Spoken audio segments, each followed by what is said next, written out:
Chapter 1. I will definitely take care of the two sisters-in-law. The Great Qi. The Empress has been on the throne for 3 years. Luoyang City. By the grace of heaven, we the Emperor hereby decree. Su Jian, the Prince of the North, expanded the territories of the Great Qi. He led many victorious campaigns in the northern deserts and established great military achievements. Today, the Great Qi enjoys peace and prosperity. However, unexpectedly, during their triumphant return to the capital, Prince Su Jian and his two crown princes were ambushed by remnants of the previous dynasty and perished in battle. We are overwhelmed with sorrow. Now, remembering the great accomplishments of the northern prince's family, we hereby promote Su Xuanhuan, the third prince of the northern house, to the rank of king of the desolate region. The region of Huangzhou is granted to him to govern, spanning thousands of miles. Departure must be completed on a chosen date without delay. Eunuch Wu Jinzhong, before the emperor, cried out loudly in his quacking voice. Su Xuanhuan, draped in white mourning clothes, knelt on the ground with his head bowed. Upon hearing this news, his whole body trembled uncontrollably, and his fists clenched tightly. What a fine empress, truly a remarkable empress. The former dynasty was destroyed decades ago. How could there still be remnants? Even if there were remnants, how could they possibly match the 10,000 elite soldiers of the Northern Army who had faced down hundreds of thousands of barbarian troops? Such absurd lies. Who in the world would believe them? The only one capable of killing his father would be Zhao Sinai, the prince of Beijing stationed in Hebei with control over several 100,000 troops, the empress's own uncle. And now, even before the bodies of his father and elder brothers have been buried, the court is already so eager to dispose of them like an old millstone. They proclaim this edict in front of the altar where his father's soul resides. Ostensibly a promotion, but secretly it is a demotion. The newly appointed king of the desolate region will preside over a vast fief that spans thousands of miles, seemingly an act of imperial benevolence. Yet, who does not know that the northern wastelands are divided into 4 provinces, each ruled by rebellious kings loyal to the central government? Now, with nearly all of the direct bloodline of the northern house destroyed, bereft of soldiers and lacking experience, Su Xuanhuan, still young and inexperienced, faces an impossible task akin to taking food from the mouth of a tiger. He may very well meet his end even before reaching the province of Huangzhou. Still, over the years, the Zhus have accumulated too much power, to the point that every emperor of the Great Qi has found it difficult to sleep at night, always wanting to exterminate the Zhus completely. If he refuses this decree today, tomorrow a story may spread claiming the Zhus were wiped out as remnants of the former dynasty. The game being played by the court is clear as day to him. Your servant. As Su Xuanhuan hesitated, unsure of what to do, suddenly, a mechanical sound echoed in his ears. Attention! The supreme system for many sons and blessings has successfully bonded. Attention! The supreme system for many sons and blessings. For each time the host sire's offspring, points will be awarded. Points can be used to exchange generals, soldiers, advisors, money, grain, weapons, equipment. Offspring creation results in bonus points. Note: the first successful conception yields the highest reward. Subsequent rewards decrease gradually. Attention! The system is currently at its basic level. With more offspring produced, the system will automatically upgrade. Please complete Procreate X3 to advance the system. Attention! Rewarding the host with yang-boosting pills that guarantee robust virility. Attention! Upon completing the first virgin experience, a new starter pack with substantial points will be rewarded. 16 years, 16 long years. Do you have any idea how I've lived these past 16 years? Su Xuanhuan felt a surge of excitement within him. That makes sense. All those other travelers through time seem to get systems, but not him. So this was what they were waiting for. Just that this particular system feels a bit unconventional. Still, he likes it. Suddenly, a red pill appeared in Su Xuanhuan's hand. When he opened the system exchange shop, he was instantly awestruck by the myriad of items available. Dianwei Ma Chao, weapons, grains. But then his face dropped as soon as he saw the prices. 0, countless zeros. Aston Chengdu, 1,190,000 points. Dianwei, 1 million points. 1 pound of grain, 1 point. 1 tael of silver, 1 point. Regular soldier, 5 points. This system really is extraordinary. With enough wives, infinite points would flow, granting unlimited grain and armies. It seems that to secure the future of the Su clan, my kidneys will have to endure some hardship. Su Xuanhuan couldn't suppress his excitement any longer. In the 16 years since his arrival in this era, he remained pure while rumors outside painted him as debauched. All deliberate designs of his father to prepare against the possibility that the Su family might one day fall afoul of the court. In truth, everyone underestimated him. From an early age, Su Xuanhuan practiced martial arts and studied military strategy. His talents exceeded even those of his father and brothers. Now, aided by the system, he was determined to exact revenge for this grave family feud. Thinking of this, he urgently needed to find a woman to complete the initial activation task. As his heated gaze fell upon the 2 kneeling sisters-in-law behind him, he instinctively swallowed hard, salivating. He quickly shook his head. Cursing himself as less than human, they were after all his brother's wives. Nevertheless, should the need arise, he vowed to take care of his 2 sister-in-laws in place of his deceased brothers. Your servant accepts the imperial decree and expresses deepest gratitude. Su Xuanhuan accepted the decree. If he stayed in the capital now, it would only restrict him. Sooner or later, the Empress would have him killed. The chaos of Huangzhou could be his chance to escape. Xuanhuan. Empress also mentioned that she will grant you one request, as long as it is not unreasonable. You may ask for anything, Wu Jinzhong continued. Is that true? Su Xian blankly stared at Wu Jinzhong. When everyone thought Su Xian would make a demand beneficial to the Su family, such as asking for an escort from the court or exchanging fiefs, what followed shocked everyone within the Su family. I heard that the Empress captured a female slave from the western regions named xuanhuan, who is incredibly beautiful. I wish to request her as a gift and kindly ask Lord to convey this message. Su Xian deliberately acted dissolute and extravagant. Haha. At this moment, Wu Jinzhong's suspicions of Su Xian completely vanished. I've heard that xuanhuan has a taste for beauties and leads a dissolute life. This is indeed true. Rest assured, this is not an unreasonable request. The Empress will certainly agree. I'll take my leave now. Wu Jinzhong straightforwardly departed from the mansion in high spirits. This condition was actually a way for the Empress to test Su Xian through Wu Jinzhong, whether he was truly useless or just pretending. From what had happened, it was evident Su Xian was undoubtedly a waste of potential. The Su family would ultimately meet its end because of this son. Phew. Su Xian sighed with relief. Anyway, his reputation outside for being promiscuous and infamous was already well known. Acting even more foolish would instead relax the Empress's guard on him. Just wait. When he returned to the capital, those civil and military ministers who conspired against the Su clan would all pay a price, especially the Empress. Sooner or later, this woman would learn the hard way about his strength. Then, the sobs of his two sister-in-laws reached his ears. Seeing these two tearful beauties, Su Xian felt deeply empathetic and bent down to inquire. Sisters-in-law, why are you crying?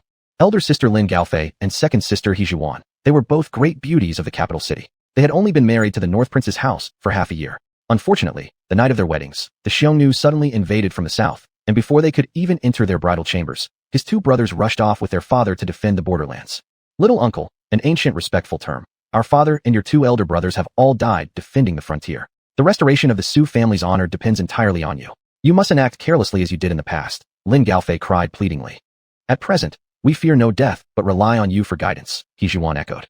However, both women understood that Huangzhou was a barren wasteland full of bandits and outlaws, not a good place at all. Being appointed there wasn't an honor. It was essentially sending them to die. They estimated it wouldn't take more than a few days for them all to perish in Huangzhou. As for Su Xian, known notoriously as a useless man, they didn't really expect much even while voicing their concerns. If need be, they would join their husbands in the afterlife. Choked with emotion, Su Xian suddenly grabbed their delicate hands, causing the two women to shiver as if electrocuted. In ancient times, such contact already counted as intimacy between the sexes. Sisters-in-law, rest assured, as long as I am here, I will definitely take care of the two of you, Su Xian promised. Chapter 2. The Poisonous Empress. Su Xian activates the system. Uncle, please know your place. The two women pulled their hands back, their cheeks red as apples. We will go pack our luggage. After the two women left, Su Xian felt the sensation in his hand and became infatuated, still unsatisfied. These two sisters-in-law were outstanding beauties of noble families, and they had not shared a bed with their husbands. If they were to become widows for life, it would truly be a pity. Su Xian looked at the coffins of his father, brothers, and mother, muttering, "My elder brothers, please do not blame me." At this moment, Wu Jinzhong returned to Qinqing Palace at a brisk pace. He delivered Su Xian's words to Empress xuanhuan. Su Jian never imagined until his death that his third son would turn out to be such a debauched waste. It seems that the Su family is indeed close to destruction. The Empress's eyes were as cold as ice, her expression carrying an air of devilish charm, filled with killing intent. The existence of the Su family was the greatest threat to her. Your Majesty, I have already arranged for Lucio Sha, the largest bandit leader in southern Wasteland province, to ambush Su Xian at Black Mountain City. There is no doubt that he will meet his end. Wu Jinzhong chuckled evilly. Yes, there was no need to wait for Su Xian to provoke the four kings of the wilderness. Even a random bandit or rogue from the wastelands could easily kill Su Xian. There's no need for the bandits to act. I shall send soldiers accompanying me out of Xuanhuan Pass to decapitate Su Xian. However, before that, the Empress looked at Xiao Qianxue on one side. Xiao Qianxue, you will serve Su Xian. No matter how he treats you, you must comply. I want to see Su Xian's most genuine side. When Su Xian dies, I'll allow you to return to the western regions. The Empress still harbored doubts. Su Jian was such an extraordinary person, so his other two sons weren't ordinary either. Only the third son, Su Xian, appeared to be a complete waste. Her sixth sense told her there was something unusual here. Tomorrow, the Northern King would hold a funeral service, the nation would mourn, and Su Xian would escort the Northern King to his burial, and then proceed through Xuanhuan directly into the Northern Wastelands. Therefore, if Su Xian wasn't stupid, he would arrange his escape plan tonight, or perhaps unveil the contingency plans laid out by Su Jian. Hence, she wanted Xiao Qianxue to closely monitor Su Xian. Xiao Qianxue's eyes sparkled with determination. I accept my mission. However, at this moment, Su Xian was fiddling with the system, completely preoccupied and only thinking about women. As for his father, he hadn't even considered rebellion, let alone leaving him any secret cards. He originally planned to find a maid and hastily satisfy himself while opening the beginner's package, but when he thought about it, his first time deserved to be with a true beauty. In the blink of an eye, Xiao Qinxue entered Su Xian's room, dressed alluringly in a fiery red silk gown, swaying her serpentine waist. Her face was flawless, like frozen cream, extraordinarily beautiful, especially exuding an aura of wild passion all over her body.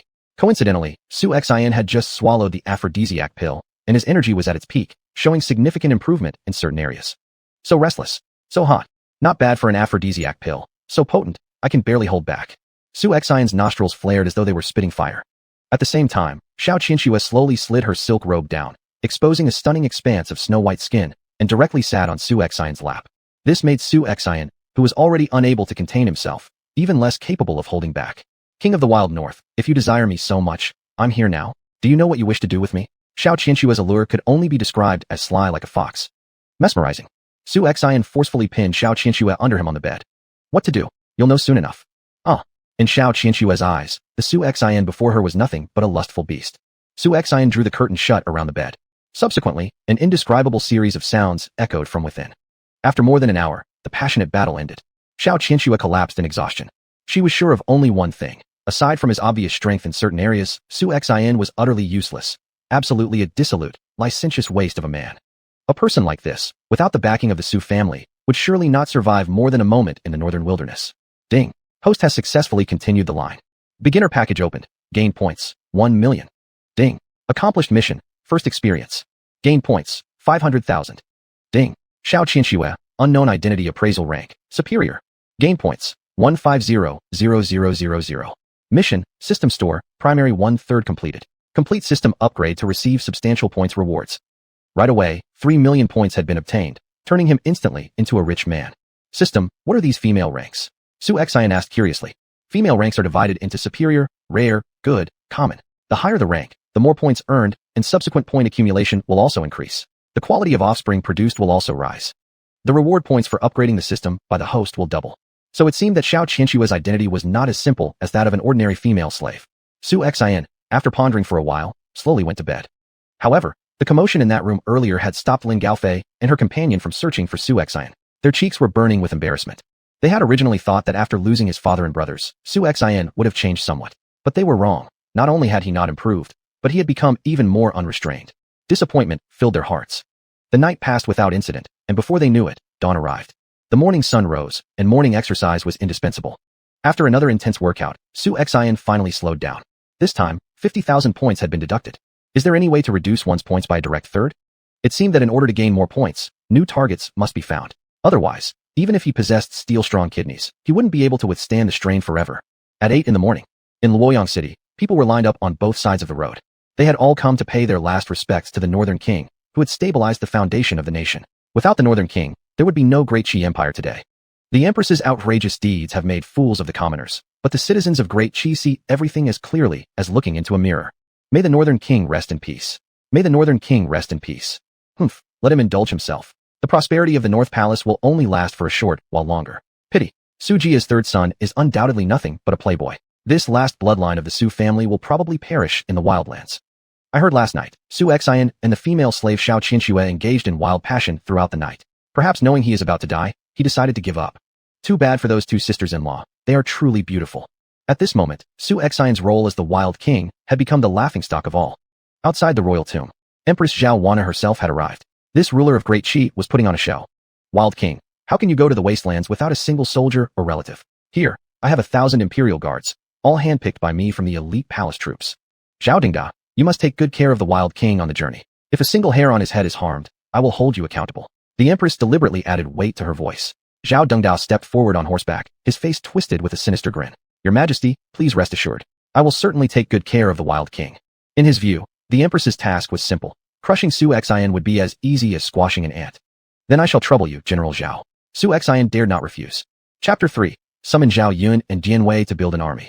Empress An's intentions were clear at a glance to Su Xian. Zhao Dengda, the deputy commander of the Imperial Guard, had once been severely whipped by his father and harbored resentment ever since.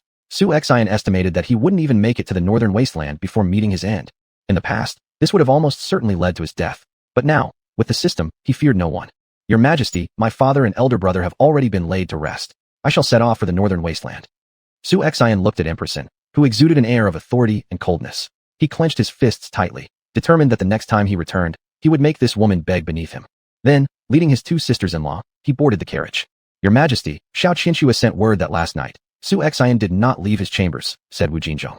Oh, it seems I worried too much. A man indulged in debauchery, probably unable to even hold a sword. What qualifications does he have to oppose me? The Empress laughed coldly.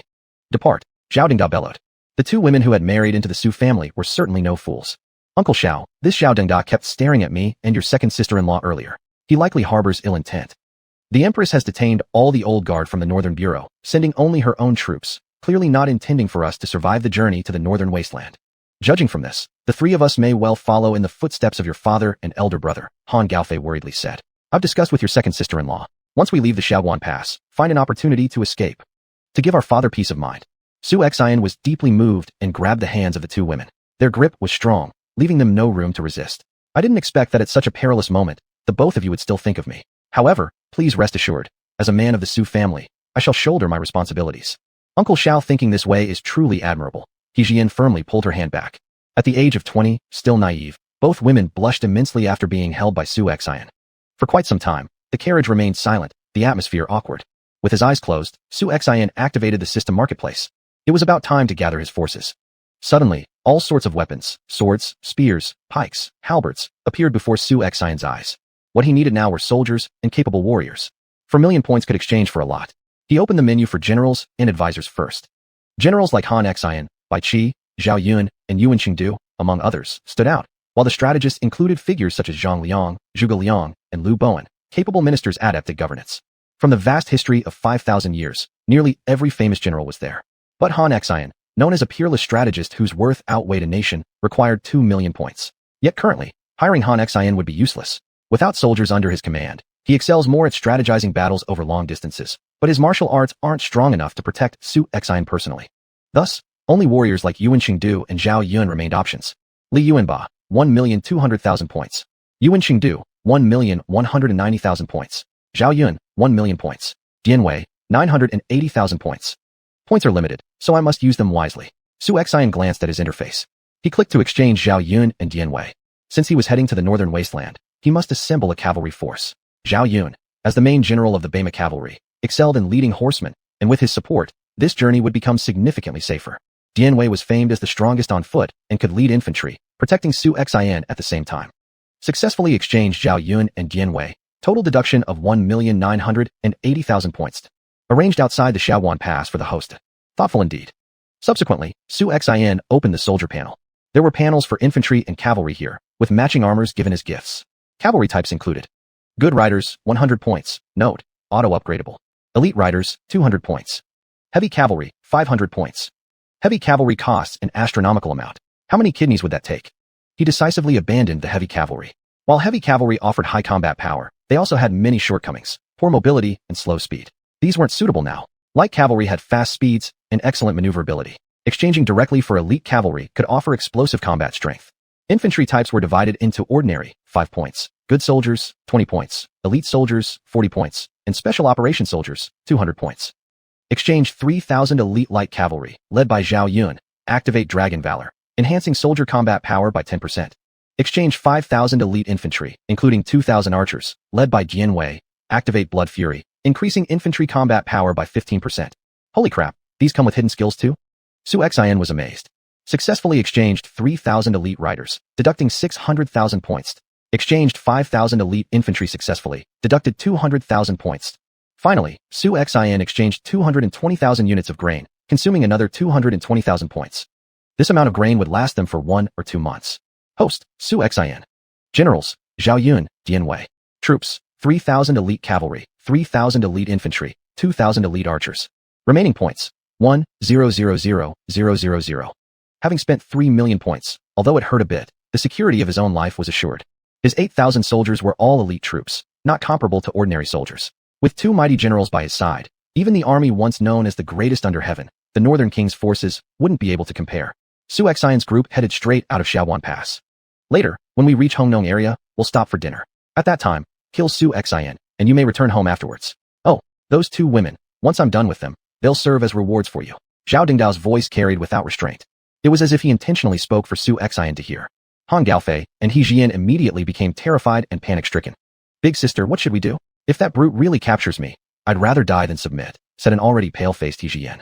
A death fight is inevitable, but we'll give it our best. Han Gaofei could only place her hopes on herself, seeing that Su Xian hadn't responded yet. Men indeed can't always be relied upon. A moment later, the carriage stopped. Zhao Dengda stood beside it with sword in hand, coldly stating, "Young master of the Wasteland, get down to eat." Su Xian stretched lazily. That sleep on the road felt so comfortable. Let my two sisters-in-law wait inside the carriage while I go take a look. Han Gaofei grabbed Su Xian's arm with one hand and used the other to lift the curtain. Uncle Xiao, look. What shall we do now?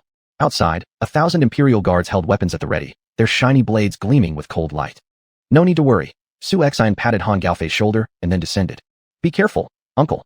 The two women expressed their concerns. Zhuang. Suddenly, Zhao Dengda drew his sword, pointing it at Su Xian, as the remaining soldiers surrounded him. Xiao Qianxue's graceful figure was among them. General Zhao, what does this mean? Su Xian asked fearlessly. System Qishu, Zhao Yun and Dian Wei were lying in wait nearby. If Zhao Dengda dared to make a move, certain death awaited him. By the order of Empress, we are tasked to completely annihilate the Su family. Waste of space like you will have a far easier death beneath my blade than falling into the hands of bandits. Zhao Dengda laughed coldly. In his eyes, victory against Su Xian was certain. Chapter 4. Is this all your army? Zhao Dengda, when North King was alive, he accomplished countless feats. Neither the late emperor nor the current empress ever disrespected North King. Now, the North King is dead, and yet you plan to harm his loyal officers' families. You should be punished for that. And besides, standing before you is His Excellency the Emperor's personally appointed Lord of Desolation, the most prestigious peer with no royal blood in Great Qi. How dare you, as a mere deputy commander of the Imperial Guards, act so rashly? Are you not afraid of the Empress punishing you? Lady Lin Gaofei angrily stepped out from the carriage and berated Zhao Dengda face to face. As the two ladies got off the cart, their slender figures and youthful faces caught everyone's attention. Their beauty seemed so tender that they could be pinched and water would drip. Although these two women weren't world-shaking beauties, they were still undoubtedly exquisite. A crowd of men were almost drooling. Despite playing with many courtesans before, they had never seen anyone quite like these two, especially because of their identity as the prince's consorts from the North King's household. It sounded thrilling just imagining it. Ha! After those words, laughter erupted around them. This elder prince consort must be insane. Did she not realize what situation they were in? Saying such things without a single soldier behind her, did she still expect to resist? Imperial punishment? I am a member of the royal family, the Empress's own cousin. Even if I killed all of you, the Empress would certainly not hold me accountable. And besides, who told you that it was solely my wish to kill you? If it hadn't been sanctioned by the Empress herself, I wouldn't have dared to act against you either. Once this useless king is dead, these two lovely young women will be mine. After I tire of them, I'll throw them to my comrades. Then you'll beg for death, but won't find it. Zhao Dengda already felt sure that he'd easily defeated Su Xian. Zhao Dengda, not only will you die, but also, I swear to bring down the Empress under my feet. Su Xian seethed with anger. Blood vengeance must be paid. Ha ha, arrogance. Zhao Dengda exploded in rage. Kill him. Stepping back, Zhao ordered a group of Imperial Guardsmen who brandished spears, raising them high while slowly advancing towards Su Xian. Uncle, what should we do? The two women retreated behind Su Xian, having never experienced anything like this scene before and now completely at a loss. Su Xian quickly surveyed both sides of the forest, but saw neither Zhao Yun nor Dian Wei emerging on time, which made him somewhat nervous. Where are Zhao Yun and Dian Wei? Come quickly and protect our lord. What Zhao Yun and Dian Wei? You've lost your mind. Zhao Dengda clearly didn't recognize the names. However, within the next second, arrowhead sounds ripped through the air, immediately striking down several Imperial Guardsmen. As arrows rained down like locusts covering the sky, more guards fell in large numbers with groans of pain echoing throughout and blood flowing everywhere. My lord, don't panic. Dian Wei is here. Bursting forth from the dense woods, Dian Wei gripped twin heavy axes like a ferocious tiger descending the mountain, charging forward. Behind him, masses of armored soldiers clad in black surged forward like a tide. Dashing into the enemy lines, every slash of Dian Wei's axe claimed another life as blood sprayed wildly all around him. Tramp, tramp, tramp. Before Zhao Dengda had fully recovered his wits, thunderous hoof beats approached from afar. A cloud of dust arose, blinding everything beneath its swirling mass. Fixing their eyes upon it, an armored silver-clad warrior on horseback emerged swiftly riding a steed as fast as lightning, wielding a spear with incredible speed.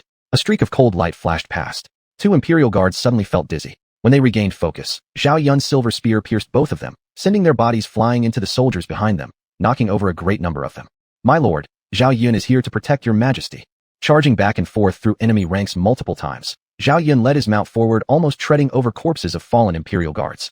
Half of the 1,000 Imperial guards were slaughtered by arrows. The rest became as frightened street-crossing tigers, helplessly awaiting the sword blows of Zhao Yun and Dian Wei. My lord, what is going on? Where did this army come from? Zhao Dengda was flustered and confused. He was absolutely certain that this wasn't the army of the Northern House. The most elite troops under the command of the late North King had all perished in Hebei. Other close generals had also been distributed among different divisions. This new force exhibited strong combat prowess, capable of rivaling the elite troops of the Northern Palace household. And who was this lord the enemy general called? Could it be Su Xuanhuan? Impossible. It simply couldn't be possible. Zhao Dengda, at this moment, who stands stronger? You're the one they call lord? Zhao Dengda couldn't believe it. Or what? Su Xuanhuan chuckled coldly. Do you, General Zhao, think I'm good for nothing? Any last words? Tell me quickly, or else there won't be a chance. Arrogance. Zhao Dengda roared angrily. What haven't I seen in my life? How could I possibly be intimidated by this little show? They may be formidable, but that doesn't mean you are. Once I capture you, these men will have no choice but to comply. However, in Zhao Dengda's view, Su Xuanhuan lacked martial skills, and as for this army, most likely it had been secretly trained by Su Jian during his lifetime. As long as he could capture Su Xuanhuan, he could safely retreat back to the capital and present himself before the Empress. After all, an army of several thousand troops was easy to annihilate with a flick of the wrist. In an instant, Zhao Dengda extended his arm horizontally, fast as lightning, grabbing towards Su Xuanhuan. Auntie Lin Gaofei tried to intercept on Su Xuanhuan's behalf, but was held back by Su Xuanhuan, who grabbed her arm tightly. To everyone's eyes, Su Xuanhuan appeared utterly incapable even of tying a chicken. Zhao Dengda, don't forget whose son I am. Just as Zhao Dengda's fist was about to land, Su Xuanhuan suddenly sidestepped to dodge and caught his wrist with surprising agility. Su Xuanhuan's energy revealed itself at that moment, and with forceful movement, he pulled Zhao Dengda forward, delivering a knee strike directly into his abdomen. Uft! A spurt of blood erupted from Zhao Dengda's mouth as disbelief spread across his face. The frail-looking Su Xuanhuan had unexpectedly unleashed such terrifying strength.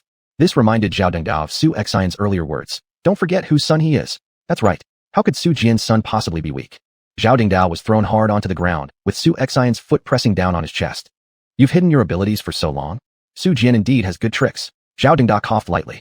Lin Gaofei and He Ziyuan were clearly astounded by Su Xuanhuan's sudden transformation, as if they were looking at two completely different people. On the side, Xiao Qianshui's cherry lips opened wide enough to fit a goose egg stone. This womanizer from the North King's residence, the wasted third prince, turned out to have such a trick up his sleeve. Arrest him. Soldiers swiftly surrounded Zhao Dengda and firmly restrained him. As Zhao Dengda twisted his head around in terror, he saw that all 1,000 imperial guards had perished in battle. In stark contrast, among the Desolation army, only a few died while about 10 were injured. Zhao Dengda, isn't it? Before you die, let me tell you something. I Jianwei am under the command of the Desolation King, not the North King. So am I Zhao Yun. We take orders solely from the Desolation King. Zhao Yun and Jianwei deliberately corrected Zhao Dengda. Chapter 5, Queen of the Lulan Kingdom. Before Zhao Dengda passed away, he seemed to have heard a bombshell. Su Xuanhuan had secretly trained an army without relying on his father? The Northern Bangfu, a bunch of traitors who rebel.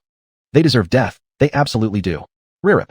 Before Zhao Dengda could finish shouting, Su Xuanhuan drew his sword and beheaded Zhao Dengda. Zhao Yun, Jianwei, clean up the battlefield. Make sure all the Imperial Guards' bodies are disposed of cleanly so that the court doesn't find out too quickly, Su Xuanhuan said. Understood. The two took their orders, commanding the soldiers to dig a large pit and drag all the Imperial Guards' corpses into it. Uncle, are these all your men? He Zian asked curiously. Exactly. I've said before, I'll protect both my sisters-in-law at all costs, replied Su Xuanhuan, then turned around and grabbed the delicate hands of the two women as they were standing close by. Compared to before when the two women resisted more strongly, they now seemed less opposed. Uncle, I'm going to get in the carriage first. Lin Gaofei shyly pulled her hand back and ran back to the carriage. As for He Jian, this girl's mind was pure, seemingly easier to conquer. I'm also going. He Jian's face was red like an apple. Su Xuanhuan, still not satisfied, suddenly reined in his smile and fixed his gaze on Xiao Qianshua, advancing step by step. Xiao Fei, you're now my woman. Why did you attack me? Besides, I, your king, have no enmity or grudges with you. Su Xuanhuan stepped forward and harshly grasped Xiao Qianshua's buttocks. Kill if you must. Xiao Qianshua closed her eyes. Against the current Su Xuanhuan, any resistance would be futile. I wouldn't bear to kill you. Su Xuanhuan hooked Xiao Qianshua's chin. Let me cherish and love you properly. Su Xuanhuan held Xiao Qianshua tightly and carried her towards the carriage. In broad daylight, what do you intend to do? Xiao Qianshua's cheeks flushed immediately. Regarding Su Xuanhuan's strength in certain areas, Xiao Qianshua naturally acknowledged and enjoyed it, but it was daytime. To do such an embarrassing thing. What do you think I intend to do? Of course, it's to make a baby.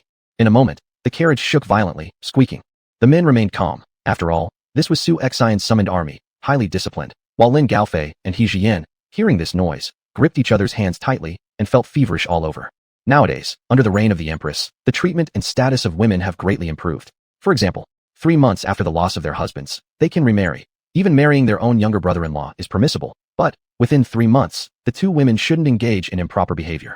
Originally, the two women were tranquil and undisturbed, without a ripple, but over the last few days, Su Xuanhuan's occasional teasing had sparked desires in the hearts of these two women who hadn't yet experienced the world. Ding. Host has earned 800,000 points.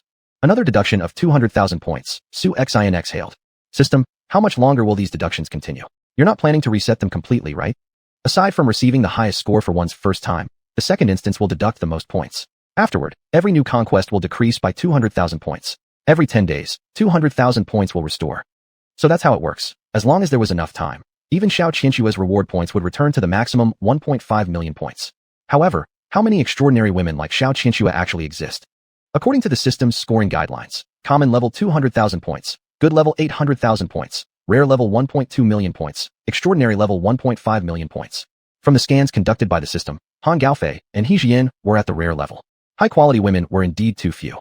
Currently, it was necessary to upgrade the system as soon as possible, not only to open higher-level stores but also to unlock more discounts, reducing the prices of goods. Xuanhuan, what are you thinking about? Xiao Qianxue, twisting her body like a water snake, drew closer to Su Xian. Powerful women are the ones who truly conquer other women. This little she-leopard, Xiao Qianxue, was completely tamed by him.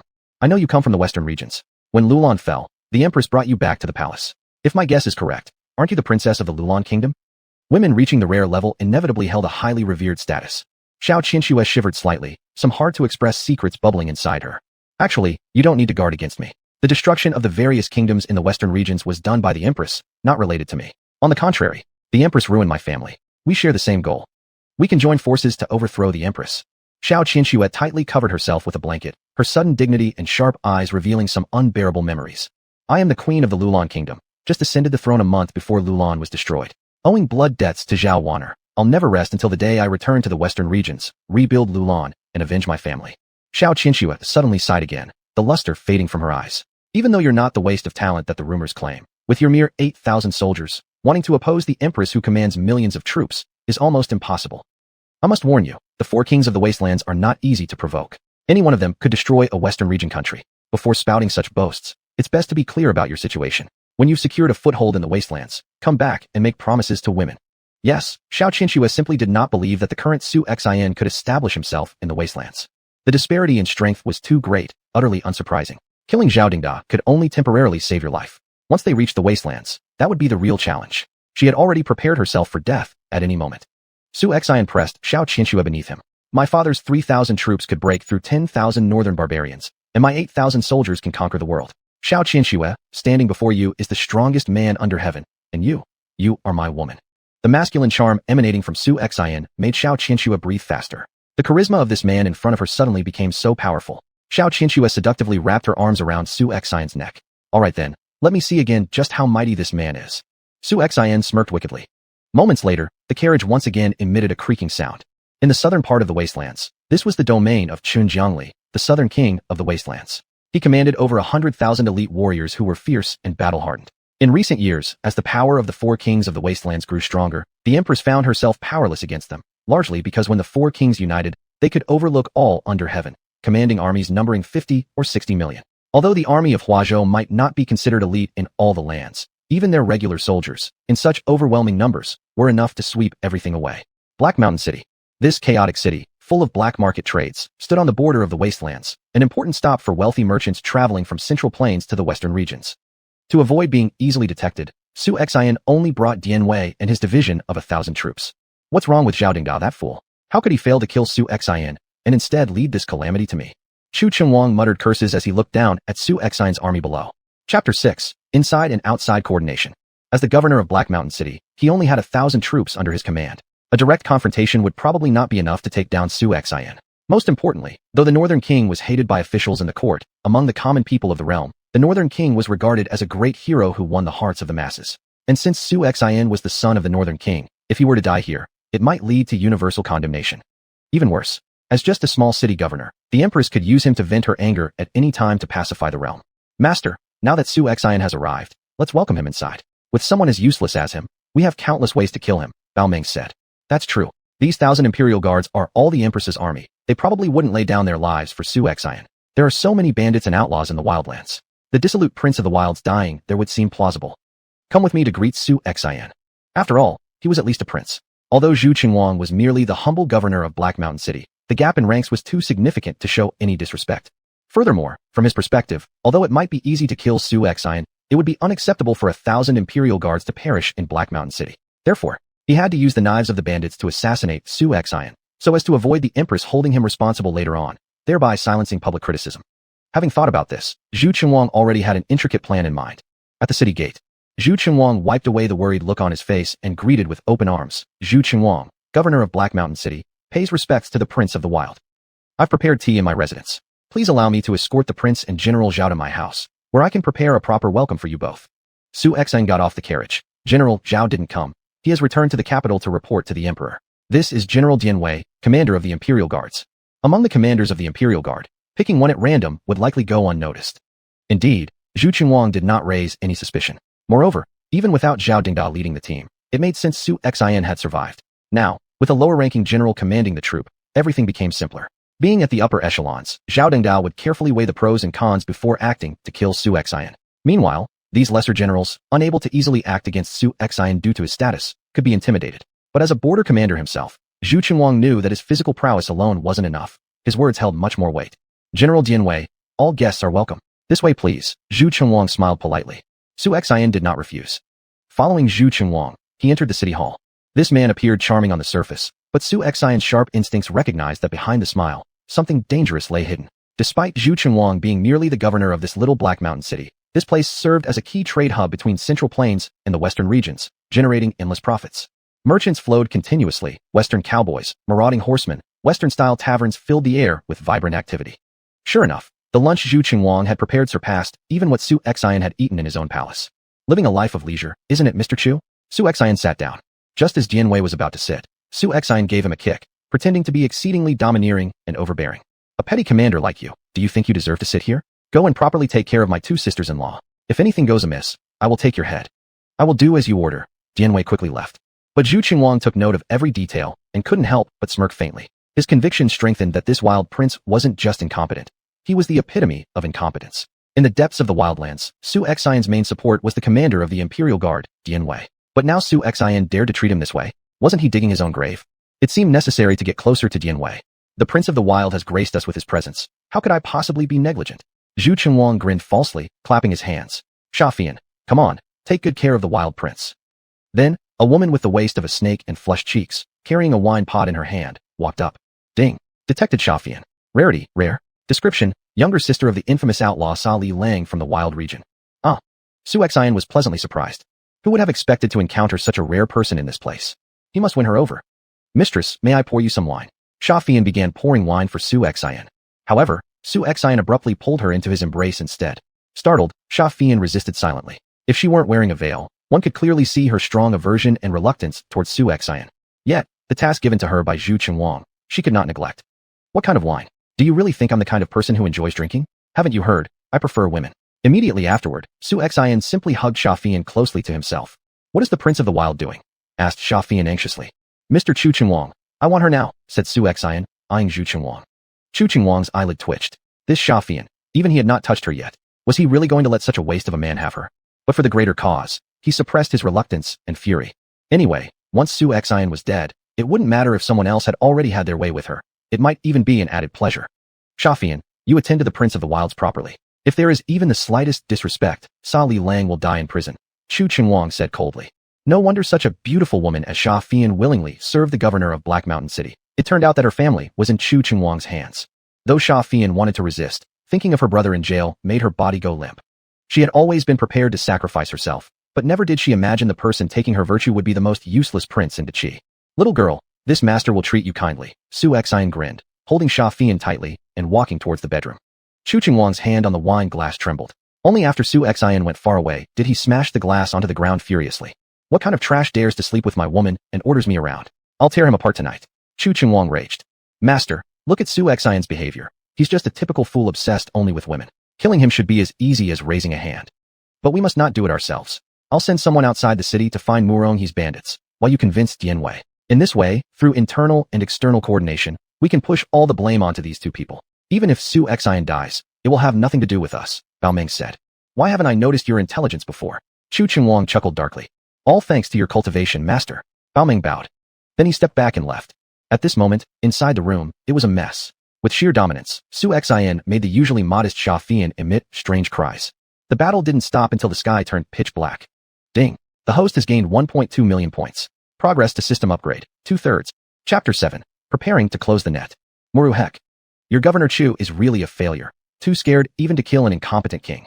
It seems that I must act personally. At midnight tonight, during the curfew, I'll lead my troops to Heishan City. Muru heck said. I thank our third leader for his efforts. The soldier bowed and stepped back before leaving. Cursing on xuanhuan, he was somewhat a notable figure in the Wasteland, yet so incapable and cowardly.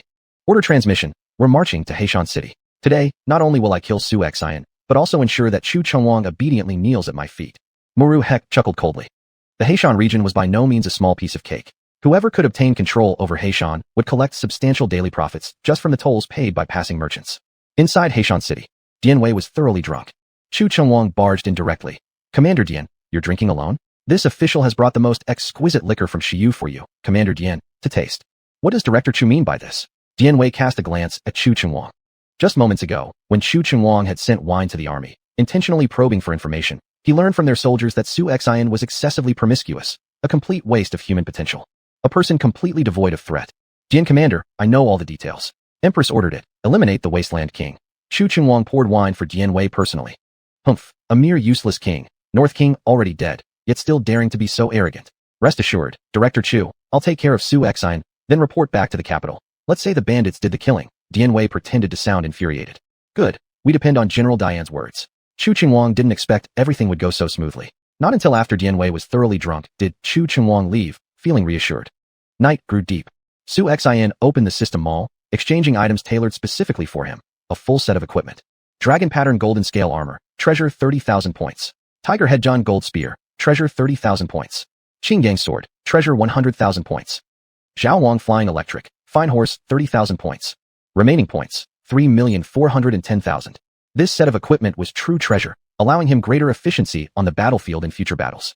After all, in battle, weapons and gear were practically as important as a second life. Don't bother wasting your energy.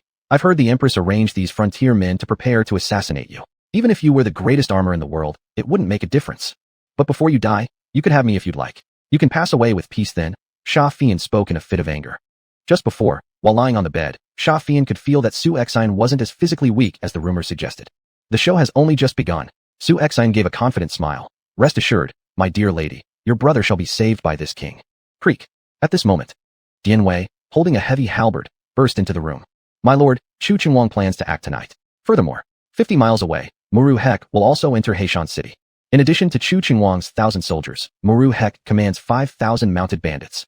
Just a bunch of unruly rabble. Xuanhuan gave a faint smirk. Go send an order to Zhao Yun. It's time to close the net. First, let's seize Heishan City and find an opportunity to exterminate Muru heck, achieving 2 goals with 1 move. This officer acknowledges the command. Dian Wei bowed respectfully and left to prepare. As for Sha Fian, she was utterly stunned. When exactly did the relationship between these ruler and minister become so harmonious? You're not useless then? Sha Fian suddenly asked. Was it all just an act? Xuanhuan gave a light smile. Do you really think so? But I do truly like women. Stay put in this room until I return. At this moment, Xuanhuan's presence had undergone a profound transformation. An innate regal aura now draped over him. After finishing his speech, he swiftly departed through the door. Sha Fian's cheeks turned red slightly, hoping earnestly for xuanhuan to defeat xuanhuan. With 1,000 soldiers led by xuanhuan and Bao Meng surrounding xuanhuan's yard. In Huazhou domain, chaos reigned supreme. By around 10 o'clock at night, streets were already barren since killings and theft had long been commonplace.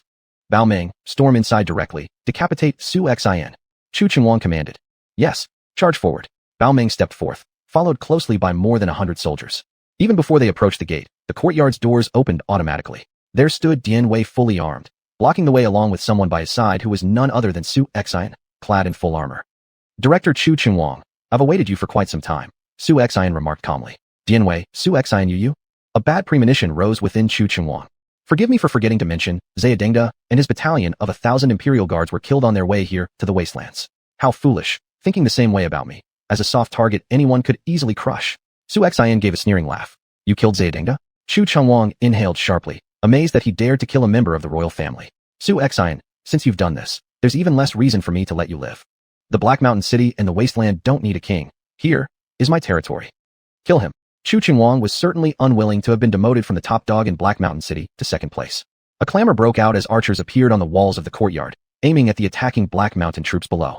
Fire! At the order, arrows were shot out. The direction of the Black Mountain army's charge directly faced the archers' aim, almost offering their chests as targets. In the darkness of the night, screams shattered the tranquility. Row upon row of bodies fell to the ground, but due to their overwhelming numbers, they quickly reached the gate of the yard. Dianwei, you have squandered the sincerity and trust our master showed you. How dare you betray us like this? Today, I will surely take your head. Bao Ming's great axe alone was intimidating when revealed. However, when Dianwei drew his 200-pound pikes, Bao Ming felt a twinge of danger. Kill! Dianwei roared and burst out the door, swinging his great weapon down. How dare you be so arrogant before me, a general?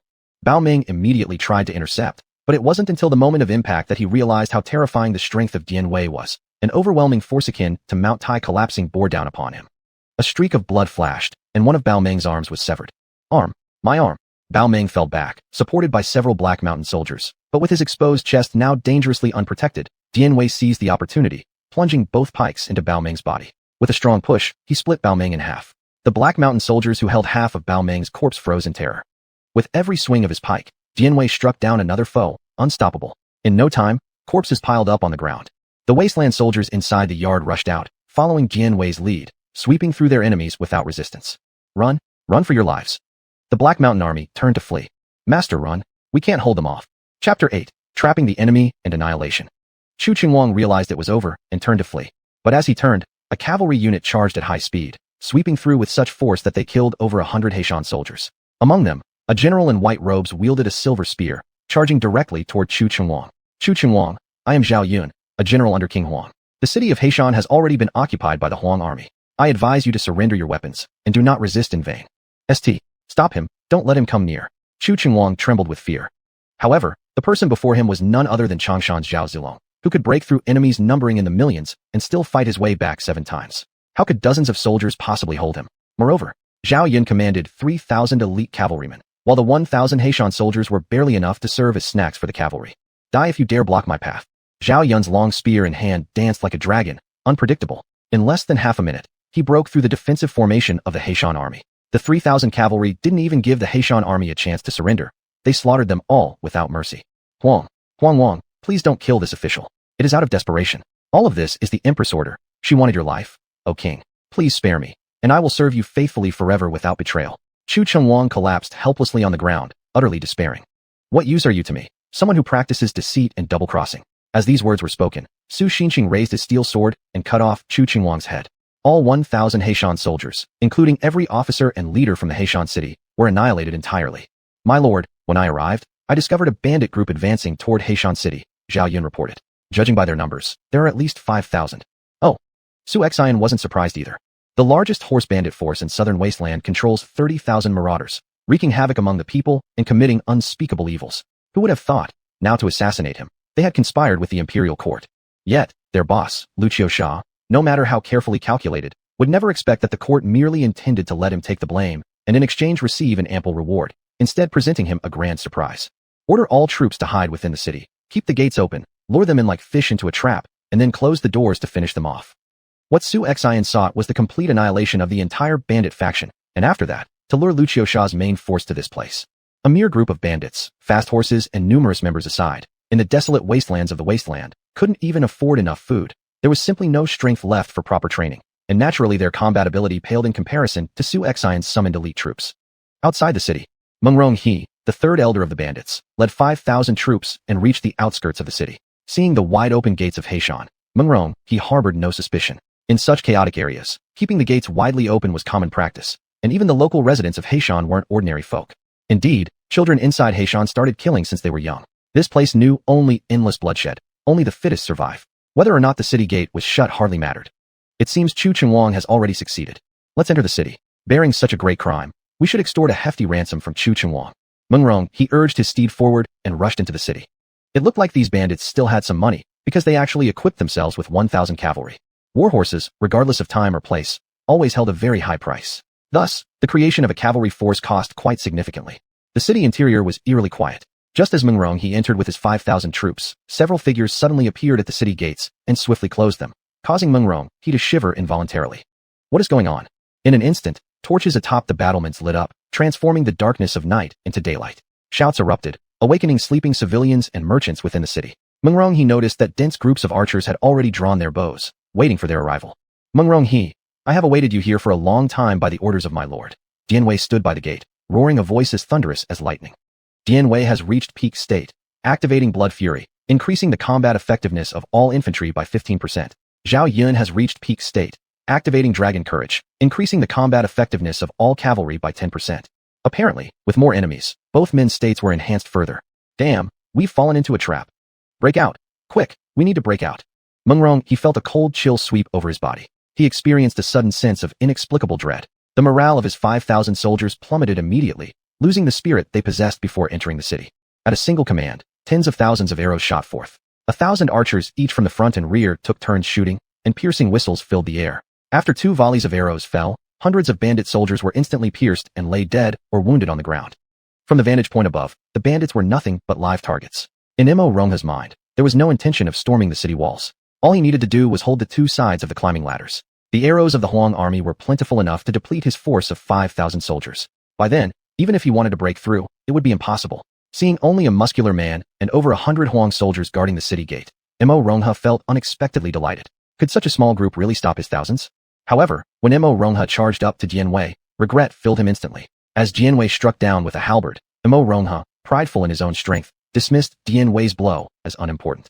Yet at the moment their weapons clashed, Mo Rongha felt as though his tiger's mouth was about to shatter, with searing pain rippling through his entire arm like it had torn apart. That colossal force sent his body flying several meters back.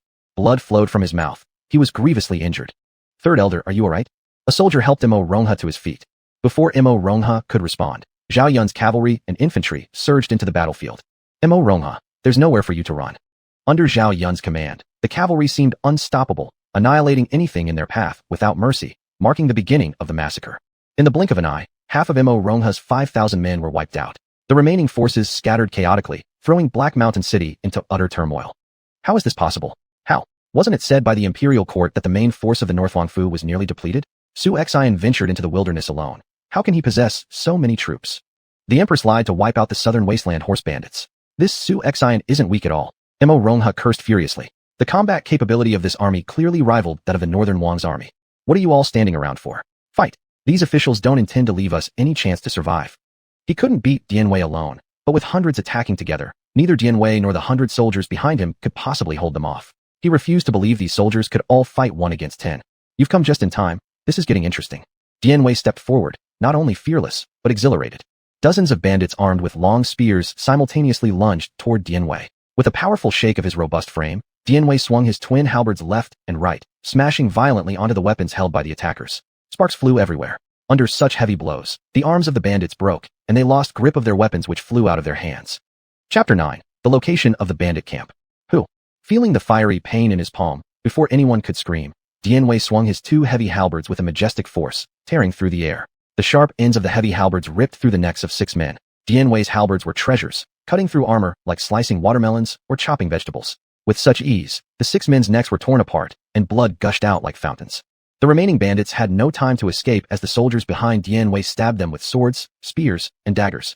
More, Jianwei grew fiercer with each fight. His enemy's blood turned him into a bloody figure. Instead of feeling nauseous or terrified from the pungent smell of blood, it ignited even more fervor among the troops.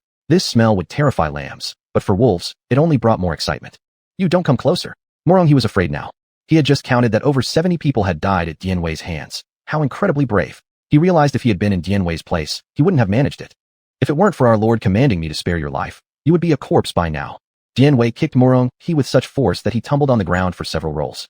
As the surrounding cries of battle stopped, Zhao Yun's cavalry swiftly cleared out the remaining bandits. Some bandits tried to surrender, but Zhao Yun gave them no chance. These hands were stained with the lives of countless innocent civilians. They deserved death. Moreover, Xuanhuan didn't lack manpower. If he wanted, he could populate the wasteland with millions of people. The fighting ceased. 5,000 bandits were wiped out entirely. Only a couple of 100 soldiers of the Huang army perished. Commoners, hearing the commotion, poured out from their homes. It was quite common for there to be disturbances at night, sometimes gang fights, but tonight's chaos was unusually loud. When the citizens saw the corpses of horse bandits and the elite soldiers dressed in full black armor along with the banners bearing the characters Su and Huang, their mouths opened wide enough to fit an egg. The Black Mountain City had changed hands. Whose army is this? Why have we never seen it before? The banner Huang does not resemble the flags of the 4 kings of the Wasteland. Look, isn't that Morong He, the 3rd leader of the horse gang? Who are these troops that dare destroy so many members of the horse gang? In the Wasteland, who doesn't know that the Southern Wasteland horse gang was created to smuggle salt for the Southern Wasteland king? Many people still did not know about the Empress granting Xuanhuan his title, especially the traveling merchants moving between various lands. All they knew was that anyone who dared kill members of the horse gang probably wasn't long for this world. May I inquire which general leads this army? A portly man approached Zhao Yun for answers. Do not ask too much. We serve King Huang. Tomorrow the imperial decree will arrive, and then you will know everything. Zhao Yun reprimanded him sharply, saying, Everyone return home quickly. Stay indoors and do not wander around. From this day forth, the Black Mountain City belongs to King Huang. With that said, they headed toward the city administration. The massive formation of soldiers lined both sides of the streets, projecting an intense atmosphere of martial discipline that startled the portly merchant. What a remarkable army. In all my years traveling far and wide, I've never encountered such a disciplined group. The Great Huang may soon change its skies. Perhaps, my Jin family might be able to attach itself to this Lord Huang somewhat. Overnight, all factions and foreign merchants alike feared to provoke on the streets anymore, because this army would care little about one's background. After demonstrating authority by publicly handling some cases, the entire Black Mountain City calmed down once again. Huang, Lord Huang, please spare my life. I was only following orders. It was the Empress who wanted to kill you. Morong, he begged, kowtowing repeatedly on the ground. What arrogance he displayed before now manifested as abject humility. I naturally know it was the Empress who sent you to assassinate me. Now, I give you one chance, a temporary reprieve on your life. If you tell me the location of Luqiu and lead me there. Otherwise, I'll send you straight to hell to reunite with your brothers. Su Xian placed the Qin gang sword on Morong He's shoulder. Although the blade wasn't near his neck, Morong He still felt the chilling cold emanating from the Qin gang's sword's edge. I'll tell you, it's in the Gaoping grasslands, over 100 li from Black Mountain, but it's under the southern Huang King's jurisdiction. Morong He responded. Su Xian cast a glance at the map. How are your troops? Moreover, tell me the location of this place and the deployment of the South Wasteland King's forces here. If you dare to deceive me, you will never escape from my hands. Morong He did not dare to deceive, nodding vigorously. I have lost 5,000 troops here. In Luqiu's hands, there are more than 25,000 troops, including 5,000 cavalry and 20,000 infantry. Besides, the commander of Gaoping is named Gao Dachong, a general under the command of the South Wasteland King. The land of Gaoping is fertile, and he trains his troops here. He commands 10,000 cavalry, all elite soldiers. Not to hide anything from your highness, the South Wasteland King also wants to kill you. If you openly send troops into Gaoping and encounter the South Wasteland King's army, then it would probably be suicide. Buzz. What did you say? Dianwei could not help himself and touched the heavy halberds in his hands. My lord, what is the South Wasteland King? With these two heavy halberds of mine, I can make him suffer immensely. General Dianwei, the South Wasteland King is powerful, we cannot act rashly. Zhao Yun said, after pondering for a moment. My lord, I understand that you wish to strike when the enemy is unprepared and eliminate Luqiu, but this is too risky. However, I am fearless. With 3,000 cavalry, I can still charge through their ranks 7 times and kill Luqiu. Arrogant, too arrogant. Morong He was somewhat stunned. Are all these generals under Su Xian so fond of boasting? Su Xian gave a faint smile. This king indeed wants to meet the strength of the South Wasteland King. Oh, this king will first draft an edict ordering the South Wasteland King to submit. If not, this king will sooner or later annihilate him. Morong He thought Zhao Yun and Dianwei were already arrogant enough, but unexpectedly, Su Xian was even more outrageous. 8,000 troops against 100,000 elite soldiers. Wasn't this nonsense? Zhao Yun, Dianwei, you two go rest first. In an hour, the army marches into Gaoping. Su Xian loudly commanded. The subordinate obeys the order. Both bowed. Morong He, however, laughed. Su Xian, young and brash, dared to make such a fatal decision. After everyone left, Shafian came out from behind. I really didn't expect that you could actually defeat Morong He and Chu Chunwang, but the order you just gave was too rash. Morong He and Chu Chunwang are nothing before the South Wasteland King. If you dare to step into Gaoping, it will be declaring war on the South Wasteland King. With your power, you may hardly be a match for the South Wasteland King. Chapter 10. Resolve to charge, no survival. Since you haven't been there, how do you know that I'm not a match for the King of Southern Wasteland? If that's what you think, then I will go regardless. Su Xian refused to be dissuaded. Shafian was speechless. She couldn't figure out whether this man was truly foolish or pretending. Let me remind you, it's not peaceful inside Black Mountain City. There are 3 local factions now, and with Chu Chunwang dead, no one can suppress them. If you dispatch all your troops, we'll likely end up handing over Black Mountain City that we barely captured. In addition, your head is worth quite a lot right now. It's easier to defend than attack. Don't harm yourself due to a rash decision. Su Xian moved closer to Shafian. Don't worry. You're my woman. I'll return alive. Besides, Shali has arrived in Laori. You can go and bring back your brother anytime you like. I'm going next door. As Su Xian left, Shafian stomped her feet in frustration. He truly is obstinate. This trip will probably bring more peril than good. If something happens, who could help me? She had just been impressed by Su Xian's dominance, but this guy ended up willingly rushing toward his own death. Afterward, Su Xian went to meet Han Gaofei, He Jian, and Xiao Qinxua, leaving these 3 women behind. Before leaving, Su Xian opened the system mall. His army was indeed too small right now, making it hard to withstand the assault of hundreds of thousands of troops. Also, conscription in this remote area would be very difficult. Before leaving, he needed to find a strong general to maintain control at the rear. Gao Shun, resolved to charge, plus bonded army. 800 iron rampart unit. 1 million points. Su Xian's eyes lit up. This package was actually quite cost-effective. Gao Shun's martial arts were not particularly formidable on their own, but once bound to the iron rampart unit, teamwork collaboration would be enhanced. Plus, each soldier wore heavy armor, which provided incredible defense. Continuing to browse through them all, Su Xian opened the Sages section, discovering they weren't limited to those only proficient in governance. For example, Zhang Liang, Fan Zeng, Zhuge Liang, Zhou Yu, these all ranked as top-tier talents. What's this? Su Xian noticed an impressive offer. 60% off. What? Who is this? How did they become so common? The words, Yu Qian, appeared before Su Xian. Yu Qian. The lines, I fear not if my body is ground into dust, I leave my purity behind in the world. This man was truly a statesman who extended the Ming dynasty by 100 years. With his current financial troubles, merely seeking administrators wouldn't work. Originally, he wanted to exchange for someone like Zhang Liang or Yu Yi, but seeing the price, 2 million and rising to 3 million points, he didn't want to be in debt.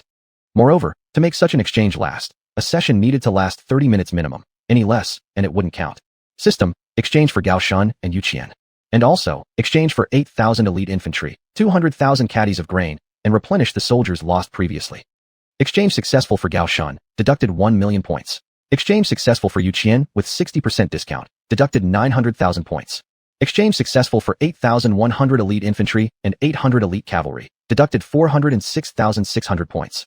Exchange successful for 200,000 caddies of grain, deducted 200,000 points. In an instant, more than 2 million points were gone.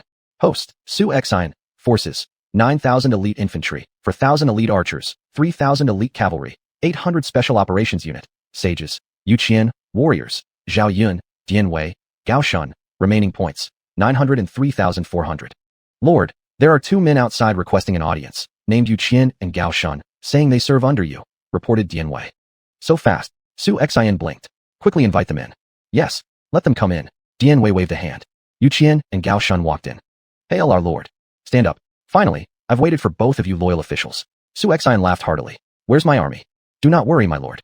The 8,100 infantry and the Iron Rampart unit have all arrived. Yu Qian said. Yu Qian, Gao Shun, I must leave Black Mountain City for several days. Starting from now, Yu Qian, shall act as the governor of Black Mountain City, Gao Shun as the general, but I will give you only 2,000 troops, plus the Iron Rampart unit. No matter what happens, you must hold the city from me at all costs. Su Xian declared earnestly. Gao Shun replied, My lord, please rest assured. The 800 Iron Rampart unit is equivalent to 10,000 men. Yu Qian added, 2,000 troops to guard Black Mountain City will be more than enough. Watching this conversation, Dian Wei was slightly baffled. He hadn't expected his lord to have such a hidden reserve, but this turned out well since it allowed Black Mountain City to remain secure, freeing them to focus fully on moving towards Gaoping. That's where real men should fight. Su Xian further instructed the two, emphasizing the need to guard against hidden dangers within the city. Of course, no one in the city knew about this sudden appearance of troops, so Yu Qian was now holding onto this ace card, ready for an unexpected move. After all instructions were given, Su Xian departed under the cover of night. The most bewildered person had to be Murong He. Weren't there just 7 or 8,000 soldiers? How did so many more suddenly appear? Just the number of troops Su Xian had already amassed exceeded 14,000. This quantity could indeed take on their forces head-on for a while. Zhao Yun, Dian Wei. I have already observed Lu Qiusha's troops. They are divided into 2 parts. One part is commanded by Lu Qiusha himself, with 15,000 men stationed at the main camp, and another part led by second-in-command Yuan Xian, consisting of roughly 10,000 men used for selling contraband salt and pillaging. I've decided to annihilate Yuan Xian first. His forces are scattered, which allows us to break them down one by one. Su Xian allocated the combat tasks accordingly. Near Gaoping, there was a stronghold controlled by Yuan Xian.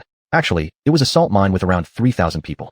To completely clear out these bandits, it was necessary to lure them out into the open, as fighting in the grasslands carried the risk of the bandits fleeing into the mountains, making it difficult to handle.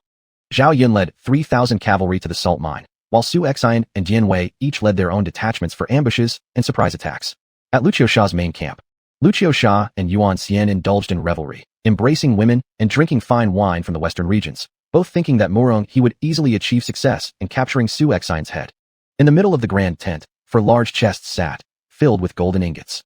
Big brother, we're rich now. For chests of gold ingots, and after the task is completed, we'll get the other half. With these treasures, along with the money earned from our illegal salt trade, we can recruit soldiers and buy horses. Afterward, we'll no longer have to bow down to King of Southern Wasteland. Even, we could swallow up the Southern Wasteland state. Yuan Xian began to fantasize. After the third brother returns, we'll discuss further. That despicable flawed King Xuanhuan is utterly useless. It won't take long for the third brother to return. By then, our three brothers will reunite again. Lucio Xia bellowed coarsely. Chapter 11. The strategy to lure the snake out of its hole. In the barren northwest, people only know that this area is mostly desert and that it's difficult to grow grain. However, this is not entirely true. Those who are good at discovering business opportunities will find that this barren land is full of treasures. Abundant iron mines, copper mines, gold mines, as well as salt lakes and salt mines exist here. Especially in ancient times, salt was more valuable than gold, and it was also a necessity of life, making for a very profitable trade. When Lucio Xia and Yuan Xian were still dreaming of getting rich, Xuanhuan's operation officially began. All the private trade routes controlled by Yuan Xian were swept away by Zhao Yun's cavalry at an astonishing speed. Who are you? Don't you know this is the salt of the southern Wasteland horse gang? A group of salt-carrying bandits were surrounded by Zhao Yun's cavalry. How dare the horse gang be so audacious? All salt must be approved by the government before it can be sold. What you're doing is private trading. Today, I am acting on the orders of the Wasteland King to eliminate all of you. Zhao Yun coldly said. Are you the army of that worthless Wasteland King? That doesn't seem right. Where is the Wasteland King? Before the leader could finish speaking, Zhao Yun's silver spear had already pierced through the body of the bandit, pinning him to the ground with force. Not a single one shall be left alive except for the civilians. Upon hearing Zhao Yun's order, all the cavalry rushed forward like a storm, sweeping everything away. More than 100 bandits had no chance to run, and within half the time it takes to burn an incense stick, they were all killed. General, please, don't kill us. We were also forced into this. Many commoners knelt on the ground, trembling. Ladies and gentlemen, there has been a misunderstanding. We are the soldiers of the Wasteland King. We have come to rescue everyone and unify the Wasteland under the command of the Wasteland King to eliminate the four kings, Zhao Yun proclaimed. Wasteland King. The two words were completely foreign to the villagers. General, who exactly is this Wasteland King? They only knew about the four kings of the Wasteland. Under their rule, the people lived in hardship, suffering from exploitation, and seeing countless deaths everywhere. Now, another Wasteland King has suddenly appeared. Would things get better or worse? In the minds of the common people, these kings and princes were never any good. Did those officials ever truly think about the welfare of the commoners?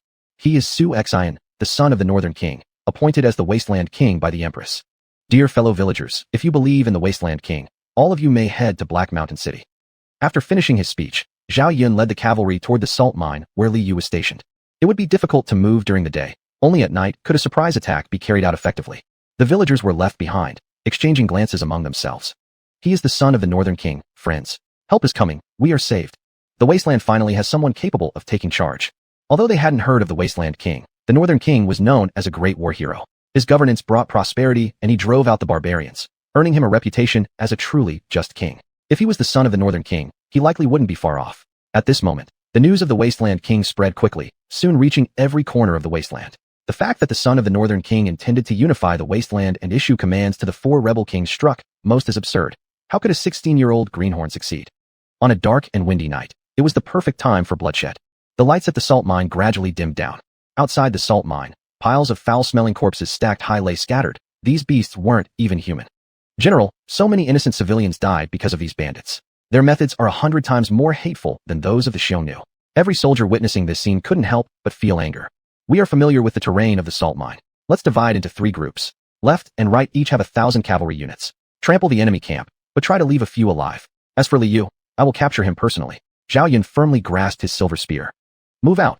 Instantly, the sound of the cavalry's hooves rang outside the mine. On the lookout tower, drowsy bandits were jolted awake by the clamor. What's going on? Whoosh. As soon as they opened their eyes, countless arrows flew towards them, piercing through the bodies of the bandits.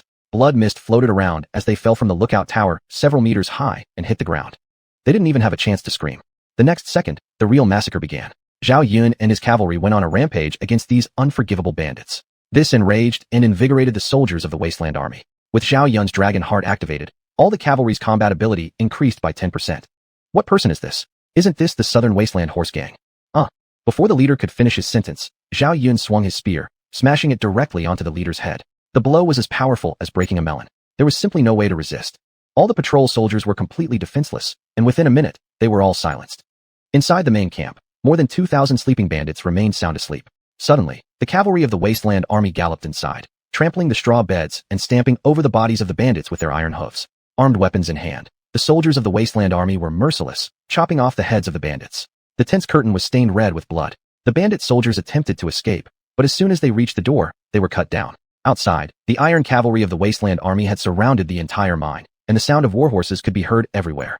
The massacre truly began. In other tents, the civilians didn't dare to make a sound. Li Yu's main camp. Having heard the commotion, Li Yu, still embracing women on both sides, hastily put on his armor.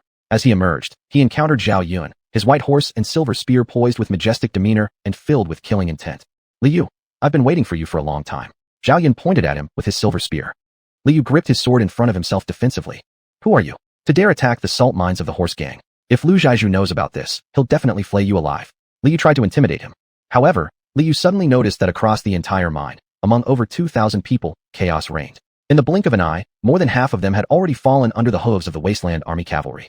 To kill my lord, I have come here to destroy the horse gang. Xuanhuan swung his silver spear. His white horse leapt into the air, charging straight towards Li Yu to take his head. Originally from the Wasteland King's forces. The arrogant fool, let me cut you down. Li Yu was shocked. He charged forward. To be stationed at such a critical place meant that Li Yu himself possessed formidable martial skills. However, Li Yu would never have imagined just how terrifying the fighting strength of the person standing before him was. Their weapons clashed, sending sparks flying. But Li Yu's expression suddenly changed dramatically, fear coursing through him. What immense strength! The iron sword in Li Yu's hand let out a faint ringing noise as its entire body trembled uncontrollably until it finally gave way. His body retreated step by step, stumbling onto the ground. Xuanhuan moved forward, ready to bring down his silver spear. But then Li Yu began to plead for mercy. General, please, don't kill me. If I die, not only will Lu Zhaizhu not forgive you, even the Southern Wasteland King won't let this go unpunished. The Southern Wasteland King commands over 10 legions of soldiers, unmatched in power, certainly no comparison to some small and useless Wasteland King. Let me tell you honestly, although I am part of Lu Qiusha's forces, the truth is, I was sent by the Southern Wasteland King to monitor Lu Qiusha. With your abilities, you're sure to be entrusted with important responsibilities. Isn't that better than serving under a dying Wasteland King? Chapter 12, Conspiracy. Now xuanhuan, being an official of both civil and military status, is not tolerated by the power factions across the land. Joining the Southern Wilderness King seems more reliable. Li Yu perceived a tempting condition, but in Xuanhuan's eyes, it was utter nonsense. Are you done? You can go die now. Xuanhuan glared with his piercing eyes as the silver spear in his hand instantly pierced through Li Yu's throat. You, how could you kill me? Li Yu didn't understand. He had the powerful Southern Wilderness King backing him from behind, yet Xuanhuan dared to kill him anyway. Utter rubbish. This general will eventually sweep away the wilderness for my master. Xuanhuan said angrily. Dead. Commander Li Yu is dead. What? What should we do? In an instant, the bandits were in chaos. According to Xuanhuan's plan, a few bandits were let go to return and deliver the message, enticing xuanhuan to lead troops to attack. xuanhuan personally led 6,000 soldiers, lying in ambush on the road where xuanhuan would support the salt mine. As for Jianwei, he was responsible for launching a sneak attack at home base. In less than an hour, the battle stopped. 3,000 bandits died, over 2,000, and hundreds were captured as prisoners. Seeing the fighting stop, the laborers sleeping in the camp tentatively walked out. Faced with such a fine cavalry force, the laborers were at a loss. Whose army was this? Would they be killed? Fellow countrymen, don't be afraid. We are the army under the command of the Wilderness King. From now on, you are free. Xuanhuan explained xuanhuan's background. Countrymen, we've been saved. Long live the Wilderness King. General Xuanhuan, please ensure that all these bandits are wiped out. These beasts deserve no good death. Don't worry, from this moment on, none of these bandits will escape. Xuanhuan's expression was grim. However, after xuanhuan left Black Mountain City, the city was not peaceful. Hidden dangers gradually surfaced. Within Black Mountain City, three major figures, Tu Yingguang, Kuei Biao, and Rong Ho, together controlled at least 500 people's forces. The trio committed numerous atrocities including bullying and raping women, extorting merchants passing through their territory mercilessly. Now, with Chu Chengwang dead, the allure of the position of the Black Mountain City Lord lured the three, just like the throne of an emperor. Of course, capturing Black Mountain City depended not only on them, but also required strong support from a greater power. Previously, behind Chu Chengwang stood the Empress, whereas the three local tyrants relied solely on the Southern Wilderness King to secure their positions as city lords in Black Mountain City. Therefore, Tu Yingguang, the most powerful among the three, reported the change of ownership in Black Mountain City to the Southern Wilderness King, Chen Jiangli. In fact, the forces within Black Mountain City did not pose any threat to xuanhuan. What xuanhuan feared the most was still the Southern Wilderness King, Chen Jiangli. This guy owned all of South Wilderness. It wasn't a minor faction, and Black Mountain City could be called the gateway between South Wilderness and Central Plains. It was the trade channel for all merchants. Once controlled, it meant immeasurable wealth. Throughout this period, there was only one place even Chen Jiangli did not dare to touch, because the one standing behind it was the Empress who commanded several million soldiers, far beyond Chen Jiangli's reach. South Wilderness City. The princely mansion. Zhu Yu rushed into the city mansion breathlessly. My lord, our chance has come. This man was the first strategist under the Southern Wilderness King, Chen Jiangli. Speaking of which, the reason why the Southern Wilderness King could firmly stand in South Wilderness was largely due to Zhu Yu's contributions. Master strategist, what has got you so happy? Chen Jiangli rose from his chair. The Wilderness King has arrived at Black Mountain City, Zhu Yu said. Chun Jiangli frowned. Is that idiot still alive? How could the Empress allow him to come to Black Mountain City? Master strategist, this is no good news. Now, among the 4 rebel kings in the wilderness, though officially loyal to the court, if the Empress places a mere discarded king above us, ordering us around, what is going to happen? Qin Jiangli meant Su Xian must die. The wilderness did not need anyone claiming to speak for the heavens to order things around. No, this Su Xian took over Black Mountain City, killed Chu Xuanhuan, then destroyed Muronghe. With 5,000 armies, according to Tu Yingguang's letter, this Su Xian led over 10,000 troops to Gaoping to destroy Lu Qiusha, Zhu Yu excitedly stated. What? Are you saying that the news from the court about Su Xian not leading a single soldier is false? Does this Su Xian actually have over 10,000 troops? What a bunch of incompetence. How could they misinterpret such information? But this brings us no advantage, especially for South Wilderness. My lord, aren't you confused? Everyone knows that the Empress doesn't get along with the Northern King. Su Xian dared to kill Chu Xuanhuan, who was her subordinate. How could she not be angry when she hears this news? Currently, Black Mountain City has less than 1,000 troops. We just need to send a few thousand troops with the name of retrieving Black Mountain City for the Empress to wipe him out. At this point, our lord can rightfully take over Black Mountain City. As for that Su Xian, he doesn't know anything about military strategy. He's nothing but a waste. If he could only stay in Black Mountain City, it would be fine, but how dare he launch an attack on his own? Does he really think he is his father, the Northern King? Zhu Yu chuckled coldly. Qin Jiangli immediately understood. I have comprehended your meaning. Send orders to Yu Zhang, the commander of Longxi, to lead 5,000 troops and capture Black Mountain City. Also, I want to teach Su Xian a lesson. Send orders to Gao Dachang. If he sees Su Xian, he is to kill him directly. However, I predict Su Xian won't live long anyway. With the massive army under Lu Qiusha, there's no way Su Xian can handle it. From start to finish, Su Xian was never looked upon favorably by others. To be honest, the tens of thousands of troops under Su Xian's command meant nothing to Qin Jiangli. People like Chu Xuanhuan and Muronghe were nothing in his eyes. But very soon, Qin Jiangli would come to realize just how formidable Su Xian truly is. The next day, Yuan Xian, who hadn't waited for Muronghe to return, was starting to get restless. There wasn't even a messenger with news. Could something unexpected have happened? Report. A disaster has occurred. Second leader, the salt mine has been attacked. A bandit covered in injuries crawled into the room. Yuan Xian abruptly stood up, worriedly asking, what exactly happened? Why are you injured so badly? It was bad enough that there was no news from Muronghe. Now the salt mine had also run into trouble. It was the Wilderness King's army, numbering around 2,000 to 3,000. They took over the mining area and killed everyone. General Li Yu is dead as well, the soldier reported. Yuan Xian clenched his fists tightly, making a creaking sound, and quickly grabbed a weapon from the rack. He swung his sword, cutting off the soldier's head. Li Yu is dead, and you dare to come back? You're useless. Yuan Xian erupted in anger. Su Xian is just a waste, so where does he get such incredible skills? Father, could it be that the imperial court deliberately spread false information? Or perhaps, Su Jian, the Northern King, foresaw the future of the Su family and left Su Xian a fallback plan. Yuan Xian's son, Yuan Li, speculated. Chapter 13, Ambush Midway. Su Jian is a crafty old fox. He's done plenty of planning ahead. That's how our family has lasted until now. Yuan Xian clenched his fists. But in the end, Su Xian is still a worthless man. If it weren't for the help from the generals under him, he wouldn't have even survived this long to enter the Wastelands. To try and establish the Su banner here in the Wastelands is sheer delusion. With just 2,000 or 3,000 men, what big waves could they possibly make? I'll head over right now and exterminate Su Xian. Father, let me go, Yuan Li said anxiously. There's no need. You lead 1,000 men and hold the camp. Also, prepare all the goods that King Nanhuang requires, Yuan Xian instructed thoroughly. Then, stepping out of the tent, 6,000 troops swiftly gathered together, setting off in grand procession toward the salt mine. It was only 1.5 hours away from the salt mine to where Yuan Xian was stationed, and they would soon meet with Su Xian. All the commotion at Yuan Xian's main camp was fully noticed by Dian Wei. Good. Yuan Xian is courting his own death. This is our chance. Dian Wei couldn't wait. Yuan Xian's troop deployment signified that Zhao Yun was performing exceptionally well in the battle near the salt mine. With the main force leaving, there were only over 1,000 soldiers left behind in the main camp. It was an overwhelmingly advantageous fight. The battle hadn't even started yet, but Dian Wei was already feeling uninterested. In the great desert waste, the yellow sand filled the sky. 6,000 troops, led by Yuan Xian, kicked up clouds of sand and dust. 1,000 cavalrymen and 5,000 infantrymen, though they were bandits. These were absolutely the best disciplined among bandit forces. They're coming. Everyone, listen to my orders. Su Xian's troops lay in ambush behind a soil slope. The wind and sand were fierce here, and Su Xian's eyes were almost shut tight. Meanwhile, the cavalry led by Yuan Xian was advancing rapidly. Screams from warhorses suddenly erupted chaotically. At a glance, the road revealed a concealed hole. Beneath it were sharp wooden stakes. Reacting quickly, Yuan Xian pulled on the reins and dismounted, saving himself from injury. But the horses behind were not so fortunate. Unable to break in time, one after another fell into the pit, their flesh torn apart by stakes thicker than arms. Ambush! There's an ambush! Yuan Xian shouted while running. Yuan Xian, Your grandpa is waiting right here. Fire arrows. Su Xian stood up.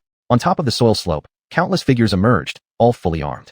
2,000 archers fired their arrows simultaneously. Both sides of the slopes were full of archers from the army. The horse bandits had nowhere to hide. Take cover.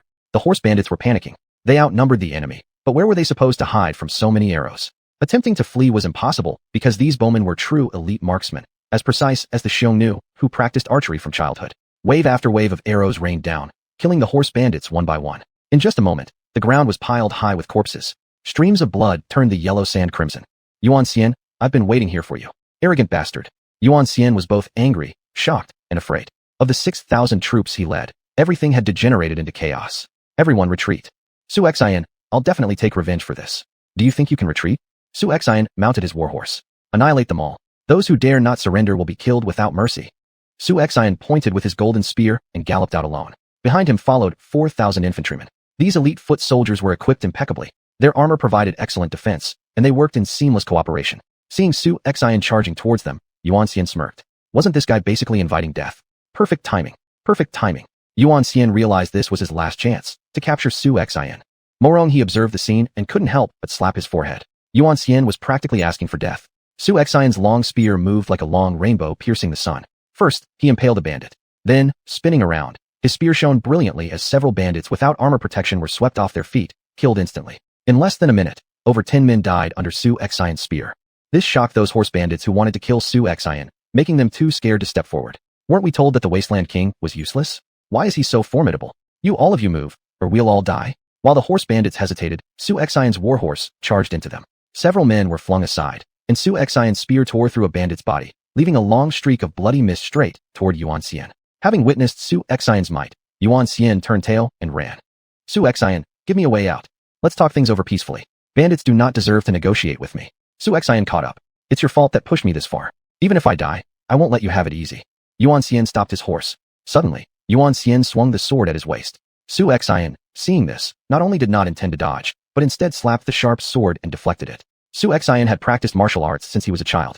Although his skills were not the best in the world, they were still extremely rare among first-class warriors. Compared to him, Yuan Xian's flying sword was as slow as a snail.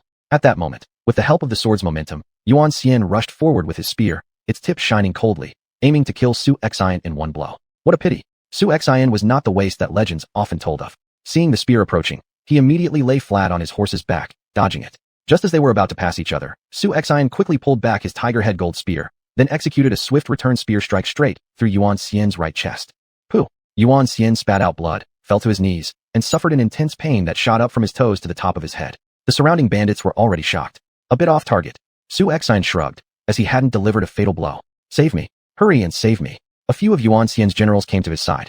Run, quick run. They have no cavalry. Let's go back to the main camp. In a life-or-death situation, Yuan Xian's mind was unusually clear. Retreat. All the horse bandits formed a protective circle around Yuan Xian, breaking out. As for the foot soldiers of the bandits, there weren't many left. The elite troops of the Wasteland army crushed everything. As the shouts faded away, so did the battle. Of course, with Yuan Xian escaping, the final resistance heart of the horse bandits had been lost. Moreover, most of these horse bandits were selfish and self-interested. They could share fortune together, but once faced with mortal danger, each looked out for themselves. Lord, should we pursue? A warrior reported. No need. Dian Wei is waiting for him. Su Xian smirked coldly. Quickly clean up the battlefield, then let's advance towards Gaoping. It may. If the king of South Wasteland becomes aware, we might end up fighting a battle. Su Xian was already prepared to fight against the king of South Wasteland. Certainly, given his current limited number of soldiers, he didn't actually wish for such a fast encounter with the king of South Wasteland. I understand, Lord. In this battle, 6,000 enemy forces, over 500 fled, nearly 4,000 were killed, the rest captured. Chapter 14, Victory After Victory, continue into Gaoping. Second boss, are you alright? Looking at the heavily injured Yuan Xian, a group of subordinates were quite worried. If something happened to Yuan Xian, they wouldn't be able to survive when they returned. Damn it, we really underestimated them. Our horse bandits gang has suffered great losses this time, affecting our foundation. If we don't destroy Su Xian, how will the horse bandits survive in the southern wilderness? Yuan Xian gritted his teeth. Let's go back first. We'll see the head boss. This Su Xian is not easy to deal with, and we need all our forces to annihilate him. However, we have now reached the boundary of Gaoping. There are 10,000 elite cavalrymen of the king of the southern wilderness here. Presumably, Su Xian wouldn't dare pursue us anymore. In everyone's view, this was the bottom line. Except for the kings of eastern, northern, and western wilderness, anyone facing the king of southern wilderness was a colossal being. In the eyes of the king of Southern Wilderness, the bandits eliminated by Su Xuanhuan simply didn't count as achievements because the king of Southern Wilderness had never considered these growing bandits as his opponent. During Yuan Xian's return journey, Dian Wei finally took action. 5,000 soldiers surged forward, rushing into the camp of the horse bandits, slashing down anyone they encountered, killing without hesitation, especially Dian Wei. Facing the encirclement of dozens of people, he was fearless, cutting a bloody path through them. Charge in, charge in. All the army of the wilderness became extremely excited. At this moment, Yuan Li gathered all the soldiers before the main force, forming an array to try to block the enemy's advance. But even these three layers, inner and outer defenses, seemed like trash in front of Dian Wei. Archers, fire! Dian Wei roared. 1,000 archers surrounded the enemy in one spot and let their arrows fly. Throw spears! Dian Wei commanded again. The soldiers threw their long spears towards the horse bandits. Yuan Li, this fool, was practically asking for death. Such an array indeed could be used for defense while awaiting reinforcements, but learning only the surface form and missing the essence is dangerous. Remember, they faced none other than elite troops on par with or slightly inferior to the Northern King's army. And the best armor worn by the bandits was leather. Even their shields were made of wooden boards. They might hold their ground against an equally equipped or slightly weaker enemy army, but meeting such a formidable elite force as the Wild Army was suicide. Not only would they fail in defense, but they would accelerate their own destruction. As waves of screams sounded, the horse bandits trapped in the middle fell one by one. The dense rain of arrows left no room for even the slightest movement. Any exposure meant instant arrow penetration. It wasn't just the arrows that were lethal. Those thrown spears forcibly broke through the shield wall erected by the enemy. Wooden shields were split into halves, and the bandits inside were impaled and stuck to the ground, blood spilling everywhere. Spearmen, form an array to break the enemy. Dian Wei wielded dual halberds. Hiss! A line of spears stood firm and charged forward. As they neared the horse bandit array, the spears fiercely thrust out. In the clash of weapons, the Wild Army spears slipped through gaps, striking deep inside, pulling out then stabbing again. Back and forth, the bandit army couldn't withstand the assault, people along with shields falling to the ground. Very soon, a breach was made. Hold him back. My father's army will come to our rescue soon. Yuan Li grew increasingly afraid. Then Dian Wei lunged boldly, first crashing into the enemy formation. Two heavy halberds dispatched enemies one by one, making it impossible for anyone to approach. Could 1,000 bandits match thousands of elite wild soldiers?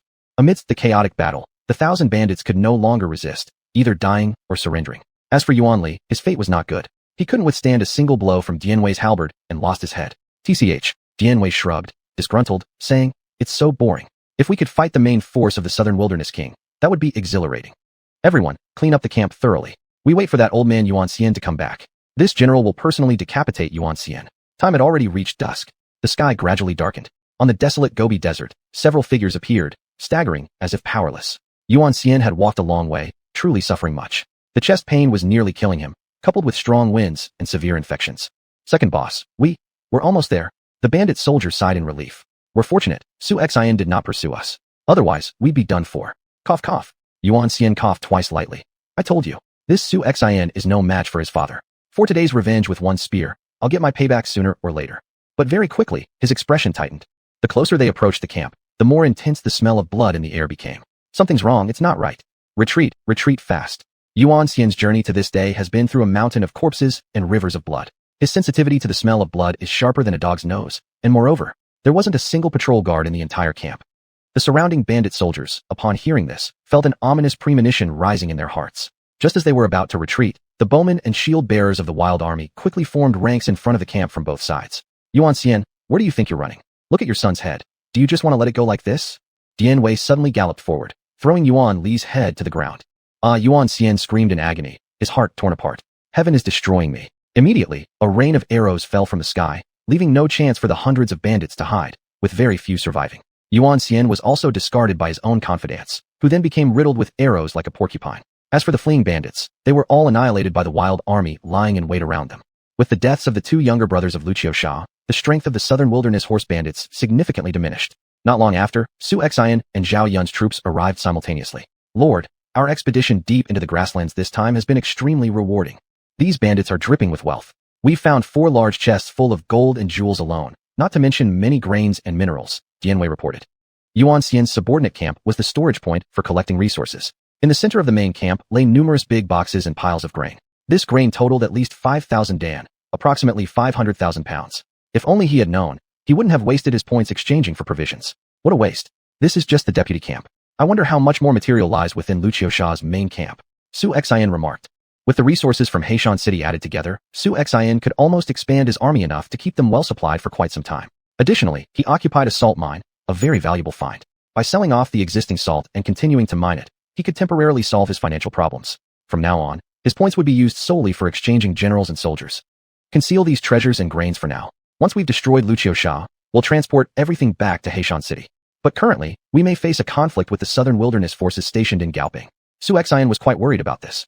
His points were running low, so it seemed that next time, before departing again, he'd need to earn more points to ensure a successful campaign. Let's first focus on hiding all these riches and food supplies, then deal with what awaits us when we meet the southern wilderness forces in Gaoping. Chapter 15. Great Changes in Black Mountain City. Lord, we have more than 10,000 elite troops. Why should we fear the Southern Wilderness Army? General has long desired to settle accounts with the Southern Wilderness Army. Dian Wei, holding his twin halberds, was eager for battle. Rest assured, the battle with the South will begin sooner or later. Xuanhuan calculated. How could one allow others to snore comfortably beside his bed? The king of the Wastelands governs 4 provinces. All 4 kings are capable men who would not tolerate being bossed around by some upstart young man. They came to rebel against authority and don't even bother paying taxes to the court. How much less would they allow him to swagger about their domain? Lord, shouldn't we care about what's happening in Black Mountain City? Zhao Yun was worried. Don't worry, with Yu Qian and Gao Shun there, nothing will go wrong.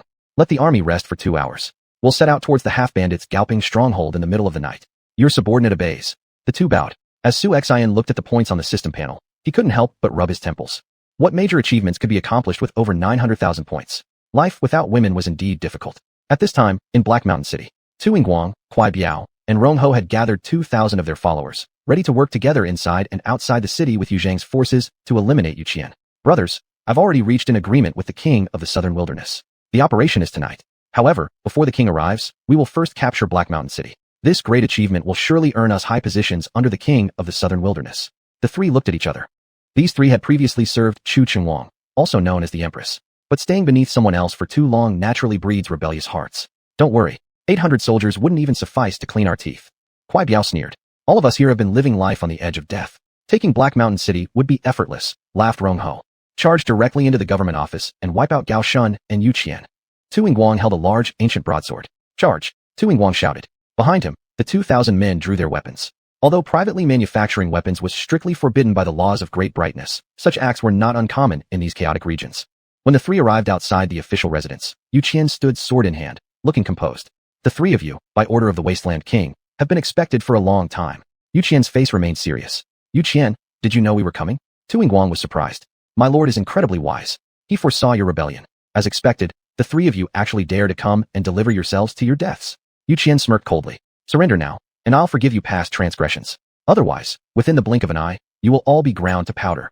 From deep within the mountains, enduring countless trials by fire and hammering, unafraid of being crushed to pieces, leaving purity behind for generations. This was the indomitable Yu Qian from Ming, his eyes glaring fiercely like oxen, filled with overwhelming killing intent. Damn it! How dare a mere scholar act so arrogantly, and threaten me to boot? Let's see if you can withstand my power when the time comes. Rong Ho rolled up his sleeves. Yu Qian, just because you're made of tough bones today, doesn't mean I won't shave them off you. With only 800 soldiers, do you think you can soar to the heavens? Men, charge inside, capture Yu Qian alive, and present him to Lord Yu Zhang. The enemy mocked Yu Qian and brandished their weapons. Truly fearless rebels, this official will destroy you all. Where are the great wasteland armies? Show these rogue forces what real strength feels like. Snap! On the upper floors of pavilions, windows suddenly flung open. Archers quickly strung their bows. Within the courtyard, infantry fully armored stood behind Yu Qian. Above the mansion complex, numerous archers prepared themselves. The sudden surprise froze Xuanhuan and his 3 accomplices. Xuanhuan, didn't you say Yu Qian only had 800 soldiers? Where did all these people come from? What kind of intelligence failure is this? Kuai Biao was visibly shaken. Especially under the moonlight, the shining armor of the great wasteland army emitted dazzling silver light, the sharp glints intimidating everyone. They were merely local gangsters, those who hesitated even fighting against dozens of Black Mountain soldiers commanded by xuanhuan. Now facing this many elite soldiers, the 3 lost confidence. Could this be my fault? How could I know that Yu Qian secretly harbored over 1,000 troops? Damn, miscalculated. But General Yu Zhang's reinforcements should arrive soon. We can hold out until then.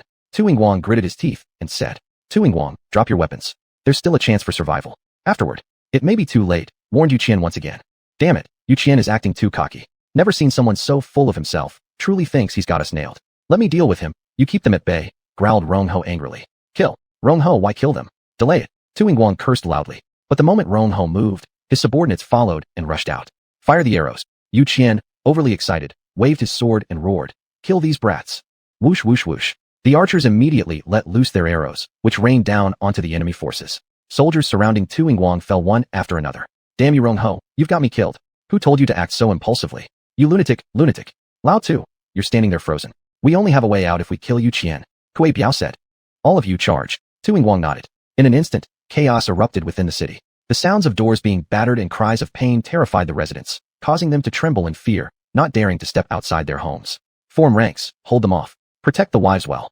Yu Qian showed no fear at all. The Wasteland army positioned large shield-like walls at the entrance to the courtyard, with sharp spears standing ready for battle. Stab! As the enemies were about to break through, the spears lunged forward, piercing through their bodies. The archers continued to provide cover from behind, causing many enemies to fall. On either side of the buildings, hidden soldiers from the Wasteland army charged downward into the fray. Blood sprayed mercilessly, staining the ground. At this moment, inside the house, Xiao Qianxue and Xia Fian held knives. Though they were women, as a queen of Lulan and the sister of a great thief, both naturally possessed martial skills. Lin Gaofei and He Ziyuan sat anxiously. Miss Xiao, do you think Yu Qian can withstand this? Lin Gaofei asked. Don't worry. This elite force left by the king is no less capable than the Northern Army's finest. These gangsters, these mongrels, dare not challenge such a refined military force. What we fear most now are the Southern Wasteland armies mentioned by the enemy. If the Southern Wasteland armies attack, tonight's outcome is uncertain, Xiao Qianxue worried.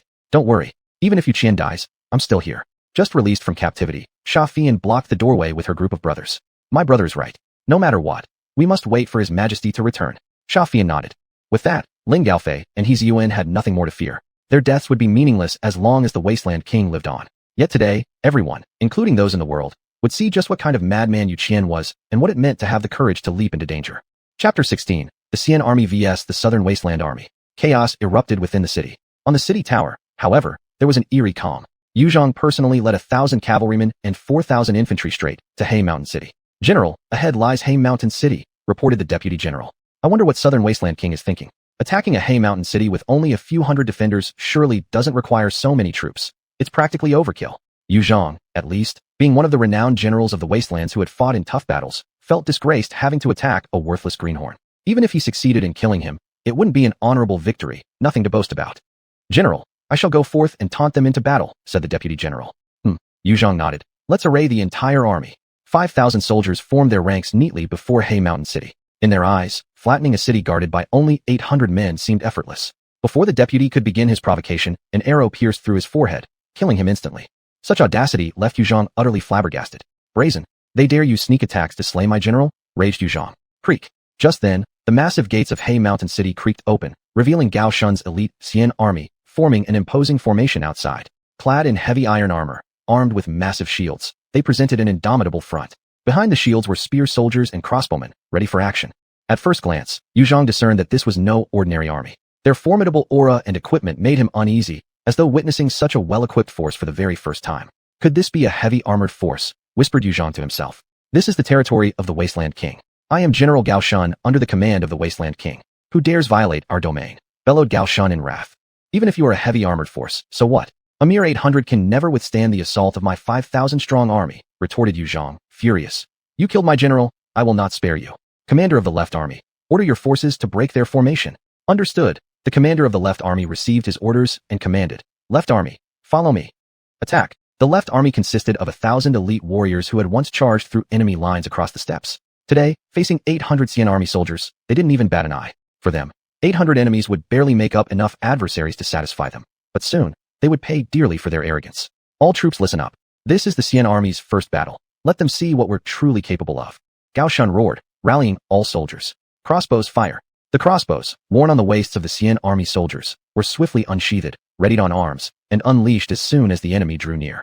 These crossbows were advanced variations of Zhuge's multi-shot crossbow, capable of firing 10 shots rapidly. Every Xian army soldier was equipped with such weaponry, which compensated greatly for firepower deficiencies, especially effective against cavalry. As darkness fell, the leading front ranks of the enemy, caught unawares, were immediately felled by the barrage of arrows flying directly towards them. The soldiers behind them marched relentlessly over the bodies of their fallen comrades.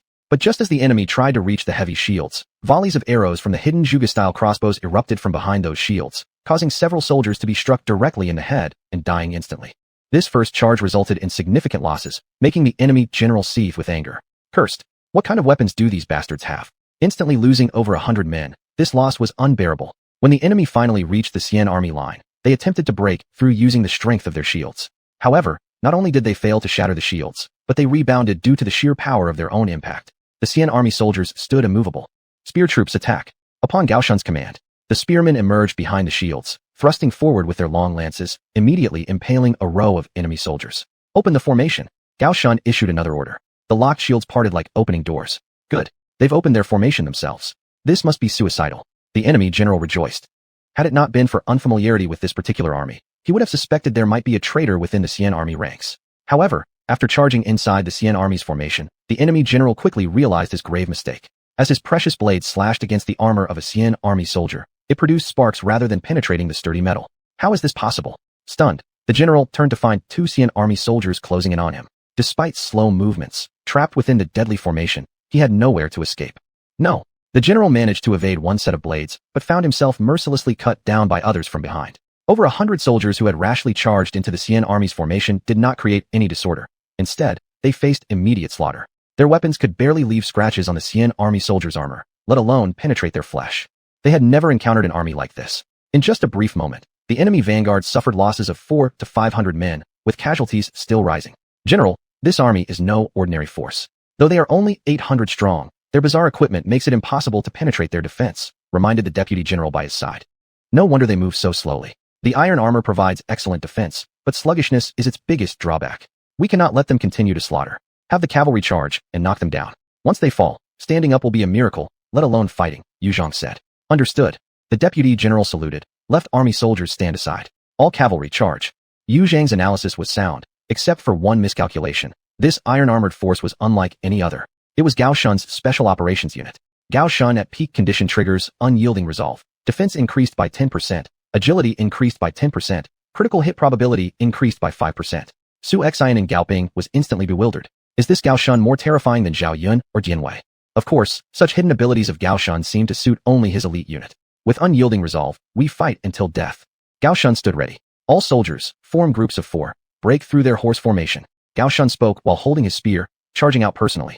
A swift horse charged toward him, yet instead of dodging, Gao Shun attacked directly, thrusting his spear through the chest of the horse. The horse screamed as it charged forward, carrying Gao Shun about 10 meters before falling. Gao Shun displayed great bravery, subduing the horse purely by brute strength.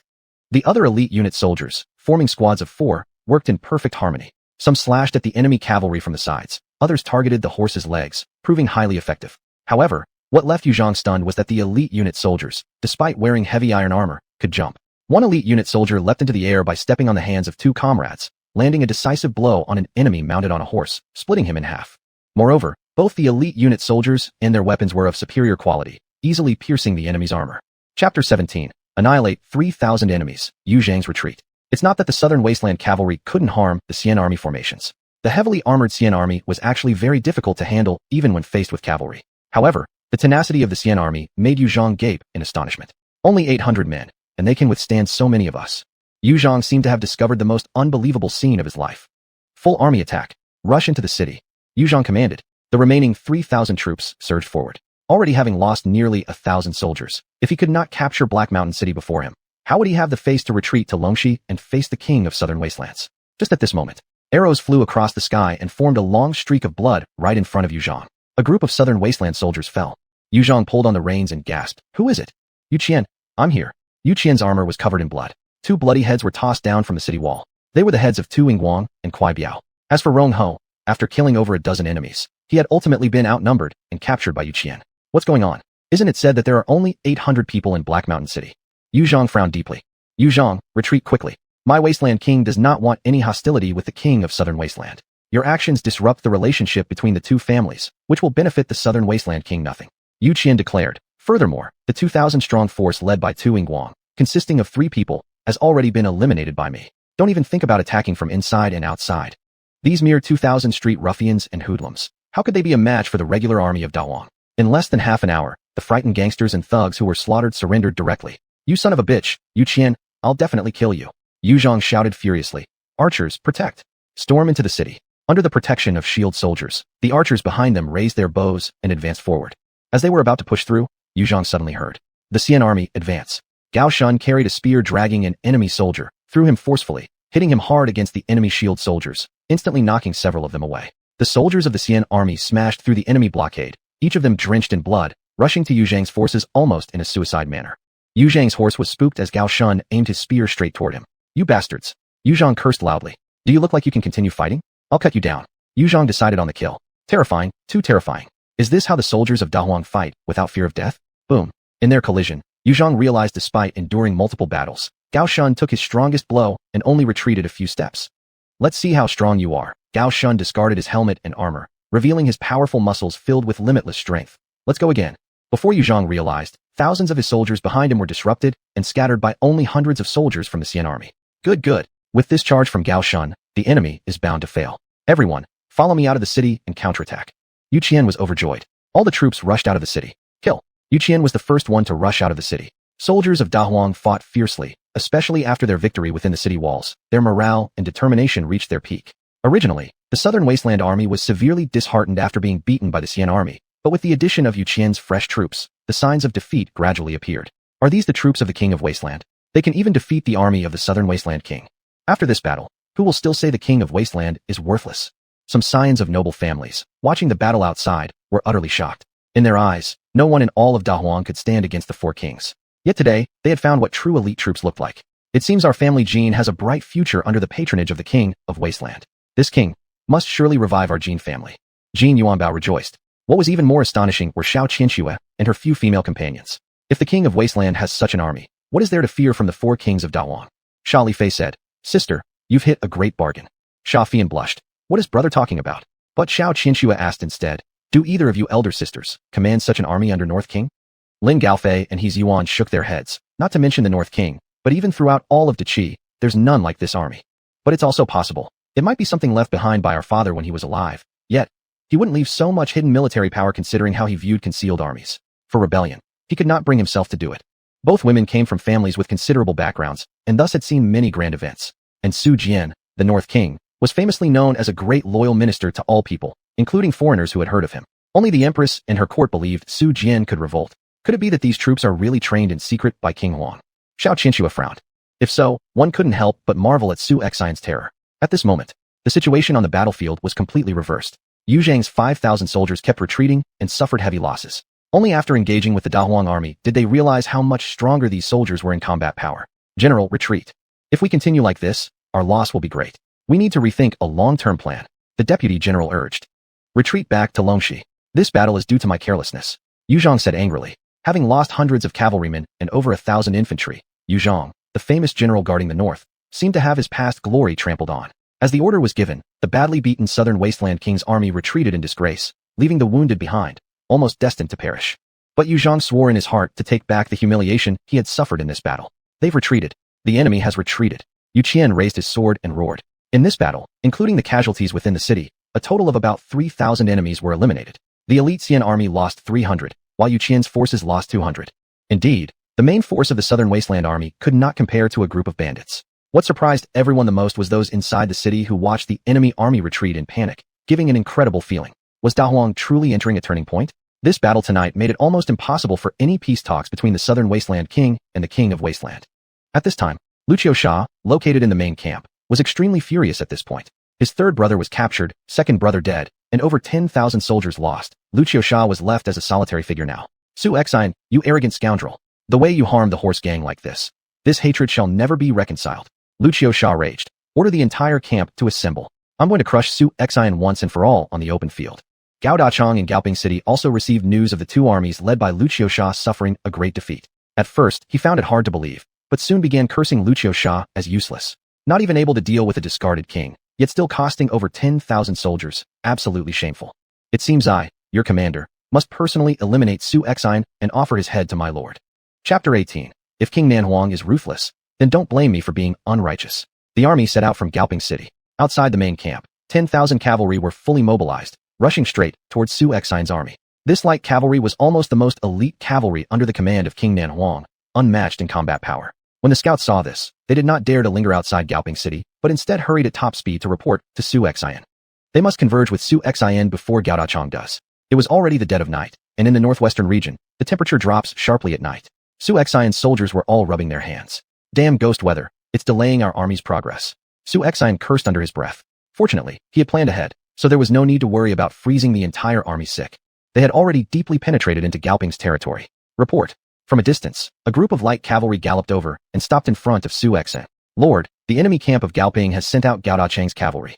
They will probably meet our forces within half an hour, the scout reported. Lord, Gao Dacheng has sent out all his 10,000 cavalry. If we truly engage in battle, we are likely to be at a disadvantage. If we take a defensive position and look for an opportunity to counterattack, our chances of winning will be greater. Zhao Yun said. That's correct. Besides Gao Dacheng, there's also Laqiusha. Combined, they have more than 20,000 troops. It's not that I am careless, but in a direct fight, none can match the Dahuang army, not even Gao Dacheng's cavalry. However, this King Nanhuang actually dared to send his army against me. Since he has acted unjustly, don't blame me for being ruthless. Su Exan took out a map. Gao Dacheng has deployed all his 10,000 cavalry, so Gaoping must be defenseless. This guy clearly didn't take me seriously. Zhao Yun, your elite cavalry is even better and faster than Gao Dacheng's cavalry. Lead the troops around to directly capture Gaoping. Even though taking a detour would cost a few extra hours, Gaoping City was not very far from them. They could arrive before noon the next day. I obey the order. Zhao Yun saluted with clasped hands. Cavalry, follow me. Zhao Yun led his cavalry detachment on a detour. Entire army, listen to the order, form up to receive the enemy. Su Exan ordered. Since the two armies were bound to meet anyway, it would be better to line up neatly and wait for the enemy to come. During this period, Su Exan opened the mall panel. Defeating Gao Dacheng's cavalry was actually simple. All he needed was enough firepower. Gonggu continuous crossbow, 10 shots, 20 points per unit. 1 point for 1 arrow. Exchange for 3,000 units and 300,000 arrows. Exchange successful, deducted 360,000 points. With Gonggu continuous crossbows and 300,000 arrows, Gao Dacheng's 10,000 cavalry would be shot down like a sieve. At this moment, Gao Dacheng and Laqiusha's forces merged. Laqiusha not only led his own force of 15,000 troops, but also recruited all the warriors from surrounding small tribes, preparing for a big confrontation with Su Exan's army. LV Chief, your group couldn't handle such a mere deposed king, and this makes King Nanhuang very unhappy, Gao Dacheng said coldly. General Gao, do not underestimate the enemy. My sworn brothers are no ordinary people. Perhaps Su Exan has some real skills. Moreover, if the court hadn't reported that Su Exan didn't bring along any soldiers, how could I have underestimated him and fallen into his cunning trap? Laqiusha almost attributed all reasons for the defeat to the court. Faulty intelligence clearly trapped them. But in Gao Dacheng's eyes, Laqiusha was just deliberately giving himself excuses. How capable can a 16-year-old brat be? At the end of the day, it's still your followers who are too weak. This time, this general will show you what real elites are, Gao Dacheng sneered contemptuously. Bandits are bandits. Even a young whelp can't be handled by you. Yet you dare to have other ideas about King Nanhuang. It was wasted effort for King Nanhuang to ask me to guard against you, Laqiusha. Now it looks like the troop of bandits led by Laqiusha is just a bunch of rabble. Gao Dacheng intentionally made his voice loud enough for Laqiusha to hear. This made Laqiusha, who was already full of resentment, even angrier. Fine, since General Gao is so skilled. When you encounter Su Exan's army, please go first and let me witness the prowess of the Nanhuang troops. Laqiusha said sarcastically. Just watch how powerful the Nanhuang cavalry is. Gao Dacheng was incredibly confident and smug. But soon, all his confidence would be shattered by Su Exan. In the morning, it was already slightly bright. The two armies were finally about to meet. The scout Gao Dacheng sent out rushed back quickly. Report. General, enemy forces have been sighted ahead. Huff. Finding nothing where much is sought. Here it comes effortlessly. Su Exan, you're truly rushing to your death. Gao Dacheng was already eager to try. Whole army listens to my order. Advance at full speed. Whoever kills Su Exan today will be rewarded with 1,000 gold coins and in theft as the head of 100 households. Under heavy rewards, brave warriors are sure to emerge. But when Gao Dacheng and Laqiusha finally saw Su Exan's troops, they were instantly stunned. The army before them was equipped with fine gear, disciplined, and arranged in formations so precise that they all presented a straight line, brimming with a menacing air. Is this the army of King Nanhuang? Gao Dacheng frowned deeply. It seemed not quite what he had imagined. General Gao, with the prowess of the southern Wasteland cavalry, breaking through the enemy lines should be no problem. Once General Gao has broken through the enemy lines, I shall lead my forces to charge. Laqiusha smiled confidently. Given the equipment on display, these soldiers didn't appear easy to deal with. Humph. If you fear death, then stay behind and watch, Gao Dacheng scoffed, then rode forward a few paces and called out to Su Exan. May I inquire if King Nanhuang is present? This king is here. Su Exan responded. Seeing Su Exan, clad in dragon scale armor, wielding a tiger-headed gold-dipped spear, mounted on a coal yellow flying lightning horse, looking majestic and imposing, Gao Dacheng began to doubt the identity of Su Exan. Wasn't it said that King Nanhuang, Su Exan, indulged in debauchery, lacking martial skills? But seeing him now, he appeared much more capable than expected. King Nanhuang, our lord says this. Since you are the foremost king among the kings of Dahuang, if you are willing to go to South Wasteland City and follow his orders, not only will you be given a path to survive, but you'll be treated well. But if you refuse, have you seen the 10,000 iron cavalry behind me? Your army of just 10,000 cannot withstand my cavalry's charge, Gao Dacheng boasted smugly. holding the emperor hostage to command the feudal lords? Su Xian's title of King Nanhuang was bestowed by the Empress, who officially allowed him to command the 4 kings of Dahuang. Thus, South Wasteland king holding him still held some utility. However, such calculations went wrong. You dare to defy authority and rebel like this, speaking hypocritical nonsense, intending to hold this king hostage to order the other 3 kings. Your plan for such an outcome sounds loud enough. Cease the empty talk. If you wish to fight, let's fight. This king will first take care of you, and then deal with General Chen. Chapter 19. The Might of Zhuge's Crossbow. King Huang, are you truly not afraid to die? Gao Dachang's eyes slightly narrowed. So be it. I shall capture you alive and present you to my king. Let's see how stubborn you still remain. Gao Dachang was no fool. He clearly understood the special and important status of Su Xian, the king of Huang. If King Huang were to truly perish in the southern wilderness territory, it might provide an excuse for the other 3 kings, and even the empress of the court, to declare war. On the contrary, capturing Su Xian alive would seem to hold even greater value. Cavalry charge. Rumblings sounded as the ground trembled. 5,000 enemy cavalry charged forward like a flood of beasts towards the battle formation Su Xian had formed, their speed unimaginable. Prepare the formations. Su Xian commanded. His soldiers moved almost in perfect unison. The shield bearers at the front planted heavy shields into the ground, creating a wall-like structure. Behind them, the pikemen advanced, resting their spears on the grooves created by the interlocking shields. Prepare Zhuge's crossbows. 3,000 crossbowmen, divided into 2 batches of 1,500 each, waited ready. Each crossbowman could fire 10 rounds of 10 arrows, showcasing the extraordinary refinement and power of battlefield equipment, which often doubled the effect with half the effort, reducing army casualties. Of course, Zhuge's crossbow had a significant drawback. Its range was only half that of a regular bow, meaning it was effective only up to 50 or 60 meters. However, when the enemy drew near, one shot with 10 arrows could easily penetrate iron armor forged from steel itself, making such firepower hard to withstand. All the Zhuge crossbows were loaded. Let the enemy enter before firing. Follow my command.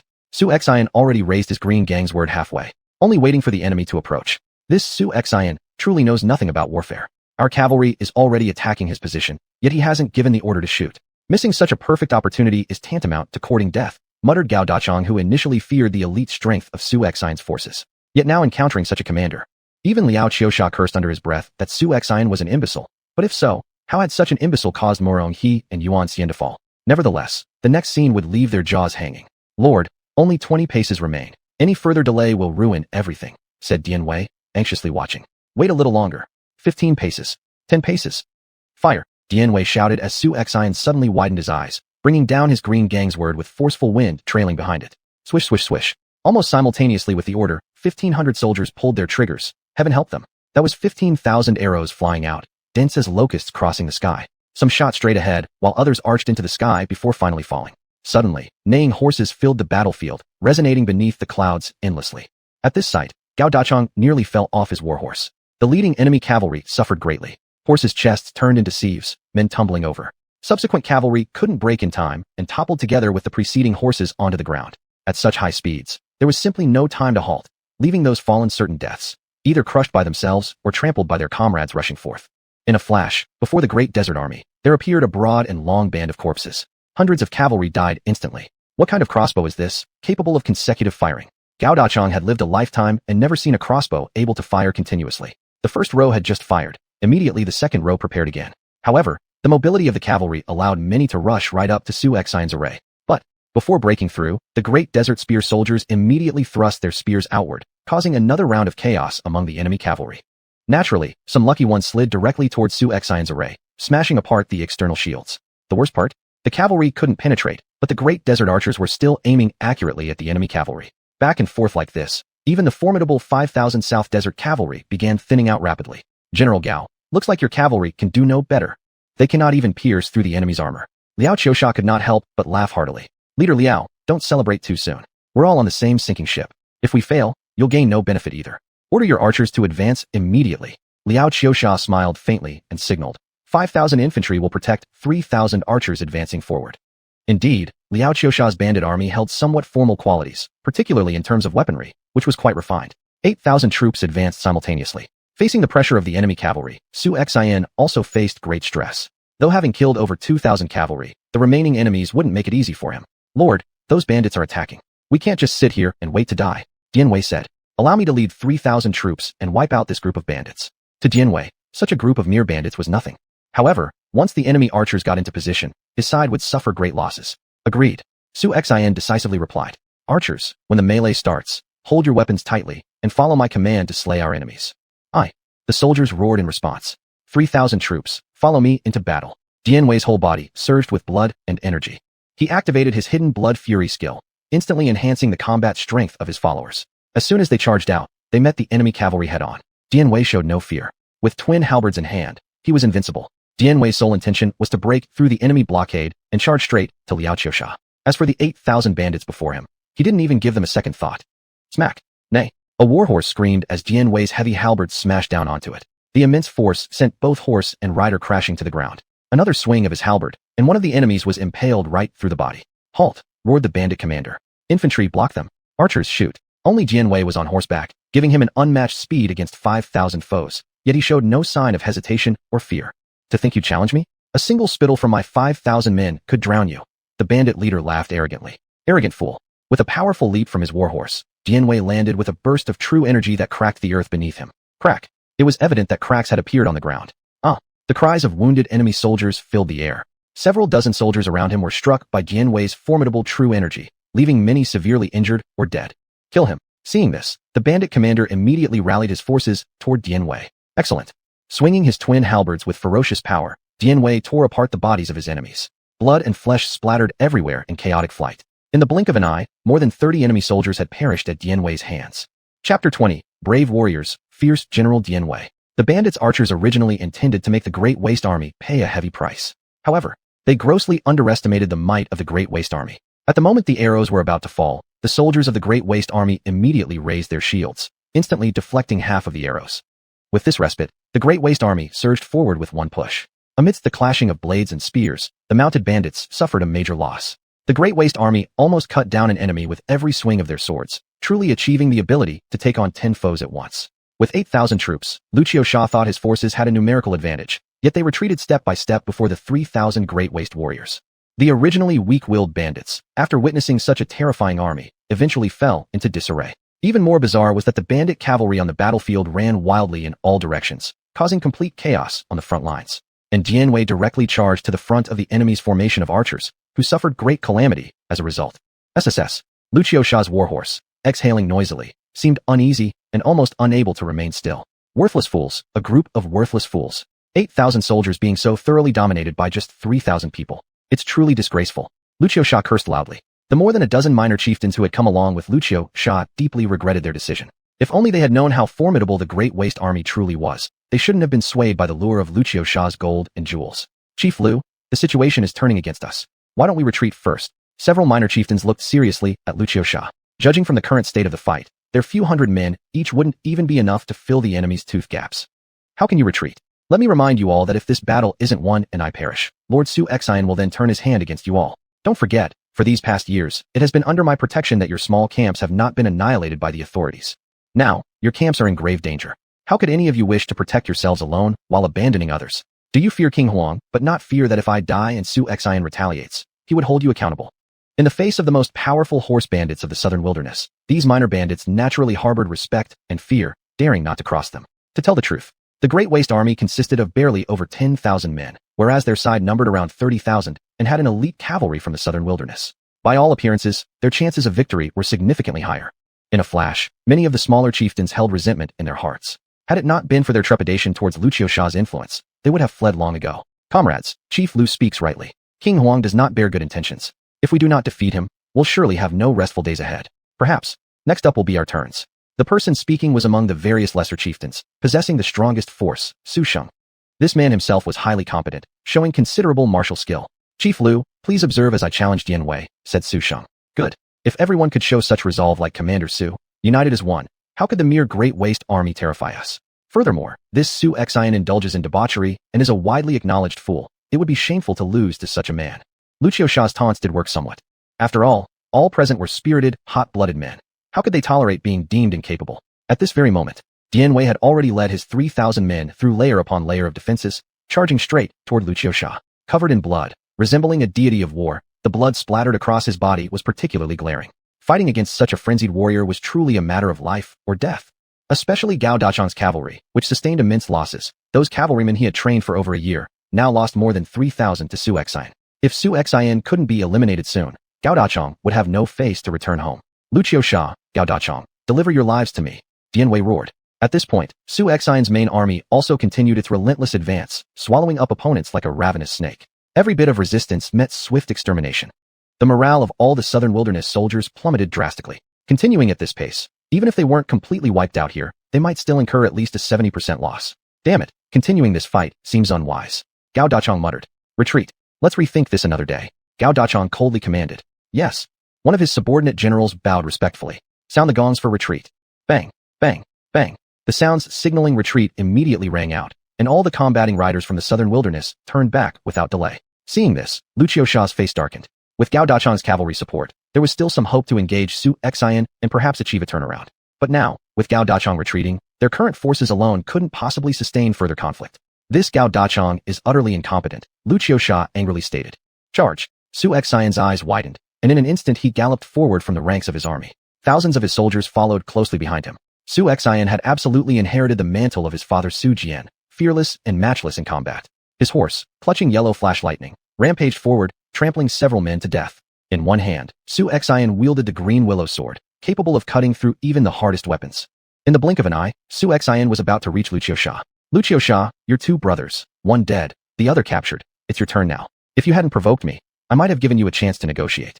But now, I only wish to take your head. Su Xian's gaze was sharp as an eagle's, with an overwhelming aura of killing intent. You, Lu Qiusha swallowed hard. Attack. All of you attack.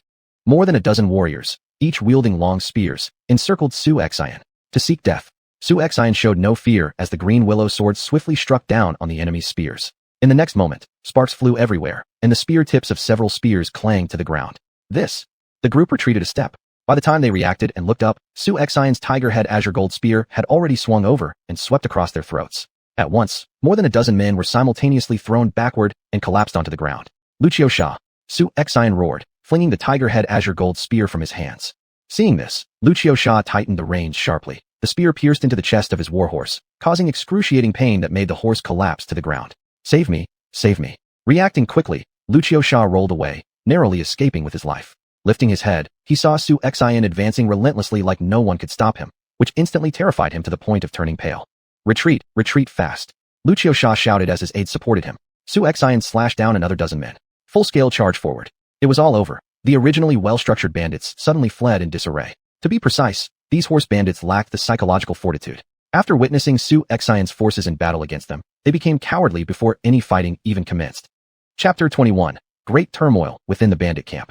The battle lasted for over an hour, and the fleeing soldiers of the enemy army were chased by Su Xian's large force.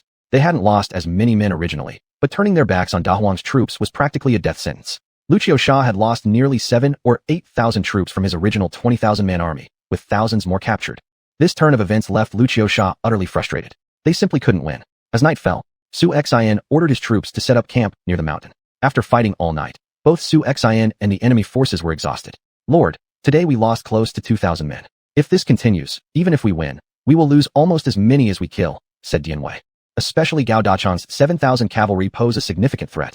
Once they charge, our remaining forces may be wiped out. Both sides are exhausted, so I have decided to launch a surprise attack tonight. I'm betting that Lu Qiusha and Gao Dachang won't see it coming. Prepare the troops and let them rest well until the middle of the night when the enemy has fully fallen asleep. Then I will personally lead the forces to annihilate the enemy army. By now Zhao Yun must have already captured Gaoping. Su Xian looked outside his tent towards the direction of Gaoping. Not only had Zhao Yun captured Gaoping, he also led 2,000 cavalry to reinforce Su Xian's position. They were already close to where Gao Dachang was stationed. Truthfully, Gao Dachang had mobilized all his forces within the city, leaving only a few hundred urban guards and officials behind. When the gates opened in broad daylight, Zhao Yun swiftly led his troops straight in, seizing control without much resistance. By taking Gaoping, it was as if they had taken control of the largest grassland in xuanhuan province, which was critical for horse breeding and farming, ensuring self-sufficiency moving forward. General, should we return to the main camp and inform Lord Su before taking action? Asked the deputy general. No need. There are plenty of enemy scouts around here, and if discovered, our night raid plans will be ruined. Our men haven't rested yet after running all day, so let's give them dry rations. Rest the troops, then in the latter half of the night, we'll crush the enemy. Zhao Yun gritted his teeth. However, things continued to develop favorably for Su Xian. Within Lu Qiusha's bandit encampment, discord brewed due to the day's heavy losses. In particular, Lu Qiusha and Gao Dachang kept blaming each other, accusing one another of incompetence. Xu Sheng and several other chieftains quietly gathered together. Damn it, in today's battle, among the 10 strongholds we control, 5,000 of our men have died. About 2,000 alone. At this rate, we'll all end up dead here. That xuanhuan clearly isn't someone to trifle with. The soldiers under his command are nothing short of elite. We can't continue like this, or all our reserves will be wasted. In the future, if we try to surrender, we'll have no bargaining chips left. Xuxing chieftain, what do you suggest? Perhaps we take drastic measures and cut off Lucio Xia and Gao Dachong, handing over their heads to King of Wasteland, hoping maybe we'll become generals instead. In the southern Huang grasslands, Lucio Xia holds power alone, but these smaller leaders don't want to directly serve under him, so they secretly collaborate. If Lucio Xia tries to gunbing anyone, they could band together to resist him. I think the King of Wasteland is unreliable. He only has over 10,000 troops plus a tiny Black Mountain city. If we killed Gao Dachong and surrendered to him outright, we'd likely incur retaliation from the King of South Huang. If that happens, and the king turns us over to the King of South Huang, then we'll surely meet our deaths. Therefore, my suggestion is to bind Lucio Xia and present him to the King of Wasteland. As for the future, if he treats us well, why not pledge allegiance to him? What do you all think? Xuxing looked at the group. Everyone exchanged glances and nodded in agreement. That would be ideal. Fine, then let's act tonight. Tomorrow may bring no such opportunity, said Xuxing. We shall follow Master Su's words, agreed the other chieftains. Gao Dachong wasn't targeted because of fears related to the South Huang king, but rumors suggested that Lucio Xia himself had ambitions beyond the king's control, seeking independence. Due to this, the South Huang king wanted revenge against Lucio Xia but lacked solid evidence. Moreover, Lucio Xia's command of 3 powerful armies meant the king had to carefully weigh the consequences. Lucio Xia, unable to sleep soundly through the night amidst his grief for the fallen brothers. Meanwhile, Gao Dachong and his cavalry slept soundly like pigs. There was simply no way to avoid the exhaustion from rushing here overnight from Gaoping and then engaging in another battle so soon. The night deepened. Around 1 o'clock in the morning, the weather outside had grown extremely cold. Almost all soldiers retreated into their tents for rest. The 10 chieftains and their forces quietly eliminated the guards around the perimeter and approached the grand tent of Lucio Xia, surrounding it entirely. The opportunity will come but once. We must succeed on the first try, Xuxing said firmly. Agreeing silently with a nod, they exchanged meaningful glances. They then gently pulled open the flap of the large tent, holding swords and knives cautiously as they tiptoed inside. Lucio Xia, who had not yet drifted off to sleep and remained constantly alert, instantly noticed the commotion behind him. Who's there? Lucio Xia shouted, his years of experience in Xuanhuan proving that he wasn't an easy target. Even the faintest sound woke him. In the next moment, Lucio Xia swiftly rolled toward the rack of weapons and tightly grasped a sword. Not bad, Chief Lu, always on high alert. But today, we'll make sure you won't leave unscathed. Xuxing spoke with icy determination. Lucio Xia immediately recognized the voice. Su Sheng, we've had no grievances recently or hatreds before. Why must it come to this? Lucio Xia asked warily, navigating the darkness. Several chieftains had already positioned themselves behind Lucio Xia. Bullshit. You're the one who wouldn't let us live. That King of Wasteland is no one to mess with, and we're not stupid enough to be your shield. An underling of Xuxing exclaimed. Brothers, charge together. Seize Lucio Xia. With this, several chieftains attacked at once. But Lucio Xia, without hesitation or fear, wildly swung his weapon in the dark, unintentionally slicing through the throat of a small-time chieftain. He was quickly overwhelmed, bound securely. You bastard bugs. Do you really think tying me up and handing me over to xuanhuan will save you? Let me warn you, xuanhuan needs glory and achievements now. Chances are, he'll kill you all anyway. Lucio Xia shouted furiously. Chapter 22. The Legacy of Wei Wu. Lucio Xia wanted to Zheng Qi a chance to survive, but the result? Xuxing would not listen to Lucio Xia's words. Let's talk. We'll know once we see King Huang. He then tore off a piece of rag and stuffed it into Lucio Xia's mouth. As everyone prepared to leave, a sharp arrow whistled piercingly through the air, soaring straight up into the clouds. The entire camp seemed to hear it. What's going on? Could it be that King Huang is launching a night raid? Asked one of the smaller bandit chieftains. Xuxing immediately left the encampment. In the dark sky, countless fiery arrows descended like meteors. Then they plunged into the camp. Tipped with pine oil, the arrows ignited massive flames upon touching the tents. Subsequently, all the bandits fled chaotically out of their shelters. Amidst this disarray, the raining arrows showed no mercy and instantly pierced through the bodies of the robbers. Kill! The vast cry of slaughter soon filled the battlefield. Xuxing and Jianwei led several tens of thousands of troops directly charging into the enemy camp, catching them off guard. Chief Xiu, the night raid by Huang's forces has begun. What shall we do under these pitch-black conditions? Mistaking an ally for an enemy could be catastrophic, said a small chieftain, evident fear and terror in his voice. But as things look now, King Huang is an extraordinary person of exceptional courage far beyond the ordinary. Since we've already come this far, let's resolve everything thoroughly. Dispose of Gao Dachong altogether, gritted Xuxing. All present glanced at each other uneasily. Fine, follow Chief Xiu. Let each of us lead our own units and follow me, responded several heads, who led about 1,000 men toward Gao Dachong's camp. To the rest of you, follow me to meet King Huang, shouted Xuxing, gambling on his intuition that Xuxing was different from other feudal lords. He believed Xuxing would offer them a way out. And today's move indeed turned out to be one of the wisest decisions he had ever made. Lucio Xia has already been captured alive by your chief. If you don't want to die, drop your weapons and kneel down, Xuxing announced as he marched along. At that moment, Dianwei wielded dual halberds, killing enemy soldiers with such prowess that none dared challenge him. The formidable Great Huang infantry, following behind, almost fought at 10-to-1 odds. Meanwhile, Xu Xin, riding solo on horseback with spear in hand, charged directly toward the main army tent. He happened to encounter Xu Xin coming out. Seeing Xu Xin approaching, Xu Xin immediately knelt down. "Your humble general, Xu Xin, greets King Huang. This is Lucio Xia, whom I've already captured alive. Now, I offer him to you majesty as penance for my sins." Xu Xin carefully looked over Lucio Xia as his soldiers stepped forward to confirm the face. "My lord, it is indeed Lucio Xia." "Ha ha ha." Xu Xin burst into laughter. "Good. Chief Xu Xin has chosen wisely to turn to the righteous side. Once Gao Dachang is destroyed, I will personally reward you," proclaimed Xu Xin. Delighted, Xu Xin bowed in gratitude. "Thank your majesty, the Huang king." But just the next moment, Xu Xin thrust his spear forward and pierced directly through Lucio Xia's throat. This act startled Xu Xin greatly. King Huang was making an example out of someone to warn others. "This is the fate awaiting those who disobey me. Hear me, everyone of Lucio Xia's faction. He is dead now. If you do not surrender immediately, you will all be exterminated," shouted Xu Xin. The already panicked cavalry, seeing Lucio Xia deceased, lost any remaining courage to resist, and thus they all discarded their weapons. Lucio Xia's cavalry was utterly annihilated.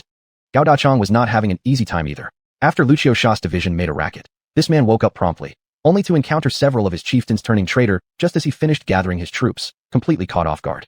Worst of all, he faced a formidable adversary, a young general in silver armor wielding a silver spear, rampaging unchecked through his camp, cutting down dozens of his soldiers without resistance. "Gao Dachang, don't run. The city of Gaoping has already fallen to me. You have nowhere to escape," Zhao Yun pursued relentlessly. Upon hearing that Gaoping had fallen, the southern Huang soldiers grew even more frantic. Within just a single night, the whole situation of the battlefield reversed dramatically. "Damn it." Xu Xin initially firmly believed that I was no match for him, so he divided his forces to take Gaoping too. "If this son survives, he will surely become the great enemy of the southern Huang king," muttered Gao Dachang privately. Such confidence to dare divide his forces when facing an army of 300,000. "Retreat." Gao Dachang commanded loudly. Cavalrymen able to ride in such darkness attempted to break through, managing to escape amidst the chaos. As for the expansive wilderness outside, its endless plains stretching to the horizon provided good cover for southern Huang troops well versed in the area. Even Zhao Yun's forces may not be able to catch up. What originally seemed to be an intense battle tonight unexpectedly concluded smoothly. At 5 o'clock in the morning, when the dawn light spread across the land, the figure of Xu Xin had already arrived at Lucio Xia's main camp. The piles of glittering silver and gold, over 10,000 shur of grain, and the women who had been captured and brought into the main camp. "Lord, with so many gold and silver artifacts, the value must be no less than 3 million taels." Dianwei was dazzled by the sight. Not just that, Xu Xin smiled faintly. "Take half of the treasures and grain here and distribute them to the people. Take from the people, use for the people. Only in this way can we become the righteous army of a king." Upon hearing this, Dianwei and Zhao Yun immediately broke into smiles. For our lord to act like this, he deserves the love of 10,000 citizens and is truly the way of a wise ruler. At this moment, Xu Sheng, leading 2 sobbing women, deliberately walked past Xu Xin. These 2 women, while not stunning beauties, were still quite attractive. "Mercy, General, save us." The 2 women, seeing Xu Xin, immediately broke free from Xu Xing's grasp and knelt down on the ground. Xu Xin was momentarily surprised. "Xu Xing, who are they?" Reporting to Lord, "These are the 2 women of Lucio Xia, both recently captured. They are very youthful and fresh," Xu Xing proudly announced. "Lift your heads up, let me see you," Xu Xin said. Xu Xing was delighted. Indeed, this King Huang was not only powerful in military affairs, but also deeply fond of women. He thought the 2 young women might not impress enough, but judging by Xu Xing's expression, he seemed even more interested. The 2 women slightly raised their heads, their eyes tear-filled, looking quite pitiful. "What are your names?" "Zhaoma and Yangsu," the 2 women replied. Judging by their appearance, they were about 20 years old, but their figures were extremely voluptuous. "As long as the general spares our lives, we will do anything." The 2 women cast alluring glances, resembling foxes. Of course, such allure naturally could not compare with Xiao Qianxua. "Xu Sheng, what is your meaning?" Dianwei grabbed Xu Sheng by the collar. "My lord likes women, but surely not ones like these. You little scoundrel, wanting to curry favor with my lord through such absurd means? I'll flay you alive for this nonsense." Chapter 23, Great Victory Over the Enemy. "Dianwei, don't act rashly. Release Su Sheng. How can we mistreat a meritorious officer like this?" Su Xian reprimanded. "Bring them both to my tent. I have important matters to inquire about." "Understood." Su Sheng replied immediately. "I'll go now. The 2 of you, let's go." The 2 women stood up, not daring to look directly at Su Xian. In the chaotic world of the wilderness, they didn't care who they followed. All they wanted was to survive. "Lord, this isn't appropriate." Dianwei frowned. "Hurry and clean up the battlefield. Also, record all captured bandits and those who have surrendered in the register and integrate them into our army," Su Xian said. These bandits were mostly young men. Moreover, he had already checked with the system, and these bandits were almost all of excellent soldier quality. With training, they could become elite troops easily. The only difference from the Great Wasteland army was that these bandits lacked discipline, firm belief, and mainly the courage to fight on. Therefore, when the Great Wasteland army attacked, the bandit army immediately scattered like birds, no different from ordinary people. After some consolidation, they would once again be a strong force. Moreover, he had points. It wasn't impossible to forcibly improve the physical condition of the bandits in a short time. This battle brought great rewards, especially with the large number of warhorses left by Gao Dachong, which were the most valuable prizes. I understand, Lord. Dianwei bowed. Zhao Yun also departed. Su Xian, however, rubbed his hands and headed towards the main camp. When Su Xian entered, the two women showed signs of nervousness. Don't be anxious. I have no ill intentions, said Su Xian. Ladies, have you not conceived during your time with Lu Qiuxia? Asked Su Xian.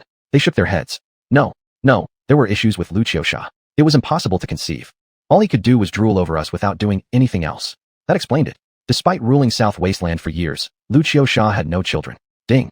Host has wiped out a bandit force and recruited 10 small bandit factions. Reward: 1,500,000 points. Note: the higher the strength of the forces you eliminate, the more points you receive. System upgrades will also increase point rewards. Ding. Character: Zhao Man, identity, wife, level, excellent. Ding. Character: Yang Su, identity, wife, level, excellent. Each excellent level is worth 800,000 points. Getting 2 in one night meant earning 1.6 million points. Adding the reward from eliminating Lu Qiuxia, he now had over 3 million points. This wasn't the main concern. What mattered most was, how many points would he earn if he could eliminate the king of South Wasteland? Wonderful. I enjoy it immensely. Take off my clothes. Let me see what skills you possess. Su Xian suddenly became lecherous. The two women hesitated, creating a stark contrast between the powerful and dignified wild king seen outside, and this Su Xian. But Su Xian was excited because taking these two women would upgrade his system and provide a large batch of points. The two women approached Su Xian and began undressing him. Please show us mercy, your majesty. Zhao Man hung her head. A little while later, the lights inside the tent went out, and soon sounds of the women's disarray could be heard. Meanwhile, the defeated Gao Dachong was in an incredibly ragged state. From an initial cavalry force of 10,000, fewer than 3,000 remained, with most having even lost their horses. General, what shall we do now? Having lost Gaoping and so many troops, how will we face the king of South Wasteland upon our return? The deputy general asked anxiously. Damn it, this was entirely due to my carelessness. When I come back, I'll definitely seek vengeance. Gao Dachong spat viciously. As one of South Wasteland's renowned generals, Gao Dachong couldn't swallow his defeat easily. He was frustrated, having lost to someone who had been dismissed as a useless king. Su Xian became famous after this single battle, and his name would surely resound across the entire Great Wasteland. The South Wasteland king would only serve as a stepping stone for Su Xian's rising fame. An hour later, the sky was bright again. The shouts from the central camp ceased, leaving the two women wrapped in blankets, their faces flushed. It had to be admitted, whether it was in terms of serving or Su Xian's personal prowess, Oman and Yang Su were truly convinced. Ding. Congratulations. Host gains 1.6 million points. Ding. Congratulations. Host gains title, Wei Wu Relic. Bonus reward, 2 million points. Ding. Host completes upgrade task. Gain additional 3 million points. Ding. Host successfully upgrades system. Gain reward. 1 armory. All generals and advisors offered at 90% price. Ding. System task issued. Complete the next system upgrade task, 1/7. Reward. 10 million points. 1 special card for designated military or civil advisor. Task requirements. Good X2. Rare X3. Excellent X2. Host remaining points. 8,700,000. Su Xian's eyes widened as he realized he had become rich. He opened the system store and saw that, apart from basic troop points remaining unchanged, all the generals and advisors were nearly at a 90% discount. Moreover, there were some new options, like seeds for tomatoes and potatoes. There were also weapon blueprints exchanges, such as warships and powerful bows. The feeling of being wealthy was indeed nice. Starting today, you two will be my concubines and shall return with me to Black Mountain City. Su Xian looked at the two women. They immediately rejoiced. Thank you, your majesty. Neither of them had ever imagined in their lives that they would have the chance to become the consorts of a king, and that this kind of wealth and fortune would fall upon them, even though they were considered impure women. Su Xian dressed properly and prepared to leave. Dian Wei, Zhao Yun, Su Sheng, and Moronghe arrived outside Su Xian's tent to wait. Lord of the Wilderness, please take me on. Moronghe knelt down. Su Xian glanced at Moronghe, who could only rank among second-tier warriors at most. Being his deputy would be fitting. He directly used 1,000 points to increase Moronghe's loyalty to its maximum. As for Su Sheng, unexpectedly, his loyalty reached 90 without explanation. Approved. Moreover, Gaoping now belongs to us. We must leave a top general here to guard. General Zhao Yun, I shall give you another 7,000 elite cavalrymen in addition to your 3,000. Together, you'll command 10,000 cavalry. What do you think about stationing at Gaoping? Su Xian said seriously. Zhao Yun frowned. My lord, where will the soldiers come from? My lord has a plan, Su Xian replied.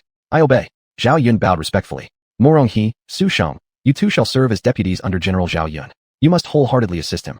Su Xian looked at the two. We obey. They both were delighted. They didn't expect to become deputies so quickly. After all, Xuanhuan was one of Su Xian's most trusted and beloved generals. Chapter 24. The Wrath of the Southern Frontier King. After cleaning up the battlefield, Su Xian exchanged for 7,100 elite cavalry in the system mall, costing 1,420,000 points to complete Zhao Yun's complement of 10,000 elite cavalry. He also upgraded 11,000 bandits directly with points to become elite soldiers. A foot soldier needed 50 points, but upgrading from a good soldier to an elite one cost only 20 points per soldier, consuming a total of 220,000 points. He then filled up their loyalty points as well. This consumed over 1,000,000 points. These points seemed abundant, but they were gone in a flash. Host, Su Xian. Summon civil official, Yu Qian. Summon warriors, Zhao Yun, Dian Wei, Gao Shan. Local warriors, Morong He, Su Sheng, Rong Ho. Soldiers, 22,700 elite infantry, 10,000 elite cavalry, 500 special forces. Remaining points, 7,059,000. Gao Shun's Xian army had lost only 300 soldiers, while Yu Qian lost 300 men too, but it was unclear how many enemies were eliminated. With over 30,000 brave troops at his command now, possession of 2 large cities, and such abundant resources, getting through this winter should not be an issue. The next day, Su Xian led his army back to Black Mountain City. Relying solely on the system wouldn't work. One still needs personal competence in forging steel. Now the system mall offers a 90% discount, saving hundreds of thousands of points, and it's time to choose a civil official who can assist him. Yu Qian should remain in a military role, as placing him in governance would waste his military talents. Southern Frontier City. Gao Dachang and Lu Zhang slunk back shamefacedly to the royal city. Their methods of apology were remarkably consistent. They both stripped to the waist, bearing rods, asking for punishment. General Lo, what is this? Gao Dachang asked in some confusion. We launched a sneak attack on Black Mountain City, only to find that under that wilderness king there was an embedded force, 800 strong, who blocked my 5,000 troops, resulting in over 1,000 casualties. After that, our army fell into disarray, and Yu Qian took charge of the 2,000 soldiers within the city, charging out fiercely, leading us to a crushing defeat. Lu Zhang shook his head and sighed. So it seems that besides having more than 10,000 soldiers stationed in Gaoping, Su Xian also has so many other troops. It truly is strange. Where does he get all these soldiers? Gao Dachang couldn't comprehend. Enough. Let's hurry into the hall and apologize for our sins. Lu Zhang said helplessly. But after this failure, they were furious inside. In the Great Hall, knowing the news already, Southern Frontier King Qin Jiangli looked displeased. With so many casualties between them, they practically disgraced the entire Southern Frontier army, especially Gao Dachang, who even lost the city. You know, the land controlled by Gaoping was vast. It was a provincial city with over 10,000 citizens, all handed over to Su Xian. Greeting your majesty. Slap. Qin Jiangli threw the bamboo slips in his hand to the ground.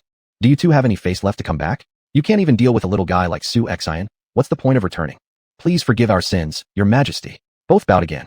Truly, we underestimated him, which led to our defeat. Who would have thought that Su Xian could command an army of over 10,000 elites, making us no match? That's why we suffered such a loss. Humph. But Qin Jiangli never saw Su Xian as a real opponent. He only believed that his own subordinates' incompetence caused this terrible defeat. How can a worthless king defeat 2 great generals like you? How remarkable. Our Southland has been shamed because of you two. Are you telling me, your majesty should send an army of 10,000 to go fight Su Xian? My lord, please don't underestimate Su Xian. He is genuinely difficult to contend with. He himself is a match for 10,000 men, Gao Dachang quickly stated. That's enough. What match for 10,000 men? All nonsense, mere excuses for your failure. Today, considering your past accomplishments, I will pardon your death penalty. However, the punishment cannot be avoided. Lu Zhang and Gao Dachang, demoted 1 rank each, and half your salary confiscated. Qin Jiangli said coldly. Both breathed a sigh of relief. As long as they weren't killed, it was already a stroke of luck. However, with Qin Jiangli's prowess, of course, he wouldn't trust their words either. Both were very sensible and immediately closed their mouths, saying nothing more. Thank your majesty for your mercy. Both bowed, and with the help of the surrounding soldiers, removed the rods from their backs and retreated to the side. However, Qin Jiangli wasn't foolish either. Although he certainly didn't view Su Xian as an opponent, he knew that Gao Dachang and Lu Zhang were among the top generals under his command. For someone to beat them, they must possess some skill. Military advisor, what do you think about dealing with this Su Xian? If we really mobilize a massive force, wouldn't it make a mockery of me? Qin Jiangli questioned. Your majesty, there have been unusual movements among the Eastern Chang recently. You know that these ethnic groups have long wanted to control Black Mountain area and are not on good terms with the Empress. Normally, they hesitate because the imperial court and our southern wasteland will intervene. Why doesn't your majesty issue an edict declaring non-involvement in Black Mountain City? Furthermore, we could write a memorial to the court, stating Su Xian has successfully eliminated the bandits and recommending him for leading an army against the Eastern Chang due to the chaos at the border. Let the king of Wasteland lead the military campaign. With just over 10,000 troops under Su Xian, it won't even be enough for the Eastern Chang to gnaw on. By the time both Su Xian and the Eastern Chang have weakened each other, your majesty can seize the opportunity to reclaim Black Mountain and Gaoping. Zhu Yu smiled as he said this. What Zhu Yu didn't realize was that today's Su Xian no longer had merely over 10,000 troops, but 3 whole legions, and he could summon more soldiers at any time. Very well, I shall follow the strategist's advice. Qin Jiangli responded with a faint smile. In the afternoon, Su Xian's large army arrived at Black Mountain City. Within the city, Yu Qian and Gao Shun led their troops in welcoming them. Many commoners came out of the city to greet them. Su Xian distributed half of the food and silver confiscated from the bandits to the people, an act to rally public support. And before the grand procession of his army, dressed in dragon scale armor, riding clay yellow fly lightning steed, wielding tiger head blue gold spear, looked majestic, dignified, and impressive. 10,000 years, my lord of Wasteland. 10,000 years, my lord of Wasteland. As Su Xian reached the city gates, an elder immediately knelt down, shouting loudly for the Wasteland king. Subsequently, all the civilians began kneeling one after another. The voices shook heaven and earth, reverberating through the universe. Yu Qian, is everything in order? Su Xian asked. Reporting to my lord, everything in Black Mountain City is peaceful, replied Yu Qian. The prominent families also wish to see you, my lord, Yu Qian informed. Return to the palace, ordered Su Xian. At this moment, within the Black Mountain City government house, numerous local clans and foreign merchants had already gathered. Among them, Jin Yuanbao, president of the once richest Jin's Chamber of Commerce in Black Mountain City, waited outside. Jin Yuanbao understood that this was his family's chance to rise again, and he absolutely couldn't miss it. Hurry, make way for Lord Wasteland's return. Chapter 25, Wang Xiang Xiao He, the Dahuang Chamber of Commerce. At the words, everyone cleared a path. Lord Huang, this is Jin Yuanbao from the Jin family chamber. I have an important matter to discuss with Lord Huang. Lord Huang, this is Marco Polo from the Western Ancient Babylon Empire, representing my king to conduct trade transactions with Lord Huang. This place, Mount He, was the choke point for traveling to Xuanhuan. Whether it was Western merchants or envoys, almost all had to pass through this area. The one who could profit greatly from controlling this point was none other than the Lord of Heishan City. Now that the ownership of Heishan City had changed, Su Xian planned to reset the rules of Heishan City and establish his own chamber of commerce within the city. His goal was to control all the trade profits going west to Yuji and even further north. As for the Empress, she had secretly orchestrated a plan which cost him his entire family. With such a blood debt left unrepaid, how could he possibly share any portion of Heishan's gains with her? Not to mention, paying taxes to the imperial court willingly would be entirely out of the question. Here in the wilderness, he had countless reasons to reject all demands and challenges from the Empress. All rise. Since you have come, then join me in the palace for some tea. Regarding the governance of the new Heishan City and the establishment of new rules, your advice shall surely be required, said Su Xian. This included agreements on international trade and the formation of new chambers of commerce by consolidating local ones in Heishan City. But Su Xian did not have the time to waste energy arguing with them. Every action of his here in Nanhua would soon become known publicly. Predictably, when the court realized his talent, they might devise ways to force him into a desperate situation. For now, his priority was to build up his military strength in preparation for future challenges. Su Xian opened the system store and decided he must summon someone capable of resolving his concerns from behind the scenes. Xiao He, 1,800,000 points. After applying a discount, he saved 200,000 points. In fact, this deal was pretty good. System, exchange for Xiao He. Ding. Exchange for Xiao He successful. Deducted 1,800,000 points. Xiao He was one of the 3 heroes of the early Han Dynasty. To be honest, if Liu Bang hadn't had Xiao He managing logistics and dealing with various issues at the back end, even with brilliant generals like Han Xian and strategists like Zhang Liang, it would still be very hard to seize control of the whole country. Xiao He pays respects to the master. Xiao He appeared rather quickly, waiting directly outside the city hall for him. Xiao He, I have finally waited for you. The organization of Heishan City and the handling of trade relations will entirely depend on you. Su Xian took Xiao He's hand. It's not only about this small Heishan City, but also ensuring that while the master is fighting elsewhere, the rear will be managed well by Xiao He. I promise to take perfect care of everything for the master, said Xiao He confidently. Su Xian had full confidence in Xiao He's abilities.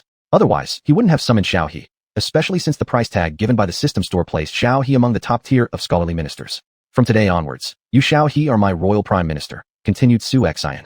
With such profound kindness from the master, this minister will certainly dedicate himself until death, Xiao He said. Soon, Su Xian sat in the main position.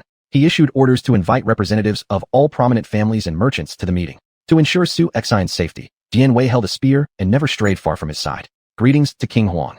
All rise. Let's skip pleasantries and get straight to the point, said Su Xian calmly. Dare we ask, Lord Huang, how will you manage Heishan? What are your policies? Jin Yuanbao asked first. Simple. All local noble families and chambers of commerce must submit to my command. As for foreign merchants, there isn't much I can do to regulate you. Follow previous customs duties, but the rules must be according to my standards, said Su Xian. Indeed, his territory was too small. This kind of limited domain couldn't do significant business with these chambers. Upon hearing this, all the local nobles were furious.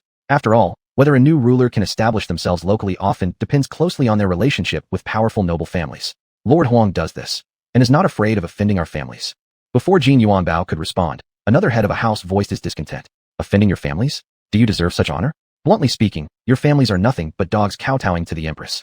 Now, with a new ruler, you dare to bargain conditions? My stance is clear. Whoever resists me will meet the same fate as the three major factions, obliterated by my blade, laughed xuanhuan coldly.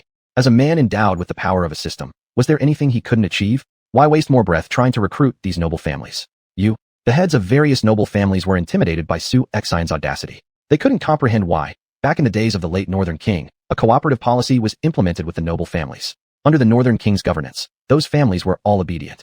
Now, it seemed his son adopted an entirely different approach, not granting even a shred of face to these families. Did he truly think that winning a few battles gave him the right to act so arrogantly? King Huang, I have a suggestion to offer, said xuanhuan. Speak. I suggest that King Huang establish your own chamber of commerce. Consolidate all the chambers and noble families of Heishan City into one entity, achieving shared prosperity. We will take a smaller share, while you, King Huang, shall claim the larger portion. Besides, these chambers of commerce in Heishan City already maintain excellent relations with various chambers across Zhongyuan. xuanhuan continued. By relying on royalty to create a chamber of commerce, it showed that xuanhuan was indeed a cunning individual. Furthermore, when dealing with Zhongyuan or foreign tribes for trade, having these families' resources could save considerable hassle. Xiaohe, what do you think? xuanhuan looked toward Xiaohe. This was precisely what I had in mind, Xiaohe nodded. Allow me to introduce you to my royal prime minister, Xiaohe. Starting today, all matters must be discussed with Prime Minister Xiao. Oh, xuanhuan, don't try to play your petty tricks on me. From this day forward, I shall establish the Dahuang Chamber of Commerce, with Xiaohe as its president and you, xuanhuan, as vice president. As for the other family heads, their positions can be arranged later, also through Xiaohe. xuanhuan coldly chuckled. At this moment, xuanhuan suddenly found himself extremely awkward after hearing just one sentence from xuanhuan. But upon meeting xuanhuan's gaze, a wave of inexplicable fear and trepidation engulfed him. What baffled xuanhuan most was that he thought he knew all the talents under xuanhuan's command. Yet now there appeared another figure, Prime Minister Xiaohe, who clearly enjoyed great trust from xuanhuan. I understand, Your Majesty. xuanhuan dared not utter more. The oppressive aura from xuanhuan alone was already making him feel short of breath. After issuing further instructions, xuanhuan headed towards the rear courtyard. With a major battle imminent, he needed points, more points. Chapter 26. The Barbarians Create Chaos. Xiao Qinxue, Sha Fian, Lin Gaofei, He Zhijuan, Zhao Man, and Yang Su were all waiting in the manor for xuanhuan. With more women around, it seemed that the back courtyard would have to be renovated. Your Majesty, you've returned? Xiao Qinxue greeted him voluntarily. These women had thought their days were numbered, but they never expected not only to win this battle, but also become stronger, which was simply unbelievable. Your Majesty, come to my quarters tonight. Sha Fian took the chance to approach him. The feeling of being surrounded by women was truly blissful. Having been a proper man for over a decade, xuanhuan finally understood the happiness of being a man. Of course, if this were an ordinary man, he probably wouldn't be able to endure the successive rounds from so many women. Fortunately, xuanhuan wasn't an ordinary man. He was the strongest man under heaven. All right, no one leaves tonight. xuanhuan grinned widely. With so many sisters, can Your Majesty handle it? Xiao Qinxue flirted provocatively. Do you think I can or not? xuanhuan hooked Xiao Qinxue's chin. System, do we still have any yang restoring pills? xuanhuan looked at the system interface summoned before him. Yang restoring pill X1, 10,000 points. Exchange for 5 first. Successful exchange for 5 yang restoring pills, deducted 50,000 points. On the side, Lin Gaofei and He Zhijuan wanted to start a conversation, but it didn't seem appropriate. xuanhuan, let's eat first, said Lin Gaofei. All right, let's eat. xuanhuan strode into the house boldly. Today, Lin Gaofei personally cooked the meal. This young lady was not only beautiful, but also an extraordinary cook. After being ruined by the Empress, this was the first time xuanhuan had been able to enjoy a good meal without worry. Nightfall. xuanhuan entered Xiao Qinxue's room first. An hour of passionate lovemaking followed before moving to Sha Fian's room. Finally, it was Zhao Man and Yang Su's turn. Still, a 10-day break would be needed. All these operations cost him only 2.8 million points. As dawn approached, xuanhuan quietly entered He Zhijuan's room. According to the Qi Kingdom's law, after 3 months, he could marry both He Zhijuan and Lin Gaofei. After all, with a female emperor ruling, her policies mostly favored women.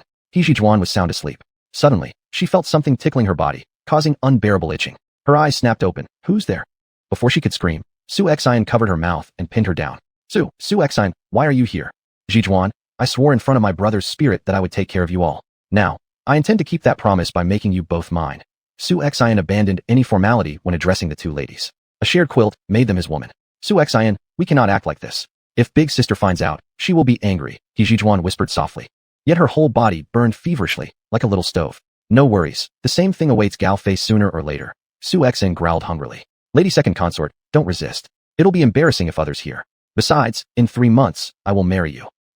No. He Zhijuan half-heartedly resisted, but eventually stopped fighting. Su Xian effortlessly claimed He Zhijuan. Then, stormy winds and fiery passion erupted in the room. Ding! Congratulations to the host for earning 1,200,000 points. Remaining points, 9,209,000. Morning. Su Xian got up early. Like a thief, he looked at the fresh red stains on the bed and was pleased with his handiwork. He Zhijuan woke up hazily. Seeing Su Xian looking smugly at her, she immediately realized what happened and buried her head under the covers. Su Xian, you're so wicked. If men aren't bad, women won't love them. Before leaving, Su Xian hugged He Zhijuan's small face tightly and gave her a few deep kisses, then left contentedly. After eating breakfast, Su Xian began implementing his policy. This move almost went completely against the court's directives. However, currently, in the 1,000-mile radius grasslands of Liyun, near the northern desert bordering the Bingzhou region, two great tribes lived, the Dongchang and the Wuhuans. Once upon a time, King Shuzhou defeated them until they submitted unconditionally. Now they were back, bolder than ever. King Shuzhou is dead, and it seemed, these timid villains had gained courage. Yo. At the boundary of Bingzhou and the Wild region, the Dongchang people waved their curved swords, shouting wildly as they galloped across horses tearing through civilians in the border towns of the Great Qi Kingdom. More cruelly, they drove nails through children's bodies and pinned them onto wooden posts. The people of Qi were tied up, hung in the air, and left to die under the scorching sun. This had almost become a method of entertainment for the barbarians. And Governor Zhao Wuyong of Bingzhou seemed to ignore all this. He was so frightened that he ordered the soldiers guarding the northern gate to retreat inside, avoiding any conflict at all costs. First, Zhao Wuyong knew the prowess of these barbarians. Over the years, the only one who could make them suffer heavy losses was North King Su Jian. However, with the death of North King Su Jian, the fear of the foreign tribes still lingered within their hearts. Secondly, without the Empress's order, they dared not initiate war rashly. Once both nations truly engaged, flames of war would surely be reignited. The generals of Qi, aside from North King Su Jian, are nothing but garbage. Now that the North King is dead, it's time for us to avenge ourselves. General Helian Chonggao of the Dongchang tribe said, while looking at the numerous bodies of Qi citizens sprawled on the ground. Satisfaction shone brightly on his face. General, we've heard that the son of the North King, Su Xian, is stationed at Black Mountain City. With such a prime opportunity for revenge, shouldn't we? Helian Tai implied deeply. As long as someone has ties to the Su family, they deserve death. But, I've also heard that this Su Xian is just an incapable waste of space, hardly worth mentioning. Helian Jean, you take command of 10,000 troops, infiltrate the Black Mountain area, and seize the city for me, Helian Chonggao commanded. General, rumors say that Su Xian only commands over 1,000 men, barely enough for self-defense. Why bother sending 10,000 soldiers?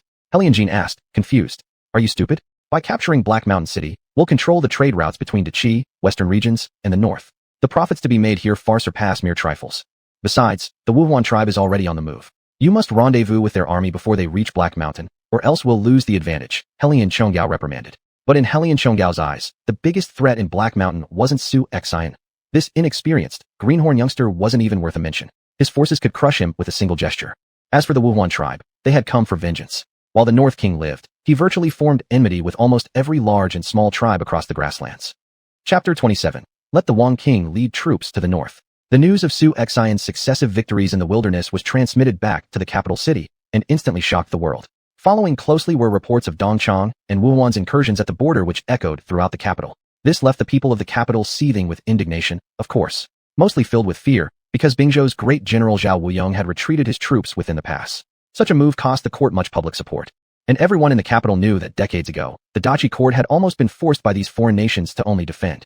Only when the Northern King appeared did the situation change from defense to offense. Who would have thought the lecherous Gong King would be so capable, subduing Lakeisha, who commanded an army of 30,000, and beating up the Southern Gong King as well? I think no one will dare to call the Wang King useless in the future. Not surprising for being the son of the Northern King. As I said, how could the son of the Northern King not be excellent? It turns out he was just playing possum, hiding his claws, didn't expect it to be true. Do you think, this time as Dongchang moves south, whether the Wang King will continue his father's legacy and advance north? It's hard to say. After all, the Wang King is only 16 years old, and his troops are few. Those mere 30,000 bandits, along with the Southern Guang King's few armies, pale in comparison to the foreigners. Perhaps, these barbarian soldiers will retaliate against old grievances and turn their swords toward Heishan City. All over the capital, the common people were buzzing with talk, speculating whether the Wang King could get through this disaster. After all, if the foreign nations truly seek revenge, they will certainly be more ferocious than those local armies in the wildlands. Even the Dachi court must temporarily retreat to avoid the sharp edge. After all, around the Dachi kingdom, numerous foreign nations are eyeing them with greedy eyes, massing troops at the borders. The northern countries are indeed the real enemies. Although Dachi has over 1 million soldiers, they cannot send all their forces north to resist the enemy. At this moment, the atmosphere in the imperial court was extremely tense. Empress's face darkened. Look, since Su Jian's death, even Dongchang and Wuhuan, such medium-sized grassland tribes, dared to invade us. They slaughter our people. How absurd. Do they really think that we Dachi can be trampled on by anyone? Empress Xuanhuan angrily threw the military report in her hand to the ground. Although young, this empress was more cunning, ambitious, and capable compared to the previous emperor. My lord, the bandits invading the border, we absolutely cannot sit still and await destruction. We must fight fire with fire, otherwise, we cannot explain to the whole country. Left Chancellor Qin Hui suggested. Chancellor Qin is right. In this matter, my thoughts align with the Left Chancellor. Right Chancellor Li Guogang agreed. Good. Who among you can suppress the rebellion? The Empress looked at everyone. However, most of the generals below lowered their heads. They could go south to fight Nanzhao or Manyu, or even maneuver eastward against Dongsheng Kingdom pirates. But when it came to fighting against northern nomadic tribes, very few generals dared to do so, especially some old generals, who remained completely silent. After all, apart from General Su Jian of the northern region, these old generals had suffered greatly at the hands of the northern nomads. Northern nations, regardless of combat strength or numbers of soldiers, clearly surpass southern countries several times over. One might even say that in the south, the rugged terrain makes it easy to defend key passes, leaving the nomadic tribes unable to enter en masse. Once the time is right, they naturally withdraw. Thus, the generals defending the southern passes needn't take risks outside. Conversely, these northern barbaric nations, especially the larger ones, each possess comparable power to the entire Dachi Empire, such as Xiliao and Demeng, which could mobilize hundreds of thousands of troops. Such large-scale wars would never entrust leadership to inexperienced commanders. That's why only Su Jian, during his lifetime, could successfully lead campaigns defeating the northern nations. Yet, he didn't destroy them completely. How come now? All of you suddenly become mute. Empress' face showed her growing impatience. You are usually the loudest ones arguing. Now, after the death of the northern king, none of you speaks a word. So does Dachi only have one northern king? The Empress scolded. If it wasn't for the behind-the-scenes manipulations of certain ministers encouraging her removal of the northern king, things wouldn't have deteriorated to this state. My lord, rumors claim the Wang king has gained a foothold in the wildlands and killed Zhao Dengda, a royal relative. This act constitutes rebellion. Given the recent incursion by Dongchang and Wuhuan moving south, let the Wang king march north to quash the two major tribes, redeeming his crimes with merit. Otherwise, cut off his head and display it to the world, said Chancellor Qin Hui insidiously. To be honest, upon hearing that Su Xuanhuan not only survived but had rallied an army of tens of thousands, defeated the 30,000-strong bandit force led by Laqiusha, and taught the southern Gong king a harsh lesson, Chancellor Qin Hui nearly fainted from sheer fright. Which supposedly ignored Wasteland king, turned out to be the one hiding his prowess while pretending to be weak. Reflecting carefully now, it appears they were the real fools. If the northern king was so outstanding, how could his son possibly be a waste? Minister Qin, the king has merely a fraction of men under him. The Wuhuan and Dongchang tribes combined possess at least an army of 10,000. Can the king's more than 10,000 troops drive them back to the north with such disparity? Besides, there is one matter I must plead for the king. Those bandits and 4 kings of the wasteland who rebelled should be eradicated by force, and the king achieved this great feat. His great contributions have gone unrewarded. Now Minister Qin intentionally sends the king on what amounts to a suicide mission. Right Chancellor Li Guogang said, clearly displeased. Back then, Su Xuanhuan had been dispatched to the wasteland. He wasn't in Jingjing City, but had been sent south by the Empress to conduct inspections. Upon his return, the entire city had undergone a massive change. Everyone knew how closely Guogang was to Su Jian. So, will we not talk about Su Xuanhuan's accumulation of military power? Where did those 10,000 plus soldiers come from? Why didn't the court know about this? It looks like he is plotting rebellion, and neither of the Zhus father or son are loyal. Qin Hui shamelessly threw mud on others instead of taking the blame.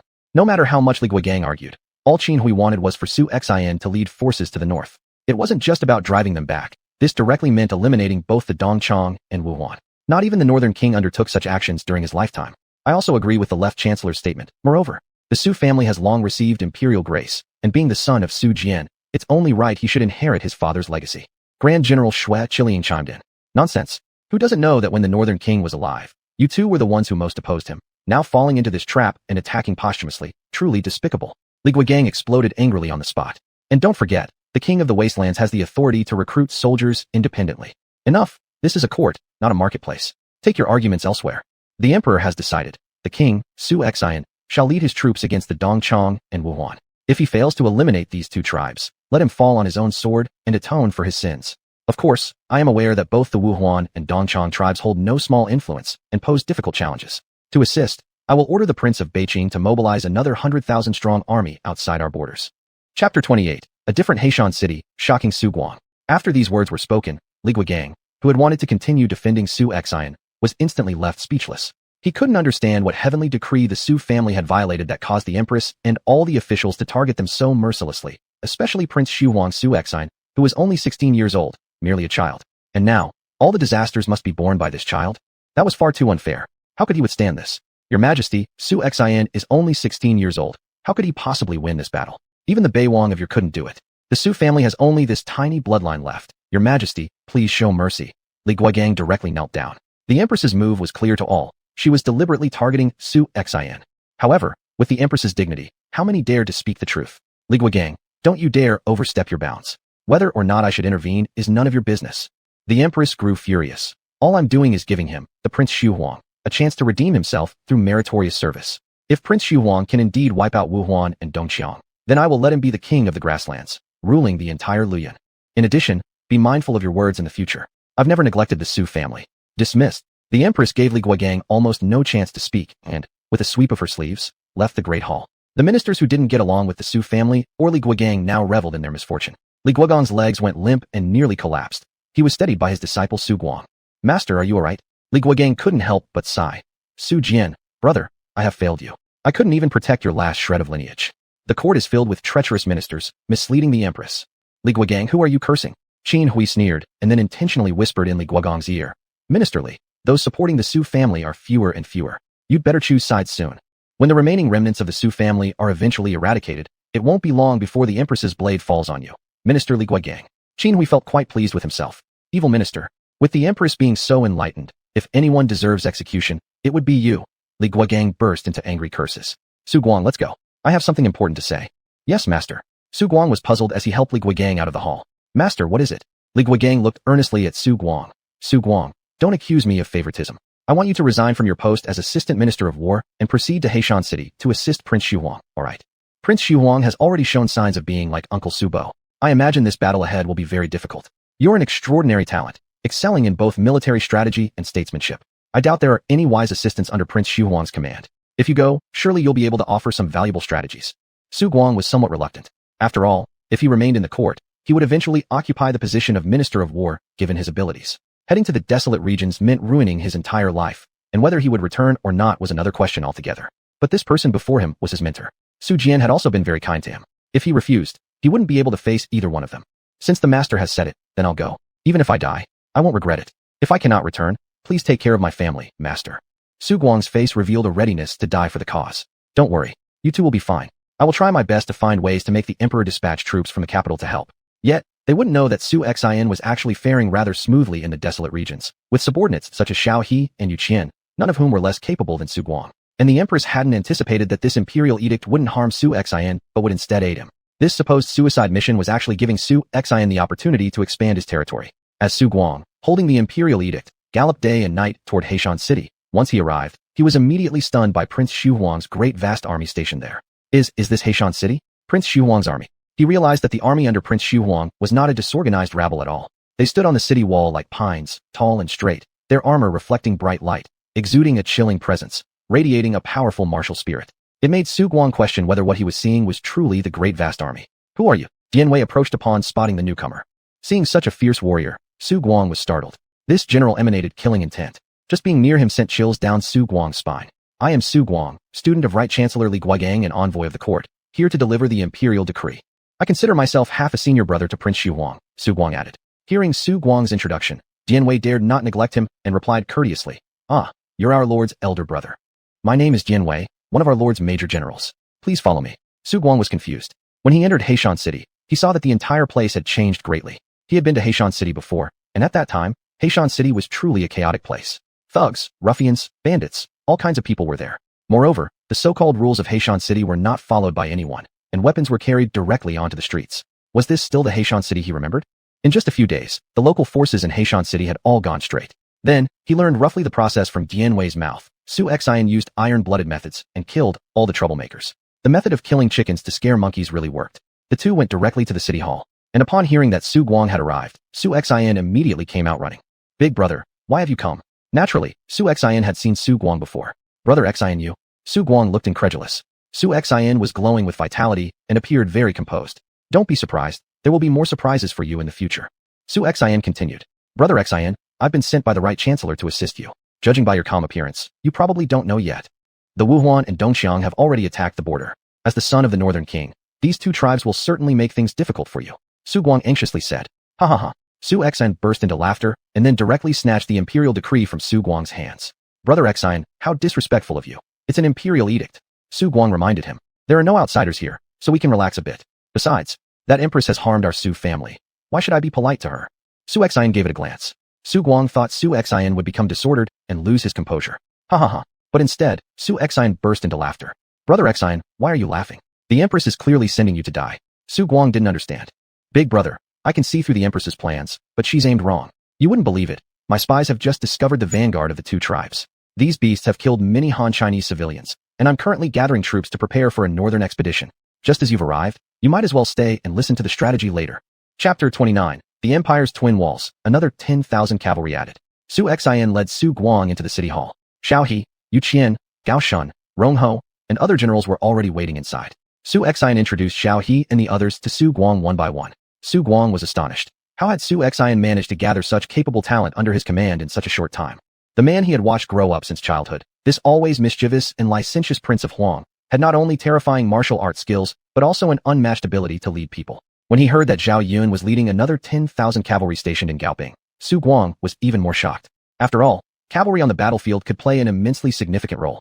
Moreover, after calculating, he was amazed to find out that besides the 10,000 cavalry in Gaoping, Su Exine had at least another 10,000 soldiers in Heishan. This did not match the information they had received from the court. This so-called Prince of Huang was hiding his strength. Truly unexpected, after just a few days apart, you have truly turned yourself around. Su Guang can't help but admit defeat. From now on, I will publicly refer to you as my lord. Su Guang seemed to ignite with determination. Perhaps under Su Exine's command, he might really accomplish something great. Brother, you flatter me. Su Exine appreciated Su Guang's respect greatly. After all, he knew well just how talented this elder brother of his was. Though he may not compare to Yu Qian or Xiao He was still quite extraordinary. Lord, shall we begin? First, let's discuss how to deal with the southern movement of the Wuhuan and the eastern Xiongnu, said Su Guang. No rush. There are two more people who haven't arrived yet, replied Su Exine. However, Xiao He and the others saw nothing unusual in this. Whenever their lord said this, reinforcements would arrive. Su Exine scanned the interface briefly, focusing on two exceptionally luminous names. Han Dynasty's illustrious generals, the Empire's Twin Walls, Wei Qing and Hua Tsubing. System, exchange for Wei Qing and Hua Tsubing. Also, exchange for 10,000 elite cavalry. Exchange successful for Wei Qing and Hua Tsubing. Deducted 3,600,000 points. Exchange successful for 10,000 elite cavalry. Deducted 2 million points. Remaining points, 3,459,000.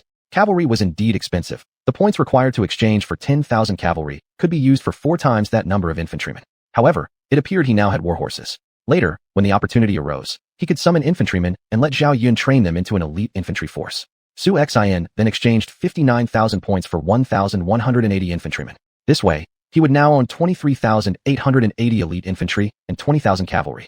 Moments later, Wei Qing and Hua Tsubing walked directly in. Wei Qing, breaking enemies, battle against Xiongnu boosts combat effectiveness by 15%. Commander, maximizes soldier loyalty, ensuring strict compliance. Hua Tsubing, blitzkrieg, commanding cavalry increases speed by 10%, boosts all soldier stats, stamina, speed, strength, and morale by 5%.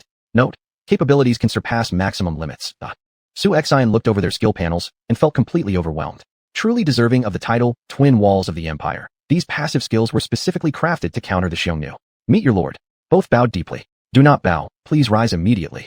Su Exine smiled broader than any flower. In that case, let us begin. Wei Qing and Hua Tsubing stepped back to both sides.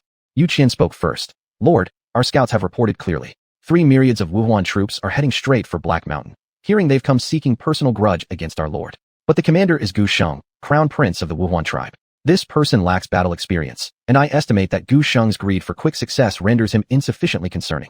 Another route consists of General Helian Jin from the Dongchang leading a myriad of soldiers toward Black Mountain. That means we face a combined enemy force of 4 myriads. This report concludes. Su Exine pondered for a moment. So, from what you've said, almost all Dongchang tribal forces have been mobilized?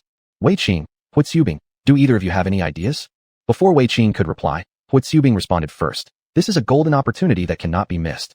I would like to lead 3,000 cavalry deep into the northern desert to annihilate their base. Do you believe you can win? You dare make such claims lightly? Questioned Su Exine sharply. Your Majesty, the situation on the battlefield changes instantly. I cannot guarantee the outcome, but rest assured, a mere horde of barbarians will surely be repelled by me. Moreover, I prefer fighting light cavalry without carrying heavy provisions. I eat where I fight. All I need from the Lord is enough provisions for 3 days. Hua Tsubing declared solemnly. To Hua Tsubing, the nomadic tribe's resources were there for taking, and they were free to take from the nomads too. Good, I admire your grit. Permission granted to Huitzubing to lead 3,000 cavalry deep into the northern desert. Su Exine laughed heartily. Thank you, my lord, for granting me this honor. Huitzubing was elated. Wei Qing, what thoughts do you have?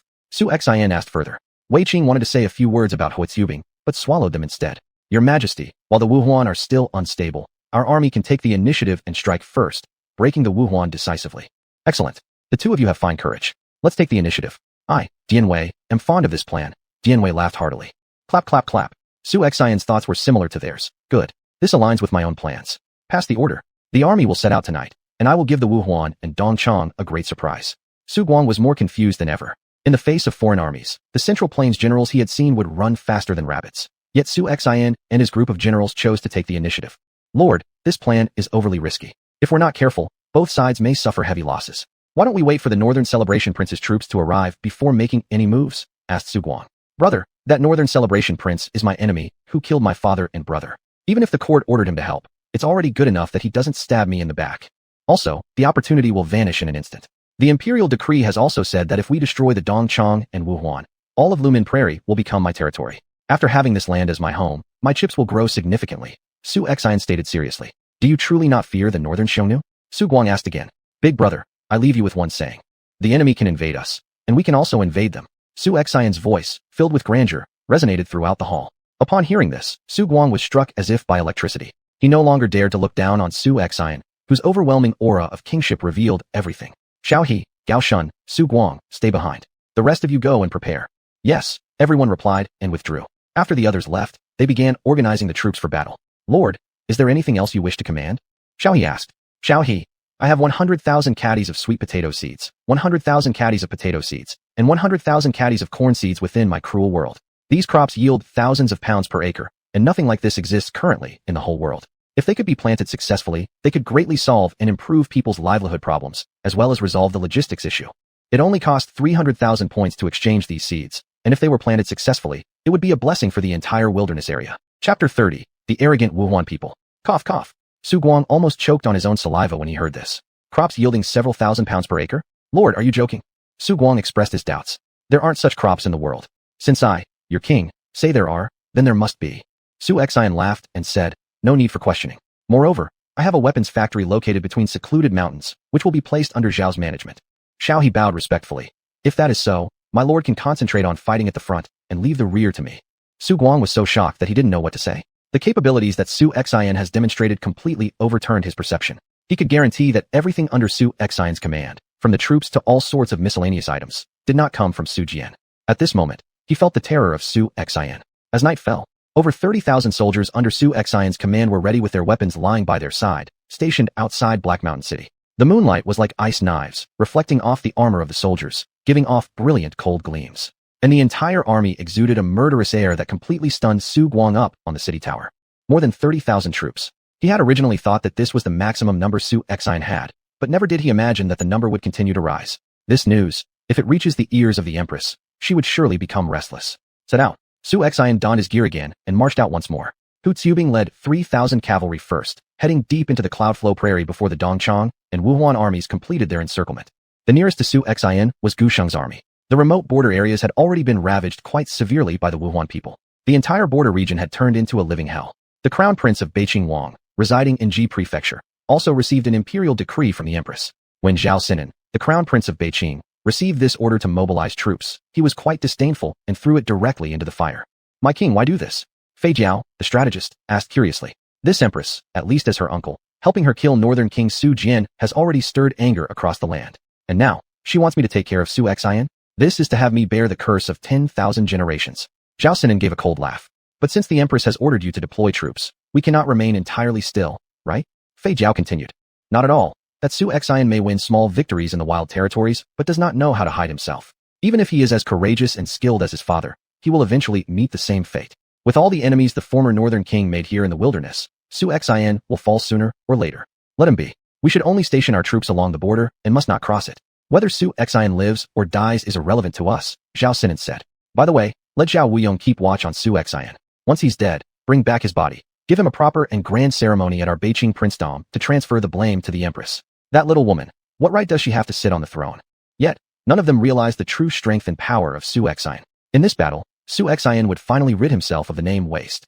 And among those who held over 40 or 50,000 soldiers, Zhao Sinan, the king of Hebei, was clearly the one with the most ambition. Right now, Gusheng, the commander of the Wuhuan army, did not rush to Black Mountain City to seek revenge against Su Xian. In his eyes, Wild King Su Xian was virtually useless, easy prey. He had over 30,000 men, enough to drown Su Xian just by spitting. Gentlemen, tomorrow, we shall raze every village around Black Mountain City. Women and treasures belong to you.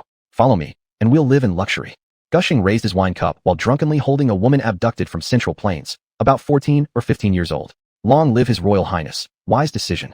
Various Wuhuan generals raised their glasses. Su Jian is dead, and Su Xian is but a young boy. He poses no threat. However, if His Highness can kill this wild king, it will be a tremendous merit, and the position of the Wuhuan king will undoubtedly be yours. All the generals below flattered shamelessly. Such adulation filled Gusheng with immense satisfaction. Gentlemen, the glory belongs to all of you. Tonight, drink to your heart's content. Gusheng lifted another glass of wine. Whoosh. From outside the tent, Princess of Wuhuan, Gu Danyu, walked in wielding a whip. She saw the disorder in the tent, was filled with indignation, and struck Gusheng's wine cup from his hand.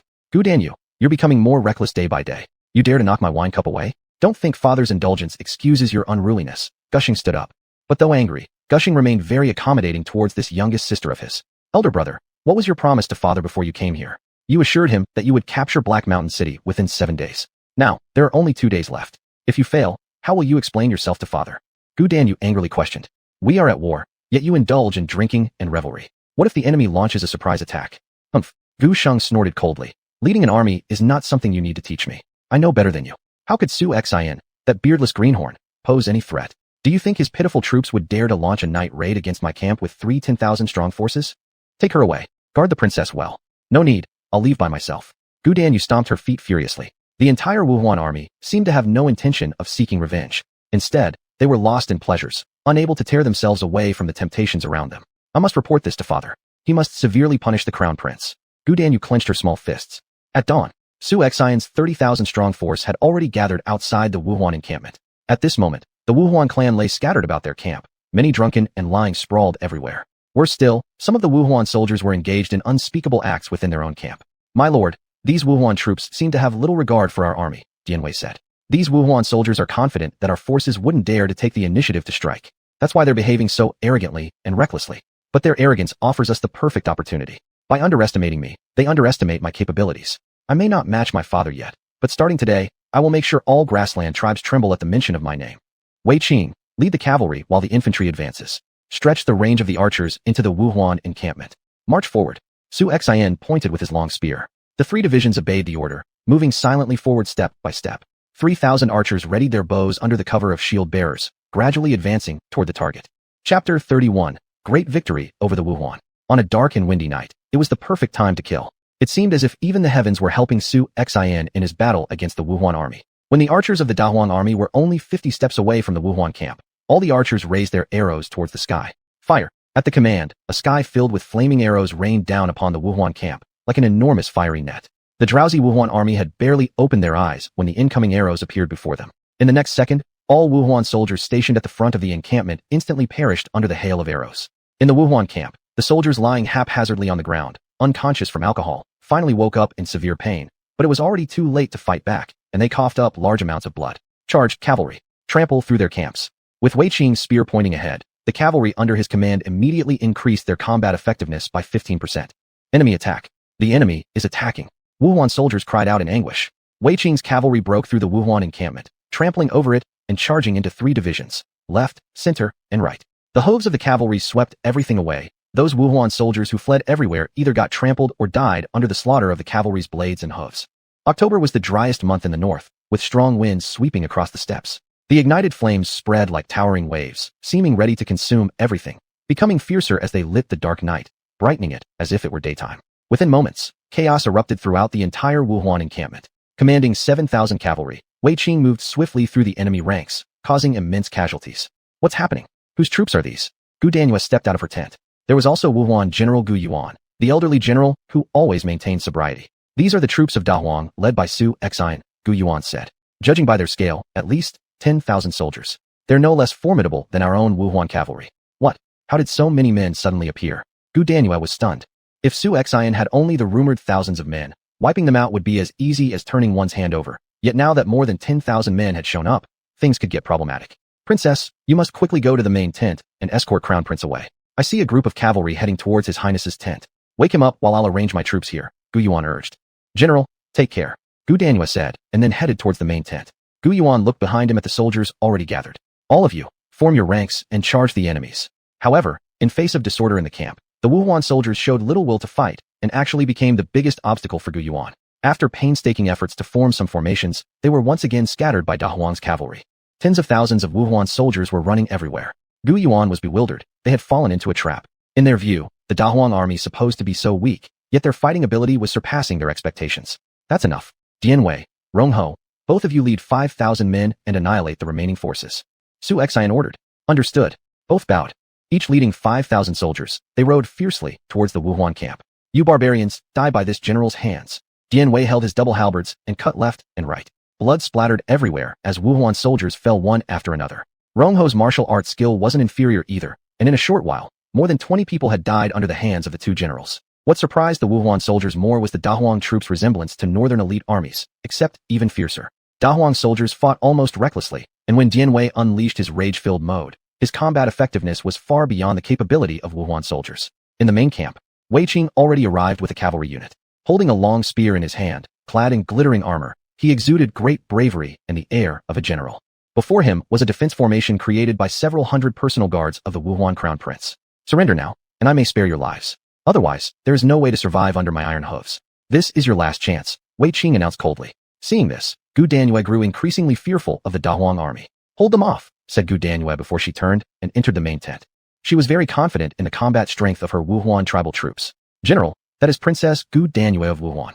If we capture her and offer her to our lord, it would be a grand feat, said the deputy commander. Everyone knew Lord Su Xian favored women. A few hundred riders, and you think they can stop me? Wei Qing replied with piercing eyes. At the prime age of 20, filled with youthful fervor, Wei Qing was no different from most young men, utterly serious and impulsive. Kill. Wei Qing thrust his spear forward, charging ahead as the vanguard. Roar. Hold back the Da Huang army. A Wuhuan commander raised his round shield, his battle knife at the ready for combat. The next second, with a loud bang, Wei Qing's long spear hurled a Wuhuan soldier into the air, who then landed heavily on the other soldiers behind him. The cavalry following Wei Qing charged forth using the might of their horses, colliding head-on into the enemy ranks. For the Wuhuan soldiers, the cavalry was like fully powered chariots. Even surviving a hit meant certain injury. Inside the main tent, the numerous Wuhuan commanders who had been drunk were far from waking up, especially Gu Sheng. There were two women lying atop him, and he wasn't even clothed. Get up. All of you wake up for this princess. Gu Danyue whipped her whip across Gu Sheng and the others harshly. Who in the hell dares to seek death? The fiery pain instantly woke Gu Sheng. He could see the clear marks of the whip on his chest, and immediately fury surged within him. Crazy girl, what are you doing? Trying to murder your own brother? Gu Sheng cursed. Then, several corpses of Wuhuan soldiers were flung into the tent, crashing onto the ground. The previously dazed group immediately sobered up, scrambling for their weapons in a flurry of panic. Wei Qing led the charge inside the tent, piercing one of the Wuhuan generals through the body with his spear. Countless cavalry stormed into the tent from outside. One rider pulled the reins tightly. The horse reared up, neighing loudly before its sturdy hooves stomped down upon the enemy below. The Wuhuan general had no way to evade, full of despair as the 1,000-pound hooves crashed down on him. His chest caved in violently under the force. This marked only the true beginning of the massacre. Wei Qing gave no opportunity for the Wuhuan generals to retrieve their weapons and resist. His attacks were unpredictable, killing 5 or 6 Wuhuan generals in mere moments. Chapter 32. Chasing the Fleeing Enemy. Your Highness, flee. We will hold back the iron cavalry of the hanged army. A strong Wuhuan general, with a body full of fat, grabbed a rider from the hanged army, who was rushing towards Gu Sheng. With terrifying strength, he twisted the horse's neck until it broke and hurled it to the ground. The heart of the hanged soldier nearly collapsed, but quickly tightened his grip on the long spear in his hand and thrust it forcefully into the body of the Wuhuan general. As the warhorse fell, the hanged soldier's thigh was clearly crushed by the heavy horse. Gu Sheng had already been completely shocked. He hadn't expected that even ordinary soldiers of the hanged army would be so powerful. The various generals under his command, all having lived on the steppe since childhood dealing with wolves, each one a brave warrior, yet even they were struggling against these mere hanged soldiers in close combat. Meanwhile, Wei Qing was approaching step by step. This is quite the big profit, being able to capture Princess Wuhuan and Prince Wuhuan at once. I, General Wei Qing under King Huang, advise you not to resist futilely, but to surrender quietly. You try. Gu Danyue drew the 2 curved swords from her waist. Wei Qing was first to move, charging forth with a shocking spear strike toward Gu Danyue. Yet, Gu Danyue, having grown up on the steppe since childhood, though she was female, possessed skills surpassing some men. Still, upon sensing the impending danger of Wei Qing's spear, Gu Danyue didn't dare take it lightly. Swinging her 2 curved swords suddenly, She tried to tightly clamp down on the spear, but in the next second, she was shocked. Her strength wasn't enough, and she had no choice but to retreat. Sister, hold them off for now. Gu Sheng reacted. Without extra movements, tearing a hole in the tent, he fled outward. Coincidentally, Dianwei appeared wielding twin halberds. In the darkness of night, it seemed somewhat difficult to discern someone's identity, but Gu Sheng, his torso bare, became Dianwei's target. Gu Sheng, you cannot escape me. With one powerful stride, Dianwei charged forth. Save me, save me. Gu Sheng cried out as his bodyguards swung their knives toward Dianwei. But Dianwei showed no change in expression, swinging his heavy double-headed halberd. With a single swing, he slammed several Wuhuan soldiers onto the ground. Oh, seeing such fierce bravery from Dianwei, Gu Sheng's legs went limp, and he collapsed onto the ground.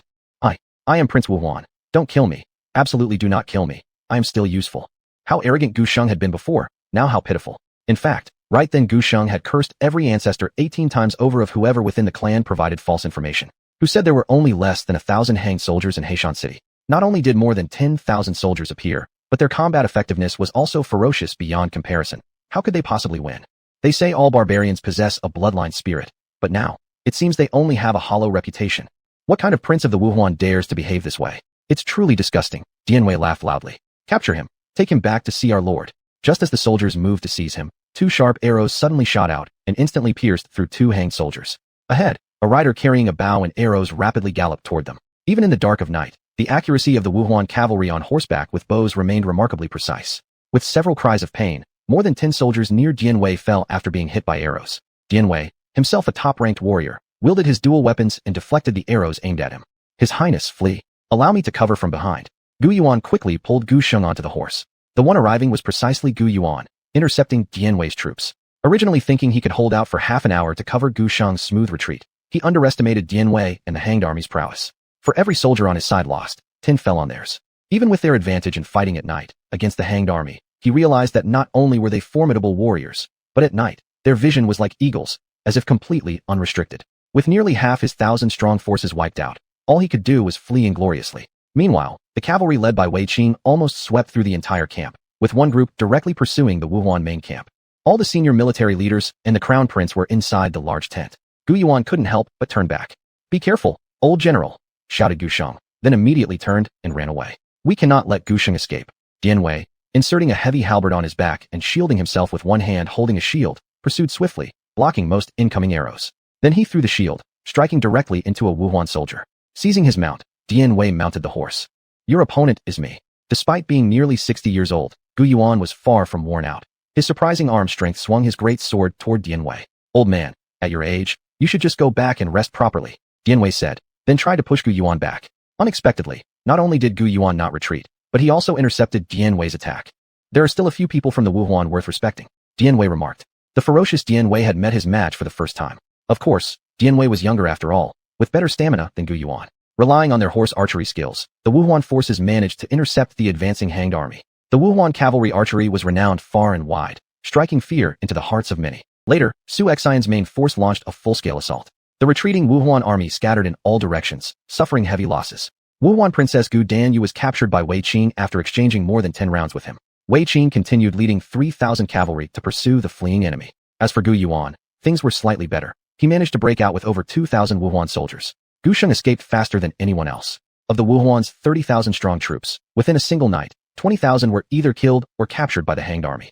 Stand still. Don't think that because you're the Wuhuan princess, I won't lay a hand on you.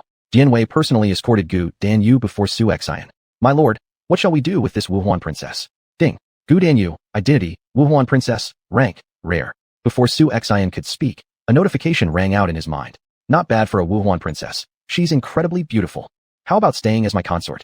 Su Xian gently held up Gu Danyu's chin with one hand. There was no denying it. Gu Danyu was an absolutely sexy firecracker.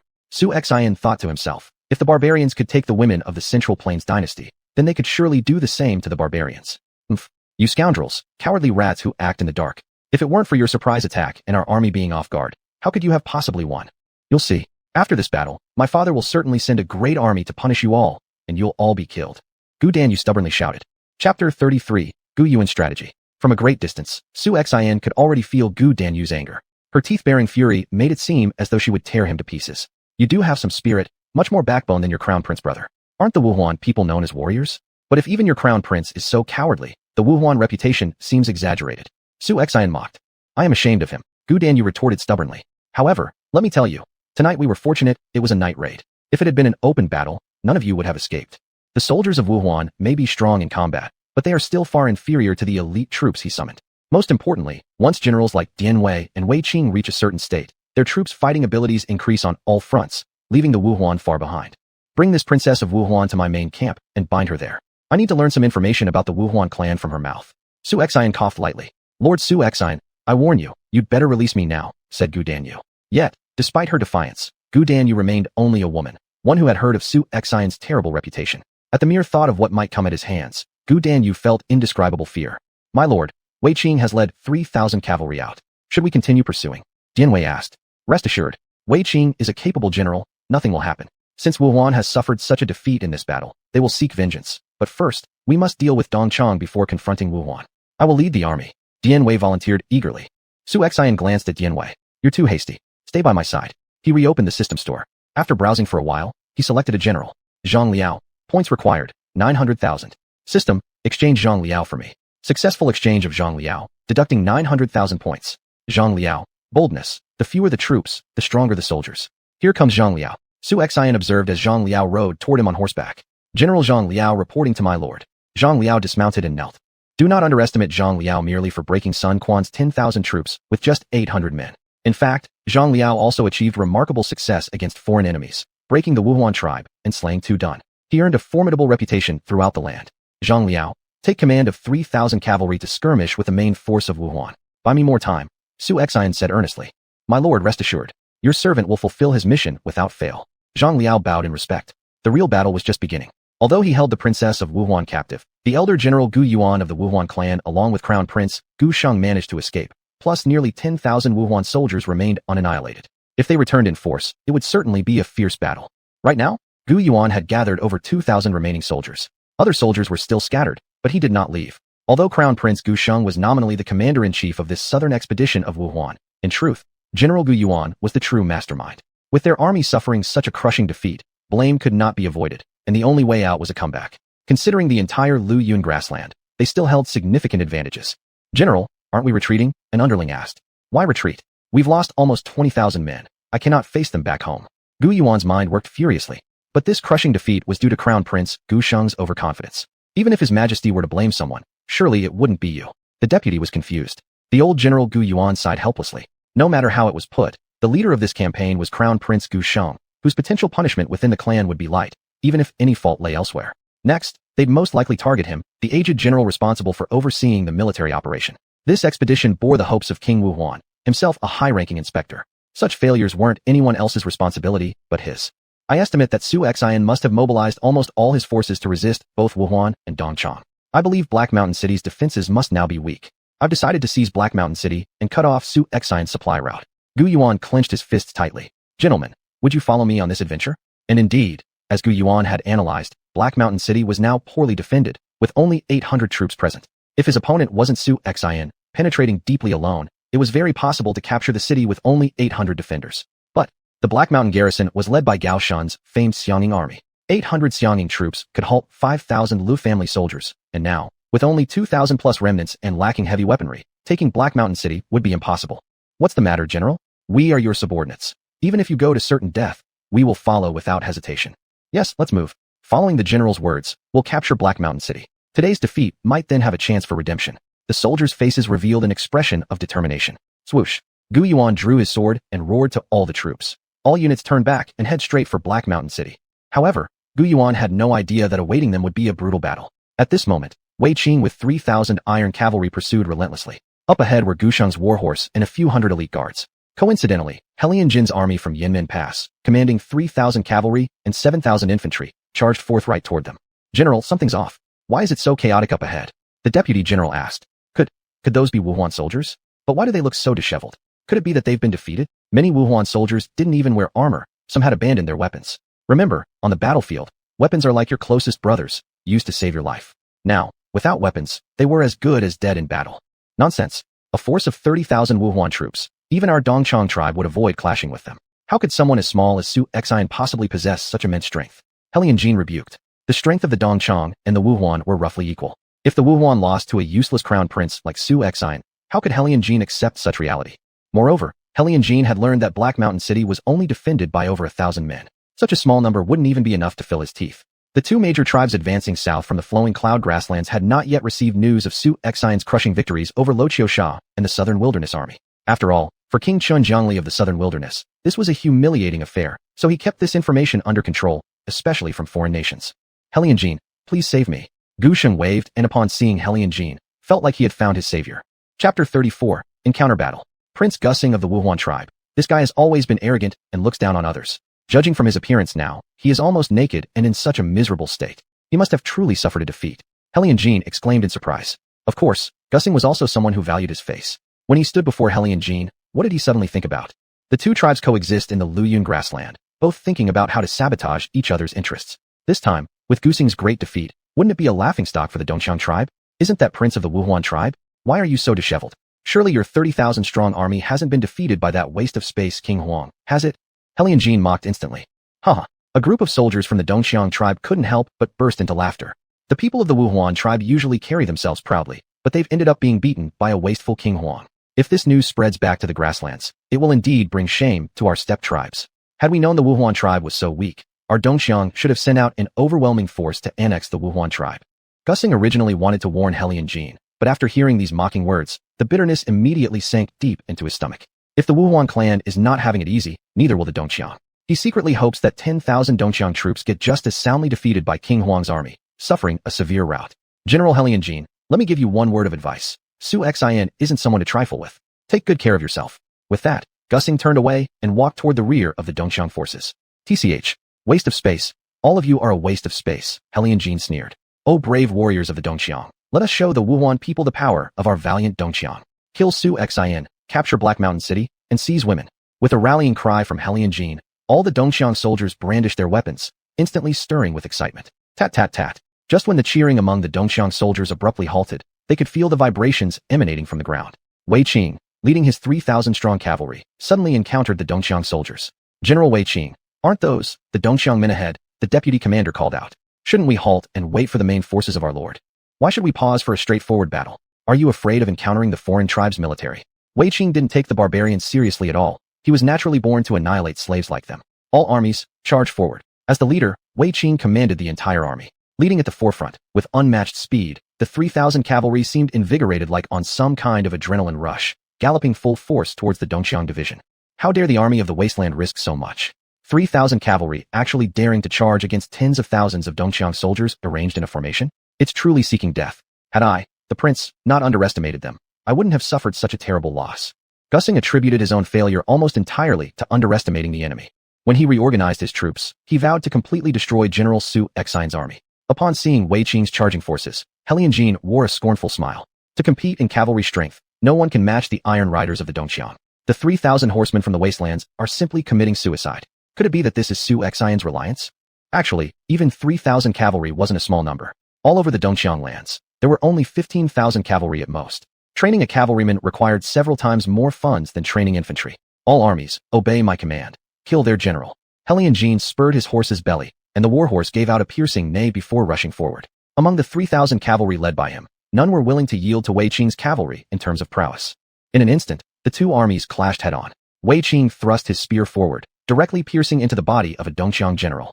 Before the man could even react, Wei Qing swiftly pulled his spear back and swept left and right. The iron cavalry of the Wasteland collided fiercely with the Dongxiang horsemen, resulting in horses falling and riders tumbling onto the ground. Seeing a Wasteland cavalryman holding a long spear and consecutively killing several people, Dongxiang soldiers thought they saw an opportunity. They slashed with their sabers aiming at the armor of the Wasteland rider, but sparks flew off harmlessly without causing any injury. How is this possible? Their armor's defense is really this strong? As the Dongxiang soldiers mulled over this in confusion, the Wasteland soldiers quickly reacted. A simple turnabout with a spear plunged through a Dongxiang soldier's body. One reason why the foreign armies attacked rapidly was due to simplicity. They wore minimal gear. Their battle armor was made of leather, which kept them warm while also making them lighter on horseback, allowing better execution of mounted techniques. However, with such chaotic conditions during night combat, these skills couldn't be properly displayed. This gave the cavalry of the Wasteland their decisive advantage. Even more shockingly, this group of Wasteland cavalrymen seemed impervious to pain. As the enemy's weapons tore through their bodies, they still pressed forward, continuing their relentless slaughter, truly accomplishing taking on 10 enemies at once. And all the Dongxiang soldiers were utterly stunned. They had seen formidable opponents, but never something this formidable. How can we keep fighting? With just one charge, the Dongxiang cavalry had lost more than half its men. Meanwhile, Wei Qing continued his relentless assault and had already reached the ranks of the Dongxiang infantry. A single sweep through them left 10,000 Dongxiang soldiers scattered and slaughtered. How is this possible? The enemy has only 3,000 cavalry. Helianjin's face was full of shock. Looking across the entire battlefield, the Wasteland army fought like butchers, tearing through the Dongxiang forces as wolves among sheep. No one could withstand their ferocity. General Wei Qing under King Huang's command. Present, Wei Qing's loud cry froze every Dongxiang soldier in place with terror. Arrogant fool. My 10,000-strong army. Will I fear your mere 3,000 cavalry? No one retreats. Helianjin bellowed furiously. Having ruled the grasslands for so many years, he'd never felt so humiliated. But Wei Qing's cavalry seemed invigorated, charging back and forth without pause, impossible to pin down. One sweeping spear thrust sent several Dongxiang soldiers sprawling dead on the ground. Run now. Finally, someone gave in and began the chaos. The entire battlefield descended into complete disarray. After a furious rampage, Wei Qing emerged blood-soaked in black armor, looking like a god of death. His target was none other than the enemy's main general, Helianjin, who was no slouch either. He had slain several Wasteland soldiers. Helianjin, surrender your life. Wei Qing charged forward like a raging bull, barreling past any Dongxiang soldiers foolish enough to stand in his way. With rapid spear sweeps like a dragon weaving through the fray, multiple men were killed, falling amidst pools of splattered blood. Trying to die, Helianjin saw Wei Qing approaching and instantly retaliated. As Helianjin's massive blade swung down, Wei Qing dodged nimbly to the side. Then, in one smooth movement, Wei Qing extended his spear behind him, catching Helianjin by surprise. His reaction speed was too fast for Helianjin to block effectively. A piercing scream cut through the battlefield as Wei Qing's spear drove straight into Helianjin's arm. This left Helianjin pale-faced with pain. Now there was only one thought on Helianjin's mind. Run. Chapter 35. Huaqiuji Horse Treads Through the Eastern Chang Royal Court, Part 1. To be honest, no matter how hard Helianjin racked his brain, he couldn't figure out why his 10,000-strong force was no match for Wei Qing's mere 3,000 soldiers. Could the combat capability of the Xiong army cavalry have risen to such a high level? Helianjin, didn't you want to kill me? Why are you running away? Come back and fight me in 300 rounds. Wei Qing laughed loudly. Looking across the entire battlefield, chaos reigned. All the Eastern Chang soldiers were fleeing in every direction like headless flies, completely disoriented. Damn it, Wei Qing, just wait. I will definitely avenge this humiliation, Helianjin shouted as he ran. By the time xuanhuan arrived with reinforcements, he was utterly shocked by the scene before him. Wei Qing had used only 3,000 cavalry to crush 10,000 Eastern Chang soldiers. Indeed, he lived up to his reputation as a renowned general of the north. From a distance, Gu Sheng, who had been watching the battle unfold, wore an expression of triumph, as if to say, "You thought you could mock me, but now you've tasted defeat." In fact, his defeat seemed even worse than that of the Wuhuan army. The Wuhuan faced over 30,000 southern Xiong soldiers, whereas Helianjin's 10,000 troops had been utterly routed by merely 3,000 cavalry. If word of this reached the ears of others, the two tribes would be seen as equals in weakness. But soon, Gu Sheng realized the chilling implication of the strength of the Xiong army. The combat power of the Xiong army is truly terrifying. As long as xuanhuan survives, he will surely become a great adversary to our Wuhuan tribe one day. Gu Sheng clenched his fists tightly. He wasn't foolish. He naturally understood that since the Wuhuan's strength was about equal to that of the Eastern Chang, their fate would likely not differ much from the Eastern Chang's. Retreat. We must retreat and report this situation to the king before making further plans. Thanks to the remnants of Helianjin's fleeing soldiers covering their retreat, Gu Sheng was granted the opportunity to escape. With the main forces under xuanhuan joining the battle, the 10,000 Eastern Chang soldiers suffered almost 80% casualties. The battle raged until dawn before it finally ceased. The entire battlefield was permeated with a sharp, nauseating stench of blood. This fierce struggle cost xuanhuan's forces over 2,000 men, an alarmingly high loss considering the formidable adversaries they faced, the core armies of both the Wuhuan and Eastern Chang tribes. Lord, we've finished cleaning up the battlefield. Our spoils of war are substantial, including war horses, armor, grain, etc. Dian Wei counted off the details. What's our next move? Following our original plan, Your Majesty should lead the army southward for a decisive battle against the Eastern Chang main force. However, there are 60 to 70,000 enemies down there, and acting rashly would be disadvantageous to us. It's unclear where Hui Tsubing's unit currently stands. I have made my decision. Our main force will march north directly towards the Eastern Chang royal court. Xuanhuan pulled out his sword with conviction. This strategy is excellent, Lord. If we can obliterate the Eastern Chang, then Helianchong will inevitably withdraw his harassment of Bingzhou and bring his army back. We can ambush them along the way, catching them unprepared. Yu Qian smiled. The Xiong army's formidable combat capabilities made ambushes their greatest advantage. Indeed, there is no other option. However, what concerns me most at the moment is Zhao Xinian from Hebei. That man has always been at odds with me, and if I keep winning battles like this, he might very well send his forces into the grasslands to seize advantage. That fellow has no shortage of experience capitalizing on the gains of others. Xuanhuan worried deeply. It seemed necessary to summon another batch of soldiers, so as to prepare adequately for Zhao Xinian's potential attack. Lord, frankly speaking, you've never gotten along well with Empress either. And Zhao Xinian is your father's killer. So what's the worst that can happen? Let's just fight him head on. Yu Qian arrogantly declared. Yu Qian was a stubborn man by nature. If anyone rubbed him the wrong way, he'd immediately engage them, especially when it came to rival factions. Agreed. I do have the same intention. Su Xian clenched his fist firmly. If Zhao Xinian refrained from intervening in the affairs of the Luyun grassland, fine. But if Zhao Xinian dared send troops into the region, Su Xian wouldn't hesitate to teach him a lesson. At this moment, Hua Zubing avoided direct confrontation with the Eastern Chang's main force, leading his 3,000-strong army to ravage through large and small Eastern Chang tribes. These grassland tribes were unlike those of central China, where all military forces belonged to the imperial court. The Eastern Chang consisted of countless small tribes. The forces dispatched for the southern campaign were composed of warriors from these various tribes, ordered by the Eastern Chang king to provide whatever they could spare. Leading 3,000 troops, Hua Zubing eventually discovered an Eastern Chang tribe. This was a small tribe, numbering perhaps only 1,000 or 2,000 people. Due to the Eastern Chang's southern expedition, nearly all adult males within the tribe had been mobilized for frontline duty. Only a few older soldiers remained to guard the settlement. In Hua Zubing's eyes, the Eastern Chang opponents ahead were essentially nothing more than old, weak, women, and children. General, let's charge, urged the deputy commander impatiently. No need to rush. Before the battle begins, everyone must strictly follow my orders. Show no mercy during the assault, whether against their children, elderly, or women. We must annihilate them completely and leave no traces of trouble behind. Do you all understand? The strategy Hua Zubing employed was essentially the same one used by northern tribes to raid and pillage in the south. If your people ride war horses with weapons in hand, intending to cross the Great Wall, massacre border civilians, and plunder the central plains, then he, Hua Zubing, would show no mercy and offer no compassion. The saying goes, you can't extinguish wildfires, and spring breezes bring new life. Hua Zubing naturally understood this truth. He wouldn't allow hatred to sprout in the hearts of Eastern Chang children only to become a future enemy of the king. Understood. The soldiers bowed their fists in unison. Hua Zubing raised his spear high. Everyone, charge with me. Don't stop. Slay everyone you see. Kill. As soon as Hua Zubing finished speaking, he spurred his horse, riding out first. Behind him, 3,000 soldiers followed closely, the great banner of the Hao army flying proudly in the wind, dazzling in its brilliance. The neighing of horses and the sound of iron hooves immediately drew the attention of the Dongchang tribe. Quick, look, that's the Hao flag. Could it be Su Xian's army coming? Fast, everyone prepare for battle. A few older Dongchang soldiers quickly rallied men and women from the clan to defend against the invaders. However, at the sight of the seemingly endless ranks of armored cavalry, they lost all desire to resist. How can we possibly stand against so many troops? Even the veteran Dongchang soldiers had no courage left to fight.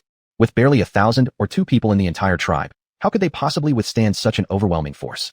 Whoosh whoosh whoosh. The sky filled with a deluge of arrows raining down. Take the children and flee first. The Dongchang veterans hastily called out to others, urging them to protect the children and escape. For a tribe, it mattered not if the elders or women perished as long as the children survived. Their bloodline would continue. But just as the call was made, dozens of arrows pierced through the bodies of these old soldiers. They fell helplessly to the ground, filled with regret. The sharp arrows penetrated into the tents of the Dongchang civilians, leaving no time for those inside to escape. They were all mercilessly slaughtered. Chapter 36. Hua Zubing tramples the Eastern Chang royal court, middle. Neither the elderly nor the children could escape the attack of the arrows, and they were all killed on the spot. Run quick! In an instant, Hua Zubing led the charge into the enemy's camp.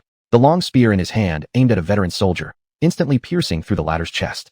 No one was spared, whether it was elders or children. The cavalry behind him showed no mercy either. Whoever blocked their way was immediately cut down.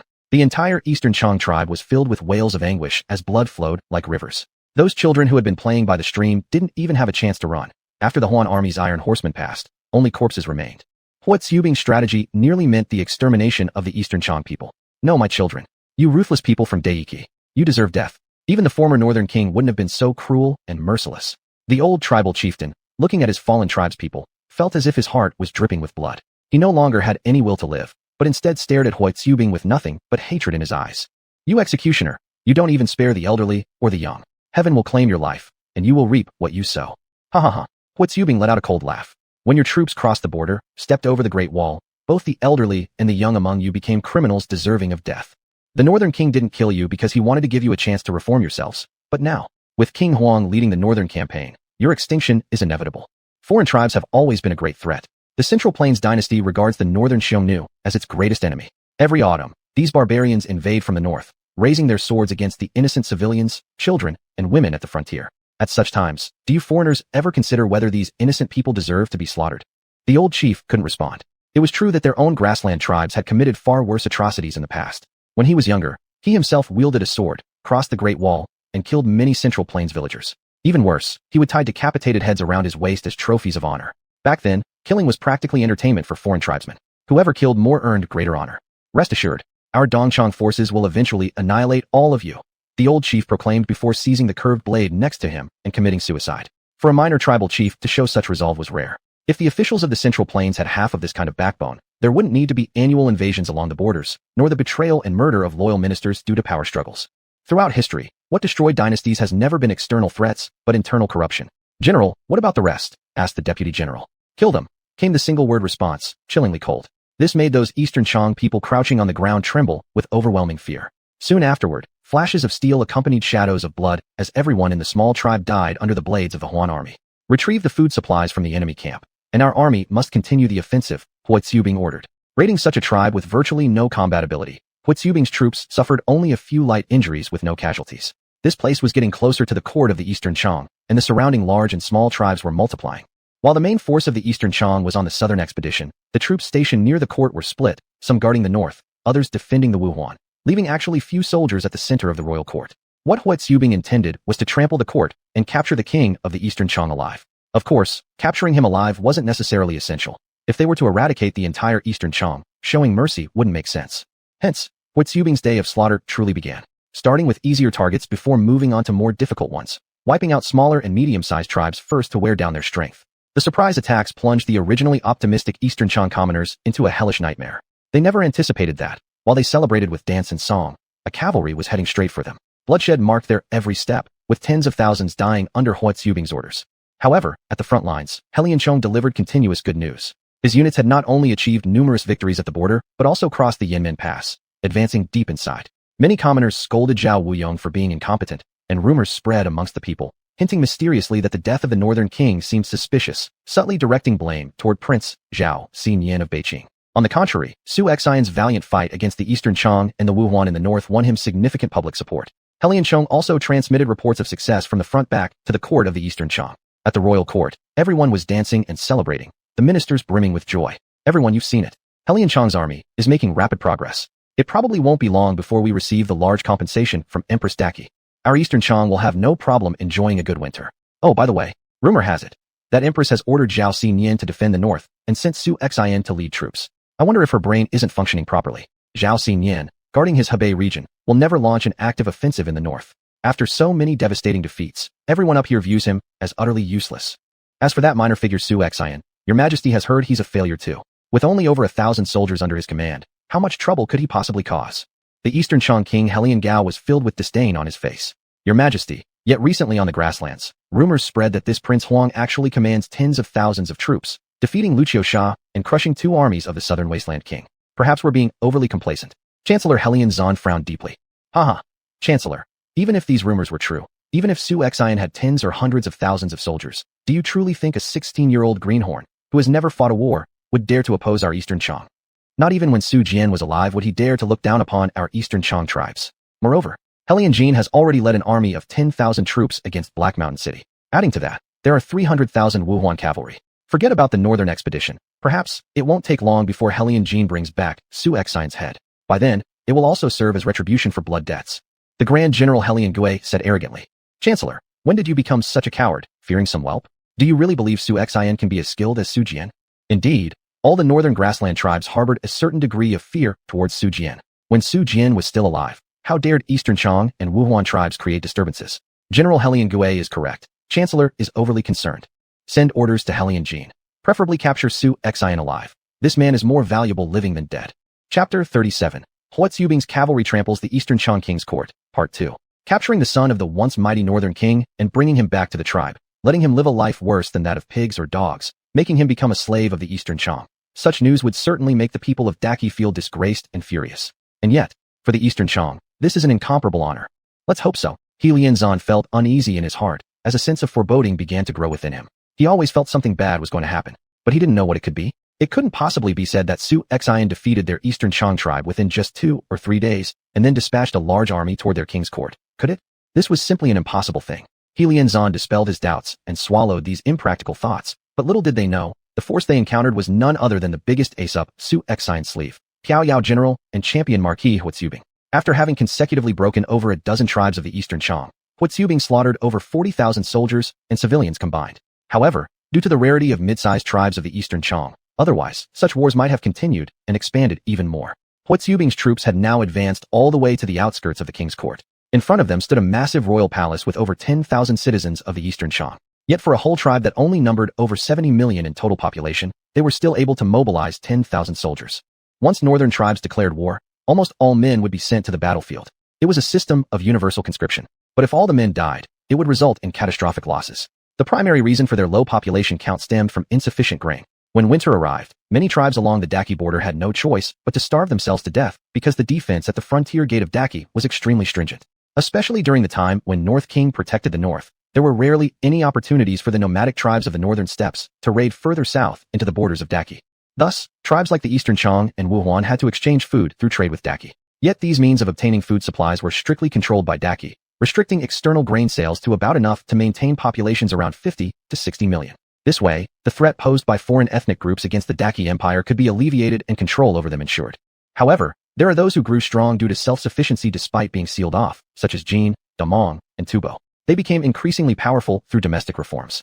Damong's iron cavalry swept across northern Mongolia, with its territorial area nearly rivaling that of Daki. The furthest east lay Jin, whose lands approached Goguryeo. Their fertile grounds easily sustained armies of millions. As for Tubo, situated deep within towering mountains, they extended westward, cooperating with the western regions, making their strength ever more formidable. Nightfall. The night in the north was long and weary, but upon the dark heavens shone countless twinkling stars, winking merrily, as though celebrating Huaqiubing's impending victory. Huaqiubing, initiate rapid assault, lightning strike warfare, push everyone's speed to the extreme, enhancing combat power by 20%. Even after a day of relentless fighting, Huaqiubing's troops showed no sign of fatigue. Instead, they grew more excited with every kill. Soaked in blood, the soldiers were invigorated like adrenaline pumping through their veins, utterly forgetting exhaustion. On the battlefield, bloodshed was the honor of the soldiers. Quiet. Huaqiubing looked up at the sky. Everyone, remember, there are at least 5,000 Eastern Chang soldiers defending inside this king's court. What we must do is not to get entangled with them, but rush straight to capture the grand tent of the king, taking hostage their king, prime minister, and ministers. This time, I intend to cause the entire upper echelon and political center of the Eastern Chang tribe to fall into chaos.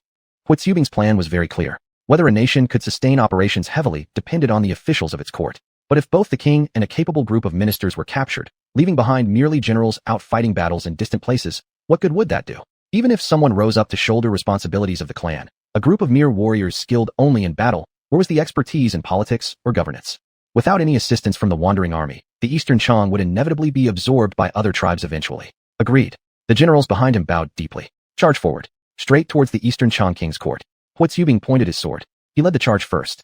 At this point, Huaqiubing, known as a living war god in this world, led his cavalry who were much like infernal spirits rising from the underworld. Covered in blood, they charged forward without hesitation. Release the arrows.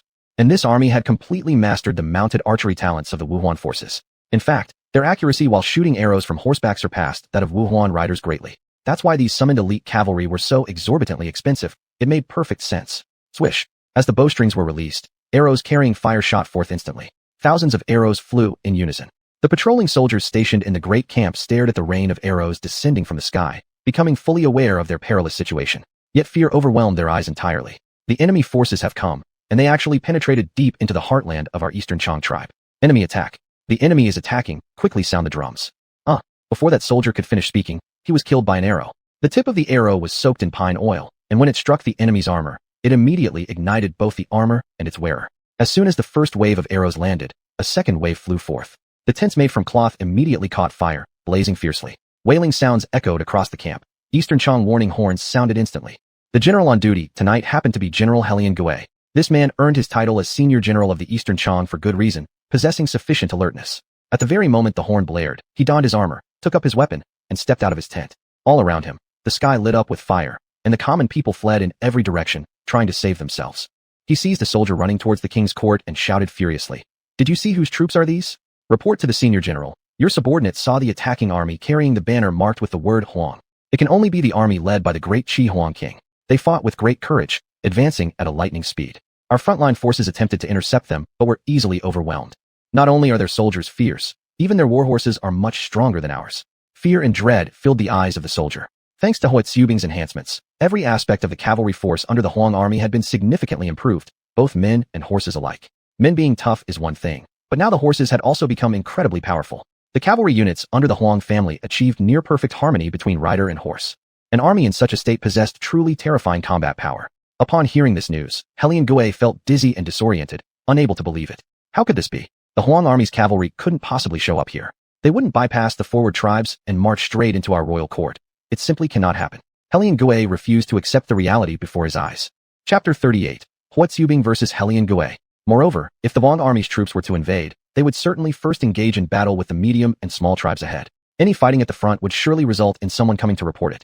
But they received no scouting reports at all in the royal court. General, what if the Huang army kills all of our people? A soldier suddenly said. Helian Gui furrowed his brows, then immediately drew the sword from his waist and slashed off the soldier's neck.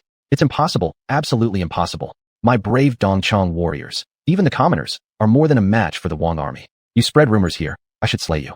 This must be the work of other forces, masquerading as the Huang army, trying to use this excuse to annex our Dongchang. However, as long as I Helian Gui am here, how could I let your kind succeed? Helian Gui tightly gripped the curved knife in his hand. At that moment, Helian Zan, the prime minister of the Dongchang kingdom, was leading over 1,000 troops toward the royal court. Helian Gui, the enemy, is attacking. Quickly lead your troops to protect the king's retreat, Helian Zan urged. Prime Minister, haven't you become increasingly timid? I want to see who has such audacity. Just right, you've brought soldiers. I will take 800 men to meet the enemy. You protect the king and leave first. As long as I am here, the enemy won't advance one step. Follow me. Helian Gui completely ignored Helian Zan, but his arrogance would ultimately cost him dearly. Don't act rashly. In the darkness, we don't know the strength of the enemy or how many troops they have, Helian Zan urgently stated. However, Helian Gui, in his arrogance, paid no attention and led the troops directly toward Huatsubing. Overconfident soldiers and reckless generals ruin the country. Helian Zan could do nothing but rush to the grand tent to protect Helian Gao. By now, Huatsubing had already penetrated deep into the royal court, killing gods when they obstructed his path, annihilating Buddhas like sand when they blocked his way. Countless bodies fell under Huatsubing's spear. Their horses are so fast, we can't even touch them. What fight is this? He couldn't figure it out. Truly he couldn't. According to the speed of the cavalry Huatsubing led and the robustness of their horses, there was no difference between them and the heavenly blood-sweating horses capable of traveling 1,000 miles a day. 3,000 heavenly blood-sweating horses were simply far superior to their grassland cavalry. Since ancient times, Chinese cavalry had always been weak. How could they possibly defeat the grassland cavalry? The weapons in the hands of the Dongchang soldiers couldn't even reach the bodies of the Huang army cavalry, let alone kill them. Once a misstep occurred, alas, the weapons of the Huang army soldiers would mercilessly fall upon the Dongchang. This caused significant losses among the Dongchang soldiers, and their previous disdain for the Huang army vanished completely. Battling such an army was like being slaughtered in reverse. Not long after leaving, Helian Gui met face-to-face with Huatsubing. Who was the rogue general invading our Dongchang royal court? Helian Gui raised his spear and roared. Under the command of the Emperor, General Huatsubing, I have already led my troops through a day of intense combat, sweeping away over a dozen Dongchang tribes, annihilating tens of thousands of enemies. If you don't want to die, surrender willingly. Otherwise, I shall show no mercy and eradicate every last trace of the Dongchang royal court, Huatsubing shouted back. This news was like a bolt of thunder for Helian Gui. What disturbed him even more was Sun Xian's bold strategy, daring to dispatch such an army deep into enemy territory at this time. Could this be a scheme any ordinary person could conceive? Arrogant scoundrel, killing tens of thousands of our Dongchang civilians. Today, I must take your life. Helian Gui was consumed by rage. Kill Huatsubing. Hundreds of soldiers behind him followed Helian Gui's charge, their very blood dictating they could not retreat before even engaging in battle. Huatsubing grew more excited. He seemed to have caught hold of a high-ranking enemy officer, the man facing him bearing the rank of a senior general. Huatsubing instantly countercharged. As a young general, how could he be frightened by an old Dongchang general on the brink of sunset? In the blink of an eye, the two armies collided. Huatsubing quickly wrenched his spear and lunged at Helian Gui. When Helian Gui was younger, he was also a renowned general of the Dongchang clan, his martial skills ranking highly within his tribe. One might say, the reason Dongchang held its place on the Luyun grasslands was largely due to Helian Gui. With a clang, their weapons clashed, sparks flying everywhere. Huatsubing's eyes flickered in surprise, never imagining this old Dongchang general could still possess such power. Helian Gui was also profoundly moved. Even among the younger generation of generals, few were his match. Yet, Huatsubing's strength compelled him to summon his entire spirit to face the challenge. This is somewhat interesting, Helian Gui said, pulling back his weapon and sweeping it out again. I've been roaming the grasslands for many years and never encountered a challenge. Today, even you Huatsubing will die under my spear. Is that so? When one gets old, they should rest peacefully. However, if I, General Huatsubing, can slay you, this veteran general of Dongchang, then my name, Huatsubing, shall resound across the northern deserts. You, Helian Gui, will surely serve as the stepping stone for my rise to fame, Huatsubing declared. In an instant, Huitzubing's state reached its peak, his overwhelming momentum like an endless torrent of flowing water. Once fully aroused, Huitzubing was not someone to be trifled with. Another collision occurred, and Helian Gue truly experienced Huitzubing's prowess. That single blow alone sent Helian Gue reeling backward, nearly dislodging him from his horse. But still, as a general with first-rate martial skills, he managed to stabilize himself. However, before he could recover, he felt an immense spear thrust surging toward him. How could this be? This youth's spear technique has already attained such a level. Helian Gue finally realized who he was battling. As a fellow warrior, he naturally knew what it meant for a warrior to instill their weapon with their own momentum. It signified that Huitzubing's martial arts had reached the pinnacle of mastery. He dared not slack off in the slightest. Reluctantly, he engaged once more. Fortunately, he managed to parry another thrust. Thus, the two exchanged attacks, each having their turns to strike, but any skilled observer would notice that Helian Gue had completely fallen into a disadvantageous position. Not only that, the tide of the entire battlefield shifted at that moment, favoring Huitzubing's forces. The combat capability of the cavalry led by Huitzubing was too ferocious, leaving none capable of stopping them. Hundreds of Helian Gue soldiers were almost entirely annihilated. The ground was covered with the bodies of the Dongchang people, blood flowing like rivers and corpses piled up like mountains. Chapter 39, Capturing the Eastern Chang King. Helian Gue, this general advises you not to resist any longer. Surrender now and spare yourself unnecessary suffering. Huitzubing warned. Fa, enough talk. Kill me first if you can. Helian Gue roared in anger. However, when the two separated again by some distance, it was clear that Helian Gue's arm was trembling violently. His face was distorted with ferocity, sweat drenched his head. Aside from an indomitable willpower propping him up, Helian Gue had almost reached his limits. In contrast, Huitzubing's breathing was steady, without a trace of fatigue. Look behind you, there's no one left. You have only two choices before you, surrender or die. Huitzubing loudly proclaimed. Ha ha ha. Helian Gue glanced at his surroundings, noticing the wild army surrounding him, and burst into laughter. Huitzubing, if I were a coward afraid of death, I wouldn't have taken such risks and come here for an attack. Today, unless you kill this old man and trample over my corpse, don't think of advancing another step. Seeing Helian Gue like this, even Huitzubing held profound respect for him, a true old general who has spent half his life on campaigns. To be captured would be the greatest insult. Dying heroically in battle is the best end. Huitzubing reflected, hoping that should his day ever come, he himself would die while charging forward rather than succumbing under oppression. Fine, this general shall fulfill your wish. All of you step aside. Let this general send him off on his final journey. Huitzubing commanded. The surrounding soldiers of the wild army each took a step back. Helian Gue, I respect you. Dying by my spear can be considered your glory as well. Huitzubing charged forth immediately after speaking. This young General Huitzubing, barely 18 years old, would eventually make his name shake the northern deserts. 100 years hence, the historians would write both their names in the annals of history, where Helian Gue met his fate upon Huitzubing's spear. Helian Gue once again raised his spear to meet Huitzubing. But already exhausted, how could Helian Gue be a match for Huitzubing? After just one encounter, Huitzubing's long spear pierced through Helian Gue's chest. Helian Gue's body seemed frozen stiff on his horse's back, drops of blood dripping incessantly. Your Majesty, this old servant, departs first. Closing his eyes, perhaps only then did Helian Gue regret why he had underestimated the wild army. If only he had been more cautious, how would the Eastern Chang tribe have ended up like this? With the death of Grand General Helian Gue, the entire Eastern Chang tribe became increasingly unstable. The soldiers and generals had lost all heart to fight. Some surrendered, others fled, but the Huitzubing's forces almost gave the enemy no respite. Each slash of their war swords meant yet more heads rolling. Their army had ventured deep into hostile territory alone. Holding on to prisoners would only impede Huitzubing's retreat. In Huitzubing's strategy, speed and mobility mattered. General, please don't kill us. We are officials of the Eastern Chang tribe. I am the Imperial Censor. I am the Grand Marshal. Many began revealing their identities, fearing they might fall victim to Huitzubing's blade. Among them was the son of Eastern Chang King Helian Gue. A group of cowards. Leave 500 men to watch these fellows carefully. The rest follow me to continue pursuing Helian Gue. Huitzubing commanded. Yes. The soldiers saluted and obeyed. Huitzubing led the remaining troops further north in pursuit. Why was Helian Gue fleeing north? Because on the frontier between the cloud-strewn grassland and the northern desert border lay a force of 10,000 frontier troops commanded by Eastern Chang Grand General Helian Xiong. This army had fought against the Great Meng, its combat capabilities self-evident. Thus, Huitzubing had to capture Helian Gue before he could rendezvous with Helian Xiong. Throughout his life on horseback, Helian Gue had never appeared so disheveled as today. Su Exine, one day I will surely wash away this humiliation, Helian Gue vowed inwardly. Given the speed of their prairie warhorses, Central Plains cavalry couldn't possibly catch up. To flee, Huitzubing would be helpless. But the next moment, the sound of galloping horses came from behind. Huitzubing's cavalry, it seemed, moved like machines, very fast. My lord, this is bad. The enemy is almost catching up, the state councillor Helian Zan shouted in alarm. How is that possible? When did the warhorses of the Central Plains become so swift? Helian Gue couldn't believe what he saw. Northern light cavalry could easily outrun Central Plains cavalry, often leaving them far behind.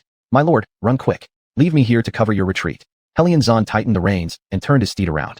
Take care, state counselor. Helian Gao reminded. But in a blink of an eye, Huixiubing was already upon them, surrounded by several hundred cavalrymen maneuvering from both sides, determined not to let Helian Gao escape.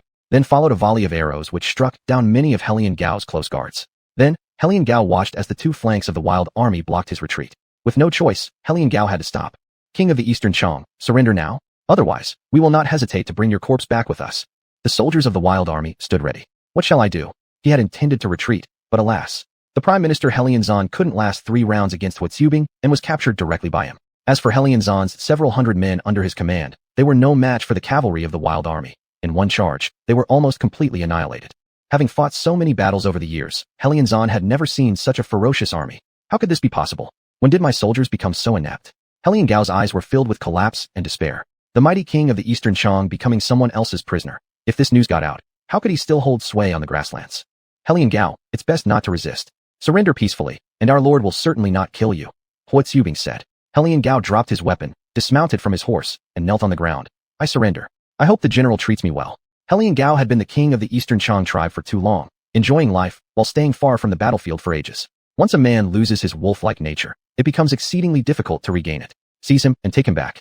We'll leave his fate to the judgment of our lord when we return, Huixiubing said coldly. After this battle, Huixiubing would surely gain fame across the land. The real decisive battle had only just begun. The routed soldiers fleeing from the royal court would certainly deliver this place's news to Helian Chonggao and General Helian Xiong. Farther along the road, Su Xian noticed many tribes slaughtered by Huixiubing as he made his way here, their corpses scattered everywhere. Ding! The Eastern Chong Kingdom has fallen. Capture of the Eastern Chong King rewarded. 1 million points. Mission: eliminate or subdue the entire Eastern Chong tribe to earn an additional reward of 1 million points. Chapter 40. Gao Shun's Trap Camp vs. Gu Yuan's Wuhuan Army, Part 1. Su Xian, pushing forward towards the Eastern Chong King's court, heard a sound in his mind and was momentarily bewildered. Huixiubing's victory over foreign tribes was expected, but the speed of Huixiubing's advance was surprising. It was indeed an astonishing blitzkrieg. General Huixiubing has already leveled the Eastern Chong King's court and captured the Eastern Chong King. It appears that our decisive battle is not far away, Su Xian suddenly said, stopping his horse. Yu Qian, Wei Qing, Dian Wei, Rong Ho and other generals furrowed their brows. How does the Lord know this? Yu Qian asked. Intuition. Su Xian smiled. Give orders. All retreating soldiers who are spreading chaos shall not be intercepted. Instead of dealing with them one by one, it would be more efficient to handle them all together. Su Xian clenched his fists tightly. Yu Qian, Wei Qing, and others exchanged puzzled glances. Lord, although the Eastern Chong King's court has been destroyed, the main force of the Eastern Chong remains intact. Besides, if the Wuhuan tribe also gets involved, outnumbering us several times over, we will surely face difficulty. The situation where the enemy outnumbers the self was a valid concern raised by Yu Qian. The remaining troops of the Eastern Chong and Wuhuan tribes amount to more than 10,000, several times larger than his own forces. Even if they won this war, both sides would likely suffer great losses. Su Xian lacked skilled generals at this moment, but the food supply was abundant after winning against Lucio Sha, destroying the southern barbarians' army, and seizing the Black Mountain City, which brought plenty of supplies. With the conquest of more than 10 Eastern Chong tribes along with their king's court, he gained significant grain. Now he could recruit up to 60,000 elite infantry or turn them into 100,000 good quality troops.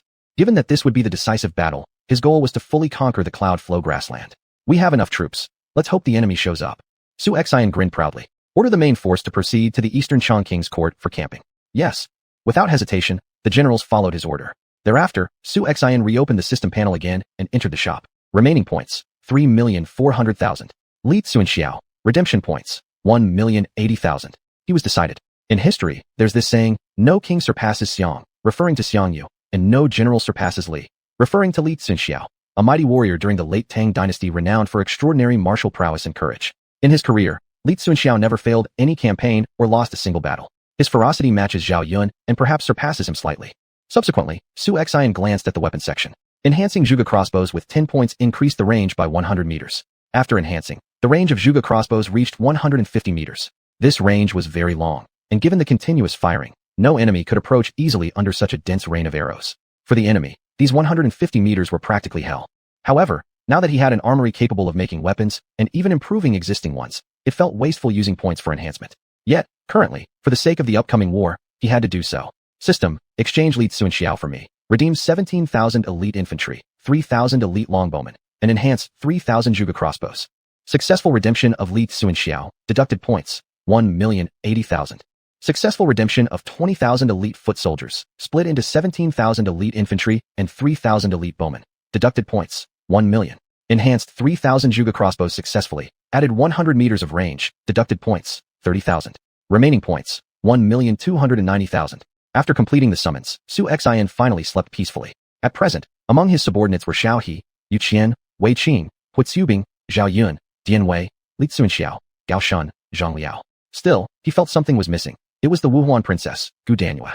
This woman must eventually be captured. In short, his current issue was insufficient points. Currently, under his command, he had more than 43,000 elite infantry and about 5,000 elite cavalry, including Wei Qing's and Hu Tsubing's corps. Zhang Liao's unit of 3,000 elite cavalry should give some pleasant surprises, potentially capturing a few Wuhuan tribes. Meanwhile, in xuanhuan's Black Mountain City base, Gu Yuan led a contingent of 2,000 men, rushing night and day, and had finally arrived. Capturing local residents and learning the details confirmed there were only 800 soldiers garrisoned in Black Mountain City. Such a small unit meant almost nothing to veteran General Gu Yuan. Old General, ahead lies Black Mountain City, xuanhuan's headquarters. Cutting off this route will certainly leave xuanhuan in a dilemma, breaking the predicament our Wuhuan tribe is facing now. The Deputy General wore a delighted smile. Black Mountain City's strategic location was crucial. Capturing it equates to gaining leverage in negotiations. This xuanhuan is bold indeed. Black Mountain City is his only foothold, yet such a critical location isn't even guarded heavily. He dares to send all his forces out. It shows the courage and audacity that I cannot help but admire. But does he think that just because he's had good luck in defeating our forces when we underestimated him without any precautions, that all of our Wuhuan generals are fools? It's truly laughable. Facing me, General Gu Yuan, he'll soon understand what real war is.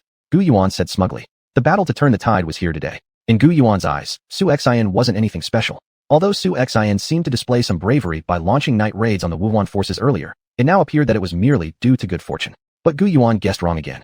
xuanhuan simply trusted Gao Shun's Xian camp as well as Xiao He and Su Guang. After days of reorganization led by xuanhuan, Xiao He, and Su Guang, Black Mountain City attracted numerous civilians who wanted to join their cause. Every single civilian in Black Mountain City became Xiao He's forward scouts. The moment Gu Yuan's army entered the Black Mountain City territory, the residents informed them about the situation. All soldiers in Black Mountain City were prepared for the fight ahead. On the city walls, Su Guang, Jin Yuanbao, and others watched as the approaching Wuhuan army came from afar. Then they glanced nervously at the Xian camp formation lined up below the city wall. Mr. Xiao, shouldn't we focus on defending the city instead?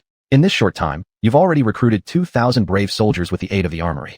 Defending from within the city would be more advantageous. Why go out to face the enemy? Su Guang pleaded several times, hoping Gao Shun would withdraw the Xian camp back into the city. After all, the enemy consisted of 2,000 elite Wuhuan cavalrymen. Even though the Xian camp was powerful, how could 800 men possibly stand against an overwhelming force?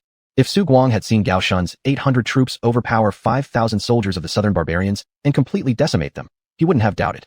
Nevertheless, Xiao He proved himself as a capable strategist too. No wonder Liu Bang never worried about supplies or recruitment during campaigns. Within just a few days, Xiao He had managed to raise thousands of troops. This sort of ability certainly made him worthy to become the first chancellor of the Han Dynasty.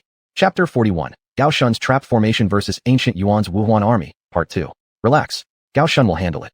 Xiao He stroked his beard. Now that the Wuhuan princess is in our hands, if we can bring over this old general of the Wuhuan clan as well, the chances for them to concede will be even greater. We lack capable generals within our city walls. Once the enemy forces become disordered, I, the chancellor, will personally lead 2,000 soldiers out of the city and capture Ancient Yuan alive. Will the two of you join me in a fight against the enemy? This left Su Guang and Jin Yingbao quite dazed and shocked. The war hasn't even started yet, but they're already predicting victory. What kind of confidence is this? Minister Xiao, are you so certain that we'll win tonight?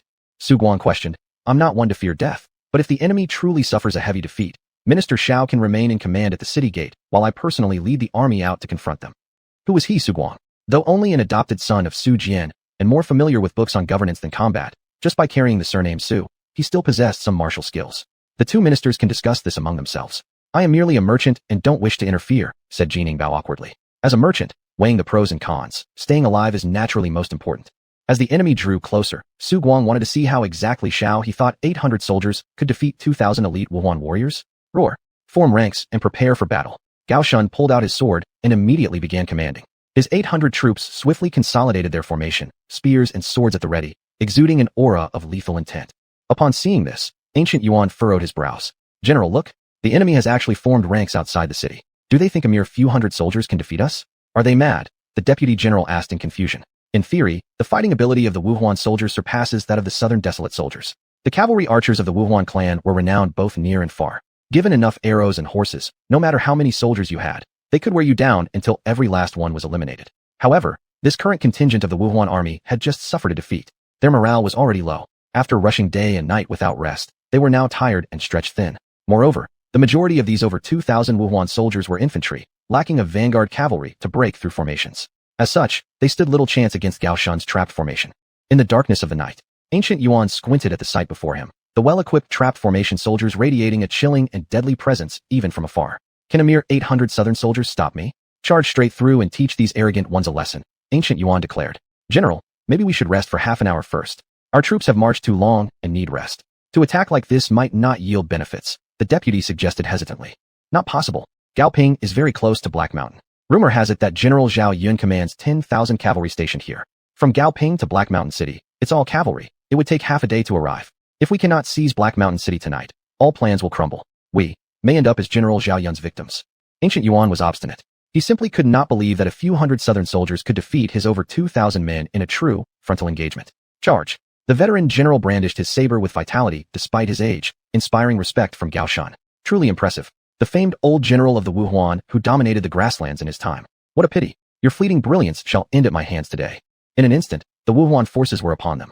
Zhuge continuous crossbows. Fire! On Gao Shun's order, 300 Zhuge crossbows fired simultaneously. The already limited Wuhuan cavalry was almost completely wiped out before they could even reach the shield line of the trap formation, unable to touch their spears. How can just a few hundred people fire arrows with the strength of thousands? Ancient Yuan grabbed the reins tightly.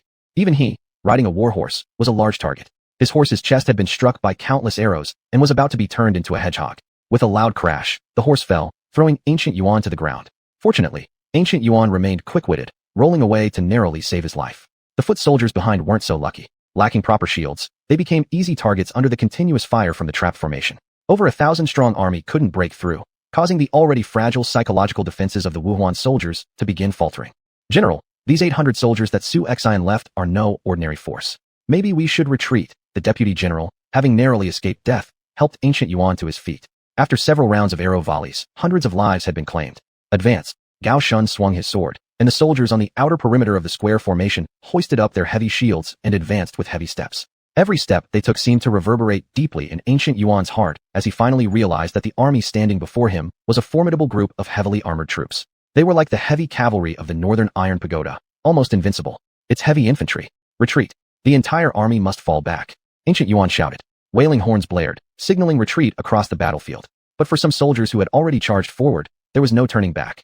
Throw. Sharp javelins appeared in the hands of the trap formation soldiers. With great force, they hurled the weapons forward. These javelins were several times thicker than arrows, piercing straight through the bodies, or even the heads, of the fleeing Wuhuan soldiers who could only watch helplessly as they met their end. They're retreating. They're really retreating. 800 soldiers have scared off the enemy just by relying on morale. Is that possible? Su Guang looked utterly incredulous. However, he soon recovered, quickly realizing that the trap formation was far superior to the forces under the North House. Minister Su, follow me to break out and capture Ancient Yuan alive. Xiao he said, drawing his sword and stepping toward the city gate. 2,000 infantrymen stood ready and immediately followed Xiao He and Su Guang as they rushed outside the walls toward the battle. Another troop from Black Mountain City also joined the charge, leaving Ancient Yuan feeling completely deceived. When did the people of this region become so loyal to Su Xian? The Wuhuan army was already exhausted, and it didn't take long for the southern desolate soldiers to catch up. Ancient Yuan had no choice but to reluctantly face them. But how could the Wuhuan soldiers, whose morale was shattered and hearts broken, match the elite trap formation?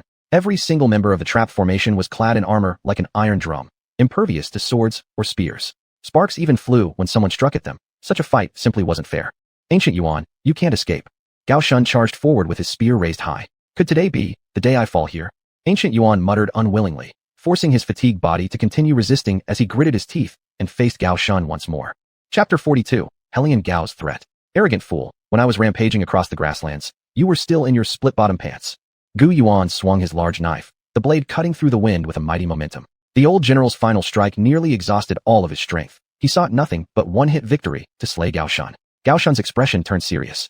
Not only did he not retreat, but instead, he charged forward. A thunderous clash resonated as their weapons collided, producing sparks.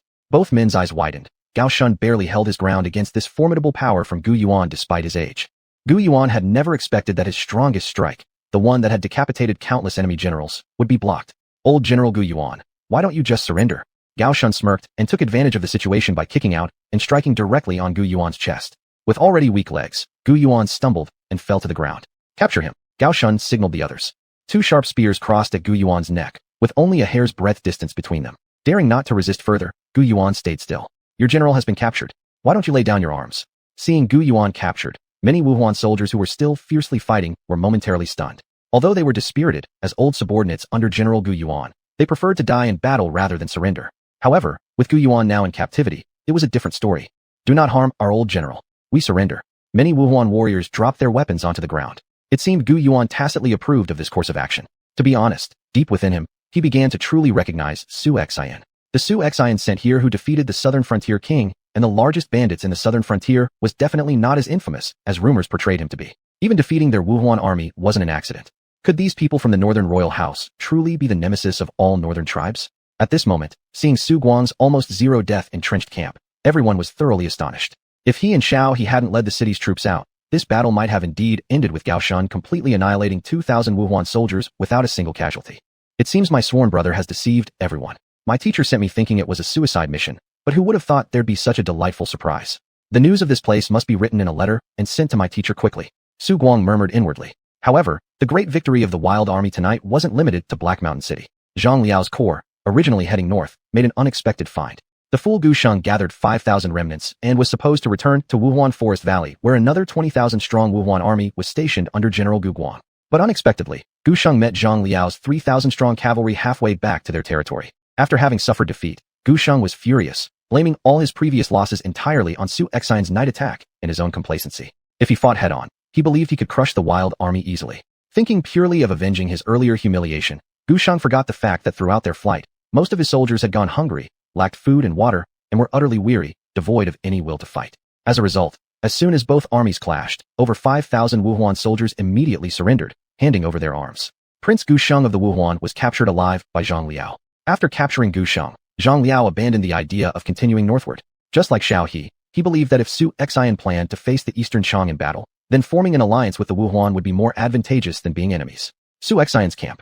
2 letters of triumph arrived urgently after an 800-li gallop. Horsemen rode straight toward the central command tent. Seated below was someone else, Helian Gao, the king of Dongchang. Barbaric king, I advise you to give up this foolishness. Otherwise, once my Dongchang southbound army and the Northern Guard army return, it will be your end. As long as I remain alive, I can agree to ally with you. This way, you can live peacefully in the barren lands for the rest of your life. It was unclear where the Dongchang king found the audacity to still be so arrogant. Dian Wei could no longer tolerate it, furiously storming towards Helian Gao. What do you want to do? Helian Gao grew somewhat nervous. Subsequently, a terrified scream escaped Helian Gao's lips as Jian Wei unleashed a kick straight at Helian Gao's chest, knocking him flat on the ground. A prisoner dares to be so arrogant? My lord spares you because you still have some use left in you. Don't throw away this kindness. Ha ha ha. Helian Gao clutched his chest, panting heavily, and suddenly burst into laughter. Su Xuan, you really think that with this lucky victory against the Dongchang, you are invincible? Cough cough. In the end, you're still too young. Just like your father. If only you understood the ways of politics, you wouldn't be so foolishly annihilated secretly by your empress. Oh, I would like to hear more. Su Xuan smiled faintly. Very well. To tell you the truth, I and the North King do have some acquaintance. Today, I will teach you a good lesson so that you can understand the predicament you are in. Helian Gao adjusted his position. Our Eastern Chang conqueror South Army and defend North Army are still powerful. Once they return, it is certain death for you, Su Xuan. Secondly, there's the Wuhuan tribe. You captured their princess thinking it's a leverage against them. How amusing. It won't be long before several tens of thousands of Wuhuan troops arrive. Your end is certain. Thirdly, your overexposure has just made you an enemy of southern frontier King Qin Jiangli, who definitely won't let you off either. According to my knowledge of him, he must have already planned his military strategy against you. Fourth, Zhao Sinan. The Empress proclaimed across the realm that the Northern King's army was destroyed by the remnants of the previous dynasty, but everyone knows Zhao Sinan was responsible. Before, when the frontier king you were regarded as a good-for-nothing, she sent you off to die in the wilderness. Now, with your remarkable ability exposed, Zhao Sinan would not dare keep a tiger around that could harm her. In this case, does the frontier king think that even if you really defeat the Dongchang and the Wuhuan, you'll live in peace and dominate one part of the land? Su Xuan stroked his chin, not showing a bit of fear. Instead, his face brimmed with laughter. Ha ha ha. The surrounding generals such as Yu Qian, Dian Wei, Hu Xubing, Wei Qing, Rong Ho burst into laughter. Why are you laughing? Helian Gao frowned tightly, feeling somewhat uneasy. Helian Gao, don't think yourself to be supremely intelligent. We've thought of these factors long ago. Zhao Sinan harmed the North King. Our frontier army generals are waiting for them to come and avenge the North King. Yu Qian explained. You are truly arrogant beyond measure. I am warning you now. Don't regret it when death approaches. Helian Gao gritted his teeth. Frontier King, do you also agree with this? Chapter 43, Reactions from All Sides. Su Xian smiled faintly, then shook his head. It's still your king of the Wasteland who knows his own limitations. Helian Gao thought that Su Xian was backing down. However, the meaning of Su Xian's next words shocked him. The enmity of exterminating a clan cannot be reconciled. The position of the emperor is one xuanhuan can take, and so can I. Eastern Chang King, if I were afraid, I wouldn't have deployed troops to the Cloudflow Prairie. Also, I must tell you all, in the future, all countries within the four seas must submit under my command. As for Eastern Chang, I've asked you to draft an announcement, persuading the Eastern Chang tribes to surrender. What? Are my words not clear enough?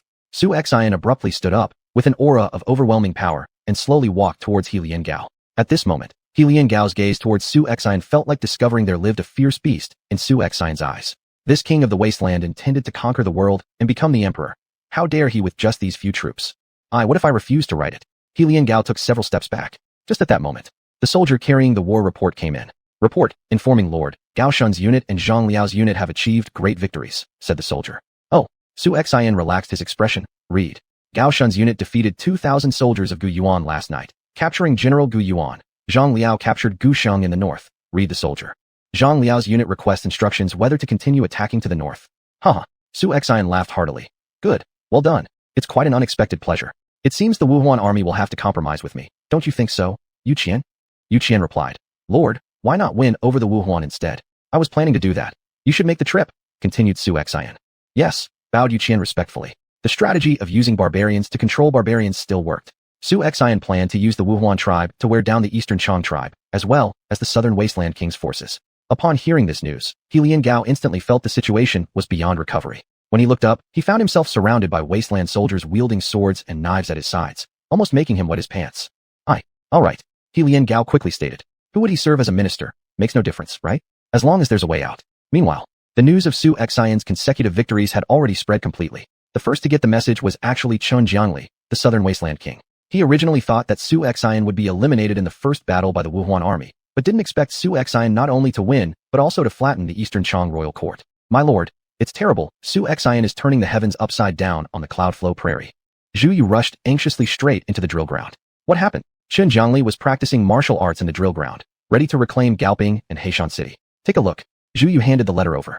This piece of good news turned Chun Jiangli's mood sour instantly. Then he threw the letter in anger.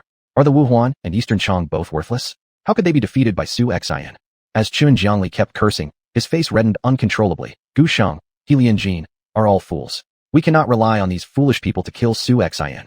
Order Gao Dachong. Give him 300,000 soldiers. Join forces with the Wuhuan army to kill Su Xian. Remember, I want the Wasteland army to be annihilated.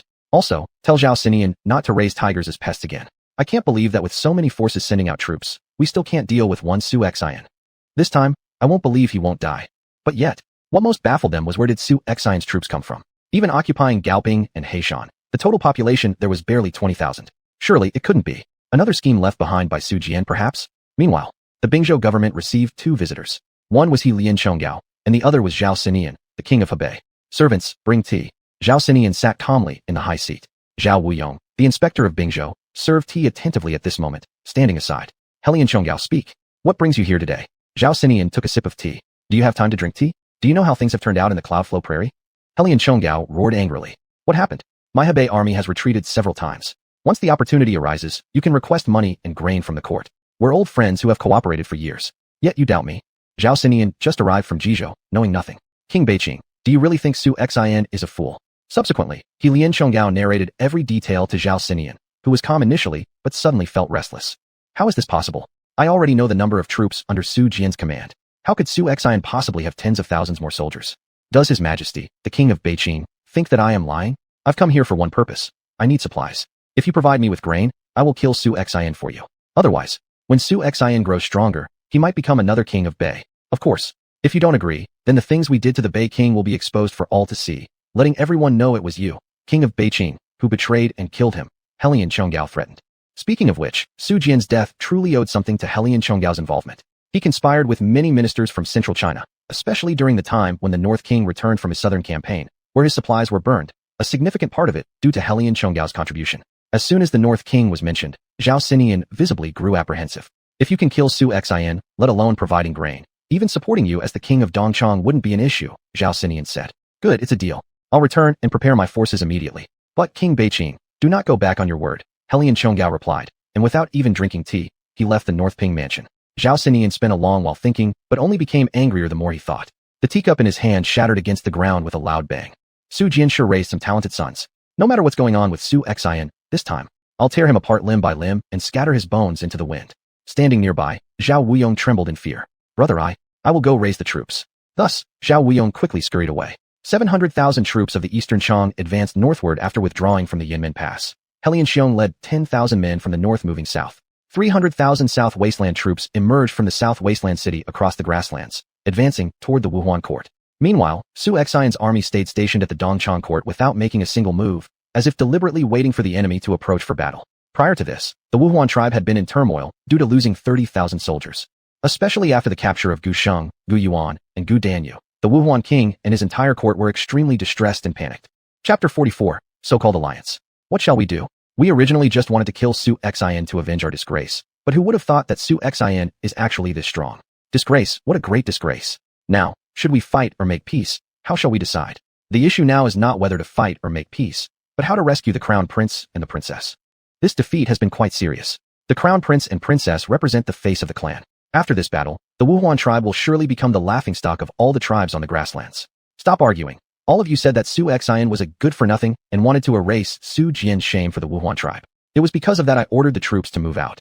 Now, having suffered such a major defeat, apart from making the royal court sound like a noisy market, what use is there in anything else? I've really raised a bunch of useless people. Wuhuan King Guli angrily rebuked. I feel sorry for my little princess. Will she be in that desolate camp? Guli, this Wuhuan king, is quite peculiar. He doesn't overly concern himself with his two sons. In his view, as long as his sons aren't too bad, he basically lets them grow up wild. But for this little princess, he cares deeply about her, holding her in the palm of his hand, afraid she might melt. The ministers in full assembly dared not speak. My lord, or, allow me to personally act as an envoy, to negotiate with the king of the wildlands. The second prince, Gu Mao, volunteered. Compared to Crown Prince Gu Sheng's arrogance and self-importance, the second prince Gu Mao is talented both in civil affairs and military strategy, excelling in every way over Gu Sheng. In the clan, Gu Mao is very clear about his position. He simply does not compete for the Wuhuan kingship. If he were to compete, he would certainly be the best candidate for the throne. And the main reason Gu Sheng is so eager for quick success is that he has under his command a powerful minister named Gu Hua, who daily indoctrinates Gu Sheng's mind, forcing him to turn brother against brother. The more outstanding Gu Mao becomes, the more Gu Sheng feels his position as crown prince is threatened, constantly thinking of ways to prove himself. Unacceptable. The crown prince has already been captured. You, the second prince, are the crown heir apparent. If Su Xian acts unreasonably and detains you as well, the true trouble facing our Wuhuan clan will be enormous. General Gu Tinglong directly stated. General is right. The crown prince has already been captured. If there is any further loss, our Wuhuan clan will surely split into 4 parts, falling into internal strife. Can't go, absolutely cannot go. All the ministers started whispering again. But now, what other better solution is there? Gu Mao frowned deeply. Who goes there? Just then, the guard outside the tent made some noise. Only to hear Yu Qian shouting loudly. Pre-battle staff officer under the king of the wildlands, and envoy Yu Qian, here by order of my king, to negotiate properly with King Wuhuan. Yu Qian let his head droop, hands mutually placed in his sleeves, a proud yet smug expression on his face. This guy had arrived at the Wuhuan royal encampment a full hour ago. He took a stroll around, and was rather surprised that such a tribal settlement also had its own marketplace. Although it wasn't as bustling as in Central Plains, it still looked presentable. Taking a lap around the Wuhuan settlement, he entered the royal tent, straightaway reaching the government tent. Report, envoy Yu Qian awaits outside. The soldier entered the tent. Everyone exchanged glances. The envoy from the wildlands has come voluntarily, excellent. That saves us from sending an envoy to discuss matters with them, said the Wuhuan king. Hurry, bring him in. Yes. The soldier retreated. Immediately, Yu Qian walked in swaggeringly, his eyes brazenly darting around the room as if ignoring everyone completely. For the literati and warriors of Wuhuan, this was nothing short of provocation. This is the court of Wuhuan. How dare you show such disrespect in the presence of our king? General Gu Tinglong roared furiously. For years, few people dared to show such disrespect in the royal court. Yu Qian performed a casual bow. How can the heavenly kingdom pay respects to inferior countries? Besides, my king just defeated and captured nearly 10,000 soldiers of yours, along with your crown prince, princess, and general. For me to come voluntarily means, your group still has room to maneuver. Therefore, shouldn't you treat me, Yu Qian, as a valued guest? Yu Qian's lips brimmed with mockery. A crowd of generals inside the tent pulled their swords one after another. How dare you defy the rules? You truly deserve death. If you kill me, your princess and crown prince will die. Yu Qian stood tall and unafraid. Put away your weapons and stand down. Wuhuan king roared with anger. Only then did a bunch of generals sulkily return to their ranks. Yu Qian, Explain the purpose of your visit. Yu Qian took out a letter from his chest. Here is the alliance agreement between our king and the Wuhuan tribe. As long as King Wuhuan puts his seal on it and assists our king in defeating the Dongchang, our king will surely ensure everyone's safety. We will return Prince Gu Sheng, Princess Gu Danyu, General Gu Yuan, and the 10,000 Wuhuan captives back to the Wuhuan clan intact. Moreover, half of the Dongchang's territory can be ceded to the Wuhuan. Yu Qian swung his hand grandly, showing remarkable generosity. It seemed as if the entire Luyun prairie was already theirs. Initially ready to listen to Yu Qian make unreasonable demands, the Wuhuan king and others were momentarily bewildered now. All they needed to do was to defeat the Dongchang, and not only would there be little loss for them, but they might even profit from it. Yu Qian, does your king have no other conditions? Defeating the Dongchang, that is the condition, Yu Qian proclaimed loudly.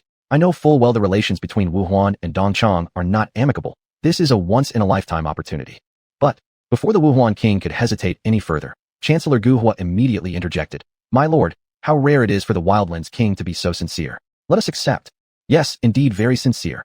The other ministers echoed. Seeing that everyone agreed, the Wuhuan king didn't dwell much longer on his thoughts. Fine, I agree. Then he stamped his royal seal on the document. 2 copies were made, each side holding one. May the king of the Wildlands keep his word. Otherwise, the archery skills of the Wuhuan tribe will show him how dangerous we can be. Yu Qian tucked the agreement into his chest. Good, my business here is done, so I'll take my leave. Yu Qian bowed respectfully and exited the large tent. Only, no one noticed that at the corner of Yu Qian's lips curved a subtle smile, filled with intrigue. Chancellor, should we really agree like this? If xuanhuan fails, and this alliance becomes known by other forces, we could face total annihilation. The Wuhuan king said. Your Majesty need not worry. Zhao Sinan will definitely not deploy his troops, and as for the Dongchang, they merely number 7 or 8 10,000s at most. With our participation, we're sure to deal them a heavy blow. Besides, I've already learned that the Southern King has dispatched an army of 30,000, ready to face xuanhuan. Now, since xuanhuan comes to us for help, it's clear he lacks confidence in winning. All we need to do is wait until both xuanhuan and the Dongchang suffer heavy losses. Then, we seize the chance to completely annihilate the Dongchang. Guhua coldly remarked. After the victory, after we rescue the princess, we'll kill xuanhuan. Hearing this, the Wuhuan king's eyes brightened, exclaiming, what a marvelous plan. Chapter 45, xuanhuan, you're dead. The entire Liuzun prairie was in turmoil that could be described as earth-shaking. The noise and commotion were so great that all eyes, whether from the small or large tribes of the prairie, the commoners and nobles of the Great Qi Dynasty, were on Liuzun prairie. There were 80,000 Dongchang troops, 30,000 Nanhuang troops, 30,000 Wuhuan troops, and 50,000 Bingzhou army stationed at the border, plus an additional 50,000 troops both seen and unseen under the command of King Shuang, xuanhuan. Ever since Su Jian, the North King, this was the first time that over 200,000 troops had gathered on the entire prairie, indicating a battle of enormous scale. Near the court of the Dongchang kingdom, the Nanhuang, Dongchang, and Wuhuan armies camped before the forces of xuanhuan. And apart from the nearly 30,000 soldiers led by Li Tsunxiao who remained concealed, the rest of xuanhuan's armies had also arrived.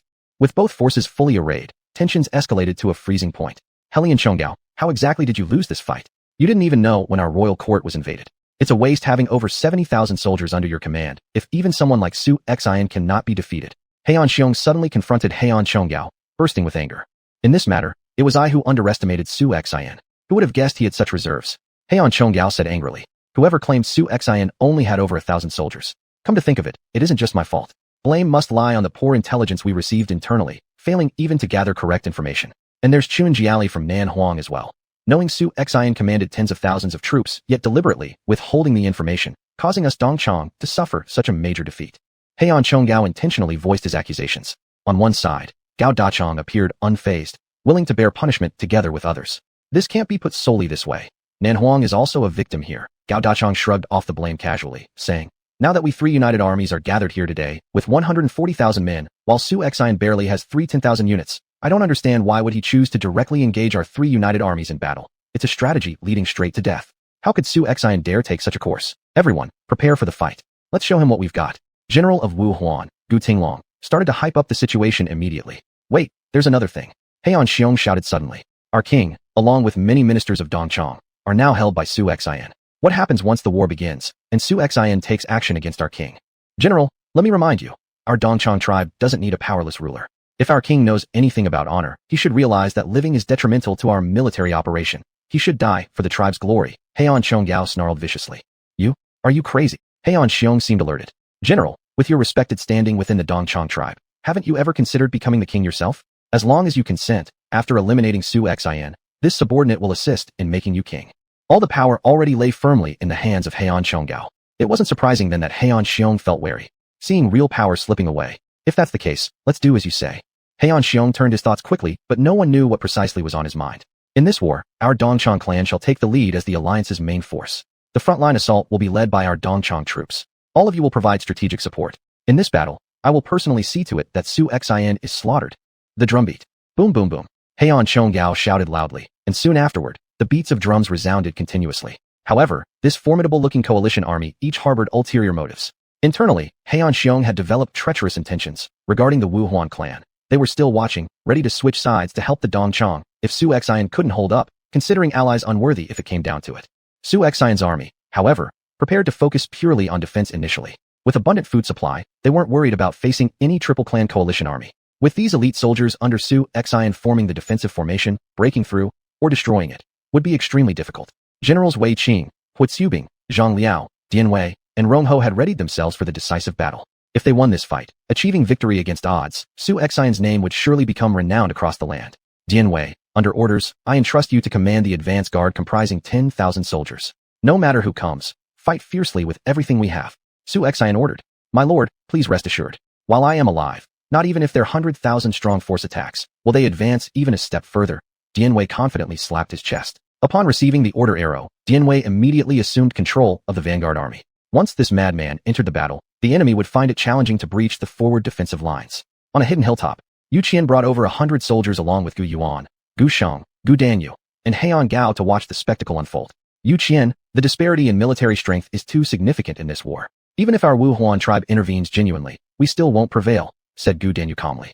The Dongchang alone has 20,000 cavalry, and the Southern Wilds King 10,000 more. With just these 30,000 cavalry charging ahead, it's likely the Southern Wilds Army's formation will be completely scattered. Heian Gao also chimed in agreement. Our only course of action now is to surrender. Let me reiterate, as long as Su Xian surrenders, I will not hold today's incident against him, and we can restore peace between our two sides. Heian Gao said this because he could sense that Heian Chonggao had grown overconfident with his control over the troops, seemingly no longer caring for his life or death as king. My Xuanhuan tribe is in the same situation, Gu Xing hastily added. If Su Xian won, all was well, but if Su Xian lost, they would certainly perish. Gu Shang did not want to die. He wanted to keep enjoying beautiful women and fine wine. Ha ha ha. Yu Qian burst into laughter. My Southern Wilds army dares to engage here because we have made all necessary preparations. It does not matter if there are 100,000 or even 200,000 enemies. The Southern Wilds army absolutely must not retreat.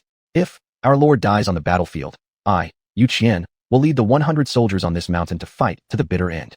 The Southern Wilds army will only die and will not yield to captivity. Indeed, since Su Xian arrived in the wild domain, he never had any way to turn back. For him, the only choice was to wield the sword forward and carve out a bloody path. Gu Danyu and others were shocked. It seemed that only at this moment did they truly understand how terrifying an opponent they had provoked. Moreover, Gu Danyu's bright eyes lingered on a young man standing firm with a sword amidst the Southern Wilds army below. At this moment, the latter seemed to possess an extraordinarily unique charm. To be honest, compared to being curious about the outcome of the battle, they were even more interested in whether Su Xian actually possessed martial arts skills. Attack. Wu. The cavalry was the 10,000 Dongchang cavalry, led by none other than Heian Jin, who suffered defeat earlier. Su Xian, it is daylight now. Watch me deal with your tricks this time. Dongchang excels in daytime combat, especially with cavalry. They can fully utilize their horsemanship to evade arrows fired by the enemy. Unbeknownst to them, the crossbows of the Southern Wilds army had reached the pinnacle of the world. All archers take your positions. Dian Wei pointed his long sword, his voice like thunder covering the entire battlefield. Chapter 46. Heian Chonggao got beaten to question his existence. 3,000 Zhuge repeating crossbow troops and 3,000 elite archers, at the command, were all ready. Arrows loaded, ready to be unleashed. The range of Zhuge repeating crossbows was 150 meters and longbows 200 meters. The combination of the two took advantage of both their strengths and compensated for their weaknesses. The Dongxiang cavalry is within 200 steps, 150 steps, 100 steps, 80 steps. Dian Wei had not yet given the order. Only Dian Wei knew that the range of arrows was only so far, and he wanted the enemy army to come closer before firing. 50 steps. General, fire the arrows. The deputy general of the vanguard was already anxious. Fire. Dian Wei roared out loud. Whoosh. Swoosh swoosh swoosh. In an instant, the arrows flew like locusts blocking the sky, covering the entire horizon as if it were night. Heian Jin, who originally wanted to show off his horse skills, was instantly stunned. As soon as he thought about showcasing his horsemanship, he was terrified by the dense cluster of arrows, breaking out in cold sweat. How can we dodge this? Although the enemy had more than 30,000 soldiers in total, over 30,000 arrows were already flying toward them. Be cautious and dodge, Heian Jin shouted. But the cavalry behind him really suffered. One after another fell, howling in pain. with the Dongxiang cavalry collapsing in great numbers. Seeing no way to dodge, Helian Jin could only jump off his warhorse, then grab a soldier's body to use as a shield in front of himself. The battlefield was incredibly grim. The whole ground was pulled into blood trails from friction. The bodies of warhorses and Dongxiang soldiers lay together. Although the Zhuge repeating crossbows could suppress firepower, there was a fatal flaw. Loading the arrows required time. Seizing this gap, Helian Jin climbed back on his horse and again commanded the cavalry to rush forward, nearly treading over the corpses of his own soldiers. Blood and guts oozed wherever the horse hooves passed, and the stench of blood immediately spread around. Hold against the enemy. Don't let them get too close, Jianwei ordered. Spear. Holding twin halberds, he directly came to the forefront of battle. As soon as the Dongxiang cavalry approached, sharp spears pierced through their chests. When the spears were withdrawn, the Dongxiang cavalry fell one by one onto the ground. However, the rear Dongxiang cavalry paid no attention to the lives of those fallen below, stampeding suicidally toward the shields of the enemy. Realizing they couldn't hold, the Huang forces slanted their shields downward. The Dongxiang cavalry outside stepped on these shields and rushed inside, but inside, war knives and spears awaited the Dongxiang army, which entered to meet a frantic slash. Almost any Dongxiang cavalrymen who made it in were slaughtered accordingly. Thus, though the Dongxiang cavalry broke through, they didn't go very deep and failed to truly leverage their strength, instead getting stuck in the outermost layer. Then the Zhuge repeating crossbows of the Huang forces reloaded, and instantly tens of thousands of arrows were fired once more. This time, the Dongxiang became living targets, pinned before the front array of the Huang forces, falling off their horses in great swaths. A single charge had left General Helian Chonggao's 10,000-strong cavalry force diminished by thousands in the blink of an eye. His heart bled in real sorrow, yet he was even more shocked by the formidable might of the Huang army. How could this happen? Our Dongxiang cavalry, while perhaps not the strongest on the grasslands, certainly cannot be easily resisted by mere Central Plains infantry. Not only did they resist, they did so with such ease. This cannot continue. Deploy 5,000 foot soldiers alongside bowmen to approach, then line up another 5,000 cavalry from both flanks to attack xuanhuan's flanks. His flanks are weak, said Grand General Helian Xiong. Good. Into battle again. Helian Chonggao was getting restless. 5,000 cavalry deployed from both sides, with 5,000 infantry facing them straight on. My lord, the Dongxiang's 5,000 cavalry from both flanks have joined the fight. I humbly request permission to engage. Hui Tsubing volunteered eagerly. I also request permission to engage. Zhang Liao responded without hesitation. You may each lead 4,000 cavalry. Destroy their cavalry in the name of our king, then annihilate their flanks, proclaimed xuanhuan. Your subjects shall not fail in our mission. Both Hui Tsubing and Zhang Liao, commanding 4,000 cavalry each, attacked the Dongxiang cavalry from the flanks. Xuanhuan's troops have moved out, Gao Dachang shouted. Looking for death. His cavalry can't possibly stand against our Dongxiang war riders. Helian Chonggao clenched his fists tightly, but after the earlier clash, he suddenly felt a lack of confidence. Suddenly, on the battlefield, the collision between 4 cavalry units began. The battle between cavalry forces was fast, precise, and merciless, almost fatally so. Yet, when the Dongxiang soldiers truly engaged with the Huang army's cavalry, they finally realized what real cavalry combat was like. The power of the Huang army's cavalry completely surpassed all expectations. Hui Tsubing and Zhang Liao unleashed their hidden skills. Each time a soldier under Zhang Liao died, the combat strength of his remaining troops grew stronger. Hui Tsubing's unit had unmatched horse speed and fierce fighting ability. Both Hui Tsubing and Zhang Liao wielded exceptionally lethal weapons as they charged recklessly through the ranks of the Dongxiang cavalry. In less than a few minutes, dozens of Dongxiang soldiers fell to their hands. How are these Huang army cavalry trained? This shouldn't happen. The Dongxiang cavalry suffered significant losses. Break through them, Hui Tsubing roared. As soon as they broke out of the enemy formation, Hui Tsubing quickly led his cavalry toward the 5,000 infantry positioned at the front of the Dongxiang line. This aggressive tactic left everyone watching stunned. From the initial clash, the Dongxiang side had already lost around 2,000 cavalry. Before the advancing Dongxiang infantry could react, they found themselves immediately locked in battle with Hui Tsubing's cavalry. Engage the enemy! Engage the enemy! Shouted the Dongxiang commander. But the Dongxiang soldiers were no match for Hui Tsubing's army. How could they withstand such a relentless assault? Get out of my way! Hui Tsubing swung his long spear, sending several Dongxiang soldiers flying who had dared block his path. The tide of the entire battlefield clearly tilted in favor of the Huang army. What is wrong with these soldiers and generals of the Huang army? Where do they come from? Since when has the Central Plains produced so many formidable generals? Helian Chonggao was nearly driven mad. Witnessing this scene, Gu Tinglong seemed to make up his mind. He decided that helping xuanhuan to annihilate the Dongxiang was the right course of action. What they didn't know was that Li Tsuanxiao had already led a force of 20,000 troops to encircle them from behind. Chapter 47. No general compares to Li Tsuanxiao. This brat. Xuanhuan couldn't help but burst into laughter when he saw Hui Tsubing's maneuver. Hui Tsubing's cavalry charge completely disrupted the battlefield situation. In short, the momentum was tilting in their favor. My lord, with the situation as it is, we should charge directly, Wei Qing suggested. Faced with such a situation, the morale and fighting strength of the Huang army reached its peak. Who says that 3,000 troops cannot break through the enemy's tens of thousands? Recalling the Xuanhuan contention period, Xiang Yu, the overlord of Western Chu, crushed a Qin army of 200,000 with only 50,000 Chu troops at Julu, all through frontal confrontation, without any clever strategy. And so, why can't Su Xian do the same today? Besides, compared to the Qin army, these Dongchong and Nanhuang forces are inferior in combat power. Order for the entire army to go out and fight. Kill the enemies. Bang bang bang. In an instant, the war drums announcing the entire Huang army rushing into battle resounded across the heavens, with Su Xian leading the charge ahead, accompanied by 700 cavalry heading straight for the enemy's main force. Behind him, the soldiers led by Wei Qing and Rong Ho spread out like celestial maidens scattering flowers, advancing on all sides towards the enemy. Haha. Kill kill kill. Dian Wei looked invigorated, excited as if filled with adrenaline. Kill all the enemy soldiers.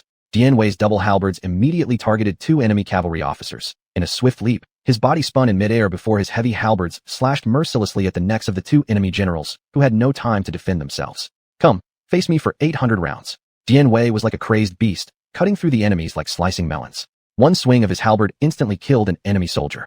You may ride war horses, but the strength of Dian Wei's halberd could topple both horse and rider at once. This ferocious scene struck fear into the hearts of the Eastern Chang soldiers. Who would dare fight such a fierce warrior? All the Huang soldiers lowered their heavy shields and began charging forward. The nearby Eastern Chang cavalry were surrounded from both sides, losing their ability to charge effectively. The situation was becoming fatal. Helian watched as his soldiers dwindled, causing him to panic. Damn it, this group of Huang soldiers really doesn't care about their lives. Although Helian took a few cuts on his body, none were lethal. However, the Huang soldier that he had just pierced with his spear did not fall. Instead, that soldier rose again, gripping his weapon and continuing to fight despite the pain. Through his many years of military experience, Helian had never seen such fearless soldiers. At this moment, Su Xian was leading a troop of cavalry galloping swiftly. His target was precisely Helian. General, it's Su Xian. The soldiers surrounding Helian cried out in alarm. Do you come here to die? Then I'll take your life. Helian laughed heartily. Capture Su Xian. Dozens of cavalrymen charged towards Su Xian, thinking they would easily overwhelm him. But no one could have guessed Su Xian's true might, as a dozen men simultaneously attacked Su Xian. Looking for death, Su Xian exuded killing intent. A glint of cold light appeared first, followed by a gun thrust out like a dragon. With a single strike, Su Xian pierced one man, and then used the force to throw the corpse high, crashing into others behind it. The rest of the cavalry thought that their numbers would ensure victory over Su Xian, but they were mistaken. Su Xian, unparalleled among 10,000 foes, was not someone they could withstand. Using his prowess, he evaded left and right, slaughtering over a dozen enemies as he broke through their ranks, making a beeline for Helian. Su Xian, let's talk things over peacefully. After realizing Su Xian's ferocity, Helian turned to flee. It's too late. Su Xian's voice was hoarse as he speared Helian through the chest. The general is dead. The already sparse Eastern Chang cavalry was now facing a devastating blow. All army, kill. Su Xian went berserk. Whoosh. At this moment, several sharp arrows, piercing the air with loud whistles, soared into the sky. Tramp.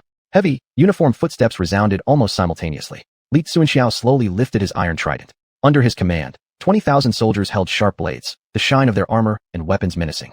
The Lord has given the order. The whole army follows me to slay all the barbarians.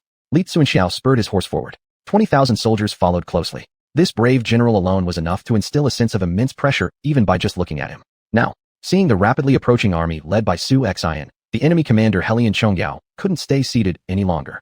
Helian Chonggao, what are you waiting for? Su Xian wants a decisive battle, so let's grant his wish. I will join you in wiping out this Huang army completely. Gao Daichang said seriously. Even though the Huang army fights fiercely, we are also elite troops, and our numbers far exceed theirs. In this battle, Su Xian's defeat is inevitable. The Southern Wasteland army, listen to my order. Kill Su Xian and avenge our previous shame. Gao Daichang gave the command. Behind him, 30,000 troops charged towards Su Xian. Go Tinglong, our Eastern Chang forces will charge first. You will follow afterward. Eastern Chang army, kill Su Xian and avenge our previous shame.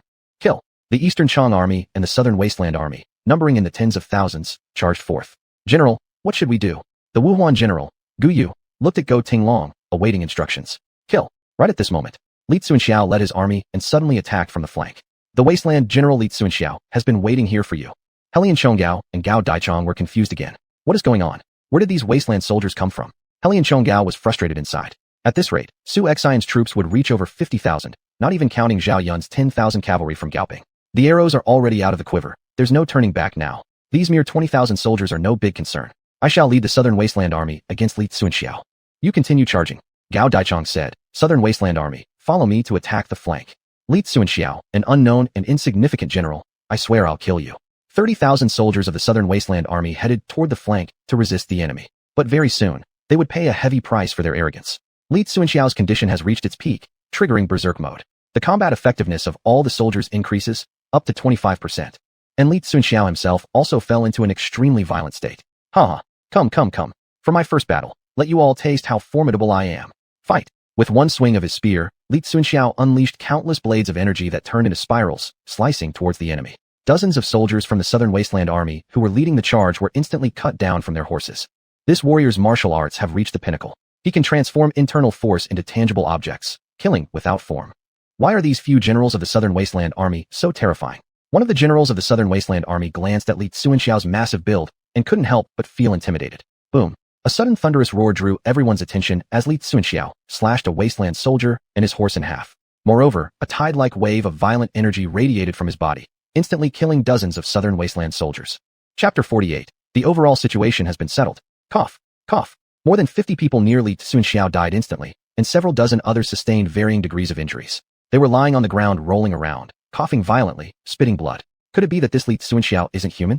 Gao Dachong was drenched in cold sweat. He'd never seen such a ferocious man before. Let's go again. Wherever there were more people, Li Xuanxiao would head straight for them. One man with a spear moved swiftly, striking at the enemy soldiers. After witnessing Li Xuanxiao's might, the Southern Frontier Army had already become fearful in their hearts. No one dared to fight him directly now, knowing anyone who approached him would die. The lucky ones were called upon by their own lieutenants, forced to face Li Xuanxiao against their wills. But the combat power of the 20,000-strong Southern Frontier troops was extraordinarily fierce, with some soldiers having such great strength that they could overturn the cavalry of the Southern Frontier forces simply by colliding with their shields. Horses and riders alike of the Southern Frontier cavalry were flipped over. Ding! The combat power of Li Xuanxiao soldiers has reached its peak. 25%.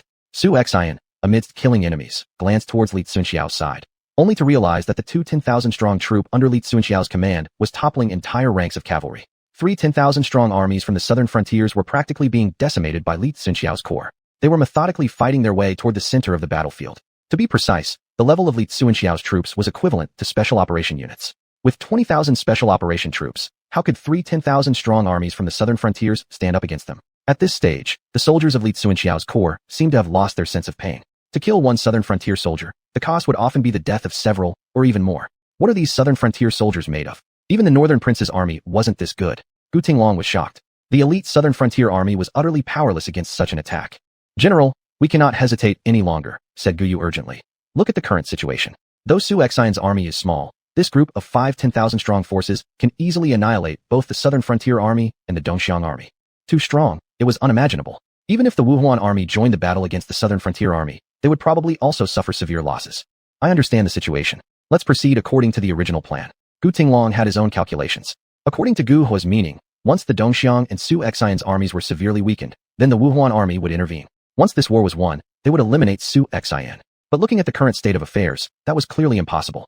He vaguely felt that even after the fight, it was unlikely that any force could rival the southern frontier army.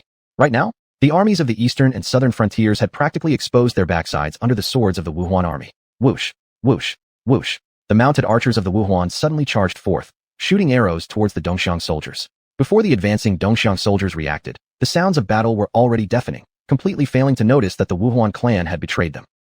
Pooh. Instantly, a large number of Dongxiang soldiers fell down, the accuracy of the Wuhuan archery unmatched. These 10,000-strong Wuhuan mounted archers, within a few volleys of shots, caused the Dongxiang army to lose more than 1,000 soldiers immediately. How? What happened? It's our rear. At this moment, the unexpected assault on their backs plunged the Dongxiang soldiers into total chaos. Kill. I, General Gu Tinglong, hereby inform all of you that my Wuhuan tribe has formed an alliance with King Huang. Gu Tinglong and Gu Yu, leading 30,000-strong troops, directly attacked the rear army of the Dongxiang tribe. The Wuhuan army has betrayed us. The Wuhuan army has betrayed us. How can we continue fighting? Our king is still in Xuanhuan's hands. If we keep fighting, our Dongxiang tribe will be exterminated. The psychological barriers of countless Dongxiang soldiers were shattered. Being attacked from two sides has always been a big taboo.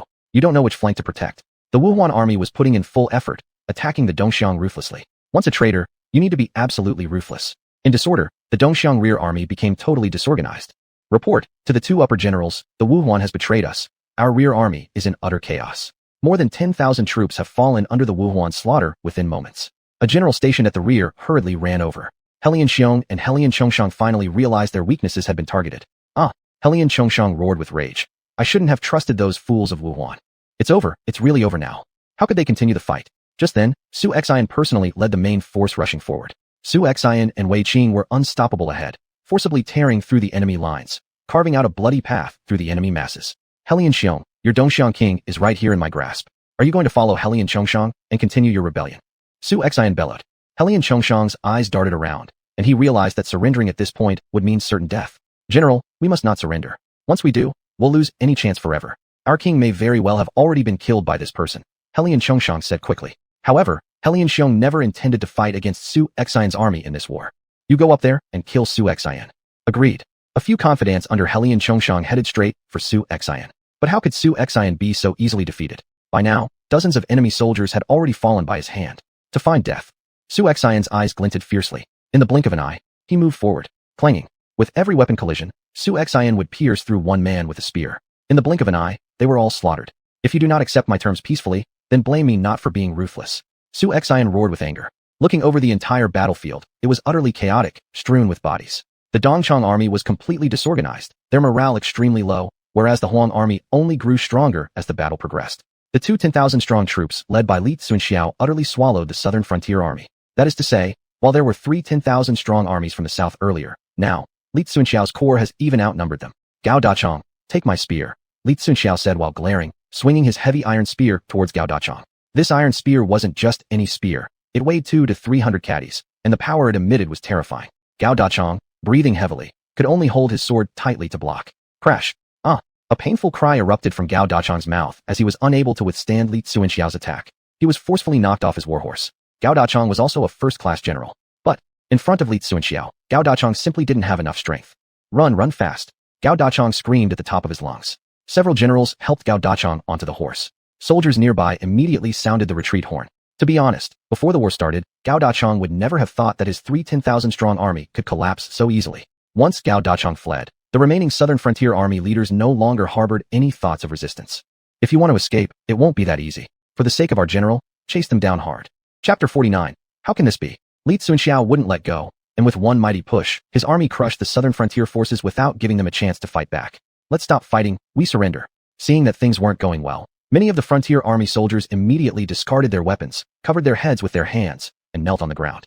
They had fought all their lives and encountered their share of formidable warriors. But they had never met an army as fierce and skilled in battle as the frontier army. After this battle, the frontier army would likely become a recurring nightmare for them. As Li Tsunxiao's troops were fully engaged in chasing down the retreating enemy, the Eastern Chang forces were on the verge of total collapse.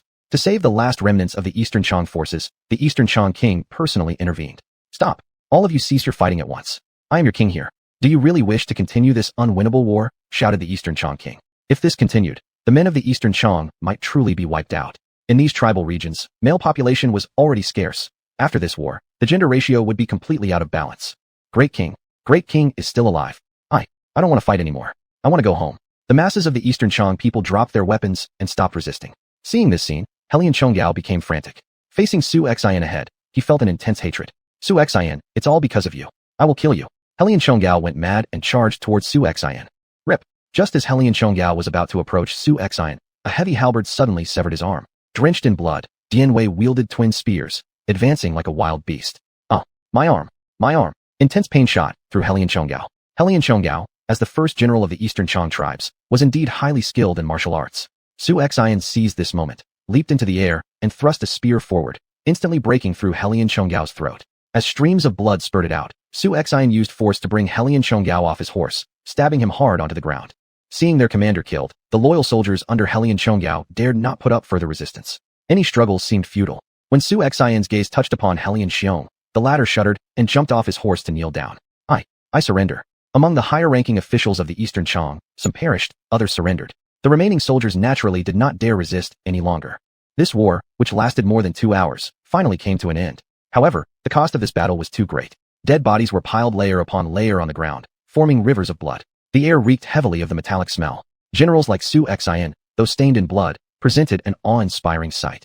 At this point, Gu Sheng could hardly express how shocked he was. If only I hadn't pushed Su Xian too hard, otherwise. Today's defeated one would have been me. Gu Sheng was sweating profusely. In my life as a general, I have never come across such a terrifying army. Even the great North King probably couldn't compare to this, exclaimed Gu Yuan in astonishment.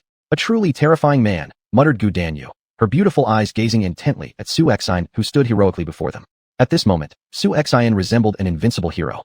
Su Xian managed to defeat over 50,000 soldiers from the eastern Chang and southern frontier with less than 10,000 casualties, with the majority captured. Especially among the 30,000 southern frontier forces, over 20,000 were killed. Only a few hundred cavalrymen led by Gao Dachang managed to escape. The rest were all captured. After this battle, the names of Su Xian and the frontier army would resound throughout the land. Meanwhile, the shaken Gao Dachang struggled to recover from today's ordeal. He believed that he would never forget this day. General, we've lost another 30,000 troops. If we retreat like this, would the king cut off our heads? Several generals worried. Previously, they had only lost a few thousand men in one city. But this battle resulted almost in complete annihilation. No worries. I am the king's brother-in-law. He won't kill us. Gao Dachang wiped the sweat from his forehead. Still, deep inside, Gao Dachang trembled in fear. Prior to this, Su Xian relied on tactics. However, during today's battle, Gao Dachang truly witnessed the prowess of Su Xian, especially the terrifying power of Li Tsunxiao. It left him feeling unsettled, and he vowed silently that he would avoid facing Su Xian in battle ever again. Not long after, word of Su Xian's decisive victory spread far and wide. The scattered people of Deqi in the Luyun grasslands shed bitter tears of relief. The frontier king has actually won, and is now taking control over the entire Luyun grassland. Fellow villagers, our good days are just beginning. In the future, on the Luyun grassland, we people of Deqi can also live with our heads held high. Actually, on the Luyun grassland, the most numerous inhabitants were not only the common people of the two major tribes, Dongchang and Wuhuan, but more importantly, the people from Central Plains.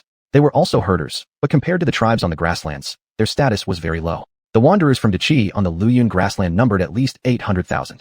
However, for the entire nation of Deqi, these 800,000 low-class citizens were not worth mentioning. The Empress wouldn't start a war against the tribes on the Luyun grassland for the sake of these people. The cost would simply be too great, and there was no guarantee of victory. Byzantine border. City Hall. Zhao Wuyong rushed anxiously to the city wall. Something's terrible happened. Something's terrible happened. Stop all the commotion. Shouldn't the northern tribes have sent in reports by now? How is it going? Has Su Xian been dismembered yet? Zhao Xinyan asked casually. It was normal for Su Xian and his forces under command to suffer defeat. Zhao Wuyong's head was shaking like a tambourine. No, not that.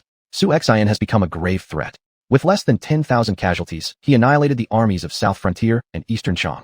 Zhao Wuyong recounted all the information gathered by scouts. Finally, Zhao Xinyan could no longer sit still, standing up abruptly. How bad is this? With 500,000 troops, Su Xian has defeated over 10 times that number. The threat is immense. This son of the Northern King is truly extraordinary. Zhao Xinyan suddenly felt a chill running down his neck. My lord, what should we do? The sudden emergence of so many soldiers under Su Xian is inconceivable. If he occupies the whole Luyun grassland, he might well declare himself ruler of the north. Zhao Wuyong urgently said. Most importantly, we killed his father and brother, and his mother. Don't panic. I could kill Northern King Su Jian, and I can also kill his son Su Xian.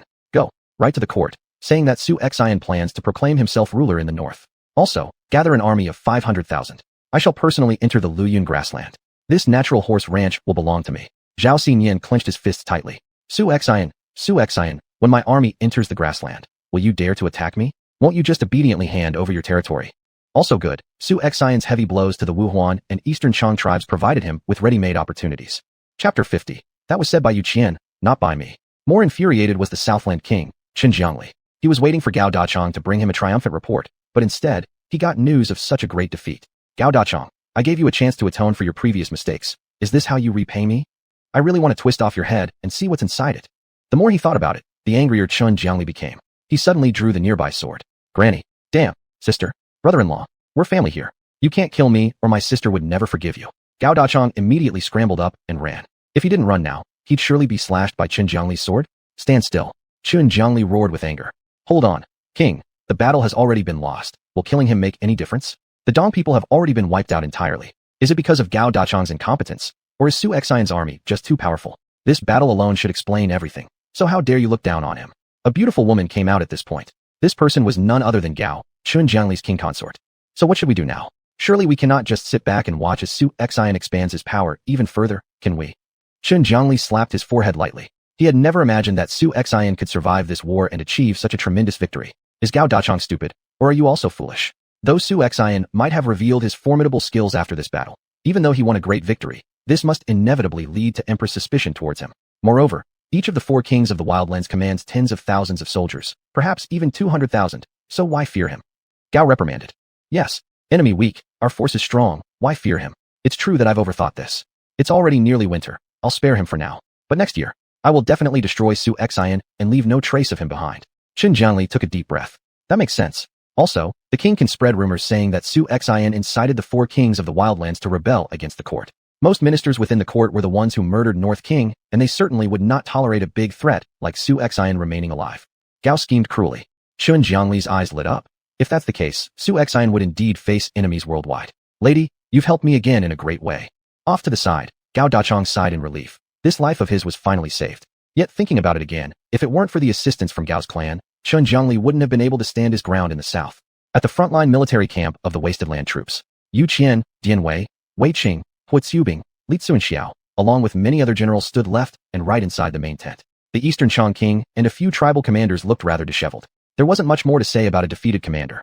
The entire high-level command system of the Eastern Chang tribe had collapsed, and without these men, the Eastern Chang tribe effectively ceased to exist. The war is over. I invite King Eastern Chang and all his officials to relocate to Black Mountain City for residency. How does this sound? Xuanhuan looked at the group. There's nothing else to say for a defeated general. King Eastern Chang, a wise man, responded. He knew well that, with Xuanhuan's methods, it would be as easy as turning his hand to slaughter them. Moreover, Xuanhuan wasn't the compassionate type. A mere refusal from King Eastern Chang could result in their immediate deaths under Xuanhuan's blade. Starting today, the cloud-flowing grasslands belong under my rule. Every tribe under the vast grasslands, except those personally recognized by myself as royal families, is forbidden from privately proclaiming kings. Only chieftain titles are allowed. Moreover, from this day forward, the xuanhuan tribe must pledge loyalty under my banner. Xuanhuan King will also move to Black Mountain City along with Eastern Chang King. Whoever dares to object will meet with instant death. Xuanhuan stated firmly, giving no respect to these individuals. At present, both the xuanhuan tribe and Eastern Chang tribe were almost destroyed by Xuanhuan in one fell swoop. Across the cloud-flowing grasslands, there could only be one king, the king of the Wastelands. Gu Li, the xuanhuan king, hesitated uncertainly. King of Wasteland, are these your words? Originally, the xuanhuan tribe was supposed to form an alliance with you. After this battle's victory, xuanhuan was meant to retain its kingship. Why are you going back on your word? Huh? Xuanhuan sneered. Have I ever said anything about forming an alliance with the xuanhuan tribe? Xuanhuan, how dare you go back on your word? General Gu Tinglong of the xuanhuan tribe immediately criticized angrily. The person who visited my palace that day was someone named Yu Qian, and I brought a contract this time. In here, it has your official seal as the king of the wasteland. Surely you aren't trying to deny it. Gu Tinglong held up the agreement. Dian Wei stepped forward, snatching the agreement and passing it to Xuanhuan. Xuanhuan didn't even bother glancing at it before tossing it straight into the fire pit next to him. What did you do, Xuanhuan? Gu Tinglong questioned furiously. Yu Qian, what exactly is going on? You need to explain clearly today, otherwise. Don't blame us xuanhuan for showing no mercy. Yu Qian coldly sneered. The agreement was indeed signed by me, but what does this have to do with my king? Now, the Huang tribe is faced with a choice, to fight, to make peace, or to submit. If you want to fight, our Huang army is not afraid of anyone. The Huang tribe is welcome to try. The group of Huang generals twitched their mouths in irritation. They had seen shameless behavior before, but never something so shameless as this. Gu Tinglong's spirit dampened. If they truly had to battle against the Huang army, they would surely lose. They had already experienced the power of the Huang army. A direct confrontation would undoubtedly end in defeat. Since you demand the submission of our Huang tribe, then let me ask His Majesty the King of Huang. How will the people of the Huang tribe be treated? If our people are treated like slaves as in the Qi kingdom, I vow that even at the cost of the entire Huang tribe, I will refuse to submit. Gu Li clenched his teeth stubbornly, showing no signs of obedience. To the people of Huang, Dongchang, and some small tribes on the flowing cloud grasslands, in my eyes, all individuals are equal. I know well why your tribes invaded Zhongyuan. It's for food. However, I can assure you that from now on, none of my subjects will starve. Shaoyi has likely already begun preparing land. Many areas on the flowing cloud grasslands are highly suitable for planting potatoes, sweet potatoes, and even wheat. With his system, no crop is out of reach. In ancient times, producing 200 to 300 gene per mu was already considered high output, but crops such as hybrid rice and wheat produce thousands of gene per mu. Thus, the common people would no longer starve, and there would be no rebellion in the north. After all, in these troubled times, only those who are hungry rise up in rebellion. Once they are full, who would willingly risk great danger for rebellion? Xuanhuan had also discussed with Yu Qian about how to treat these foreign ethnic groups. Xuanhuan, being a modern person transported back in time, naturally knew that cultural assimilation could work. So long as everyone shares the same mindset, the Huang and Dongchang tribes could peacefully coexist. Xuanhuan talked at length, and the originally hesitant Huang king suddenly saw hope in his eyes. If this was the case, it might not be unacceptable. Chapter 51. Securing the princesses of Xuanhuan and Dongchang tribes. If so, this king has no objection, said King Gu Li of Xuanhuan. However, the tone of the latter made Xuanhuan quite irked. He felt these foreigners were not going to submit easily. After all, although Xuanhuan had won the victory in this battle, the troops of Xuanhuan and Dongchang still had several tens of thousands of soldiers. If these generals rebelled, they might pose a great threat. Also, there is another matter.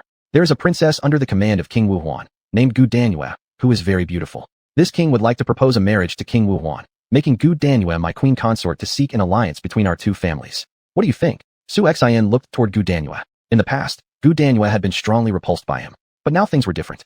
Su Xian's performance on the battlefield, breaking through 7 times, had devastated the enemy army and brought about such a great triumph that his valiant figure was deeply engraved in Gu Danyue's mind. There's no woman in the world who doesn't love a hero, especially for someone like Gu Danyue. She wished to marry only an unparalleled, legendary hero. The men in her clan, she completely despised them. But upon encountering Su Xian, she realized that she should marry such a man. King Xuanhuan's expression turned even more unpleasant. After annexing his land and subjects, now Su Xian was eyeing his daughter too. Was he really going to lose both his wife and his army? But there was one good point. If Gu Danyue could marry Su Xian, then friendship between the two families would naturally form, and the Xuanhuan clan would also have more opportunities under the rule of King Huang. King Huang, you know me. I adore my daughter, and I never force her into anything. If my daughter is willing to marry King Huang, then I naturally have no objections, King Xuanhuan said. But he knew well that his daughter detested Han Chinese immensely and would never consent to marrying Su Xian. Since it was hard-earned for Su Xian to become a king, how could he let go of the woman he set his sights on so easily? He walked towards Gu Danyue, whose face flushed with shyness, and lowered her head. Then he forcefully embraced her in an extremely domineering manner. Gu Danyue, the person in front of you is the strongest man in the world. Your beauty can only match with this king as your queen. Do you agree? Su Xian's words did not seem to allow any doubt or objection. What if I say no? Gu Danyue's beautiful eyes blinked, as if challenging Su Xian. The women this king sets his eyes on cannot escape. Su Xian sneered. Gu Danyue smirked mischievously and then shouted, "Father, I'll marry him." Gu Li's mouth twitched. His daughter was marrying someone else just like that. Meanwhile, the Dongchang king envied greatly. His army had already been controlled entirely by Su Xian, leaving himself as fish on the chopping board. Now, if Su Xian wanted him to offer up a woman, he would be glad to oblige. You all may step back.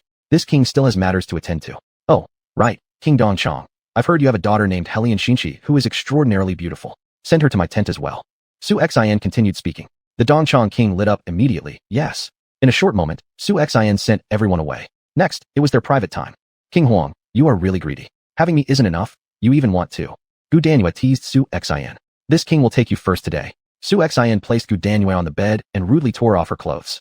Soon after, the big tent became heated. After 15 minutes, Helian Xinxi entered. At first, she was quite resistant, but was soon conquered by Su Xian's dominance. Congratulations, host, conquering the Dongchang tribe, eradicating a power source. Reward points, 1 million. Ding. Conquering Princess Gu Danyue of Xuanhuan tribe, rarity level, rare, reward points, 120,000. Ding. Conquering Princess Helian Xinxi of Dongchang tribe, rarity level, rare, reward points, 120,000. Ding. Conquering the Xuanhuan tribe, reward half the points, 100,000. Detected insubordination within Xuanhuan tribe. Completing full conquest will supplement additional reward points, 1 million. Host remaining points, 569,000. An hour later, hearing the enhancement sound in his mind, Su Xian couldn't help but act. Sure enough, some ministers from the Xuanhuan clan were causing trouble. Regardless, even if the Xuanhuan clan created any mischief behind the scenes, he wasn't afraid. It came down to one battle if needed. He now possessed over 5 million points, so his resources were ample. When he returned home from this expedition, the points accumulated by his wives at home would have replenished fully. The next time out, if he brought millions of points, wouldn't he be unmatched? Under the dark night, a fast horse rushed into the camp. It was the spy monitoring Zhao Sinian. Zhao Sinian led an army of 500,000, wiping out several small tribes along the way as if preparing to conquer the entire flowing cloud grasslands. Although the current Empress seems to have everything under control, after removing General Su Jian, a formidable weapon in her arsenal, she inadvertently gave the 4 guarding princes an opportunity to expose their ambitions. Among them, the northern, eastern, and southern dukes are all surnamed Zhao, legitimate members of the royal family. How could they tolerate being bossed around by a young girl? Master, Zhao Sinian's troops have indeed crossed Bingzhou and are advancing toward us, came Yu Qian's voice outside the tent. Su Xian got up and stepped out of his tent. This was expected, Su Xian said. Master, how dare Zhao Sinian intrude so brazenly upon the flowing cloud grasslands we've worked hard to secure? He surely harbors ill intentions, aiming to seize half the credit. Zhao Sinian must be certain that we wouldn't dare attack him, which is why he dared to send troops into the flowing cloud grasslands that we achieved with such great sacrifice. We cannot simply surrender our conquests to Zhao Sinian. Through years of careful observation, Su Xian understood well the dispositions of these princes, their preferred tactics and strategies. Zhao Sinian relies on nothing more than commanding tens of thousands of troops across northern Hebei and the Empress's support to attempt stealing our victory. The court had already decreed that both King Huang and Duke Beiqing should jointly march against the flowing cloud grasslands. It's reasonable, considering their roles as high officials within the same dynasty and kings serving Great Qi. It would not be appropriate for either party to take action first. If Su Xian were to move, the ministers at court would doubtless find yet another reason to criticize him. If Zhao Xinian dares to come, it will be time to settle all accounts, old and new. This king will personally lead the army and teach him a lesson. Su Xian's eyes glinted coldly. Master, what happens if our army withdraws? What about Xuanhuan and Dongchang? Especially concerning the Xuanhuan tribe, Prime Minister Gu Hua has been quite vocal with his complaints, Yu Qian remarked, his eyes narrowing slightly. Chapter 52, War God Shui Ringgui. Rest assured, how could I feel at ease if I don't clean these people up? Su Xian smiled faintly. Now the points are sufficient. He can summon another general to help him manage the Luoyuan Prairie, and this person must be able to dominate a region independently. Actually, Hu Zubing and Wei Qing are excellent choices, but they should be reserved for bigger roles. Su Xian continued to browse. It's him. System, summon Shui Ringgui for me. Also, summon 15,000 elite infantry and 5,000 elite cavalry. Successfully summoned Shui Ringgui, deducted 1,170,000 points. Successfully summoned 15,000 elite infantry and 5,000 elite cavalry, deducted 1,750,000 points. Host remaining points, 2,770,000. These points will run out soon, and large weapon equipment hasn't been exchanged yet. Especially, it will require many points to change the loyalty of the Xuanhuan and Dongchang soldiers. In an instant, a man in a white robe with a halberd in hand, Shui Ringgui, came running alone. Your humble servant Shui Ringgui pays respect to the Lord. Yu Qian glanced at Shui Ringgui. This guy was physically strong, his body like an ox. Perhaps he is the ace up the Lord's sleeve. To speak of it, this Shui Ringgui is indeed remarkable, both a literary and military talent. His governance in civil matters brought wealth to the people under his command.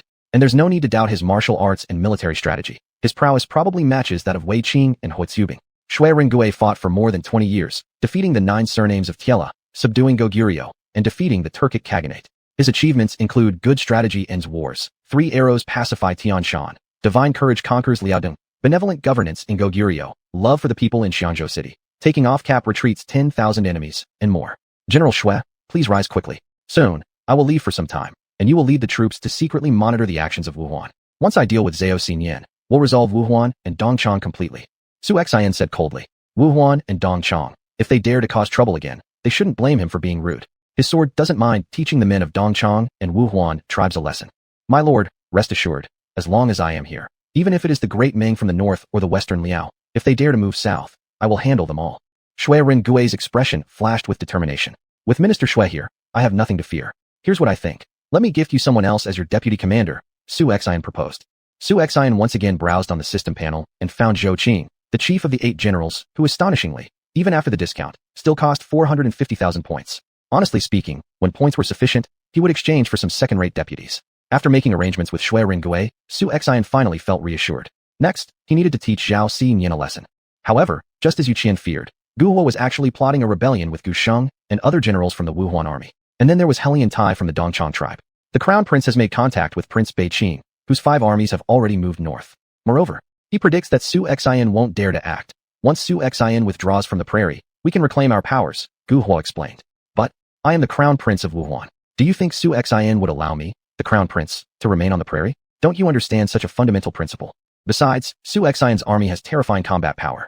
Though the troops from Hebei are also formidable, I feel that the Hebei army might not prevail over Su Xian's forces. Let's make prudent considerations instead. If not, we'd better obediently follow Su Xian to Black Mountain City.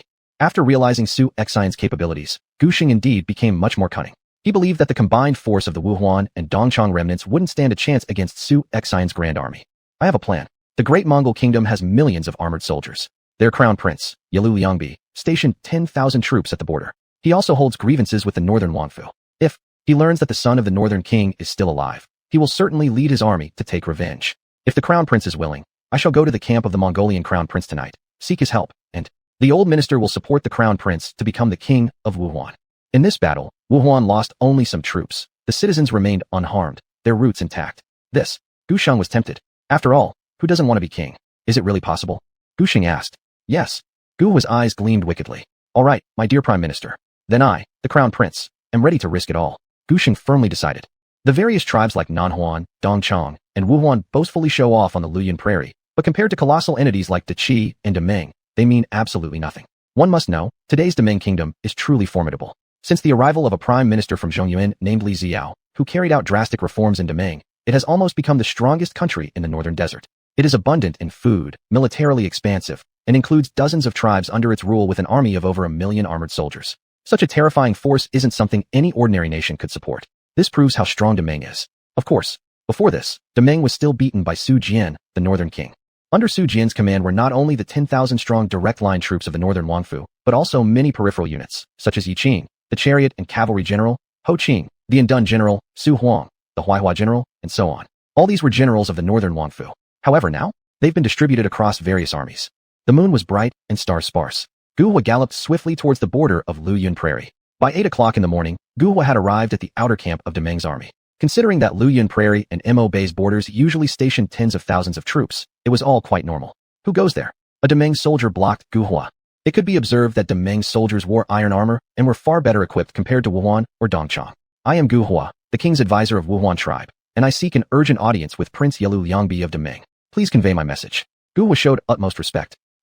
The commanding general, Yalu Daxiong, glanced disdainfully at Guhua. Oh, so it's one of those insignificant Wuhuan rebels. Just wait outside.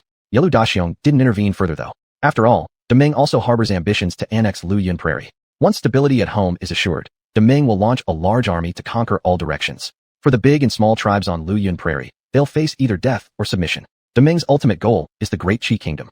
Shortly after, the soldiers led Guhua directly into the main tent. Prince Yalu Liangbi of Demeng is absolutely a formidable character with renowned reputation on the prairie. Wuhuan's royal advisor pays respects to Crown Prince Yalu Liangbi. Rise. What brings you to see me? Yalu Liangbi didn't even glance at Guhua. Guhua's eyes kept spinning. Crown Prince, don't you want to avenge Su Jian of the North Huangfu for Demeng's past humiliations? Chapter 53, Undercurrents Surge. Yalu Liangbi, the Crown Prince of the Great Ming who normally despised cunning tricks, suddenly turned around and looked at Guhua. The Northern King is dead. For such a pillar of the state to be killed by an imprudent empress is truly foolish. If it weren't for that, this crown prince would have wanted to personally spar with Su Jian. Between heroes, there's mutual admiration. Though Su Jian has embarrassed Great Ming, he is infinitely respected by the northern countries. On the day the northern king died, everyone from the northern countries felt sorrowful. But Su Jian's son, Su Xuanhuan, is still alive. Moreover, he was conferred the title of Wasteland King by the Great Qi Empress, taking command over the Wasteland. Guhua continued. Ha ha ha. It turns out, all Yalu Liangbi saw in his eyes was disdain and mockery. Then he drew his own sword and placed it on Guhua's shoulder, the sudden situation making Guhua unable to move his body.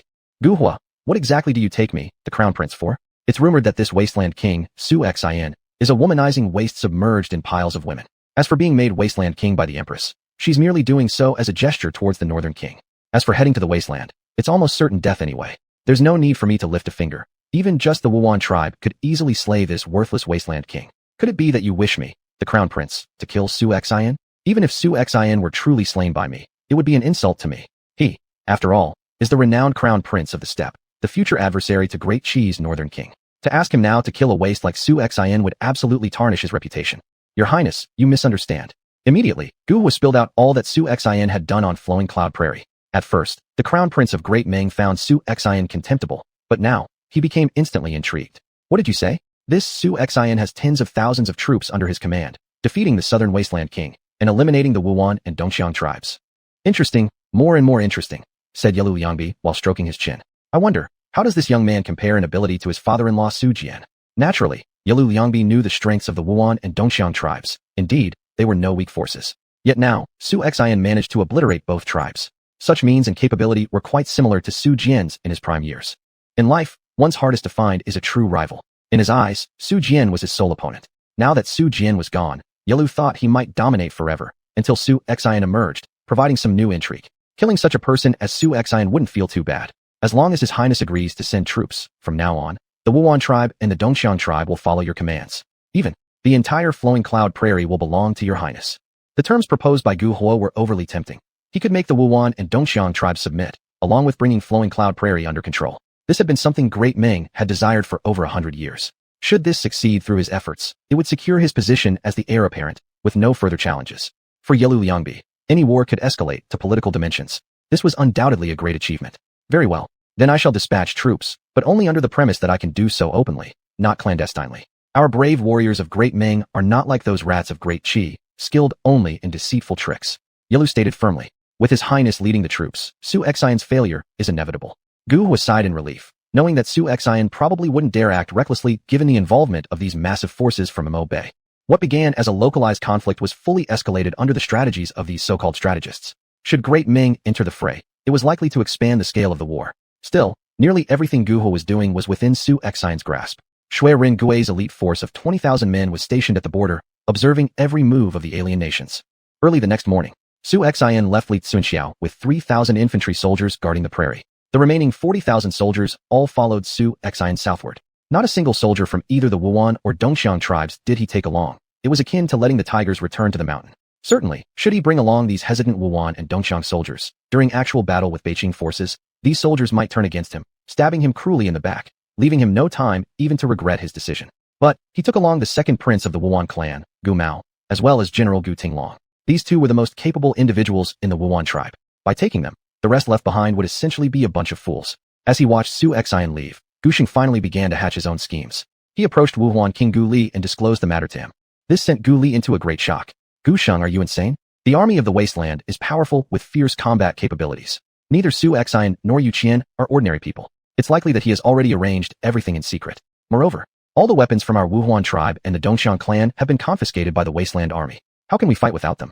Why didn't you discuss this with me before acting? It must be that foolish Gu Hua who incited you. Gu Li felt uneasy. Father, would you truly let a snot-nosed boy defecate and urinate on us at will? As for weapons, there's an abundance of them in every household among our Wuhuan people. With just one order from father, after tonight, you will still be the king of Wuhuan, and I, your son, shall remain the crown prince. Gu Sheng pleaded earnestly. Surrendering to Su Xian, Wuhuan King Gu Li was unwilling from the start. Now, with only 3,000 troops left behind by Su Xian and their own population numbering in the tens of thousands, they might actually stand a chance. The only problem was, even if all the weapons from every household in the royal court were gathered together, it wouldn't be enough to equip several tens of thousands of soldiers. How certain are you? Asked the Wuhuan King, seeking final reassurance. 10 out of 10, Gu Sheng calculated on his fingers. Then he whispered something into the ear of the Wuhuan King. The Wuhuan King pondered deeply. If so, then go ahead. I will no longer intervene. With that, Gu Li handed over the military insignia to Gu Sheng. Once the insignia was handed over, it symbolized command over all the Wuhuan tribe's armies. Even if Gu Sheng wished to seize the throne as the new Wuhuan king now, there would be nothing Gu Li could do about it. The grasslands slowly fell silent. But the silence was terrifying. Beneath the outward calm, turbulent undercurrents churned. General, Wuhuan, and some Dongxiang forces have begun their movements, reported a deputy commander upon entering the main camp. Chapter 54, Enemies Meet, with extra animosity. Li Tsunxiao remained calm. As an unparalleled warrior, even though he only had 3,000 soldiers, he was not afraid to fight the Wuhuan and Dongxiang tribes with their tens of thousands of troops. This group of two-faced rats has finally lost patience. That's good. If we can hurt the two tribes this time, it will save us a lot of trouble, said Li Tsunxiao. Go and keep a close eye on the two tribes. Report as soon as there is any movement. Also, invite the king of Wuhuan and the king of Dongxiang. Tell them I am inviting them for tea. I understand. The deputy general retreated. There was a revealing curve on the corner of Li Tsunxiao's lips. Had it not been for the king's reminder to avoid excessive killing, Li Tsunxiao, based on his temperament, would have annihilated the tens of thousands of Dongxiang and Wuhuan troops. At that moment, Su Xian moved swiftly with 4 armies heading south. In contrast, Zhao Sinan hurriedly traveled towards the courts of the two tribes to quickly secure the submission of the Wuhuan king and Dongxiang king. They would rather submit to Zhao Sinan than to Su Xian, who they viewed as an inexperienced youth. With this arrangement, Zhao Sinan could dispatch troops into Linyun grassland without hesitation, rendering useless the imperial decree given by the Empress to Su Xian. Su Xian ordered 40,000 men to array at their current location when Zhao Sinan's forces were just dozens of miles away. He placed a tea table in front of the army lines. Dian Wei held his twin spears, standing behind Su Xian. Master, look, they've come. Yu Qian reminded. How shameless. How can Zhao Sinan think to take Linyun grassland from my hard work without a battle? Su Xian took another sip of tea. He's more shameless than you. Yu Qian complained. But Zhao Sinan has brought 10,000 strong elite troops from Bingzhou. He probably wants to go all out with our army.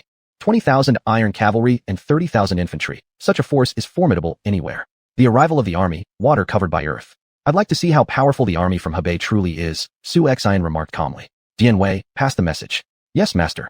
Dian Wei stepped forward, riding directly into the center of the battlefield. With a loud voice, he shouted to the other side. The Prince of Beijing, Zhao Sinan, your presence is awaited by my master, here for a long time already. Would you honor us with some tea?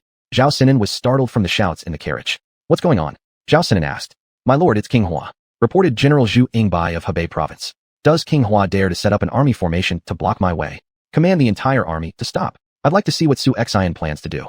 After getting out of the carriage, Zhao Sinan saw across the distance that Hua's army stood neatly, equipped with excellent armor and brimming with a spirit of war. It did not seem like a newly formed army but instead looked like seasoned veterans from the battlefield. That is Hua's army? No wonder they defeated the Dongqiang and Wuhuan tribes. If he isn't removed, he will become a major concern.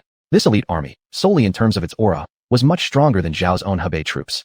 Zhu Yingbai, accompany me to meet Su Xian. A mere young man, What wave can he possibly make? Zhao Sinan said disdainfully. He couldn't believe that Su Xian dared to open warfare against him. To Zhao Sinan, it was nothing but bluff and bluster. Any sensible person should know that Zhao Sinan, with all of Hebei under him as a foundation, despite currently having only more than 10,000 strong armies, could raise 1,000,000 soldiers if he so desired. Hence, even the Empress herself would give him, the Prince of Hebei, some deference. What does King Hua mean? Zhao Sinan came before Su Xian.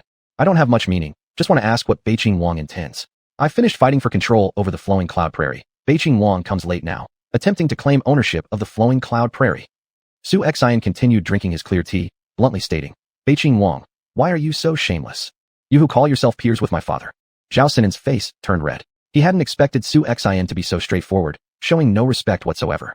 The Flowing Cloud Prairie belongs to whoever has the ability to seize it. Don't think that because you have the Empress Imperial Decree, the Flowing Cloud Prairie will surely fall under your territory. Speaking of which, I and the Empress are family. Even if you capture the Flowing Cloud Prairie, as long as I submit a report to the court, all of your achievements will belong to me. The wise adapt to circumstances, do not drive matters beyond return, or else I will ensure you and your ignorant father die down to ashes. Zhao Sinan's eyes instantly turned cold.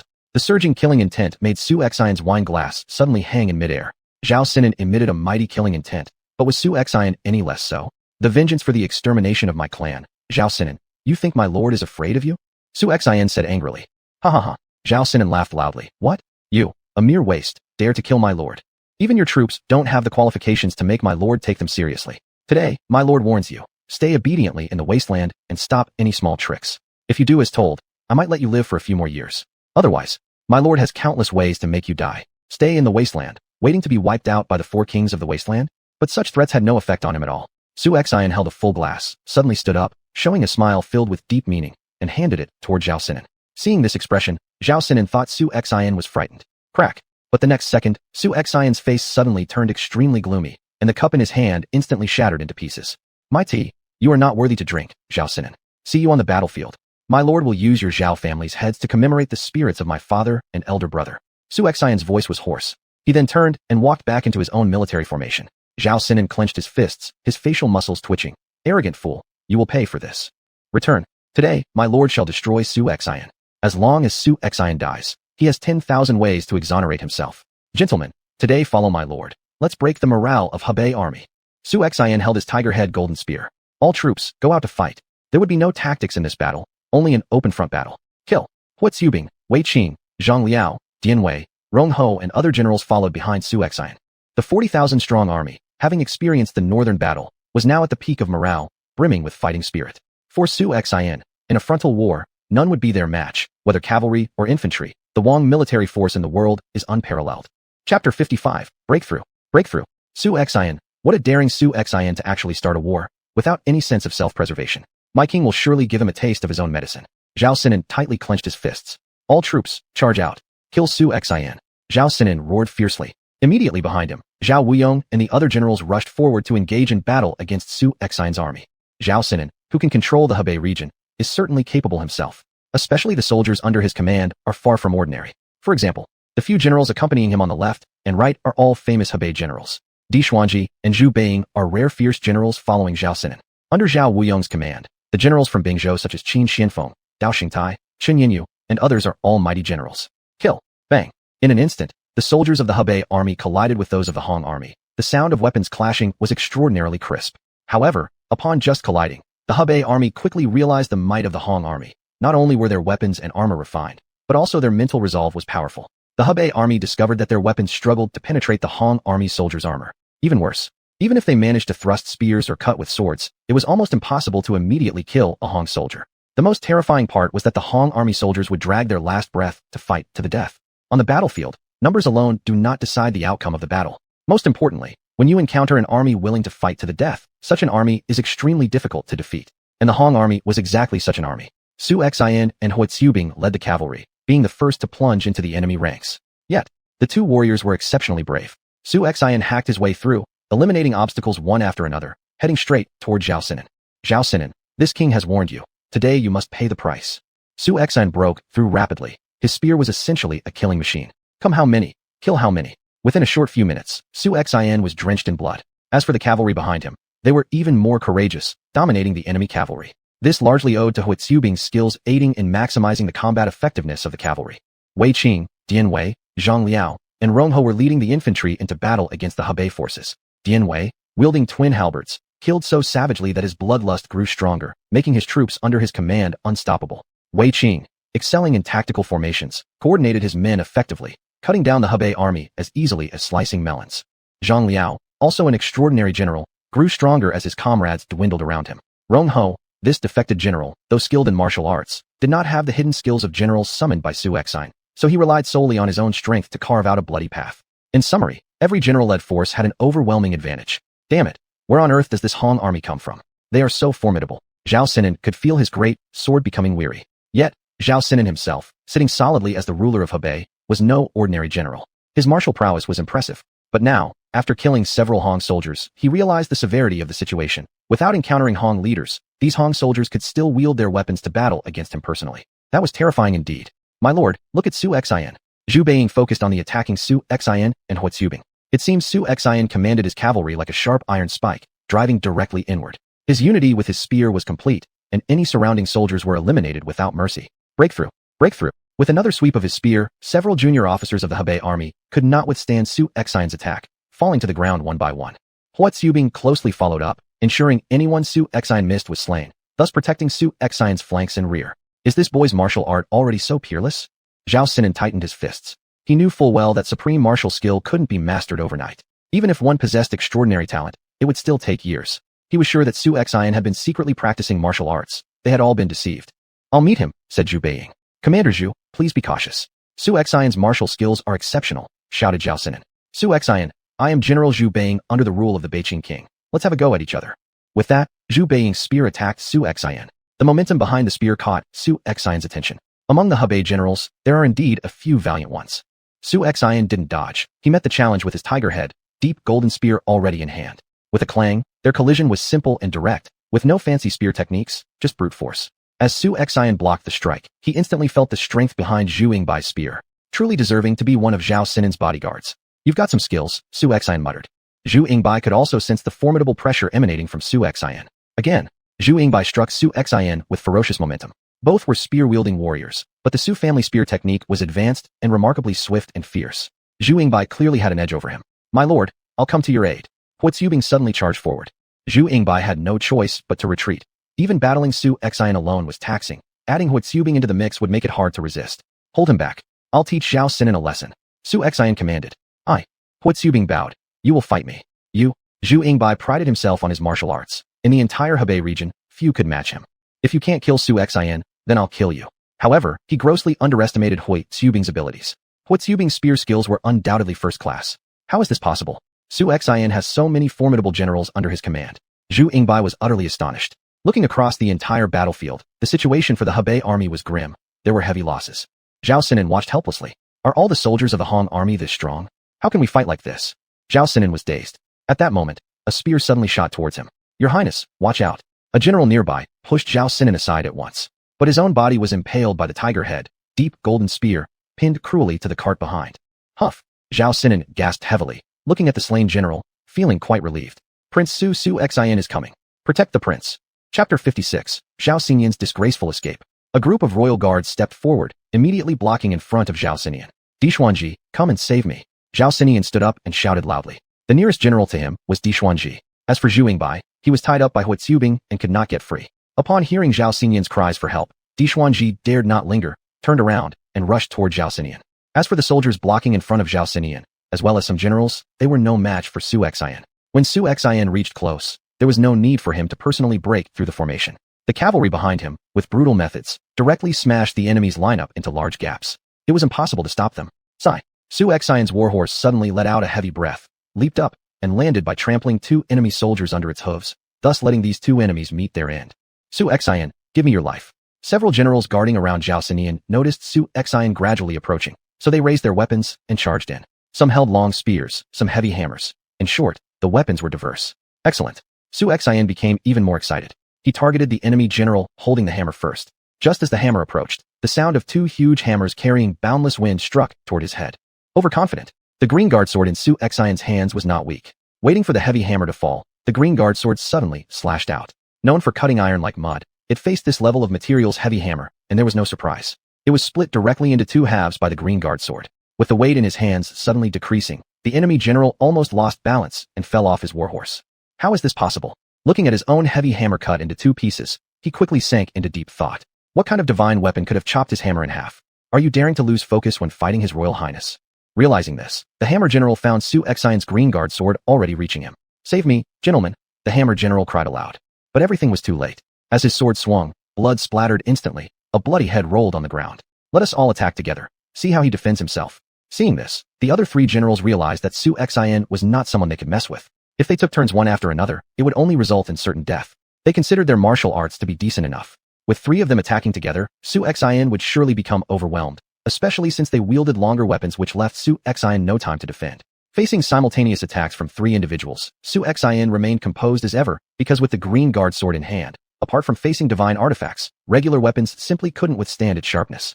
Snap! Upon its emergence, the green guard sword immediately severed the weapons in the hands of the three generals into two halves. Seeing this, the three generals turned pale. By the time they reacted, Su Xuanhuan's blade had already reached them. After just one exchange, none of the three survived. Terrified, xuanhuan retreated continuously. Everyone, charge. All of you charge.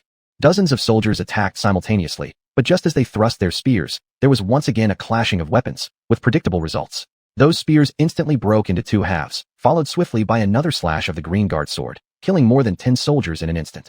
Wherever Su Xuanhuan went, no one could stand in his way. All the soldiers of Hebei army were flesh and blood, unlike Su Xuanhuan's summoned troops who feared no death, causing anyone to fall before them. This realization brought fear to the hearts of the Hebei army. It can't be stopped, completely unstoppable. At this point, 5 million Hebei soldiers were facing defeat. Under the command of Dian Wei, Wei Qing, Zhang Liao and others, the wild army advanced relentlessly, annihilating every soldier of the Hebei army they encountered. Within less than an hour, more than half of the Hebei soldiers fell under the swords of the wild army. The Hebei army was shaken to the core, while the wild army, drenched in blood, fought ever more fiercely. Wu Yong, realizing the impending disaster, dragged his wounded body back and reported to Zhao Xinian. My lord, we cannot hold our ground. The combat capability of the wild army is overwhelming. We are no match for them. Wu Yong panicked. After all, the casualties among the troops were from his Bingzhou army, carefully accumulated over years. In this battle, his foundation had been virtually destroyed. Retreat, retreat immediately.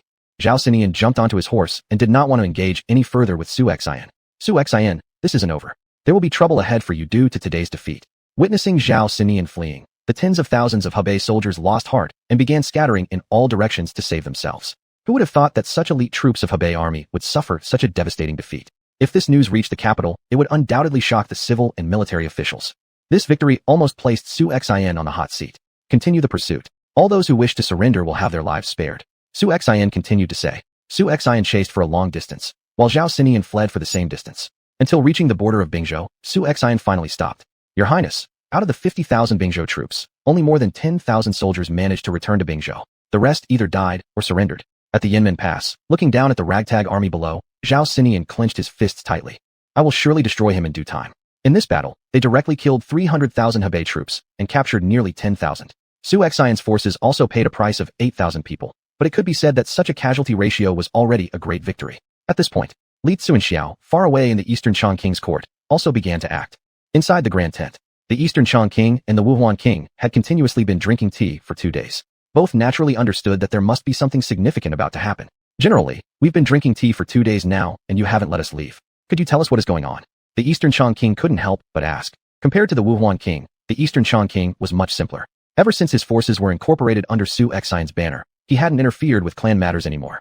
As for what the generals of the Eastern Chang tribe were secretly plotting, he was completely unaware. The Wuhuan King, however, was visibly worried.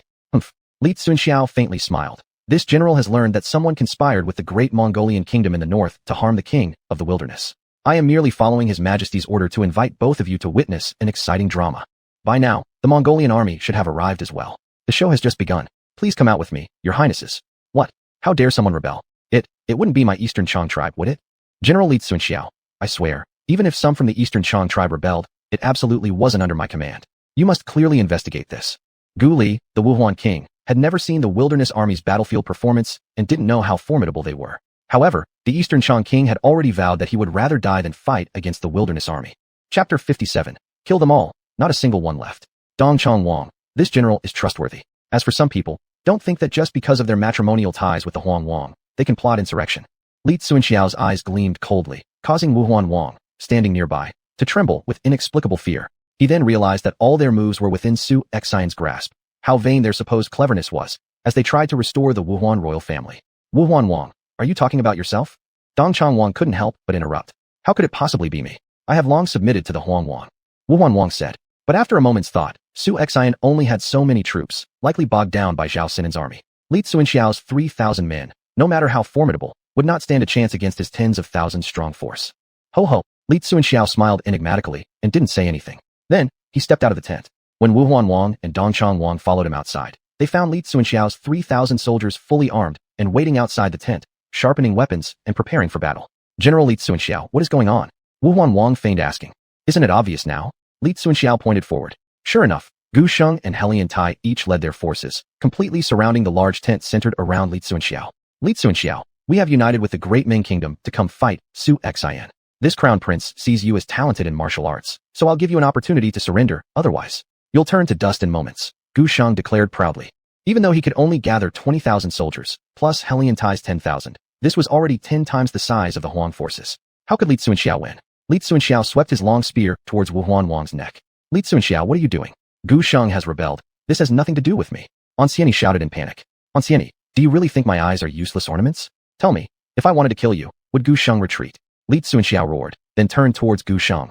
Gu Sheng, withdraw your troops immediately, and this will be forgiven. If not, I'll kill Wu Huanwang. Ha ha ha. Gu Sheng laughed loudly. The arrow has already been released. There is no turning back. Li Xuanxiao, you killing this old thing actually saves me the trouble. The crown prince looks forward to you killing him right now, so I can become the king of Wuhuan tribe.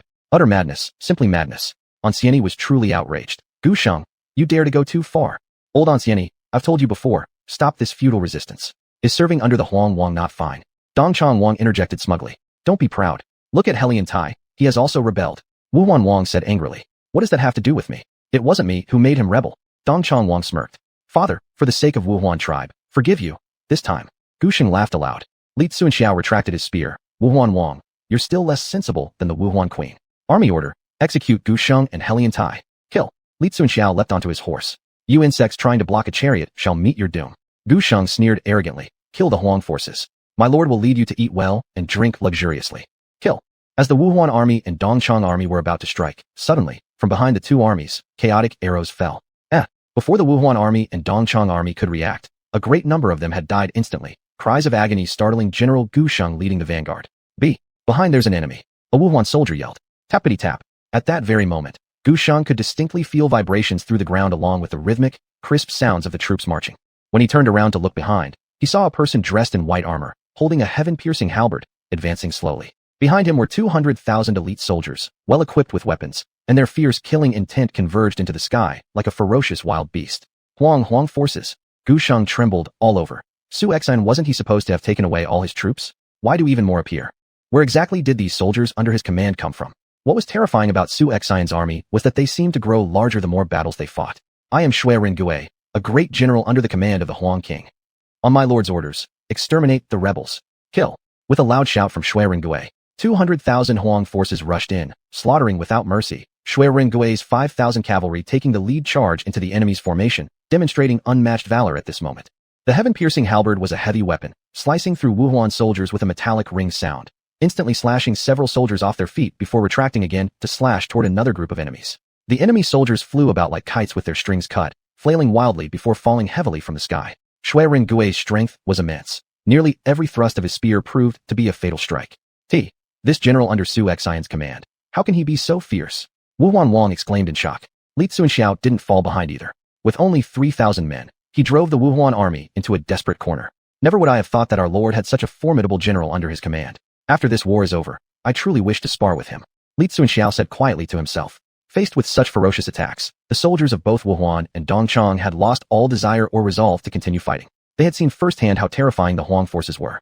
In equal numbers, they stood no chance against the Huang troops.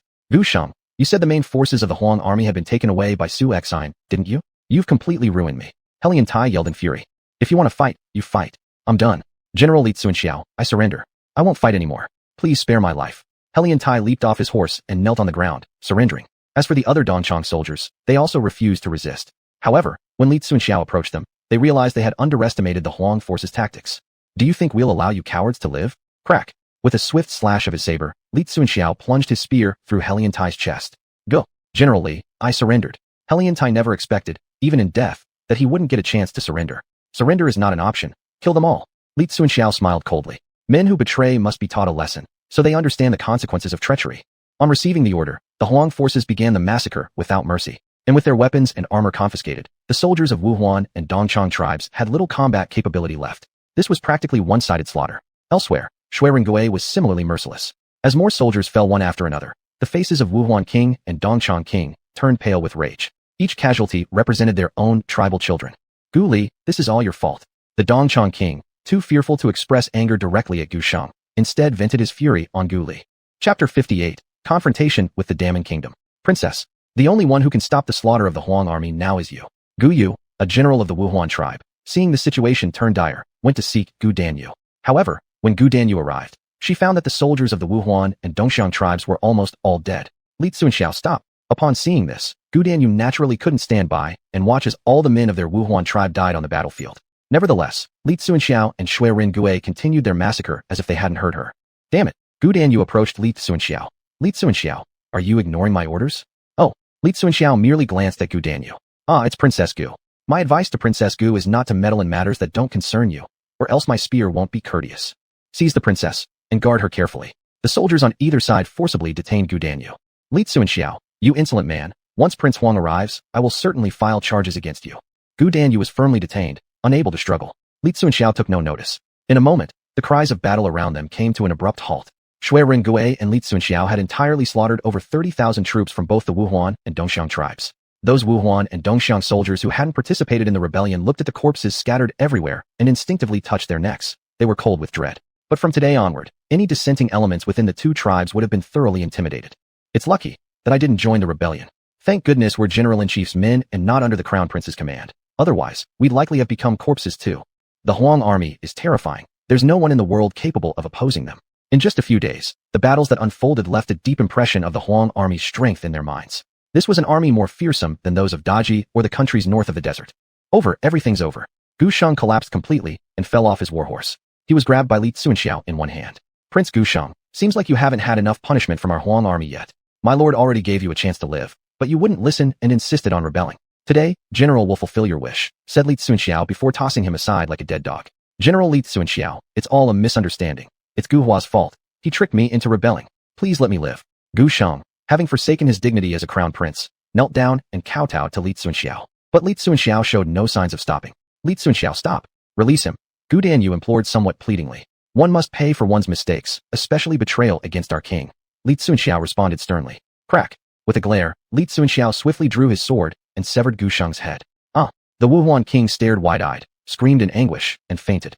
No matter how ridiculous what Gu Shang did, he was still the king's son, and as a father, how could he bear to see his own child die right before him? However, the masses saw even more fear in Li Tsunxiao, the true executioner behind Su Xuanhuan's operations. Princess, take Prince Gu Shang's body away for proper burial, said Li Tsunxiao without giving Gu Danyu any face at all. These generals and soldiers obeyed only one person's commands, and that was King Huang. As for anyone else's attitude, he might well ignore it completely. Still, the war wasn't over yet. Yalu Liangbi was leading an army of 50,000 and had reached Li Tsunxiao's encampment within a few miles distance. The two armies were about to meet. Report. General Shui and Li, Yalu Liangbi's forces have arrived, reported the scout. Finally, a worthy adversary has come. This makes things increasingly interesting. Li Tsunxiao's fighting spirit surged. For them, capturing the Luyun grasslands was merely an appetizer. I'll go meet him, Shui Ringue seriously stated. The first nation of the steppe, the mighty Daming Empire, which unified the south and north and expanded its territory across the four quarters, must surely possess extraordinary qualities. Based on the strength of the Daming army, its overall combat capability should be higher than even the Daji forces. After all, the current Daiqi Empire is divided into four regional corps, the southeast, northeast, northwest, and southwest, and the combat effectiveness among these varied significantly. Only the Hebei Corps was suitable for battling the northern alien tribes. Yet, the combat power of the Hebei Corps varied too. The Bingzhou, Jizhou, and Yuzhou armies each exhibited different levels of strength. Bang bang bang. The war drums calling the Huang army together sounded immediately. An army numbering over 20,000 quickly gathered and lined up into formations. Who would have thought that Gu Shang actually colluded with the mighty Daming Empire, the northern hegemon? That's not an easy opponent to provoke. Su Xuanhuan, that madman, must have guessed about Gu Shang's collusion with Dameng, yet he still dared to challenge them. Having offended Daqi and now Dameng, Su Xuanhuan is truly forcing himself into a corner. The Dongchang king immediately felt that Su Xuanhuan, by provoking one enemy in the east, another in the west, creating chaos in the south, and defending Beiqingwang in the north, was heading for disaster. In a year or so, when all these factions could spare their hands, they might end up suffering along with Su Xuanhuan. "We should take a look," said Gu Danyu from the side. Gu Xing's death was self-inflicted. She was now the consort of the Huang king and naturally favored him. At this moment, Yelu Liangbi, fully armed, stood at the front of his massive army. Unlike other tribes' crude weaponry, the Daming Empire had completely adopted the Central Plains system used by the Great Qi Dynasty, resulting in highly advanced equipment beyond mere leather armor. Such defensive capabilities were considered too low. Furthermore, within the borders of Damong, barren lands were cultivated, wheat was planted, and their economy was no longer solely reliant on herding. They were becoming self-sufficient, ensuring a steady supply of food without the need for pillaging. Defensive fortresses were built, and the prefecture county system established.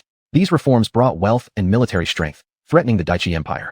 "Prince, let's go," pointed Yelu Wudi, the first great general of Damong, toward the opposing Huang army. "It seems our intelligence was wrong," Yelu Liangbi said indifferently. "However, that doesn't matter. As long as we kill Su Xuanhuan, this battle will be a success." Yelu Liangbi showed disdain. Compared to killing Su Xuanhuan, securing the entire Lu Yun grasslands would be a far greater accomplishment. "Hey, over there. This is the Lu Yun grasslands, currently under the domain of King Huang. If you don't want to die, scram." Li Tsunxiao discarded his halberd and grabbed 2 iron hammers instead. These 2 iron hammers, which weighed around 400 to 500 caddies each, were found accidentally among the Wuhuan tribe. The Wuhuan people originally believed no one could lift them, but in Li Tsunxiao's hands, they handled perfectly. "The arrogant fool, I'll deal with him." Yelu Wudi wielded a wolf-tooth club and, without waiting for Yelu Liangbi's approval, spurred his horse forward.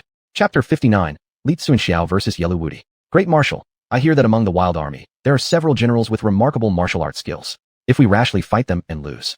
Yelu Daxiong wanted to continue, but upon meeting Yelu Liangbi's sharp gaze, he immediately closed his mouth. "General Yelu Wudi has followed me through numerous battles, achieving countless merits with almost no rivals in the entire realm of Qi. No one even qualifies to compete against him." Yelu Liangbi chuckled smugly. "Beat the war drums to rally our spirits. Kill this general first, to humble the arrogance of the Wild Army. Otherwise, they'll know no bounds of their foolishness, thinking they can challenge anyone." "Yes." Yelu Daxiong bowed in salute. "Beat the war drums. Rally morale. Boom, boom, boom." In an instant, a thunderous beat of war drums reverberated throughout the ranks of the great Mongol army, stirring the souls of all who heard it. On the opposite side, Shui Ringui also commanded his soldiers to sound their war drums. Morale and fighting spirit were crucial in such confrontations, yet it was these unassuming war drums that could ignite the soldiers' determination on the battlefield. "I am Yelu Wudi, the greatest warrior of the great Mongol kingdom. Step forward and declare your name." "This general does not slay the nameless," roared Yelu Wudi. Under the banner of the rogue king, General Li Tsunxiao. With fiery intent in his voice, Li Tsunxiao responded. "This general seeks none other than you, the first warrior of the grasslands." "Nameless soldier." Yelu Wudi sneered coldly. Yelu Wudi knew all the mighty generals of Qi by reputation, but this name, Li Tsunxiao, he had never heard before. Even more so, he'd never even heard of the generals under Su Xuanhuan's command. It was said in martial circles that a warrior's strength was closely tied to their renown within the world. In the blink of an eye, the two warriors met. Yelu Wudi swung his iron club, carrying an explosive gale of wind, directly smashing toward Li Tsunxiao's head. Just from sensing the overwhelming aura radiating off him, Li Tsunxiao could tell that this man was extraordinary. Frog at the bottom of the well. "Today, you meet your match." Li Tsunxiao's eyes widened like bronze bells as his muscles swelled visibly beneath his skin. With one swing of his hammer, it descended like a falling star with immense force pressing down upon his opponent. Bang! In an instant, Yelu Wudi's expression changed drastically, filled with astonishment. That terrifying strike felt as if it carried heaven-destroying power, causing Yelu Wudi's face to cave in from the intense energy. The sheer might shook every bone in his body, almost making him drop his weapon. As for Li Tsunxiao, he wasn't faring much better. Both warriors possessed formidable strength comparable to a mountain crashing onto their heads. With just a single clash, cracks erupted in the earth, and a massive whirlwind of energy exploded outward. Their horses neighed in agony. Could this man be born with divine strength? Yelu Wudi questioned himself, his expression growing grave for the first time. "This is intriguing," Li Tsunxiao muttered between gritted teeth. "Come again." Li Tsunxiao grew more excited as the battle continued. Swinging his hammers twice more, Li Tsunxiao charged once again at Yelu Wudi. Now energized, Yelu Wudi joined in full spirit. Rarely do kindred spirits meet, rarer still are worthy opponents found. As blood began pumping fervently through both warriors, they became fiercer in combat. Each clash grew more powerful, nearly all moves becoming life or death techniques, seeking to vanquish each other. Yelu Liangbi, who originally thought it would take only a few rounds to overpower Li Tsunxiao, was now finally losing his calm demeanor. Who is this Li Tsunxiao? His skill combined with his brute strength makes him quite fearsome, Yelu Liangbi muttered inwardly. How many skilled generals does Su Xuanhuan have under his command? However, as the greatest warrior of the great Mongol Empire, how could some Central Plains fighter possibly rival me? Meanwhile, another supreme commander, Shui Ringui, had already perceived something ominous. Yellow Wudi may be strong, but at this rate, his defeat will be inevitable. The explosive power of Li Xuanxiao is rarely seen in the mortal world. Even if it were me, after 100 rounds, I fear I would start falling behind, Shui Ringui murmured to himself. After over 70 exchanges. Kill. With a sudden shout from Li Xuanxiao, a wave of force emanated outward, amplifying the might of his hammers instantly. Clang. Not good. Yellow Wudi attempted to parry with his iron club, but facing the unexpected explosion of Li Xuanxiao's power, fear gripped Yellow Wudi's heart. Crash. The loud noise transformed into waves of air, kicking up immense clouds of sand and dust. Yellow Wudi's figure shot backward like a cannonball, thrown off his horse and slamming heavily into the ground. Is that all you've got? Li Xuanxiao panted heavily, his arms trembling ever so slightly in the aftermath of such intensity. How? How is it possible? General Yellow Wudi, actually defeated. His name is Li Xuanxiao, right? To have such martial prowess, how could he remain so obscure? He truly is ferocious beyond comprehension. Throughout the great Mongol army, an air of disbelief hung heavily. Yellow Wudi let out a mighty roar, swiftly rising to his feet. Like a ferocious wild beast, he swung his mace and smashed it toward Li Xuanxiao. However, at this moment, Li Xuanxiao was not in the best condition and could only grit his teeth to face Yellow Wudi head-on. But Yellow Wudi was no ordinary man. With all his might, he struck with the mace, which collided fiercely with Li Xuanxiao's twin hammers. Li Xuanxiao's hammers flew from his hands, landing on the ground as he tumbled off his warhorse. Alas, the horse beneath him couldn't endure such a brutal collision and fell over, blood spurting from its 7 orifices. Thrilling, truly thrilling. But, you Yellow Wudi, however formidable you are, today I, your general, will never allow you to leave alive. Li Xuanxiao regarded Yellow Wudi as a mortal threat. After losing their weapons, the two engaged in hand-to-hand combat. General, this cannot continue. In this battle, one of you must die, Zhou Qing voiced his concern. Sound the retreat. Shui Ringui ordered. Understood, sound the retreat. Clang, clang, clang. What's going on? Li Xuanxiao glanced behind him. Damn it, this is just dampening my morale. I cannot retreat, not a single step. Again, Li Xuanxiao was almost berserk with fury. Such madness. Yellow Wudi cursed under his breath. Commander, why don't we have our entire army charge and massacre them into chaos? Let the wild army taste our power. Yellow Daxiong boomed. Detestable. Yellow Liangbi gritted his teeth, quite annoyed, then drew his sword. Kill. Exterminate every last one. Kill. The cries shook heaven and earth as the 50,000-strong Great Mongol army launched a fierce assault on the wild army. The vast numbers of soldiers were like an endless sea of ants, making anyone who witnessed it feel their scalp go numb. General Shui, Zhou Qing tightly gripped the twin whips in his hand. Kill. Let these mongrels experience the true strength of our wild army. Charge. Scholar Shui Ringui, wielding the sky-piercing halberd, mounted on his magnificent steed, charged forth like lightning. Chapter 60. 3 arrows breaking the enemy army. Shui Ringui, skills, leadership, increases soldiers' loyalty and cohesion. Peerless, enhances his martial arts by 15% and increases the combat effectiveness of soldiers by 15%. Archery, increases hit rate.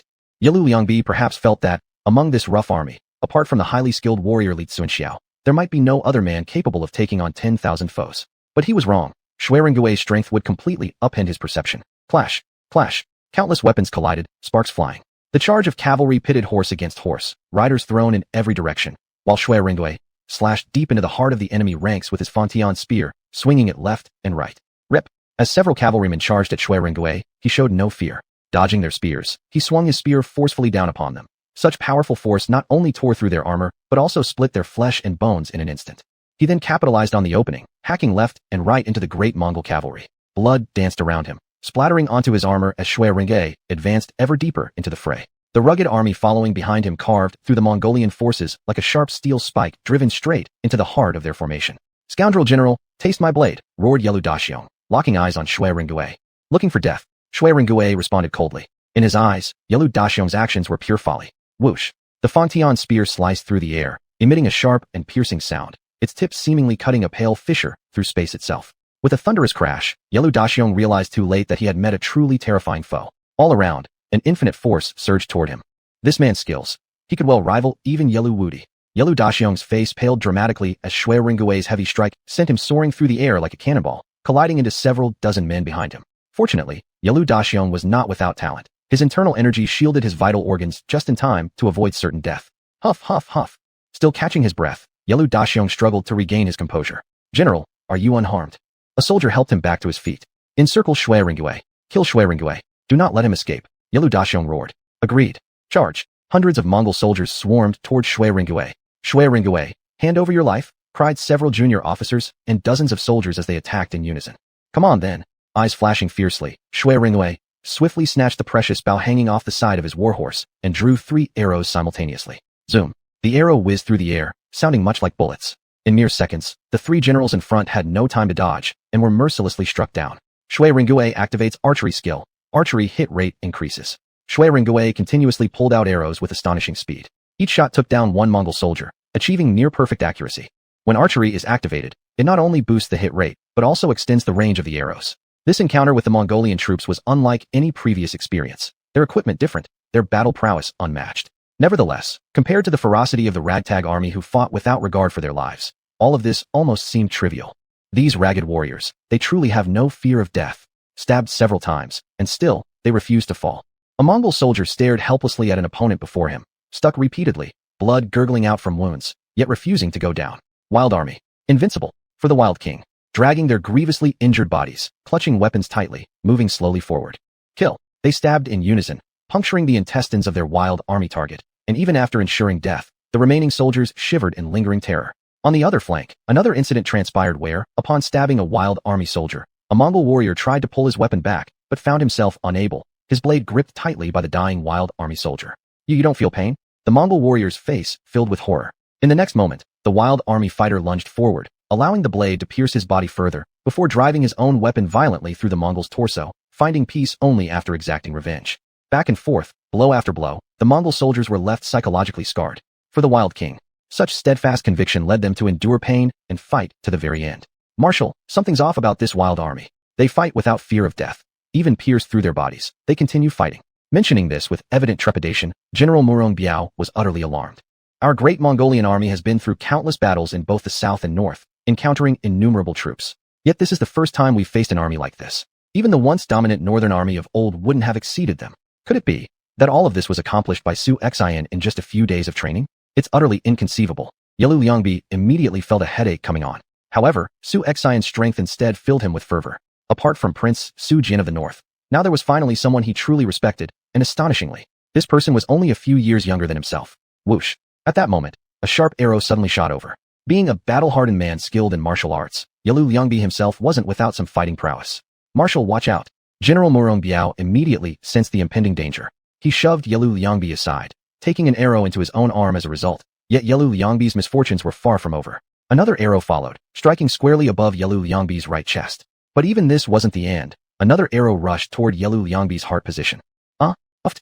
Yelu Liangbi let out a pained cry, spitting out a mouthful of blood. The surrounding soldiers were genuinely frightened. Marshal. The generals quickly gathered around Yelu Liangbi. If anything happens to the marshal, the great Mongol must chop xuanhuan into 10,000 pieces, declared General Yu Qi furiously. Order immediate retreat to the border stronghold. Yu Qi commanded. Woo. The retreat signal blew instantly, and all the Mongolian soldiers abandoned their fierce combat, immediately forming orderly retreat formations to withdraw back. General Xue, your archery skills are truly divine. That one arrow of yours struck Yelu Liangbi right down dead. Carrying a heavy body, Li Tsunxiao approached Xuanhuan. The great Mongol army isn't easy to handle. What we need to do now is solidify our control of the Lu Yun grasslands. Rest assured, I know my limits. This Yelu Liangbi will not die. He'll simply endure a bit of hardship. Nothing more.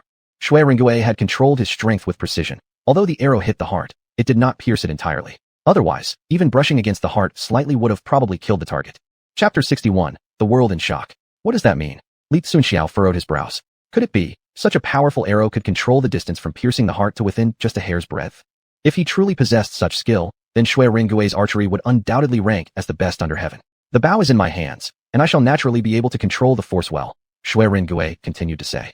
In the distance, the Wuhuan and Dongchang people watching the retreat of the great Ming army were all wide-eyed, astonished to the extreme.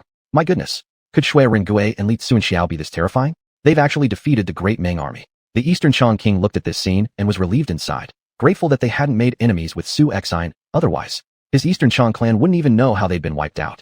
If the troops under the Wild King's command were more numerous, perhaps, even if the great Ming nation sent a large army southward, they wouldn't necessarily gain an advantage. The Wuhuan king woke up, but suddenly felt as though he had reaped what he sowed. The rise of the Wild King, this dragon, probably will slowly transform into a golden dragon. The Eastern Chang king sighed. At this moment, Yelu Liangbi, who had fled back to the border checkpoint, immediately urged the physicians to come treat him. Hurry. If the marshal suffers any mishap, I'll cut off all your heads. Yu Qi urged them on. Cough, cough. Yelu Liangbi's complexion was pale, coughing lightly twice. Don't worry. Xuanhuan's arrow was perfectly controlled. It didn't injure my heart. But these generals under Su Xian's command can each serve as great generals commanding entire fronts. Should they invade southwards, it would be troublesome. At this time, Yilu Guangbi held a bit of admiration for Shui Ringgui. Marshal, are we simply going to let it go like this? Yu Qi asked. Our main forces are not currently in the south. Most are stationed in the north. Besides, we need to consolidate the newly expanded territories and cannot yet launch an offensive against the Great Qi Kingdom right now. But ever since this empress ascended the throne and the northern king passed away, the various dukes stationed around have started to act up. Perhaps, this Central Plains dynasty, still in its heyday, might face great chaos. At that time, our opportunity will arrive. Yilu Guangbi said. The marshal is wise. Marshal, treat your wound first. Yu Qi worriedly said. If this crown prince were to die like this, their heads probably wouldn't survive when they returned home. Treat the wound. Yilu Liangbi closed his eyes. Though this arrow didn't hit the vital spot, it would take over half a year to fully recover. Of course, this battle saw the Great Ming army lose over 8,000 men, while the Wild army also suffered more than 4,000 casualties. Of course, before fighting the Eastern Changs and Xuanhuans, the state of the Wild army wasn't at its peak. Otherwise, they could have inflicted greater losses on the Great Ming army. However, the news of Su Xian's successive victories instantly spread across the entirety of the flowing cloud grasslands, then throughout the Wild region, before spreading towards the Central Plains. In particular, the people of Black Mountain City and the families that had sworn allegiance to Su Xian were ecstatic. As long as Su Xian achieved victory, their path to prosperity and nobility was assured. Naturally, seeing that the Wild army was invincible, some families even began to think that perhaps Su Xian could become emperor. When that day arrived, they would all be ministers of his founding reign. In the capital city, Taiji Hall. Arrogant, truly arrogant. Now everyone is talking about how this Su Xian, the Wild King, plans rebellion. With such great accomplishments, I should reward him, but instead, he takes credit for defeating the flowing cloud grasslands, all by himself. Moreover, he almost led General Zhao's Hebei army to complete annihilation. What does Su Xian intend to do? The Empress fumed with anger. The person they once regarded as incompetent has now repeatedly won battles in the north, and his territory keeps expanding. Initially, they assumed Su Xian would be annexed by northern countries. Instead, with her decree, Su Xian gained the opportunity to claim both the Wild region and the flowing cloud grasslands. She couldn't help but berate herself as foolish. Indeed, how could the son of the northern king be an ordinary person? Your Majesty, this responsibility must be pursued, and there is another responsibility to be accounted for. Although Su Xian didn't initially have any troops, after reaching the Wild region, over 6 or 7 armies have emerged. Such a massive army indicates what? It means the Su family has plotted secretly for a long time. These troops now revealed indicate that his family had accumulated strength covertly for years, controlling the military for their own gain. Chancellor Qin Hui immediately stated. To tell the truth, Qin Hui was quite terrified now. He had been one of the chief advocates for the elimination of the Northern King. If Su Xian really rebelled and overturned the Qi Dynasty, what would happen? Even though that seemed nearly impossible, what if the Empress reconsidered reusing Su Xian? After all, the old Su Jian used to wield immense power. Anyone he disapproved of could be erased with just a word. He didn't want to wait for Su Xian's anger to escalate. By the time Su Xian retaliated, it would be useless. Besides, Su Xian wasn't yet powerful enough. Even if he had 100,000 troops in front of the Qi Empire, he'd be like an ant, meaningless. Just take the 4 kings of the Wild region now. Once these 4 guys go all out, Su Xian would undoubtedly die. That is a grave error. Li Guigang was quite agitated at this moment. He couldn't believe that in just 1 month, Su Xian had truly created a miracle, uniting the flowing cloud grasslands, crippling the Eastern Chang and Wuhuan tribes. Even when North King was alive, he hadn't achieved such a feat. Your Majesty, from what I know, Zhao Snin's troops never left Bingzhou. After the Wild King defeated the Eastern Chang and Wuhuan and unified the flowing cloud grasslands, Zhao Snin merely reaped the rewards and tried to claim credit. Besides, attacking the flowing cloud grasslands was decreed by the Empress herself. If the Wild King could win, then the flowing cloud grasslands would belong to him as his domain. Would your Majesty renounce your word? Moreover, after the North King's mysterious death, wouldn't inventing another false pretext cause no one in the world to trust you? Li Guigang said, clearly annoyed. Li Guigang, you are disrespectful. Are you threatening the Empress? Qin Hui shouted furiously. Because of traitors like you, Qin Hui, loyal officials of the court have died unjust deaths. After the North King's passing, every feudal lord under heaven has become restless. And those like Prince Chu Li O Zaidanjiu, Duke Qi Wu Wang Zailianhu, and Governor Izhou Shu Wang Litabeo. Each one of them commands hundreds of thousands of soldiers. Your actions will eventually bring about a heavy price. Your Majesty, in this battle, Su Xian committed no wrong but great merit. With him stationed in the northwest, there you can rest assured. Li Guigang continued. Secretly cursing Qin, we also indirectly insulted Empress Xuanhuan. Enough. The achievements of Su Xian indeed deserve commendation. Thus, I shall promote him to general of the northern expedition. Also, the 4 kings of the Wild region have always been a constant threat to the court. Within 1 year, pacify the 4 rebel kings of the Wild region. Otherwise, I shall strip him of his title. Chapter 62, Governors of the Frontier. The combined armies of the 4 great rebel kings of the Wildlands totaled 50 to 60,000 troops. Even the Great Qi Dynasty would have to weigh its options against this massive number. However, the Empress's decree completely placed xuanhuan on the opposite side from the four rebel kings, putting him on the hot seat. Representing the Empress, this decree meant it would become a fight to the death between xuanhuan and the four rebel kings who were already at odds with the court. His Majesty is wise. To bestow upon xuanhuan the title of General of the Northern Expedition, such an honor demonstrates the Empress's trust and favor. Xuanhui smirked and said, yes, there was no denying xuanhuan's accomplishments. The Empress cleverly dug a pitfall for him. You, xuanhuan, are good at fighting, aren't you? Show your prowess by subduing the four rebel kings. To be honest, if subduing the four rebels were that easy, the Great Qi Dynasty would have sent its main force long ago to annihilate them, instead of letting them grow so powerful. After all, in recent years, the trade routes leading from Great Qi to the western regions had almost been cut off by the four rebel kings. While merchants could still go westward to sell goods, they had to pay tolls, 4 times. This amounted to nearly all the profits made from selling goods in the western regions, making this unfavorable deal unappealing to anyone. Sigh. Li Guigang wanted to say something, but he swallowed his words at the last moment. In the court, he had little influence. To protect xuanhuan alone would require more than just him. He was no match for the combined forces of the ministers and the Empress. Xuanhuan, this time, I cannot help you anymore. Even if Beiwang were resurrected, it would be impossible to conquer the wildlands within a year. Li Guigang shook his head privately. This was almost an impossible mission. But those even more furious were the former loyalists of Beiwang. Yeqing, Hoqing, and Sichuan, along with other generals originally under Beiwang's command, gathered at a tavern. Our young master has wiped out bandits, fought off the southern barbarians, advanced east into the Luyun grasslands, destroyed the Dongchang and Wuhuan tribes, and resisted the great Ming Empire in the north. He has achieved countless merits. We should rejoice for our young master. With him alive, the Beiwang house will not perish. But look at this evil empress. She wants to destroy the Beiwang house utterly within a year. Subjugating the four kings of the wildlands within a year would even be hard for Beiwang himself when he was alive. As Yeqing and Hoqing drank silently, these former retainers of Beiwang lost their military power and were occasionally monitored by the court, forbidden from causing trouble. I think we should secretly build up strength in the central plains to support our young master. Do not forget, we of the Beiwang house are not entirely extinct yet. Sichuan proposed. True, the Beiwang army wasn't merely 10,000 soldiers. Fine, if a woman can sit on the throne, then the Beiwang house can do the same too. The group exchanged glances. Though the trusted members of the Beiwang house were dwindling, there were still some generals who led troops. If they could gather together, they would march north and join under xuanhuan's banner. As for the corrupt court, let the treacherous ministers handle it. When the Empress bestowed her favor upon xuanhuan, the aristocrats couldn't resist mocking him. This victory was worse than none at all. Conquering the wildlands within a year was beyond human capability. However, many common people felt indignant. They knew Beiwang was a good king, having accomplished much and being extremely kind to the people. His governance brought prosperity and sufficiency to the masses. Now his son guarded the northern border, repeatedly defeating enemies, protecting the frontier villagers from alien invasion. Yet this decree by the Empress truly infuriated them. Especially among the border citizens, this decree pushed their loyalty away from the court towards xuanhuan. People's hearts are straightforward. Whoever feeds them and allows them to live with dignity will win their loyalty. Unreasonable. Does the Empress want to force xuanhuan to the edge? Our people in the Luyun grasslands have finally seen a good king, a benevolent ruler. How could we allow him to die like this? Villagers, it's thanks to Lord Huang that we're now free from ethnic massacres and oppression. But the Empress insists on taking xuanhuan away from us. Are you willing to accept that? Of course not.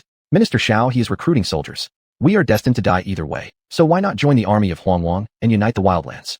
For a moment, tens of thousands of citizens from the Great Qi Dynasty in the Luyun grasslands were stirred into turmoil as ambitious youths flocked to enlist in xuanhuan's army.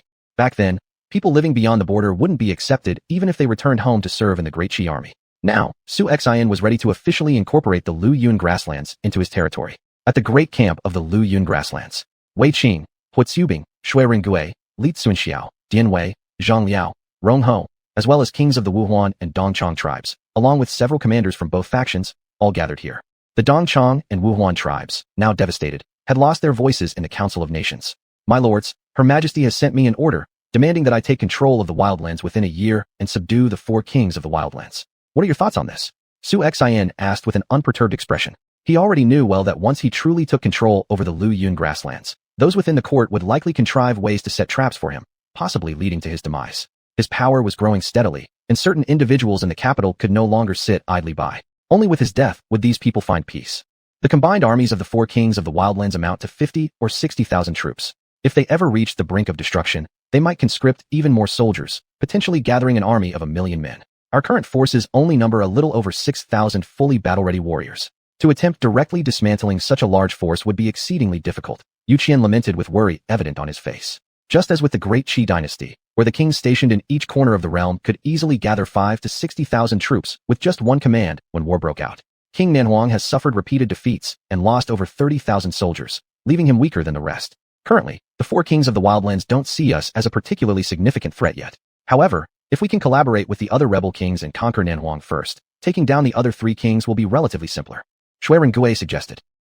Su Xian nodded. This is precisely what I intended. Although Empress's decree aims to stir up conflict between me and the kings of the wildlands, it may not be easy for the eastern, western, and northern kings to perceive me as a major threat yet. Hence, before they react, we should annihilate them. However, in regards to the Luyun grasslands, I wish to select a general to remain here to consolidate our position and mainly focus on training our troops in preparation for supporting Heishan City. As soon as these words left his mouth, the generals began showing signs of eagerness to compete for this position. For commanding here meant officially being ennobled as an important provincial official. Lord Wei Qing shall be appointed as the military governor of Luyun, leading 5,000 troops, with Zhang Liao as his deputy governor and Gu Tinglong, Gu Mao, Helian Xiong, and Rong Ho as the top generals. After my departure, all affairs concerning the Luyun grasslands will be managed entirely by Wei Qing. Chapter 63. The 4 rebel kings of the wild domain gather. Huatsubing and Xuanhuan both are quite suited to be frontier generals ruling their own territories. However, Huatsubing is still too young. The Huatsubing he summoned now is at the height of his arrogance, needing more experience before being fully ready. As for Xuanhuan, in a campaign to conquer the 4 kings of the wild domain, he would certainly be an extraordinary general. Wei Qing, on the other hand, was known for his steady approach. Whether it was military affairs or governance, there was no better choice among his subordinate generals. Still, within just over a month, Su Xian had unified the Luyun grassland. After returning home, this victory would surely bring great rewards in terms of points, and perhaps even lead to a child next year. Wei Qing was rather excited. This servant accepts the mission. Master, this servant has another request that I am uncertain whether to make or not. Granted, Su Xian replied. Please, master, grant me the authority to recruit soldiers. With 5-10,000 troops, consolidating the Luyun grassland should suffice. But if we're planning to support you later, this might not be enough. Wei Qing's concerns were justified. The Luyun grassland was vast. Combined with the native populations and various ethnic groups under the Qi people, the population was nearly 2 million. Such a massive population spread across such a large region required a significant army to manage effectively. Approved. I also plan to assign you a scholar official who will help manage things, allowing you, Wei Qing, to focus on training the army. These warriors under Su Xian were all summoned by him. Even if he passed away one day, their loyalty to him wouldn't change a bit. Furthermore, if Wei Qing could tame the barbarian tribes and possess the largest horse pasture of the Luyun grassland, he could definitely train an elite cavalry. Thank you, my lord. I wonder who will assist me. Wei Qing asked with some hesitation. You'll know soon. Su Xian smirked confidently. As for those like Gu Tinglong, they were originally great generals or princes of their clans. Yet, they also understood the principle of a victorious king and vanquished slave, and naturally had no complaints. Thereafter, the Dongchang and Wuhuan peoples would be entirely assimilated into Qi society, eating and living together, embracing Qi culture.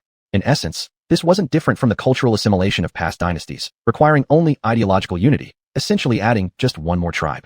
After carefully making these arrangements, Su Xian felt at ease. It was time to prepare for the triumphant return to Heishan City. Mentioning the battle, it completely cleared his name as a useless person. After everyone else had left, only Wei Qing and Zhang Liao remained behind. Su Xian sifted through the system shop, eventually finding the character he desired. The advisor named Wang's was Talent, Sun Yu, also known as Sun Wenra. Throughout his life, Sun Yu offered countless strategies to Cao Cao, helping him repeatedly avoid danger and stay on course. First, Sun Yu advised Cao Cao to follow the emperor's commands and emphasized building solid foundations to rule the world. He suggested Cao Cao prioritize farming and grain production. Later, in major battles, Sun Yu assisted Cao Cao in repelling Lu Bu, protecting the base camp of Yanzhou, and during the famous Battle of Guandu, he stabilized morale using the 10 Great Triumphs argument, strongly supporting Cao Cao against Yuan Shao, subsequently enabling a surprise attack on Jingzhou and defeating Guan Yu.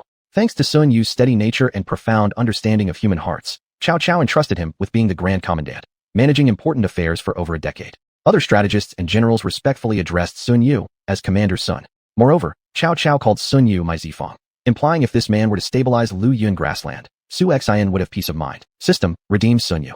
Ding. Redemption successful for Sun Yu. 1,080,000 points deducted. Remaining points, 1,240,000. Sun Yu has arrived. Su Xian rose. Wei Qing and Zhang Liao instantly became curious about the newcomer. At this moment, a young scholar walked in. Minister Sun Yu pays respects to my lord. Sun Yu, hidden skill. Talent of the royal assistant. Strengthens administrative abilities. Deception, gathers support, increases allegiance among the populace, and integrates foreign ethnic ideologies. Su Xian had seen these traits and decided to summon Sun Yu because he seemed tailor-made for assimilating foreign tribes. From today onwards, Sun Yu will serve as Chief Military Advisor and Deputy Protector General, overseeing the administration of the Lu Yun grassland. I accept the mission. Sun Yu bowed politely. Ha ha, Lord Sun Yu, from now on, I will handle external matters, while you manage internal affairs.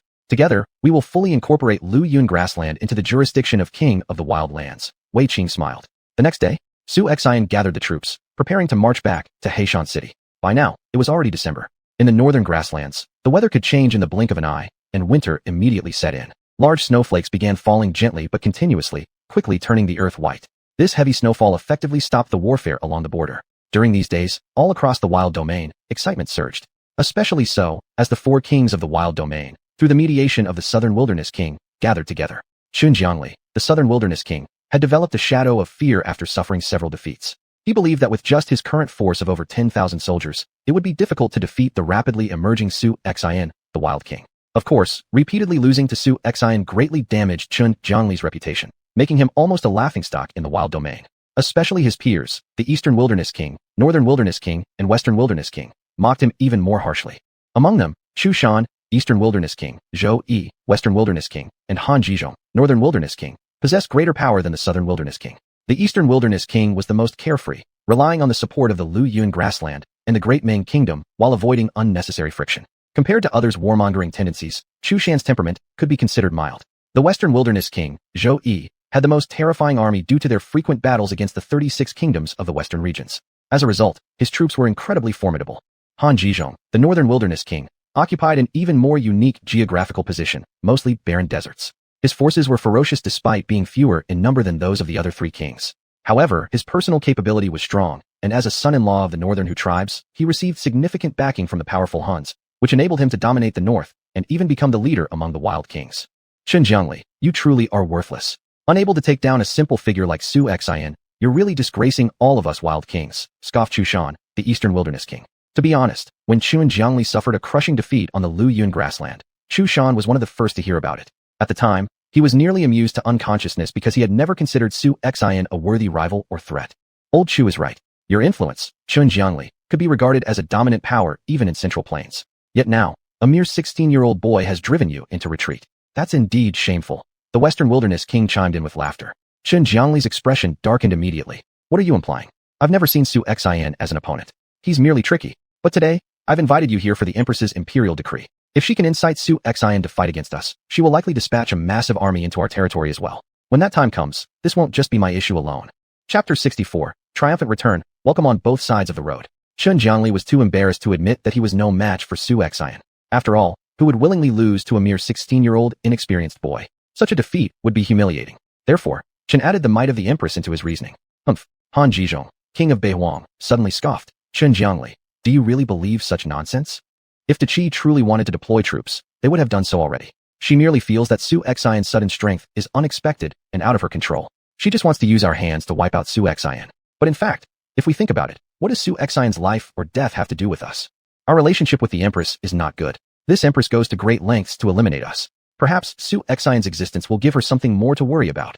Anyway, anyone who wants to fight Su Xian can go ahead. Your king relies on Beliao and Dama. I have no time to care about an insignificant Su Xian. Eastern King Chu Shan chimed in. This matter has nothing to do with me. I'm doing fine in Donghuang province. Why must I meddle in this matter? Besides, dealing with Su Xian, Southern King alone should be enough. Why do we need to get involved? Western King Zhou Yi also said, Zawashu doesn't interfere either. The 36 countries of Shiyu are troublesome. My army needs to guard against the 36 countries of Shiyu. Xun Jiangli's face instantly turned unpleasant at these words. These people were certainly at ease. I advise you all, Su Xian is not easy to deal with. I have confidence to crush him, but if I fail, it will be your turn immediately. To be honest, Xun Jiangli had no bottom in his heart. He didn't have absolute assurance of victory in this battle. What surprised the 3 kings was that Xun Jiangli, as famous as them, would say such words. It seems like Southern King doesn't have much confidence. King Han Zhizhong of Beihuang laughed coldly. Southern King, don't worry. If you really get defeated by Su Xian, we will definitely send troops to help you. Right. King Beihuang is right. If Southern King is in trouble, how could we stand idly by? Eastern King Chu Shan and Western King Zhou Yi quickly agreed. However, Xun Jiangli could see through their little thoughts. Though young, he wasn't foolish. After a few rounds of drinks, the 3 kings left. Only Xun Jiangli was left, staring angrily at the full table of food. Bang! The table was instantly shattered into 2 halves. Zhu Yi walked in from outside. Your Highness, what's wrong? These bastards want to see me and Su Xian both lose. Then they'll reap the benefits by swallowing up South Wasteland.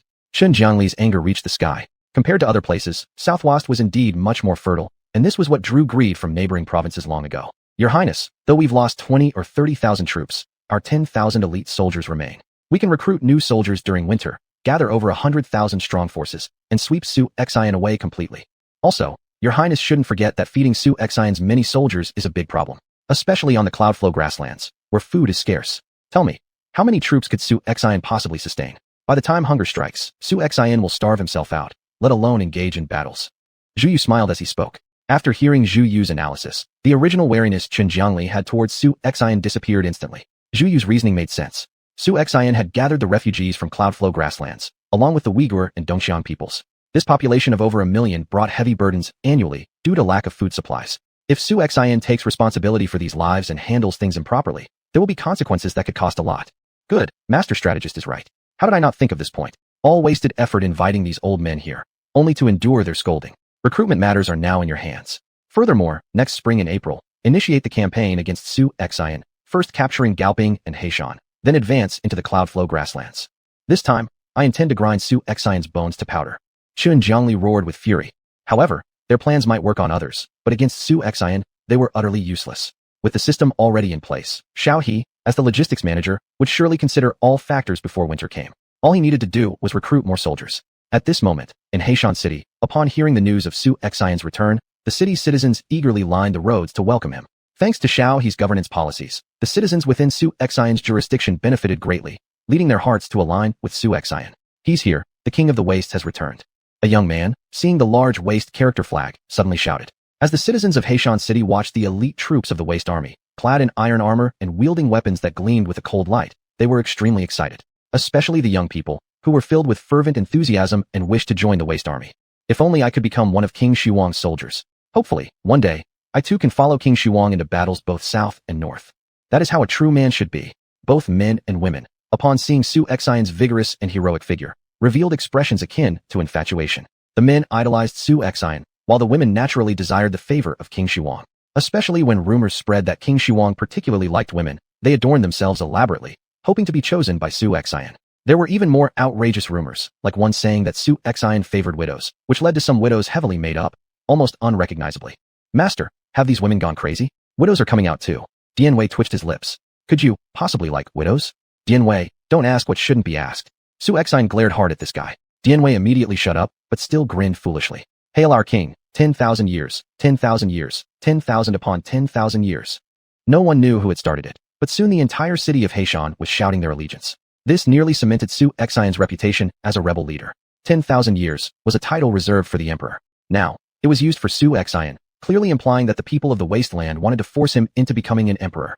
But it also indirectly showed that during his time in the Wastelands, xuanhuan had indeed won the hearts of the people. Ladies and gentlemen, please rise and dispense with formalities. Xuanhuan glanced at the crowd, but he did not seem to try to suppress the cries of praise from the people. And so, amidst thunderous acclamations from the people, xuanhuan returned to the city hall. Once there, he pulled Xiao He inside immediately. Xiao Xiang, we have a big problem, xuanhuan said. You're in charge of logistics. Are you prepared? Is Lord speaking of food supplies? Xiao He seemed to know exactly what was on xuanhuan's mind, and responded directly. Chapter 65, Frenzied Scoring. With so many displaced people, plus the newly gathered Wuhuan and Dongchang commoners, we need plenty of food supplies to get through this winter. Otherwise, it might not be enough. Xuanhuan worriedly said. Indeed, once this place is occupied, for many people, it will be a burden. This is also why neither the Great Qi Dynasty nor the various lords of the Wastelands cared about so many civilians, preferring to let them live in misery. Consider this. Once hundreds of thousands of displaced persons from Great Qi are brought back, if mishandled, serious problems will arise. Local security will be significantly threatened, and local residents' interests could be infringed upon, leading to conflicts or even deaths. The fundamental issue is that building homes for tens of thousands of people would demand enormous resources, starting with finance. Also, there is insufficient arable land to sustain such a large population. The resulting grain production would fail to support the surplus population, potentially collapsing the government structure and weakening the power of regional lords over time. Sometimes, too many people can be a bad thing. However, xuanhuan was different. He possessed high-yield crops and actively promoted reclamation, particularly marshlands that local farmers considered taboo but were, in fact, ideal for rice cultivation. Even more, the silt from these wetlands could be transported and reused to create new farmland, greatly increasing the available farming areas. Of course, don't be misled into thinking the wasteland is now merely desert wastelands. With the system's operations, provided enough points are amassed, deserts could be turned into oases. Lord, please rest assured. We have the gold and jewels inherited from Lucio Shah, along with Black Mountain City's reserves and Gaoqing's treasures, about 5 or 6 million taels of silver. Before winter, I purchased 50,000 sure, 5 million caddies, of grain from outside sources, which, together with our own stockpile, will surely be sufficient to last through the winter. Xiaohe continued explaining. 50,000 sure of grain equates to 50 million caddies of food. Although the number sounds vast, at a daily consumption rate of 1 caddy per person, it would be exhausted within half a month for over 2 million people. Fortunately, the citizens of Black Mountain and Gaochang can provide for themselves. There's some grain among the Dongchang and Wuhuan, while the most destitute group remains the 60-odd thousand displaced people. Typically, these people only eat twice a day, drinking thin porridge to make do, yet surviving the winter in such conditions isn't impossible. Our prince doesn't need to worry about the rearguard arrangements. As long as we make it through this year, next winter when the grain is planted, we will be self-sufficient. Su Xian sighed with relief. Don't worry about money. Ask me for whatever you need. But stockpile as much grain as possible, the more the better. Next year, there will be endless battles in the wasteland. Tubers like potatoes and sweet potatoes, grown in 2 seasons with 2 harvests each year, ensure no matter how many inhabitants the wasteland has, there would be an abundance of food, perhaps even a surplus. These grains could then be traded with other countries, bringing ever-increasing wealth to the wasteland's future. Understood, my lord. Xiaohe bowed respectfully. By the way, my lord, our potato and sweet potato greenhouses are already yielding a substantial amount. If you could obtain more seeds, we could plant extensively throughout the spring of next year. Wouldn't that be wonderful? Our prince shall exert his efforts and offer you another 1 million caddies of potato and sweet potato seeds. No more than that, Su Xian replied. Thank you, my lord. With 1 million caddies of seeds, next year's yield will surely multiply by 10-fold. Xiaohe confidently affirmed. After exchanging pleasantries with Xiaohe, Su Xian spent 1,000,000 points on purchasing 50,000 caddies each of potato and sweet potato seeds. Nevertheless, opening the blueprint storehouse revealed items like the enhanced divine bow blueprints, 8 ox crossbow diagrams, costing up to 5 million points alone. Other blueprints like the mysterious armor, enhanced armor designs, etc., required 3 million points each. He initially sought cannons. Unfortunately, the system shop seemed not to have such blueprints. The only redeeming quality of this world was that gunpowder had already been discovered, but currently used exclusively for fireworks. It was indeed unfortunate that such powerful explosive tools hadn't been leveraged for warfare. Still, the sole item put to good use were large, highly destructive canisters, or coal oil containers requiring catapults to maximize their effectiveness. By this point, knowing Su Xian had returned, his womenfolk awaited him in the courtyard. Su Xian planned to spend 3 days in their company. As for order, Xiao Qinxue, Sha Fian, Zhao Man, Yang Su, Gu Danyu, Helian Xixin, He Jing, and finally, capturing Lin Gaofei's heart. Creak. Exuding renewed vigor, Su Xian entered He Jing's chamber. Compared to before, Su Xian now appeared more open and upright. Purple glory, your husband has come. It's so dark, why don't you turn on the light? Su Xian curiously took out his fire starter and lit the candle. To his surprise, Lin Gaofei was sitting at the head of the bed, wearing a red dress that looked particularly alluring. Husband, your elder sister-in-law. He Jing hesitated to speak, but her cheeks were already flushed red. Never would I have thought, you too. Lin Gaofei lightly bit her lips, appearing quite angry. If your second elder brother knew about this, what would he think of you? Cough cough. Su Xian softly coughed twice. It wasn't that Lin Gaofei was stubborn, dressed in such a revealing red gown. What else could it be if not an attempt to seduce him? Elder sister-in-law, since you've come to Jing's room dressed so provocatively, surely. You're not here to lecture me? Su Xian said as he removed his outer robe. Since sister-in-law is this fiery and is trying to tempt me, then I shall not hold back. Jing, extinguish the candle. Oh, He Jing nodded, blew out the candle, and then closed the door, blocking it with a round wooden stick. You, what do you intend to do? Don't come closer. Sister-in-law, how did you become like this? Helping this adulterer, too. Lin Gaofei let out a faint moan as a large hand approached her. With the atmosphere growing increasingly heated, Su Xian didn't give Lin Gaofei any chance to speak. Instead, he kissed her. Just like that, the entire room filled with rhythmic creaking sounds. The night passed silently, and dawn broke swiftly. Su Xian opened his eyes and glanced at the 2 little people resting on his shoulder, feeling completely satisfied. Indeed, Lin Gaofei was fiery. This woman, clearly fond of him, she insisted on maintaining her dignity and not saying it outright. Ding, host remaining points, 924,000. These points are insufficient, far too few. There are simply too many things lacking. While he now has an armory, it might as well be just for show since there's no access to iron or copper mines, among other resources. These materials are under the control of the 4 kings of the wastelands. The only way is to buy them, and buying requires money. Where will the money come from? Points exchange. Chapter 66. Someone is poisoning. Su Xian thought to start all over again from the beginning. With war temporarily on hold, there was plenty of time. For several consecutive days, everything cycled through once more. In the end, even Su Xian himself could no longer endure taking drugs, and so he stopped. Remaining G-Fund, 21,240,000. 21 million points exchanged for elite infantry would mean an army of 400,000. An army of 400,000 soldiers could sweep across the wasteland. Ding, detected that Lin Gaofei, He Xiang, Xiao Qinxue. 8 women collectively became pregnant, giving birth to children of superior quality, 1.5 million jifan. Rare, 1.2 million yin. Good, 800,000 yin. Ordinary, 200,000 yin. Different rewards for different yin. Su Xian discovered that if this system mall upgrades further, the weapons it sells wouldn't only be discounted, but might even offer higher-level weapons, albeit not exceeding modern technology, meaning perhaps firearms really could be exchanged. Now his jifan still had uses, for instance, exchanging for a group of high-level blacksmiths. This way, weapon production would become far more efficient, and the blacksmiths he summoned would show him absolute loyalty. There were talents in the casting field, like Liu Ban, Mozi, Oyezi during the Warring States period, Zhao Shizhen, Sun Yuanhua, etc. The cunning mind. Su Xian clearly felt somewhat exhausted. My lord, as wonderful as women may be, one mustn't overindulge. You are the master of our wasteland nation. If you ruin your health, who will lead us? One must not indulge in excessive pleasure. Yu Qian reminded. Rest assured, this king knows his limits, Su Xian said. It's good that my lord understands, Yu Qian replied. Oh, recently I've been idle. You should accompany me out for a walk, searching for famous scholars and beauties, Su Xian continued. Yu Qian's face darkened. My lord, if you wish to seek beauty, why not say it outright? Why must you add scholar? There's no need to make it so obvious. However, let me advise my lord, it'd be best to stay at home these days. For the past half-month, you've been enjoying yourself in the rear palace while Heishan and Gaoping have fallen into chaos. Su Xian stared at Yu Qian. What's going on? Someone has poisoned the river. Our commoners have caught a plague, and many have died. For my lord's safety, it's best not to venture outside. In particular, our physicians are few, skilled doctors are even fewer. Minister Xiao has been working tirelessly these last few days. A plague in ancient times was deadly due to poor medical care. Catching the disease often meant certain death. Do we not have enough physicians? What nonsense. Do you mean someone actually poisoned the river? Su Xian asked. Have the culprits been captured? Yu Qian shook his head. To be honest with my lord, our soldiers fight well, but when it comes to dealing with the enemy's spies or assassins, who are nimble, adept at disguise, we're powerless. Perhaps we should establish an intelligence agency to gather information and ensure my lord's safety, Yu Qian suggested. But currently speaking, training such an army won't happen overnight. Su Xian stroked his chin. Such an organization is indeed necessary. Rest assured, this king has his own methods. Right now, every area under his rule was infiltrated by enemy spies and assassins. Likely, he was already being watched by someone else. Diane Wei, bring Sha Li Fei here. Yes. Diane Wei saluted.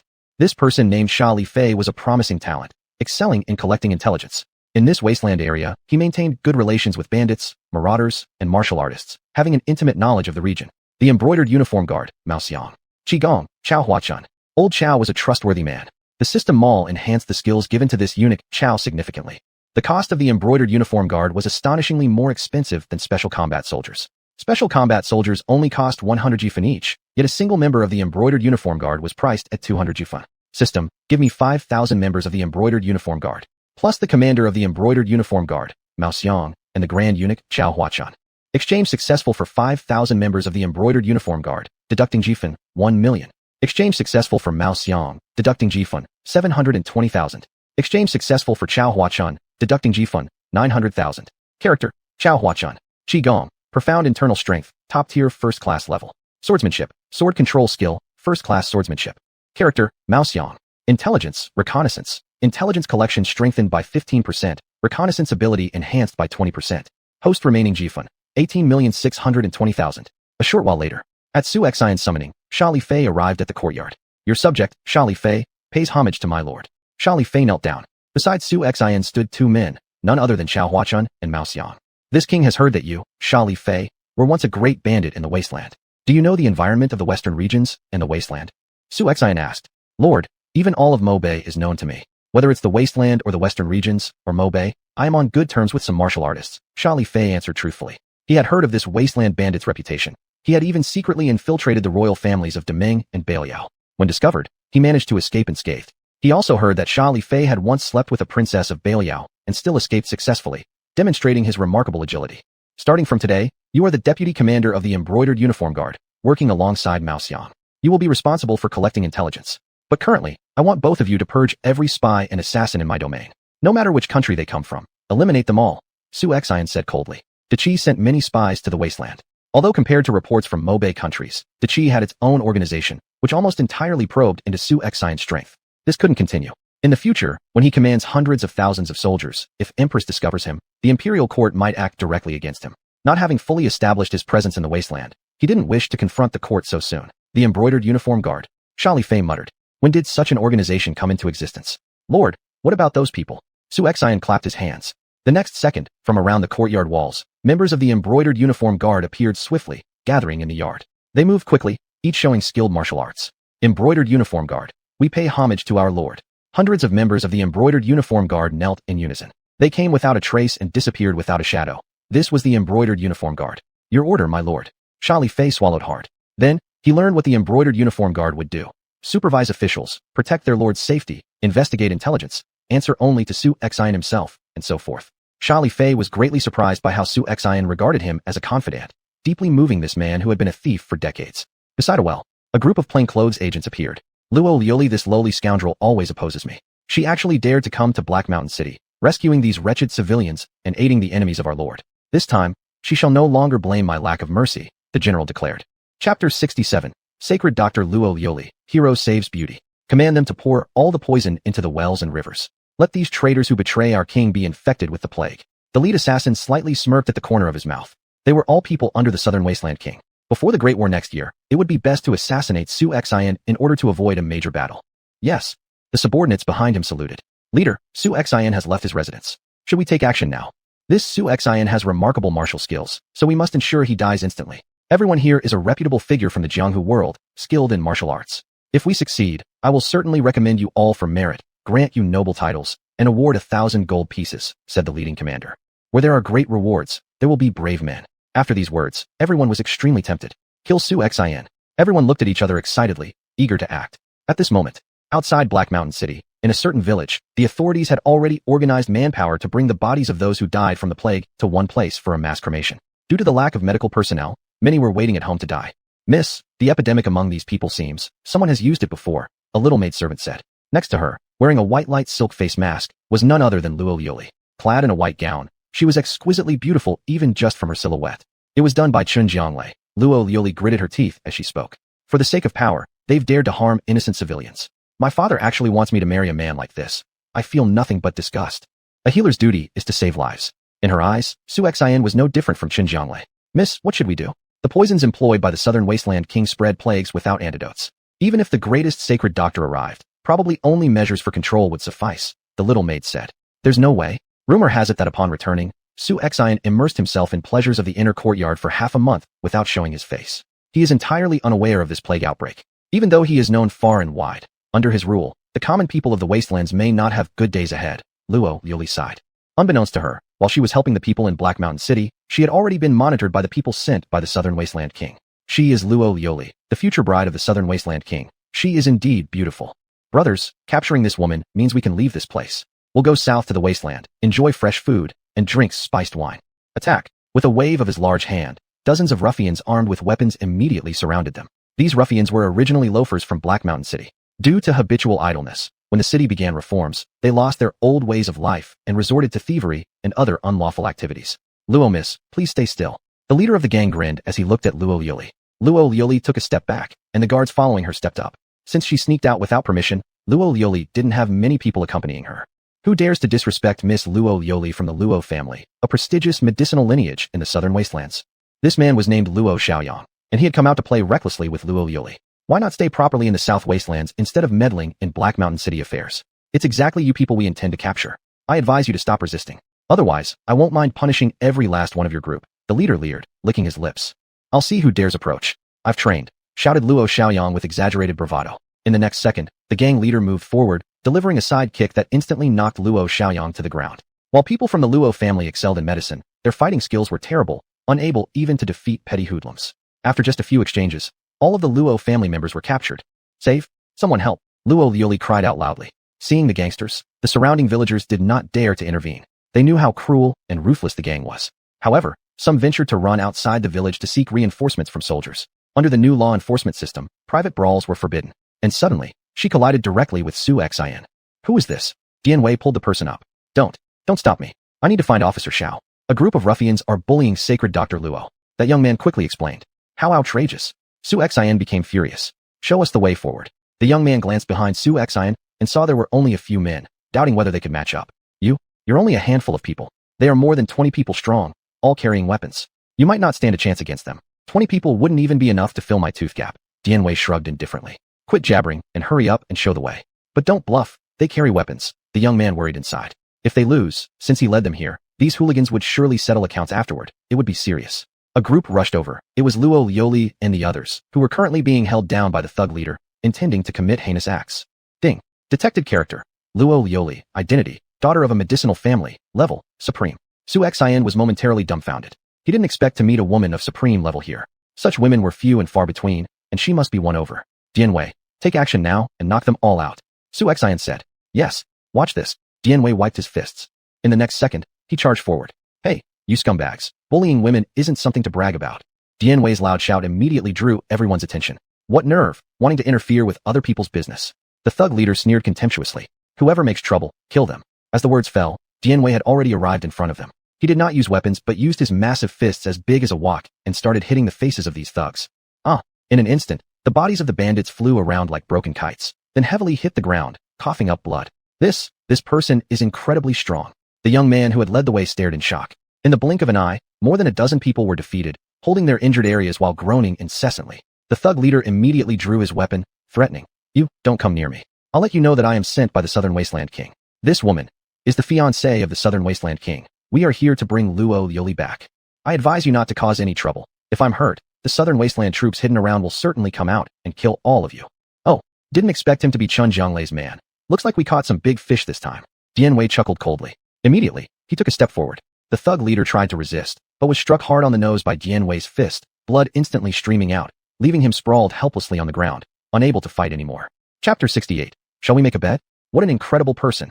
Luo Xiaoyang instantly showed a starry-eyed look. He was completely mesmerized by Dianwei. In truth, although the Luo family was a renowned medical lineage, the esteemed Dr. Luo Chun had two sons who preferred martial arts over medicine. The eldest son, Luo Xinji, enjoyed tinkering with gunpowder and military strategy, while the younger son, Luo Xiaoyang, adored martial skills. However, due to the family's opposition, the masters he studied under were all second-rate martial artists. Otherwise, how could these hoodlums possibly stand a chance against him today? Sister, I want to take this person as my master, Luo Xiaoyang suddenly said. Nonsense. If you dare speak like that again, you'll get another beating from father when we return, Luo Lioli replied. Xuanhuan then deliberately approached. Are you Dr. Luo of the Luo family, Miss Luo?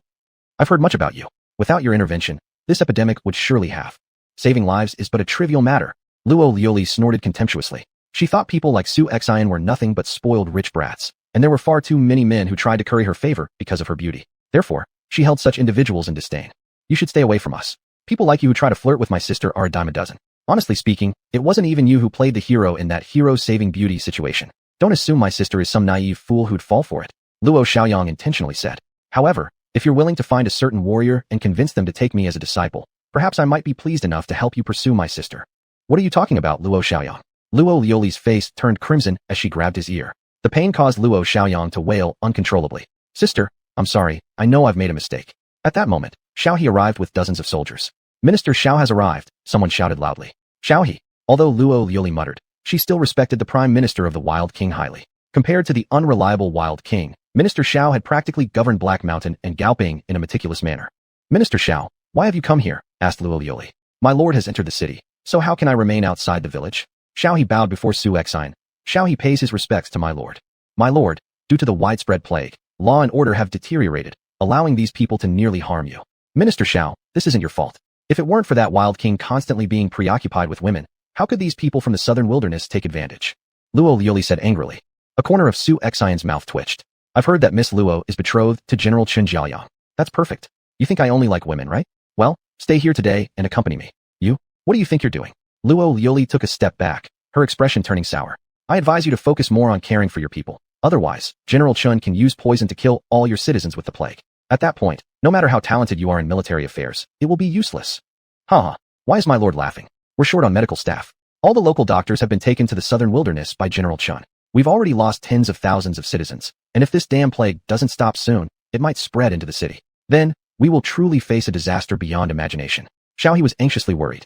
In fact, such plagues could be preventable, but the lack of sufficient physicians led to the outbreak spiraling out of control. However, the reason Xuanhuan wasn't anxious was that there was no need for haste since he possessed a system capable of solving such problems easily. A mere plague was nothing to worry about. Nonetheless, Xiaohe was correct. They desperately needed more doctors. In future battles, having a strong medical team in the rear could greatly reduce casualties. My lord naturally has a way to deal with this petty plague, Xuanhuan said. Humph. Luo Xiaoyang immediately let out a scornful laugh. Wild King, I'll admit you're excellent in warfare, having achieved fame on the grasslands, but My sister is a holy physician, and even she feels powerless against this plague. Just what makes you qualified? Are you going to tell me next that you know medical techniques? Luo Yuli also thought Su Xian was bluffing, merely trying to divert attention. Miss Luo, shall we make a bet? If I can save these people, will you marry me? And if I fail, I'll submit to your judgment. How does that sound? Women belonging to others always tasted the sweetest when taken forcibly. My lord, such jokes cannot be entertained. At present, there may be no cure for this plague. All we can do is locate the ones hiding in the shadows, eliminate them, and cut off the source, Xiao He whispered. Rest assured, I know what I'm doing, Su Xian said confidently. The more he spoke like this, the more Luo Yuli disliked his attitude. Fine, Miss will take this bet with you. If you fail to cure the illness, then kneel before the king of the southern wilderness and pledge your allegiance. No problem. Su Xian grinned. In front of him, the system store immediately appeared. System, is there any medicine that can treat the plague? Detox pill, effectiveness, can neutralize all poisons, exchange points, 10,000. Hua Tua, healing touch, can cure all diseases, saving lives, treats wounds, internal injuries, all applicable, exchange points, 180,000.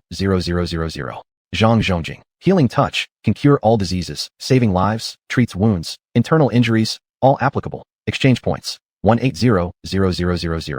BNK, Li Shizhen, Hua Tua, Zhang Zhongjing, for legendary doctors. Not something the Luo family's medical lineage could compare to. Even the ancient physicians from his previous life were far more skilled than the so-called holy physicians of this world. He glanced again at the exchange points for a senior doctor, just 500 points. For such specialized individuals, it took quite a lot of points.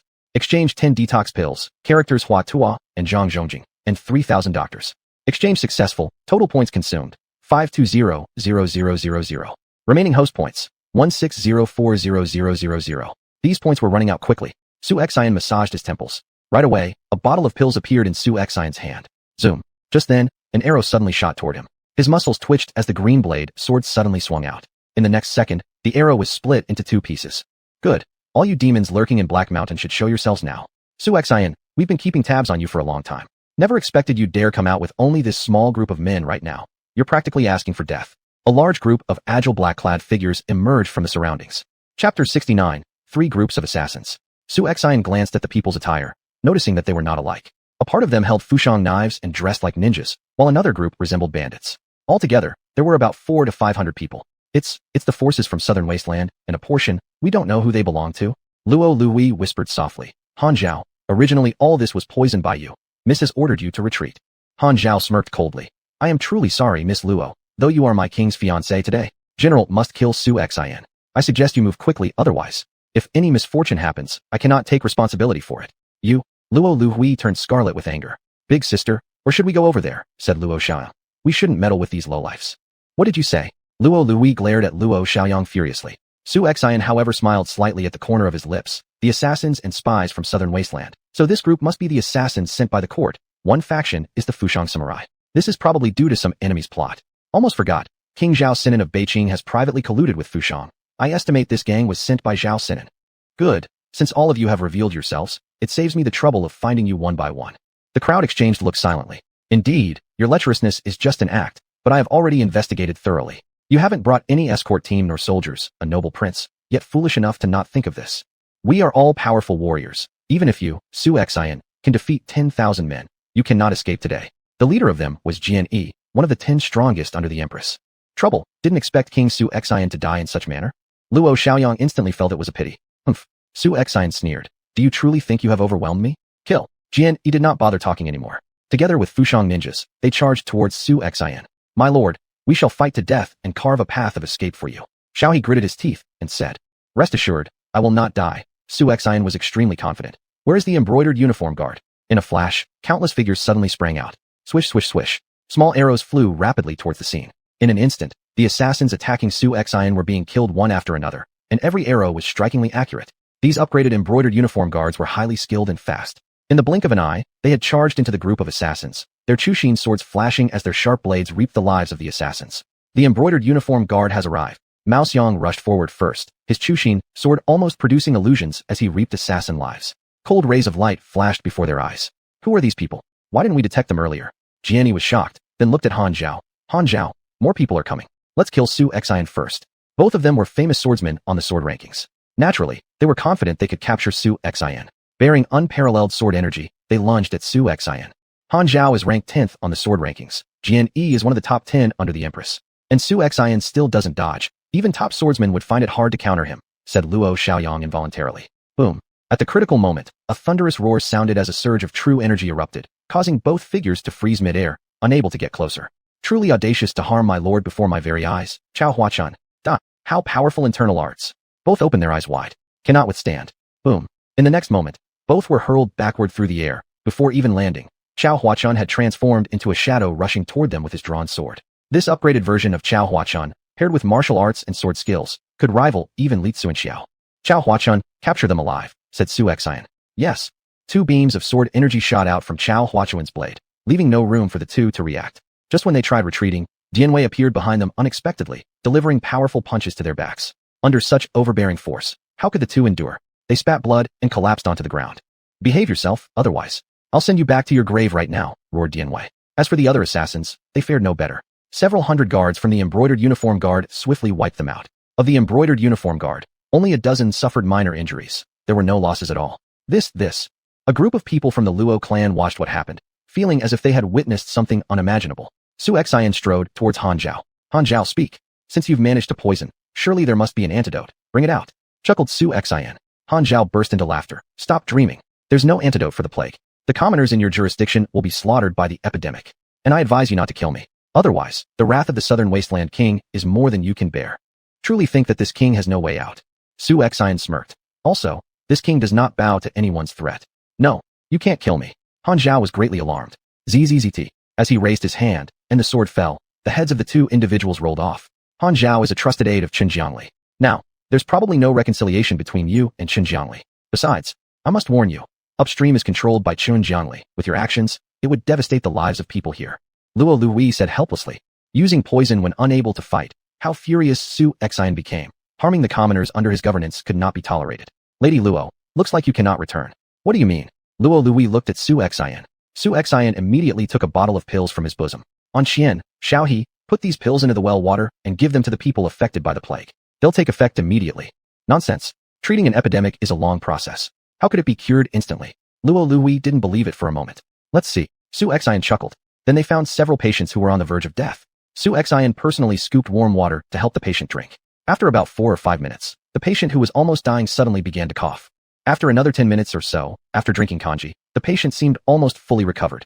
This is actually cured. Luo Lui found it hard to believe. If one patient recovers, it might be luck, but dozens recovering simultaneously prove that the medicine indeed had amazing efficacy. What kind of pill do you have with such effectiveness? Luo Lui was curious. Detoxification pills. They can detoxify anything.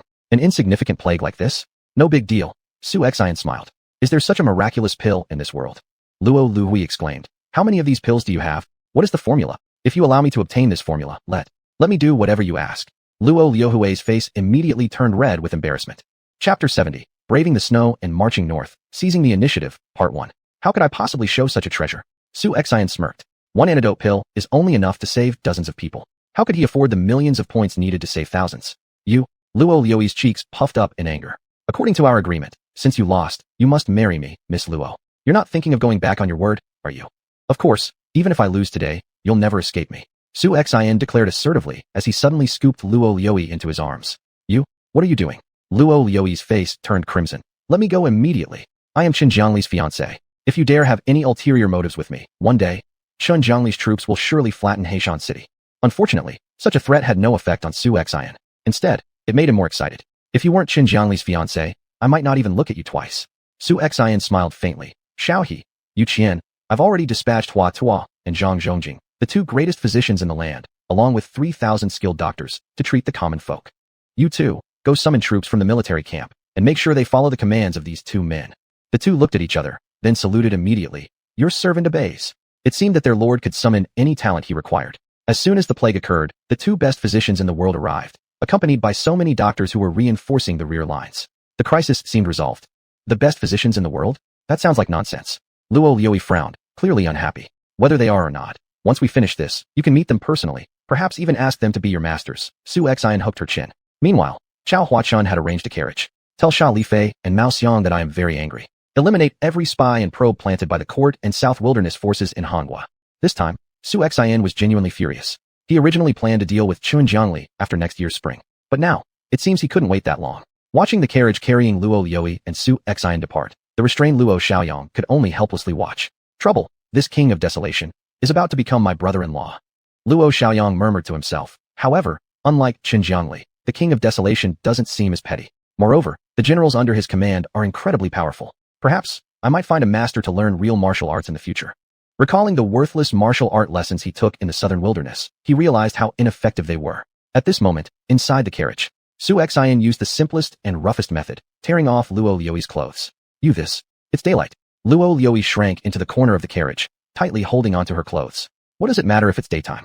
This king has done much worse before. Su Xian gave a sly smile. In the next second, no matter how Luo Liui resisted, it was useless. Su Xian's overpowering masculine aura subdued her instantly. The carriage, which had been moving smoothly, began to rock left and right while the sound of a woman's moans mingled with its progress forward. Seeing this scene, the surrounding civilians were rather curious. Ding! Congratulations, host earned points. 1500000. Afterward, Luo Liui lay limp in the carriage, covering herself with a blanket.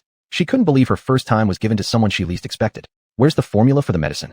Luo Liui suddenly asked. Su Xian handed over the last antidote pill to her. There's no formula. This is the last one. You lied to me? How could there only be one left? Luo Liui refused to believe it. Where did this medicine come from? Hua Tuo and Zhang Zhongjing gave it to me. Su Xian replied. Who are Hua Tuo and Zhang Zhongjing? I've met all the healers in the world, yet I've never heard of two such divine physicians. Luo Liui thought Su Xian was deceiving her. There's a lot you haven't seen yet. Get dressed. I'll let you meet these two divine physicians soon. Su Xian said. Luo Liui could do nothing but grudgingly put her clothes back on. A short while later, Hua Tuo and Zhang Zhongjing came to report. My lord, all the plagues have been brought under control. Both Hua Tuo and Zhang Zhongjing bowed respectfully. Well done. Su Xian tidied his robes and stepped down from the carriage. In less than half an hour, you managed to contain the plague? How is this possible? Luo Liui still couldn't believe it. Throughout history, plagues have always been the hardest to solve. When did they become so simple? Ha ha ha.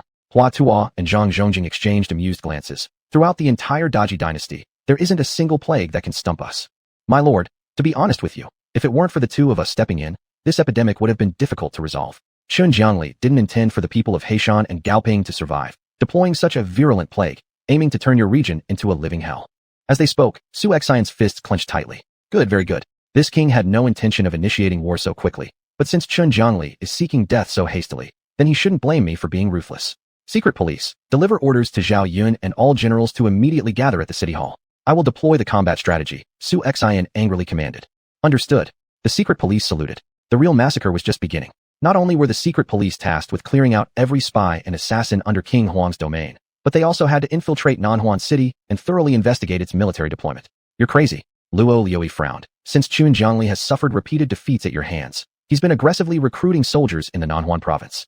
Apart from the indigenous elite force of 120,000 troops, he's forcibly conscripted another 80,000. With a total force of 200,000 soldiers, can your current forces possibly match them? Su Xian stroked Luo Liui's hair. A mere 200,000? You underestimate me too much.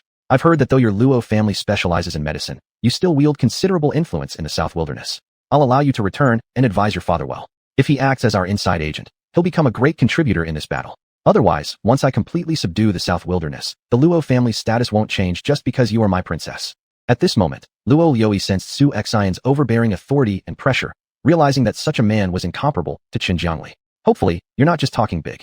Luo Liui sidestepped Su Xian and approached Hua Tuo and Zhang Zhongjing. Gentlemen, please allow me to examine the patients with you. Lady Luo, after such exertion, you should rest more. Hua Tuo immediately realized what had happened. Luo Liui's face turned crimson. It's fine. If the two of you indeed possess divine medical skills, this woman is willing to learn from both of you. Luo Liui didn't truly believe their claims. After all, seeing is believing, and only reality speaks. Chapter 71. Marching north in the snow, striking first middle. Then, it shall be so. Hua Tuo stroked his beard. When these two were summoned, they were merely 30 years of age, but their medical skills were at their peak. My lord, additionally, the medical institute must be organized as soon as possible. In the future, on the battlefield, it will surely minimize casualties for our frontline soldiers, Zhang Zhongjing proposed. This matter I shall entrust to Xiao He and Su Guang. Su Xian nodded. Medical institutes, grand academies, which are schools, munitions factories, etc. In the future, these institutions will spread throughout the entire wilderness region. Under Su Xian's royal decree, generals who were either training troops or stationed in various places all rushed towards Black Mountain City. At this moment, heavy snow was falling across the entire wilderness area. Leading an army north in such conditions was something no one would have thought of. After all, how could supplies behind the army be managed while marching through snow? But for Su Xian, this was not an issue. He exchanged 60 million points for the production methods of compressed biscuits and instant noodles. He also redeemed some compressed biscuits, instant noodles, and dried meat, approximately 2 million caddies. These supplies were easy to carry and sufficient for 10,000 troops to last more than a month. With this month, the logistics army would deliver grain forward. In order to completely pacify the north, xuanhuan practically invested everything, spending 950 million points to summon 3,000 elite cavalry and 7,000 elite infantry. As a result, xuanhuan's total military strength reached over 18,000. However, compared to the entire Great Qi Dynasty, 18,000 troops were not many. Take Zhao Sinan, who only occupied the 3 states of Hebei. If he expanded his recruitment, he could gather at least 1 million soldiers. At this time, assassins and spies near the entire Black Mountain city and Gaoping almost faced complete annihilation. Within just a few days, nearly all the assassins and spies in those areas were cleaned up. Many who realized the situation wasn't good fled from the wild country area. Near the border regions, the embroidered uniform guard formed a massive web. Any suspicious characters could not escape the watchful eyes of the guards, and everyone in the villages and counties had to re-register. Traveling merchants were also recorded, so that it would be easier for the embroidered uniform guard to verify identities. K, we must go back immediately and report to His Majesty. This xuanhuan actually has such ability to cure the epidemic, and underneath him is a terrifying embroidered uniform guard. The leading group of assassins said, wounded all over. Facing this sudden onslaught of the embroidered uniform guard, they had absolutely no means to fight back. Just thinking about it now filled them with fear and dread. Outside Black Mountain City, suddenly, several large camps appeared along with soldiers undergoing training. Generals Zhao Yun, Dian Wei, Hui Xubing, Shui Ringui, Zhou Qing, Gao Shun, Li Xuanxiao, and other high-ranking commanders all gathered within the residence. Yu Qian, Xiao He, and Su Guang stood to the left and right, 3 important ministers. Before them sat a giant sand table, depicting the topography of the entire southern wilderness clearly visible. Over the past few days, Xia Lufei personally made a trip to southern wilderness province and meticulously mapped out the military deployment of General Qin Zhaolan in the south. Xia Lufei, give us detailed specifics then. Xuanhuan stood up and said, My lord, your humble servant has almost fully probed enemy forces deployment. Southern Wilderness King commands 20,000 strong force, including 7,000 forcibly recruited soldiers. Moreover, Southern Wilderness's army divides into 3 main parts. One is located at the Earthen Mound led by General Gao Dachong and Vice Commander Chen Huaqing, commanding 7,000 new recruits stationed here. It's a crucial passage heading towards Southern Wilderness City. The second corps is situated further north where there is an adjacent territory known as Flowery Grass Plains. It's headed by Major General Chen Huaying with 5,000 elite troops positioned there, but the road connecting Western Long needs clearing before entering Northern Region. There is another contingent defending Southern Wilderness City, which can provide backup whenever needed. Efficiently, Xia Lufei laid down every aspect of the enemy's troop distribution clearly marked for review. To all present here today, currently, under our command lies more than 10,000 well-trained men since stepping into this wildland domain. It's unprecedented wealth for warfare. Normally, my strategy would involve surrounding a city forcing reinforcements while strongly attacking Longxi, thereby luring main forces from Southern Wilderness State. However, judging from current circumstances, this doesn't seem necessary. I hereby declare, it is decided that we'll launch 2-pronged assaults, one towards Longxi, another personally led by me advancing straight upon Tuki.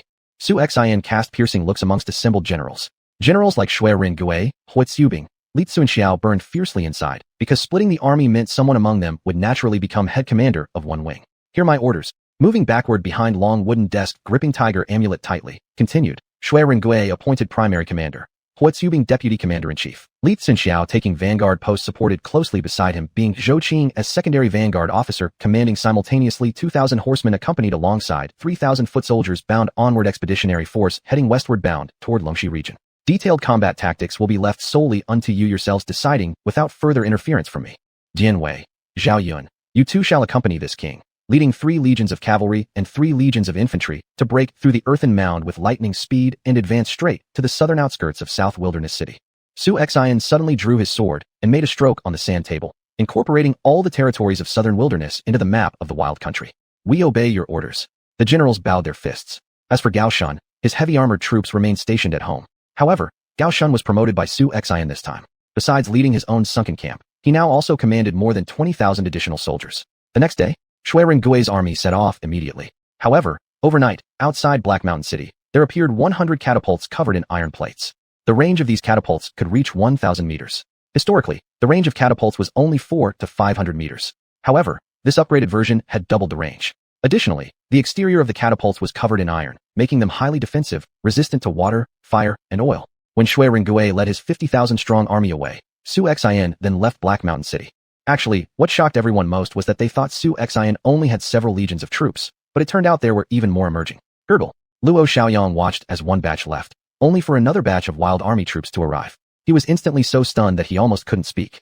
Sister, something's not right. Besides the troops stationed at Flowing Cloud Grassland, xuanhuan has over 10 legions more.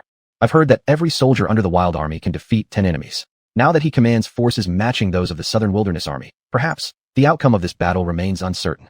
Luo Lioli no longer dared to look down on xuanhuan. Other people have fewer troops the more battles they fight, yet xuanhuan's army actually grows stronger with each battle. It's utterly incredible. But, according to military strategy, the core strength of an army lies in its logistics.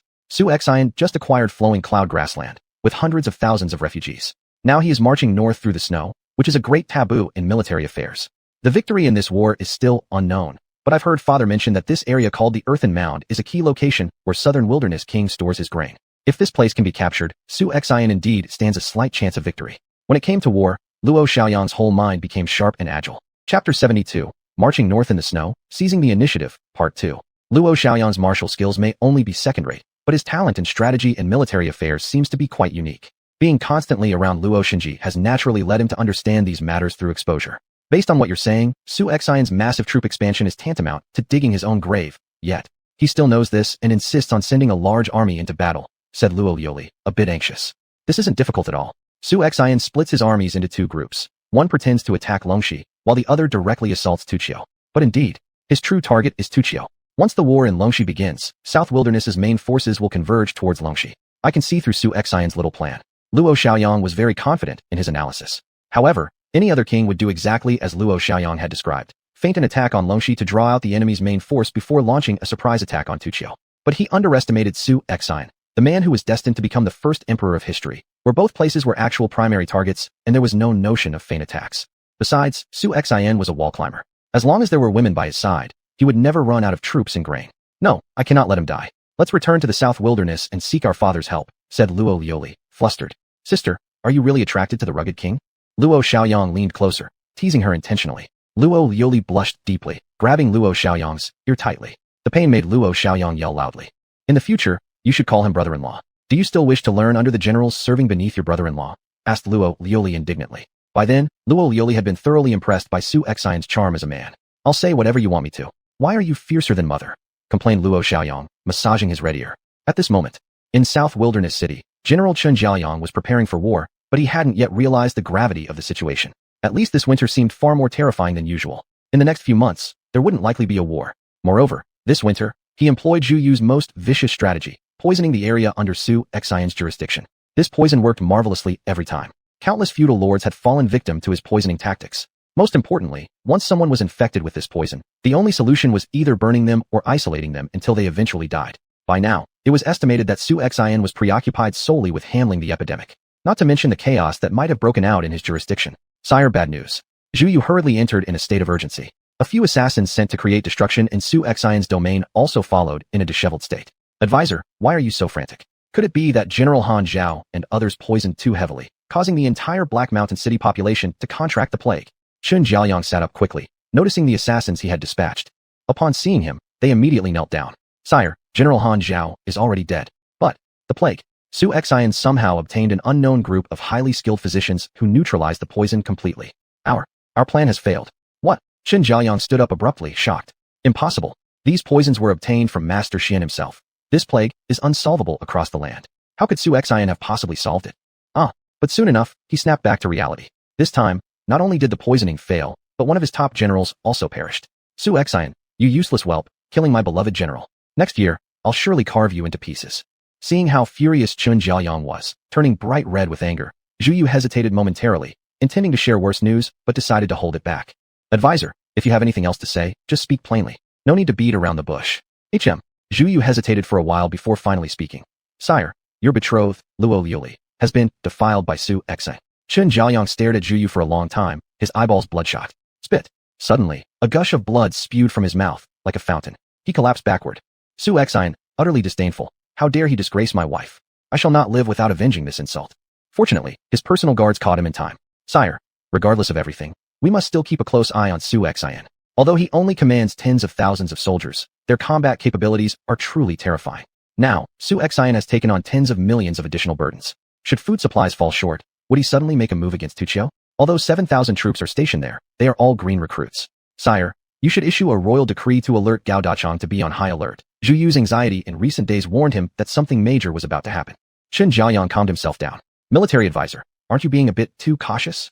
Now, the heavy snow has blocked the roads. The snow is waist deep. Forget about fighting wars. It's even a huge problem just to walk. Moreover, Gaoping is over 200 miles away from Tuqiu. How are they supposed to get here? By walking on their two legs? Even if given half a month, they wouldn't be able to arrive. This, Zhu Yu was immediately rendered speechless. Because what Chen Jiaoyang said made sense. This year's snow was much heavier than usual, making it almost impossible to walk, let alone march northward for a surprise attack. No matter what, we should still have someone remind Gao Dachang. I've observed Su Xian's past military achievements, and this man loves surprise attacks. We must not neglect his potential threat, Zhu Yu stated. Fine, follow your advice. Chen Jiaoyang smirked contemptuously. By the way, tell Zhu Ning to keep an eye on the Luo family for the next few days. If Luo Liuli returns, control that vile woman for me. Understood. Zhu Yu bowed and took his leave. As Zhu Yu left, Chen Jiaoyang clenched his fists tightly. The thought of commanding an army of 200,000. How could he possibly fear a mere Su Xian? However, the arrival of Jin Yiwei made Su Xian's march more comfortable. Especially Xia Li Fei, who capitalized on his familiarity with the desolate region, leading 6,000 troops straight through shortcuts. With the growing number of his soldiers, Su Xian's biggest headache was the lack of capable generals under his command. So he started rummaging through the system, selecting two formidable generals. Su Chu, Tiger Fool, Protective, increases combat power by 15% when the master is in danger. This distinguished general from history would even obey Cao Cao's orders to kill his own parents, a testament to his unwavering loyalty to his master. Guang Yu, loyalty and integrity. Never betray master. Arrogance. Increases personal combat power by 15%. Dragging knife technique. Deadly skill requiring 3 strikes. The loyal and righteous Guang Yu came at the cost of 1.3 million points. Such was the fame of the martial saint. Without discounts, it would require 1.5 million points for redemption. Although Guang Yu was haughty, his victory at xuanhuan, where he flooded 7 armies and shook the Huaxia Empire, showcased his might, once forcing Cao Cao to relocate his capital. Chapter 73. Arrogant Gao Dachang. General, the king's decree. All troops on high alert. Beware of a sudden attack by Su Xian's forces. Chen Huaiqing, upon receiving the royal decree from Nanhuang City, immediately came to report. What king's decree? This is probably drafted by Zhu Yu in place of the king. That old man has never been on the battlefield but insists on commanding our operations time and again. Is he better at fighting wars than me? Gao Dachang slowly rose, glanced at the freezing weather outside with temperatures dropping below -10 degrees Celsius, and the layers of snow shoveled away repeatedly, before retreating into his warm tent. Take a look at this terrible weather outside.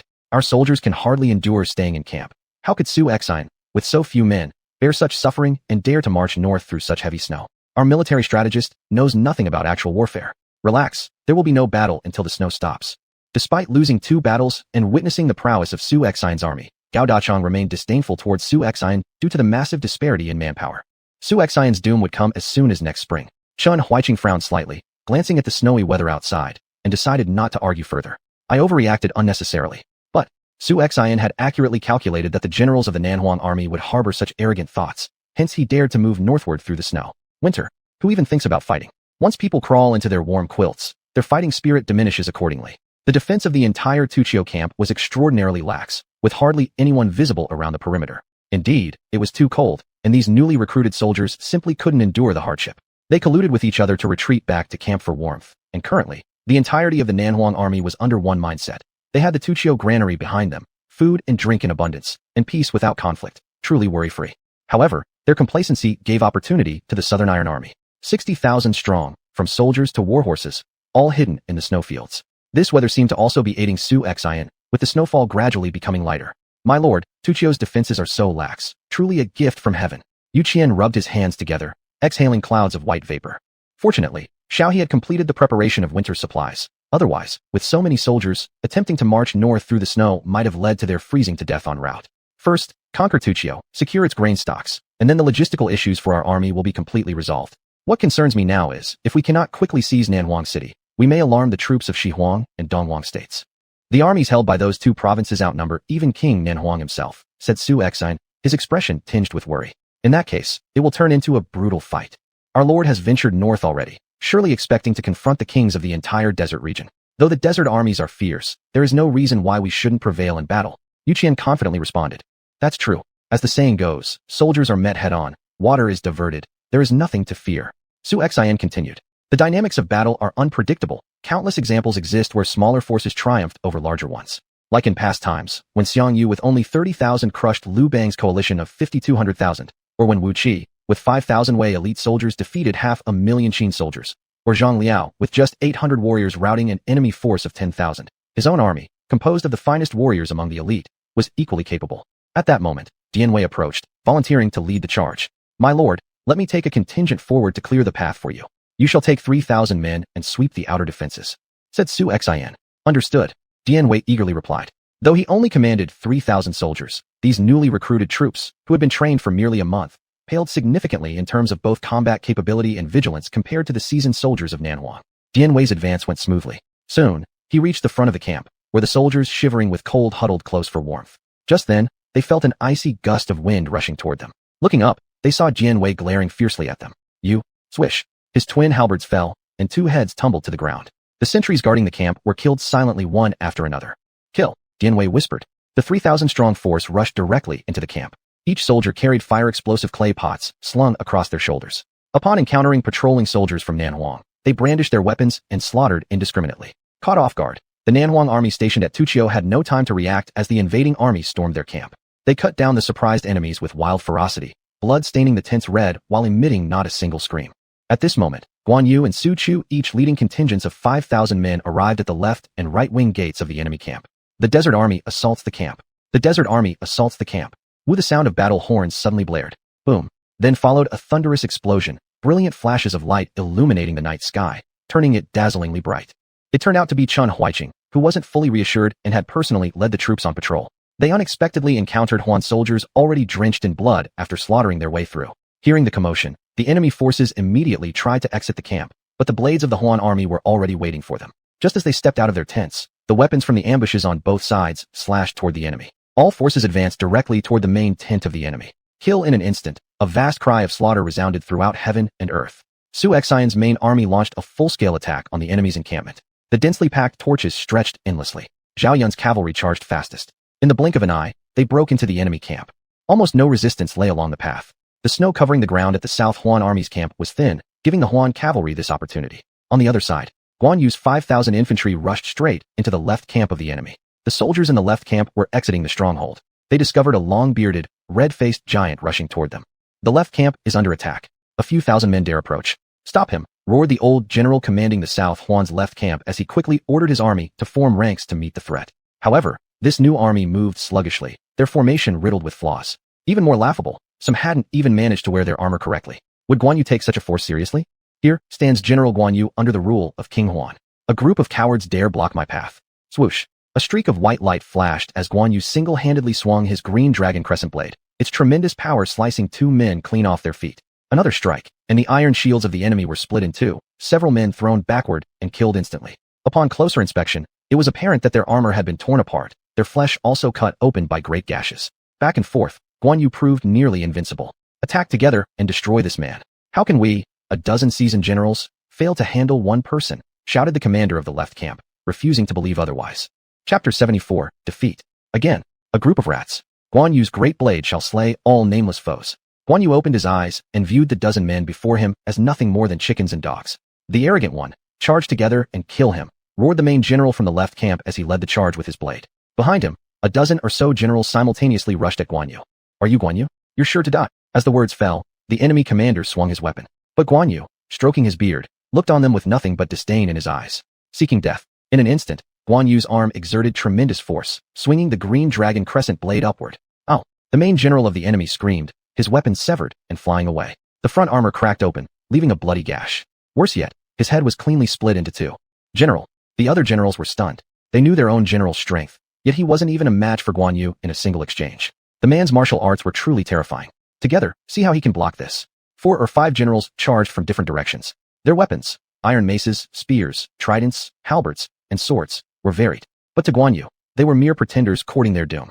Seeking death. Rip. A massacre began. With a single forceful swing, Guan Yu killed one, then turned back to sweep horizontally across. None of the Nanhuang army generals could stand a single round against Guan Yu, falling one after another under his blade. He was fearsome beyond measure. This sight terrified the few remaining generals, causing them to retreat hastily. Charge towards the central forces and rendezvous with our lord. Guan Yu's forces were unstoppable. The entire Nanhuang left encampment fled in chaos. On the other side, Su Chu wielded the green dragon great knife, battling 100 men alone. With the Tiger Madness skill activated, his combat power doubled instantly, and anyone who approached met immediate death. The earth mound where the Nanhuang forces gathered descended into complete disorder. As Gaeta Kang emerged from his tent, seeing flames rise around the camp, His expression became sour like a man who'd eaten a bitter melon. It's over. I've lost again. Gaetakang wanted to slap himself hard for suffering 3 consecutive defeats. How could he face King Nanhuang after such a string of failures? Kill. Gaetakang. Zhao Yun is here.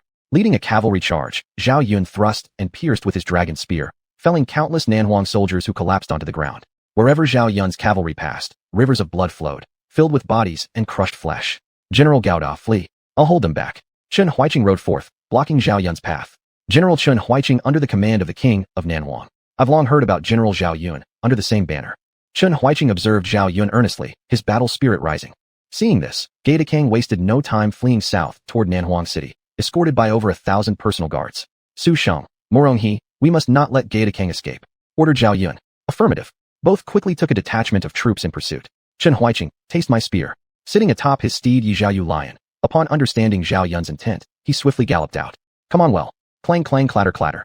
Both were masters of the spear, highly skilled in its art. Their fierce combat was akin to exchanging over a dozen moves already just in the clash of their spears. Su Xian personally led the main army to eliminate the remnants. This battle being an utterly one-sided, overwhelming victory, the Nanhuang forces simply couldn't resist. Mercy from the king of Nanhuang. We are innocent commoners forcibly conscripted. We surrender. I also surrender, please forgive us. With the first person surrendering, many other Nanhuang soldiers already demotivated by bad weather threw down their arms, raising their hands in surrender. Surrender approved. After all, these were still citizens of Dashi and much-needed able-bodied labor. Even if they weren't absorbed into the military, they could at least contribute as young workers. It wouldn't be wise to annihilate all the men of Nanhuan due to a massive war, severely affecting regional economic development. At this point, throughout the entire Nanhuang army camp, the soldiers were fleeing in utter defeat. Chen Huiqing, look around you. Continuing like this, what purpose does it serve? Zhao Yun reminded gently. Out of 7 myriads of new Nanhuang recruits, more than half had already surrendered. Alas, sighed Chen Huiqing. I regret not listening to the advisor's warning, leading to such a disastrous defeat. Nevertheless, he faced an undeniable reality now, that Su Xian's troops had grown stronger and consisted of the cream of the elite. Confronting such a formidable army, how could they possibly win? Make me surrender? Only if you defeat me, said Chen Huiqing through gritted teeth. Persistently misguided. Unless ordered by my lord to spare your life, do you think I would hesitate? Zhao Yun raged. At that moment, Dianwei also surged forward. Zhao Yun, let's take him down together. As Dianwei leapt, like a ferocious tiger descending from the mountain, both heavy halberds in his hands rose and smashed downward. Seeing the situation, Chen Huiqing immediately went to intercept. Come. Chen Huiqing blocked the twin halberds, but the force of the heavy weapon caused his complexion to noticeably darken. He couldn't believe how many first-class warriors were under Su Xian's command. Just at that moment, Zhao Yun seized the opportunity and attacked. What nonsense about righteousness between warriors or one-on-one battles? That was all crap. Su Xian's army only followed one principle, victory. Whether with fewer men or outnumbering the enemy, even if the tactics were dirty, as long as they led to success, they were good strategies. Chen Huiqing tried to defend, but found his weapon locked firmly by Dianwei's halberd, so he couldn't move. And just like that, Zhao Yun used the shaft of his spear to knock Chen Huiqing right off his warhorse. Pooh! Spitting out a mouthful of blood, Chen Huiqing crashed heavily to the ground. The soldiers from the Sun army saw this, and quickly subdued him. Take him away, Zhao Yun said coldly. At this point, Su Sheng and Moronghe were feeling extremely frustrated. They had been bandits in the wilds for years, and had always feared and respected Gaetakang. Yet now it seemed that Gaetakang was merely comical in his rapid retreat. Even their elite cavalry unit couldn't catch up with Gaetakang. Damn it! Is Gaetakang a rabbit? Why does he run so fast? What a pity! Moronghe cursed loudly. As Gaetakang got further and further away, the two decided to stop chasing. Let's go back and report first, Su Sheng said helplessly. The battle at the Earth Mound ended in half an hour. This was one of the grain storehouses of Nanhuang, stocked with countless supplies. In this battle, over 10,000 Nanhuang soldiers were killed, nearly 50,000 more were captured. However, the losses on the side of the Sun army were negligible, almost insignificant. Su Xian and Yu Qian arrived at the Earth Mound grain warehouse. They opened bale after bale of dried straw, none of it was damp. Yu Qian slit open a sack with his knife, and inside there were wheat, flour, rice, and much more. Lord, we've struck gold, Yu Qian said excitedly. Chapter 75, Forced Attack on Longxi. Yu Qian was feeling the grain in front of him, completely dazed. And there were still thousands of such packages of forage. Count all the grain, Su Xian said solemnly. Yes. Yu Qian's calculation ability was strong. Within half an hour, he had nearly finished counting. My lord, there are about 5,000 granaries here. Each one contains approximately 10,000 pounds. This time, we have seized 500,000 to 600,000 stones of grain. The southern wilderness wasn't actually rich. Throughout the southern wilderness province, there were enough of these granaries, for altogether 200,000 stones of grain stored here must mean that life has been very difficult for the common people. Moreover, this does not even count the food supplies from each city's warehouse. Seeing Su Xian deep in thought, Yu Qian seemed to recall something. My lord, although this grain is good, We should take out half of it and give it to the local peasants to survive the winter. In doing so, you will gain the support of the populace wherever you go. Yu Qian continued. However, in ancient times, what was most important? It was the support of the populace. To seize control over the realm, gaining the populace's support was crucial. You proceed with that then. Su Xian replied. But for now, we cannot linger at the earthen mound any longer. We must continue marching straight towards the city of southern wilderness. Guan Yu, heed my order. Upon hearing this, Guan Yu immediately knelt down. My lord, what orders do you have? You should be aware of the importance of Earthen Mound City. This place is a critical pass leading to the city of southern wilderness. Moreover, it is the primary fortification where soldiers from western wilderness descend southward. I give you 5,000 cavalry and 5,000 infantry to station inside the walls of Earthen Mound City. Hold them back. Stop the southward movement of troops from western wilderness. Su Xian stated seriously. Is my lord afraid that western wilderness might intervene in southern wilderness's affairs? Guan Yu chuckled disdainfully. Please rest assured, my lord. As long as your servant guards the earthen mound, never mind a western wilderness army, even a mosquito won't get through. Guan Yu remained arrogantly brash. Yet this arrogance was both a strength and a flaw. Nevertheless, Guan Yu's capabilities as a general tasked with defending a region were more than adequate. All officers, listen to the command. Rest until dawn. Once the snowfall slows, our forces will advance directly into South Wilderness City. Su Xian instructed. Understood. Zhao Yun, Dian Wei, Su Chu, and the other generals saluted. Meanwhile, Gao Da Chong, who had escaped in disarray, managed to save his own skin by relying on his familiarity with the terrain. General, it's over. General Chun hacking. He seems to have been captured. A soldier reported. Good, caught perfectly. Gao Da Chong smirked cunningly. Here's what we'll do. When we return to South Wilderness City, we shall claim General Chun hacking betrayed us and colluded with the rebel army, which led to our great defeat. Everyone understood. Otherwise, none of our heads will remain intact. The men looked at one another uncertainly, but nodded quickly. We understand. Even though Gao Da Chong was the brother-in-law of General Qin Zhaoan, losing over 60,000 soldiers would likely make his fault too grave to overlook, even with his connection. Meanwhile, in Longxi, the war had just begun. Let Zhang stationed only 5,000 troops in Longxi. The sudden arrival of 50,000 rebel troops scared Let Zhang witless. 50,000 troops. Though Longxi City doesn't boast tall walls or thick fortifications, with my 5,000 men, holding out for 10 days or even half a month should be more than enough. Why is Su Xian's focus not on capturing Tuqiu? Why take such risks attacking Longxi instead? Is he insane? Let Zhang couldn't comprehend. His one oversight was that Su Xian's forces had grown even larger. Apart from the soldiers recruited from Luyan grassland, his current numbers had already reached 18 or 19,000. General, could it be Su Xian has more troops? Asked the deputy general. Impossible. That's absolutely impossible. Let Zhang shook his head. Even if new recruits were being drafted, they'd be untrained greenhorns without real combat abilities. Surely no one would dare to launch a snowy northern expedition under such harsh weather conditions. Order the whole army to prepare for battle. On the walls of Longxi City, the southern wilderness army stood armed and prepared for conflict. At this moment, tension built up in and outside the walls of Longxi City, with the surrounding air growing dense with gunpowder scent. Hi. 100 stone-throwing catapults, pushed by soldiers, were fully in position, within range. This time around, what the stone throwers hurled weren't merely rocks, but also oil-filled jars. Winter sieges offered advantages to the defenders, demanding greater costs from the attackers. After an entire night of frostbite, Longxi's wall surfaces became extremely slippery. The ladders wouldn't stay put properly upon climbing. However, the kerosene intended to heat the walls of Longxi thoroughly. Generals, according to our lord's style of warfare, his operations proceed swiftly. By now, he might have already taken Tuqiu.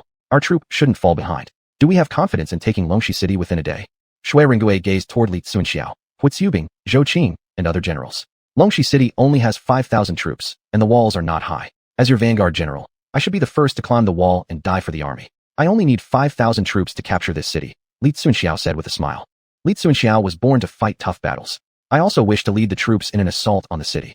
Hu Zhubing exclaimed loudly. Good. If that's the case, the two generals will each lead 3,000 troops and attack the left and right walls, respectively. How does that sound? Shui Ringgui asked. Good, this is the fairest way. However, this alone isn't enough. We need a wager. Whoever enters the city first must invite the other to drink wine and eat meat, Li Tsunxiao said. General Hua, do you dare to bet? How could I not? It's a deal. Hu Zhubing patted his chest armor. Ha. Great. General Hua, prepare yourself to treat me to wine and meat. Beat the drums. Boom, boom, boom. The rebel side's drums sounded clearly, reverberating across the battlefield. Li Tsunxiao and Hu Zhubing each led their armies, preparing to charge into battle. Release. Creak. 100 trebuchets simultaneously hurled kerosene-filled jars. At a distance of 1 kilometer, it was certainly something that caught the commander atop the city walls, Let Zhang, off guard. Plop. One by one, the jars shattered, spilling oil everywhere. Could these trebuchets really hurl so far? Let Zhang found it hard to believe. This distance must have been nearly 1,000 paces. General, there's oil all over us. Let Zhang, stepping on the sticky oil beneath his feet, suddenly realized the situation was turning dire. Hurry, everyone, Watch out and dodge. Whoosh whoosh whoosh. No sooner had he finished speaking when massive fireballs came flying over, landing directly on the tower of Longxi City. Swish. Raging flames erupted, accompanied by billowing smoke. Many soldiers of the Southern Wilderness Army caught fire on their clothes and skin, screaming as they burned. They ran around like headless flies, completely disoriented. Some, trying desperately to extinguish the flames by rolling on the ground, made matters worse, because the floor was covered in oil. Not only did the flames not go out, they spread even further, straight toward the city. Guns and fire rained down upon the city walls, reducing much of Longxi to chaos. Chapter 76, Blood Battle. Everyone, stay calm and maintain the combat formation. Cough cough. General Lu Zhang, despite shouting orders, couldn't even open his eyes due to the thick smoke. Lu Zhang should be considered as a well-rounded general under the command of the Southern Frontier King. The army stationed in Longxi was entirely trained by him. As long as the general does not retreat, his soldiers are willing to die for him. But the chaos was real. As lamp oil fell, hard rock chunks drew arcs in the air before crashing down. Pat pat. They struck upon the walls of Longxi City, leaving dented imprints behind. Even though some Southern Frontier soldiers were armored, it didn't help much against such forceful strikes from boulders launched by catapults. Soldiers hit by the stones almost instantly perished, their bones pulverized into fragments. It was a situation where even a great immortal could do nothing to save them. Worse still, some had their faces smashed, resulting in grotesque bloodiness, terrifying enough that just a glance at the scene sent chills down the spine. Attack, Li Xuanhuan commanded, swinging his twin hammers. In an instant, 3,000 infantrymen carried cloud ladders madly charging toward Longxi City like they had been injected with adrenaline. Seeing Li Xuanhuan take the lead to rush towards the city, Huizubing would not yield. Soldiers, follow my order. Take Longxi City, and I will treat you to liquor and meat. Fight, fight, fight.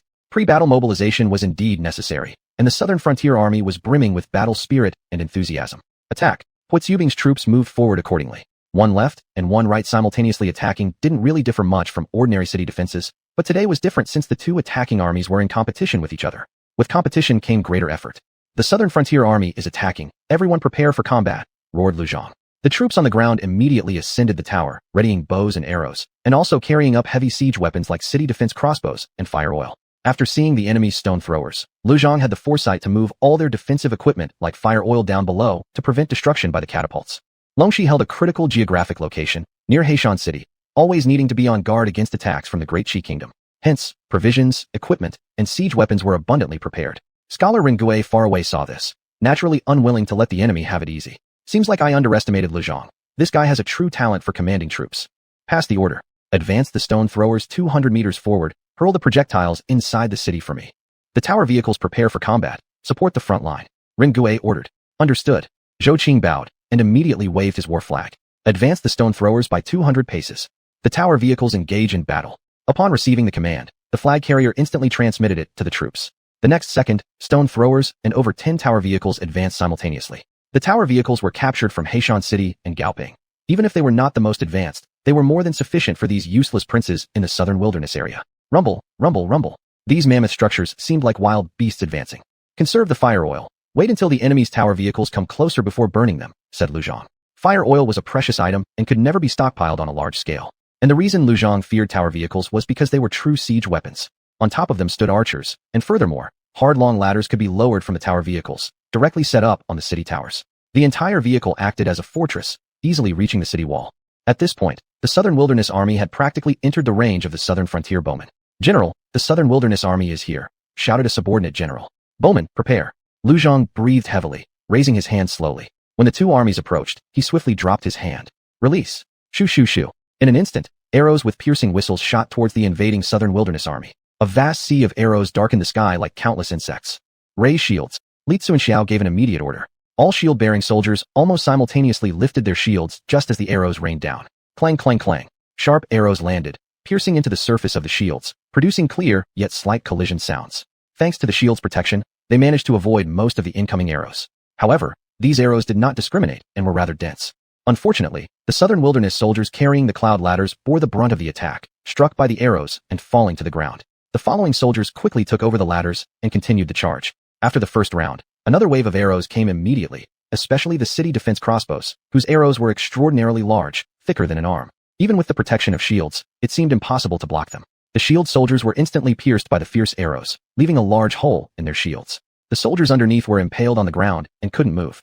Finally, the Southern Wilderness Army soldiers carrying cloud ladders rushed to the foot of the wall. Clatter, clatter, clatter. One after another, the cloud ladders sprang up like bamboo shoots, standing on top of the walls.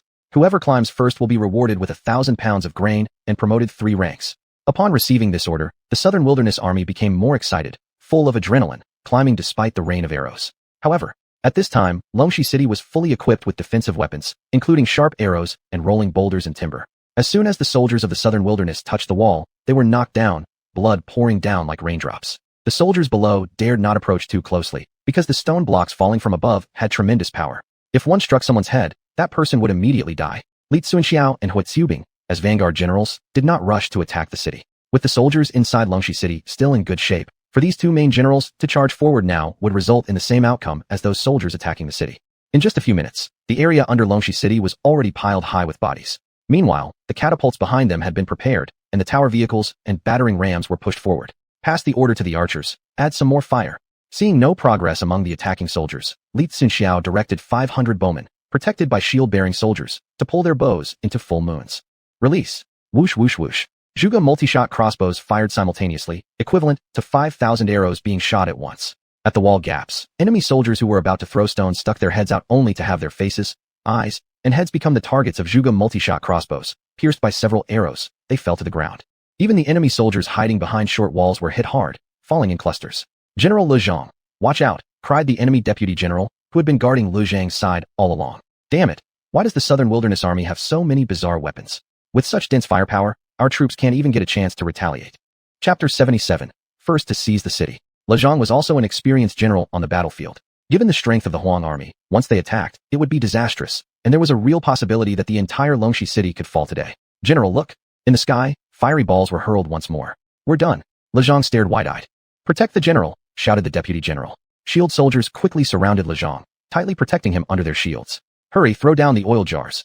With no time to lose, Le Zhang personally grabbed an oil jar and threw it down. As long as the oil jars fell and ignited flames below, it would block the Huang army's advance. However, if these jars were broken on the city tower, the fire oil might flow out and endanger their own troops instead. Seeing this, numerous Huang army soldiers rushed to grab the oil jars and frantically tried to throw them down. However, the fiery projectiles arrived swiftly, not giving them any chance. Pop! In an instant, the fiery balls shattered the jars stacked on the city tower. With a thunderous explosion, the sounds of detonation continued one after another. Flames shot up into the sky, reaching several meters high. The surrounding soldiers were scattered far and wide by the intense heat, with many Huang soldiers directly falling off the city walls.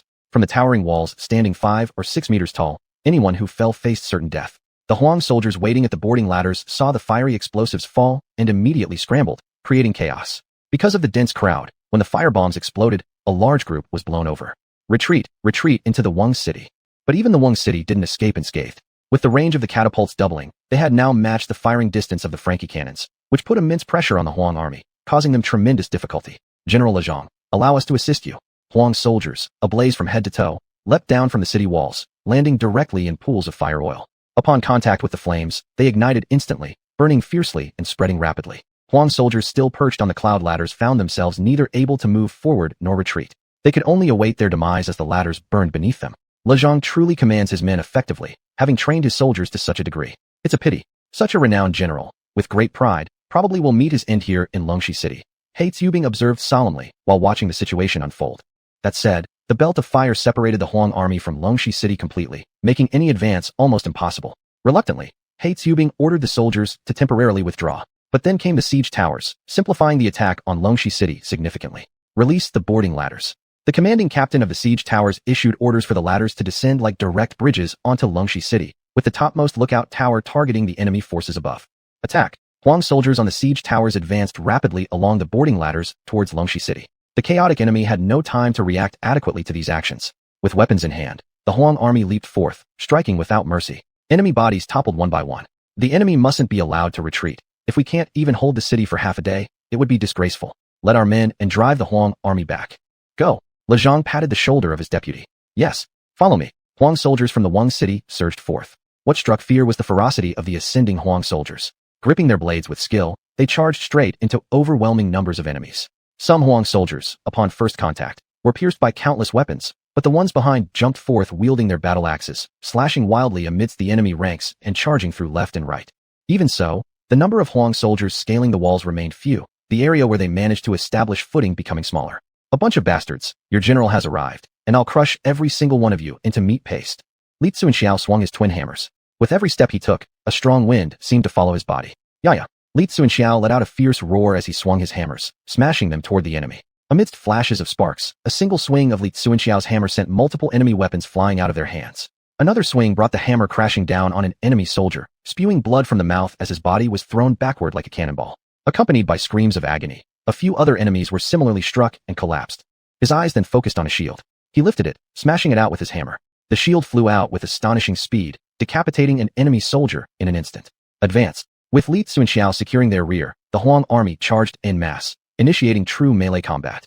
Li Xuanxiao fought like an invincible war god. With every swing of his hammer, he killed one enemy, leading the Huang army to push the southern Huang army further and further back. On the other side, Huaqiubing was no less aggressive, climbing onto the city tower where his long spear moved like a dragon, killing anyone it touched. Bang! Facing the continuous retreat of the southern Huang soldiers, Lejong could only watch anxiously as the ramming sounds from below shook the entire Longxi city, the vibrations reverberating beneath their feet. The soldiers behind the city gate were packed tightly together. Yet those closest to the gate were so violently shaken by the impact that they began spitting blood, suffering internal injuries. Break! Creak! Suddenly, after enduring dozens of impacts, the massive iron gate finally gave way, smashing against the walls and instantly flattening the soldiers on either side into bloody paste. Kill! Huang army spear soldiers rushed in and scattered chaotically within the city. The front lines of both armies collided, their human shields falling simultaneously. But soon, the situation reversed. The Huang soldiers' Zhuge repeating crossbows unleashed a barrage of arrows, turning the enemies before them into pincushions. Charge in! The Huang soldiers surged forth. Meanwhile, Li Xuanxiao and Huaqiubing almost simultaneously reached the military banner of the southern Huang army on the city tower. Lejong's personal guards had all died protecting him. Lejong, surrender. You're a capable general. Our king will surely appreciate you. Huaqiubing persuaded him. Cough, cough.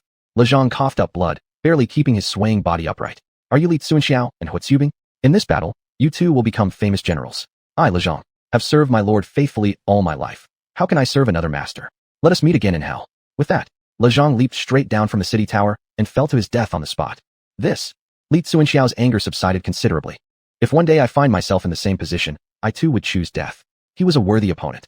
Send someone to properly collect General Lejong's body and erect a solitary monument for him. Yes. The soldiers saluted. However, the soldiers within Longxi city fiercely resisted, refusing to surrender even unto death. Chapter 78. Defeat reports arrive. In order to eliminate the Longxi garrison, the Huang army paid a price of 1,500 men to completely annihilate the Longxi defenders.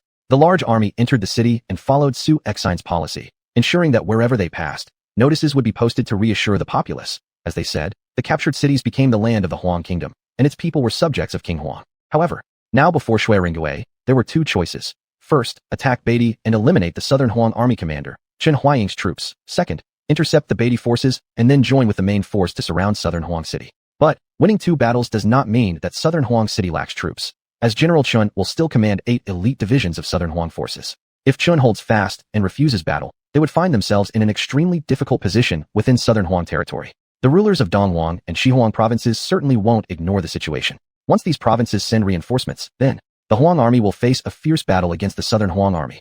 General Huaqiubing. This general has decided to lead the army into Beatty and dispatch messengers to the Luyun grasslands to request General Wei Qing to send troops. Currently, Beatty does not know the specific situation of southern Huang. If xuanhuan realizes it, it will cause trouble, xuanhuan said.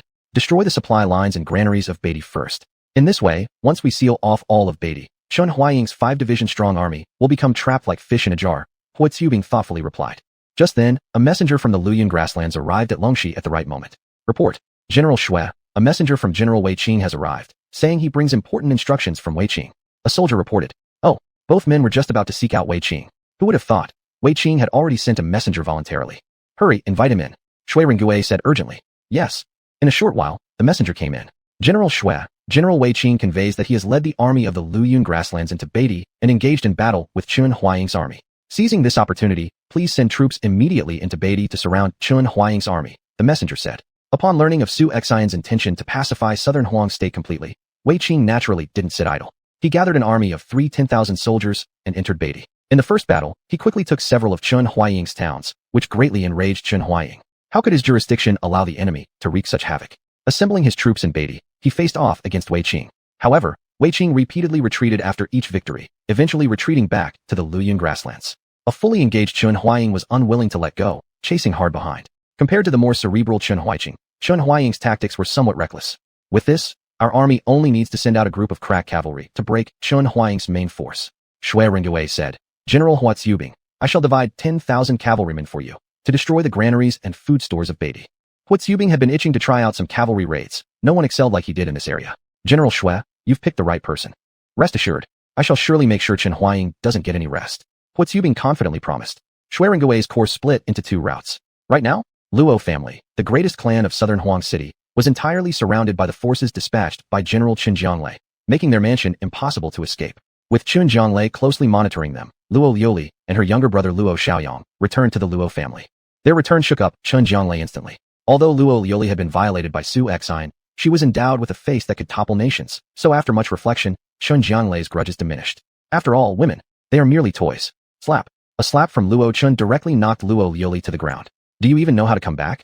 Who permitted you to go to Black Mountain City and consorted with that waste of a King Sai, tarnishing the good name of our Luo family?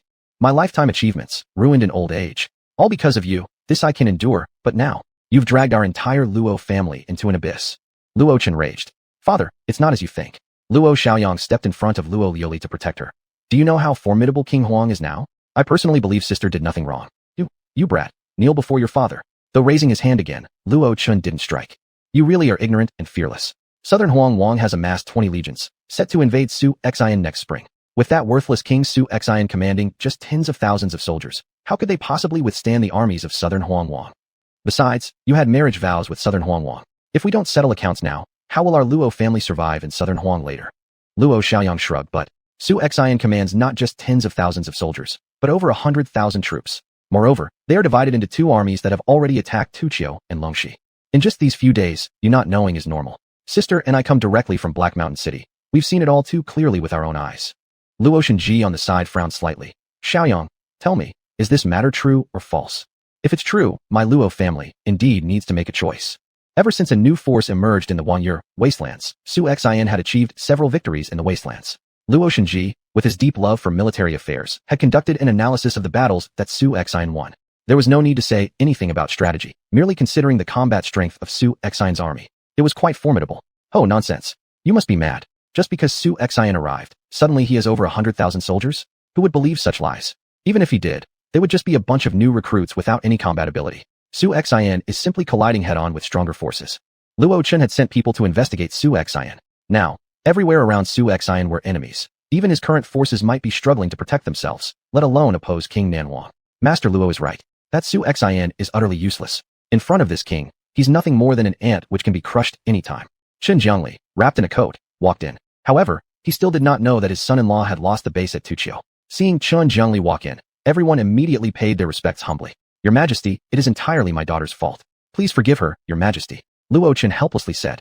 No problem. No matter what rumors may spread outside, this king still recognizes that Liuli is this king's woman. Master Luo, rest assured. The position of second royal consort has always been reserved for Miss Liuli by this king. Qin Jiangli smiled faintly and slowly approached Luo Liuli. He still treated the Luo family with respect. After all, the status and reputation of the Luo family were clear for all to see. This is why, even when Luo Liuli behaved recklessly, he had never overly blamed her. So says the king. I've already punished this unfilial daughter, Luo Chen immediately stated. However, just at that moment, a soldier rushed hurriedly into the Luo residence. Your Majesty, a great calamity has happened. Chapter 79. Seeking aid from the kings of West and East Wastelands. What is the matter? Why are you so flustered? General Chen Liji was quite displeased. The soldier, knowing that Chen Liji cared about his dignity, glanced at the people around and hesitated to speak. All here are our people. Just speak if I tell you to. Chen Liji said impatiently. Report. Your Majesty, Su Xuanhuan personally led an army of 60,000 troops, rushing northward overnight through the snow. They made a surprise attack on Tuqiu, capturing it. General Gaodang retreated with only a few thousand soldiers remaining. The rest were completely annihilated. The soldier reported. Upon hearing this, those around looked astonished at Chen Liji, especially Luo Chen, whose heart was like tossing seas and rivers. Chen Liji's entire body twitched as if electrocuted. Then he kicked the soldier in anger. Impossible. This absolutely cannot be. Where could Su Xuanhuan get so many troops? He had previously detected 5,000 of Su Xuanhuan's troops in Luoyang grassland, and no more than 3,000 in Heishan City. How could 6,000 show up now? Report. Urgent news from Longxi. Another soldier rushed in. Report to Your Majesty. General Xue Ringgui leads an army of 50,000 attacking Longxi. Longxi has fallen, and General Lu Zhang and his 5,000 troops fought to their deaths. Report. News from Beatty. Another soldier came in, shaking Chen Liji further, who was already losing composure. The Wasteland commander Wei Qing has attacked Beatty. General xuanhuan is currently leading his forces deep into Luoyang grassland. Upon hearing this, Chen Liji felt a significant relief. At this moment, the eyes of the Luo family turned sharp. They always considered the king of Wastelands as useless, but now he seemed to have launched such a large-scale war against the southern wasteland. Upon calculating, tens of thousands of troops must have been deployed. This fact made everyone in the house doubt the truthfulness of this information. Where does the king get these hundreds of thousands of troops? Chen Liji immediately broke down, his head spinning. On one side, Zhu Yu quickly realized something wrong.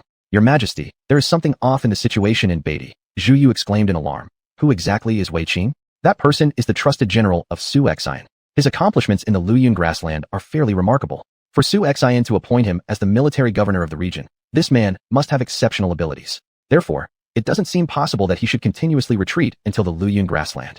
In that case, there is only one explanation. Wei Qing might have intentionally feigned retreat to draw General Chen Huaying towards him. Of course, this remains my speculation.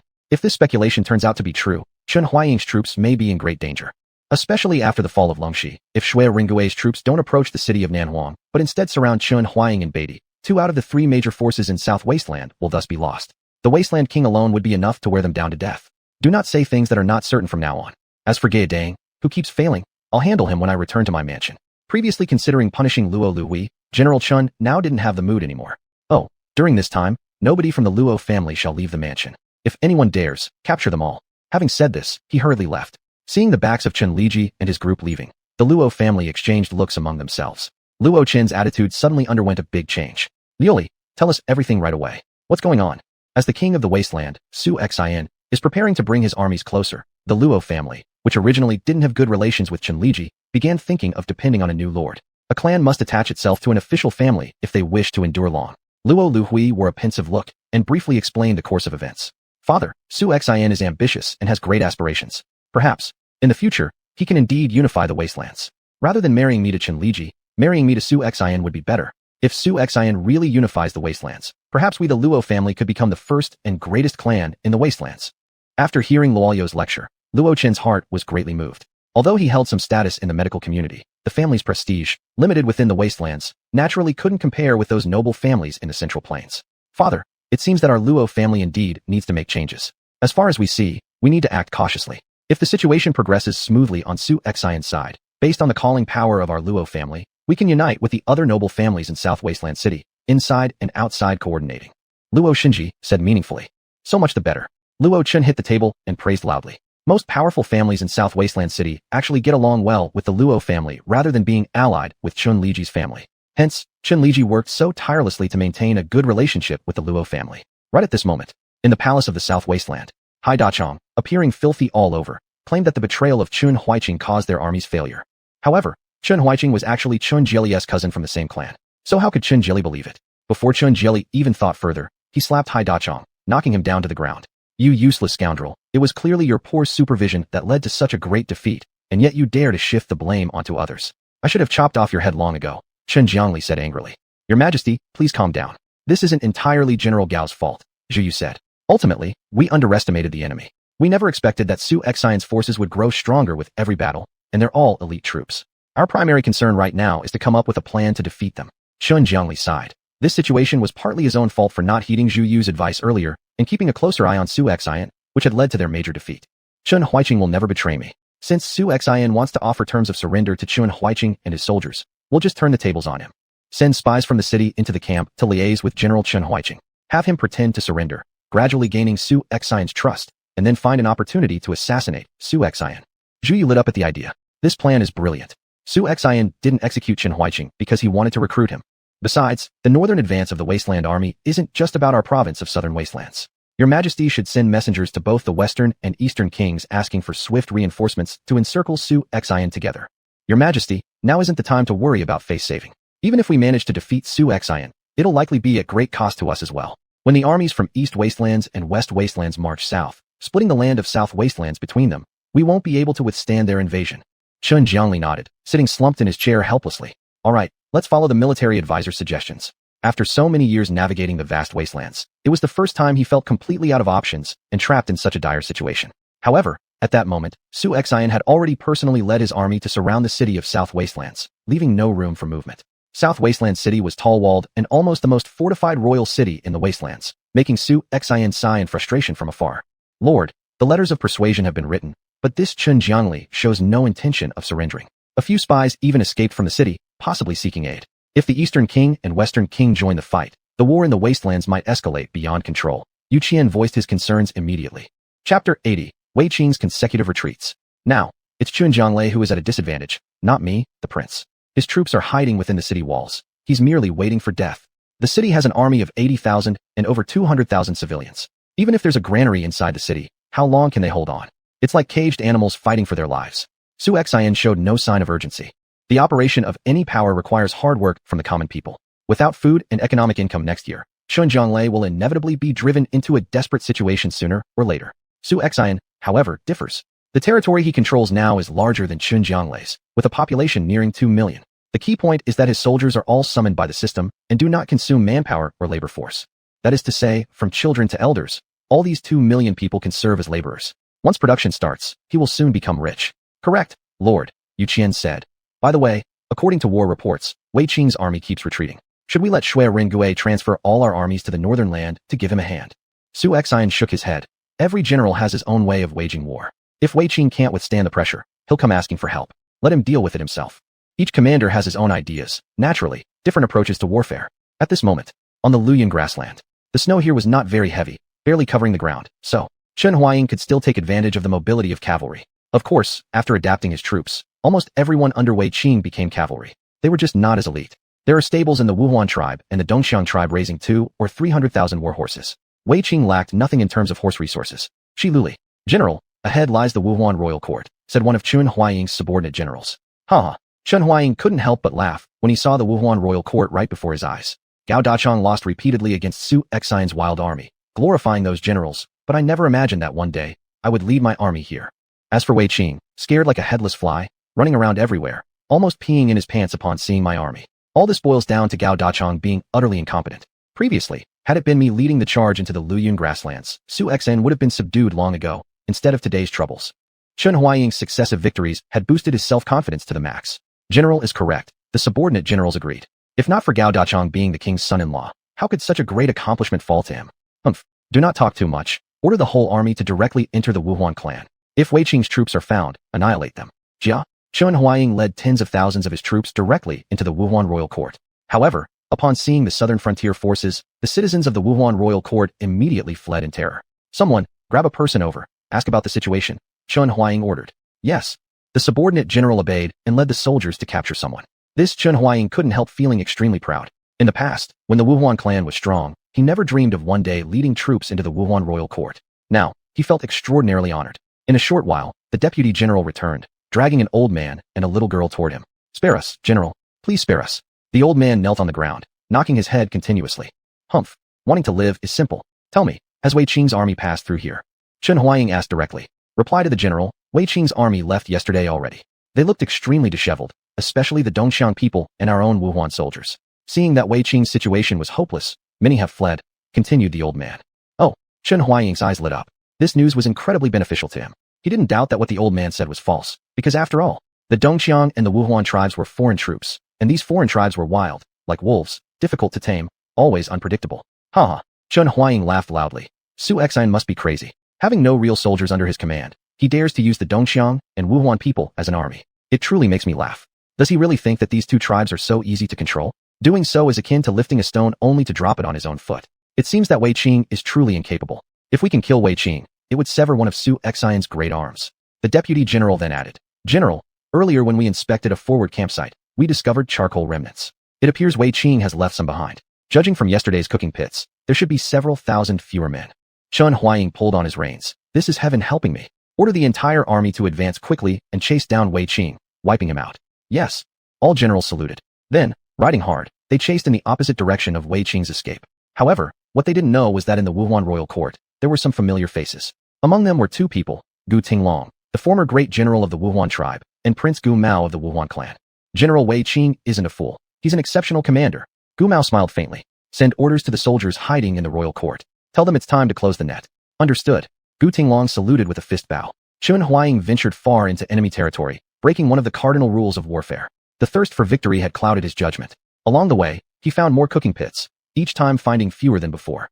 In the snowy landscape, there were countless footprints of the wild army, which only strengthened his belief that Wei Qing was getting closer and closer. The next day, a snow-covered desert stretched out before them, surrounded on all sides by towering snow dunes. Wei Qing and his soldiers were draped in white cloaks, camouflaged in the snowy terrain. Buried beneath the road ahead were more soldiers from the wild army. Would the wild army be afraid? No, they were not afraid. Wei Qing did not want to face xuanhuan head-on so soon, as it would cause significant losses to his troops. Instead, he used human nature to lure xuanhuan step by step into the trap he had prepared. General Wei Qing, they're here. They've arrived. It seems this famous general of the southern wilderness is no big deal after all. Wei Qing said with a faint smile. Rong Ho, tell the men to wait for my command before attacking. Understood. Yes. Rong Ho nodded. At this moment, xuanhuan continued riding furiously, advancing without stopping. The deeper he pursued, the more something fell off. Despite all his efforts, he couldn't catch a glimpse of the wild army. General, the footprints on the ground have disappeared, the deputy general reported. That's normal. With last night's snowfall erasing the tracks, it's very common. We're about to reach the Dongxiang royal court. Everyone hold on a little longer. Once we enter Dongxiang territory, I'll allow you to burn, kill, and plunder as you please. Xuanhuan gritted his teeth and ordered. Chapter 81. Xuanhuan, you've fallen for the trick. Although Xuanhuan was a bit rash, after chasing for such a long way, he also felt that something was not quite right. At least, advancing alone deep into enemy territory was a great taboo in military strategy. He had read the art of war, but couldn't bear to abandon the imminent victory within his grasp. After these words were spoken, everyone was energized as if injected with adrenaline. However, the relentless march deep into the grasslands took its toll. Xuanhuan's forces couldn't hold on any longer. Some soldiers and horses were already exhausted. And coupled with this accursed weather, no one could escape the harsh conditions. Even the soldiers of the Huan army lying prone in the snow couldn't avoid it. Hiya! With the war horses ahead came cries of pain. Everyone turned their eyes towards the front. In front of them, there appeared a huge pit of dirt. The cavalry in front fell directly into it. The ones behind charging forward couldn't stop, sliding down as well. But worse still, those sharp wooden spikes, thicker than human arms, pierced both man and horse alike, impaling body after body in series. There is an ambush. Bang! Iron chains bristling with thorns suddenly appeared on the ground. Soldiers from either side gave a powerful tug, and the legs of the enemy's cavalry horses were tripped instantly, causing them to fall along with the riders. The entire enemy force immediately fell into chaos. Kill! From the snow emerged numerous Huan soldiers draped in white capes. In such close-range circumstances, Zhuge's repeating crossbows became lethal weapons. Chop! Zing zing zing. The Huan soldiers pulled their triggers. Arrow after arrow penetrated the enemy bodies. The unprepared foes became mere targets, collapsing in droves. Xuanhuan, does chasing feel good? On the hilltop stood Wei Qing looking down condescendingly. You've walked into my trap already. If you surrender now, your life may be spared.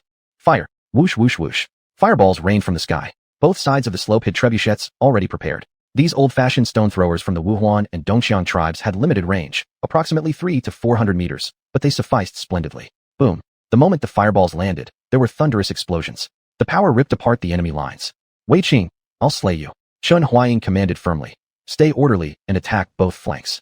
Kill. Though Xuanhuan was indeed skillful in command, as soon as his orders were given, his troops reformed their ranks swiftly and charged at the slopes on both sides. What awaited them was an onslaught of arrows from above. The elevation advantage inflicted heavy losses on Xuanhuan's forces. Their formation is disordered. Follow me to eliminate our enemies and establish achievements. Zhang Liao burst out of the snow with a Yanlin Dao, a curved blade, in hand.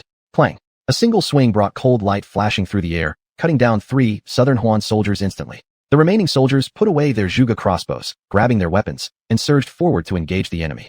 Rip! The Huan soldiers moved with incredible agility, left and right, dodging and weaving. Their blades quickly found their mark on enemy bodies. Within seconds, the enemy collapsed one by one. The teamwork among the Huan soldiers was impeccable. The thousands of Huan soldiers concealed in the snow broke through fiercely, completely disrupting the enemy formation. All forces advance, capture Xuanhuan alive. Kill. Upon receiving the order, both flanks of the Huan army launched full assaults and clashed violently with the enemy. Wei Qing led the cavalry into the heart of the fray. With every thrust of his spear, one enemy soldier fell. The overwhelming charge from the rear cavalry followed suit. This battle consisted of 30,000 elite Huan soldiers engaging in an absolute suppression match. But the long-distance pursuit had drained the strength of the enemy. How could they find the energy now to fight against the Huan soldiers? Xuanhuan panicked further. Just moments ago, it was they who were chasing the Huan soldiers. Now, blink once, and they become the fish in a barrel. Break through, we need to break out. Xuanhuan immediately steered his mount to turn around. Easier said than done. The battlefield was chaotic. Still, the troops trained under Xuanhuan exhibited tiger-like ferocity. Follow General out. At the forefront, Xuanhuan was like a fierce beast himself, charging ruthlessly. Unfortunately, the combat prowess of the Huan soldiers was too formidable. Spears in their hands were killing so many that sparks were flying until finally tearing open a massive gap within Wei Qing's vast encirclement. Retreat. Xuanhuan exhaled deeply, managing to fight his way out barely. Yet, Wei Qing did not rush forward. While on the journey from the Wuhuan tribe, he should have detected some anomalies. The Wuhuan tribe didn't have many people, most being women, children, and elders, yet suddenly so many young men appeared. Could there be even half a shred of suspicion left unnoticed? Wei Qing, sooner or later, I will exact vengeance. Now, he truly understood the might of the Huan soldiers. Of his 40,000-strong army, half had been wiped out by the Huan soldiers. Tramp, tramp, tramp. Before Xuanhuan could revel in his joy, the sounds of galloping warhorses and soldiers' footsteps suddenly came into earshot. As he focused his eyes to see clearly, a foreboding sense instantly sprouted in his heart. Before him stood yet another large army, about 20,000 strong, all cavalrymen. General Wei Qing's trusted generals Gu Mao and General Gu Tinglong have been awaiting you for quite some time. Gu Mao gave a faint smile before issuing an order. Attack! Whoosh, whoosh, whoosh. The one troop that struck the most terror into Xuanhuan's heart, the Wuhuan mounted archers. On horseback, they showcased their equestrian archery skills at their finest. The morale of the southern frontier army plummeted significantly, leaving them without the will to continue fighting. The arrows from the Wuhuan mounted archers were almost each time reaping their lives. Southern frontier soldiers fell one after another off their warhorses. General, we can't escape, exclaimed the deputy general in panic. How about we surrender?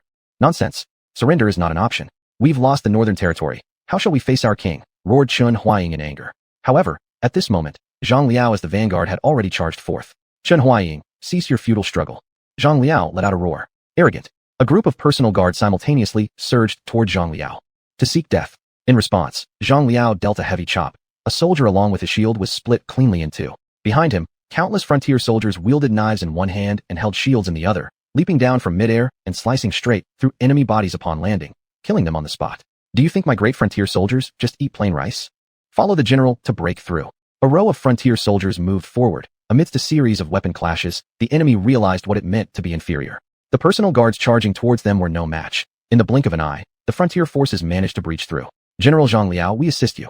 Several soldiers immediately raised their shields, holding them up front. Seeing this, Zhang Liao leapt onto the shields. Together, they exerted force, propelling Zhang Liao high into the air. With full energy concentrated, his massive blade swished toward Xuanhuan's head. Chapter 82, Subduing the North. The overwhelming rush of blade momentum made Xuanhuan's back go cold. But as a first-rate general, his reaction was swift. Raising his head, he saw Zhang Liao, holding the Lingyan knife, hacking down forcefully. The power behind this slash was formidable. Zhang Liao, though I've not heard of him, his martial art seemed far from mediocre. Such blade momentum is shocking. Xuanhuan immediately lifted his spear to block. With a loud clang, their weapons collided. Anyone with some skill could observe the flow of white energy radiating from the point of collision, resembling flowing water, spreading outward. Nearby soldiers were unfortunately caught in its path, sent flying by this energy surge. Sigh. Xuanhuan gasped as his horse couldn't bear the pressure and collapsed under the strain. Xuanhuan had no choice but to distance himself from Zhang Liao. The crown prince of the wilderness boasts many mighty generals. Even you, an unknown youth, possess such prowess? Xuanhuan's arms trembled slightly. To defeat you, I, Zhang Liao, will become a renowned general. After speaking, Zhang Liao once again attacked with his knife. However, Zhang Liao's skill seemed somewhat inferior in front of Xuanhuan. Zhang Liao's only advantage was his explosive strength and his ability to command troops. Still, the encircling forces of the Wilderness Army, facing the overwhelming attack of the Southern Wilderness Army, began to falter. The slaughter by the Southern Wilderness soldiers officially commenced. Every soldier of the Southern Wilderness Army fought 10 enemies each, almost breaking through the last line of resistance of the opposing army. Some, driven by fear, finally put down their weapons and knelt in surrender. I wish to join the Southern Wilderness King. We surrender. General, we can't break out anymore. A group of generals approached Xuanhuan. Realizing that among his army of over 4 myriads, 3 myriads had perished in battle and the rest had surrendered, Xuanhuan immediately sensed something amiss. Roaming the grasslands for so many years, it was the first time he suffered such a massive defeat. Soldiers of the Southern Wilderness Army already surrounded him tightly. Xuanhuan, your Southern Wilderness situation is dire.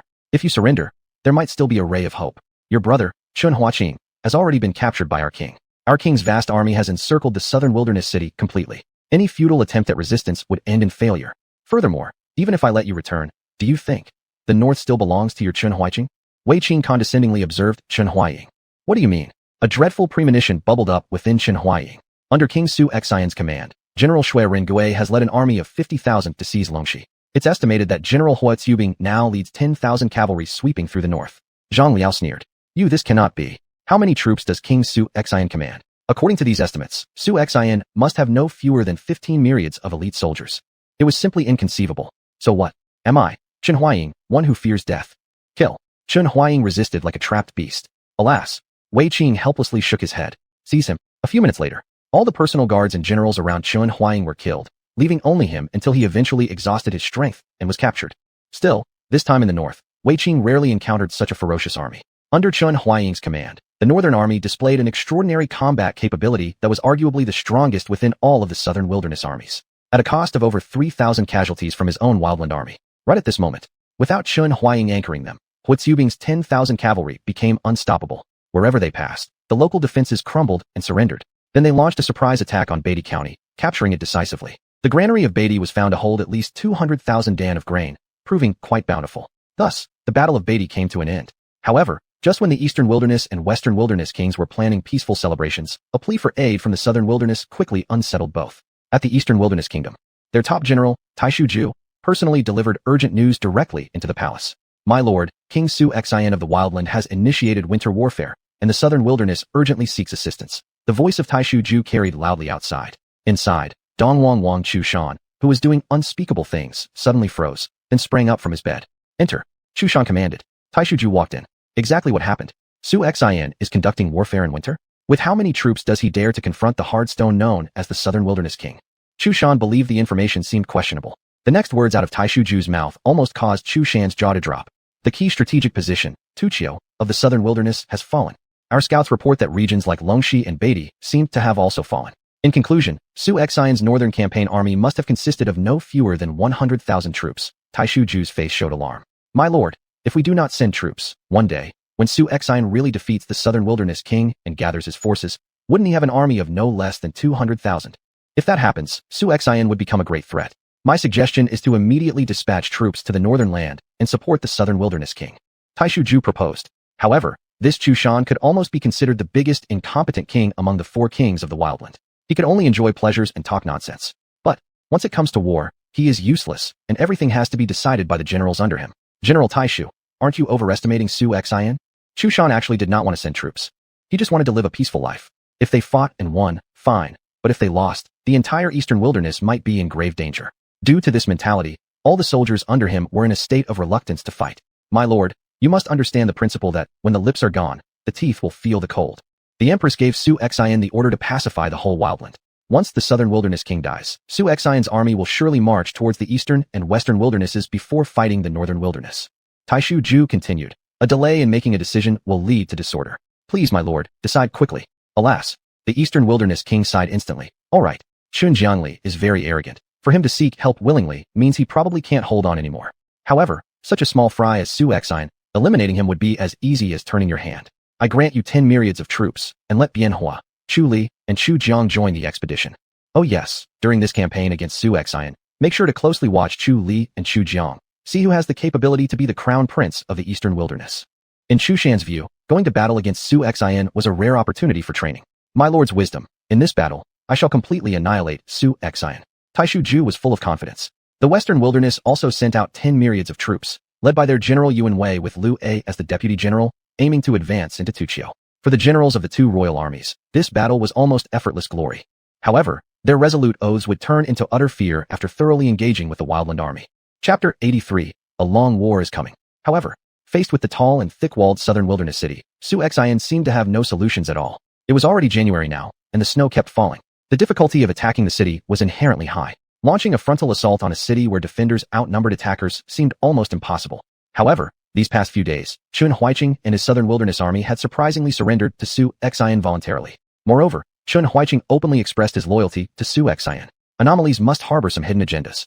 Generals like Dian Wei and Zhao Yun repeatedly dissuaded Su Xian, urging him to be more cautious. But, Su Xian had an extraordinary fondness for this capable general, Chun Huaiqing, and almost everyone's warnings fell on deaf ears. This made Chun Huaiqing extremely pleased with himself. Inside the main camp, good news came from the northern region. Lord Wei Qing and Huaxubing in the north achieved great victories, capturing over 10,000 prisoners. However, present circumstances seem rather grim. The Imperial Secret Police detected that the Eastern Wilderness King and Western Wilderness King each dispatched 100,000 troops, advancing left and right respectively. Yu Qian reported. The situation on Wei Qing's side may still be manageable, but General Guan Yu has only 10,000 soldiers, and I fear. Chun Huaiqing, standing to the side, seemed to be deep in thought upon hearing this news. Visitors are guests. Since both kings have taken action, it spares me the trouble of dealing with them personally. As for General Guan Yu, he's a proud man. If he can't hold out, he'll seek reinforcements from me. Su Xian said lightly with a faint smile. This was none other than Guan Yu, renowned throughout China. If he couldn't even hold a small mound, how could he be revered as the god of war in later generations? Besides, if there were urgent calls for help from the mound, scholastic Shui Ringui's army would immediately offer support nearby. He then looked at Chen Huaiqing. General Chen Huaiqing, General Wei Qing has captured your younger brother, Chen Huaying, alive. Why don't you send someone yourself to persuade Chen Huaying to surrender? I've long admired you brothers of the Chen family. Chen Huaiqing quickly replied, My lord, leave it to me. Good, let's proceed with this plan. Su Xian slightly lifted the corner of his mouth in a faint smile. I've decided, after the snow melts next spring, we will launch our final attack on the southern wilderness city. All generals exchanged looks but still accepted their orders. Understood. By the time next spring comes, they inside the city would probably starve to death from being besieged. But currently, the Spring Festival Eve was fast approaching. Spring Festival Eve must be celebrated properly, even while campaigning far from home. Moreover, ever since the successful conquest of the flowing cloud grassland, hundreds of thousands of cattle and sheep were acquired. There was an abundance of meat. Su Xian set up several hot pot stoves, introducing a method called xuanhuan, using ingredients that they typically discarded, such as tripe and organs, which were retained this time. To the ancients, offal was considered so unclean that even dogs wouldn't eat it. However, since the Wild King led the way in consuming it, naturally, no one else dared to question or reject it either. At this moment, inside Chen Huaiqing's tent, he summoned his trusted aide. You take this letter to the north and inform Chen Huaying that I feign surrender under the order of the Southern Wilderness King. Please advise him not to hesitate and to surrender promptly, securing control of the army. By the time the Spring Festival Eve arrives, I will find a way to poison and kill Su Xian and all high-ranking officers of the Wild Army. Then, we will coordinate with His Majesty inside and out, swiftly subduing the Wild Army and reclaiming lost territories. Though beloved by Su Xian, Chen Huaiqing held no substantial military power in his hands. So, he undertook a task, slaughtering cattle and sheep. He also received poison from spies within the southern wilderness city. These poisons were added into wine and water. Once consumed by Su Xian, it would surely result in death. Furthermore, many informants of the Southern Wilderness King infiltrated the Wild Army camp. The subordinate obeys the order. The soldier slipped the letter into his coat and secretly left the camp, heading toward the northern district. Time flew. In just 2 days, it would be the night of the Spring Festival Eve. The Wild Army continued surrounding without attacking. General Chen Jiaoyang should have been relieved, for this meant prolonging the time needed to wait for reinforcements from the East and West Wilderness armies. But the most critical issue at the moment was food supplies. Apart from feeding the soldiers, they also had to feed civilians. With over 30 million mouths to feed, reducing daily rations by half would still require about 20 million caddies per day. For the success of the prolonged war strategy, he resorted to plundering grain from the aristocratic families of the southern wilderness city. Initially, discussions were held to ask these families to contribute some of their grain, but once it involved the interests of the aristocracy, regardless of who it was, everyone became stingy. This angered Chen Jiaoyang greatly. In peacetime, these families accumulated immense wealth through ruthless exploitation, yet when asked to provide just a little bit of grain now, they hesitated and procrastinated. Who wouldn't feel furious seeing this? In a fit of anger, he forcibly sent troops to invade the estates of these families, seizing over half of their grain. For this reason, led by the Luo family, all major clans harbored resentment and distanced themselves from Chen Jiaoyang. Although they were dissatisfied in heart, they did not openly express it too much. After all, the current battle situation was still unclear. With the addition of the armies from the East and West Wilderness, victory in the war would favor Chen Jiaoyang's side. So, everyone on the surface was still respectfully courteous to General Chen Jiaoyang. By now, the mound had been under attack for several days in succession. The ground was littered with corpses. As the main general in the city, Guan Yu's green robe had been dyed a bloody red. Both atop and below the walls of the city, there were countless bodies. Of course, for the Eastern Wilderness Army, their losses were 2 or 3 times greater than those of Guan Yu's forces. There was no way around it. Attacking a fortress during such harsh winters was almost akin to walking straight into death. Damn it, this is strange. The East Wilderness Army only took half a day to conquer Longxi, but when it comes to us, we can't even take a small mound like this. It's like encountering a ghost. Could it be that the combat power of our Western Wilderness Army is worse than Su Xian's army? Yuan Wei couldn't understand. But the Western Wilderness Army also often engaged in battles with various tribes in the West. Their fighting strength was far from weak. Yet, he noticed that the Western Wilderness Army was indeed inferior compared to the army of the King of the Wilds. General, the heavy weaponry has arrived. With the cover of trebuchets, we will surely capture the mound. Deputy General Liu A said. They had prepared plenty of firebombs and burning oil, things that were extremely effective. Good, attack again. Advance. Before New Year's Eve, we must seize the mound at all costs. Yuan Wei shouted loudly. With an army of 10,000 soldiers, if they couldn't capture such a small mound, how could he ever show his face again before the Western Wilderness King and his other generals? In an instant, the already battle-ready Western Wilderness Army launched another assault on the mound. However, Guan Yu's stronghold, the mound city, did not lack food supplies nor defensive equipment. Simply put, their resources were abundant. Guan Yu was acting quite differently today, because the enemy's heavy siege weapons had finally arrived. Moreover, the snow had stopped falling, and the icy ground had hardened, which allowed them to use over half a month to transport these large weapons to the base of the mount. However, with the western wilderness and southern wilderness about 300 miles apart, it was truly difficult to move such heavy weapons over such a long journey lasting more than half a month. Chapter 84. The Marshal St. Guanyu. Whoosh, whoosh, whoosh. The enemy forces unleashed all of their firebombs and oiled down in a single assault. Take cover, Guanyu shouted. The Huang army soldiers immediately raised their shields. The oil splattered onto the shields with a pattering sound. Some Huang soldiers, however, were struck directly, soaking in kerosene. Swish. In an instant, flames erupted on Earthmound City. Explosions reverberated across the entire battlefield, and despite the Huang soldiers' elite status, they were powerless against this kind of attack. Still, the Huang soldiers, who were ablaze, did not panic. They stood firm. On the city walls, Guanyu had prepared sand. Those burning would use the sand to extinguish themselves. However, many Huang soldiers were burned alive, suffering excruciating pain from prolonged skin damage and psychological anguish. It was truly tormenting.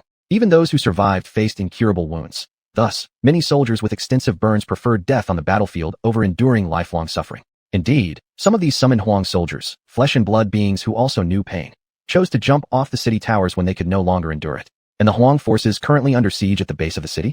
They truly suffered. Many Huang soldiers embraced the burning oil on the walls and jumped down with it. You want to attack the city? Then I'll go to my death with you. Many Huang soldiers did just that, jumping from several meters high on the city walls. They've gone mad. These Huang soldiers are insane. Are they trying to die? They'd rather commit suicide than surrender. It's despicable. These scenes were enough to send chills down anyone's spine. How could this battle continue? Fighting a group of lunatics. How could they possibly capture Earthmound City? It had been believed that heavy weapons would provide sufficient cover, making their attacks much easier. Now it seemed otherwise. Splash. As soon as the spilled kerosene hit the ground, a long strip of fire spread across it, and the Western Huang soldiers below suffered greatly. They fell into chaos and confusion.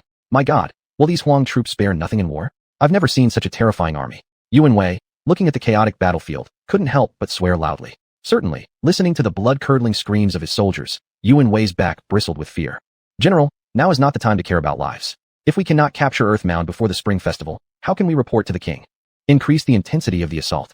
I refuse to believe that the bones of Guanyu and the Huang army are unbreakable, Yuan Wei persisted. 5,000 troops were committed to the assault. The base of Earthmound City was covered with heads, creating a dark mass. Supported by archers and catapults, the Huang army fought hard. Yet numerous Western Huang soldiers managed to climb up the walls, only to be killed upon reaching the battlements. General Guanyu, if we continue like this, it won't work.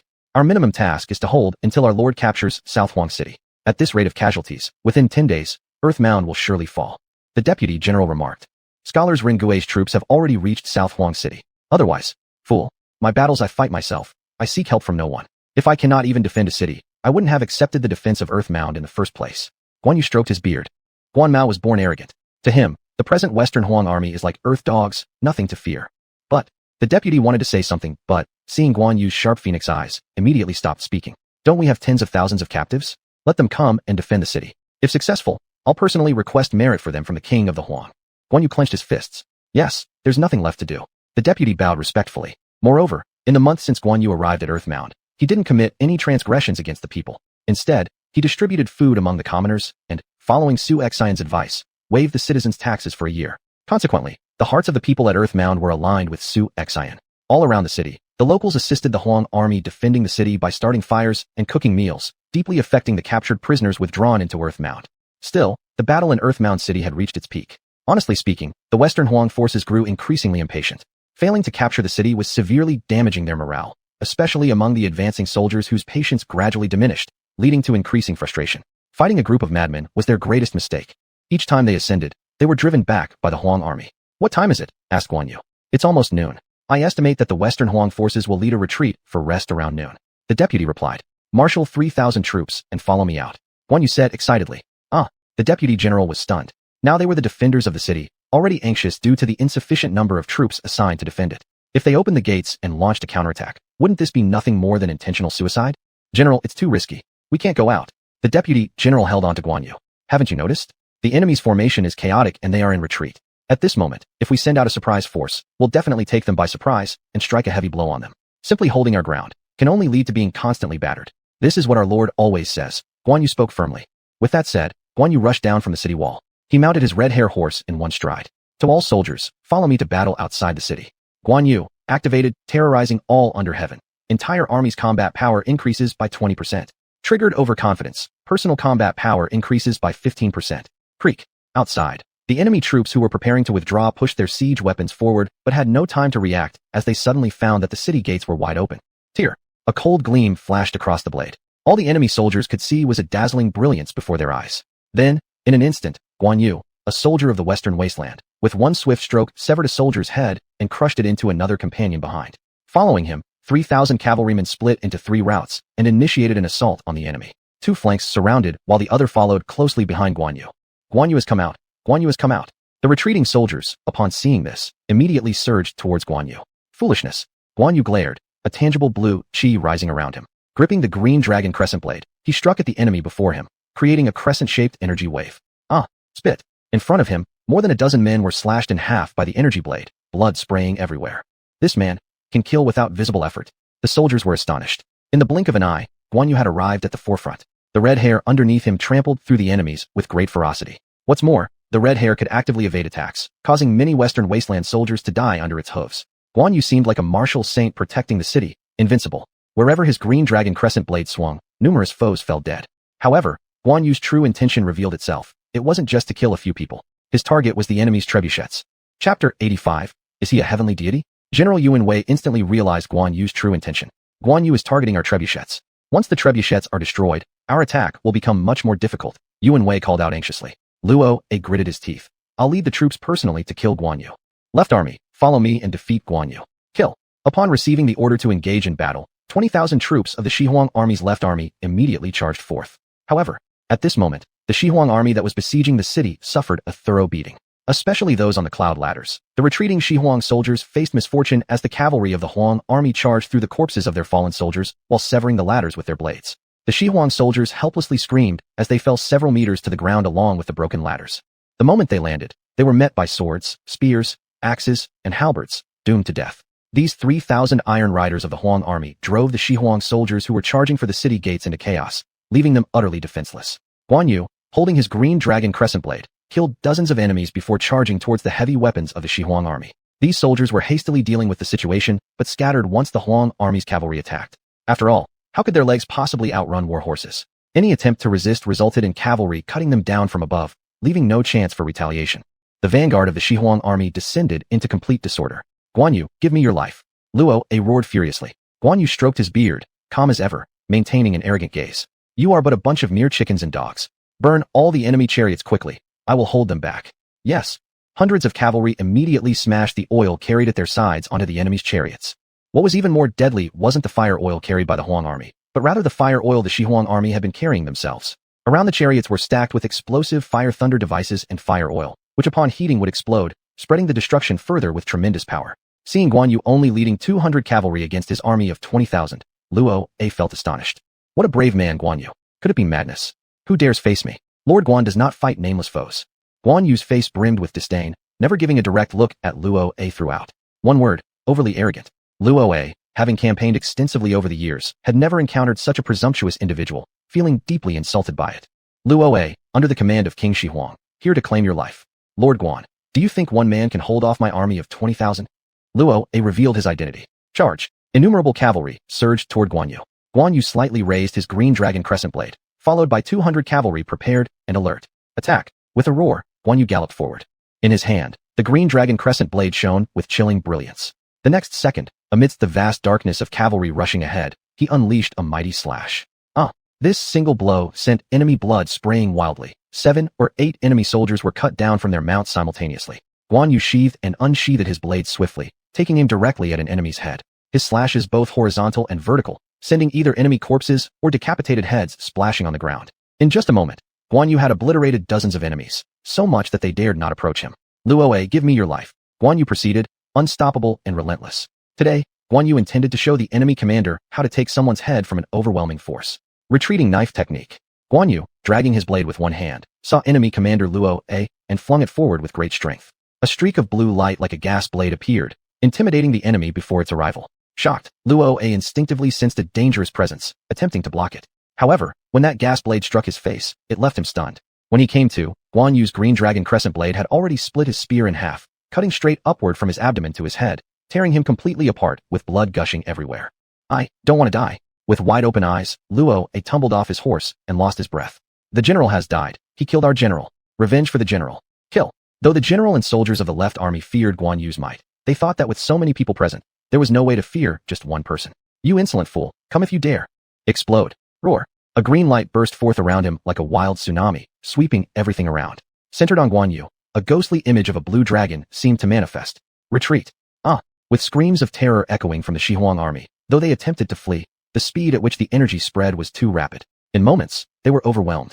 From afar, seeing such terrifying scenes, Yuan broke out in cold sweat. Even his warhorse beneath him quivered restlessly. Is this Guan Yu even human?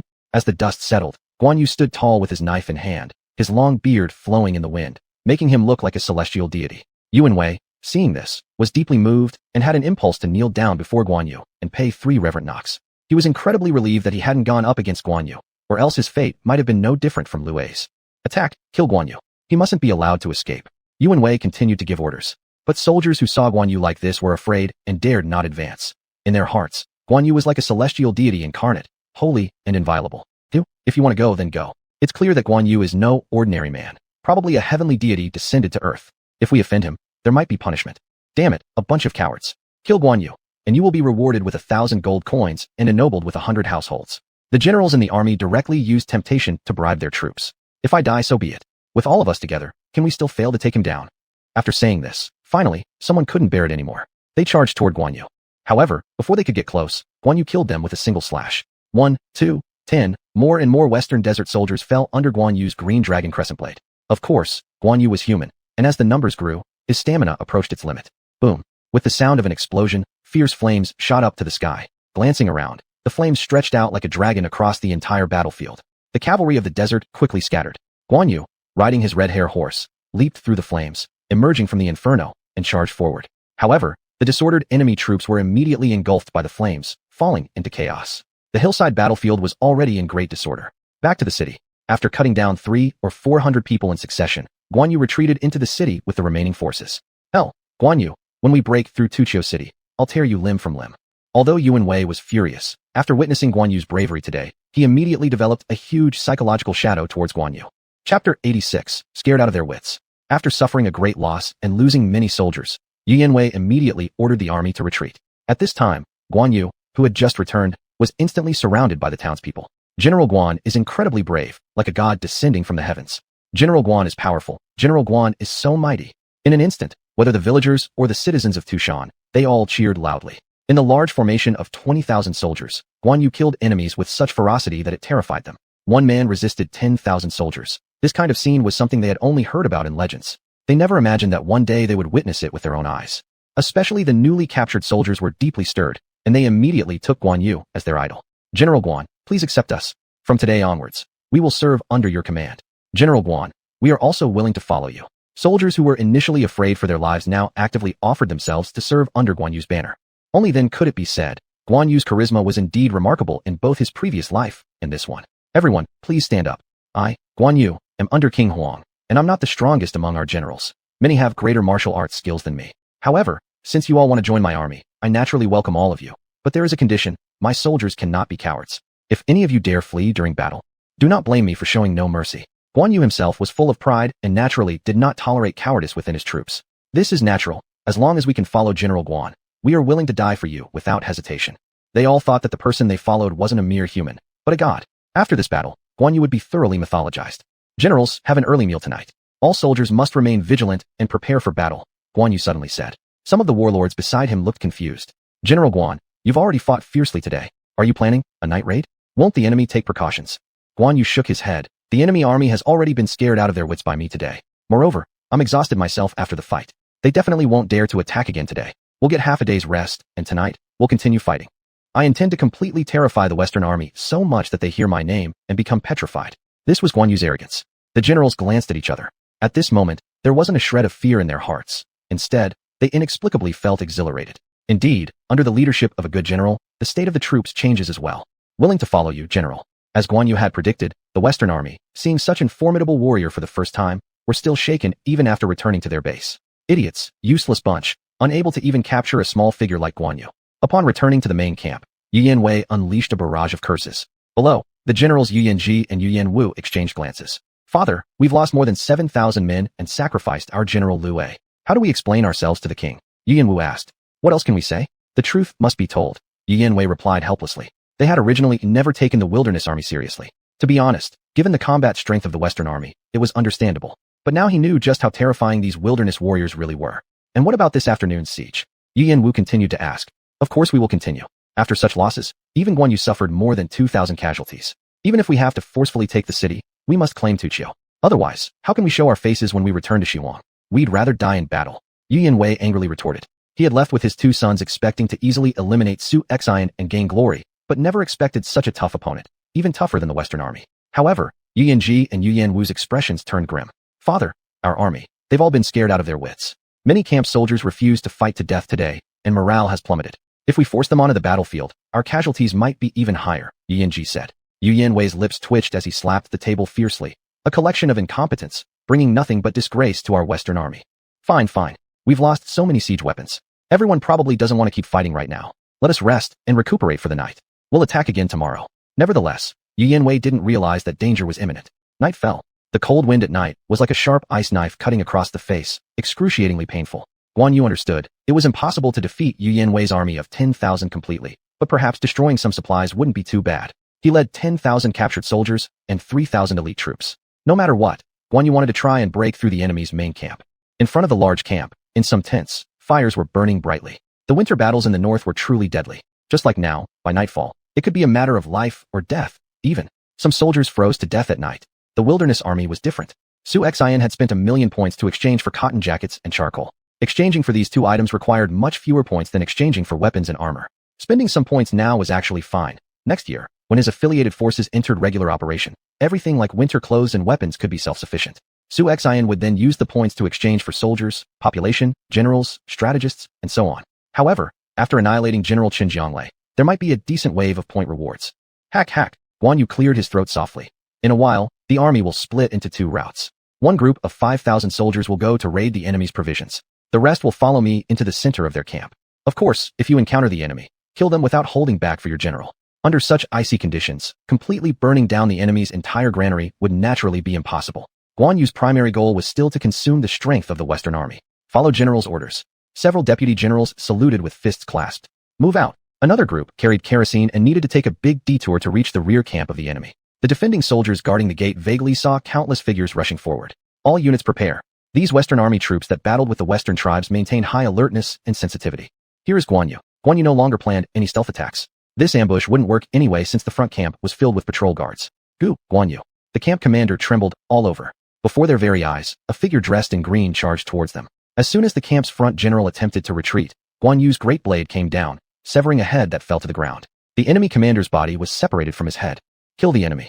Chapter 87. Poisoning the wine. Kill. In an instant, the tens of thousands of soldiers behind began to charge forward. Shoo. Above the sky, arrows filled the air like stars, twinkling with sparks, and rained down upon the enemy forces like a starry night sky. Enemy attack. Woo. The soldiers on the watchtower of the Xihuang army blew their horns immediately in response. But in the next moment, they were all killed by the arrows. Guan Yu led his horse at the front, charging through. It's Guan Yu's troops. The general of the Xihuang army, seeing the man before him, quickly engaged the enemy.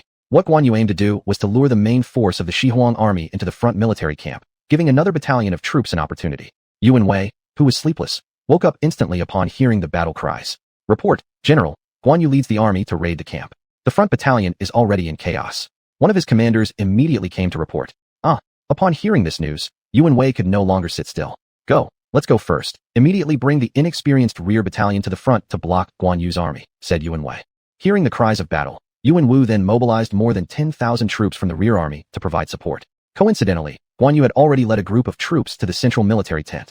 There he saw Yu Yanwei, without even pants, running towards the back under the protection of his bodyguards. Yu Yanwei, where are you running? Guan Yu roared. Father, you go first. I will lead the army to block Guan Yu. Yu Yanwu didn't dare take the chance on how many troops Guan Yu actually brought. They only knew that King Shuang Su Xian still had troops to deploy, such as Shui Ringgui. In case Shui Ringgui led a large army for reinforcements, with tonight's situation, they would likely suffer heavy losses, or perhaps even a great defeat. Yu Yanwu didn't dare move forward, and could only order his soldiers to attack Guan Yu. Guan Yu then wielded his knife, slashing forward. His solo performance started once again. With one slash, he took down one man, sometimes several men at once. Boom. Just then, Xihuang's rear military camp suddenly exploded. Sparkles soared high into the sky, instantly lighting up half of the rear camp's sky. The front army was in disarray, and the rear army was exploding. Both the front and rear camps were in turmoil simultaneously. This scared the entire Xuanhuan army like birds frightened by arrows. Big brother, you lead the troops to the rear camp and check out the situation. Damn, wasn't Tawachio City supposed to have only 10,000 troops? Judging from this situation, the surprise attacking troops must be at least 10,000, Yuan said. Second brother, please be careful, Yuan reminded him. By the time Yuan arrived, the soldiers of the Xuanhuan army were already beginning to retreat since these weren't elite Xuanhuan troops, but new recruits, thus only ordinary level soldiers. Facing the elite Xuanhuan troops, they had no choice but to passively fight and retreat. Under such an assault, the Xuanhuan army's front camp still lost quite a number of soldiers. Unfortunately, we didn't kill Yuan. He sure has good luck. The next time, this general will definitely cut off Yuan's head with my own hands.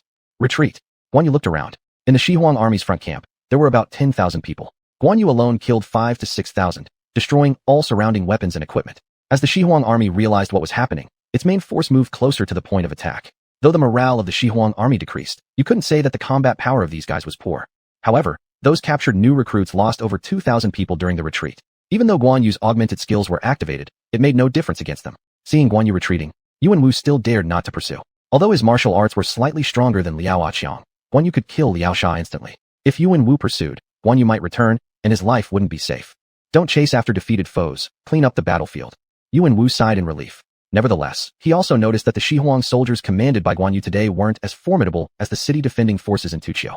Most of the Xuanhuan soldiers simply couldn't match his troops, yet managed to chase them because of Guan Yu's imposing demeanor. Only 1/3 of the grain in the rear camp was burned. This loss was significant. At this moment, Yuan looked down and realized he only had his undergarments left, trembling violently. Father, Guan Yu retreated. Yuan arrived and conveniently brought a pair of pants for Yuan. How shameful, too damn shameful. Yuan's face turned fiery red. Truly outrageous, that bastard Guan Yu. I am determined to take revenge. We'll continue the attack tomorrow and bring out all our weapons. We can no longer keep them hidden, Yuan said angrily. Fortunately, only the grain was burned today. If their siege supplies had all been set on fire, that would have been intolerable. For the second time, Yuan, driven by anger, ordered the entire army to launch an even more ferocious attack on the city. However, while the commanding general was furious, the soldiers below were most affected in morale. Their whole demeanor seemed deflated during the assault. In terms of casualty ratios, Guan Yu had already done enough. It was New Year's Eve. Guan Yu fought bitterly for a long time while outside the southern Wasteland city. Xuanhuan treated the entire army to meat. Naturally, drinking wine wasn't something the soldiers got to partake in. In each camp tent, the aroma of roasted meat wafted everywhere. The officers drooled as they watched the soldiers eat the meat and chew on the bones. They, however, could only gnaw on innards, vegetables, or thin slices of beef and mutton. Hot pot is something Xuanhuan just found a few pots for in the system mall. If he equipped the entire army with this thing, wouldn't his points be wasted on such useless items? And xuanhuan was secretly doing some mischief. He had poisoned the wine. General, will it work? What if Xuanhuan decides to taste the wine first? A trusted subordinate asked. Xuanhuan gave a faint smile. These poisons are all family heirlooms. Drinking a little bit, followed by an antidote, will do no harm. But if one drinks too much, even the gods can't save them. However, this Xuanhuan is truly confused. Drinking alcohol while on campaign is strictly forbidden, and yet he dares to indulge heavily before the battlefield clash. If the king were to raid his camp tonight, Xuanhuan's head would surely be cut off. Brilliant generalship, the deputy commander laughed loudly. At this moment, the tent was filled with steam and the scent of roasted meat. Yu Qian, Chao Huachun, Dian Wei, Zhao Yun, Su Chu, Shui Rengge, Li Tsuanxiao, and many other loyal favorite generals were all in the main tent. Wine has arrived. Xuanhuan commanded his subordinates as they carried the wine inside. Everyone, this is the most famous strong liquor from the southern wastelands. Tonight, everyone must try it. Oh, it's been over a month since I last touched alcohol. I'm starving for it. Dian Wei patted his belly. Just as he was about to ladle the wine, he was stopped by Shui Rengge. General Chun, since you brought the fine wine, naturally, you should drink the first sip. Chapter 88. Xuanhuan died from poisoning. Xuanhuan didn't feel surprised. As a surrendered general, it was likely that he couldn't gain Xuanhuan's trust in the short term. General Shui, do you suspect me of putting poison in the wine? Since I have already submitted to Lord, there's no way I would betray him. Xuanhuan said angrily. General Chun, don't misunderstand. This is after all the wine for the Lord, and it's best to be cautious. Shui Rengge said. All right, without any refusal, Xuanhuan scooped up the wine from each jar and drank it. Burp. Xuanhuan acted as if he were completely drunk, collapsing on the ground. My lord, I cannot handle liquor like this, just by having some of it. I'm already not feeling well. Looks like I won't be able to accompany my lord tonight for this banquet. Xuanhuan gave a faint smile and immediately said, General Shui Rengge, what are you doing? We're one family now, why so much suspicion? I put full trust in General Chun. Shui Rengge hurriedly bowed down and quickly apologized to Xuanhuan. General Chun, all this is out of concern for Lord's safety, please forgive. Xuanhuan waved his hand. This is natural. I understand General Shui's loyalty to the Lord. Let's fill everyone's cup with wine. Tonight is New Year's Eve. We should feast without restraint. Su Xian quickly changed the topic. Yet, a hint of satisfaction flickered at the corner of Xuanhuan's lips. Although these wines might not kill instantly, once they accumulated in the body, they could torment a person to death over time. The process was simply one where life is unattainable yet death is also impossible. Gentlemen, after this New Year's Eve, once spring comes, we will take xuanhuan City entirely. Expect every general to work with me wholeheartedly, expanding our territory. Su Xian held up his glass and drank it completely empty. Please rest assured, Lord, with us here, we will definitely conquer xuanhuan City and help Lord expand your borders. Long live the Lord. All scholars and generals finished their wine in their cups altogether. Seeing this situation, Chun Huiqing was utterly satisfied and had a bowl of wine himself. Eat, eat. Su Xian called out. Everyone didn't hesitate, curiously picking food from the so-called hot pot. Gentlemen, eating hot pot is an art. You will follow my technique later and start eating meat. Su Xian picked a piece of incredibly delicious tripe and dipped it 6 or 7 times up and down into the bubbling pot. The so-called 7 up 8 down means exactly this. Then, he dipped it into the sauce and put it in his mouth. That burst of flavor immediately rushed to his heart. For such a long time since he crossed over, he hadn't eaten like this in ages. Come on, let's start. Following Su Xian's example, everyone started putting the meat into the hot pot. 1 up 1 down. Many people were still hesitant, carefully weighing it in front of their mouths for a long time, closing their eyes and putting it in their mouths. Good tasting, truly excellent. Su Chu's eyes sparkled. Since everyone dislikes this so much, then I, Su Chu, will eat all of this meat. None of you dare to snatch it. No, I also like it. Dianwei immediately contested. These two warriors under Cao Cao's command now competed humorously. Relax, enough dishes are prepared. Eat as much as you want, Su Xian said.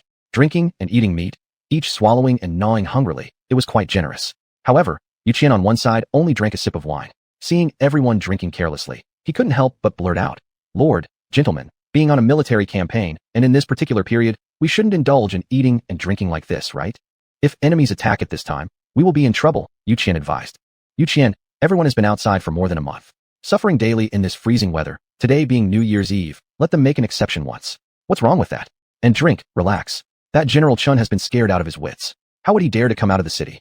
Su Xian appeared extremely incompetent. Yu Qian's face turned red in anger. Advisor Synopsis, just sit down and drink. If General Chun had the guts, he would have moved earlier. He's not the kind who hides in xuanhuan City every day and doesn't dare to come out. Li Tsunxiao also agreed. Looking at these generals getting completely drunk, Chen Huiqing felt highly content. My lord, gentlemen, adult Yu is right. We'd better drink less. Chen Huiqing pretended to dissuade them. General Chun, when did you become like a pedant scholar? A man must drink and eat meat, otherwise, what's the point of life? Li Tsunxiao said discontentedly. Mr. Yu, don't be angry. Everyone is drunk. It's all just talk. Chen Huiqing immediately played the peacemaker. Drink then, drink. When the sharp sword of General Qin Jiangli is on your necks, you will regret. Yu Qian threw the wine cup in his hand and walked out.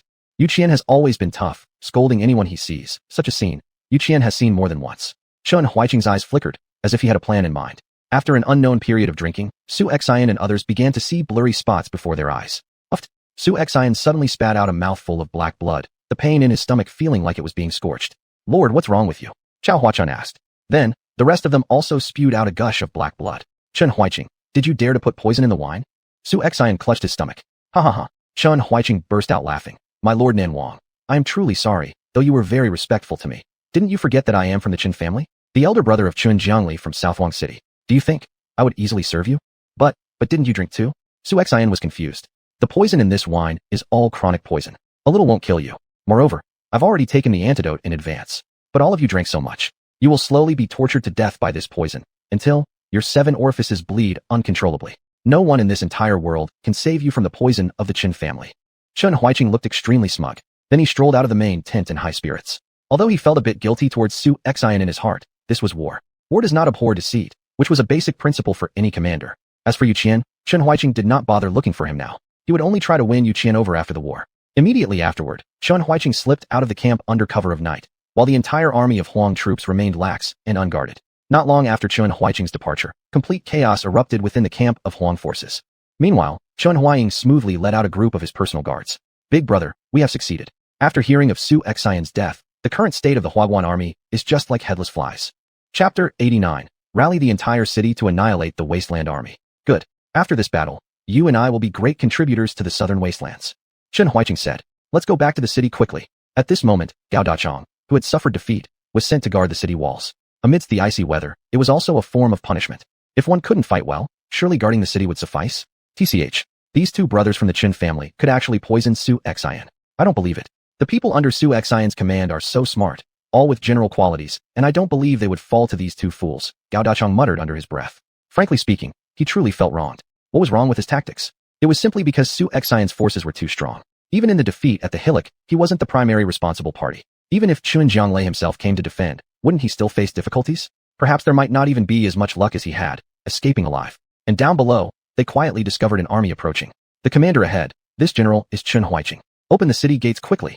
Chun Huaiqing shouted loudly. Gao Dachang trembled all over, rubbing his eyes. Have these two guys really returned? And they have brought several hundred soldiers along? How could this be? Could it be that these two have already surrendered to Su Xian and now come here to fake surrender? It must be so. Please wait a moment, General. I'll personally open the city gate for you two. Gao Dachang rushed down from the wall. He opened the city gates. The Chun brothers galloped in. Hurry, take me to see the king. I have poisoned and killed many high-ranking officers, including Su Xian. If we dispatch troops now, we can certainly secure victory, Chun Huaiqing urgently explained. Gao Dachang immediately turned sarcastic. Oh, General Chun Huaiqing, is what you're saying true or false? Could someone as astute as Su Xian really be poisoned by you? Isn't it that you have already defected to Su Xian, deliberately feigning surrender, luring us to leave the city and walk right into your trap? Humph, Chun Huaiqing snorted coldly. I am a member of the Qin clan, and also the king's brother. How could I possibly surrender? It is some people who have lost 3 battles, plunging South Wasteland into such peril. They are the greatest villains and deserve to be torn limb from limb. You, Gao Dachang became enraged. Wasn't this just poking fun at him, insulting him? All right, I won't argue with you. Come in. Gao Dachang clenched his teeth. What choice did he have being the general of a defeated army? The Chun brothers sneered and entered the city. TSK. Gao Dachang spat on the ground. You little men celebrating prematurely. Although I have lost 3 battles, aren't you boasting about your abilities yet losing 2? Without my family, those few useless individuals from the Qin clan, how would they cause any ripples? I must return and check. So Gao Dachang turned back. For over half a month now, Chun Jianglei had been almost unable to sleep. Not only had he offended local families, but the Wasteland army surrounding Nanhuang City had sealed off the area so tightly that water couldn't pass through. If this continued, once provisions ran out, their defense would collapse naturally. If he were in their position, he would have done the same. However, the Western and Eastern Wasteland armies had failed to breach the lines established by the South Wasteland forces, prolonging the conflict. At this moment, learning that the Chun brothers had poisoned and killed Su Xian, Chun Jianglei could no longer sit still. Huaiqing, is this news true? Chun Huaiqing nodded affirmatively. Of course it's true. We're all from the Qin family. Why would I lie to you?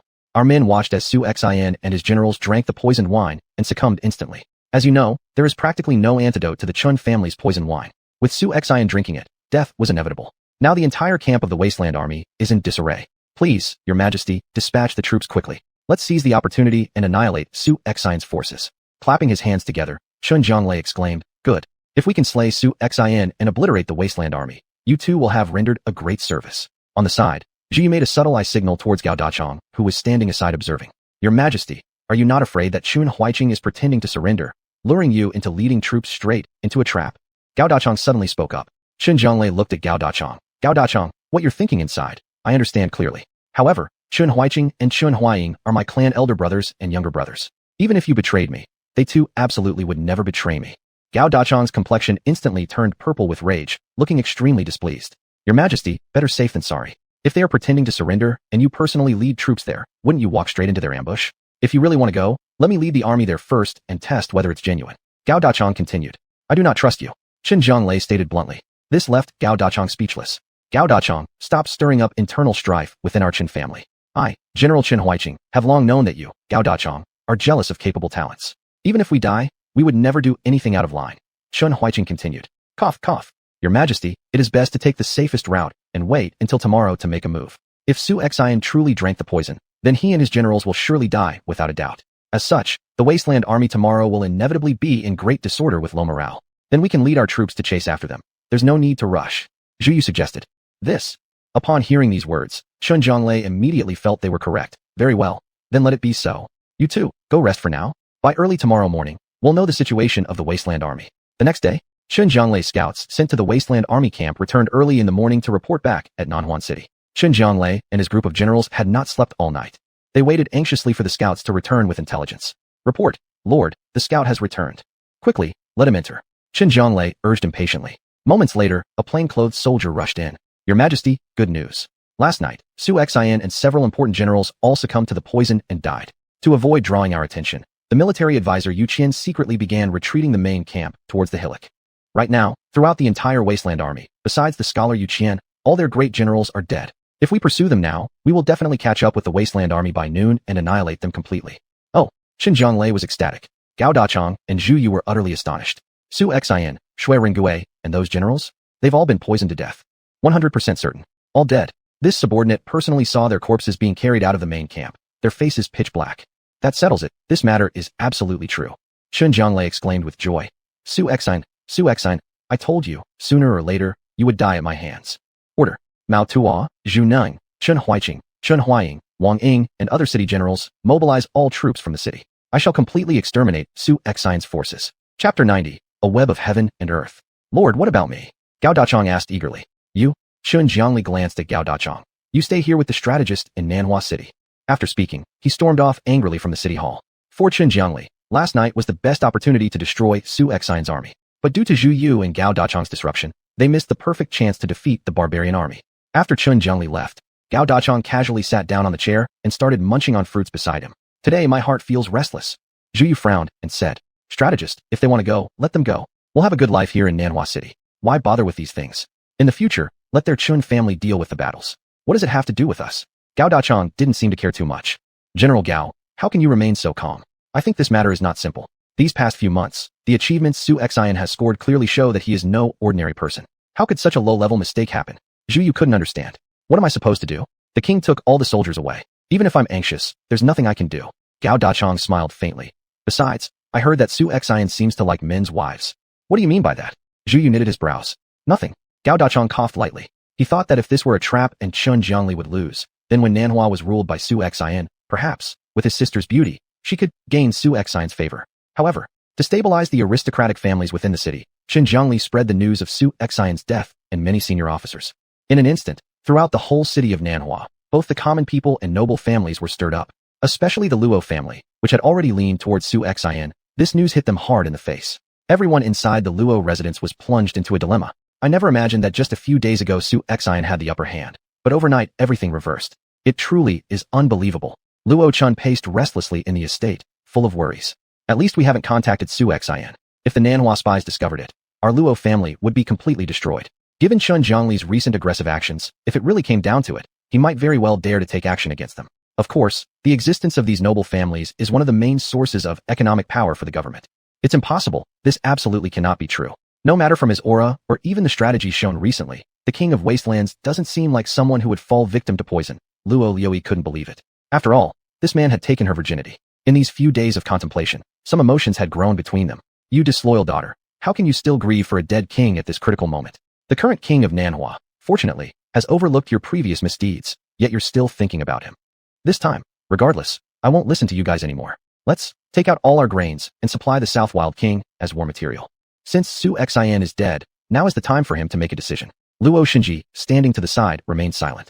He always felt that matters weren't this simple. After all, looking at all these battles that Su Xian fought recently, they revealed something extraordinary. If Su Xian were so easily dealt with, how could he have pushed the South Wild King and others to this point? But, although he knew every other feudal lord, the king of Wasteland Su Xian was beyond his understanding because of his initially notorious reputation. Now, Luo Xinji suspected that Su Xian may have faked his death. At this point, though, all they could do was follow Luo Chen's lead. Yet, they ignored a big issue. Even if Su Xian hadn't disclosed his hidden advantages before, when Qin Jianglei released a plague into the southern wilderness region earlier, wasn't Su Xian the first one to solve it? Didn't anyone suspect Su Xian's medical skills? It seemed Qin Jianglei desperately needed this victory. Nothing would make him happier than if Su Xian were dead right now. When Qin Jianglei's army reached the campsite of Su Xian's forces, he noticed that the entire encampment was in chaos. Uneaten mutton and beef legs were scattered everywhere, clearly showing signs of a hurried retreat. Your Majesty, it appears we've arrived late. The barbarian army retreated last night, Mao Tuo remarked. I told you General Su Xian must have died from poisoning. If we had come last night, we could have crushed the barbarian army and possibly captured all of them, said another general. Without hiding anything from your Majesty, the generals and ministers of the Wasteland army are extremely loyal to Su Xian. Moreover, I've also heard that all of Su Xian's concubines are pregnant. If Yu Qian were to insist on establishing a crown prince, choosing to fiercely resist us, it would complicate our efforts to annex He Mountain and Luyun, xuanhuan helplessly stated. Alas, Qin Jianglei sighed deeply. If not for Gao Dachang and Zhu Yu sowing confusion among the ranks, insisting that Su Xian might have faked his death, I would have seized an exceptional opportunity. But not now. Before the Wasteland army retreats back to the mound, I will annihilate their entire force. Order the troops to advance at full speed and ensure we catch up with the Wasteland army. However, On a barren wasteland covered with endless high slopes, Su Xin, clad in battle armor, looked vigorous and fully recovered from the previous day's apparent struggles. Yu Qian stood by his side, acting as if nothing had happened. Generals xuanhuan, Shui Ringgui, Dian Wei, Su Chu, Zhao Yun, Li Tsuanxiao, and others were now full of energy, lying in ambush all around. Report, my lord. Chun Jiangli has already led an army of 80,000 soldiers pursuing our forces, came the report from the Brocade Guards. Indeed, the Brocade Guards' reconnaissance capabilities were top-notch. Even Chun Jiangli's prideful internal spies who tried infiltrating their army and keeping tabs on their every move couldn't accomplish much. Once the plan was successfully executed, Su Xian summoned the Brocade Guards to initiate the net-closing operation. My lord truly is masterfully brilliant. Who would have thought Chen Huaiqing actually feigned surrender? But last night scared me half to death. If something genuinely unfortunate happened to you, my lord, I had resolved to take down the enemy even if it cost my life, Yu Qian remarked. Without paying some price, how could Chun Jiangli be lured out? Truly surrounding them for 3 or 4 months would have caused serious issues, Su Xian responded. Today, an army of 90,000 against 80,000, outnumbering the southern wilderness forces. This overwhelming kind of war is also the first time for me. Orders will be signaled by drums. First, let the southern wilderness army feel the brunt of our crossbows. Chapter 91, Conquering Southern Desolate State, Part 1. Tens of thousands of archers stood at attention, ready for battle. There were 3,000 Zhuge continuous crossbows, the rest being regular bowmen. Ahead, Shui Ringgui and Zhou Qing led an army of 15,000 infantry and 5,000 cavalry arrayed against the enemy. In front of the infantry stood 100 giant crossbows, exchanged by Su Xian for 1.1 million points along with 10,000 arrows thicker than fingers. The power of this enhanced version of the crossbow far surpassed that of their previous counterparts, with a maximum range of 1,300 meters and effective range of 1,000 meters. The large and resilient cowhide ropes ensured it could pierce 2 or even 3 targets if fired from close enough distance. The weather was pleasant today. The warmth of the sun brought comfort to the soldiers. It was eerily silent around them. In moments, General Qinjeli led the first group of cavalry into the ambush circle, followed by tens of thousands of foot soldiers marching with chaotic steps completely unaware of the trap set for them. Is it cursed? Did the Desolation Army escape so quickly that not a single person is in sight? Qinjeli said, grinding his teeth.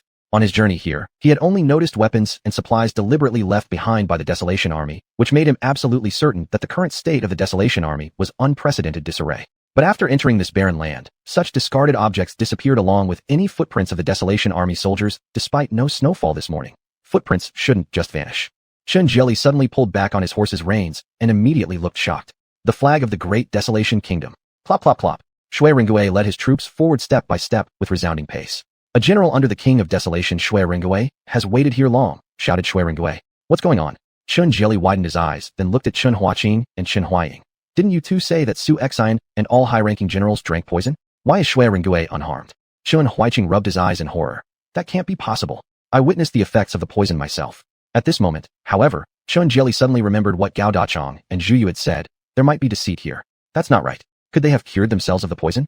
Hasn't His Majesty forgotten how Su Xian solved our previous epidemic himself? He possesses some sort of antidote pill that can bring those on the brink of death back within half a moment.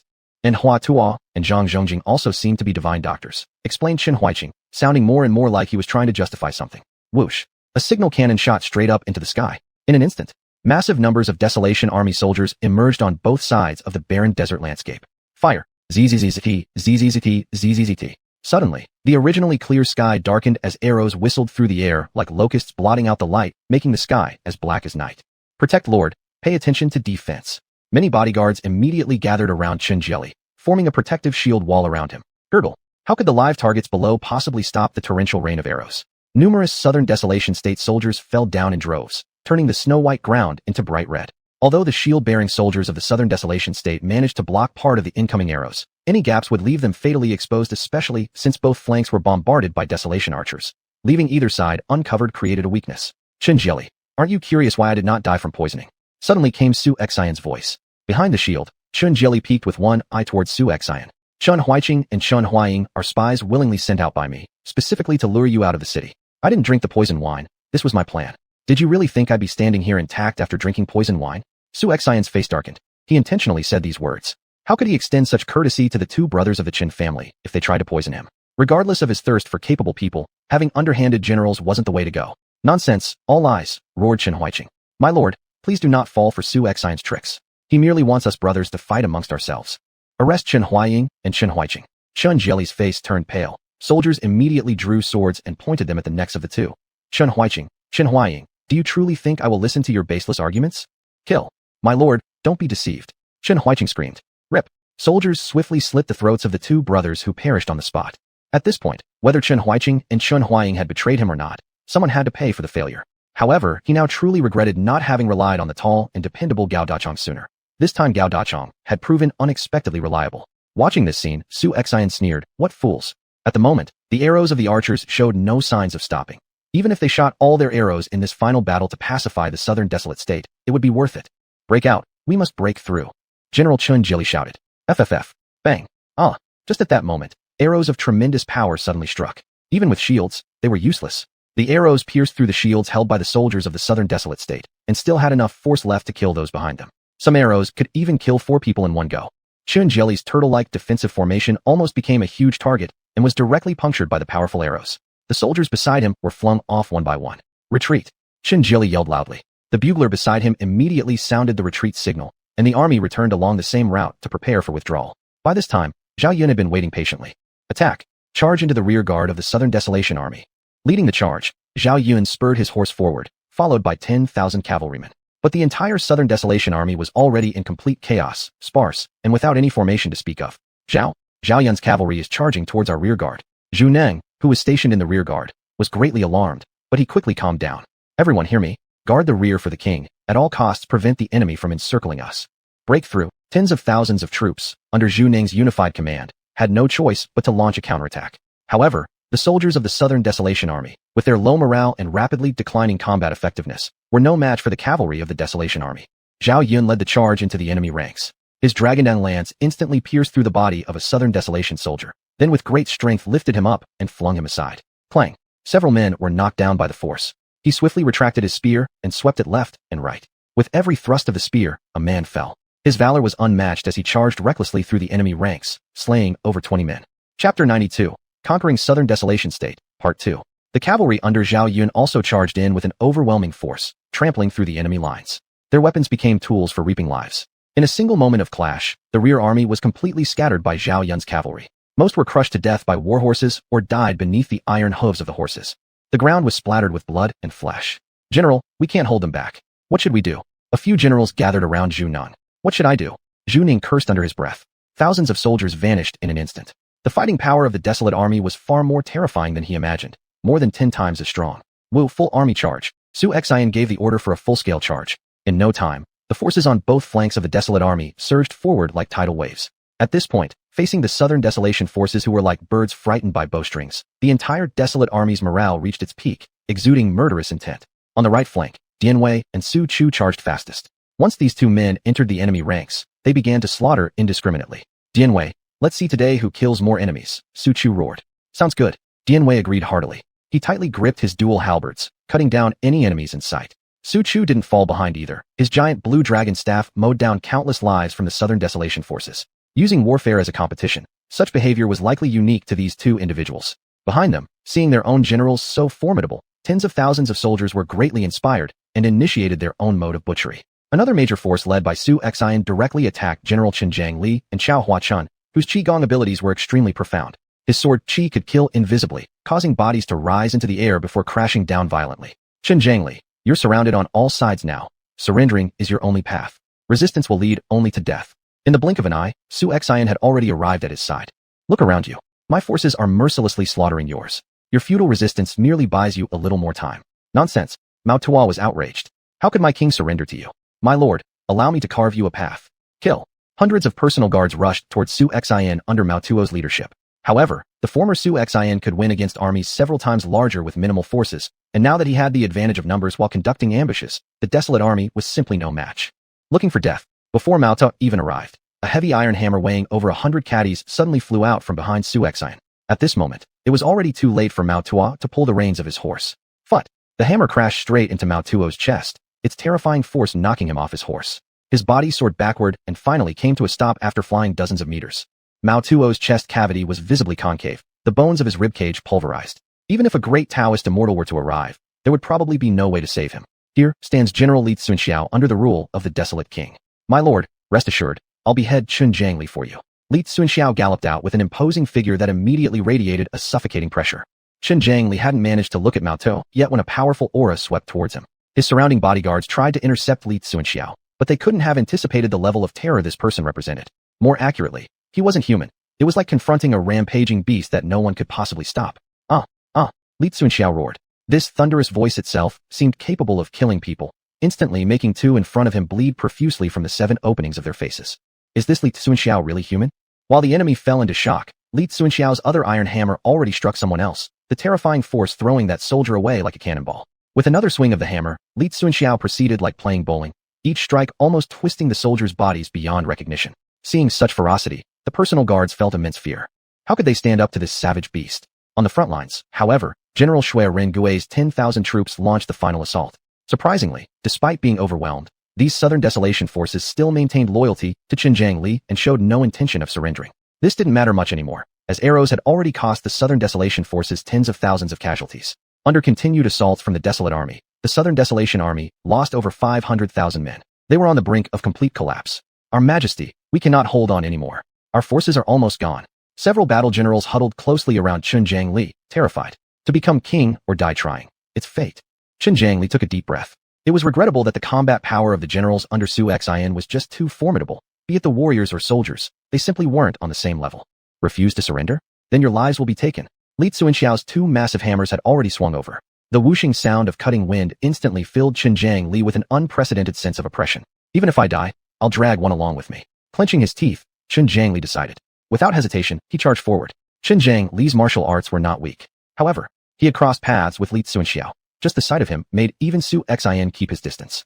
Clang. When they collided, a surge of energy burst forth. In an instant, Qinjiang Li's complexion drastically changed, his chest heavy as a mouthful of blood involuntarily spewed out. The next second, his body shared the fate of other Southern Desolation soldiers, flying off his warhorse and crashing hard onto the ground. Cough cough. I can't believe that after dominating the Southern Desolation for so many years, I would ultimately be defeated by a mere 16-year-old boy. I cannot accept this. Eyes wide open in refusal, Qinjiang Li finally twisted his head and ceased to breathe. So fragile. Li Xuanhuan frowned slightly. He thought Qinjiang Li might have much greater skill. Their commander is dead. Troops, quickly eliminate the enemies and end the battle. xuanhuan stood with his spear held high. After Qinjiang Li fell in battle, the Southern Desolation forces could no longer resist and were completely overwhelmed by xuanhuan's army. The rear general Zhu Ning was captured. After this battle, no one would dare underestimate xuanhuan again, and his name would resound throughout the land. However, after Qinjiang Li's death, some generals loyal to him fiercely resisted. This fight cost xuanhuan's forces more than 4,000 lives while slaying over 60,000 enemy troops and capturing 10,000 more. Ding. Host eliminated the South Wasteland King, destroyed a factional force, rewarded points, 2000000. Remaining points, 3800000. Chapter 93, Continue the Assault. After cleaning up the battlefield, xuanhuan gathered the army and prepared to enter Nanhuang City. This was truly the royal city, with tall walls. They had finally found a foothold. At this moment, Shui Renggui led 5,000 cavalry and 5,000 infantry, arriving first at Nanhuang City. On the city tower, Gao Dachong and Zhu Yu, seeing the vast numbers of the enemy army, were utterly shocked. South Wilderness King Qinjiang Li has died. Under the orders of the King of the Wilderness, we are taking over Nanhuang City. If you do not wish to die, surrender willingly. Do not resist pointlessly. Shui Renggui shouted toward the city wall. Gurgle. Gao Dachong and Zhu Yu looked at each other, unsure what to say. Qinjiang Li had just left early in the morning, but by afternoon he was gone. His army of 80,000 wiped out entirely. It was unbelievable. General Gao, what do you think? Zhu Yu asked. Master Zhu, those who know the times are wise men. We'd better open the city gates and surrender, said Gao Dachong, unwilling to die. General Shui, this sinner Gao Daichong will come to open the gates for you. The main force was all dead, leaving only a few hundred elderly or weak soldiers inside. All the capable generals had also been killed, so there would be no chance of resistance. Not even enough to fill their teeth gaps. Creak. Gao Dachong knelt down, as did the group of old and weak soldiers who then surrendered their weapons. Shui Renggui stepped forward and eyed Gao Dachong. Are you Gao Dachong? I've heard that your sister is very beautiful. My lord will meet you soon. Gao Dachang's eyes lit up immediately. General Shui, please don't worry. I will go home right now and make sure my sister dresses beautifully. No, she will serve tea and water to the king of the wilderness. His guess was correct. King Xiang surely favored women. It wasn't because xuanhuan liked women. Rather, it was because xuanhuan heard that Qinjiang Li managed to stabilize the South Wilderness region after the death of the former king and resolve the conflict between brothers. This woman played a big role in this, and even offered more strategic advice than Zhu Yu. Marriage to Princess Lui was secretly negotiated by the Gao family, consolidating the Luo family's position, raising the status of the Qin clan to its highest point. Such a woman should at least be rated as excellent quality. Most importantly, she hadn't borne any children yet, and thus could become a concubine. However, it couldn't be denied that her skills were quite pleasing. But, at the Luo family mansion, Luo Chun was gathering supplies from several major families. News of King Xiang's great victory hadn't arrived, yet when Shui Ringgui was sent by King Su Xian to receive the princess and gather information about the Luo family. In fact, Su Xian had already guessed some things. Since Lady Luoyui had not sent any news for a month, and there was no word of friendliness from the Luo family, Su Xian understood that this supposedly intelligent family had lost their way. Despite having such a great opportunity for wealth and power, they failed to seize it. Even before the official war began against Nanhuang King Chen Jiangli, a group of undercover agents led by Shi Li Fei entered Nanhuang City, thoroughly investigating every move within the city. Please tie the grain securely while waiting for the king's triumphant return, urged Luo Chun. Master, stop doing this. The great forces of the Wild King have already entered the city. Their vanguard General Shui Ringgui is leading troops straight towards our Luo family estate. The servant rolled and crawled anxiously towards them. Plop. Luo Chun dropped the item he was holding. What did you say? King xuanhuan. Weren't we told that King Xiang had died from poison? Luo Xinji's brow furrowed tightly. Xiaoyang, go to your second sister's room, ordered Luo Xinji. Yes, responded Xiaoyang without hesitation. Father, it's pointless to keep debating whether King Xiang was poisoned or not. Everyone, when it comes to these goods, later on, we will say that these were gifts intended for the arrival of King Xiang. Everyone understand, stated Luo Xinji quickly. And remember, claim that Chen Jiangli plundered your grain and treasures. Insult him thoroughly later. All of us follow young Lord Luo's orders. The heads of the houses nodded in agreement. Just then, Shui Ringgui rode up high on his horse followed by a troop of cavalry. He came to a stop in front of the Luo mansion. His gaze swept over the goods in front of the Luo estate, and slightly smirked. I am Shui Ringgui. Under the order of the Wild King, I've come to escort the princess back. Luo's family head doesn't need to expend so much trouble. Luo Chun hastily said. Wild King has been in fierce battles for over a month. We haven't prepared any gifts. That devil Chen Jiangli looted our resources entirely. These bits of grain were collected by our several great families, hoping the Wild King doesn't mind. Shui Ringgui laughed loudly and waved his hand. Secret Service guards, come out. Next, among the laborers recruited by the clans, more than 10 men dashed out. Secret Service guards, pay respects to General Shui. The dozen people knelt. At this moment, the whole Luo family was completely dumbfounded. The King Xiang's army had already infiltrated Nanhuang City. In that case, all of their movements had been under King Xiang's control the entire time. Our master has already given all of you a chance. But unfortunately, despite such an excellent opportunity, you chose to reject it, Shui Ringgui said coldly. General Shui, where's the Wild King? Luo Liuli walked out. Having heard the news of Su Xian's supposed death in battle, her eyes had been cried red and swollen. Shui Ringgui dismounted and kneeled on one knee. My lady, our master's army will arrive soon. Please board the carriage, my lady. I must see the Wild King, said Luo Liuli, then boarded the carriage. Oh, please summon Luo Xinji from the Luo family to discuss matters at the Wang residence, Shui Ringgui continued. Xinji, hurry, said Luo Chen anxiously. Luo Xinji did not refuse. This was the final opportunity for the Luo family to ingratiate themselves with the Wild King. A moment later, the main force of Su Xian entered Nanhuang City. The citizens, frightened, dared not leave their houses and instead peeked through their windows as they watched Su Xian's army march into the city. In the Nanhuang Royal Palace, scholars and generals like Shui Ringgui, Li Tsunxiao, Dian Wei, Su Chu, Zhao Yun, and others gathered together. Below them stood Luo Xinji, Gao Dachong, and Zhu Yu. My liege, Guan Yu eliminated 16,000 enemies with merely 10,000 troops, single-handedly repelling countless armies, bringing glory throughout the wild lands. Now that we've destroyed the southern wilderness forces, morale is sky-high. Shouldn't we proceed with the next plan? Asked Yu Qian. I've already come up with a plan. Su Xian responded. All generals listen closely. Our army will press northwards, taking both the western wilderness and eastern wilderness in one fell swoop.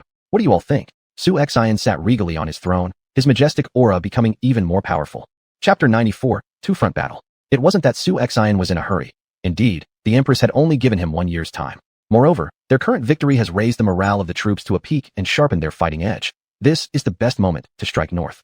Otherwise, if we miss this golden opportunity, the other 3 rebellious kings will soon catch on and unite their forces. Then, Su Xian will have to expend a far greater cost to take over the wasteland. Lord, this is what we should do. We must pursue the enemy while they are on the retreat and secure victory against both the western wasteland and eastern wasteland. General Shui Ringgui quickly agreed. I volunteer to lead the army in battle against the king of the western wasteland. The troops under the command of the western wasteland king often engage in combat with various tribes from the western region, making his soldiers extremely formidable, Shui continued. But I've never liked taking the easy route. Let me deal with subduing the western wasteland king, Zhou Yi. Su Xian stood up. Very well, General Shui displays unparalleled loyalty and bravery. This gives me immense comfort. Appoint Shui Ringgui as general of the western campaign, with Zhou Qing and Li Siyuan Shao as his deputies. March westward into the western wasteland. I will hand over 15,000 captured southern wasteland troops to you. Replenish your forces lost previously, totaling 55,000 men. Combine with Guan Yu's battalion for the western expedition. Su Xian reviewed the data on these captives. They were actually at an elite level. However, even elites vary in strength. The southern wastelands elites could only be considered low-level, whereas the elite soldiers summoned by xuanhuan were top-tier and unified under experienced generals. Once they reached the battlefield, their fighting power approached that of special operations soldiers. To narrow the gap between the two armies, xuanhuan spent 150,000 points to enhance the combat capability of the 15,000 captured soldiers to reach the upper echelon of elite fighters. Your subordinate shall not fail in the mission, Shui Rengui said delightedly. To the rest of the generals, after securing South Wasteland City, follow me eastward to exterminate the East Wasteland. Xuanhuan held his sword aloft and declared loudly. Agreed. All the generals bowed in unison. Below them, Luo Shenji, Zhu Yu, and Gao Dechang stood awkwardly in the middle of the great hall, shocked. The ambition of King Xuanhuan of the Wastelands was not just small. It seemed as though the Wastelands, which had been chaotic for several decades, might truly come to an end in the hands of this young king. If the Wastelands can be unified, it will surely send shockwaves throughout the entire world. Luo Shenji, recognizing your ability, starting today, you shall serve as chief magistrate of the Wasteland capital. Zhu Yu will handle the duties of a high minister, and Gao Dechang will be the city's commander, Xuanhuan said indifferently. These local talents still had some use. Of course, the literati and warriors he had summoned were all top-notch talents. Important positions would naturally go to them, and not any locally recruited talents. Agreed. We shall dedicate ourselves until death. The three accepted the orders somewhat joyfully. Indeed, they hadn't expected that they would still have opportunities to continue serving as officials. After further discussion, Xuanhuan proceeded toward the inner chambers. Starting from today, South Wasteland City would be renamed as the Wasteland King Capital. This place naturally became the center for Xuanhuan's future governance. Concubines like Xiao Qianxue would naturally need to relocate to the new capital. As for why he continued using Zhu Yu and Luo Shenji, it was to facilitate future reforms in the Wastelands. Under Xiao He's jurisdiction, there shouldn't only be Su Guang as a reliable aide. Inner chamber. Xuanhuan first sought out Luo Liuli, the woman who gradually developed feelings for him. Naturally, Xuanhuan was self-disciplined regarding personal affairs. There were plenty of fine items available in the system shop, including those that ensured none of his women would get pregnant. Otherwise, how could he accumulate points if each got pregnant? Following intense activity in the room, things finally quieted down. In another room awaited Gao Yi. Ding. Character. Gao Yi, identity, daughter of a noble family, rarity, rare. Truly, Xuanhuan widened his eyes. Unexpectedly, Gao Yi's character rank could touch upon the rare tier. Gao Yi sat alone at the bedside, deeply anxious. She thought about herself being in her 20s now, while Xuanhuan, being only 16 or 17 years old, made it hard for her to accept. Creak. Xuanhuan entered the room. Gao Yi rose and bowed, saying, Your Majesty, greetings.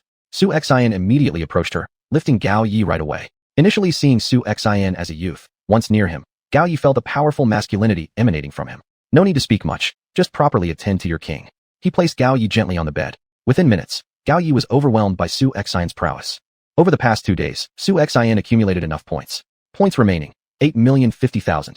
And there were only 2 spots left before the system upgrade. A 10 million point package was waiting for him. However, every time a faction was eliminated now, there was a point reward, so the point system didn't feel overly singular anymore. Several days later, the troops and supplies from Black Mountain City had almost all been moved to the Wasteland capital. As for Black Mountain City, Gao Shun led 10,800 men to garrison it. In the Wasteland capital, the number of stationed troops exceeded 60,000. But, at this moment, Wei Qing and Hua Zubing, the 2 celebrated flying generals known as the twin pillars of the empire, were encountering trouble. Yalu Daxiong, stationed on the frontier to avenge the 3 arrows of Crown Prince, went south into the Lu Yun grassland. As for Wei Qing and Hua Zubing, they found themselves in the main battlefield, locked in a deadly grip by Taishu Ju's 100,000-strong army. Hua Zubing and Wei Qing's combined forces amounted to merely over 60,000 men. Among them, 17,000 men were captured soldiers, and nearly 20,000 were from the Wuhuan and Dongxiang coalition. This fighting power fluctuated considerably. In Taishu Ju's camp, could it be that Southern Wasteland was really wiped out by Xuanhuan? Taishu Ju looked at the battle reports coming from the South Wasteland, startled. It only took less than 2 years. My god, how did Xuanhuan manage it? Taishu Ju was sweating profusely. General Taishu, rumor has it Xuanhuan's troops are moving along 2 routes, aiming to simultaneously seize Eastern Wasteland and Western Wasteland, Bianhua remarked. Humph. Taishu Ju scoffed coldly. What arrogance. Does he really think my Eastern Wasteland army is just for show? The first snow will soon fall. Drag up all our giant crossbows and war chariots. Wei Qing and Hua Zubing haven't brought any heavy equipment. They will not be a match for us. Besides, Yalu Daxiong of the Mongol tribe has already led his troops into the Lu Yun grassland. There's almost no strategic defense there, and Sun Yu's 10,000-strong army will just be courting death. Keep them firmly pinned down. Send the order. Assemble the army and launch an all-out assault. I will personally oversee the battle. Yes. Bianhua and the other generals acknowledged with a bow. Woo. Outside the main camp, more than 90,000 men of the Eastern Wasteland advanced step by step. On the grassland, trees are scarce, so the camps on the grasslands are relatively simple. How unreasonable. Do they actually think this general fears them? Wei Qing clenched both fists. It's not that he didn't want to engage in a direct battle with Taishu Ju to decide their fates. It's mainly because the old man was too cunning. Whenever Wei Qing led the army to achieve some military results, Taishu Ju would withdraw his troops back to the camp and enter a defensive state. Wei Qing wanted to retreat to the Lu Yun grassland, but this old fox again pursued his army, only pursuing without engaging in battle, a strategy that left Wei Qing in a quandary. Chapter 95. Yu Wumu saves the day. General Wei Qing. Or, let's just attack directly. Or, send a powerful force back to assist Minister's son, Hui Tsubing said anxiously. Hard. Not all of the armies under our command are willing to fight to the death. Even if we could succeed, it would result in heavy losses on both sides. Wei Qing sighed helplessly. Hui Tsubing, you will lead your own troops back to the flowing cloud grassland. If you encounter the Great Ming army, you should be able to arrive within 2 days. Hui Tsubing saluted with his fist. I accept my orders. I'll not only give Yelu Daxiong a good beating, but also make the Great Ming border forces pay dearly. Proud as they were, being driven into such dire straits had left Hui Tsubing unable to swallow this humiliation. Still, Sun Yu's ability to command troops might be lacking, but his charisma was strong. After losing the Xuanhuan and Dongchang kingdoms, he traveled between towns on the grasslands, rallying the brave warriors of the original Dongchang and Xuan clans against Yelu Daxiong's forces. Meanwhile, he sent urgent messages for reinforcements from the southern wilderness city. At this moment, an assembly of 600,000 troops had already gathered outside southern wilderness city. Generals Su Chu, Dian Wei, Zhao Yun, and others had all been assembled. A fine Great Ming state indeed. They come to trouble me when I haven't sought theirs. Excellent. This time, I will make them pay. Su Xian declared angrily. My lord, our forces are insufficient. We're already fighting on 2 fronts. Insulting the Great Ming won't serve us well, Yu Qian analyzed. Don't worry. I have a plan. Su Xian smiled faintly. He rode his horse while opening the interface. System, summon 40,000 elite infantrymen, 10,000 elite cavalry. Then he opened the general's interface. Yu Fei, 1,800,000 points. Yang Zixing, 860,000 points. Zhang Xian, 720,000 points. Niu Gao, 700,000 points. 8,000 Beiwei army gift packs, 800,000 points. Sigh. Although he had wanted to summon all of Yu Fei's great generals, it appeared impossible at the moment. System, summon Yu Fei, Yang Zixing, Zhang Xian, and Niu Gao. The Beiwei army would have to wait until next time.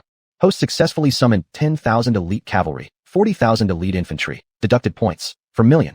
Host successfully summoned Yu Fei, Yang Zixing, Niu Gao, and Zhang Xian, deducted points, 3,900,000. Host remaining points, 138,000.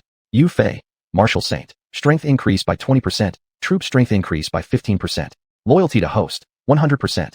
Yang Zixing, frenzy, strength increased by 10%. Spear skills, spear techniques improved by 10%. Niu Gao, frenzy, strength increased by 10%. Zhang Xian, frenzy, strength increased by 10%. Could it be that my lord has more troops? Yu Qian blinked in surprise. They're coming. Clop, clop, clop. In the distance, Yu Fei led the front, with Yang Zixing, Niu Gao, and Zhang Xian behind him, leading 500,000 soldiers galloping forward. When the citizens and nobles of the desolate city saw this elite army appear, they were instantly astounded. Especially those noble families. They realized that instead of Su Xian's forces decreasing, they were growing stronger. How many troops does my lord actually have? Luo Shinji exclaimed in astonishment. Are these troops truly heaven-sent soldiers? After carefully calculating, Su Xian now commanded approximately 2.7 million troops. Such terrifying power really made unifying the wild realm possible. Yu Fei pays respects to the master. Yu Fei knelt down respectfully. Please rise quickly, General Yu. Su Xian helped Yu Fei up.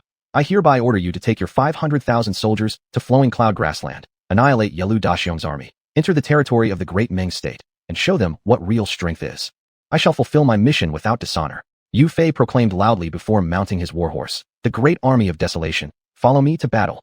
Battle, battle. Does this mean we are formally declaring war on the Great Ming state? Yu Qian murmured. After stabilizing the wild domain, greater challenges still await us. Su Xian took a deep breath. The rest of the army, follow me to the eastern wilderness. March, kill, kill, kill. Currently, morale among the Great Desolation army soldiers soared. Su Xian's plans for conquest in all directions officially began. What kind of expression would the Empress display after this battle? Will those ministers in the court regret not having killed him in the capital? As Su Xian set off to battle, Shi Ringui's unit quietly arrived at Earthmount.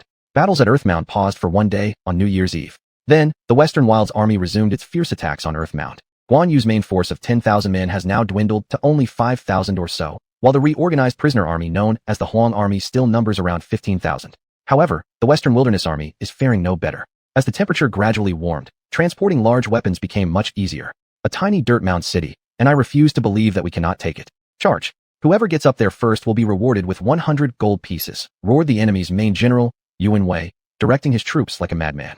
At this point, in the Western Wilderness, they were blockading Earthmound without knowing that the Southern Wilderness had already fallen, its entire territory now under Su Xian's control. Creak! Just then, the gates of Earthmound City swung open, and Guan Yu led the 5,000 elite soldiers of the Huang army straight into the charging enemy forces. Kill. Follow me, kill Yuan Wei. The green dragon crescent blade in his hands resonated ominously. The frontline soldiers of the Western Wilderness Army thought Guan Yu had gone mad. Guan Yu is seeking death willingly. Annihilate him thoroughly, shouted Yuan Wu, beckoning the surrounding soldiers to encircle Guan Yu. With tens of thousands of enemy troops converging, no matter how formidable Guan Yu was, he would eventually grow weary. Kill. Swarms of spears lunged at Guan Yu from every direction, an unrelenting torrent of weapons leaving no way to evade. Arrogant fool. Whoosh. With just one slash of his blade, the air grew sharp and cold. The soldiers of the Western Wilderness in the front ranks instantly felt an overwhelming killing intent rushing toward them. Clang. Several soldiers in the front rank were decapitated, along with their weapons, sent flying backward, knocking down even more troops behind them. Another ferocious slash followed, spraying blood everywhere and cleaving through several men. Despite facing countless foes, Guan Yu continued to push forward fearlessly, striking terror into the hearts of the enemy. His 5,000 Huang army soldiers were also valiant and unstoppable. The left and right armies send out 4 battalions each and encircle Guan Yu, commanded Yuan Wei upon seeing that his 10,000-strong force failed to stop Guan Yu. Such an opportunity for Guan Yu to walk into certain death would not be easily missed, so Yuan Wei naturally seized the chance. Damn it, where's xuanhuan? Guan Yu breathed heavily. Zing zing zing. In the blink of an eye, arrows shot into the sky like a dense cloud, raining down like sunlight blocked by nightfall. Chapter 96, Great Defeat of the Western Wasteland Army, Part 1. The soldiers on the left and right flanks of the Western Wasteland Army were instantly killed by the incoming arrows, their bodies lying in pools of blood, falling in clusters. Barbarian troops appeared on the left. Barbarian troops appeared on the right. Suddenly, a dense mass of barbarian soldiers emerged. The general leading the left wing was Li Xuanhuan, commanding 10,000-foot soldiers who surged forward with great force. The general leading the right wing was Zhou Qing, also commanding 10,000-foot soldiers. The Western Wasteland Army, already somewhat hostile and afraid of the barbarian forces, now upon seeing 2 more units of barbarian troops appear suddenly, immediately harbored thoughts of retreat in their hearts. Ha ha ha. Guan Yu burst into laughter. Our reinforcements have arrived, soldiers of the barbarian army. Fight to the death, kill the father and son of the Yuan family. In an instant, Guan Yu became extremely excited. The green dragon crescent blades slashed down from the heavens, cutting an enemy soldier's corpse in half like sliced pork, terrifying the surrounding Western Wasteland soldiers so much that they trembled all over. In an instant, the morale of the barbarian soldiers soared, their combat effectiveness rising several notches. They gripped their weapons tightly and fought even more fiercely. Typically, for every one elite barbarian soldier who fell, the enemy had to pay with several lives. Not to say that summoned barbarian soldiers don't consider combat effectiveness and morale, they are people too. After being summoned, they were endowed with independent thought as well. Of course, their one unique characteristic is that they fear no death. On the right side, Zhou Qing wielded a pair of maces and charged headlong towards 2 Western Wasteland soldiers holding light shields, both of his maces smashing heavily onto the light shields. The 2 Western Wasteland soldiers could not withstand the pressure of the maces and were struck down onto the ground. Zhou Qing's martial arts were also formidable, blazing a trail with his maces and forcibly pushing back the Western Wasteland soldiers. Behind him, the barbarian soldiers followed closely, resembling ravenous snakes consuming the Western Wasteland soldiers as they went. Every place they reached was filled with corpses. On the other side, Li Xuanhuan, this fierce warrior, was simply like a beast. With both hammers in hand, he would slay gods if they obstructed his path and Buddhas if they blocked his way. One could see the bodies of Western Wasteland soldiers fly through the air like cannonballs, even being hurled up into the sky before falling. With these 3 powerful generals forging ahead, the enemy suffered heavy losses. At this point, Yuan Wu became rather afraid. Having fought for many years, it was still the first time he encountered such ferocious warlords. Retreat. Retreat first, Yuan Wu exclaimed in shock. Behind him, Yuan Wei's palms were sweating. Why has General xuanhuan's army come here? Whoosh. Just as he conceived the idea of retreating, an arrow shot out, and his commander-in-chief's banner behind him was instantly cut in half. Yuan Wei froze, immediately becoming enraged. Who did this? Kill. Astounding, Yuan Wei. The southern wasteland is already pacified. The southern wasteland king has already perished. Will your western wasteland continue to stubbornly resist? xuanhuan suddenly appeared at his side, wielding the precious carved bow. 3 consecutive arrows were fired, and the 3 bodyguards beside Yuan Wei met their doom immediately. Is that divine archer? Yuan Wei didn't dare stay in his chariot anymore, and quickly sought a concealed position. Now, he finally understood why only 2 of xuanhuan's mighty generals appeared without Master Xue himself leading the army. It turned out they were lying in wait for him. Father, the situation is dire. General xuanhuan's more than 5 myriad strong army, combined with Guan Yu's troops, makes for over 6 myriads already. And there's rumor that barbarian soldiers can defeat 10 foes individually. Our forces stand no advantage whatsoever, Yuan Ji anxiously said. Indeed, this was the case. Before the barbarian forces, the Western Wasteland Army's fighting power was essentially meaningless. Up front, Yuan Wu, with 20 or 30,000 troops, had already lost more than half of them. If this continued, sooner or later they would all fall at the hands of the barbarian forces. At this moment, panic must be avoided. Let the entire army adopt a defensive formation and hold out desperately. I refuse to believe that the barbarian soldiers will truly sacrifice themselves so recklessly, Yuan Wei loudly proclaimed. He absolutely couldn't believe that under heaven there truly existed men who feared no death. After all, everyone was made of flesh and blood. Prolonged battle would naturally breed fear.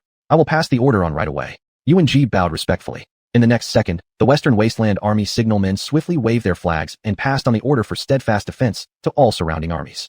Swish, swish, swish. Upon receiving the command, the Western Wasteland soldiers quickly set down the heavy shields in their hands, and long, pointed spears were placed neatly in the grooves between shield pairs, forming bristling hedge-like walls almost instantly. Archers ready. As the army led by xuanhuan approached the Western Wasteland Army, the defending Western Wasteland general immediately lowered his precious sword.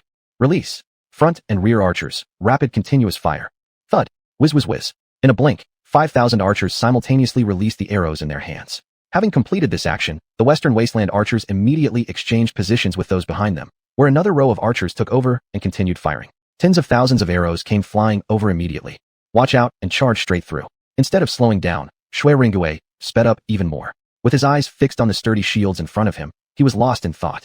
Xuanhuan reacted with incredible speed, dodging left and right to evade all the arrows shot at him. Unfortunately for the elite cavalry behind him, they were extremely unlucky and met a terrible fate as they fell off their horses from the sharp arrows while charging forward. Wave after wave of arrows flew forth, and even the highly skilled Daxian cavalry obviously couldn't hold out against this assault. Break it! Xuanhuan launched his archery skill, 3 arrows shooting out simultaneously, striking 3 Western Wasteland soldiers holding shields. That is xuanhuan, stop him! Yuan Ji shouted. Stab! In an instant, a sharp spear was thrust towards xuanhuan as he approached. You're looking for death. Suddenly, xuanhuan tightly pulled the reins of his warhorse, causing it to come to an abrupt stop and stand on its hind legs. The enemy's spear barely missed the belly of his warhorse by just a few centimeters. Clang! Ah! As several cries of agony echoed, the heavily shielded Western Wasteland soldiers were instantly slashed, flying backward, knocking down several pike soldiers behind them as well. Charge! Xuanhuan roared furiously. Before the Western Wasteland army could close the gap in front of them, the warhorse underneath him surged forward like a fierce beast, ramming directly into the army formation. This horse seemed particularly intelligent, even stomping on enemy troops with its hooves. Of course, every soldier who tried to harm the horse was immediately ended by xuanhuan. The iron cavalry following closely behind charged at their fastest speed into the enemy ranks. When the cavalry arrived, their spears struck the bodies of the horses, expecting them to fall. Instead, the horses screamed in pain, enduring immense agony as they forcibly smashed through the enemy shield wall. Even if they had to fall, they would do so within the depths of the enemy's formations. Yes, these summoned warhorses were far more intelligent than those raised on the grasslands, and one crucial point was that they, like the cavalrymen, did not fear death.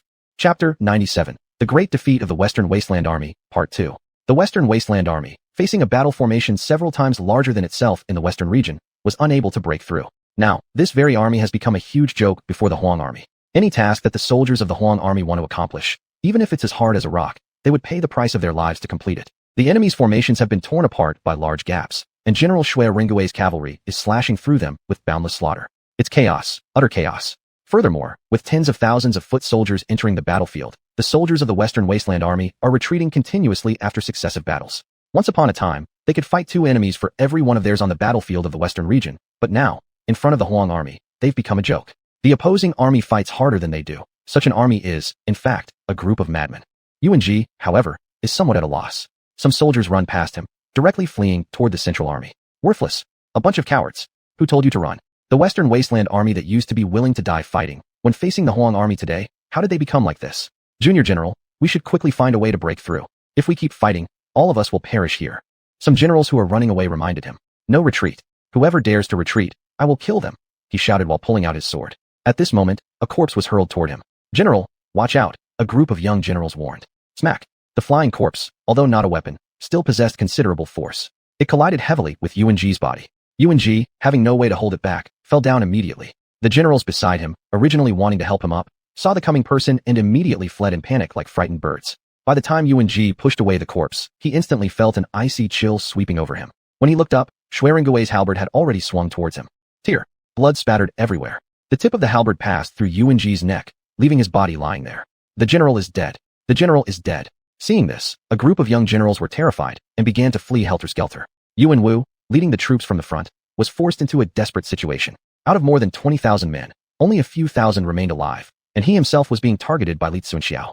Come on, you little brat. Weren't you quite arrogant just now? Quickly come and fight me for 100 rounds. Li Xuanxiao stepped forward. A Western Wasteland war hero isn't one who fears death either. Yuan Wu tightened his weapon and glared fiercely at Li Xuanxiao. Eat my spear. Yuan Wu jumped and raised his weapon to strike down on Li Xuanxiao. However, before the superlative warrior Li Xuanxiao, Yuan Wu's strength was utterly negligible. It has a bit of meaning, but you will surely become a ghost under my hammer today.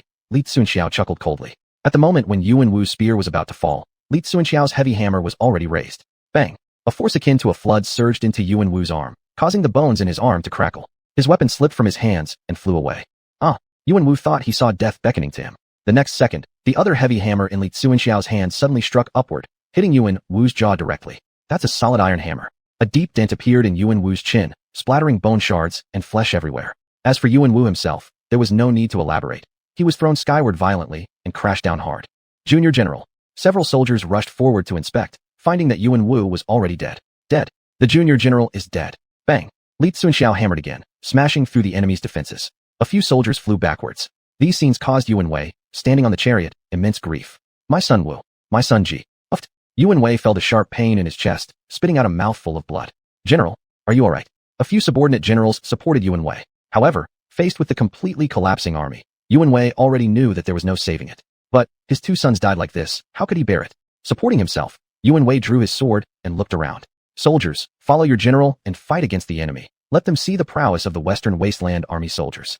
Kill. Yuan Wei leapt off the chariot onto a warhorse.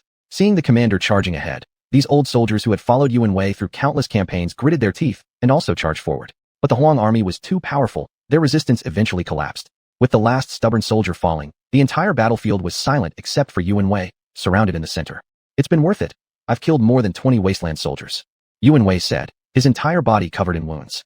However, with the defeat of 10,000 Western Wasteland troops, who else in the entire West Wasteland could rival the Huang army? At this rate, the entire Western region might fall into xuanhuan's hands. Yuan Wei, take your own life. This is your last chance at dignity. Xuanhuan approached. Thank you. Yuan Wei sighed deeply and then slit his throat. He was a hero. Bury him honorably. Xuanhuan said calmly. The entire Western Wasteland army deserved respect. General Xue, these Western Wasteland soldiers are hard to deal with. They truly deserve their reputation as warriors who fight year-round against the tribes of the Western region. Li Xuanxiao sighed. The battle becomes interesting only because of such opponents. Order the army to quickly clean up the battlefield. We march into the Western Wasteland. Xuanhuan continued. Yet, this battle had almost become the one with the largest casualties for the Huang army in history. Adding the soldiers lost earlier under General Guan Yu, the Huang army suffered a total loss of 25,000 men to annihilate 10,000 Western Wasteland soldiers. This day's battle caused significant losses on both sides. Now integrating the remaining forces under General Guan Yu, there were only 49,000 elite soldiers left. Additionally, they had over 10,000 captured soldiers. These prisoners had gone through a transformation after enduring the separations of life and death during the past month, improving their combat effectiveness. At least now, they could be considered well-trained. Xuanhuan gathered his army, replenishing them to 60,000 troops, and directly led them northward, leaving behind part of the force to garrison Tu Hill. In fact, as long as Black Mountain City and others were not lost, Tu Hill would remain secure. Xuanhuan advanced northward rapidly, capturing several cities in succession, slaying more than 10,000 enemies. Discovering that something was amiss, the scouts of the Western Wasteland sent urgent messages covering 800 li per day to the Western Wasteland City. But, inside the palace of King Zhou Yi in the Western Wasteland City, there was revelry, completely oblivious to any concerns. In truth, the Western Wasteland now had more enemies than just xuanhuan. It also included the Western countries that had severed their trade routes to the west. The army guarding the Western Wasteland Royal City actually numbered only 2,000 or 3,000 soldiers. Chapter 98. Sun Yu in grave danger. Good, pour the wine, pour the wine. These beauties from the western regions are truly delightful. Zhou Yi embraced one woman on each arm, reveling in his pleasure. For the battles against the 36 kingdoms of the western regions, Zhou Yi had seldom come up short. In reality, these western kingdoms were not very united internally, and using this opportunity, Zhou Yi reaped quite a few benefits. However, the one thing Zhou Yi liked the most was the women of the western regions. Their slim waists were more passionate than those of Han women, making their skills in bed different as well. Occasionally switching things up made Zhou Yi very comfortable. At this time, Shi Minba, the Lord Commander of Xuanhuan City, immediately rushed to the prince's residence after learning that the vanguard army had been utterly annihilated. The complete annihilation of an army of 10,000 soldiers meant a crippling loss for Xuanhuan. Get out, all of you leave. Stop blowing flutes, Shi Minba shouted in anger. Upon seeing this, the dancing girls of the western regions scattered in fear. Zhou Yi became furious. It was the first time he had ever seen Shi Minba dare to be so brazen. Shi Minba, who gave you permission to act recklessly in my estate? Do you wish to die? Zhou Yi roared in rebuke. Shi Minba quickly knelt down. My lord, General Yuan has requested reinforcements multiple times, only to be dismissed by you. How can you remain indulgent like this? TSK. Zhou Yi scoffed disdainfully. A mere earthen hill guarded by just 10,000 desert troops. Yet they face an army of 100,000 with numerous heavy weapons, fire oil, thunder vases, etc., provided by me. How could they possibly fail to take a small earthwork fortification? I have not yet punished him for his failures. What a bunch of useless morons. After hesitating for a moment, Shi Minba continued. Great King, General Chun of Southern Desolation has fallen. The father and son Yuan, along with their army of 100,000, have been wiped out entirely. Now, Shui Ringgui and Guan Yu's armies, numbering 60,000 soldiers, are heading towards Great King of the Western Desolation. You, what nonsense are you spouting? Zhou Yi threw off the women clinging to him, trembling all over. It's impossible, absolutely impossible. My army is undefeated in the western regions. How could it be defeated by such insignificant desert forces? He understood the grave implications behind the destruction of an army of 100,000. My king, please make a decision quickly. Should we recall General Liu from the frontier? We still have an army of 50,000 slaves, combined with several armies numbering tens of thousands. We must ensure Shui Ringgui leaves never to return. Shi Minba hurriedly added this suggestion. Sigh. Zhou Yi sighed, and at this very moment, he felt an overwhelming sense of fear towards Su Xian. There's nothing else we can do. Shi Minba, can we really defeat Su Xian? Zhou Yi started doubting himself. Hard to say, Shi Minba shook his head. But I believe even if Su Xian is incredibly talented, there must be some flaw in his strategy. I suggest, my king, send envoys north to request aid. It's unacceptable to let only 3 of our regions bear the brunt of casualties, while Northern Desolation waits for us to weaken ourselves before attacking. That cannot be allowed. If Northern Desolation joins the battle, I am confident that Su Xian's army will surely fail. Zhou Yi nodded quickly. All right, we'll have to go through with it. If we can defeat Shui Ringgui, anything goes. In no time, the entire desert region erupted into chaos, and the great empire of Qi remained unaware of what had happened in the desert region. However, in the east of Luyun Prairie, Yalu Daxiong's army of 50,000 nearly devastated the whole grassland. Be it Dongchang, Wuhuan, or commoners of the Great Qi, none escaped massacre by the Mongolian soldiers. Of course, the biggest mistake Yalu Daxiong made in his southward expedition was coveting the land of Luyun Prairie. His original intent was to seek vengeance for the crown prince of Mongolia, Yalu Liangbi, but now he had divided his troops, leaving only a few stationed here and there. This weakened his direct control over his army significantly.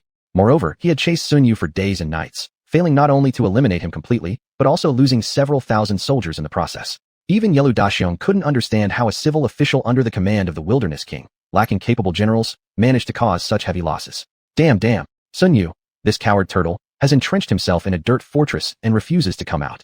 Today, no matter what, I will break open this shell, Yalu Daxiong yelled in fury. Actually, the mud city before him was desolate and severely dilapidated, filled with broken holes everywhere. Yet, this tiny mud fortress, under Sun Yu's defense, repeatedly repelled Yalu Daxiong's forces. One must admit that Sun Yu, a civil official, showed extraordinary military talent by holding out for so long against 5 elite Mongolian armies on the Luyun Prairie. Your humble servant requests to personally supervise the siege. Yalu Yi suggested. Sons of the great Mongolian nation, charge forward. The Demeng soldiers, awaiting the order of Yalu Yi, launched another assault on the mud city. However, this attack was extremely fierce, with firebombs transported from Wuhuan and Dongchang. The stockpiles of Wuhuan and Dongchang still contained some valuable items. Release. Then, a volley of catapults instantly hurled the fire bombs into the air. Beware and dodge, ordered Sun Yu. The 3,000 wild army soldiers stood steadfast behind Sun Yu, showing no intention of retreating or fearing death. Lord Sun, our arrows are all used up, and food supplies are nearly gone. If we continue like this, we will all fall today, reported a junior general. When an enemy comes, a general blocks him. When water arrives, earth dams it. We've already held out for so many days, so reinforcements from Lord Zhong should be arriving soon. Just endure a little longer, Sun Yu said firmly through gritted teeth. Besides, as the army under the command of King Huang, how can we fear death? If worst comes to worst, let's fight these foreign barbarians until the end. Fight! Let's take down the great Meng army. The 3,000 wild army soldiers roared in unison. The lost morale was reignited at that moment. Kill the barbarians! Kill the barbarians! Are these Central Plains people mad? Yalu Daxiong asked himself after seeing this scene, a tinge of fear creeping into his heart toward the wild army. At this stage, they're still resisting with their backs against the wall, truly inviting death. Kill them all. Exterminate them completely. Yalu Daxiong was infuriated. Boom.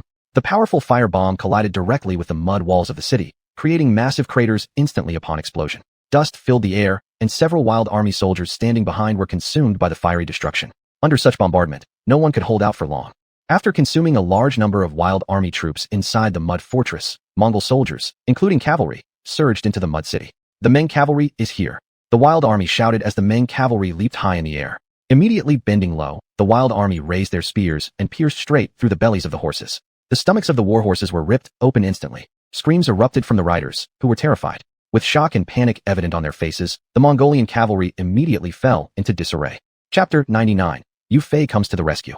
The warhorse screamed in agony, its intestines spilling out. Then both horse and rider collapsed. A soldier from the Hua forces scrambled up immediately, attempting to deliver a finishing blow to the Demeng soldier on the fallen horse. However, without warning, Mongol soldiers who had approached stealthily plunged their weapons into the back of the Hua soldier. Coughing up blood, he realized 3 spears had passed through his abdomen. Damn it, I've been hit. Even if I die, I'll take one of you bastards with me. The Hua soldier deliberately fell to the ground. Seeing this, the Demeng soldiers assumed the Hua soldier was dead and quickly pulled out their spears, intending to kill others. But just as they moved, the wounded Hua soldier leapt up suddenly, gripping his sword tightly. With his last ounce of strength, he thrust through the body of a Mongol soldier. An excruciating pain erupted in the Mongol soldier's abdomen. Looking down at the gleaming blade now protruding from his own body, he couldn't believe it. "You how?" The Demeng soldier stammered, stunned. "Filthy barbarians, dare you be so bold?" The Hua soldier sneered as he was struck by another spear. They both tumbled to the ground. Elsewhere, the situation wasn't much better. These Demeng soldiers seemed unstoppable. The Hua forces were practically fighting for their lives. Having entered the Earth Fortress city, after some fierce battles, they found themselves retreating under pressure. Retreat? Who ordered your retreat? Charge back in with me. Yalu Yi, enraged, drew his sword and swiftly killed one of his own soldiers. Anyone else who retreats or disrupts morale will meet the same end. No one must retreat. Whoever kills Sun Yu will be rewarded with 1,000 pieces of gold. This act of deterrence worked. The Demeng troops, previously retreating, charged forward again. A mere scholar-thinker thinks he can hold against my tens of thousands of Demeng elite soldiers? Yalu Yi growled, then personally led a charge deeper into the fortress city. Seeing their general charging forward, the Demeng troops reluctantly followed. Yet the resistance from the Hua forces remained fierce. These few Hua soldiers were fighting like an army of 10,000. But as the numbers of the Hua forces dwindled, Sun Yu himself felt cornered. "My lord, we cannot hold any longer. Allow me to cover your escape," a subordinate general said while protecting Sun Yu. As more Demeng soldiers surrounded them, the outnumbered Hua forces struggled desperately. "Flee? Where do you think you're going? Sun Yu, I admire your talent. Surrender now, and the great Ming Emperor will surely value you greatly. Resist further, and you and all these men around you will become nothing but corpses." Leading a cavalry unit behind Sun Yu, Yalu Yi believed that victory was certain. Huang Kingdom's warriors are unafraid of death, whether military or scholar. We shall fight till the end. Sun Yu stood steadfast, ready to die. "Very well, I shall grant your wish."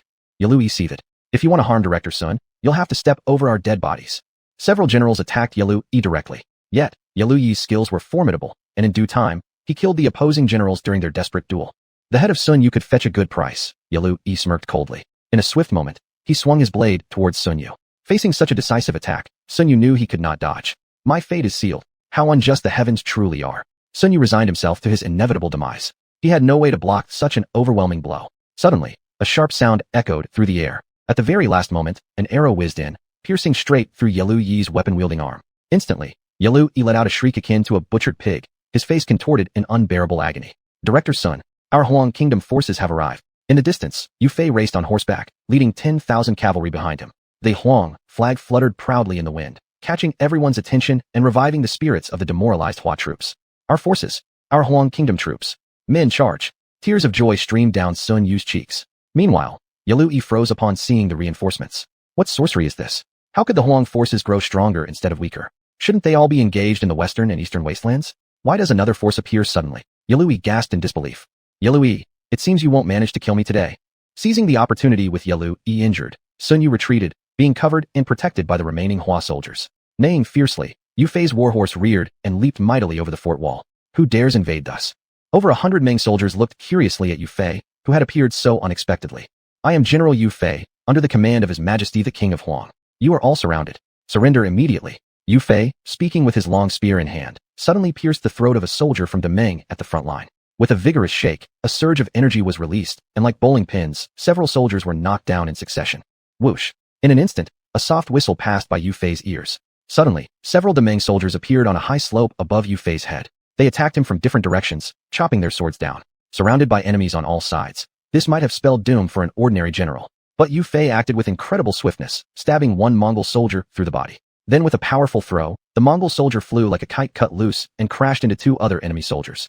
There was a loud crash as the remaining 2 Mongol soldiers, their eyes wide in disbelief, slammed heavily into the earth wall.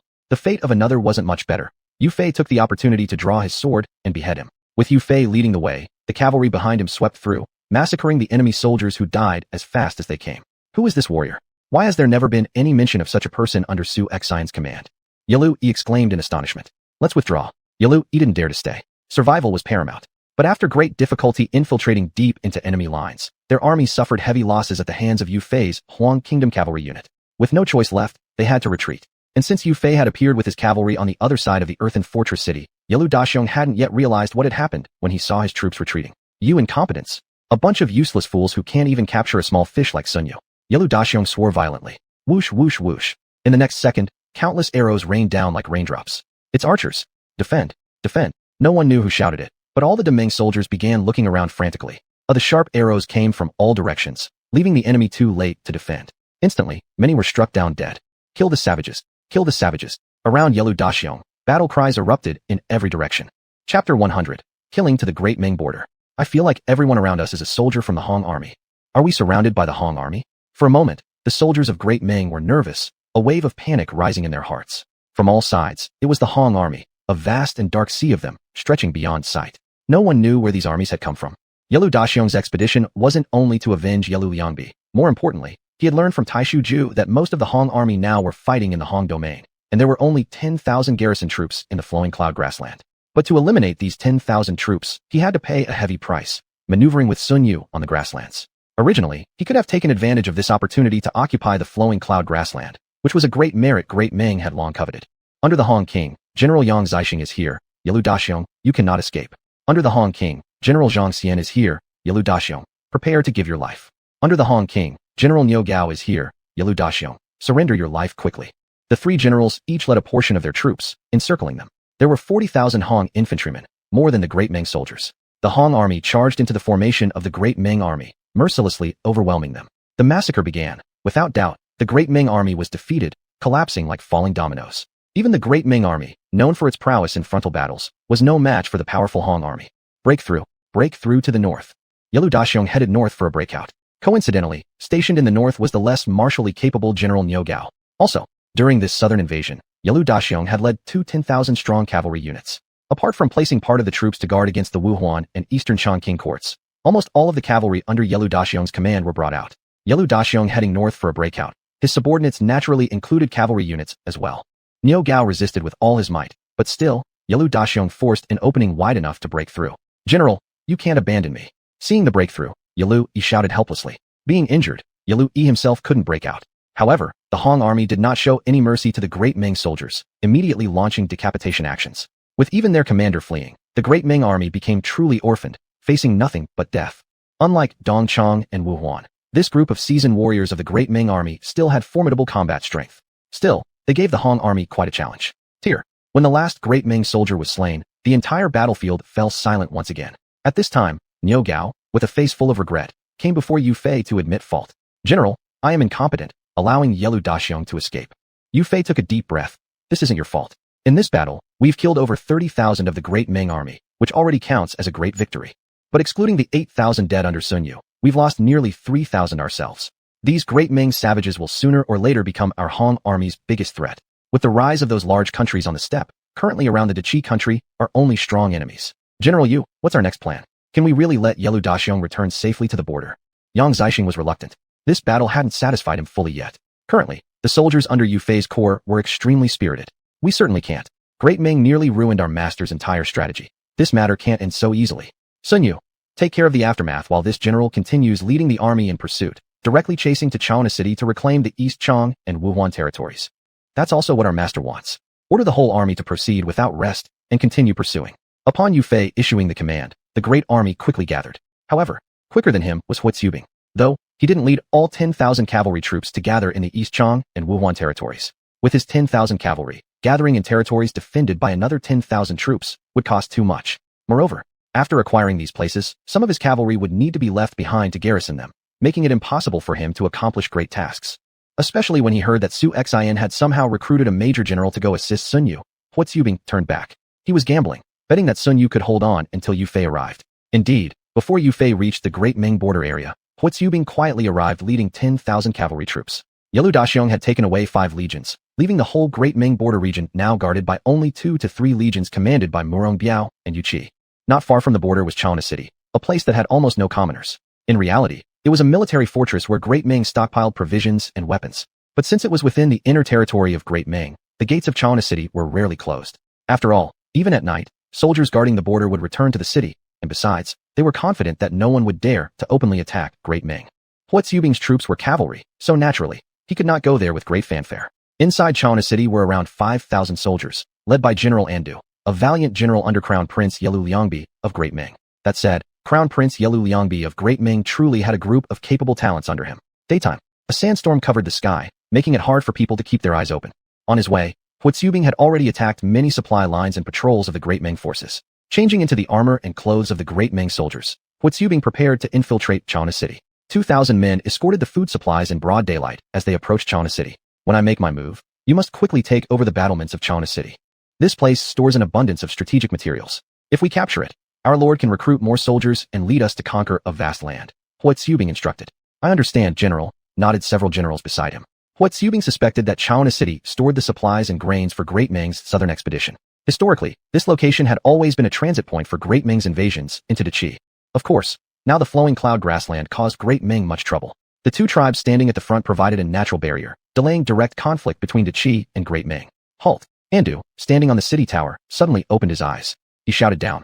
Hey, why are your faces wrapped? The city tower of China wasn't very tall, and the people above could clearly hear those below.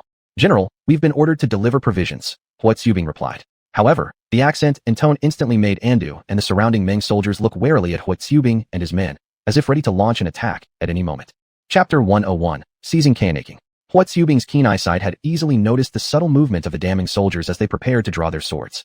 Is that so? Enda glared at Hua Tsubing. Yet I have been stationed in Kanaking for such a long time, familiar with the grain transport officer. You, why haven't I seen you before? And your accent, it's clearly from Daki. As soon as he finished speaking, Hua Tsubing stopped pretending, suddenly drawing his short sword from his waist and throwing it directly into a Montroop's throat. The long spear hidden under the grain cart was quickly pulled out by him, and with lightning speed, he consecutively stabbed several more Montroops. Charge inside. The soldiers behind Hua Tsubing drew their weapons and attacked the Hmong troops guarding the city gate. Shoot arrows. Kill them all. Damn Central Plains people, what audacity, daring to come and die in my Kanaking. Enda was furious. As a general of Damang, since Daming's rise in the north, these generals have always regarded themselves as superior to any nation, especially Daji. He never took them seriously. The bowmen on the city wall instantly unleashed their arrows. Though chaotic and random, they managed to make some Habe soldiers pay the price. However, for the Habe soldiers, such an attack felt almost negligible. Moreover, Hua Tsubing's forces came so suddenly that the soldiers within Kanaking didn't even get a chance to react. Killing. Not far away, another 8,000 cavalrymen under Hua Tsubing's command also suddenly attacked from another side of the city gate. China only had 2 gates, which were open daily. The moment the Habe cavalry entered the city, it was a sure thing that they would mercilessly decimate the enemy. Under Hua Tsubing's leadership, a bloody path was carved out from the main gate. Soldiers from the Damang encampment also ran out, ready to fight. The Habe army capable of wounding His Highness like this. Let's see how formidable they truly are. Enda held a wolf-tooth club and walked down. Drive the Habe army out. Enda himself targeted Hua Tsubing directly, believing in his mind that the generals of xuanhuan were merely a bunch of cowards. Hua Tsubing naturally focused his attention on Enda. Their gazes met unintentionally, creating sparks. Humph, you dog of a general. Today I'll let you know that the balance of power on the grasslands has already shifted dramatically. Hua Tsubing's eyes gleamed coldly as he brushed aside several enemy soldiers, lifting his spear and aiming straight for Enda. General of xuanhuan, you've got quite some courage. I see, you haven't heard of my reputation on the grasslands. Enda said with disdain. However, once they neared each other, both immediately sensed the intense killing aura radiating off the other. They recognized that the martial prowess of their opponent would not be weak. In just a blink, both swiftly delivered one blow, unleashing their inner energy as their weapons collided, sparking brightly. That's interesting. One more round. Enda retracted his Bluetooth hammer, attacking again. But remember, he faced none other than Hua Tsubing, the nemesis of the northern desert tribes. Back and forth, after over a dozen exchanges, if you were a true warrior, you could tell that Hua Tsubing's spear techniques were starting to gain the upper hand.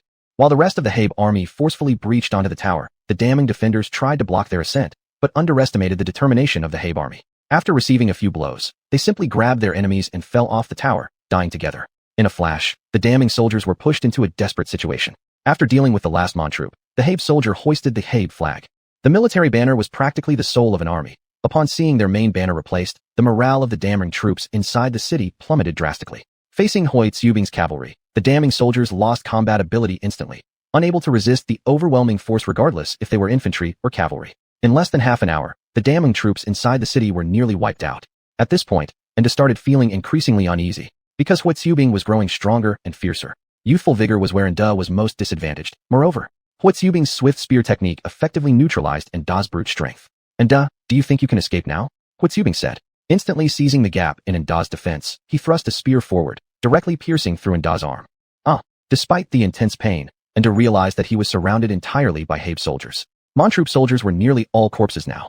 Without the enhanced Habe army soldiers, the Hmong troops might have been able to withstand them to some degree, but Hua Tsubing's assault with his blitzkrieg and lightning warfare skills increased the combat effectiveness of all his soldiers by a direct 15%.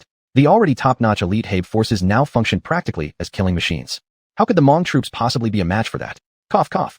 Nda coughed twice. Fully aware that he had committed a grave error, he no longer felt he had any face left to return home alive. He never imagined that there would come a day when an army from Xuanhuan would dare to launch an offensive against the Great Damning. And it was a devastating one at that.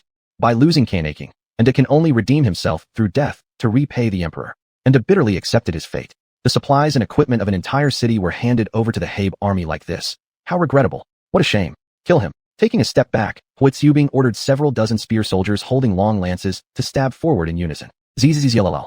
Already injured, Nda barely had the strength to fight back. All he could do was watch the spears pierce through his body. Hua Tsubing, wait.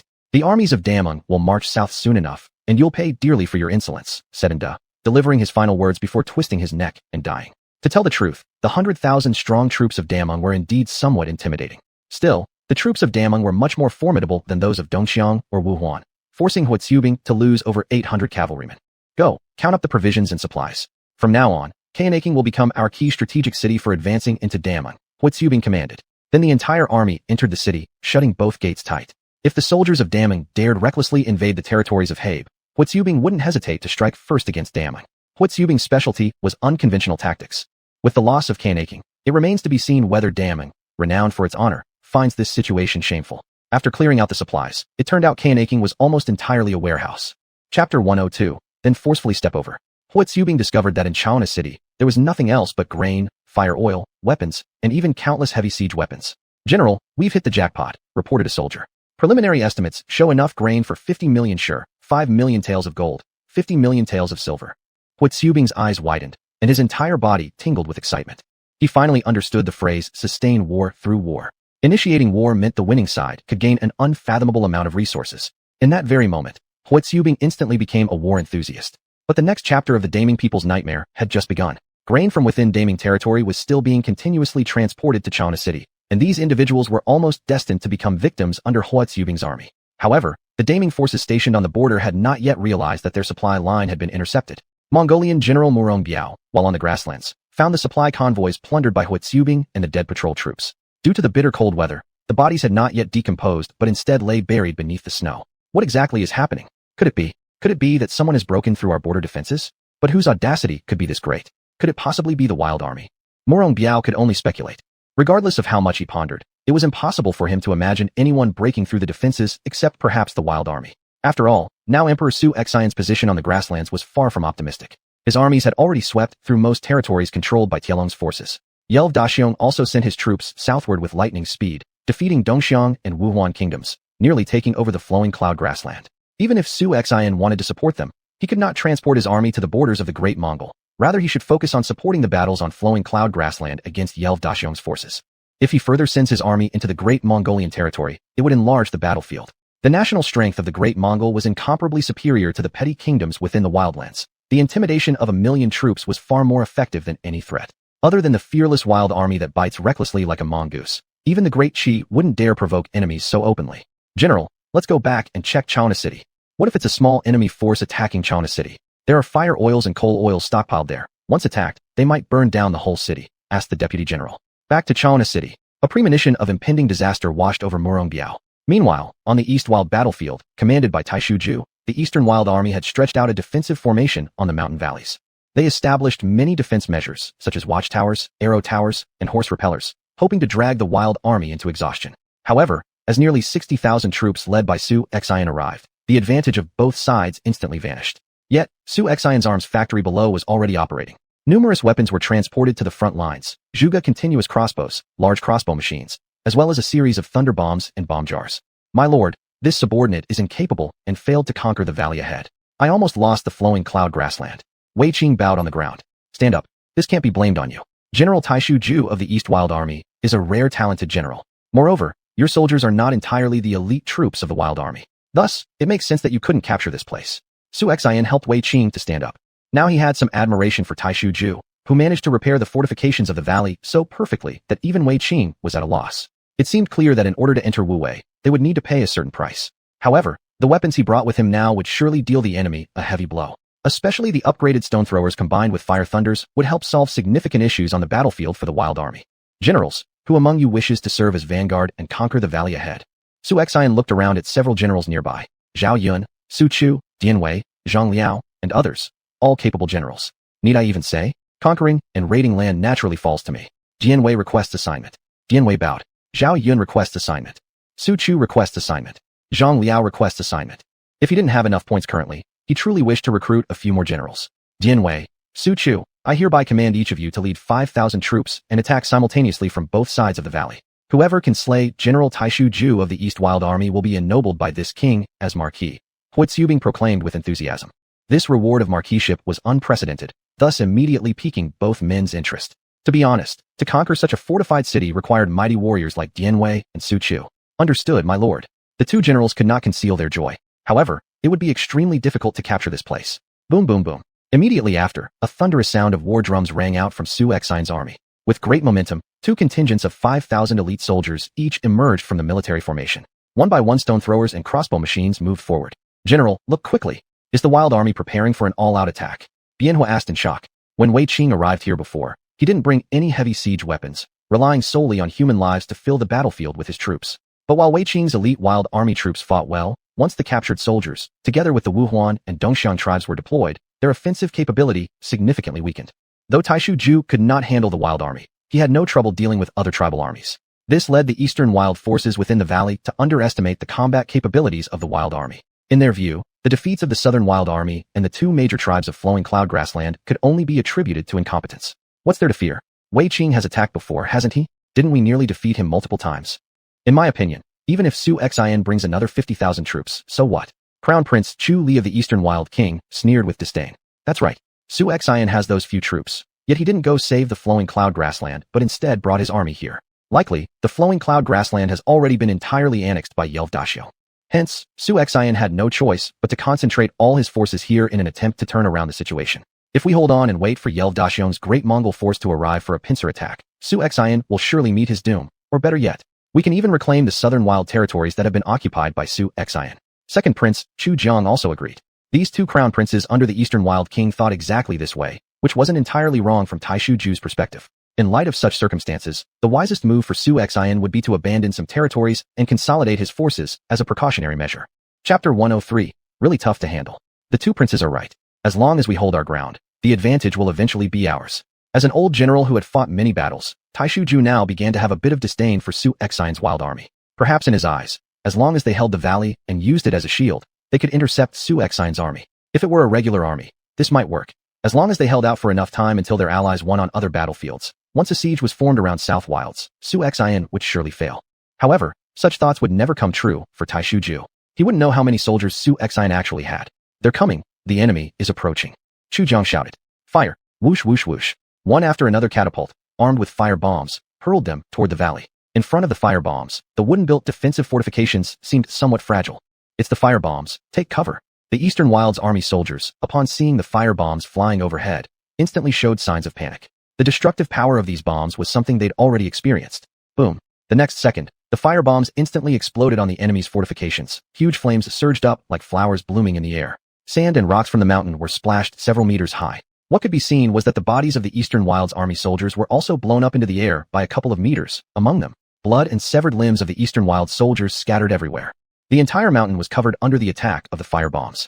Kill. Dian Wei and Su Chu led the main force and rushed forward. With each having 5,000 soldiers, taking advantage of the enemy being bombarded by fire bombs, they immediately launched an assault.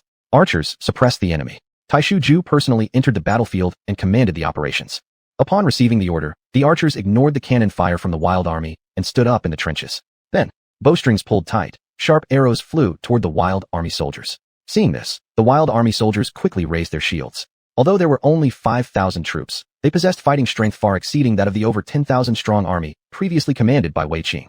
Moreover, these 5,000 soldiers, though fewer in number, greatly reduced their exposed targets. So when the arrows and rolling stones of the Eastern Wilds army came down simultaneously, they wouldn't die off in large numbers all at once. being able to avoid unnecessary casualties. Even though the Eastern Wild's army had a geographical advantage due to their higher position, the Wild army also benefited from this terrain. For example, during the charge up the mountain slope, those large rocks could serve as natural defenses. Of course, the Wild army naturally suffered some losses as well, but their speed was fast and their agility impressive. Relying on their sturdy shields and zigzagging movements, they were about to reach the first trench of the Eastern Wild's army, causing Commander Taishu Ju to feel quite alarmed today. This attacking Wild army seemed different from the others. How could this be possible? Why are these Wild soldiers different in every way compared to those encountered before? Taishu Ju remarked with a sigh, but he wasn't worried. As the commander of the Eastern Wild's army, what he excelled at most was defense. The entire forested mountain range was equipped with his defensive systems. If the first line fell, there were still the second, third, 10th lines. To put it more accurately, instead of fighting directly, he would drag it out with you. General Taishu, just release the rolling stones and laser wood. Chu Li urged anxiously. All right, release the rolling stones and timber to push back the enemy. Wood and rolling stones, these defensive supplies, were easily obtained on site.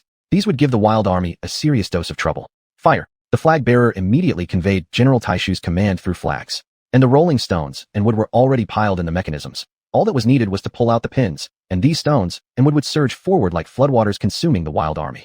Snap! The soldiers above immediately knocked out the pins. Rumble, rumble, rumble. The massive sound made the entire mountain forest tremble. The Eastern Wild soldiers in front quickly crawled into the pre-dug trenches to seek refuge. Their heads must not stick out too far. Otherwise, it wouldn't only harm the Wild soldiers, but also them. But in order to resist the Wild army's offensive, Taishu Ju had no choice but to do this. Damn it, Dian Wei cursed quietly. Such an attack was truly deadly. He dared not confront it head-on and found a huge rock, hiding behind it. However, other Wild soldiers suffered misfortune. They had nowhere to hide, watching the rolling stones and would crash onto their bodies. These almost emotionless objects, upon crashing onto human bodies, would shatter bones and severely damage internal organs. Aya! Even worse, some Wild soldiers watched helplessly as 1,000-pound heavy logs crushed over them. An unknown number of the Wild army soldiers had died on the charge, and while the Wild army weren't exactly fearless, standing still to face such a mindless attack and wait to die was naturally impossible. Many soldiers retreated back to the foot of the mountain, thereby escaping calamity. General Dian Wei, most of our soldiers have been forced back down again. With only 100 or so hiding up here, it's likely they'll just become live targets for their archers before we even make it up, said the deputy general. Even if they could ultimately reach the first line of defense, a large contingent of the Eastern Wild's army would arrive, and it would not be a case of fewer defeating more. Instead, they would be mercilessly slaughtered. No, we're not in a dire situation. In fact, our opportunity has come, said Dian Wei as he glanced upward. He noticed that no one from the first line of the Eastern Wild's army had even shown themselves. Remember, you are the army of King Su, naturally capable of taking 10 with 1. I will go first, and you will follow after me. As soon as Dian Wei finished speaking, he charged forward like a ferocious tiger toward the trench. At this moment, he didn't think about what facing thousands of Eastern Wild soldiers alone would mean. He only knew that he was someone who could stand against 10,000 men. How could he fear something like this? But watching the repelled Wild army from his vantage point high up, Taishu Ju felt extremely satisfied. Apparently, the newly arrived Wild army soldiers were no different from the forces under Wei Qing's command. The so-called Steel army also felt pain after all. General Taishu, look over there. That guy must be crazy, charging into the trench alone when we've got 1,000 troops guarding it. Chu Li pointed at Dian Wei's position. By now, Dian Wei was almost inside the trench. What a fool. These generals of the Wild army all seem to have issues with their brains, scoffed Taishu Ju with disdain. Yet in the next second, their eyes would widen in shock. The moment Dian Wei leapt into the trench, he grabbed an Eastern Wild soldier. Relying solely on brute strength, he tore the Eastern Wild soldier apart into 2 pieces. Chapter 104. Finally panicked Taishu Ju. In the distance, Su Xuanhuan, watching this scene, was reminded of a certain TV drama where hands tore. My goodness, General Dian Wei is too powerful, isn't he? Some local generals who had defected to Su Xuanhuan were instantly astonished by Dian Wei's ferocity. Just relying on his brute strength, he could tear people in half. What kind of power is this? Su Xuanhuan expected this. After all, these are all the mighty generals summoned by him. Kill! A roar came out from Dian Wei's mouth, as loud as tiger roars and dragon calls. Are you all dead? Come and kill me. Dian Wei aimed at one person, spearing with one stroke that pierced directly into a soldier's body. Then with another toss, threw the Dongwang soldier far away. Another spear strike, which struck another Dongwang soldier. How dare someone act so arrogantly alone? What are you all doing just standing there? Are you all scared by him? The general of the first line of defense saw his subordinates hesitating due to fear. Whoever kills Dian Wei will be rewarded with 1,000 gold pieces and promoted 3 ranks. At these words, finally, some couldn't resist any longer. A group of men carried shields and rushed towards Dian Wei. Good timing. I haven't even fought to my satisfaction yet. Smack! Dian Wei delivered another blow, smashing the iron-made shields held by the Dongwang soldiers into halves. The remaining force of his blows sent the bodies of those soldiers flying like cannonballs, knocking down dozens of men behind them. The other side of the Dongwang army hadn't approached when they were taken down in the same manner. With twin spears in hand, whoever comes dies. Dian Wei lifted his spear, killing one enemy per stroke. After slaughtering 100 or so people, a trench centered around Dianwei was already filled with corpses. Although they had seen ferocious fighting before, they've never seen anything quite like this level of savagery. Hundreds of troops behind also charged into the trenches with their weapons, just as Dianwei said. They're capable of fighting 10 enemies each. In less than 15 minutes, the Dongwang army stationed in the first defensive line lost 700 or 800 soldiers. The rest fled without delay. Gulping audibly, Taishu Ju watched the bravery of Dianwei, cold sweat dripping from his forehead. This guy, is he really some sort of beast? Scary, truly terrifying. One man can slaughter over 100 others and still have strength left. Hurry, pass my order, quickly load the boulders and logs into the devices. If we wait until the wild soldiers come, it will be too late. Taishu Ju urged. These stones and timber had been newly collected, especially the logs, which were still wet with water, with each piece weighing no less than 1,000 pounds, requiring several men to lift. As Dianwei charged toward the second defensive line of the Dongwang army. Indeed, these ditches delayed the attack of the wild troops somewhat. But actually, such tactics weren't very effective. Upon reaching the second line of defense, Dianwei performed his own personal show, where one man could hold off 10,000, driving the enemy army to scatter in retreat. Following this, thousands of wild soldiers, upon seeing Dianwei's courage, launched an even more aggressive attack, clearing the remaining enemies around them. On the other side, Su Chu also acted crazily, breaking through several checkpoints and suffering several cuts along the way. Hurry, dispatch reinforcements. Call up the rear troops to forcefully drive the wild army back. Taishu Ju's forehead began to glisten with sweat. Isn't it just changing people? When did our fortifications become so easily breached? Whistle. After all, tens of thousands of Dongwang troops were camped in the valley. To defeat them all at once would be difficult. In just a moment, the horn sound of the Dongwang army in the valley rang out. Tens of thousands of troops headed towards Dianwei. If they blocked both sides and the central path, the wild army would find it hard to advance further. In an instant, shouts of battle echoed through the entire forest. Su Sheng, Morong He, you two lead another 5,000 troops to reinforce. Su Xian gave orders again. Agreed. Su Sheng and Morong He bowed their fists respectfully. 5,000 troops from the left and right wings will follow this general into battle. Their command of 5,000 troops went to reinforce Dianwei and Su Chu. No matter how tough a bone this might be, it has to be chewed through eventually. Lord, I am willing to lead a unit through a narrow passage to directly cut into the enemy's rear and sever their supplies. After only half a month, the Dongwang army surely hasn't stockpiled too much food. Moreover, although this valley seems elevated from outside, the actual height is not that great. Once inside, the sides of the road can attack straight up to the mountain peak. General Zhao Yun, this valley entrance has likely already been sealed off by the Dongwang army. Breaking through the valley path may be extremely difficult, Su Xian stated. Still, since the enemy placed so many soldiers here in the valley path, there must be some ulterior motive. 3,000 cavalry should suffice. Let me give it a try.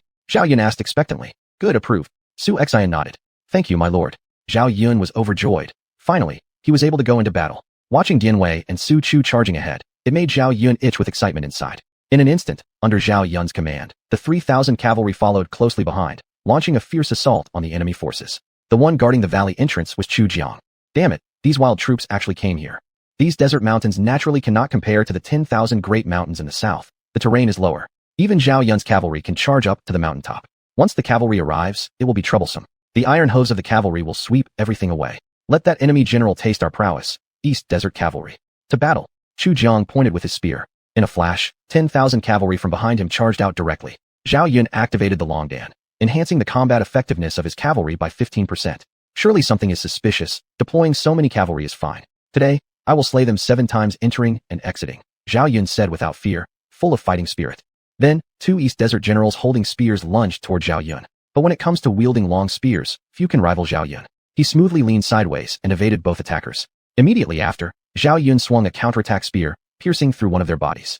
Next, he rode to cut down other East Desert cavalry. Swinging his spear left and right, amidst fierce battle cries, blood drenched his armor as dozens fell dead at Zhao Yun's spear. The 3,000 cavalry following behind were even more formidable, capable of taking down 10 enemies each. The opposing East Desert cavalry barely had time to draw their weapons before being slashed off their horses by the sharp blades and spears of the wild army cavalry. Despite being outnumbered 3,000 against 10,000, losses could be calculated as 1 to 10. Seeing this situation, everyone was shocked. Especially Chu Jiang, who retreated back into the formation, terrified as Zhao Yun on his white steed with a silver spear was just dozens of meters away. Not long ago, he had fought fiercely 7 times entering and exiting the array, causing all East Desert soldiers to tremble with fear and unable to get near him. Chapter 105, Night Battle. Block Zhao Yun, quickly block Zhao Yun. Chu Jiang was hiding behind the soldiers, shouting toward the cavalry in front. Countless cavalry troops were surrounding and charging at Zhao Yun. Zhao Yun, give me your life.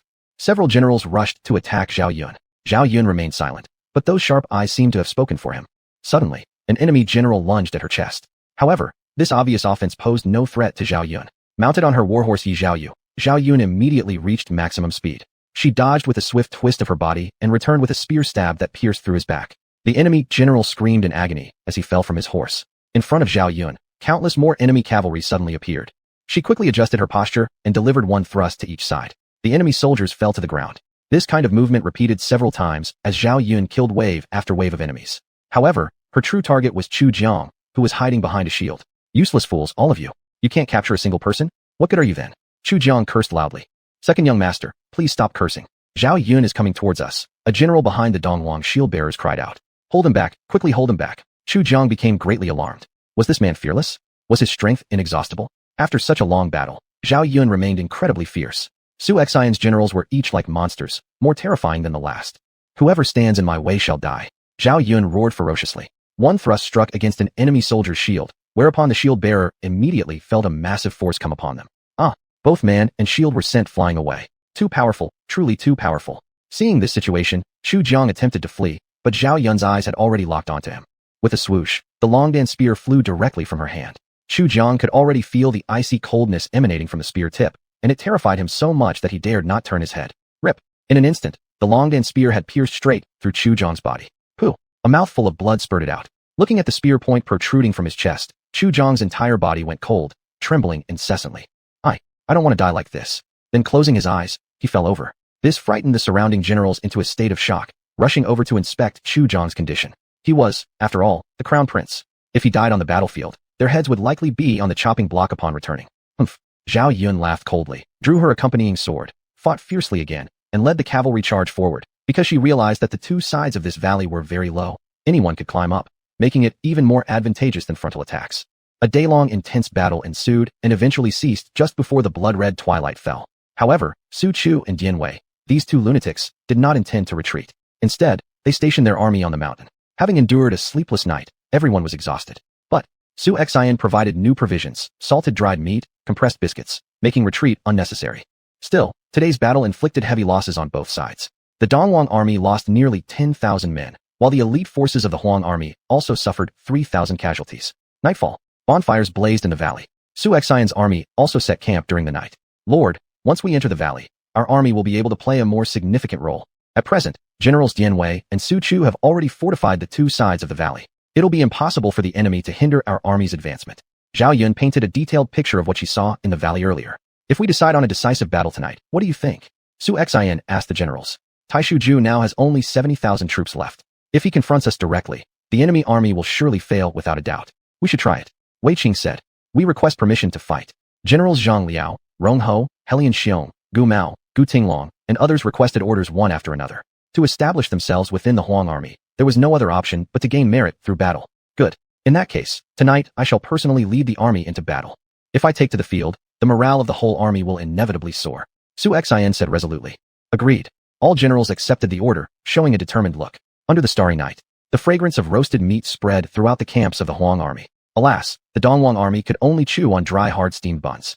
Damn it, I cannot swallow this humiliation. Dian Wei's armor was completely soaked in blood, mingling with his skin and flesh, especially his wounds, which looked grotesquely terrifying. Physicians were currently bandaging Dian Wei's injuries. On the other side, Su Chu was essentially going through the same process. After finishing all of this, Dian Wei simply discarded his armor. Su Sheng, tell all the brothers to cheer up and eat a full meal. No one is allowed to sleep. We've fought hard all day, we're exhausted, and the enemy must be as well. Follow me and fight again. Once we completely occupy the highest valley, the enemy will surely lose without question. Agreed. Su Sheng and the other generals accepted the order with a bow. The battle continued. As the main general, Taishu Ju had the exact same idea as Dian Wei. Both prepared for a night raid. However, such an idea was not only shared by them, but also by Su Chu. These two burly men who rarely used their brains had identical thoughts. About half an hour later, it was only 9 o'clock in the evening. Both sides moved at the same time. The morale of the Huang army soldiers had not yet waned. Dian Wei, tonight I shall definitely slay you. Taishu Ju firmly gripped his sword. But ahead came a sudden cry of agony, startling everyone. What's happening? Taishu Ju asked bewildered. Truly unexpected that you would come willingly to your deaths. The voice of Dian Wei boomed coarsely. Could not find an opening during the day. So what about the night? How do you intend to run? Dian Wei killed one man with a strike of his halberd. All the crossbows were carried up. The Zhuge repeating crossbow soldiers were fully prepared. Fire arrows. Whoosh whoosh whoosh. In the darkness, myriad arrows were launched simultaneously. They weren't fire arrows. In the pitch-black night, no one could stop them. There were continuous cries of agony from the enemy's side. Taishu Ju didn't bother with these anymore and commanded the archers behind him to shoot randomly. Wave after wave of fire arrows arrived, turning the originally dark forest instantly bright. Boom. Even accompanied by explosion sounds. It turned out they were fire vats. Some Huang army soldiers embraced fire vats and charged desperately into the Dongwang army. However, in this night battle, the Huang army fought like they had night vision devices. Their capability in night battles was much stronger than that of the Dongwang army. Breakthroughs, more breakthroughs. Helpless, Taishu Ju could only order his soldiers to light up the bonfires. But when they got there, Su Chu's and Dian Wei's troops had already successfully captured the mountain, followed by chaos within the forest. Good job, Dian Wei. Good job, Su Chu. Faster than even my movements. Clad in full armor, Su Xuanhuan strode out. Tens of thousands of troops stood in strict formation, ready for action. Chapter 106, Requesting Reinforcements. Report, my lord. General Dian Wei and General Su Chu have already reached the mountaintop, breaking through several lines of defense, and are now engaged in fierce battle with the military machinery of Taishu Ju in the forest. A soldier from the front reported, Xuanhuan, lead the brocade uniform guard, move in silently, and carry out a decapitation operation. Su Xuanhuan said, this is your brocade uniform guard's specialty. Understood. Xuanhuan replied. Bang. In an instant, a flare shot up into the clouds, dazzlingly bright. The brocade uniform guards hidden in the mountain forest exchanged looks and immediately sprang into action. The enemies beside them suddenly hadn't reacted before realizing that black shadows had suddenly appeared next to them. In the darkness, flashes of cold light could be seen, as if tearing through space. The Dongwang soldiers felt a chill on their necks, and in the next moment, the sharp-shaped spring knives cut into their bodies. The brocade uniform guards, as this enhanced version of special warfare soldiers, even their methods of killing were very professional, lethal with one strike. Who are you? The startled Dongwang general immediately rebuked. The Dong army, brocade uniform guard. In the next second, the Dongwang general didn't even have time to react before being killed by the brocade uniform guard. He hadn't even seen their shadow. At this moment, Xuanhuan also led a team of brocade uniform guards advancing through the valley. Everywhere were shouts of killing. Below, the Dongwang army soldiers didn't know whether to reinforce or not, only able to hold their own positions. Shoo! In just a blink of an eye, a sudden sword energy attacked. The shields held by the Dongwang soldiers were actually split into two halves. What is this? The Dongwang soldiers retreated a few steps, staring at their shields, which had been cut in half by something unknown, and they were secretly terrified. It was like encountering wild beasts in the mountains, evoking a sense of panic. Bang! Seeing the situation, Xuanhuan immediately rushed into the enemy formation. Immediately, sword energy flew everywhere, and then he slapped a palm forward. A palm-shaped condensed force shot out instantly, killing several people. Brocade uniform guard, open the way for my lord. Hundreds of brocade uniform guards, wielding shig spring knives, began their time of slaughter. To be precise, the brocade uniform guards treated the lives of the enemy troops like cutting wheat, with the power of autumn wind sweeping away fallen leaves, slaughtering swathes of them. In just a short while, the ground was already covered with heaps of corpses and blood. Clap, clap, clap. More flares soared into the sky. Su Xuanhuan's army launched the fiercest attack towards the valley, and the catapults advanced again. All bed crossbows, ox crossbows, etc., moved forward throughout the entire forest. Nowadays, with the completion of Su Xuanhuan's armory, they also seized iron mines, copper mines, and other minerals from General Qinjiang. Large quantities of arrows were being transported to the front lines. Xiao He gathered all the blacksmiths from Nanhua in the rear, making overnight expedited production. Su Xuanhuan had already thought it through. After successfully taking control of the whole desolate region this time, he would summon a group of attribute-enhanced blacksmiths so that weapons originally taking 10 days to forge could be shortened to 5 days. For a moment, the whole valley was filled with arrows raining down. Even in the forest, nearly every crack let through an arrow. Below, Dongwang soldiers had no chance to dodge. But what was even more outrageous was that the trap set up by the enemy in the forest, originally intended to resist the wilderness army, had never occurred to Taishu Ju that the desert army could be so powerful at night, forcibly breaking through their checkpoints. We can't hold anymore, General Taishu. We need to retreat quickly. Several generals urged. If things continued like this, they would all perish here. Retreat, back to Wujing. Taishu Ju was helpless. After a night of intense fighting between both armies, it ended with the Dongwang army fleeing. As dawn approached slowly, that sunlight was fiery red, as if mourning the grimness of the battlefield. Ultimately, less than 20,000 people managed to escape alongside General Taishu Ju. Around 80,000 out of 100,000 remained behind in the valley. Among these, 20,000 were captured by Su Xuanhuan, and 10,000 who were in relatively good condition were selected and incorporated into his ranks. He suffered significant losses of nearly 20,000 troops as well. At this rate of attrition, it clearly wouldn't work. If too many troops were lost, defending the territory would be difficult. He wasn't short on food but lacked troops. His food supply only grew larger during each fight, hence why northern tribes loved warring so much. Using war to sustain war was indeed a brilliant method. Taishu Ju, escaping, was left with lingering fears. General, the desert army hasn't chased us. We fled all night. We should rest for a bit, Bianho reminded him. Order the troops to take a break. Hold a drink before moving again. Taishu Ju leapt off his warhorse. Considering his age and having fought all night, he nearly fell off his horse. Fortunately, some soldiers caught him. He'd never experienced such tough battles before. As the defensive side, yet still getting pounded so severely? It was unprecedented. In fact, according to the combat effectiveness of Donghuang army, it was not high and even fell short compared to the Nanhua army under General Qinjiang. It could be said that in the Donghuang army, most troops only belonged to the topmost level of a decent rank. General, with 700,000 or 800,000 casualties and our second prince lost on the battlefield, how will we face the king upon our return? Bianhua asked anxiously. If Chu Shan knew that his son had died, he would surely go mad. Now isn't the time for worrying about how to explain ourselves. The Nanhua has already fallen, and likely the whole barren region will be shocked entirely.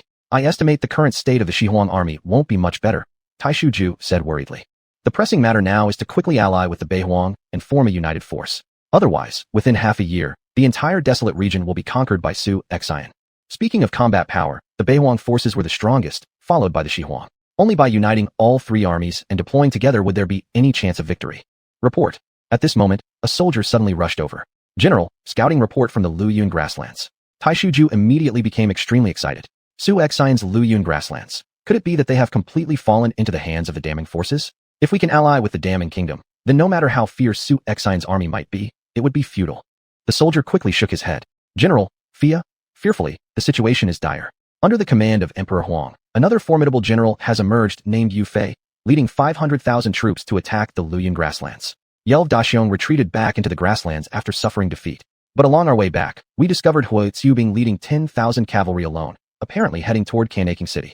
These generals under Xuanhuan's banner, whether capable governors able to secure their lands or warriors unmatched among thousands, where did they come from? We've never heard of such monsters. Tai Shuju clenched his fists tightly. Unlike these feudal lords who count themselves fortunate to have one or two capable generals capable of decision-making among their ranks, already an achievement, under Xuanhuan, an entire group like this has surfaced. Chapter 107. Shocking the world. General, do you think we can still win this battle? Bianhe suddenly asked. This made Tai Shuju deeply doubt his decision. At this point, we can only retreat to Wuwei and hold our ground. Sit and wait for changes. I don't believe some people will let Xuanhuan grow stronger and stronger. In addition, I must return to Donghuang City myself and report to the king that the second young master is dead, and we must give an explanation for this. Tai Shuju sighed. Understood. Bianhe received the order. As for the people Tai Shuju was talking about, it obviously referred to the Great Qi Dynasty and the Hebei King Zhao Sinan stationed in Hebei, who had caused the death of Xuanhuan's family. Now, the fear is not just in the wild territories, but also among the Empress of the Great Qi Dynasty. Perhaps, even she didn't expect that by using the knives of the four kings of the wild territories to eliminate Xuanhuan, not only did they fail, but they gave Xuanhuan the opportunity to unify the wild territories. Especially Zhao Sinan. Once he learns that Xuanhuan has control over more than 200,000 elite troops, how shocked would he be? Xuanhuan's embroidered uniform guard organization is not yet large enough to intercept all the spies from the court, though it is sufficient to kill some assassins. They can observe the entire battle situation in the wild territories from the chaotic Luyun grassland. Xuanhuan led his army to successive victories, and the mysterious appearance of so many troops first shocked these spies. An army of hundreds of thousands. There are not even that many people in the entire Northern Mansion army. If one were to say the North King left such a vast force, who would believe it? To be honest, the whole northern region has almost been thrown into chaos because of this single battle waged by Xuanhuan. After being peaceful for many years, the north is now stormy again, with hidden currents surging. Especially after pulling in the huge rising power of the north, the Great Ming Kingdom. Countries that could rival Great Ming like Jin, Liao, Turkic, and Western Xia kingdoms found themselves laughing uncontrollably. Particularly Shiliao and Jin kingdoms, as their borders adjoin Great Ming's territories and have recently lost some land to them. They were ecstatic at this misfortune. But for Great Qi, this was literally fatal. At present, the Great Qi Empress does not fully have control yet. If they offend the powerful enemy in the north, the Great Qi will definitely need to mobilize its forces. In that case, it would inevitably mean deploying the central army under the command of the Empress. This will certainly weaken their own strength. Northern War reports. The wild territories and the flowing cloud plains are already in utter chaos. Wild King Xuanhuan personally led the army to suppress the rebellion of southern Wild King Qinjiangli. The army continued marching north, defeating the eastern wilderness general Tai Shuju, wiping out 80,000 enemies, a great victory.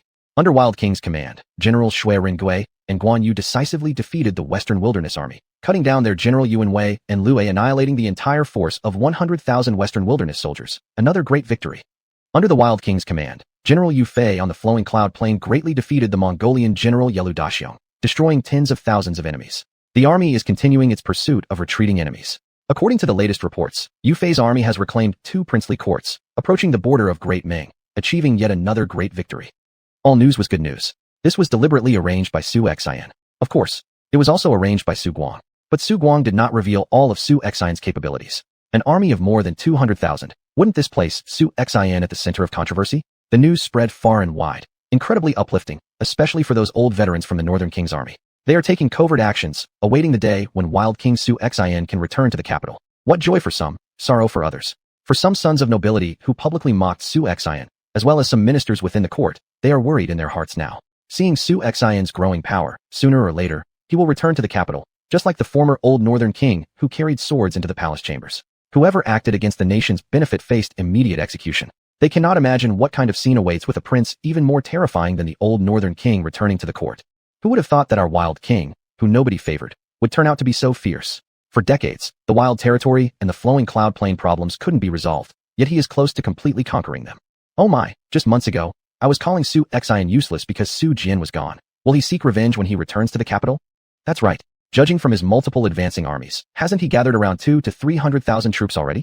And they're all elite forces. Even the former Northern Defense Army didn't have that many. Don't think too much. Have you considered this carefully? The Wild Territory is a poor backwater area with low productivity. Furthermore, Su Xian has offended neighboring countries, and trade is problematic. After this war, the Wild Territory will suffer heavy losses. Do you really think Su Xian will have the resources to sustain such a large army? Somebody else spoke up. However, Su Xian hung on the wall. He was able to convert barren lands into arable fields, build greenhouses, plant high-yield crops, use growth enhancers, and more. Food supply wasn't something he needed to worry about. In the Taiji Hall, Empress Zhao Rui listened to the military reports coming from the north. For a moment, she felt both angry and at a loss for what to do. This Su Xian, if he wants to fight, fine. But why provoke the Great Ming Kingdom? This is inciting a war between nations. Empress Zhao Rui was very troubled. She did not want to engage in combat with the Great Ming Kingdom, which possessed an army of over 1 million soldiers. If they truly were to fight, the Great Ming Kingdom would suffer greatly. The main problem was that this Su Xian acted just like a honey badger, finding anyone who upset him and biting them, regardless of their power. The Great Ming Kingdom was akin to an elephant that could trample people to death. However, this northern expedition did have some connection to her. With the Great Ming Kingdom invading southward and encroaching on their territory, how could they avoid a confrontation? As a newly enthroned empress, where would her dignity go if they didn't respond? There's no need to say anything. Whoever provoked whom? Prime Minister Qin Hui scoffed coldly. Your Majesty, we only asked Su Xian to pacify the Wild Territories, but who told him to bother everyone? Besides, this Su Xian keeps increasing his troops without explanation. Qin continued. In my humble opinion, the king of the Wild Territories, Su Xian, should be summoned back for a thorough investigation. If he returned alone, wouldn't he be directly imprisoned? Qin Hui, you treacherous minister. There's a huge battle raging in the north right now. Do you dare issue such an edict? Do you actually wish for Great Ming's forces to come crashing down on us? While King Su Xian is holding the front line, there's nothing for us to worry about. Is that right, Your Majesty? Li Guogang interjected straightforwardly. He was, in fact, protecting Su Xian. At present, Su Xian in the north was better than returning. And despite leading an army of 300,000 troops, it wasn't enough for the entire Qi Empire. Minister Li is correct. Since it was King Su Xian who provoked this himself, let him handle the consequences. Zhao Rui agreed. With the Great Ming Kingdom marching south, the first place to face them would undoubtedly be the flowing cloud plains. Moreover, the situation in the Wild Territories was still uncertain, with victory or defeat still unknown. Once the northern wilderness joined the conflict, Su Xian might, at best, result in mutual destruction. Chapter 108. The Alliance of the Three Wilderness Kings. Your Majesty, if Su Xian were to quell the rebellion in the Wild region, reclaim the flowing cloud grassland, repel the soldiers of the Great Ming, and safeguard the tranquility of the border, wouldn't it be appropriate for the court to reward him? How else would we justify ourselves to the common people under heaven? Li Guogang saw the Empress step into his trap and continued speaking. When these words were uttered, some ministers grew intensely annoyed with Li Guogang. Indeed, Su Xian had just arrived at the Wild region and already accomplished more merit than his father ever had. And if this trend continued, his achievements would soon surpass those of his father. Moreover, just within a few months, hundreds of thousands of people had already died by Su Xian's hand. This fellow truly was an unforgiving war deity. Li Guogang, do you know what you were saying? The status of Su Xian has already reached that of a state king. If this goes on, should we not grant him a fief? Your Majesty, we must not foster a tiger as a future calamity. The left chancellor, Qin Hui, promptly intervened. Even his father was never granted a fief, and for Su Xian to have one is already grace. Fiefs have existed throughout history. It's just a matter of their size. None of the feudal lords stationed in all directions ever received such privileges. Minister Qin is correct. Minister Li Guogang does not understand propriety, or perhaps he wants to incite rebellion secretly. These two are cut from the same cloth. Since Su Xian rose to power, Li Guogang spoke with much greater confidence, unafraid to confront anyone. Minister Li, you've gone too far. One day, when his merits grow larger, I will naturally bestow rewards upon him. But he hasn't yet pacified the Wild region. How can I possibly confer any titles on him? That's enough. Let us no longer discuss this matter. Minister Qin, I remember that early next year in May, there will be the spring hunt. Draft a royal decree summoning xuanhuan back to the capital to participate. The Empress coldly commanded. Understood. Qin Hui, being a clever man, understood well. If xuanhuan returned, he'd become nothing but a bird caged, waiting for them to strike. Of course, they hadn't anticipated that xuanhuan wouldn't return merely with a handful of people. Beside him, Li Guogang squinted his eyes slightly, a growing sense of foreboding washing over him. However, at this moment, both the Western Wilderness and Eastern Wilderness were panic-stricken. With the unstoppable momentum of the Wilderness army, they were utterly thrown off balance. If this persisted, xuanhuan might indeed obliterate them. Of course, this reminded them of Chun Jiangli's earlier words. They should have formed an alliance much sooner. With hundreds of thousands of combined forces, they could have swiftly swept southward, eliminating xuanhuan outright. Thus, they wouldn't have fallen into today's dire straits. But alas, it was too late. Their underestimated enemy had now fully matured into a formidable force. Inside the Northern Wilderness Palace, two envoys sat restlessly. In front of Prince Han Jizhong of the Northern Wilderness, they dared not throw a single tantrum. What brings the two of you here? Han Jizhong slowly walked out. This man showed not a trace of worry on his face, though internally, he actually knew nothing about xuanhuan's consecutive military victories. Even, the Northern Frontier's populace had only recently caught faint whiffs that xuanhuan had eliminated the Southern Wilderness Kingdom, leaving the Eastern and Western Wildernesses in precarious states. The Northern Wilderness was predominantly inhabited by people who had always held disdain toward the Chinese of Central Plains, especially toward young men like xuanhuan. Han Jizhong certainly thought that someone like xuanhuan would never survive against Southern Wilderness King Chen Jiangli. Prince of the Northern Wilderness, chaos has engulfed the entire wild regions. Could you not be aware? Asked the Eastern Wilderness envoy. The wild regions are chaotic? Han Jizhong furrowed his brows slightly. What? Have you offended the Great Ming? It seems that around Kanaking City near our border with Great Ming, there are signs of conflict. Cha, Kanaking? There's really been fighting. The Western Wilderness envoy exclaimed in surprise. This xuanhuan truly dares offend anyone. It's impressive that he defeated the Great Ming armies, but now he also intends to seize and occupy land on Great Ming's own soil. Oh, is that xuanhuan's army? That lad doesn't even command more than a few tens of thousand soldiers. When did he gather such a massive force? Han Jizhong asked in astonishment. Then, the two detailed the current state of affairs in the wild regions to Han Jizhong. Han Jizhong, who had previously looked down on xuanhuan, was now suddenly unable to stay seated. More than 200,000 troops, and xuanhuan entered the wild region alone? Where did he get so many soldiers from? Even with recruiting on the spot, he couldn't have gathered this many troops. Han Jizhong found it hard to believe. My lord, do you actually believe such tales? Moreover, even if xuanhuan has an army of 200,000 soldiers, aren't your two kingdoms strength enough to suppress him? Could it be that you're afraid of offending the female emperor and want to drag us Northern Wilderness into trouble as well? A senior general of Northern Wilderness named Quan Yi contemptuously said, Prince of the Northern Wilderness, surely you understand how prideful our two rulers are. Yet, they sent us to humbly seek assistance from you. How could this possibly be fake? If the Prince of the Northern Wilderness continues to take this lightly as he did before in Southern Wilderness, your territory may very well follow in our footsteps into peril. Please consider carefully, O Prince, the Eastern Wilderness envoy continued earnestly. After hearing this, Han Jizhong of Northern Wilderness immediately came to his senses. No matter what, the Eastern Wilderness King and Western Wilderness King are nothing but utter fool. How could they allow a small figure like xuanhuan to pressure them to such an extent? It's simply disgracing the face of all kings in the wild regions. Since this is how it stands, pass on my orders. Assemble 10,000 troops to crush xuanhuan's forces. I will personally lead the army. Han Jizhong coldly sniffed. The Northern Wilderness King might as well mobilize his entire 20,000-strong army. 10,000 would probably not be enough to match xuanhuan, the Western Wilderness envoy suddenly said. But these words almost touched a nerve with Han Jizhong, making him quite displeased. Bang! Han Jizhong smashed a single punch into the desk before him, splitting it cleanly in half. I possess the bravery to hold back tens of thousands alone. My 10,000-strong Northern Wilderness army consists only of elite soldiers. Ones even Great Ming's troops dare not confront. What makes xuanhuan worthy? Han Jizhong roared in anger. The generals below from the Northern Wilderness wore expressions of ridicule on their faces. To them, seeing the states of East Wilderness and West Wilderness in such dire situations made them instantly feel a sense of superiority. Your Majesty, let our Northern Wilderness army show certain people in the wild region what a true king's army looks like. In this battle, your humble servant volunteers to serve as vanguard and ensure that no enemy returns after coming. Quan Yi offered himself for battle. To kill a chicken, one needn't use a butcher's knife. I volunteer to be the vanguard. General Zhao Xing actively requested to take the lead. I also wish to go. One by one, the Northern Wilderness generals stepped forward to request participation in the fight. Compared with the generals from the Eastern and Western Wildernesses, these Northern Wilderness generals all had broad shoulders and waists resembling tigers, but appeared somewhat lacking in intelligence. But that was indeed the truth. Han Jizhong favored courage himself, occasionally employing some strategy when commanding his troops, while his subordinates were all mighty warriors. This Northern Wilderness territory was entirely carved out through the bravery of its generals and the fearlessness of its soldiers who fought till death. In a short time, the whole Northern Wilderness went to war, and its civilians finally realized that Su Xuanhuan, whom they had never looked up to, had now come into his own. Yet, they weren't worried, for there was a courageous northern wilderness king named Han Jizhong who would sooner or later annihilate Su Xuanhuan completely. Chapter 109, The Snow Melts. However, when someone becomes arrogant and overconfident, they will pay a price. The Beihuang army could fiercely fight the Demeng army. However, they didn't expect that the Demeng army was chased by Yufei across the grasslands. This Yufei had just crossed the prairie. As for the Wuhuan and Dongchang royal court, they didn't dare to linger at all. The most crucial situation involved Yelu Daxiong, who had just arrived at the border only to find out that the Demeng army in the border camp had almost entirely retreated inward toward Chana City.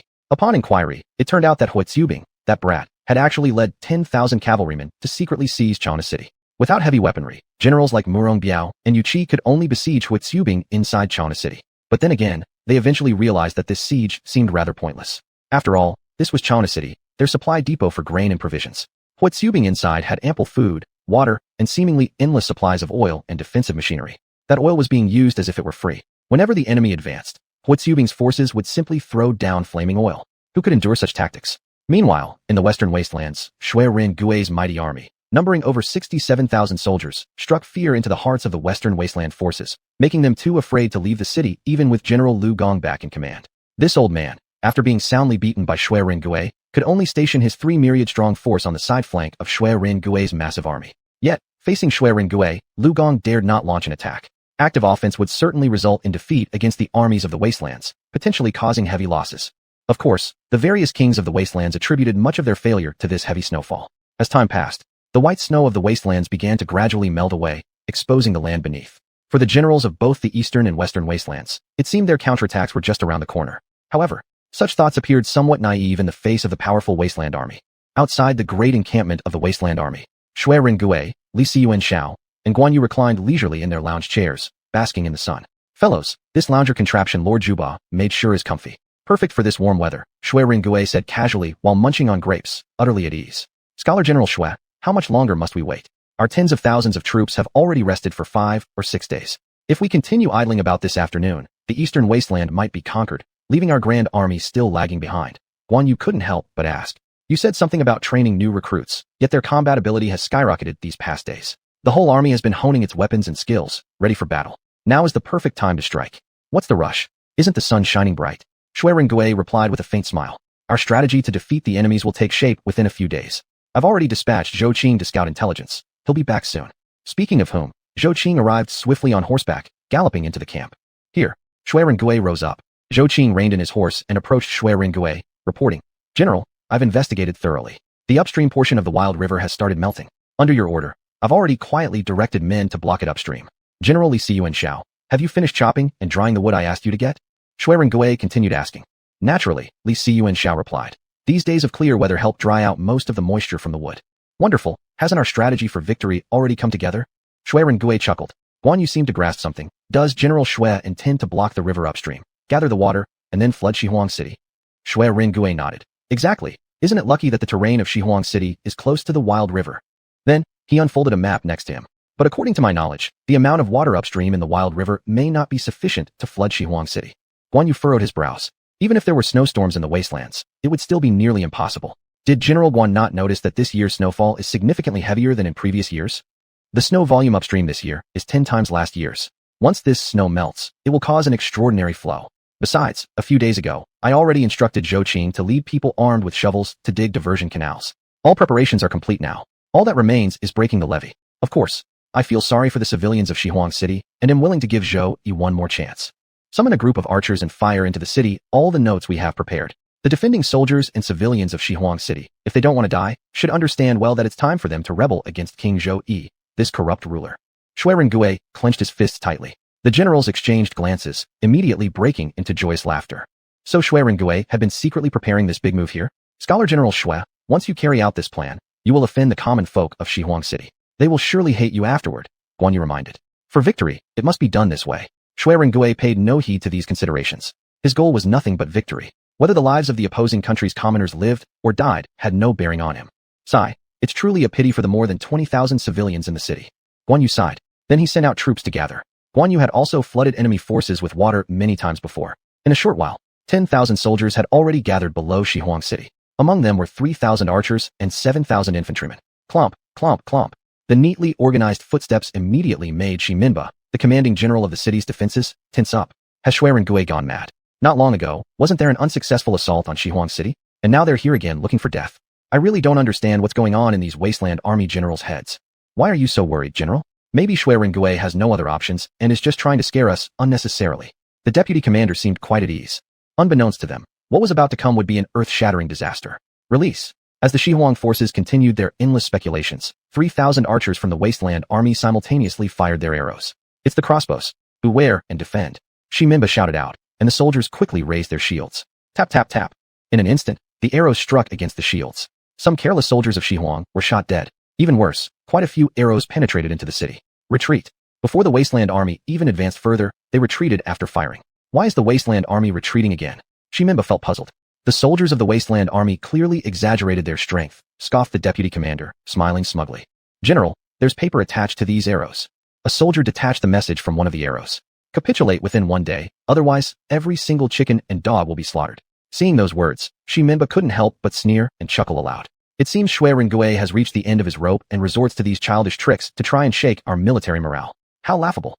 Unaware that our supplies and troop morale in Xuanhuan City are strong enough to withstand half a year of siege. No need to pay attention. Increase the patrols. Shi Minba ripped the paper into strips. At this moment, he felt as though Shui Rengui had run out of options and was anxious over failing to conquer the city, a problem every main general faces. Chapter 110, Water Floods Xuanhuan City, Hell on Earth, Part 1. Nevertheless, the common people of Xuanhuan City were united in their resolve with the Xuanhuan army and saw letters from Shui Rengui as mere jokes. Shi Minba took the letter shot into their camp by the Xuanhuan army directly to Zhou. Shui Rengui, now that the snow is melting, he's finally afraid, isn't he? If it weren't for this damn snowstorm, how could my army have lost? How could we not conquer even a tiny mound? Zhou almost blamed his failure entirely on the cursed snowfall. And everyone within and outside the government mansion had to say so. This was a matter of face. After defeating xuanhuan, he would use this excuse to explain himself. Otherwise, he would feel humiliated throughout the entire Xuanhuan region. The king speaks the truth. When the Beihuang army arrives, our time for counterattack will come, Shi Minba chuckled. It seemed for Xuanhuan, everything was moving towards a favorable direction. Shui Rengui's forces would eventually be driven out of Xuanhuan. However, even if Shui Rengui really retreats, subconsciously, both Xuanhuan soldiers and Zhou himself already harbored a fear towards xuanhuan. The next day, Xuanhuan City remained calm as ever. Seeing this, Shui Rengui sighed. Today's battle would likely turn all of Xuanhuan into hell on earth.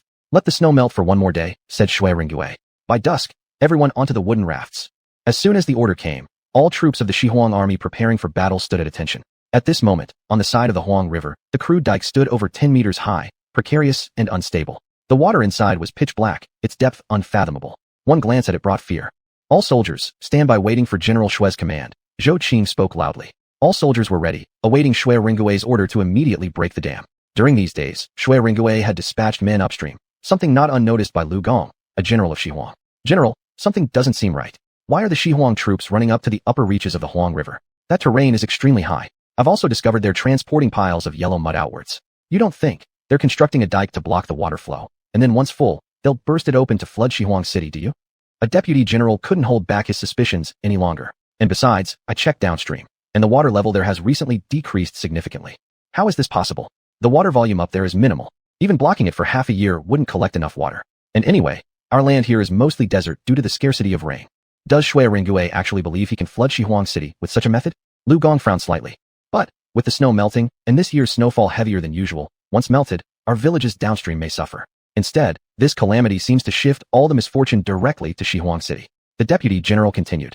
Lu Gong, being one of the renowned generals of Xuanhuan, quickly perceived the situation wasn't normal. Call the troops together and head upstream. If Shui Rengui is truly planning this, Xuanhuan City would indeed face difficulties. While the enemy still believes we haven't noticed, let's swiftly occupy the upstream area. Whether or not Shui Rengui plans to flood Xuanhuan City using water, securing this position benefits us greatly, Lu Gong commanded. Yes, sir. I shall gather the troops immediately, responded the deputy. Lu Gong then set up camp personally heading to the upstream post. However, Shui Rengui had been well prepared. Aside from several thousand troops sent secretly under Zhou Qing to damage the dam, Li Tsunxiao personally led 3,000 troops stationed in the area. It was too late now. Even if Xuanhuan King Zhou had realized something was wrong, there was no remedy. When Lu Gong arrived leading his troops, Li Tsunxiao stood firmly holding 2 hammers and fiercely blocked him. Almost all of Lu Gong's 20,000-strong force had gathered. Upon seeing Li Tsunxiao standing ahead, they were instantly shocked. This man's recent fame was vast. Lu Gong, General Li Tsunxiao has awaited you for quite some time. I thought you were just an incompetent drunkard, but unexpectedly, you've figured out our plan. Come, let's engage in 800 rounds of combat. Li Xuanxiao wore an expression of disdain. However, his entire body brimmed with a fighting spirit, filled with berserk energy. Behind him, the original fighting strength of 3,000 soldiers increased by almost 25%.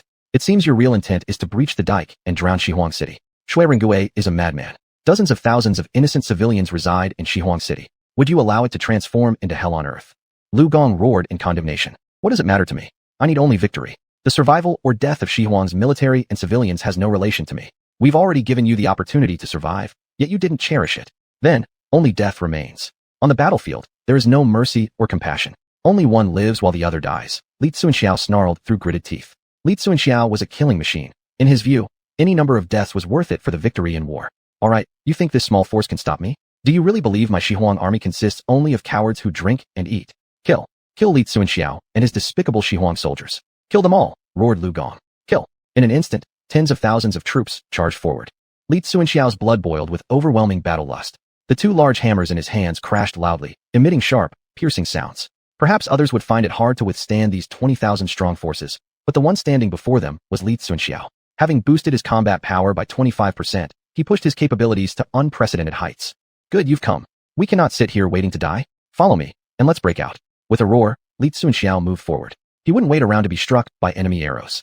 With large strides, every step he took created a deep imprint in the ground. Given the rugged, high terrain, neither side could utilize horses or cavalry charges. As for infantry battles, not even Dian Wei could rival Li Xuanxiao. Bang! Li Xuanxiao swung his hammers, shattering the bones of two soldiers. Sharp edges pierced straight through their backs, spurting fountains of blood. Two more swings, and the Xuanhuan soldiers were hurled high into the air before crashing down heavily. Almost every blow from his hammer killed someone, and many East Xuanhuan soldiers, when flung, resembled bowling pins, knocking over those rushing from behind. Hurry up and die. Die quickly. Li Xuanxiao, grotesque and fierce, emitted wisps of true energy. In the blink of an eye, over a dozen men perished under his assault. More astonishingly, it wasn't just Li Xuanxiao showing ferocity like a beast, but also the remarkable strength of the Xuanhuan troops behind him. Their speed and strength had significantly improved. Chapter 111. Water floods the western Wasteland city, a living hell, Part 2. This meant that soldiers of the Wasteland army could almost avoid the weapon attacks from enemy forces, and the probability of fatal strikes was quite high. Quick, precise, and ruthless, the 3,000 soldiers of the Wasteland army had managed to create an atmosphere similar to that of tens of thousands of soldiers. Lu Gong, who just moments ago felt invincible due to his superior numbers, suddenly started feeling somewhat weak. The Western Wasteland army would usually chase other Western tribes in this region, but now they were being pursued by their adversaries. This was intolerable. Lu General, something's not right. These Wasteland soldiers are incredibly strong. It seems like these 2,000 troops aren't enough to stand against them, remarked a deputy commander, shocked. Especially when he looked at Li Xuanxiao's piercing eyes, anyone would feel fear. Hurry, gather those Western soldiers. They're robust. Let them fight Li Xuanxiao. At least, they can exhaust all 3,000 of Li Xuanxiao's troops. Lu Gong naturally didn't want to sacrifice his own elite units against Li Xuanxiao's fierce assault. However, did he forget something? One Li Xuanxiao was already formidable, but behind him was Zhou Qing with another 5,000 soldiers. To take over the mountain upstream would be almost impossible. Run quick. This guy isn't human. Seeing the situation was turning for the worse, the soldiers of the Western Wasteland army immediately retreated from Li Xuanxiao's defensive line. With their retreat, Li Xuanxiao had no intention of pursuing them. Within such a short time, they had already lost more than 1,000 men. This was beneficial. It allowed Li Xuanxiao some respite after fighting so hard. You useless wretches, you have more than 10,000 soldiers. Why do you fear him? Lu Gong cursed loudly. Lu Gong, even your army appears incapable. Do you intend to crush our bones and scatter them to the winds? Li Xuanxiao gloated. Archers, prepare the archers. The sight of him makes me nauseous. Lu Gong's fury clouded his judgment. He had once become a renowned general in the Wastelands with great victories across the Western territories, basking in glory and accolades. In an instant, the group of archers rushed forward, readying their bows and arrows. That son of a gun, this Sly Chi family, is despicable. When unable to win directly, he resorts to long-range attacks. Li Xuanxiao was deeply displeased. All 3,000 of his troops were infantrymen without a single archer among them. Charge with me. Behind him were still Zhou Qing's reinforcements. If they broke through, Zhou Qing would only need to eliminate the few stragglers. Fire. Lu Gong couldn't be bothered anymore and quickly ordered his archers to unleash a barrage of arrows on the enemy. Some archers fumbled, dropping their arrows before firing, while others went further awry, shooting one another in the backside. Chaos ensued throughout the Western Wasteland troops. A bunch of stupid fools and imbeciles. I can't believe I chose to fight someone like you. Li Xuanxiao smirked coldly. Such sparse volleys of arrows couldn't harm the Wasteland army. Raising shields significantly reduced the impact of the incoming projectiles. The two armies continued their bitter struggle for a while longer. It wasn't until a group of mercenaries from the west arrived that Li Xuanxiao reluctantly pulled his troops back up the mountain. Still, No matter how fierce the Eastern Wasteland Army's attack became, it was almost impossible to breach Li Xuanxiao's defensive line with merely 3,000 men. Especially with Li Xuanxiao himself acting as a ferocious tiger, wherever he stood, his troops fought with unparalleled bravery. The battle stretched into the afternoon when an extraordinary scene unfolded. Li Xuanxiao, leading what remained of his force, pursued the fleeing 10,000-plus enemies. By the end, though fewer than 1,000 of Li Xuanxiao's men were left, they had annihilated 6,000 foes, terrifying the Western Wasteland Army to such an extent that they dared not advance further. Crazies, lunatics, all morale and spirit have vanished from this battle. In the Western lands, weren't you proud warriors who feared no army under heaven? If you cannot overcome even these 3,000 men today, then what purpose do you serve me? Lu Gong roared with anger. At that moment, a soldier hurriedly approached Li Xuanxiao, whispering something into his ear. Retreat. Li Xuanxiao wiped sweat off his forehead. Today's fight hadn't been entirely satisfying for him. The problem was that Lu Gong's Western Wasteland army fled like rabbits every time, making his heavy, 200-pound iron hammer exhausting to wield over long periods. Meanwhile, the countless troops under Shui Ringui had already boarded wooden rafts. After enduring a severe beating from Shui Ringui, Lu Gong had been scared senseless and failed to notice the surrounding woods being cut down. Lu General, Li Xuanxiao is retreating, a deputy reported in surprise. Should we? What nonsense. Of course, we follow him. By this point, Lu Gong had stopped deliberating and ordered his soldiers forward. Thus, the pursuit began. At this moment, the man-made embankment was on the verge of collapse, with several cracks clearly visible. The embankment, towering over 10 meters high, stretched out to an endless sea of raging water that roared like a wild beast unleashed. Upon arriving here, Lu Gong was utterly shocked by the sight of the dam before him. The Wasteland Army had stealthily constructed such an enormous dam, standing tall at over 10 meters. Crack! A sharp cracking sound echoed. Cracks began to form along the embankment. They soon realized that Li Xuanxiao and his men had already boarded the wooden rafts prepared in advance. Over. Completely over. Our Western Wastelands will be lost. Lu Gong trembled all over. Lu Gong, run. Flee as quickly as possible. The deputy commander shouted. Retreat. Hurry and retreat. Boom. In an instant, a thunderous roar erupted, louder than any clap of thunder, shaking the sky and trembling the earth beneath their feet. The floodwaters surged down the mountain like a ferocious beast, sweeping everything in its path. Facing this overwhelming force, nothing stood a chance. Even the trees in the forest were instantly snapped by the violent floodwaters. Many soldiers from the Wasteland Army fell off the rafts helplessly. Terrifying whirlpools swallowed people whole, drowning them mercilessly. It's over. Lu Gong watched as the flood rushed toward them. These northerners, who could not swim, likely had no hope of survival. Oh, I don't want to die. Save me. Numerous soldiers from the Western Wasteland Army screamed in despair as they were swept away by the torrent. Within the Western Wasteland city, citizens suddenly felt the ground shake violently. What is happening? Could it be another earthquake? The Western Wasteland soldiers looked at the vibrating pebbles, and fear gripped their hearts. Flooding. Such a massive flood. My goodness. I don't want to die. Many soldiers dropped their weapons and fled on foot. They had never seen such an immense flood during their time in the Western Wastelands. Shui Ringui, because of this battle, your life will be shortened. Shimin Ba closed his eyes solemnly. Chaos erupted throughout the Western Wasteland city, turning it into a disorganized mess. Meanwhile, Zhou Yi in the prince's mansion, surrounded by women left and right, seemed more blissful than anyone else. Chapter 112, Sending the Final Battle Scroll. Little beauty of mine, don't run away, said Zhou Yi with a blindfold. Within the entire mansion, chaos reigned supreme. A group of naked concubines mingled with a licentious king. Yet this western desert was still able to humble the western regions. It seemed that the 36 kingdoms of the western regions probably only relied on their ancestors' ominous fortunes. They were not as capable as it seemed. Water. Such a massive flow. The soldiers outside the residence felt a violent tremble underfoot and saw a flood, several dozen meters high, surging in from afar. The floodwaters were higher than the city of Xuanhuan by twice its height. From the highest general down to the lowliest commoner in the city of Xuanhuan, they all realized what General Shui Ringui's final warning meant. His claim that none in the city would be spared was no idle threat, but carefully premeditated. Zhou Yi, fumbling blindly within the palace, suddenly felt an earthquake beneath his feet.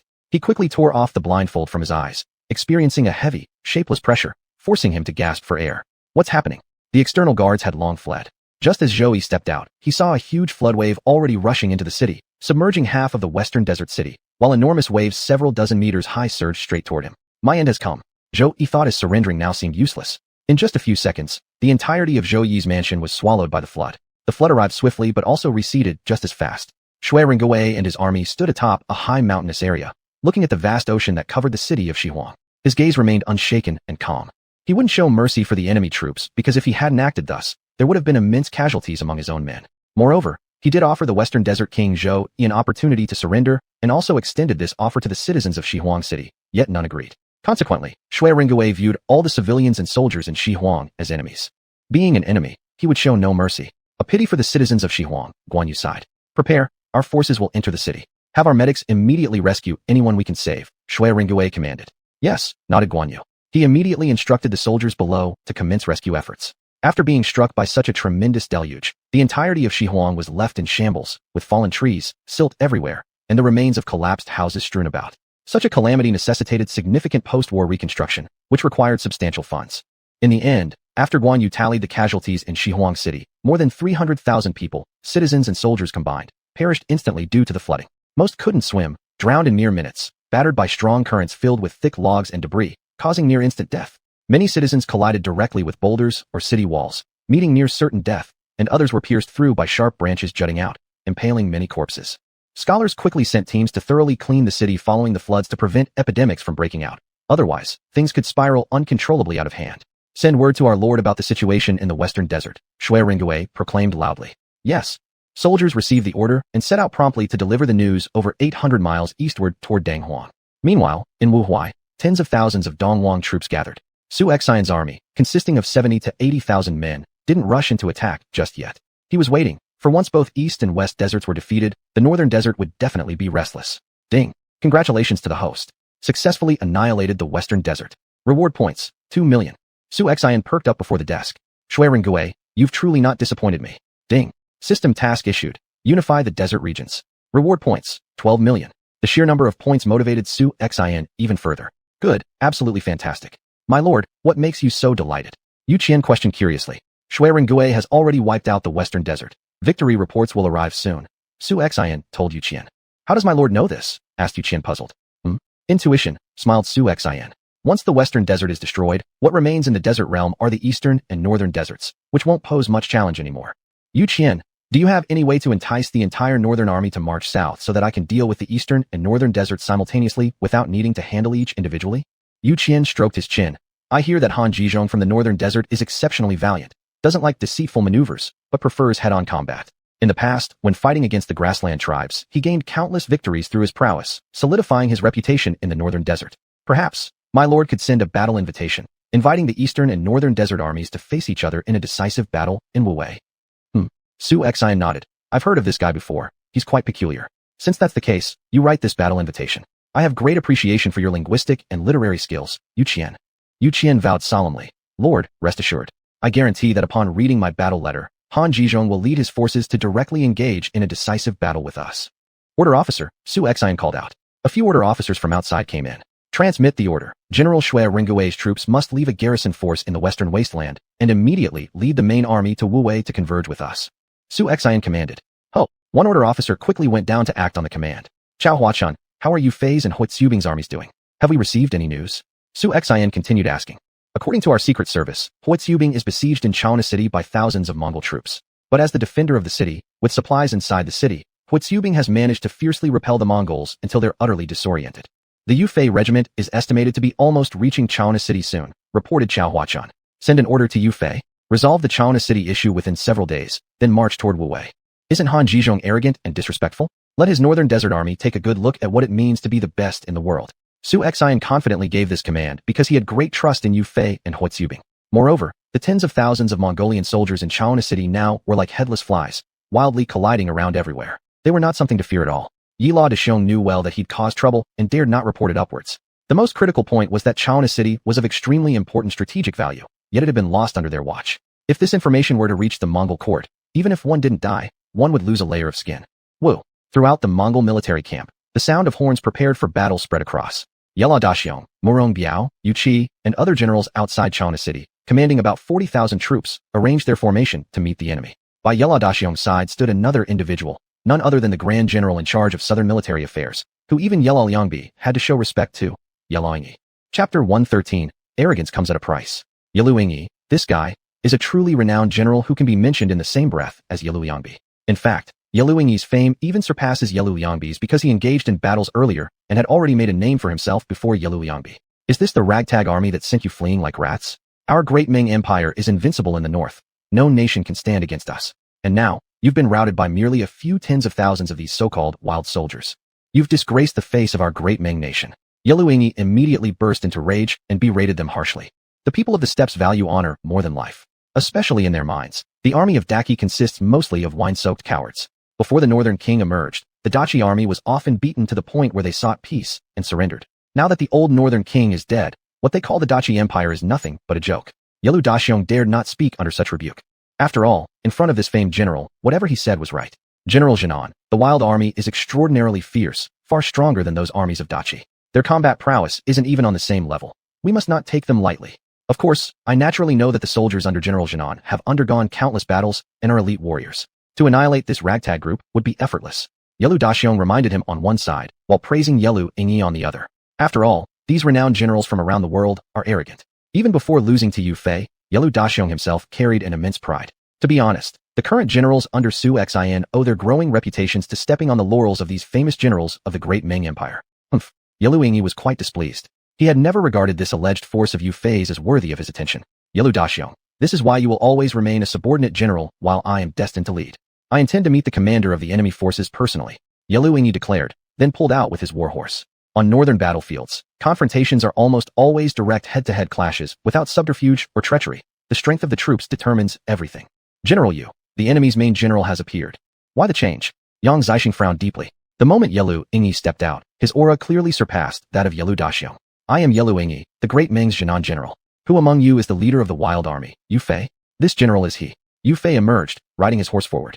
And when Yu Fei stepped forth, even Yelu Ingyi felt something extraordinary. Just a glance at Yu Fei confirmed to him that this man was definitely no ordinary figure.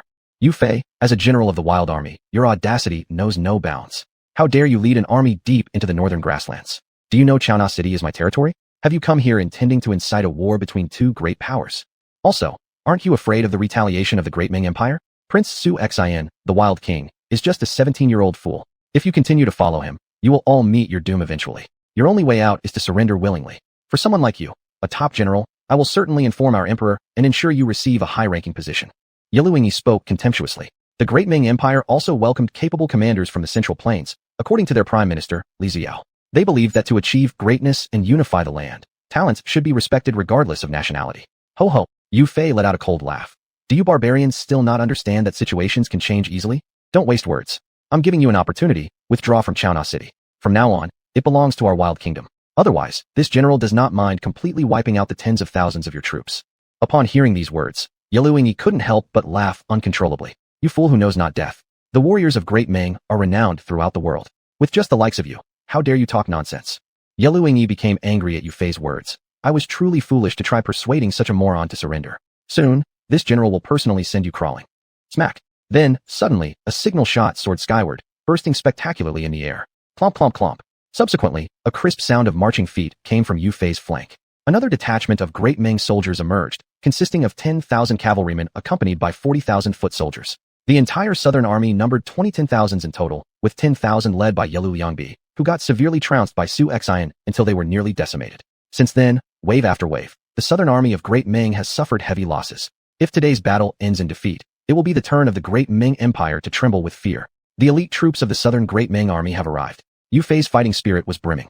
Generals Yang Zixing, Niu Gao, Zhang Xian, and others were all roused to full alertness. To them, the previous battles had been mere skirmishes. This fight today would be truly meaningful. General Yu, if we manage to wipe out this entire Great Ming force in one swoop, do you think our Lord Su Xian would grant you a prestigious official position? Niu Gao asked with a smile.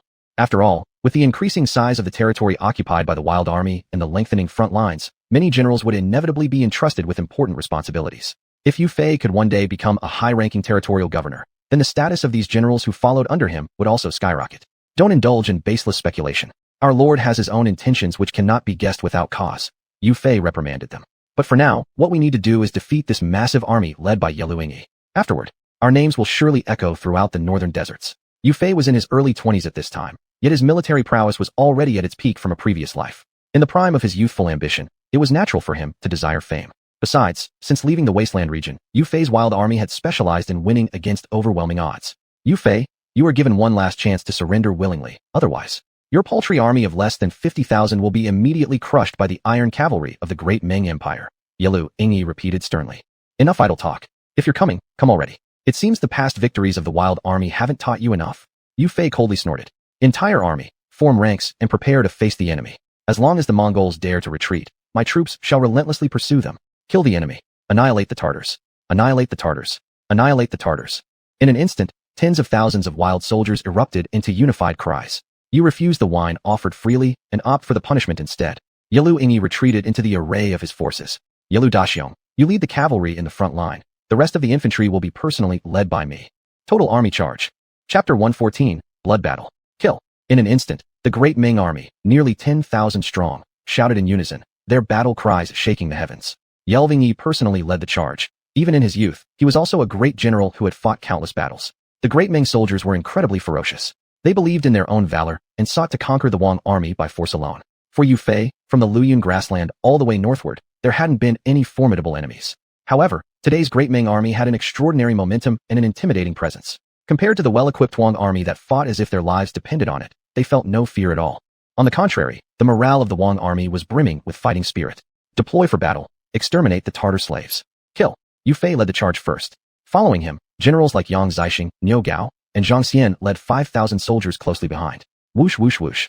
In a flash, archers from both sides simultaneously strung their bows and released volleys of arrows, which rained down upon the other side. Both armies immediately raised their shields over their heads to defend themselves. Of course, with more soldiers, the enemy had an advantage in this aspect. The Wang army, however, reacted with incredible speed. Their agility allowed them to dodge most of the arrows shot by the great Ming archers. Moreover, their armor was excellent, and many arrows couldn't penetrate through it. But the great Ming army was different. Their country constantly engaged in warfare across several nations, so their armor was mostly light and thus less defensive. In contrast, the Wang army's armor was summoned and not only highly protective, but also surprisingly lightweight. More accurately speaking, when the system upgrades further in the future, the summoned soldiers' equipment will definitely undergo significant improvements, enhancing defense while remaining lightweight. At that moment, Yu Fei quickly drew the magnificent bow hanging on the side of his steed. He then pulled 3 sharp arrows with his fingers, placing them on the bowstring. Uft! Whoosh! With a long howl, the 3 arrows flew out with piercing speed and directly headed toward the 3 leading enemy soldiers. Ugh! All 3 arrows hit their marks, and the 3 foremost great Ming cavalrymen were instantly struck off their horses, landing heavily on the ground. Several following cavalrymen collided as well, but one must admit, the great Ming cavalry had remarkable horsemanship skills. Whoosh! Another arrow shot out, this time targeting not the great Ming soldiers, but the war flag of their army. Yu Fei's archery skills could achieve almost a 100% hit rate, though that might vary if the opponent was an accomplished war general. Patat! One of Yelvingyi's command flags above his head was directly shot down by Yu Fei. On the battlefield, the war flag symbolizes the soul of an army. Once broken, it can significantly demoralize troops. Fortunately, there wasn't just one flag, but Yelvingyi was shocked nonetheless. He had never seen such impeccable archery before. Is Yu Fei's skill with the bow really this impressive? Yelvingyi said softly. If he were to serve our great Ming nation, he would greatly enhance the capabilities of our military. Deep inside, Yelvingyi vowed to capture Yu Fei alive. But soon, the confident Yelvingyi would pay the price for his arrogance. The power of the Wang army would soon make itself known. Nay! Suddenly, both sides' war horses let out anguished cries. Riders with poor horse skills clashed together, resulting in numerous soldiers falling off their horses. Since both armies possessed fine war horses, the impact force was stronger than ordinary cavalry collisions, meaning that anyone involved in such impacts would almost certainly die. Yet, the equestrian skills displayed by both sides were pushed to the extreme. The great Ming soldiers found that the horsemanship of the Wang army was no worse than theirs, and even surpassed them in some cases. A Wang army cavalryman, noticing the incoming sharp saber, swiftly leaned his body to the side of his horse, avoiding the saber held by the great Ming soldier. Then, returning to an upright position, he thrust his sword through the body of the enemy, just as the great Ming cavalryman passed by. Is this really the Qi cavalry? How has the horsemanship of these Central Plains cavalrymen become so proficient? Many great Ming soldiers were astonished, filled with amazement. They finally understood why their great Ming soldiers could not get the upper hand against the Wang army. They had truly met their match. At this moment, Yu Fei activated Wu Shang, enhancing his own combat power by 20% and increasing the combat ability of the soldiers behind him by 15%. The Wang army became stronger the more they fought. Especially Yu Fei, standing firm as if he were holding a key pass all alone against 10,000 enemies. Wielding his long spear, he thrust fiercely into the enemy ranks, killing mercilessly. Moreover, many of the enemies were forcibly thrown off their feet, colliding with several others, and even tumbling down. Strangely enough, the strength of Yu Fei seemed greater than that of even the war horses. Yu Fei's cavalry was like a sharp blade, directly piercing the heart of the enemy army. As for the 3 generals behind him, Yang Zixing, Niu Gao, and Zhang Xian, they fought even more fiercely. Yang Zixing's martial skills were also among the top tier, not inferior to those of famous warriors like Dian Wei or Su Chu. Across the entire battlefield, blood misted heavily, and the disparity became increasingly apparent. The great Ming soldiers, who had fought countless battles, were encountering such a tenacious opponent for the first time. General, something is amiss. Our troops seem to be at a slight disadvantage. The General Gong Minjin suddenly warned. These troops were indeed veterans hardened by numerous battles, yet today, they were soundly defeated by the Wang army. No wonder the crown prince suffered a great defeat. This kind of Qi army, this is my first time seeing it, unprecedented, Yelving said in complete astonishment. The great Ming nation yearned for worthy adversaries but also desired rapid conquests. In their eyes, no other country could match the greatness of Great Ming, yet now, an insignificant feudal lord held more military power than them, which was utterly incomprehensible. Amidst the clamor of battle, the war drums resounded continuously, and the swords and spears clashed ruthlessly. On the city walls of Xuanhuan, Huatsubing stood, his sword on his hip, ready to join the fray. General Hua, we can't just stand idly by watching. By the time General Yu finishes killing the enemy, there won't even be any bones left for us to gnaw on. The deputy general watched anxiously. Meanwhile, Yilu Daiyang sent Murong Biao with several thousand troops to watch over China City. You think, since I haven't fought the Great Ming soldiers face to face before, do they look down on me? Huatsubing looked at the several thousand Great Ming troops below blocking him. After all, his cavalry was considered the most elite in all the land. At the very sight of them, how many of these thousands of Great Ming soldiers would remain? Chapter 115. Kill 1,000 enemies, but at the cost of 800 self-inflicted damages. General, if you feel the damning army looks down on us, then we might as well fight on to show the enemy our power. The subordinates looked eagerly at Huatsubing. The entire army consisted of tough soldiers. Seeing other troops fighting fiercely, how could they sit still? What's your rush? When have I ever said that I was willing to sit and wait for death? Huatsubing said. Pass the order. All cavalry within Xuanhuan City assemble. Prepare for a blitzkrieg. At this moment, Yaluing's army had already engaged in fierce battle with Yufei's troops. It would be hard for them to disengage now, giving their opportunity to strike. Agreed. The subordinate generals saluted, then went to prepare immediately. In no time, more than 8,000 cavalry were assembled, each holding a fire thunder jar at their waist. There were only these fire thunder jars left in the entire Xuanhuan City. The previous day's weapons had all been used against the damning soldiers. Striking them with their own armaments was incredibly satisfying. Creak. Kill. The gates of Xuanhuan City opened, Huatsubing leading with his spear held high, followed by over 8,000 elite cavalry. Suddenly, Huatsubing launched a rapid raid, combining the speed and combat effectiveness of the cavalry, instantly multiplying their powers several times. Especially in terms of speed, it was so fast that even the damning generals were almost shocked out of their wits. Excellent Huatsubing. No wonder he managed to sneak silently into Xuanhuan City. Just the speed of this cavalry. Having war horses with 8 legs wouldn't help. Murong Biao had never seen horses run this fast before. Only the real blood-sweating horses under true generals could display such terrifying speed, swift like lightning. Form the array. Archers. Murong Biao shouted loudly, and the damning soldiers quickly took up defensive postures, with 1,000 archers behind him pulling their bows, instantaneously firing arrows towards their targets. Huatsubing glanced once and immediately spurred his horse faster. Huatsubing, does he truly see himself as someone who can rival 10,000 enemies? Block him. Murong Biao exclaimed angrily. Subsequently, the damning spearmen advanced their spears toward Huatsubing. You seek death. Huatsubing didn't panic at all. As he approached the enemy formation, he abruptly pulled on the reins, causing his steed great pain, which halted abruptly. While the damning soldiers were bewildered, Huatsubing thrust his spear down immediately. With a bang, the spear directly pierced through the face of a Mongol soldier.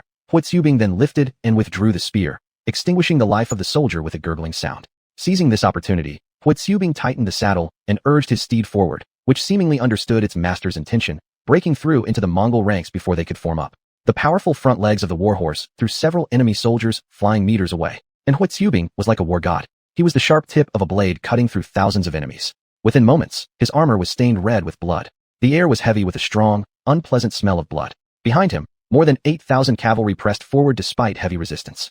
The long spears of the damning soldiers barely managed to penetrate the bodies of the horses when something unexpected happened. Not only were the men fearless, the horses too showed no fear. Despite bearing long spears impaled in their bodies, they charged forward relentlessly.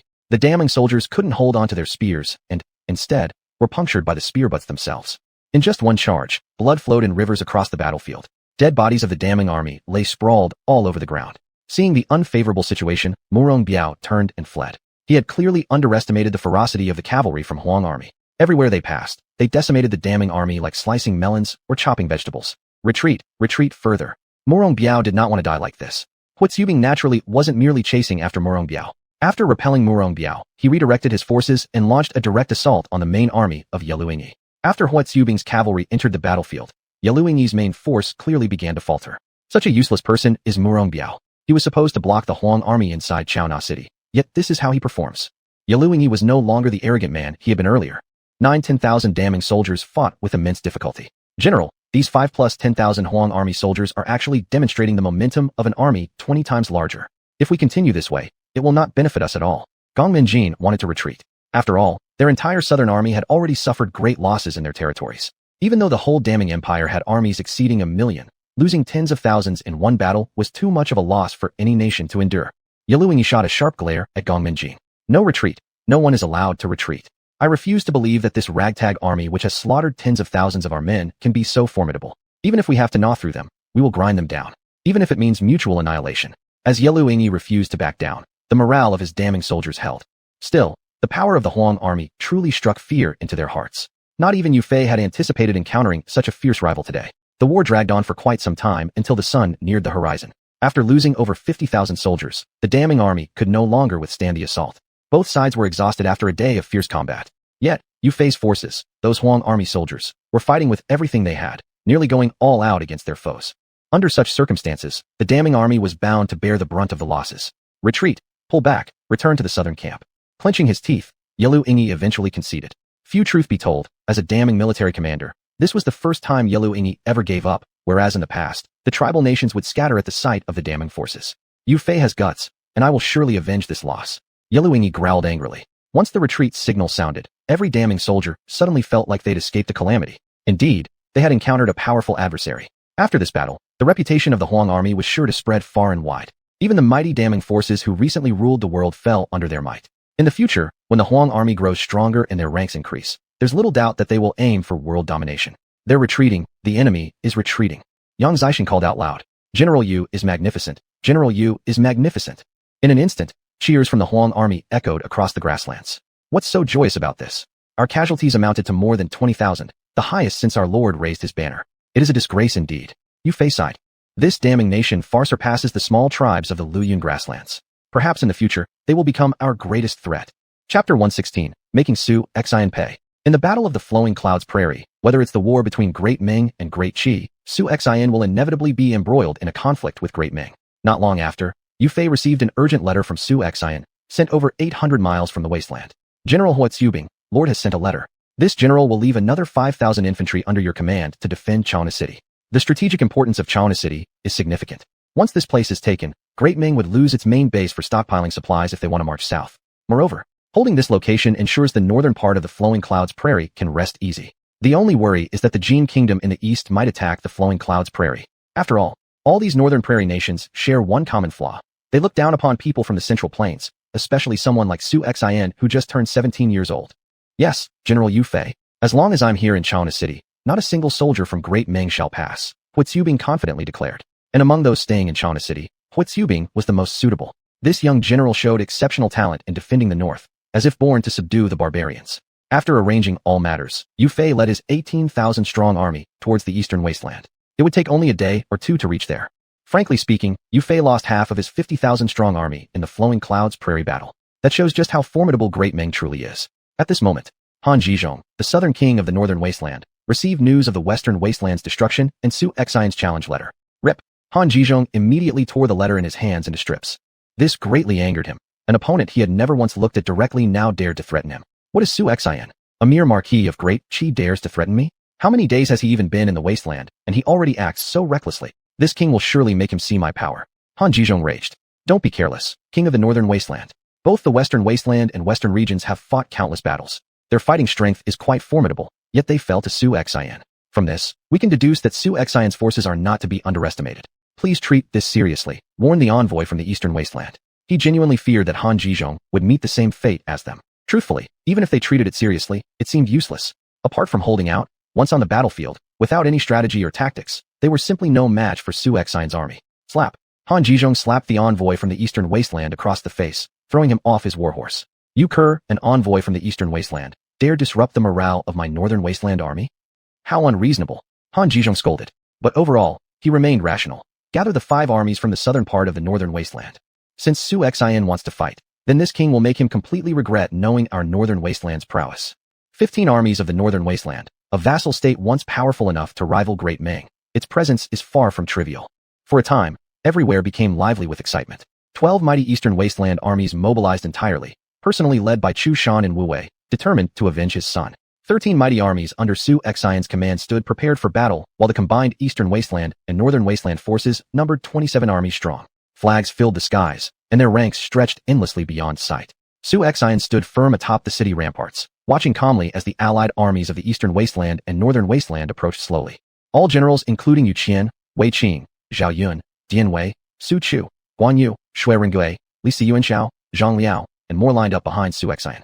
Faced with enemy forces double their own, each general brimmed with battle fervor. Ladies and gentlemen, the decisive battle approaches. Do you have the confidence to engulf these Eastern Wasteland and Northern Wasteland armies all at once? Su Xuanhuan asked with a smile. Actually, calculating in his mind during this offensive campaign on the Flowing Clouds Prairie, including the entire Wasteland region, his forces had suffered losses of 7 or 8 armies, which indeed constituted a significant toll. Without the system, relying solely on his accumulated strength, it would likely be challenging to achieve any remarkable feats in the Wasteland for the next few years. Perhaps, had he entered Black Mountain City, he would have met an untimely demise. A pack of worthless dogs. Just wait till I, your General Dian Wei, go slaughter Han Zhizhong. Dian Wei brandished his fists. All the other generals also anticipated the battle eagerly. These stalwart warriors hoped nothing more than to clash swords fiercely against the enemies below in countless battles. Hey, ruler of the Wasteland Su Xuanhuan. This king is Han Zhizhong. You wished to challenge me, didn't you? Are you afraid now? Han Zhizhong mocked from beneath the city walls. King of the Northern Wasteland, if you insist, tomorrow will suffice for our decisive battle. My General Yu Fei's army hasn't arrived yet, so let's give it a little more time, perhaps? Su Xuanhuan responded unperturbed, deliberately teasing. Han Zhizhong, in his arrogance, directly said, Fine, this king will give you the chance to gather your forces. Don't say I didn't give you the opportunity later. After saying that, he turned and returned to his own ranks. Seeing this situation, Chu Shan, the Eastern Wasteland king, immediately became furious. What is this fool doing? The destruction of the Southern Wasteland and Western Wasteland, is it not enough to awaken this guy? Chu Shan gritted his teeth. But if Han Zhizhong didn't fight, how could the troops of Eastern Wasteland possibly match Su Xuanhuan's forces? When Han Zhizhong truly retreated, all the generals looked at each other, suddenly feeling that perhaps Han Zhizhong was truly foolish. That night, Su Xuanhuan spent 2 million points and summoned 5,000 elite infantry. With this, Su Xuanhuan's army instantly reached 200,000. 200,000 elite Wasteland soldiers. This was almost a crushing scenario. Who knows what expression North Wasteland King Han Zhizhong would have during tomorrow's decisive battle. The next morning, boom boom boom, as the war drums sounded, the 27 armies gathered on one side of the battlefield. And with Yu Fei's arrival, all 200,000 Wasteland soldiers were fully assembled. In total, more than 40,000 strong from both sides met on the battlefield, a campaign destined to be recorded in history. No, something is off. Our opponents among the Wasteland soldiers, their numbers appear to be no less than 200,000. Taishu Ju suddenly noticed something amiss. Yu Fei only has 10 or 20,000 men. How did Su Xuanhuan conjure up several tens of thousands of soldiers? Taishu Ju asked in surprise. Fear nothing. We still outnumber the Wasteland troops by 70,000, so our numerical advantage remains, declared Eastern Wasteland King Chu Shan. Never mention such matters again, or you'll make people laugh at us. Taishu Ju wanted to say more. Instead, he was mocked by Han Zhizhong. Chu Shan, see that? Now do you understand why your great army failed while my soldiers march ahead, without hesitation? When warriors meet, the bravest prevail. Today, the Northern Wasteland Army will let all of you know what true elites look like. Chapter 117, Complete Domination. Alright, let's see if you can still laugh after a while. Chu Shan whispered to himself. Of course, he did not believe that the combined armies of Dong Huang and Bei Huang would fall to Su Xuanhuan's Zhuang army. Although he looked down on Han Zhizhong's arrogance, he had to admit that the combat effectiveness of the Bei Huang army was indeed remarkable. Attack! Han Zhizhong waved his long spear, and the more than 20,000 troops behind him surged forward in unison. Chu Shan had already handed over the full command to Han Zhizhong, for the sake of efficiency. Now that Dong Huang was relatively weaker, and Han Zhizhong cherished the title of leader, why not? As long as this battle could be won, letting Han Zhizhong use this nominal title was no problem. The soldiers charging at the very front were precisely the forces of the king of Bei Huang. Han Zhizhong, does he now feel proud of himself? It seems he still doesn't know what kind of terrifying army he faces. Dian Wei's blood began to boil. Lord, let's charge. Dian Wei could hardly contain himself. Not yet. Su Xuanhuan grinned, suddenly unsheathing his royal sword. Command, ballistae, zhuge crossbows, catapults, get ready. Release. The enemy might be foolish, but they were not. The strategy was to first deplete some of their effective strength. Whoosh whoosh whoosh. As soon as the enemy entered range, tens of thousands of arrows suddenly erupted simultaneously. The entire sky was filled with countless arrows, like locusts passing through the sky, blocking the sun. Who could witness such a sight and not feel fear? Raise the shields. War chariots, advance for me. Rumbling sounds filled the air. The war chariot corps of Bei Huang accelerated almost to its maximum speed and charged directly towards the Huang army's formation. War chariots were very powerful on the battlefield, nearly considered weapons of mass destruction. Even the Huang army's well-organized formations seemed somewhat weak in the face of these massive chariots. Instantly, screams of agony rang out as enemy soldiers fell one after another, creating large-scale casualties. Enemy war chariots immediately covered themselves with heavy shields, but it made no difference. The dense showers of sharp arrows were simply too numerous, leaving no place untouched. Who could bear it? Enemy chariots, as they advanced, ended up colliding into their own forces, and flaming clay jars rained down from the sky, exploding amidst the enemy ranks with tremendous force. Craters appeared in the ground everywhere, and sparks flew wildly across the battlefield. Corpses and blood splattered in every direction. The pungent smell of blood quickly permeated the entire battlefield. Send the order to Zhao Yun and Zhang Liao to lead 10,000 elite cavalry each from the left and right flanks. All other generals, follow me for the frontal assault. Su Xian raised his tiger head gold spear. At this moment, all members of the Wang army were greatly invigorated. Both supreme commanders personally leading their forces into battle boosted morale on both sides. Kill. In an instant, the Wang army charged toward the enemy forces, and within a blink of an eye, the airspace above both armies was already saturated with thick killing intent, just like two planets instantly colliding. Zhao Yun and Zhang Liao's cavalry clashed first with the enemy. They faced none other than the Beihuang generals Han Gaotong and De Chuan's cavalry. The combined cavalry of Dong Huang and Beihuang numbered no less than 60,000, an absolutely terrifying presence wherever they went. Still, the Wang army, though now possessing only 28,000 cavalrymen, were the elite of the elites. Their combat power far surpassed the regular cavalry in the Wastelands. Clanging sounds echoed everywhere. 10,000 cavalry under Zhao Yun first collided head-on with Han Gaotong's riders. Squeal. Horses crashing into horses, some so violently that their necks snapped on impact. Ow! Zhao Yun roared, swinging his green dragon spear with all his might, striking directly onto an enemy horse.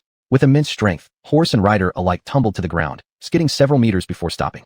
Silver spear in hand, clad in white robes, Zhao Yun moved fearlessly among the vast army. He killed more than a dozen enemies in quick succession, then directed his attacks towards the great general of Beihuang, Han Gaotong. On the other side, Zhang Liao's progress was also swift. His men, fewer in number, possessed an even stronger combat capability, making the battle on both flanks extremely intense. On the main battlefield, Su Xian personally led a charge with 8,000 cavalrymen rushing ahead. First came the clash of cavalry versus cavalry. Though Su Xian didn't have any hidden skills boosting his individual strength, his raw ability allowed him to be invincible among 10,000 enemies. Chao Huachuan's martial arts enhanced his swordplay. With every swing of his blade, 1 or 2 enemies fell dead, every strike fatal. Generals Jian Wei, Su Chu, Wei Qin, Shui Ringgui, Li Tsunxiao, Yu Fei, Guan Yu, Yang Zixing, Niu Gao, Zhang Xian, and many others fought fiercely.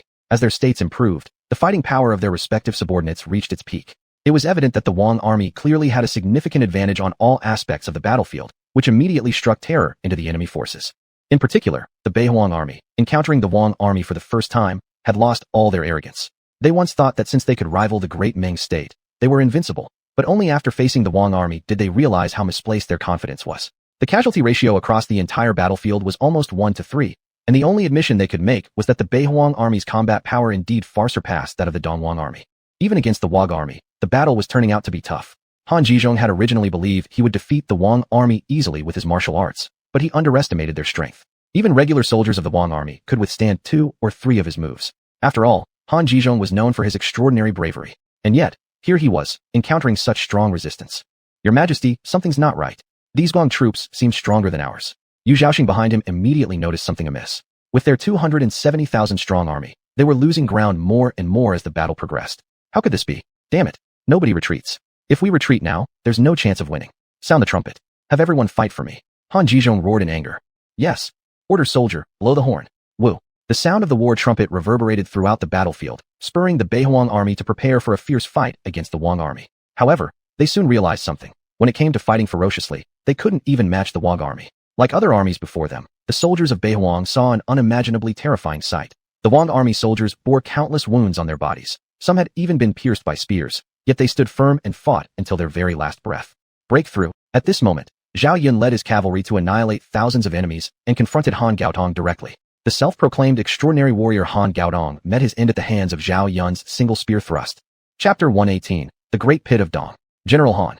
A group of enemy cavalry riders, upon seeing their commander assassinated, were suddenly struck with great shock. The morale of the army was also in disarray, and the cavalry led by Zhao Yun started an absolute slaughter.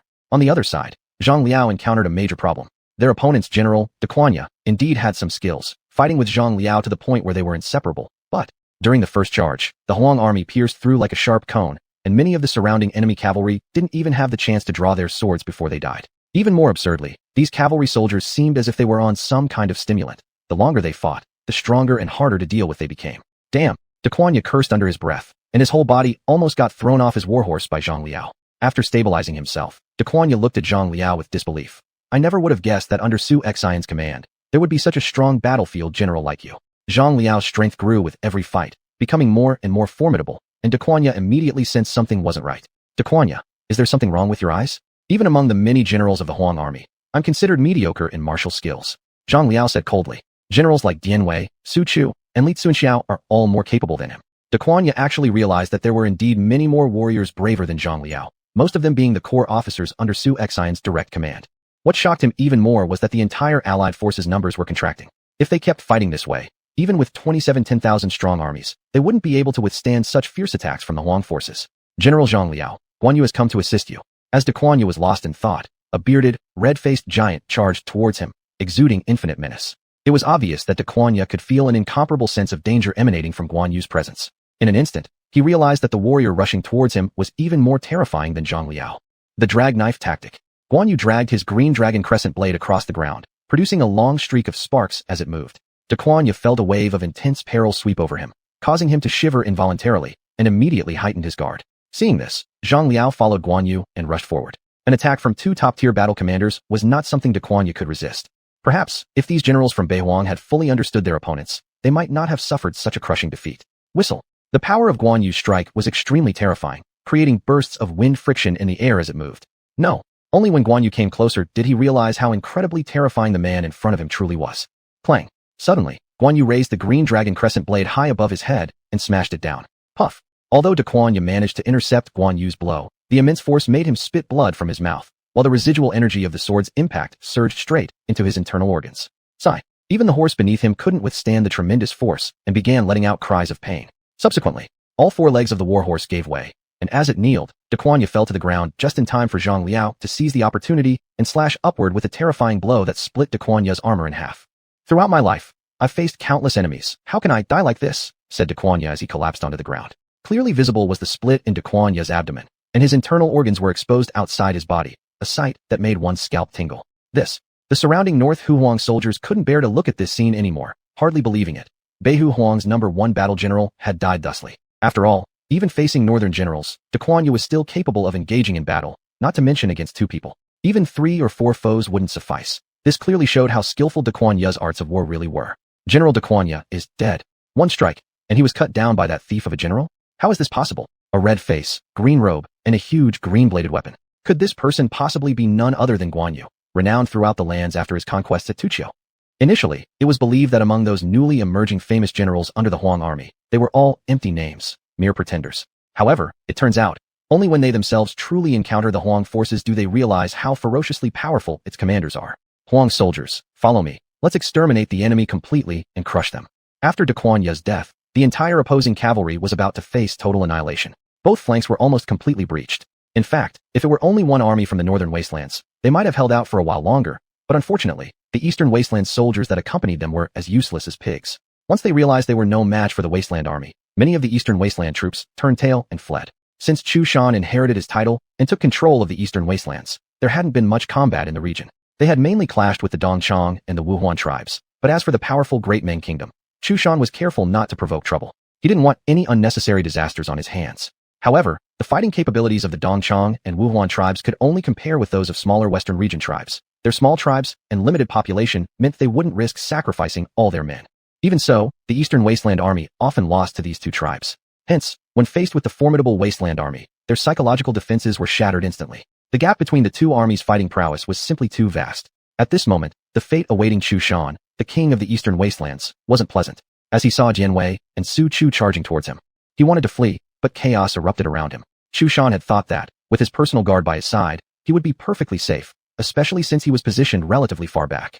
But he miscalculated, overestimating the bravery of the northern and eastern wasteland soldiers while grossly underestimating the strength of the wasteland army. Dian Wei and Su Chu were now heading straight for him, targeting this soft plum specifically. Xuanhuan, I urge you to surrender. Otherwise, when I catch you, I will tear you limb from limb, roared Dian Wei before swiftly swinging his twin halberds left and right, sending 2 soldiers flying. Su Chu's green dragon greatsword violently carved through the enemy ranks, creating a large gash in their formation. Retreat. Run for your lives. We're not fighting anymore, shouted Xuanhuan, caring nothing for the deaths of others as he turned and fled. Father, what about our army? Chu Li worriedly asked from beside him. The entire army was pinned down here. Even if they managed to escape, the inevitable outcome would be sitting ducks waiting to die. Fool. Sound the retreat for the entire army. Don't concern yourself with Han Ji's northern wasteland forces. If it weren't for this moron's arrogance, would our situation look like this? Chapter 119. Pursuing Victory and the Fleeing Enemy, Part 1. Xuanhuan no longer cared about the lives of others. Even the death of his own son was cast aside. If he didn't act soon, all the resources Chu family had accumulated in the barren lands over generations would be lost. Moreover, as long as there was no war, he could spend his entire life as a carefree and joyful prince, surrounded by women and free from worries. At most, after the war, he could surrender to xuanhuan and negotiate terms. Perhaps the Chu family could still survive. Yes, father. Chu Li sighed helplessly. He seemed to think that what his father said made some sense. What are you all standing around for? Hurry up and blow the retreat signal. Understood. The Eastern Wilderness Order messenger immediately picked up his horn. Woo! The retreat signal from the Eastern Wilderness Army resounded across the entire battlefield. For a moment, all the soldiers of the Eastern Wilderness Army were utterly confused. Withdraw signal? Taishu Ju was even more bewildered. Who ordered the retreat signal? Blowing the retreat signal would affect the morale of all soldiers on the battlefield. This was taboo. When two armies met head-on, only the braver could prevail. Once the Eastern Wilderness Army retreated, seeing this, the Northern Wilderness Army's morale would inevitably suffer. Would the battle even continue? It is the king. He has already fled with his royal guards. Bien who reminded them. Taishu Ju felt a wave of heaviness in his chest. It's over, completely over. How could the king be so foolish? With this retreat, there will be no chance for counterattack. Moreover, it will drag down the entire Northern Wilderness. The Eastern Wilderness Army, terrified, now scrambled away chaotically. Their king had fled, so why should they keep fighting? Retreat quickly. The Eastern Wilderness Army suffered a major defeat. What's going on? Why are these Eastern Wilderness bastards running away? Damn, isn't this deliberately creating chaos among our ranks?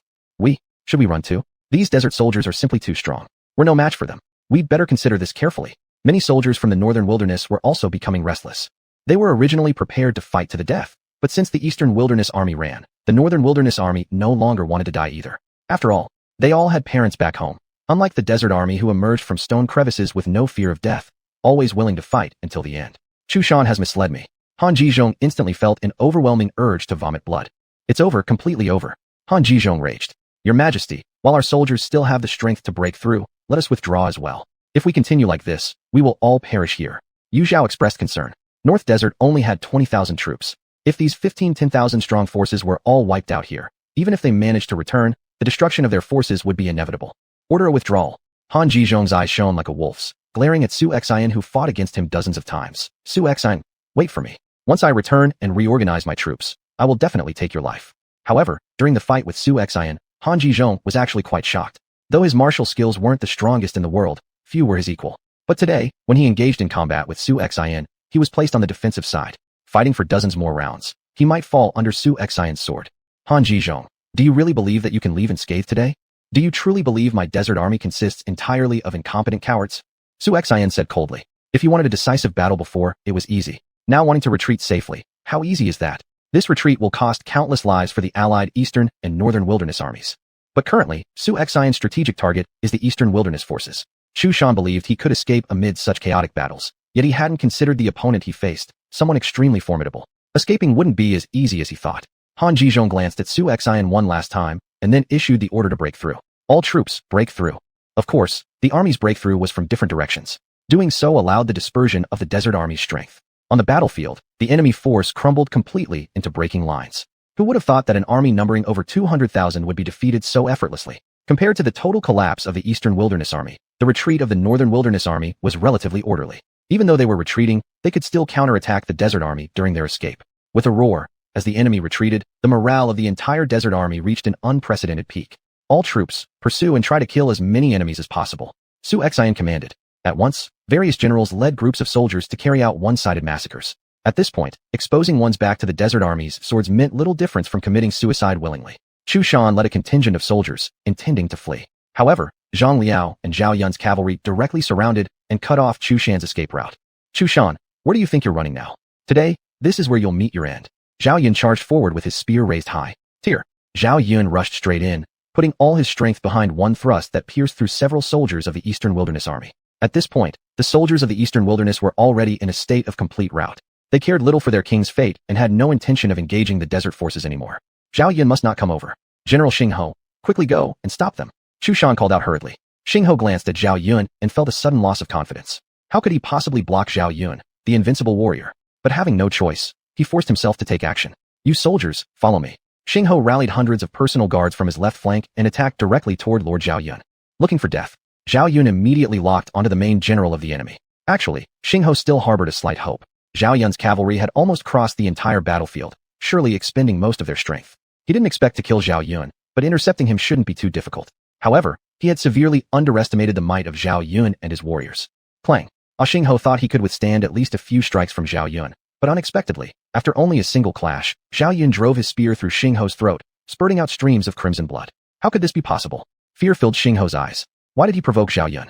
Surrendering might have given him a chance to survive. The other personal guards had already been terrified by Zhao Yun, and upon seeing Xingho fall so easily, they were completely overwhelmed with fear. Meanwhile, the rear troops of the desert cavalry wasted no time allowing the enemy any respite.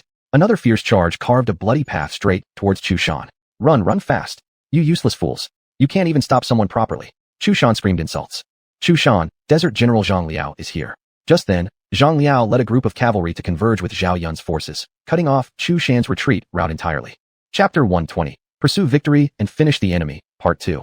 Chu Shan, surrender willingly, or else. We will leave you in pieces on the battlefield, Zhang Liao roared with authority. Father, flee quickly. I will hold him back. Chu Li immediately seized his spear and rushed forward. Be careful, my son. Zhang Liao is no ordinary warrior. Chu Shan warned with concern, but he realized that any chance of escape was gone. Everywhere around him were soldiers from the Hong army. The thousands of personal guards he had once commanded had dwindled to less than 1,000, and they were being massacred at an alarming rate. You dare approach?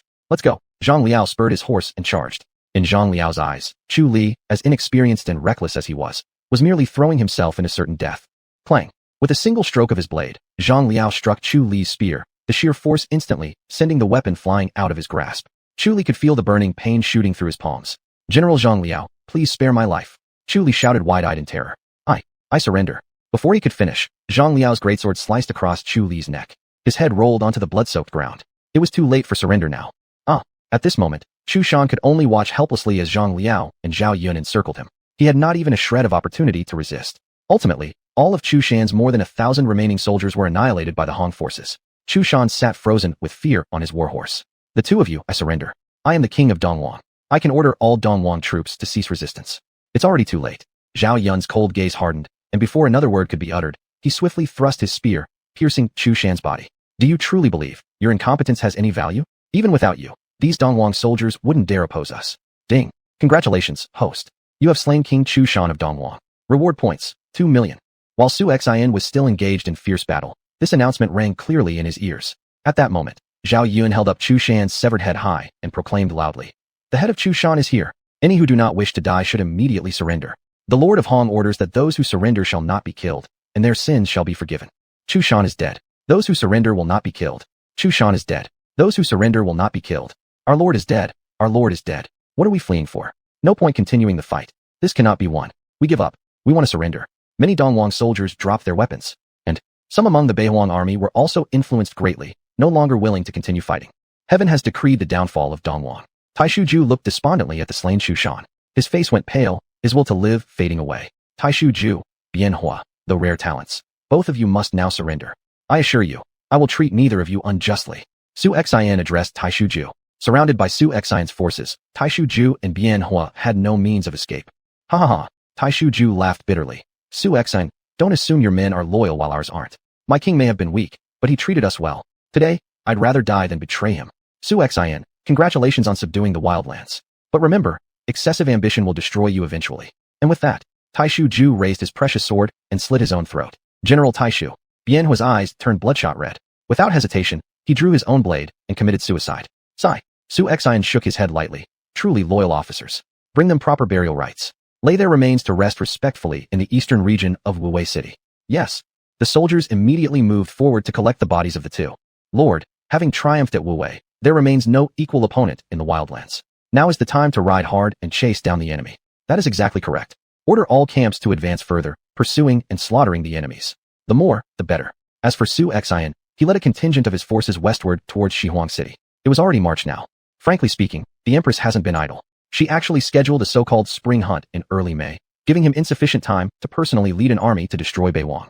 However, given how many capable generals he had under his command, dispatching just one would easily crush Beihuang.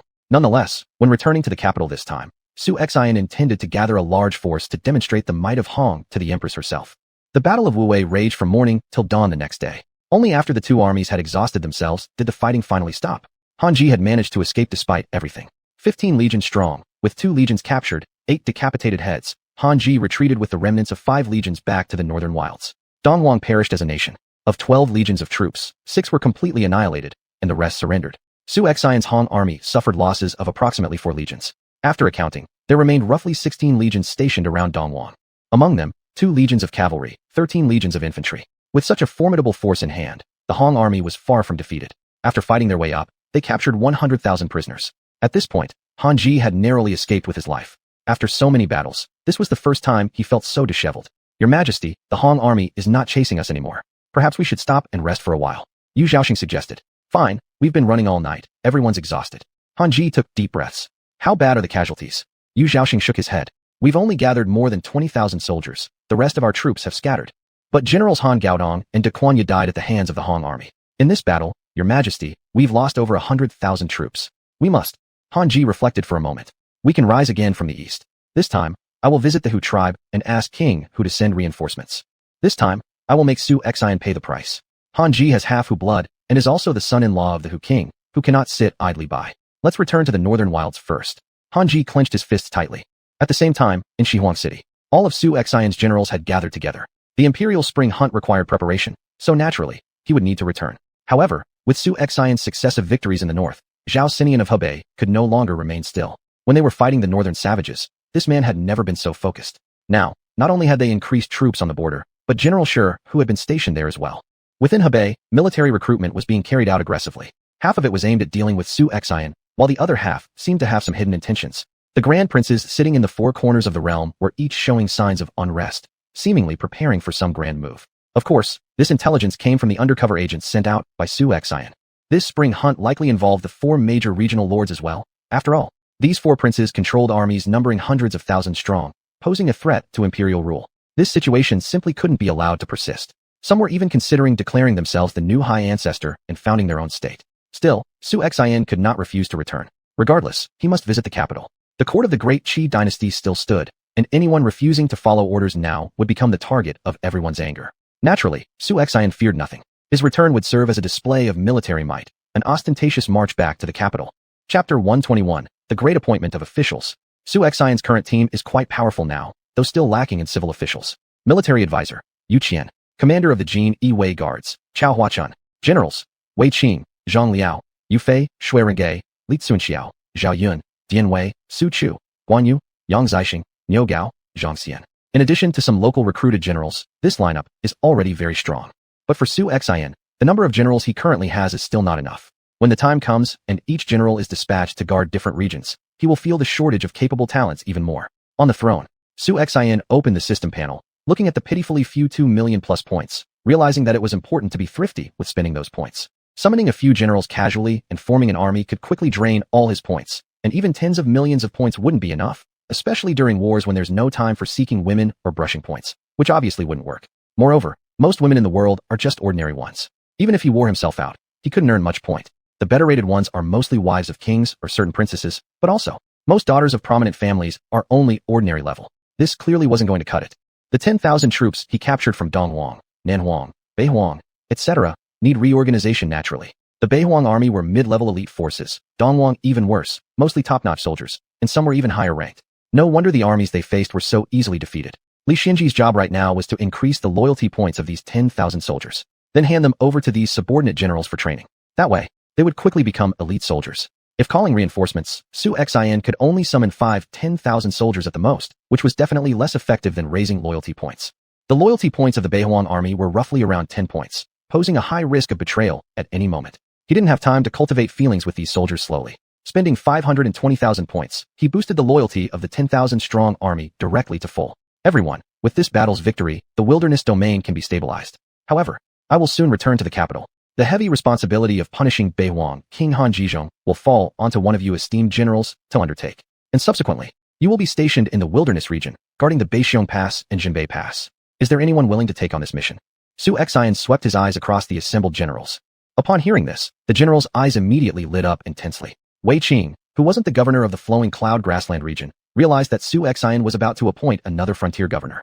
Lord, since my arrival, I haven't accomplished anything significant yet. Please entrust me with the task of pacifying Beihuang. Yu Fei stepped forward and bowed respectfully, accepting the mission. General Yu Fei, you already made great achievements by clearing out the Mongolians from the flowing cloud grassland and achieving a victory on their border.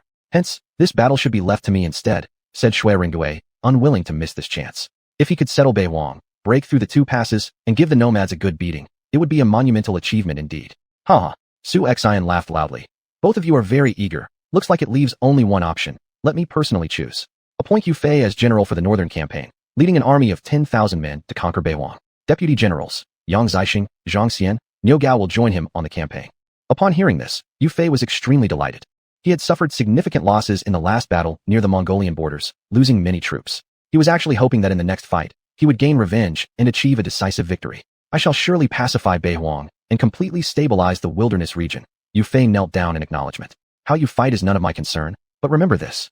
Although our cavalry may be small in numbers, horses are abundant. You are free to select excellent steeds and train the cavalry accordingly, which is something I expect. Xuanhuan continued saying. Furthermore, stabilizing Bei Huang shouldn't be too difficult, but if Han Zhizhong collaborates with the nomadic tribes from the north, things might get a bit more complicated. My lord, do not worry. Should the nomads dare to invade south, I will wipe out their entire tribe, Yu Fei confidently replied. There was nothing short of excessive pride among his military leaders under Yu Fei. Having accepted the token of command, Yu Fei stepped back into line. My lord, what about me? You certainly can't make me go back and merely practice with the troops, right? Xuanhuan was reluctant to be idle either. Carefully considering it, fights in the wilderness weren't exactly scarce anyway. Currently, Xuanhuan found himself surrounded by enemies everywhere. You have a more important task ahead. Since the founding of Qi, the 36 Western countries have constantly harassed our borders. I shall station you in Xuanhuan, keeping watch on the movements of those Western states. Besides, after this war in the wilderness, the surrounding nations will undoubtedly start scheming. They will endanger our borders in the wilderness region. Now that we're here, let's make sure those barbaric clans understand that our land in the wilderness is not somewhere they can trespass at will. Xuanhuan explained further. Once Xuanhuan heard that, he immediately became enthusiastic. It's my rashness, but if it's about beating the 36 countries in the West, I'm more than enough for the job, Xuanhuan said with a smile. However, I will only give you 50,000 troops for guarding the frontier. Once I have more soldiers under my command, reinforcements will be sent to the western wilderness, Xuanhuan continued. I understand, my lord, Xuanhuan replied loudly. Previously, all the skirmishes in the wilderness didn't damage its vital energy. These alien tribes just harassed the border for minor gains. However, after this battle, many forces may consider me as an easy target that anyone can bully. Yet, Xuanhuan still holds a deep passion for expanding territories. Since he has relived his life, he intends to expand and establish a vast empire. Furthermore, thanks to the loyalty of all generals, we have gained our foothold in the wild domain. Thus, I shall promote all officials. As Xuanhuan spoke, Chao Huachan had already unfolded the imperial decree. Zhu Xi appoints Zhao Yun as the Longxiang general. Zhu Xi appoints Jian Wei as the Wuwei general. Zhu Xi appoints Su Chu as the Hui general. Zhu Xi appoints Guan Yu as the Fenwei general. Zhu Xi appoints Li Tsuanxiao as the Cheqi general. Zhu Xi appoints Hui Xubing as the Zhenbei general. Xuanhuan bestowed titles on both summoned and local generals who had achieved merits. The rewarded individuals were extremely content, especially the surrendering generals, as they did not expect Xuanhuan to treat them equally. Afterwards, Zhao Yun was ordered to go to Kanaking City to serve as Hui Xubing's deputy general, both being cavalry generals. When Daiyuan Mongolia invades southward in the future, these two powerful warriors will support each other. Wei Qing, serving as the governor of Luoyuan region, led an army of 30,000 back to the prairie. Afterward, they would focus on domestic affairs. But the winter that could have been spent resting was overlooked by Xuanhuan. Would Great Qi and Great Yuan invade the wilderness when spring arrives? These two powerful enemies might not be easy to handle. Of course, now Xuanhuan commands 28 armies. Even if expansion fails, self-preservation should still be possible. Chapter 122, The Four Great Prostitutes of Dongwang. Boom. At this moment, the news that Xuanhuan had successively destroyed Dongwang and Xihuang spread out like a hurricane. This explosive news was like thunder to whoever heard it, especially the noble young masters in the Wastelands, who were thoroughly shocked. No one could shake the divided Wasteland, but it now faced unification under Xuanhuan, an act so extraordinary as to be almost shocking. If this news reached the capital, wouldn't it create a tidal wave? These days, Xuanhuan had been handling various post-disaster issues from each state. He also ordered Guan Yu to lead an army of 10,000 soldiers to conquer Dongwang. Though there was Wei Qing in the east, since Dongwang was adjacent to Demeng, naturally defense was still required. A battle with the Demeng kingdom would eventually come. Supreme System Upgrade Task, 5/7. Points reward, 10 million. This reward should also be settled soon. Xuanhuan sighed and said, What is my lord thinking about? Yu Qian frowned. Could it be about women again? Xuanhuan smirked. Yu Qian knows me well. Yu Qian smiled and said, There are ministers in the western wasteland. My lord can go visit brothels. When did I ever say I wanted to visit a brothel? At least I'm somewhat a supreme ruler. How could I possibly visit such a place? Xuanhuan blushed slightly. Does my lord not know that under Chu Shan's governance, the economy in Dongwang has improved greatly? There are numerous brothels all over the city. Moreover, within the royal city, there are 4 great courtesans, extremely beautiful, skillful in music, and they are still unmarried. With Yu Qian's lecherous look, Su Xian felt this guy must have been there. Yu Qian, weren't you out last night drinking wine with courtesans? Su Xian eyed Yu Qian. My lord, don't make things up. It was Dian Wei and Su Chu's doing. I am a man of integrity and will not be swayed by such pleasures. Yu Qian quickly responded. Besides, those 4 courtesans only sell their art, not themselves. Is that so? Su Xian showed interest. Chao Huachun, assemble the imperial guards. I will personally visit a brothel. Understood. Chao Huachun saluted. Night fell. In the largest Qingxiang tower in the royal city, noble sons arrived one after another. Although Dong Huang had fallen, the royal city had not suffered from warfare. For them, changing masters was no issue as long as their interests were unaffected. Su Xian wore a plain robe, fanning himself like a dissolute young master.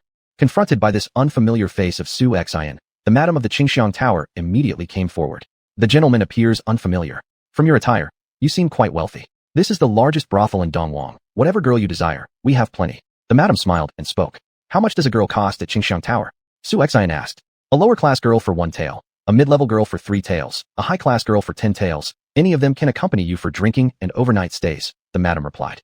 But the high-class girls, they're all very youthful and mostly newcomers, very safe indeed. Upon hearing this, Su Xian was amazed. No wonder this is the top brothel in Dongwang City. How much money could it earn in one night? He had already found out. Qingxiang Tower alone boasted over 500 women. Small business, entirely relying on the support of the gentlemen in the city, the madam continued. And may I ask, gentlemen? Not in a rush. Let me take a look first. If I need anything later, I'll call you, Su Xian said. But the madam's face turned sour. What a joke. I thought you were a young master from a noble family or something. Turns out to be just someone putting on airs. After saying that, the madam didn't even bother to respond anymore before walking away. She had encountered countless people dressed gorgeously but penniless. They came here only to gaze upon the 4 great courtesans, seeking visual gratification. Su Xian's system interface scanned continuously over the women present. These were all commoners. He saw no point in indulging temporarily when he shouldn't neglect his primary mission. The 4 great courtesans, they've come. Chunjin, Xiahe, Chuyu, Dongmei, the 4 women dressed in green, red, yellow, and white respectively. In their hands, they held lutes, and on their faces, veils. Despite being in a brothel, these courtesans exuded an elegant aura. Ding. Detected Chunjin, Xiahe, Chuyu, Dongmei. Rarity, uncommon. Note, if the host manages all 4 women, it counts as uncommon rarity. If only one is obtained, it will be considered superior rarity. Su Xian stroked his chin contemplatively. Apparently, the system's suggestion was for him to obtain all 4 women. Chao Huachun, bring the old madam over here. Su Xian said. Understood. Chao Huachun retreated. Once Chao Huachun left, a pleasant sound of lutes resonated throughout the brothel. The 4 women's skills in playing the lute were truly top-notch. Even many great lute players from his previous life couldn't compare. It must be said, Chu Shan, this old guy, really knew how to enjoy himself. After one piece ended, Su Xian slowly opened his eyes, still lost in thought. Master, the old madam from Qingxiang Tower has arrived. Chao Huachun reported. The madam gave Su Xian a contemptuous glance and asked coldly.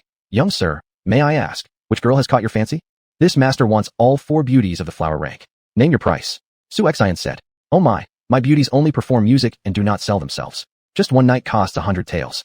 Can you afford that? The madam smirked as she rolled her eyes. Su Xian gestured for Chao Huachun, who then pulled out a large gold ingot from his coat. Is this enough? Chao Huachun asked with some annoyance. The madam's eyes lit up immediately. Enough? Definitely enough. May I ask, young sir, which beauty of the flower rank has caught your eye? What this master meant is, if I wanted to buy out the contracts of the 4 flower beauties, how much would it cost? Su Xian inquired. Buy out contracts. The madam stared at Su Xian in surprise. Heh, in Qingxiang Tower, each flower beauty costs 10,000 taels. You want to buy out all 4? That's 40,000 taels of silver. Even the rich families around here can't come up with that kind of money easily. What are you, chopped liver? Besides, to redeem the contracts of the 4 beauties isn't just about money. More importantly, one must excel in musical arts. In this world, there are only a few people who surpass these 4 beauties. Suddenly, behind Su Xian, another young man walked in. Though a man, he had his face painted with rouge and powder. Oh, there's such a rule? If my musical ability surpasses theirs, can I then take the 4 beauties away? Su Xian's eyes narrowed slightly. Of course, but forget about it. The madam sneered. Throughout the entire Wastelands, no one could possibly match their skill in music. I advise you, young sir, not to waste your thoughts on it. No wonder they reached rare level. This was the reason. But this wouldn't be difficult for him. He might not understand music, but didn't the system? Chapter 123, Master of Melodies. Is that so? If I manage to play it, what will you do? Su Xian looked at the 2. If you can play music in tunes stronger than the 4 great flower queens, I won't even ask for money to let you take these 4 girls away. The old madam said smugly. However, if you fail, her confidence stemmed from her great trust in the 4 great flower queens. Su Xian didn't hesitate, pulling out several gold ingots worth more than 2,000 taels of silver. The old madam's eyes lit up immediately. She had never seen anyone produce so many gold ingots in one go before. But soon, she realized something. A person capable of being so generous must not be ordinary. If I can't play it, these gold ingots are all yours. Su Xuanhuan placed the gold ingots into the old madam's hand. The old madam continued, young sir, why don't we just drop this? I was only teasing you. It's not difficult if you really want the 4 great flower queens to attend to you. As long as you have enough money, it's possible. With this amount, you could easily buy one of them for a night. A night for over 2,000 taels is indeed expensive. Do you think I'm a fool? For this amount of money, I could buy countless beauties like these at the slave market. Su Xuanhuan said, deliberately moving closer to the old madam. If you dare to turn back, I'll kill you. As he spoke, he turned and walked toward the stage. The old madam of Fragrant Spring Tower shivered involuntarily, feeling an icy coldness wash over her entire body, filling her with awe and fear. Meanwhile, on the side, the spoilt young man Xiaoxing was quite unhappy. This brothel mistress truly treats people differently. Someone paying over 2,000 taels could sleep with the queen courtesan, but how come hundreds of taels from him couldn't suffice? Surely, the Chao family is one of the great families in Dongwang. But how could anyone spend over 2,000 taels just for sleeping with a woman? With that much, one could sleep with any woman they wanted. Young man, you are indeed arrogant, daring to snatch my woman. Are you tired of living? Xiaoxing blocked Su Xuanhuan's way and threatened him. I have the money, why shouldn't I? And who the hell are you? Your guts aren't bad, daring to threaten me. Su Xuanhuan frowned slightly. Someone without brains from a prestigious family, lacking wealth yet overly pretentious. He had seen plenty of those kinds. You don't even know who I am, and you dare to stir trouble in Dongwang? I am Xiaoxing, son of Chao Neng from the first family in Dongwang. Scared now? If you apologize to me right now, I might still let you off. Otherwise, my lordship will make you crawl out. Xiaoxing threatened. Oh, Su Xuanhuan cast him a glance of indifference. It's none of my business. Then, he strode towards the stage. Damn it. I've seen arrogance, but this level of arrogance is new to me. No matter who you are, in Dongwang, I'll make sure your name and reputation are ruined. Xiaoxing clenched his fists and stepped ahead of Su Xuanhuan onto the music platform. At the sight of the newcomer, everyone fell silent. Chao Dafa, what is this about?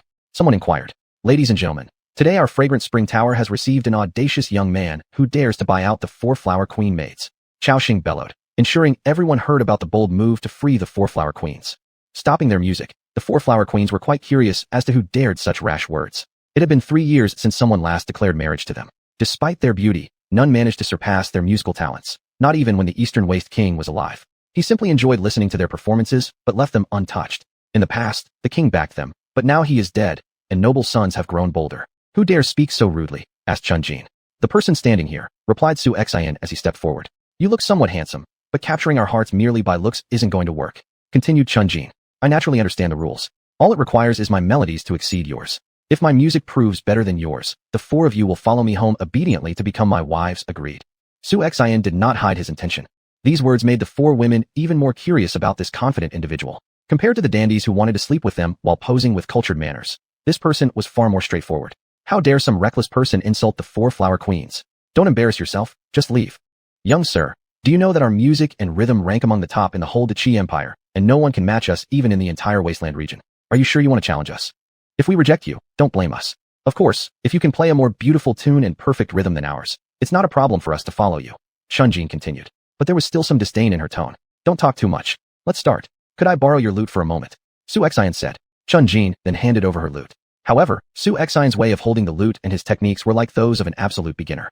Master, have you never played a lute? Chun Jin frowned. I've never played, so what? Can't I learn now?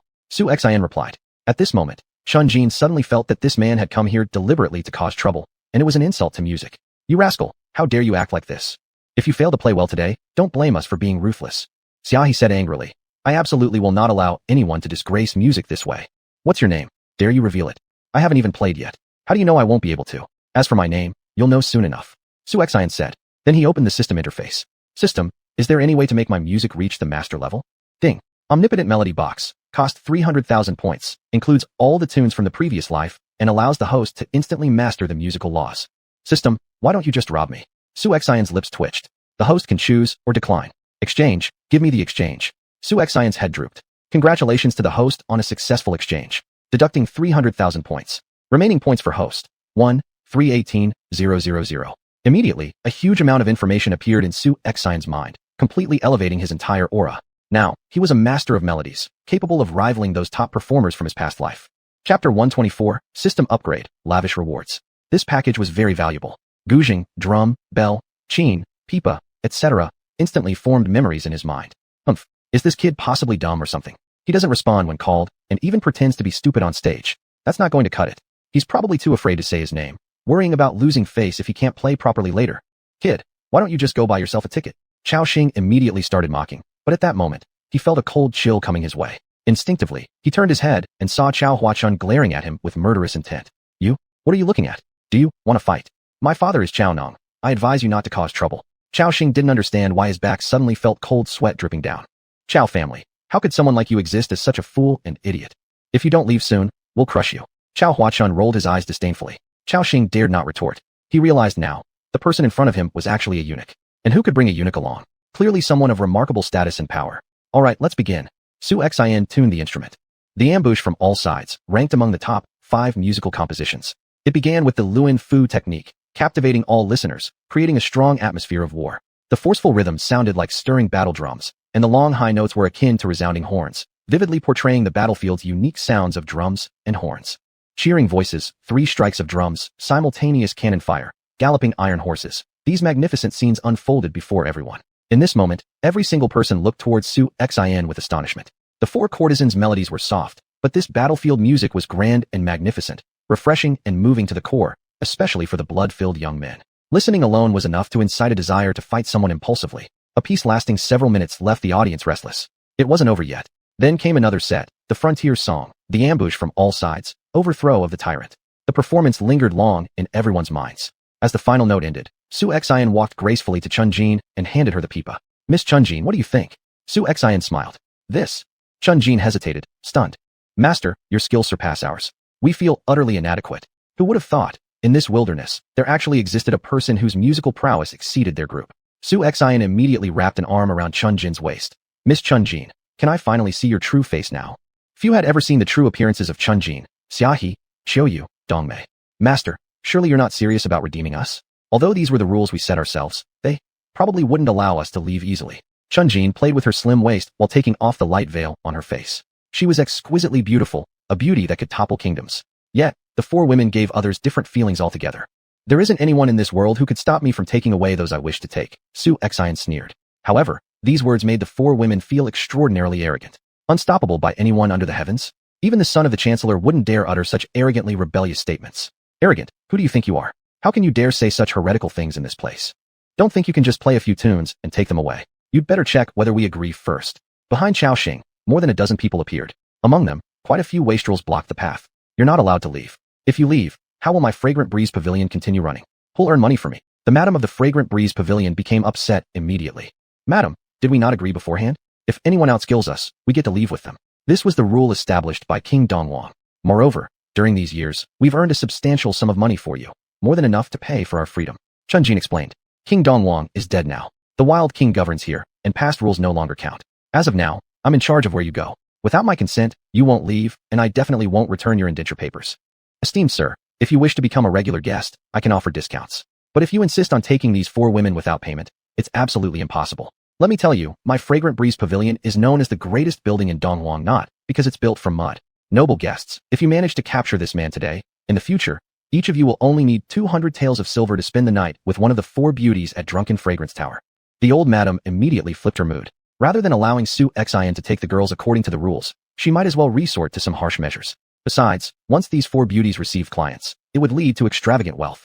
At the sound of these words, everyone became interested and blocked the doorway. The 4 courtesans also showed a rather unpleasant expression on their faces. You? How could you do such a thing? Master Su, you have truly caused us great harm. At the thought of receiving different men, Chun-Jin immediately felt dread and nausea. Don't worry. If I decide to leave today, no one can stop me. Su Xin took a step forward. Do you all really want to oppose me? Then let me tell you. My name is Su Xin. I am the Wild King. Are you still going to stand in my way? Ha ha ha. Instantly, there was uproarious laughter around. If you are the Wild King, then I must be the father of the Wild King, Chao Xing sneered. The Wild King deals with 10,000 matters daily. He couldn't possibly come to a disorderly place like this. You truly dare say that? Fine. Since you're impersonating the Wild King, we can now rightfully capture you. Is that so? Su Xion's gaze instantly turned grim. Capture him. Should anything happen, I'll take responsibility. Chao Xing smirked, fearless as they belonged to a powerful family in the wilderness. In an instant, the guards revealed their gleaming swords and daggers. Boom. Before the dozen or so guards could approach, it was as if they were hit by an enormous force, flying outwards in all directions. How dare you insult the Wild King? Chao Huachun stepped forward. At that moment, a group of Imperial guards rushed in, surrounding the entire Fragrant Breeze Pavilion. Swoosh. The Imperial guards immediately drew their spring-embroidered sabers. Now seeing these people, Chao Xing's group was genuinely terrified. They might not recognize Su Xian, but they recognized the Imperial Guards well. The W. Wild King. It's truly the Wild King. Chao Xing fell to his knees straight away, begging for mercy from the Wild King. Su Xian casually waved his hand, and the next second, the Imperial Guards directly drew their spring-embroidered sabers and began attacking these young nobles. For those who intended to kill him, Su Xian never held back, especially that madam. She was struck down by a single sword from xuanhuan, falling into a pool of blood. Chapter 125, Summoning Zhuge Liang, by Qi. The four women, Chunjing, Xiahe, Qiuyu, and Dongmei, looked astonished at Su Xian. Are you really the Wild King? Absolutely. Su Xian spread his arms and forcibly embraced two of the women, Chunjing and Xiahe. Tonight, none of you four will leave. But, Chunjing was about to say something, but Su Xian interrupted her. From today onward, all of you are my queen consorts. Selling art, but not selling bodies? Can you endure without the nourishment of a man? After saying that, he took the four women away from the fragrant clear building. To the whole world now, Su Xian is the dream husband of countless women. Who wouldn't love such a hero? Back at the Eastern Wild Prince's residence, Su Xian pulled the four women inside and engaged in deep interactions. This continued until 8 o'clock in the morning. Of course, Su Xian didn't go room by room. Instead, with his own powerful abilities, he handled four women at once. There isn't any man in this world who could fight for the entire night and still have strength left. And the system finally underwent an upgrade. Ding. Conquered Chunjing, Xiahe, Qiuyu, Dongmei. Level. Rare. Earn points. 480,000. Ding. System upgrade task completed. Earn points. 100,000. Reward. Commander and Advisor selection card X1. Ding. System upgrade successful. Reward points. 50,000. Reward. Arsenal X3. Reward. Improved version of Divine Arm Bow Blueprints. Crossbow Bed Blueprints. Enhanced version. Reward person. Lu Ban. Weapon production speed increases by 50%. Construction speeds for houses. Bridges increase by 50%. Weapon power, quality, and durability improve by 15%. Ding. Store upgrade successful. All summoned items except soldiers in the store are 80% off. Special store opens. Host can purchase special skills. Remaining host points. 21118000. Su Xian was startled. With Lu Ban summoned, a 50% construction acceleration meant things that would normally take 10 days only need 5 days now. My goodness, this was almost godlike. Then, he opened the special store interface. The skill list was dazzling. Emperor skill. Enhances personal combat power by 30%. Soldier's combat power increased by 30%. Emperor's prestige. Charisma increased by 50%. Exudes natural authority without anger. Exchange points. 100,000. Azura skill. Body hardness, speed, and strength increased by 30%. Physical state adjustment capability. Injury recovery capability increased by 30%. Immortal body. Survivors with even one breath left will not die and possess strong self-healing ability. Exchange points. 150,000. Peaceful country skill. Blesses your people under your command, making your governed territory experience good weather. Economic growth accelerates by 30%. Agriculture, industry, and livestock development improved by 50%. Public happiness index increases by 30%. Note. Increases public support for the host. Exchange points. 200,000. Su Xian was dumbfounded. These skills were practically otherworldly. The system seemed to be forcefully pushing him towards becoming an enlightened ruler. If he were to establish a nation, it would certainly become the greatest dynasty in history, unrivaled both past and future. But seeing how insufficient his points were, he immediately dismissed the thought. Points deficiency. He needed to gather points more quickly. Staying in Donghuan for not long, he led an army of 80,000 and returned to Wild Capital. It's true, Xiaohe's execution capability was very strong, especially his governing skills. In just over a month, he had already won the hearts of all the southern wilderness people and issued new policies. On the Cloud Plains, Sun Yu, with his talent as an imperial advisor plus his persuasion skills, even made different ethnic groups, unlike Han Chinese, begin to gravitate towards Su Xian. In their minds, there was only one king, the Wild King Su Xian. During this time back, Su Xian wandered through the rooms of various women. People like Xiao Qianxue were already pregnant, so it was impossible to forcibly collect points from them. Therefore, he focused on other women, harvesting a total of 16,100,000 points. Total remaining points, 37,218,000. Then, the women all became pregnant in April. Currently, the only way to earn points was by expanding territory. In fact, he was curious. Conquering a wild domain gave 10 million points. So, what if he conquered the entire Demeng Empire? Keep in mind, the Wuhuan, Dongchang tribes only gave 200 points and weren't worthy of even tying the shoelaces for Demeng. The Hu tribes were stronger than the eastern regions and Wuhuan, making Su Xian somewhat eager. Then, Su Xian distributed the 4 armories around the perimeter to expedite weapon production. This way, the wear and tear of the soldiers' weapons wouldn't require him to exchange for new ones using points, allowing complete self-sufficiency. However, a batch of master blacksmiths was currently needed. It only cost 100 points to summon a top-level master. He summoned 5,000 immediately, consuming 500,000 points. The first group naturally required his confidence. He also appointed Lu Ban as the chief architect. Subsequently, taking advantage of the store discount, He summoned Ma Jun at a cost of 1,200,000 points. There's no need to say much about Liu Ban. He was a legendary figure, a mechanical master from the ancient times of the previous life. Many of his inventions significantly advanced the productivity of that era. Due to his profound expertise in transmission mechanics, people held him in high regard, calling him the greatest craftsman under heaven and other accolades. In short, he was very remarkable. Ma Jun. Weapons produced by Liu's factory increased speed by 45%. All aspects of construction, building houses, bridges, sped up by 45%. Weapon power, quality, and strength improved by 15%. He was appointed as deputy architect. With this setup, the wild domain could be considered well-equipped. Zhuge Liang. 4 rituals, 8 trigrams. Reversal of destiny. Can turn defeat into victory. Can conjure wind and rain. Intelligence surpasses sorcery. Note. Can trigger most skills randomly. Military. Enhances army construction. Boosts troop combat effectiveness by 20%. Politics. Regions governed experience favorable weather 80% of the time. Construction speed increases by 30%. Note. Summoning Zhuge Liang grants direct access to Zhuge repeating crossbow blueprint. Wooden ox and flowing horse blueprint. Kongming lantern blueprint. System. Use the advisor selection card to summon Zhuge Liang. Use the commander selection card to summon the war god Bai Qi. Summon successful for host. Zhuge Liang, Bai Qi. He originally intended to summon Han Xian, but this man was too arrogant. Not because Han Xian wasn't worth it, but Bai Qi provided better value. Shortly thereafter, the two walked in. Zhuge Liang pays respects to Lord. Bai Qi pays respects to Lord. Bai Qi, war god. Boosts army combat effectiveness by 35%. Bloodthirsty state enhances by 30%. Mass murderer. Triggerable own combat ability permanently enhanced by 50%. Blood curse. Leadership improves by 30%. Chapter 126. Journey to the capital. Haha. Su Xian grew more and more fond as he saw the two individuals. These two people, if redeemed with points, would still cost 1.6 million points even after a discount. The both of you, rise quickly. This king has finally waited for your arrival. Kongming. Starting today, you are dispatched to Yu Fei's battalion as his military advisor, helping Yu Fei conquer the northern wastelands, and perhaps, eradicate the Hu tribes. Su Xian commanded. Your servant is willing to go. Zhuge Liang saluted, saying, I will certainly not disgrace my mission. General Bai Qi, I hereby confer upon you the title of Zhenguan General.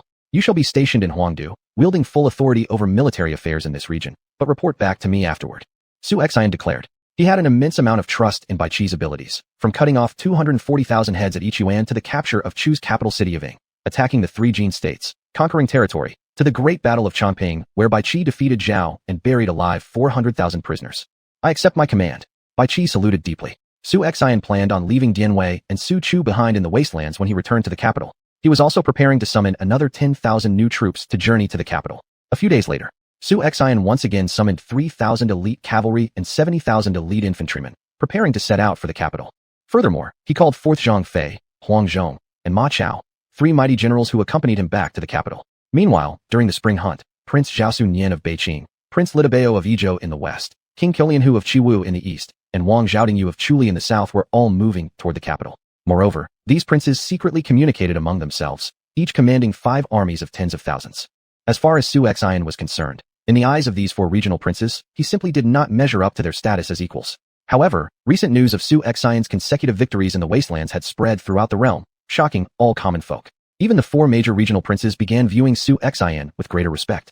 After all, it was an area that had been chaotic for decades, yet now, at just 17 years old, this young man had already conquered 3 great provinces. They believed that yet another northern king had risen, much like how in previous years the presence of Su Jian, North King of the court, kept the local feudal kings in check.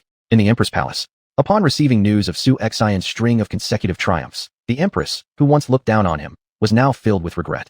One Su Jian died, but now another Su Xian rises. These descendants of Su Jian are indeed formidable.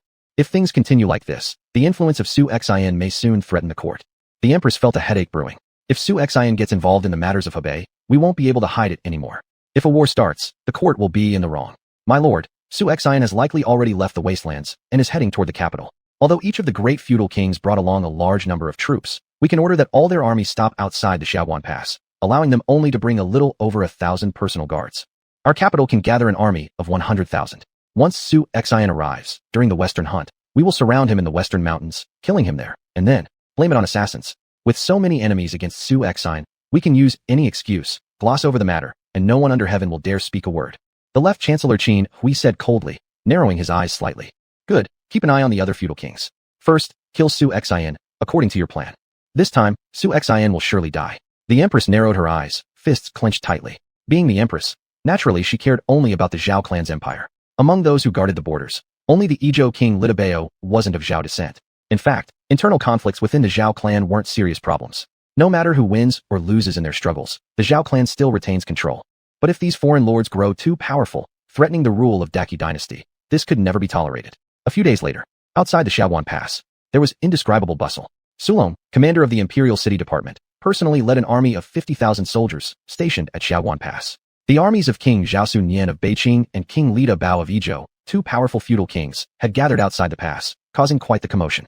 The other two great feudal kings, meanwhile, were stationed further east at Hulu Pass. I am Osi Nian of Beiqing, following orders to return to the capital for the spring hunt.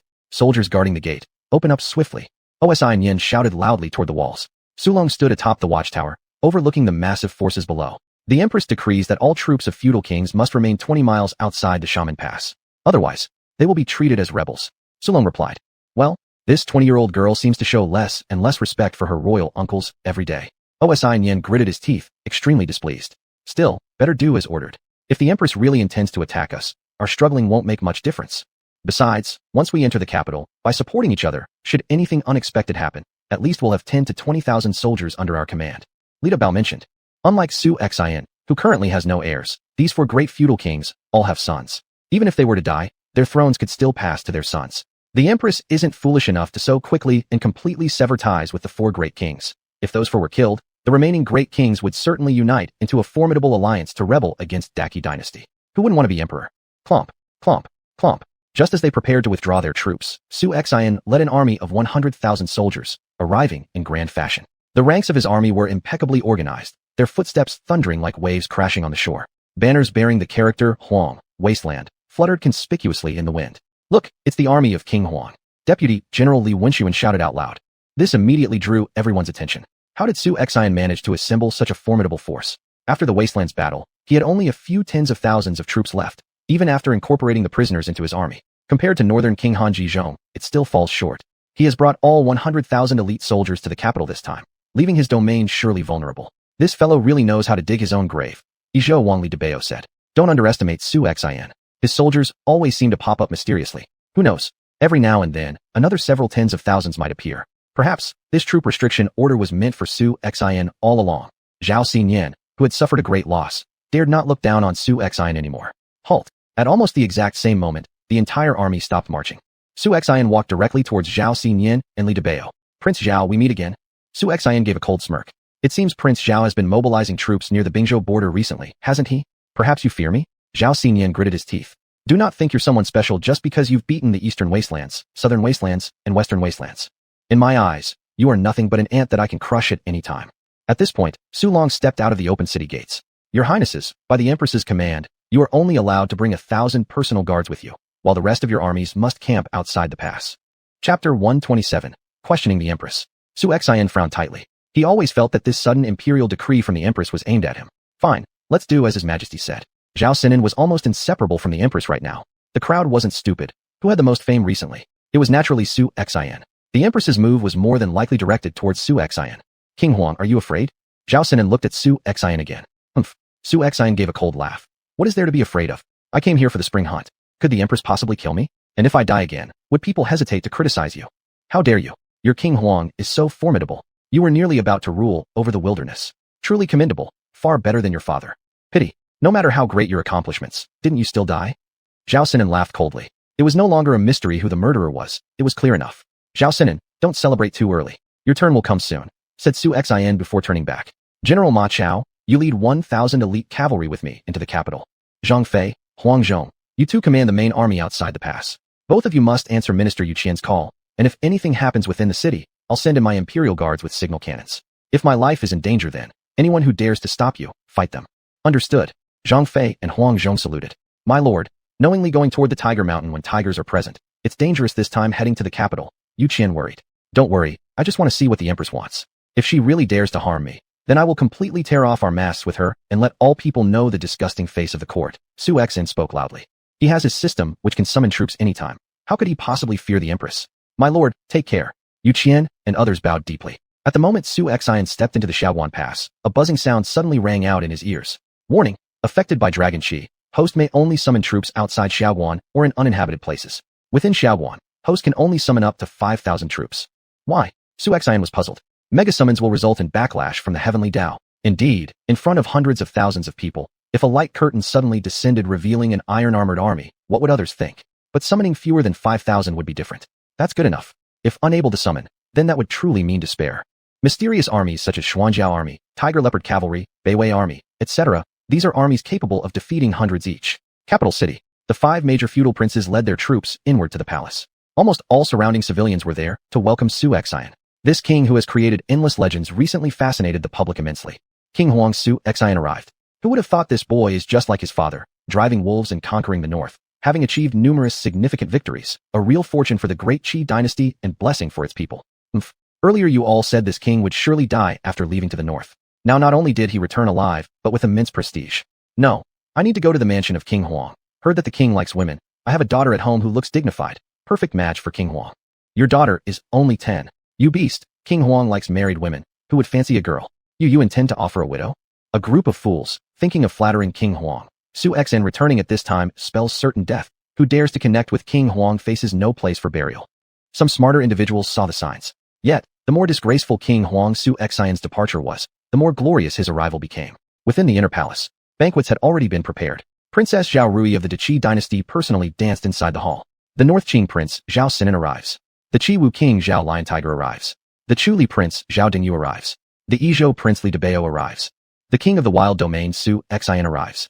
As the eunuch's voice trailed at the end, Su Xian instantly became the focus of everyone's attention. Especially Princess Zhao Rui. Her eyes lingered on Su Xian for quite some time, without moving away. Naturally, Su Xian's gaze fell upon Zhao Rui as well.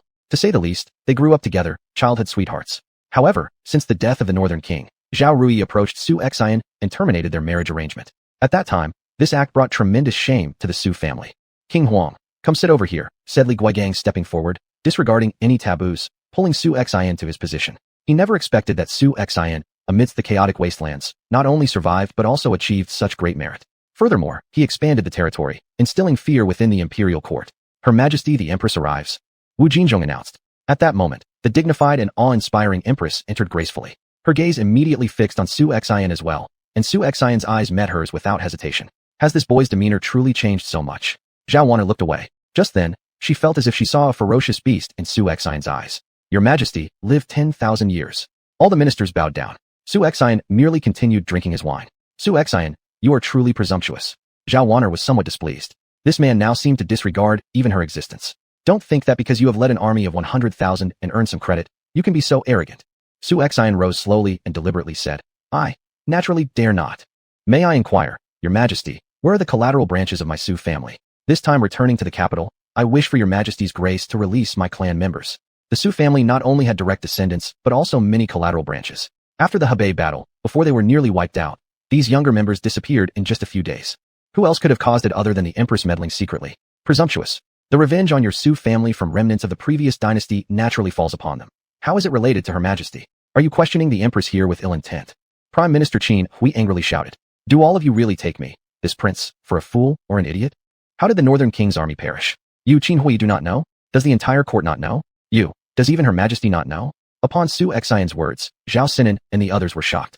Is this guy crazy? He only has 1,000 men, yet dares to question the Empress so brazenly? Does he not fear the Empress becoming furious and killing him right there? Chapter 128. The unparalleled hero of 1,000 ages, Xiangyu.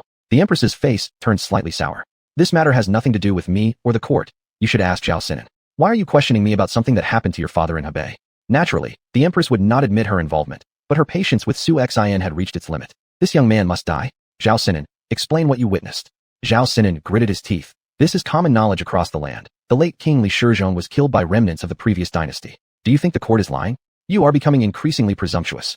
Your Majesty, I believe the young king is merely tired from traveling and speaking nonsense. Please don't take this seriously.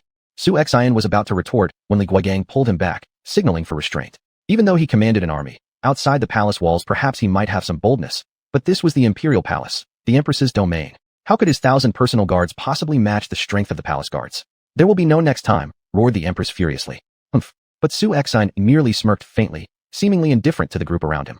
Yet from their reactions, they seemed quite fearful of the truth being exposed. Having decided against further inquiry, Su Xian simply sat back down again. Su Xian, why are you so foolish? Whispered Li Guigang quietly into Su Xian's ear. You've worked hard to establish a foundation in the wastelands. Don't let arrogance cost you all this. Actually, Li Guigang hoped Su Xian would stay away from the Wastelands because coming to the capital would be nearly fatal. Meanwhile, other ministers followed the Empress's lead and took their seats left and right for the feast. The banquet was essentially just drinking wine, boasting, and watching dancers perform. Your Majesty, why watch dances when our esteemed dukes oversee important territories? Military Commander Shen Shanzhao willingly offers to entertain the princes with a display. Shen Shanzhao, wielding two massive axes, strode forward into the center of the Grand Hall and began a spectacular performance where each swing carried the wind's power and exuded immense strength. Truly a fierce warrior. Shen Shanzhao, commander of the Imperial Guard, certainly demonstrated considerable skill. But as Su Xian mused over this, the twin war axes suddenly swung towards him. Fortunately, Su Xian reacted quickly and barely avoided them by moving backwards. Behind him, Chao Huachuan's palm immediately glowed with surging energy. Lord, this man targets you. Chao Huachuan grumbled. Allow me to teach him a lesson. Su Xian narrowed his eyes, looking directly at Empress Xuanhuan. Indeed, she too looked back at him provocatively. Ah, so it was going to be a Hongmin banquet. But he wasn't Liu Bang who ran scared.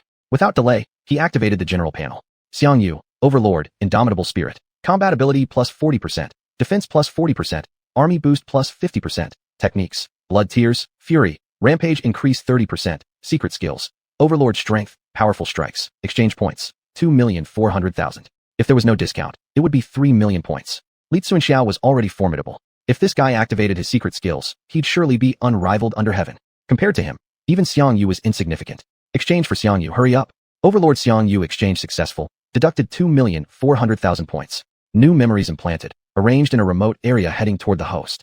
Ding, Xiangyu ambition level, 50. For 1 million points. Bind allegiance relationship, ensuring eternal loyalty to the host. Su Xian felt a little confused. Indeed, these monarchs and generals weren't simple figures. Even summoned, they still harbored ambitions. Did that mean they were ready to betray him at any moment? Change, change, change. You deceptive system. Su Xian couldn't help but swear aloud. Exchange successful, allegiance relationship, sworn brother and subordinate. Note, requires additional 1 million points. Distant cousin. Could such a hegemon truly dwell under someone else? Adopted brother. Let me be the elder brother and Xiangyu the younger. Let him be a day younger than me. 17-year-old Xiangyu was probably renowned even across worlds. Preparing arrangement for the host. Commander Shen Shanzhao is the top general of Great Qi, extraordinary in martial arts. Don't you, Lord Huang, command countless brave warriors? Perhaps send one up to play with him. Otherwise, wouldn't Commander Shen feel lonely? Zhao Sinan jeered.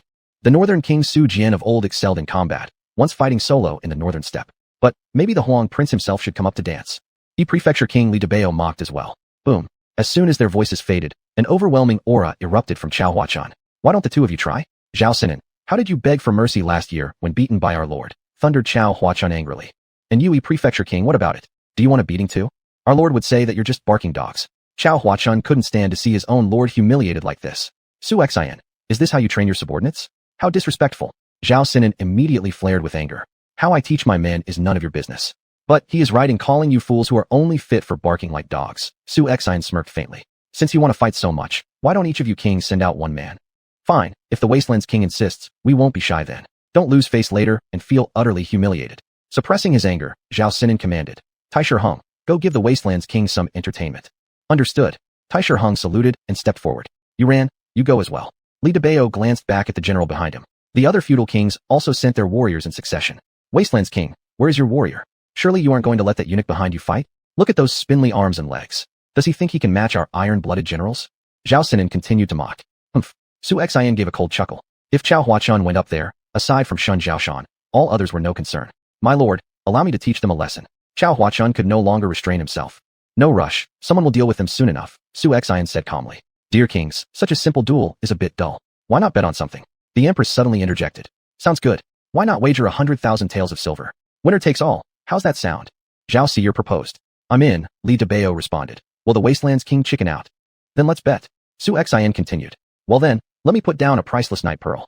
Whoever defeats General Shen Zhaoshan, the pearl is yours. The Empress revealed a dazzling night pearl. The top general under the command of the Wasteland's king, Xiangyu, has arrived. Just then, an enormous roar like that of a wild beast erupted from outside. Chapter 129, All of You Attack. A towering man who stood at a height of 1.9 meters appeared, wielding an extremely heavy spear known as the hegemon spear that weighed over 100 jin. Every step he took radiated immense authority, and the stone bricks on the ground seemed to crack under each of his footsteps. All eyes immediately turned to this muscular man. Just one glance was enough to send shivers down their spines, instilling in them great fear and dread. What an overwhelming presence. I can't help but feel afraid myself. Xinshan Zhao swallowed hard, his face deathly pale. As Xiangyu walked by, the civil and military officials of Daqi could sense waves of true energy emanating from him. Being close to him induced a horrifying feeling of suffocation.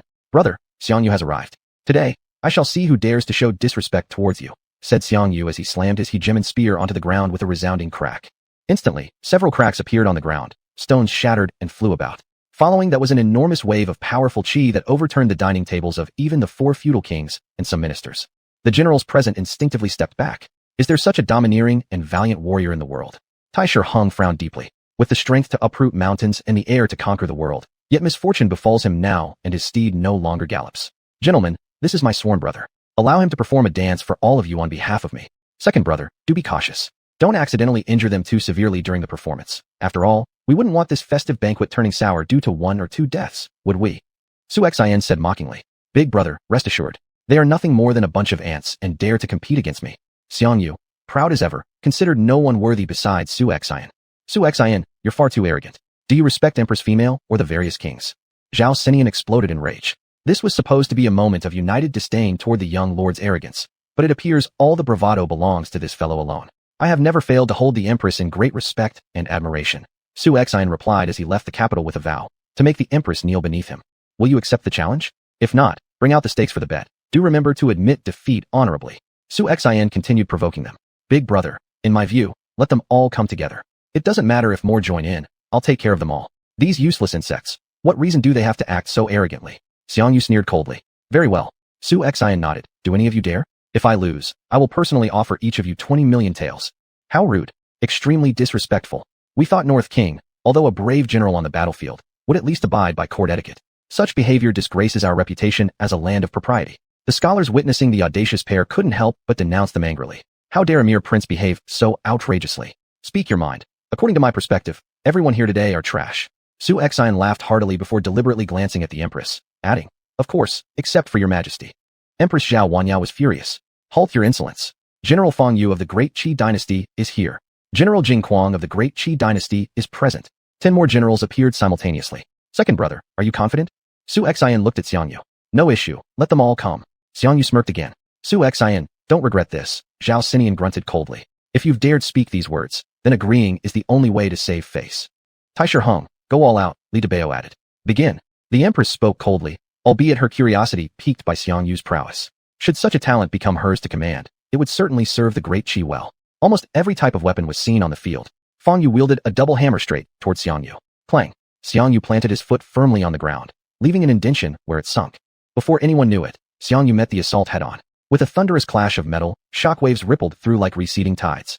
Crack. Feng Yu spat out a mouthful of blood that formed a red streak in the sky as his body shot backward like a cannonball. Ministers to the left hurriedly scattered to avoid being struck when Feng Yu fell unconscious at once. Huh. Xiangyu snorted. You can't even withstand 3/10 of my power. What sort of big talk was that? Don't get too cocky, Xiangyu. Another 4 warriors came charging in from different angles. Xiangyu somersaulted, soaring high into the air, raising his hegemon spear high above before striking down heavily upon the back of an opponent who was subsequently flung away by sheer impact. Xinshan Zhao initially assumed 15 warriors attacking at once might pose some difficulty to Xiangyu, but observing now, this man before them indeed displayed invincible valor. With 1 man and 1 spear, no one could even last a single round.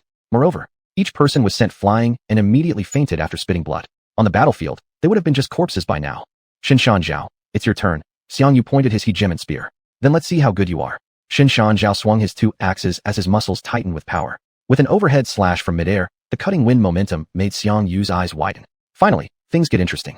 Xiangyu swept out, their weapons clashing together, sparks flying. Roar. Suddenly, Xiangyu let out a tiger-like roar, projecting outward a surge of energy. Xinshan Zhao's eyes nearly popped out. The forceful oncoming strength directly flung him back several meters. However, unlike others who were almost left for dead, he managed to regain balance steadily. It was evident though that his arms were trembling slightly. So strong. Could he possibly be not human? Xinshan Zhao was left with lingering fear. He prided himself as the strongest in court, yet against Xiangyu, he was utterly powerless, the gap in strength far too large. You managed to block it? Xiangyu attacked again. For 3 rounds they fought hard, the Overlord mode increasing combat power by 20%, Bloodlust and Fury modes each adding another 10%. I'll strike you down with my hegemon spear. This time the attack carried with it a spear momentum. Crack. The ground instantly fractured. I yield. Xinshan Zhao exclaimed quickly. The fearsome, overbearing force of this spear would annihilate him instantly. From Xiangyu's body faint streaks of red true energy began to emerge. Stopping his hegemon spear, Xiangyu then retracted it. I thought you'd endure more of my attacks, but you're already finished after I just warmed up? If Shinshan Zhao forced himself, he could perhaps hold out for 10 more rounds, but by then, his life might be forfeit. A grand banquet turned into this chaos due to Xiangyu alone. The princes had already been frightened witless. Truly formidable, incredibly so. They all felt that if such a warrior could serve them, wouldn't seizing the empire become effortless? In Su Xian's eyes shone even brighter lights. Xiangyu was far stronger than him, indeed. Once points accumulate, he must reinforce Xiangyu's physique to its peak. Chapter 130. The Empress's Little Thoughts. Is there anyone else who wishes to fight? I will accompany you until the end. Xiangyu shouted loudly. Gurgle. The crowd was so scared that they swallowed their saliva, not even daring to look at Xiangyu's eyes. Who dares to step forward? With one slap of his hand, he could easily deal a severe injury. Gentlemen, do any of you dare to come? Su Xian asked the crowd. Zhao Xinian and Li Debao dared not speak, but in their hearts, they cursed Su Xian many times. You damn fellow, if you have such an ultimate trump card, why didn't you use it earlier? Most importantly, on the battlefield, your generals like Zhao Yun, Dian Wei, and Wei Qing have already made themselves famous. How did Xiangyu suddenly appear? This guy's courage can be considered the best under heaven, unmatched by anyone. Yes, even Li Tsuanxiao, once the top general under Su Xian, is no match for him. However, this made Su Xian think about what kind of situation it would be if Li Yuanba and Yuan Qingdu were summoned later. Seeing no one respond, Su Xian continued. Since this is the case, everyone should remember, before leaving the capital city, bring 10,000 taels of silver to the mansion of the Lord of the Wasteland. If I don't receive them, then at that time, I will personally go to each of your fiefdoms and search. Not a bit of face was given. Rest assured, this king still honors trust. Zhao Xinian gritted his teeth. 10,000 taels of silver. For these 4 princes, it's absolutely no issue. It's just that what bothers them the most is not only losing silver, but also losing face. Empress, judging by the current state, today's banquet is impossible to proceed. Let us take our leave. Zhao Xinian had lost all his dignity and didn't want to stay here anymore. Permitted. The Empress was rather displeased too, mainly because she really couldn't act against Su Xian right now, considering far too many factors. A noble prince dying while having dinner in the hall of martial heroes of the court would be disastrous news, and surely not easy to explain to the people. Oh, suddenly, Zhao Xinian stopped. Prince of the Wasteland, the spring hunt is coming up the day after tomorrow. Why don't we compare how many animals we can hunt? Of course, if you're afraid, then consider my previous words null. Su Xian smirked coldly. Why not? I heard Prince Beiqing owns a piece of he sure by jade worth a fortune. How about making this wager? Zhao Xinian clenched his teeth tightly. All right, then let's gamble with this pair of jade bracelets. I wonder what the Prince of the Wasteland is willing to put as the stake. The cloud-flowing grassland. Su Xian deliberately leaned closer and whispered softly. Zhao Xinian's eyes widened momentarily, looking at Su Xian with astonishment. But very soon, his breathing became increasingly hot and heavy. A piece of broken jade. How could it compare with the entire cloud-flowing grassland? Now, Su Xian has disgraced all the princes thoroughly. Once they reach the hunting ground, they could definitely collaborate, dealing with Su Xian. If brute force doesn't work, surely, they could still outcompete him in hunting. Agreed. Su Xian, you are going to lose. Zhao Xinian said these words before leaving. The other princes also took their leave one by one. As for the Empress, she retreated in annoyance, intending to teach Su Xian a lesson, but unexpectedly ended up parting ways with a priceless knight, Pearl as well. Emperor Wu of Qi, Zhao Lion Tiger, and Emperor Li of Chu, Zhao Dingyu. These two were almost always together. Emperor Li, what do you think about Su Xian? If we can persuade him to join our side, the throne is certain to be ours. In the past, the old emperor ascended the throne with the protection of Northern Prince Su Jian, and no minister in the world dared to disobey. This son is more capable than his father. Emperor Wu of Qi started scheming something involving Su Xian. Haha, Zhao Dingyu couldn't help but laugh. This lad is a fierce tiger, ambitious and bold. If he doesn't rebel, it's already a huge blessing. But, I see that the Empress probably has intentions of acting against Su Xian. Whether or not he can survive beyond the day after tomorrow is questionable. You and I should plan carefully instead of touching that hornet's nest. My royal brother, if you're willing to raise an army, I am actually quite eager to assist you in seizing the throne. How dare Princess Xuanhuan, being a mere woman, stage a palace coup and claim the imperial throne? Can the great mountains and rivers of our Great Qi Dynasty be controlled by a mere woman? Zhao Lion Tiger blinked his eyes shrewdly. On that day, if it comes, this king will agree to share the world with you. These 4 princes truly had their own hidden schemes, each harboring different thoughts. Especially Zhao Dingyu, the Prince of Chuli. This man was certainly no ordinary troublemaker. And Su Xian returned to the mansion, formerly known as North Mansion, which had been renamed Wasteland Mansion. The Empress also had her own little plans. Su Xian has completely threatened her imperial position now. She obtained the throne at the age of 16, as a daughter, showing she was by no means an ordinary person, someone no one dared to look down upon. Rui, what do you think of Xiangyu? Zhao Wanning asked. This Xiangyu has a bit of heroism, much stronger than Su Xian, this rogue. Today in the Great Hall, he injured 15 generals, his martial arts unparalleled. If he could be used by the Qi Dynasty, why would we fear the heroes of the world? Zhao Rui said earnestly. If you, Zhao Wanner looked at Zhao Rui. Rui, even though you are my younger sister, being in the royal family, everything is unavoidable. You must put the imperial family first. As they say, a hero finds it hard to get through the beauty's checkpoint. If you can seduce Xiangyu, it will be a great merit. Besides, with your beauty, which man could resist? Zhao Rui seemed to have thought of this already, and her hands tightened. For the sake of Qi, I am willing. Zhao Rui knelt down. Good.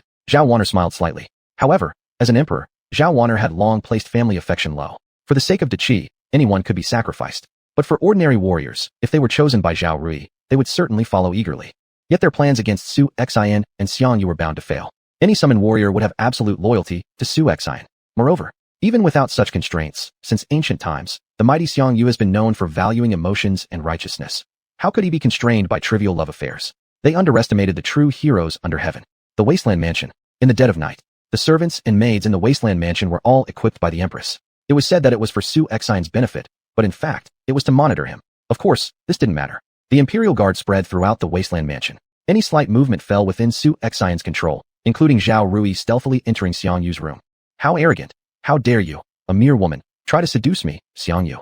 Do you think I am one who sells my master for fame? Xiangyu's loud shout immediately woke up the entire Wasteland Mansion. Zhao Rui had taken off her robe, leaving only a belly band covering her chest and a thin pink sleep pants. She thought she would definitely succeed in seducing Xiangyu, but Xiangyu showed no interest in women. Chapter 131, A Price to Pay. Xiangyu. Zhao Rui was extremely embarrassed. Such a mortifying scene made her wish she could die. You really are a loyal dog. With such a golden opportunity, you actually didn't take advantage of it and go against the court. Sooner or later, you'll die without leaving a trace.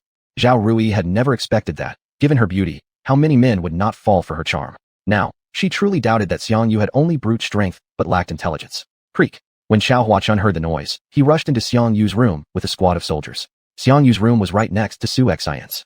General Xiang, what happened? Xuanhuan asked anxiously. But naturally, there was no need to worry. With Xiangyu's martial skills, he feared no assassination attempts. When a warrior reaches the pinnacle of his craft, every rustling leaf will not escape their hearing. Xiangyu threw Zhao Rui on the ground. Isn't this the princess of the Qi Dynasty? Why aren't you sleeping properly at night? What brings you to my residence? Xuanhuan sneered coldly. If anyone dares to speak of this day's events, I will surely kill them. A trace of sorrow flashed in Zhao Rui's eyes. As she said this, she rose, intending to leave the Huang mansion. The very next second, the soldiers of the Huang residence blocked the door. You dead eunuch, what do you intend to do? I am the princess of the Great Qi Dynasty. If something happens to me, watch your heads. Although Zhao Rui threatened, her voice carried a tinge of fear. Huh. Xuanhuan chuckled coldly. By order of Prince Huang, we are to escort Princess Zhao to have a chat in a room. Princess, please don't be alarmed. You were once childhood sweethearts with our prince. We almost got married. Our Prince Huang means no harm. He simply wishes to reminisce about old times with Princess. Take her away. The soldiers gave Zhao Rui no chance to resist. They directly carried her off towards Su Xian's room. Zhao Rui was genuinely terrified. As a princess, if word spread that she had secretly come to the Huang mansion to seduce a man, she would certainly lose all honor and become a laughingstock across the land. All talk of propriety and purity would then be meaningless. Rather than endure this humiliation, she might as well choose death. Moreover, when the dignity of the royal family is involved, her sister would definitely not let her live. At this moment, Su Xian sat cross-legged on the bed, waiting for Xuanhuan to bring Zhao Rui inside. My lord, the person has been brought. Xuanhuan bowed. Su Xian nodded. All of you go out, and remember to close the door behind you. Don't disturb my good fortune. Su Xian said. Yes. Xuanhuan retreated, closing the door. Su Xian slid down from the bedstead and slowly walked toward Zhao Rui. Zhao Rui wanted to open the door, but discovered it seemed to be welded shut. No matter how much force she exerted, it wouldn't budge. Su Xian, don't come closer. If you dare approach me, I'll shout. The people outside will hear my voice and immediately rush in to seize you. Zhao Rui said in panic. Are those court spies monitoring me still here? They've already been dealt with by my own Jinui forces. Do you really think I'm an idiot? You Zhao family always consider yourselves the smartest ones while everyone else are fools under your control. But it's just that I've chosen not to expose your little tricks. Su Xian pressed forward, forcing Zhao Rui into the corner of the wall. Su Xian, if you dare to. Before Zhao Rui could finish speaking, Su Xian ripped off her chest covering, exposing her skin completely. Zhao Rui was almost on the verge of tears. In the past, you broke the engagement, causing both me and the Su family great embarrassment. Today, I'll let you taste my power. Su Xian hugged Zhao Rui tightly. Zhao Rui tried to resist, but Su Xian was muscular and overwhelmingly strong, making it impossible to break free. Su Xian, let's talk reasonably. If you let me go, whatever you want, I can promise you. Zhao Rui said fearfully. Su Xian caressed Zhao Rui's hair. What I want is you. Don't struggle. Otherwise, a grand princess of a nation coming to the Huang palace to seduce a man, if the whole world finds out, what will they think? Su Xian tore through Zhao Rui's last line of defense, diving straight into action, fully dominating her. No matter how Zhao Rui resisted, it was useless. Her screams lasted more than half an hour before stopping. Ding! Zhao Rui, Princess of Dachi State, level, rare. A princess of the imperial court, indeed was extraordinary. Su Xian licked his lips. But Zhao Rui, two tearful streams fell from the corners of her eyes. Of course, the process was enjoyable. Though sad, Zhao Rui experienced a mixture of pain and pleasure. Su Xian, you will not end well. Zhao Rui gritted her teeth, her eyes glaring at Su Xian as if she wanted to devour him alive. With such a sharp tongue, still able to speak. Then let's continue. After resting for half an hour, Su Xian made Zhao Rui swallow a pill. Her originally exhausted body became heated again, full of energy. Su Xian, what did you make me take? Zhao Rui breathed heavily, her smooth hands actually reaching towards Su Xian's neck, pulling him closer. Hurry, kiss me. Then came another stormy session that lasted the entire night. They had just fallen asleep. The next morning, Su Xian was still asleep when he heard the woman sobbing first. Su Xian opened his eyes. There sat Zhao Rui in the corner by the foot of the bed, covering her chest with a quilt. Her resentful eyes glared at him. Her weak state showed that if she could muster the strength, she might have gotten up to find a knife and killed Su Xian. Why are you crying? There's nothing worth crying about. When you were little, there wasn't a part of your body I didn't touch. You beast. Zhao Rui clenched her teeth. You will not end well. Don't shout or fuss, otherwise, later on, you'll see how tough I can be. Su Xian smirked slightly. Zhao Rui must bear his child. Speaking of which, this little wench looked quite rosy and well-nourished. She immediately shut her mouth. Su Xian dressed properly and left. Maidens helped Zhao Rui change clothes. She ate a bowl of nourishing soup, and then boarded a carriage heading back to the palace. Upon learning that Zhao Rui's plan failed and her chastity was lost, the Empress was instantly enraged. You, Zhao Wanner's gaze was sharp. Good job, Su Xian. I vow not to remain human unless I kill you. I don't believe it.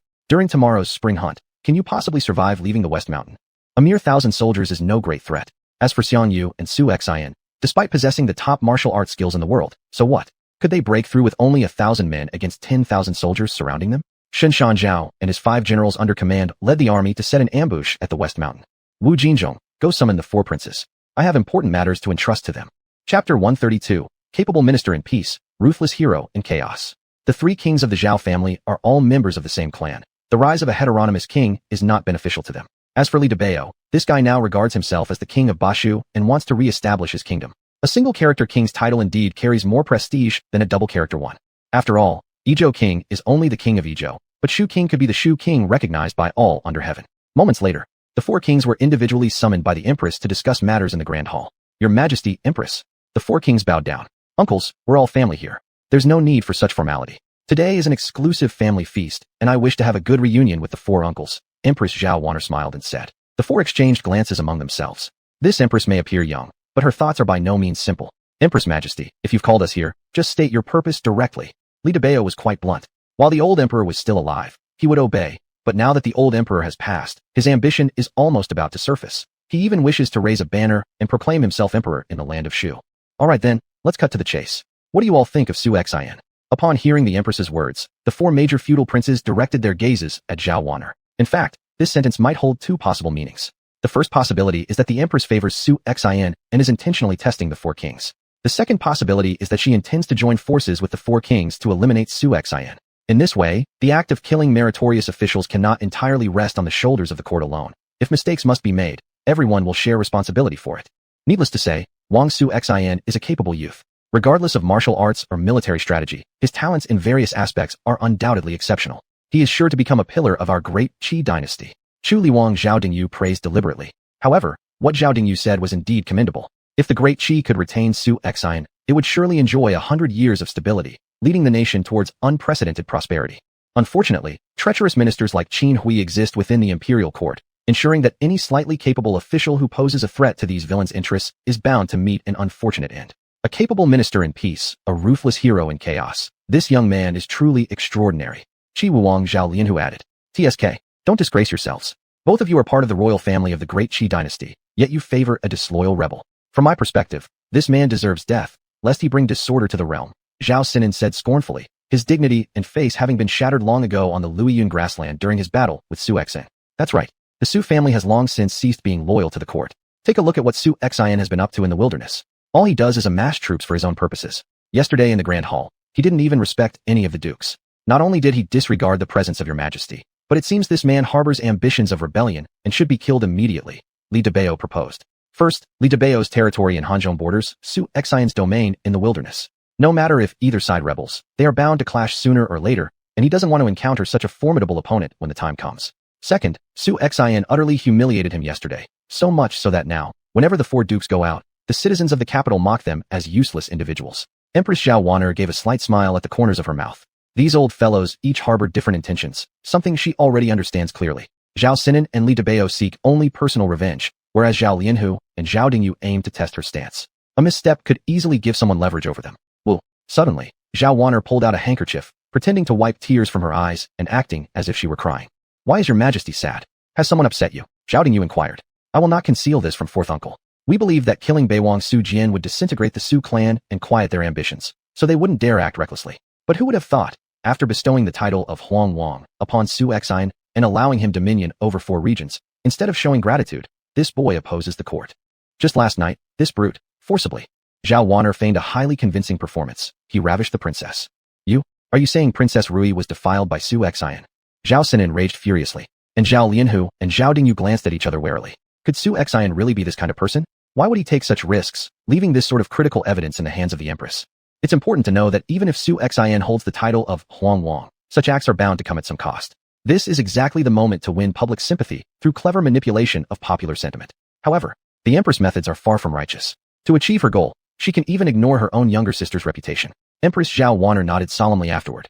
"This is outrageous. What is Su Xian, that he dares to defile this king's royal niece? Your Majesty, just say what you want. To chop Su Xian into pieces, I won't flinch one bit." Zhao Sinan said furiously. "The spring hunt is tomorrow. Your Majesty, please dispatch the armies under your command inside. Let us kill Su Xian together," Zhao Wan'er said. "And please, North King and Yizhou King, ensure Su Xian's forces are kept in check. May Chu Li Wang and Shi Wuwang's armies assist me in disposing of Su Xian. I will allow your troops to quietly enter the capital city." Zhao Dingyu immediately sensed something was amiss. In the capital city, besides the Fan Shui Pass and Shao Pass troops, there were already 100,000 guardsmen stationed within the capital itself, not to mention several tens of thousands more imperial guards. Killing Su Xian, who only commanded 1,000 soldiers, shouldn't have required such a grand mobilization. Isn't it obvious they intend to drag all of us into this mess? When the commoners criticize, we'll all be condemned together. Your Majesty, killing Su Xian would be easy with just an imperial guard detachment. Surely, we don't need such a massive operation? Zhao Dingyu directly asked. "Do you not know? Su Xian does not follow ordinary rules. I fear there might be unforeseen issues along the way. Could it be that Chu Li Wang and Shi Wuwang refuse to comply? The execution of rebels is the responsibility of every single member of our Zhao clan. Besides, it is I, the Empress, personally requesting 2 esteemed uncles to help with this matter." Zhao Wan'er deliberately emphasized the word I. That was her way of saying, "If you dare resist, do not blame me for settling accounts later. Naturally, we are concerned for the court, and willing to relieve your Majesty of your troubles." Zhao Lianhu and Zhao Dingyu responded in unison. "Excellent. Thank you all for your efforts. Uncles, let's eat now. These are all dishes prepared by the chefs I personally instructed in the imperial kitchen, alongside rare fine wines," the Empress invited graciously. It didn't end here. The Empress had already sent people out to spread the news of Zhao Rui being defiled by Su Xian. Once the story spreads, the Empress secures the moral high ground.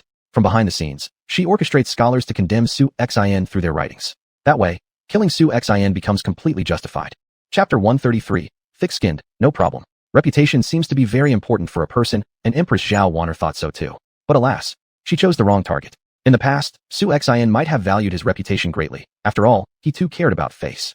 But since Prince Beiwang Su Jian died, the now-name-only Su family had long lost its good reputation. Even he was laughed at by all under heaven as a worthless man who would eventually die in the wild lands. But now, for Su Xian, who was bound to rebel sooner or later, there was nothing worse than rebellion itself when it came to reputations. Zhao Sinan and Li Debao were quite carefree. They ate when they needed to eat, drank when they wanted to drink, shoving large pieces of meat into their mouths as if the palace were their own home. As for Zhao Lianhu and Zhao Dingyu, how could they focus on eating? They replayed the Empress's words over 100 times in their minds, weighing the pros and cons, the benefits and drawbacks of killing Su Xian, and what those would be if they didn't kill him. After 3 rounds of wine, Zhao Sinan and Li Debao sent orders through soldiers below them. Zhao Lianhu and Zhao Dingyu gathered once again for a small meeting. "Prince Chu Li, are we truly going to kill Su Xian? Should we commit such an act frowned upon by the entire world?" Zhao Lianhu asked, frowning. Killing Su Xian would mean losing a bit of reputation, but for great undertakings, trivial details didn't matter. A bit of reputation counted for nothing. However, he felt that a living Su Xian held more value than a dead one. If they didn't take action, it would equal an offense against the court. Offending the court right now was not worthwhile. Whoever led the rebellion first would become everyone's target, lose popular support, and their notorious names would go down in history. "Your Majesty, don't you know the realm is already in turmoil, needing only a spark? This Su Xian will inevitably become the root of chaos. This female emperor, though she thinks herself deep and wise, is actually just a fool. She forces King Su Xian in the wilds to his death. Isn't this forcing him to rebel? Don't we need just such an opportunity? That xuanhuan is youthful and impetuous, also a brainless fool. Thinking he has fought several victories in the Wildlands and flowing Cloud Prairie, he believes himself unbeatable. Who dares provoke him? At the time, if he dares to rebel, he will surely be attacked from 3 sides by the court, Dai Ming, and Hu people. His certain end awaits. Zhao Dingyu said all these words simply because he needed a trailblazer to stir up this world so they might expand their army and territories, contending for the empire. In other words, not only should we not kill xuanhuan, we should even help him. Zhao Lianhu continued. One might say so. We just need to refrain from moving against xuanhuan. Whether he escapes or not depends on his fate. If xuanhuan dies, then we simply need more preparation time. Zhao Dingyu coldly smiled. This Chu Liwang secretly absorbed the entire Yangzhou into his control, showing indeed profound thoughts and deep stratagems. Good. Zhao Lianhu nodded. Thereafter, the 2 men left the Grand Hall. All preparations were complete. They only awaited the right opportunity. Outside the Xuanhuan Pass, the commotion caused by the 2 princely armies caught Yu Qian's attention. Wonderful. The Yizhou army and the Hebei army have recently entered a state of readiness. The spies around our camp have increased, indicating that these bastards have been given the order to engage our troops at any time. Yu Qian stroked his beard. Tomorrow's spring hunt. Right now, I am unsure of our lord's condition. The Jin Yiwei inside cannot even send out news.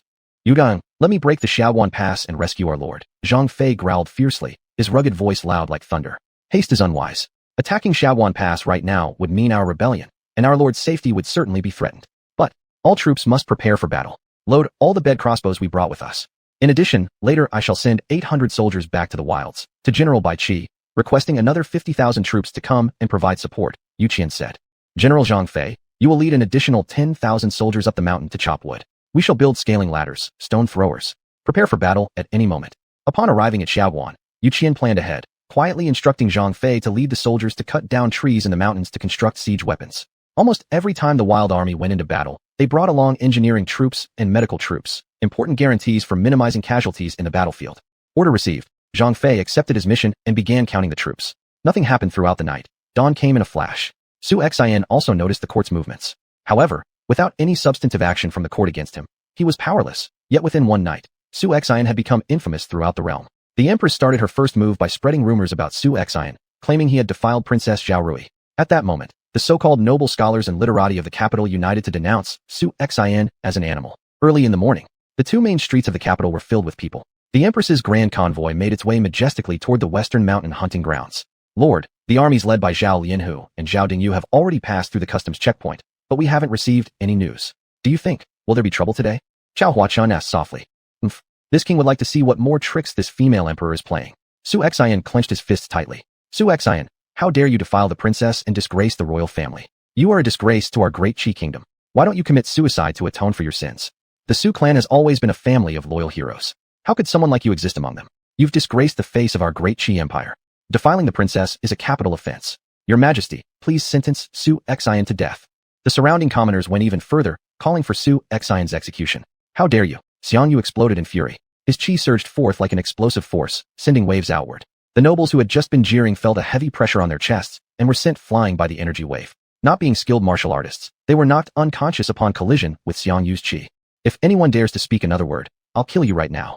Xiangyu didn't care about the Empress's dignity. He cursed out loud. In his eyes, aside from xuanhuan, everyone else was insignificant.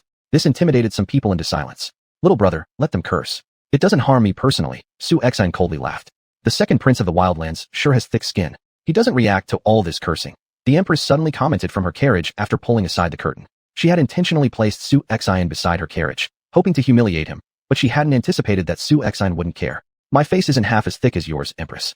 xuanhuan smirked slightly. If you came personally, my reputation might really be ruined, and people would surely tear me apart.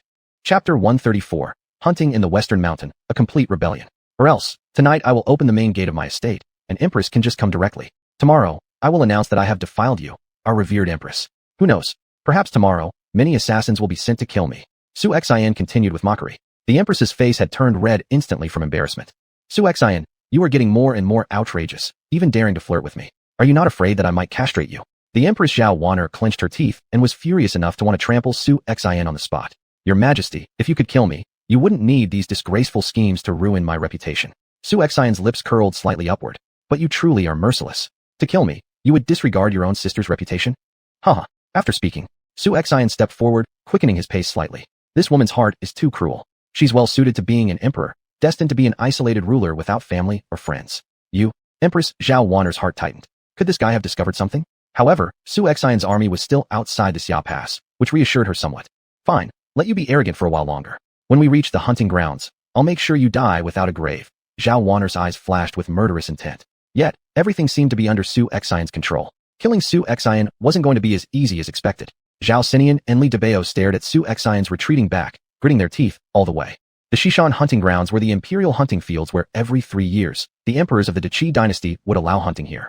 At that time, the spring hunt was nearly one of the most important events held every 3 years in the Qi court. Countries like the Great Mongol Empire, Jin, Liao, and other small neighboring states would almost always send delegations to participate in this grand occasion when the entire world bowed to the empire of the Qi. But ever since the internal struggles began in the Qi decades ago, the regional nobles grew stronger and bolder. This wasn't the worst part. What was even worse was that the control over the alien tribes weakened, allowing northern barbarians' national power to rise to match the Qi court. In the end, countries across the 4 seas no longer paid tribute to Qi or called themselves its vassals. In essence, the Qi dynasty had grown weak, letting a young girl ascend to the throne. When Su Xian arrived at the base of the western mountain, there were already 20,000 soldiers of Qi gathered on the open ground below. Among them were Zhao Lion Tigers and Zhao Dingyu's armies. Long live the Empress, 10,000 years, 10,000 years, 10,000 years. In an instant, the entire valley echoed with the war cry of 20,000 strong warriors. Seems like quite a few people have come out. Su Xian coldly chuckled. Empress descended from the carriage and sat down upon the dragon throne. Beneath her seat was the royal dais, but as Su Xian, Zhao Xinian, and other princes approached, the palace guards surrounded her tightly in multiple layers. Countless troops protected her closely. Commander Xinshan Zhao stood by her side. Moreover, the 5 great captains of the imperial guards also shielded her from harm. Su Xian, today, you're not walking away. Xinshan Zhao waved a hand, and sharp spears pointed directly at Su Xian held by the elite guards. Haha. Zhao Xinian and Li Debao burst into unrestrained laughter. Su Xian, I told you that you're stupid, and yet you didn't believe it. Knowing fully well that the tiger resides ahead of you, you still walk straight into the den. Now you think you're so mighty, huh? With over 200,000 troops here, you won't leave alive today. Clutching both fists, Su Xian said, Your Majesty, what exactly do you mean? Must the Zhao and Su families go to such extremes? Su Xian, you are cunning and manipulative, and I will not waste words with you. Your Su clan once wielded overwhelming military power, and even under the old emperor, they harbored suspicion towards the Su family. If only the Su clan had surrendered their military power earlier, none of this would have been necessary. Of course, you still have a way out now. Surrender your military power and offer up the wild regions and Flowing Cloud Prairie voluntarily to the court. I, your Empress, will remember your merits of pacifying the wild regions and conquering the Flowing Cloud Prairie. Thus, I shall retitle you as Lord Carefree and give you one of the princesses in marriage. From then on, you may lead a carefree life, free from worries. What do you say? Empress Xuanhuan offered him threats and enticements. Su Xian only had several thousand men remaining, while the Empress brought an army numbering 20,000 strong. Such a crushing force left Su Xian with no room for resistance. From everyone's perspective, it appeared certain death awaited Su Xian. Ha! Su Xian suddenly burst into laughter. He undid the spear strapped beside his horse and thrust it violently into the ground. Right then and there, Su Xian displayed boundless audacity, and contrary to everyone's expectation, there was no sight of him kneeling down begging for mercy. Subsequently, Su Xian raised his spear and declared, Empress, do you really think you have bested me? Remember this well. It is you, the Empress, who has forced me into rebellion. For the vengeance of the Su clan, I should have acted long ago. That throne of yours, I have long desired to sit upon it myself. Has this man gone insane? Such outrageous words are tantamount to digging one's own grave. Su Xian, I have already given you a chance. All troops, heed my command. Execute Su Xian. Kill. An army of 100,000 roared in unison, their long spears raised high, ready for battle. As for Zhao Lion Tiger and Zhao Dengyu, they had no intention of joining the fight. If Su Xian were to die, it mattered little whether they participated or not. Lord, let me fight to secure your escape, said Xiang Yu with fiery determination. Charge straight into the forest, then break through the encirclement. Hold out and await reinforcements. Let the agents spread the word about the Empress and Zhao Xinian's treachery against loyal ministers. At least, in the name of justice, our prince must take the lead, Su Xian proclaimed loudly. All units form ranks. Follow me into the charge. Su Xian shouted fiercely. 1,000 of the most elite cavalry from the Huang army stood arrayed. Regardless of how history remembers us, we must bring this capital city into chaos, Su Xian declared. Willing to follow Lord into this deadly fight, replied the generals as they accepted their orders. It's merely a futile struggle by a trapped animal, Zhao Xinian sneered coldly. Kill. Tens of thousands of soldiers from the Qi army surged forward towards Su Xian. Yet Su Xian's only option now was to retreat into the mountains. Within the woods, he could hold out based on the terrain. Moreover, he could summon special forces level fighters to break through. To be more precise, centered around the area he held, as long as he possessed enough points, he could continuously summon troops without exceeding 5,000. And in this battle, Su Xian would face the entire world as his enemy. Assault ahead, Su Xian's weakest point lay directly before him because, in their view, once Su Xian entered the mountains, even if they surrounded him, they could starve him out. Xiangyu led the way, sweeping his hegemon spear at the Qi soldiers carrying shields in front of them. The force of this single spear strike was so immense that it carried the edge of the spear blade, hurling more than a dozen men along with their shields far away. Xiangyu immediately reached his peak state, boosting the combat effectiveness and tenacity of his subordinates by 50% each. Instantly, the 1,000 cavalrymen transformed into an elite squad of horsemen, while all around, countless Qi warriors swarmed towards Su Xian. Chapter 135, Heavenly Soldiers Descend, Part 1. Break. As Xiangyu let out a thunderous roar like a bolt of lightning, a deafening sound wave spread outward. My ears! An enemy soldier immediately screamed in agony, clutching his ears as a buzzing noise filled them. It was as if countless flies were buzzing around his head. His eardrums ruptured, and blood flowed from them. Some soldiers even fainted on the spot. Xiangyu led the charge, blazing a trail ahead. With every thrust of his Boang gun, he killed several enemies at once. The Wu Zuamare beneath him, full of spirit, charged through the enemy ranks with a force no less powerful than a speeding car. Anyone hit by it either died or suffered severe injuries. Ma Chao, ranked among the 5 Tiger generals and an equal match for General Su Chu, was also incredibly fierce. In one swift sweep, over 20 soldiers of the Qi perished under Ma Chao's blade. Su Xian, the main general, had 2 great warriors clearing the path, which made things much easier. Chao Huachun wielded his sword with such skill that each slash produced a sharp sword qi. His speed was so fast that only the afterimage of his movements could be seen. Of course, Chao Huachun's most formidable talent lay in his qigong skills. The 1,000 iron cavalry under his command, empowered by Xiangyu's hidden ability, not only became more combat effective, but also developed tougher skin. It was visible that when Qi soldiers managed to break through the armor of these cavalrymen, they failed to kill them and were instead counter-killed. Even more astonishingly, ordinary soldiers from this army were able to emit a streak of true qi, an ability usually attained only when one's martial arts had reached a high level. These rebel soldiers are truly demonic.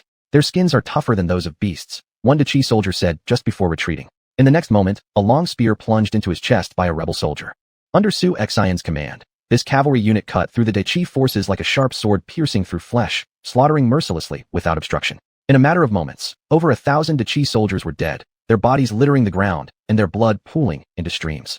Even the generals of the Qi army could not stand against the likes of Xiangyu and Ma Chao. Empress xuanhuan had originally thought victory was assured and believed that annihilating the 1,000 troops under Su Xian would be effortless. However, in just one charge, her city-guarding forces had incurred significant losses. Meanwhile, Su Xian's army had lost fewer than 100 men. Though, despite their resilience, the soldiers were bound to tire eventually. If Su Xian couldn't break free soon, his entire force would be wiped out.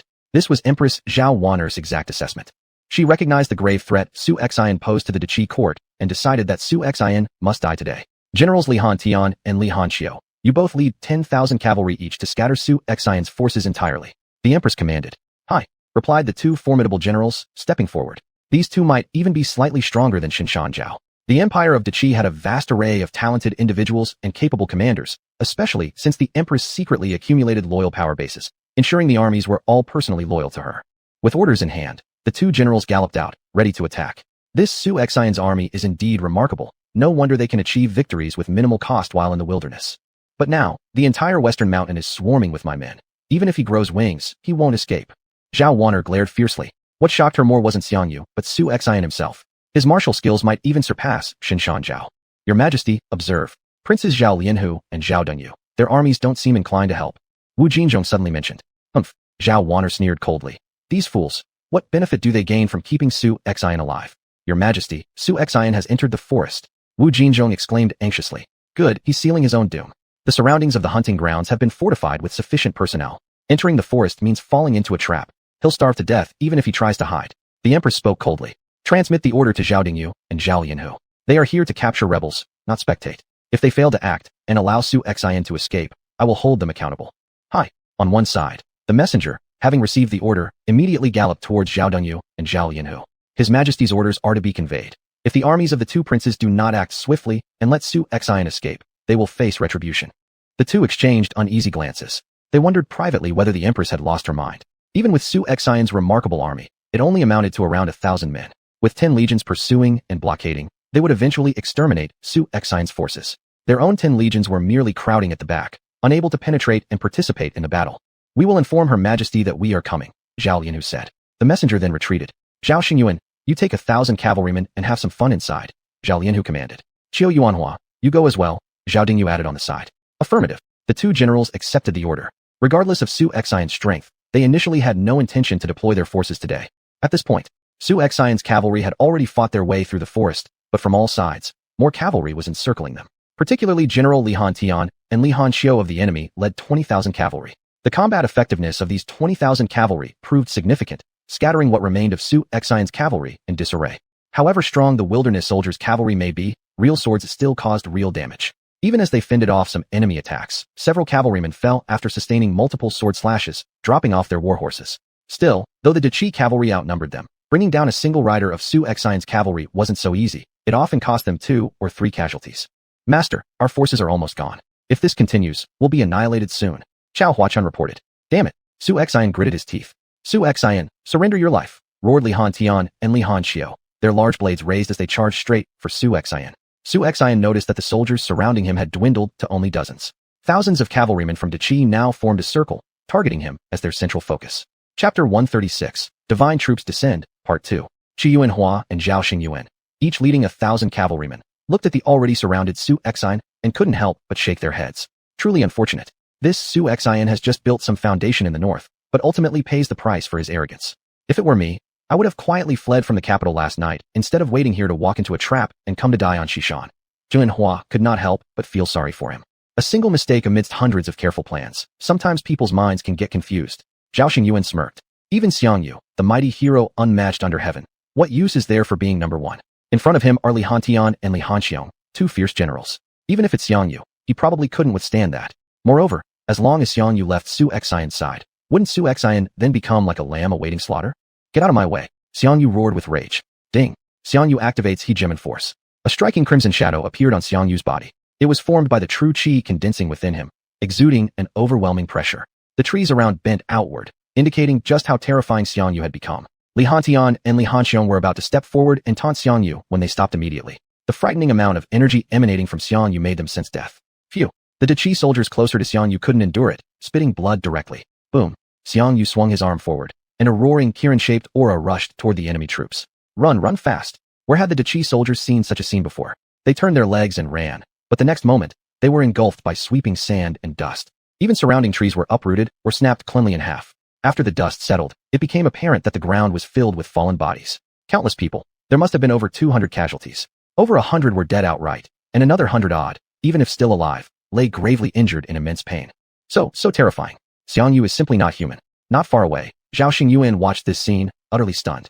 If it were the two of them, they likely wouldn't survive more than 3 rounds against Xiangyu before meeting defeat. Is there anyone else? Who dares to face me? Xiangyu roared. It could be seen that the surrounding Qi soldiers' arms trembled slightly. Already overwhelmed by Xiangyu, they didn't dare approach. Whoever goes, whoever dies. Unless Xiangyu exhausts all his strength.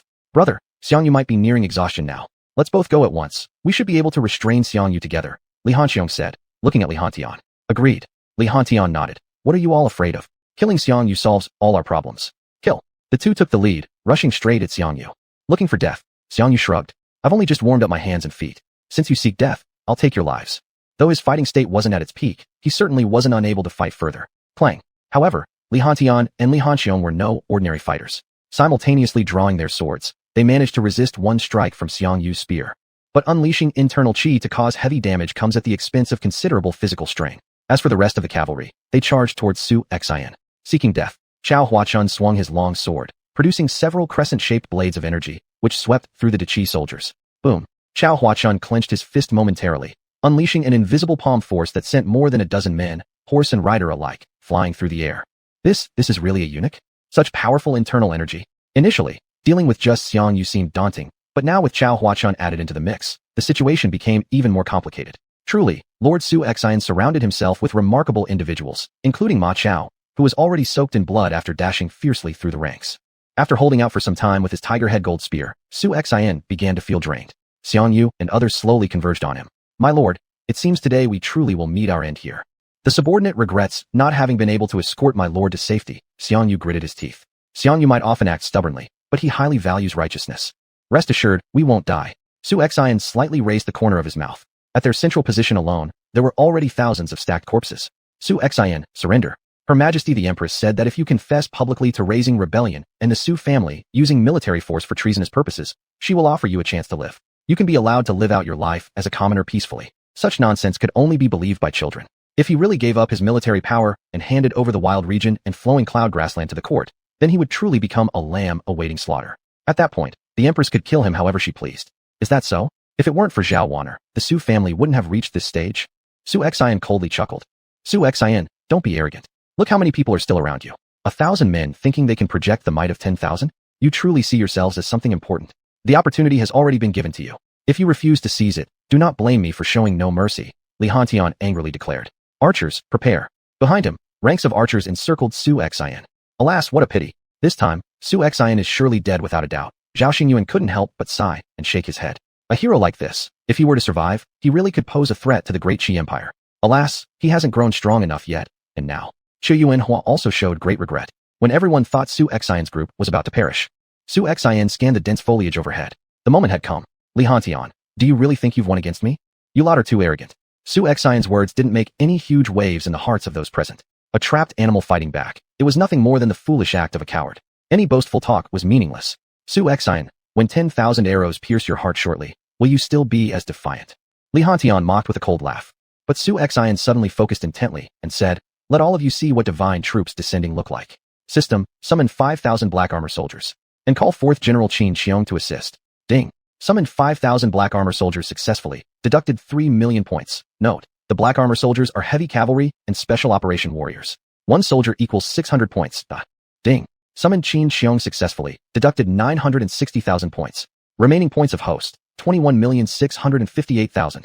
Black armor soldiers. Once upon a time, Li Shimin used 5,000 black armor soldiers to thoroughly defeat Dou Jianda's 100,000 troops. They were among the most elite forces, with Xiang Yu's hidden skill enhancing them. These black armor soldiers would be unimaginably powerful. Chapter 137, completely turned upside down. Ready. Li Hantian had already raised his hand. Fire. Just as he was about to bring it down, the archers behind him also drew their bows fully, ready to release their arrows. Shush, shush, shush. At that moment, sudden clumps of black gas appeared mid-air, from which fell sharp and swift short arrows, piercing directly into the bodies of the Qi soldiers below. These clumps of black gas did not rise above the height of the trees. But this sudden situation inflicted heavy casualties on the Qi cavalry. The Xianjia army is here. Do not harm our master. The deep voices of the Xianjia soldiers were just like messengers from hell. Above the sky, figures from the Xianjia army descended, each of them hooking onto the trees with sickles. Shush! The Xianjia soldiers blew their calls. In the next second, the ground shook as if an earthquake, and Li Hantian et al. Could distinctly feel the tremor beneath their feet. What is happening? Li Hantian was surprised already. Look at the sky.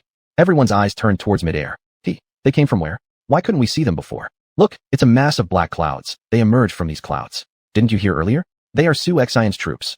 This broad daylight, I'm seeing ghosts. Is Su Xuan human? Can he really create an army out of thin air? The Qi soldiers were filled with amazement.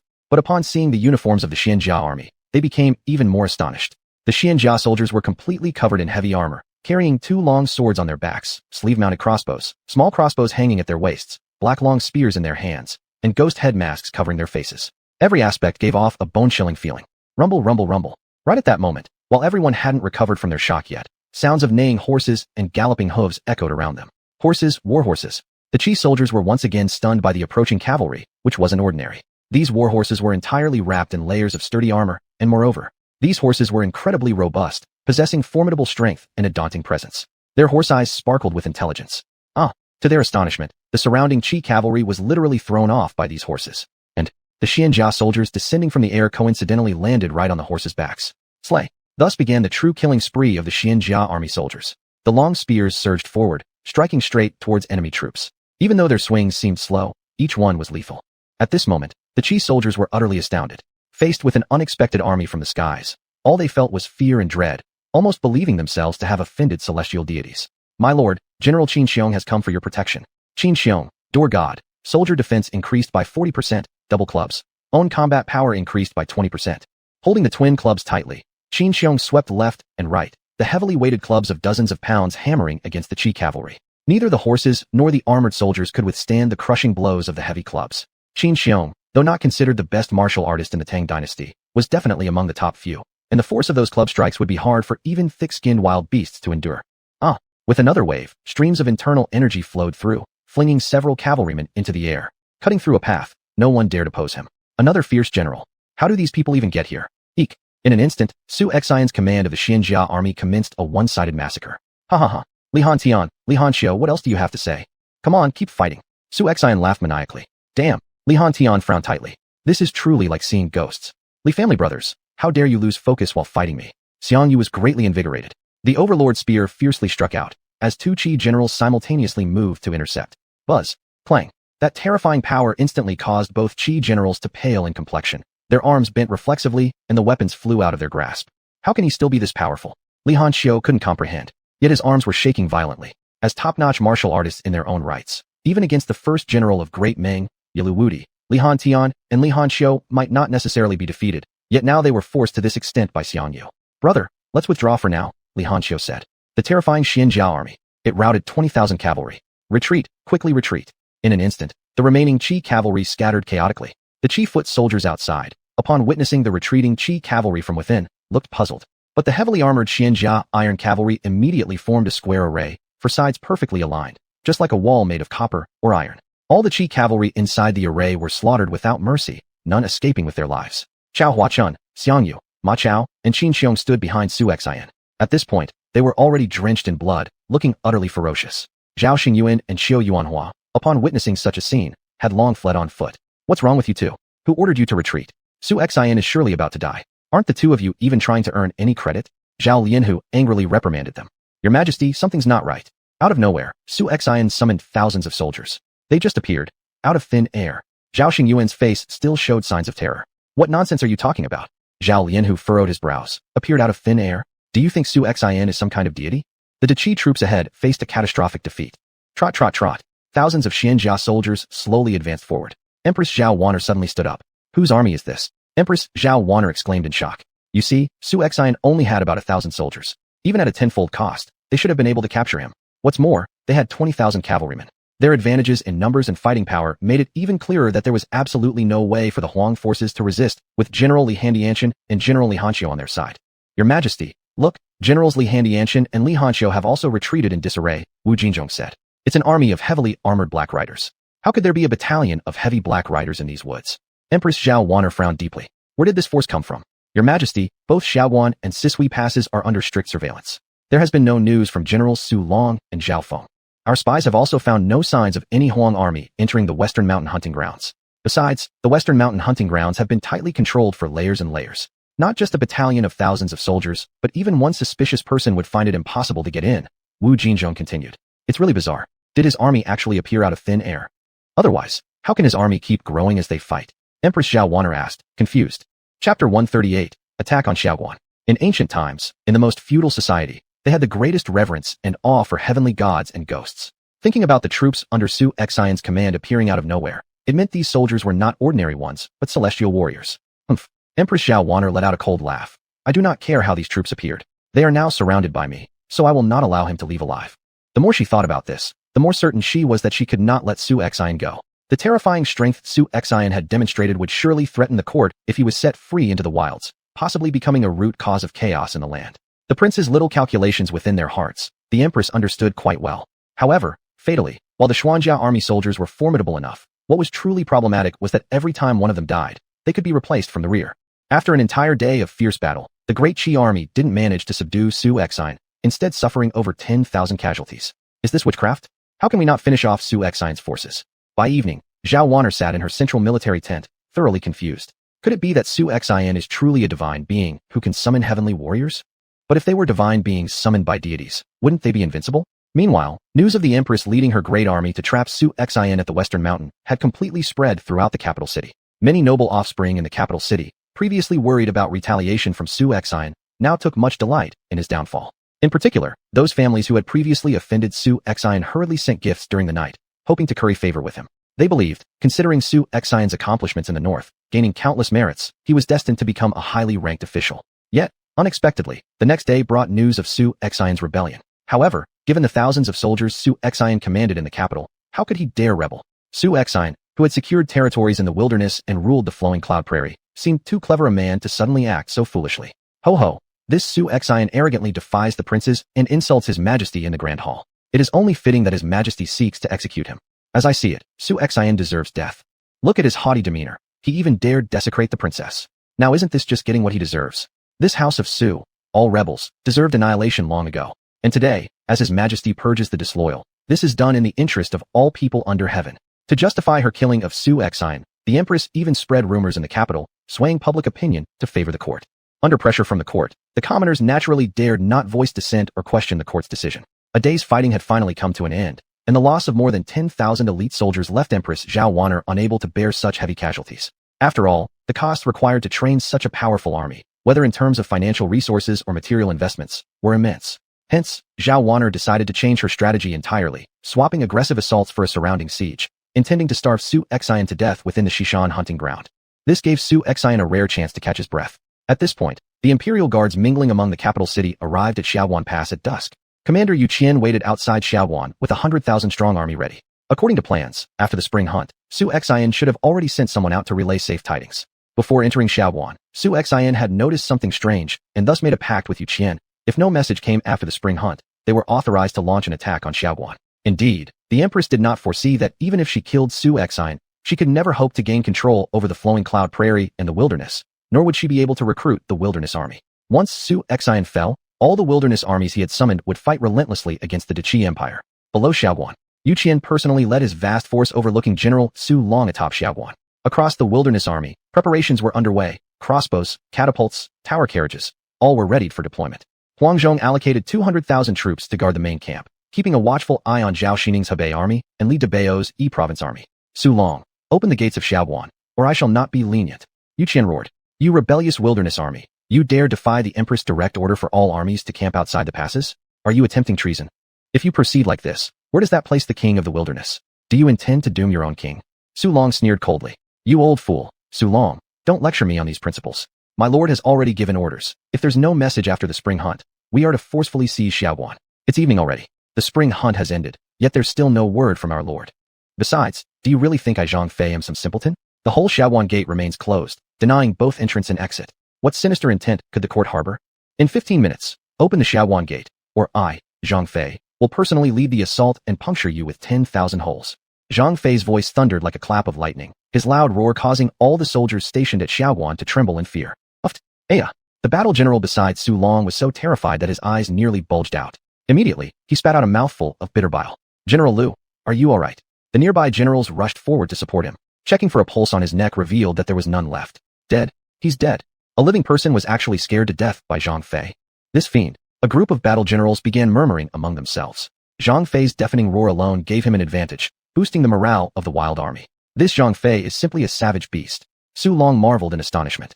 All of you don't worry. Xuanhuan has always been known as one man guarding the pass can withstand 10,000 attackers. We also have 3 legions of elite troops here, holding down Xuanhuan so tightly that the wilderness army cannot advance a single step. Command. If Su Xian's wilderness army dares approach, execute them on the spot. That's right. This checkpoint had once successfully resisted the 40,000-strong forces of the 4 major rebel kings of the wilderness region, forcing them back into the wilderness.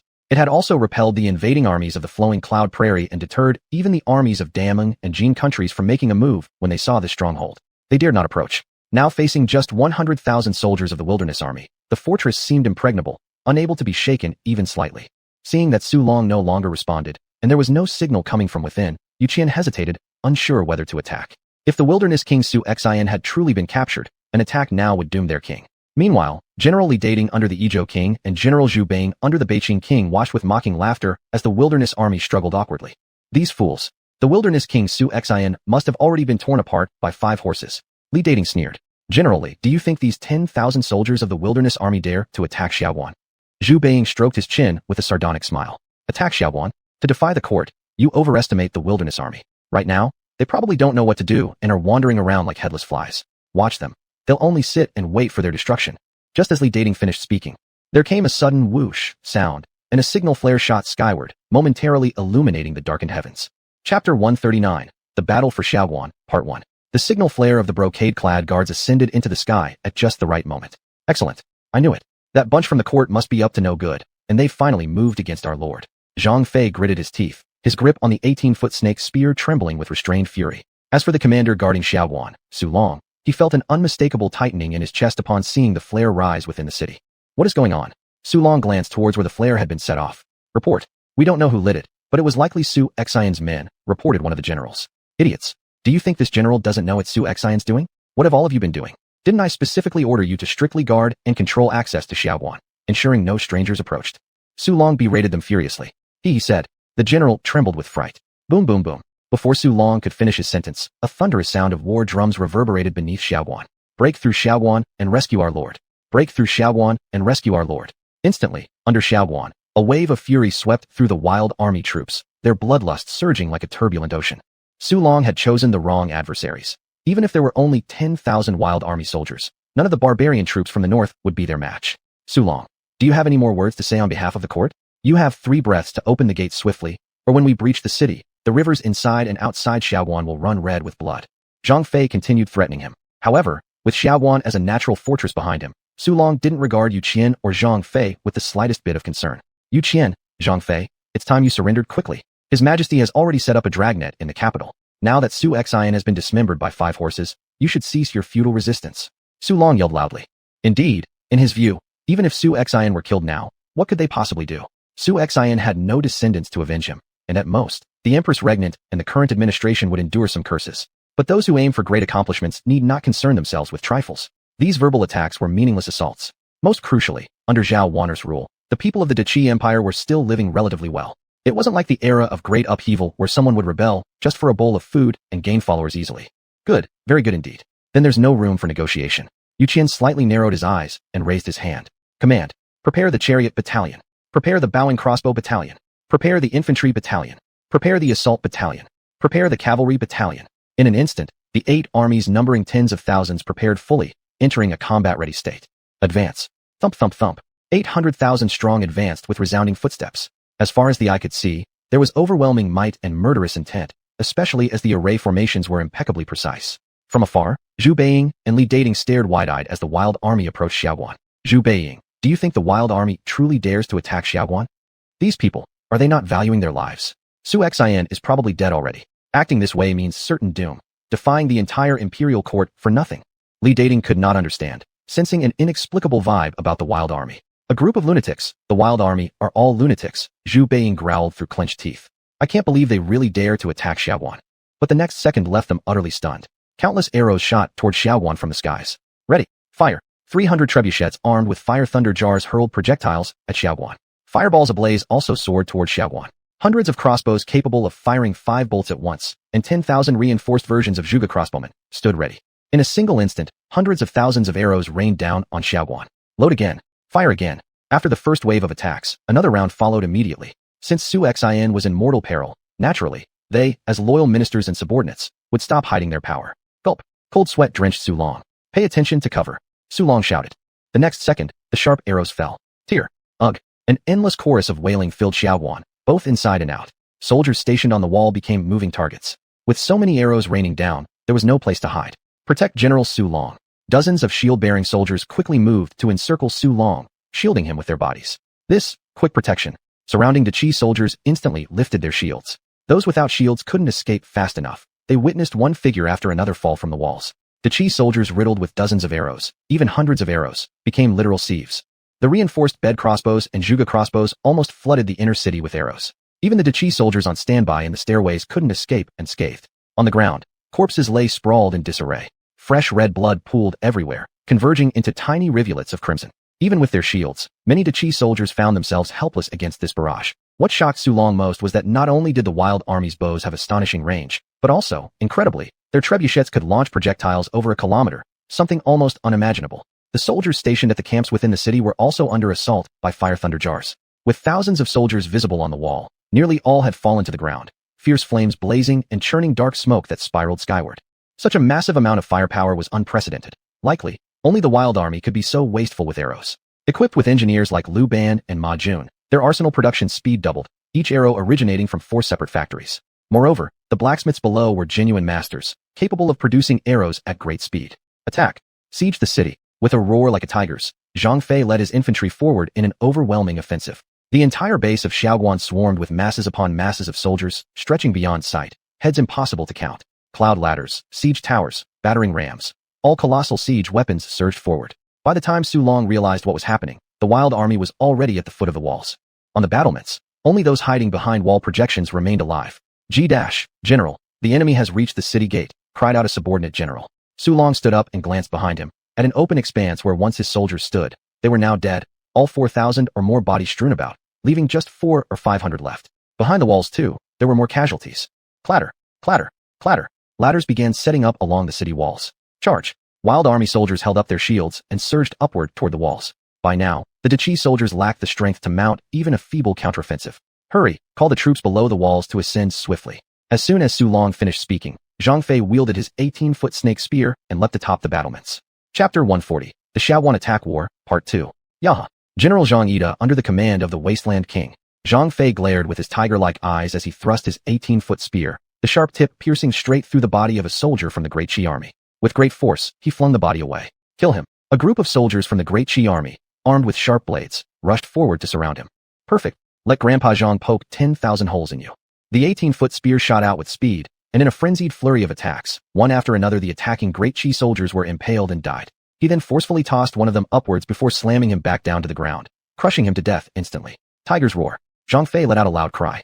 A brown true qi erupted from him, creating shockwaves that centered on him, instantly killing several soldiers around him. Below, the soldiers of the Wasteland army scaled the city walls using ladders. There weren't many remaining soldiers of the Great Qi army left on the wall, and they were no match for the Wasteland army soldiers. In the blink of an eye, the Wasteland soldiers occupied the gatehouse. From below, more Great Qi soldiers began climbing up 2 ladders towards the top of the wall. The fundamental reason was that Su Long had not prepared enough. All the soldiers of the Great Qi army had no defense at all. Who would have thought that the Wasteland army could unleash such concentrated firepower? General Su Long, what shall we do now? The entire Wasteland army is here, the deputy general exclaimed in shock. Let's retreat first. Block both side ladders to hinder the progress of the Wasteland soldiers. Under no circumstances should we let them come down.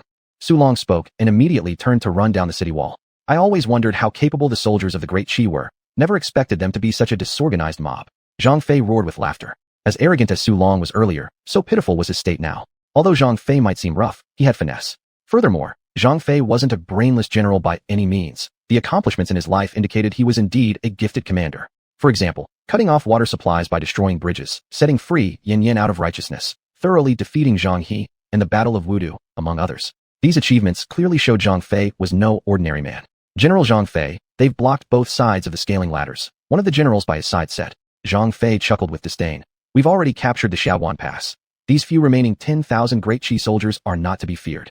Gongsun Lian crossbowmen, take the wall. Bring firebombs and oil jars up to the fort. Everyone, our lord's life is at stake right now. We must storm inside today to save him. Charge into the city to rescue our lord.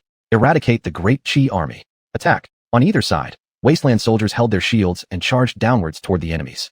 These soldiers of the Wasteland army disregarded their lives and fought fiercely with spears and swords, clashing against the weapons of the Great Qi army. Some even continued moving forward despite being impaled by long spears wielded by the enemy, using their own blood-spraying bodies as shields. The battle raged fiercely on the scaling ladders, corpses falling from both sides of these structures, which were several meters high. Soldiers who fell from such heights rarely survived. Wasteland soldiers were giving their lives for every step gained. However strong the Great Qi soldiers' fighting ability was, they still feared encountering such ferocious resistance. Still, step by step, Wasteland soldiers hacked their way downward along the ladders. Outside the Xuanhuan fortress, Generals Li Dating and Zhu Beiing watched in complete disbelief as within half an hour, the Wasteland army managed to capture the city wall. The combat strength of the Wasteland army is excessively terrifying. Especially, their weaponry seems far too advanced, Zhu Beiing remarked, astounded and humbled. Compared to this, what makes the Wasteland army truly fearsome is that they fight recklessly with no regard for their own lives. Battling such an army would be most horrifying. Li Dating frowned deeply. Perhaps just with this 100,000 strong army, Yu Qian may actually be able to lead troops and break into the capital. General Zhu, don't you think Su Xuanhuan, commanding only 1,000 men, wouldn't stand a chance against the Empress, Qi Wuwang, and Chu Li Wang with 20,000 elite soldiers? Zhu Beiing nodded. That's 10,000 soldiers. And the Wasteland army only has about 1,000 people. They'd likely drown in saliva alone if spitted on.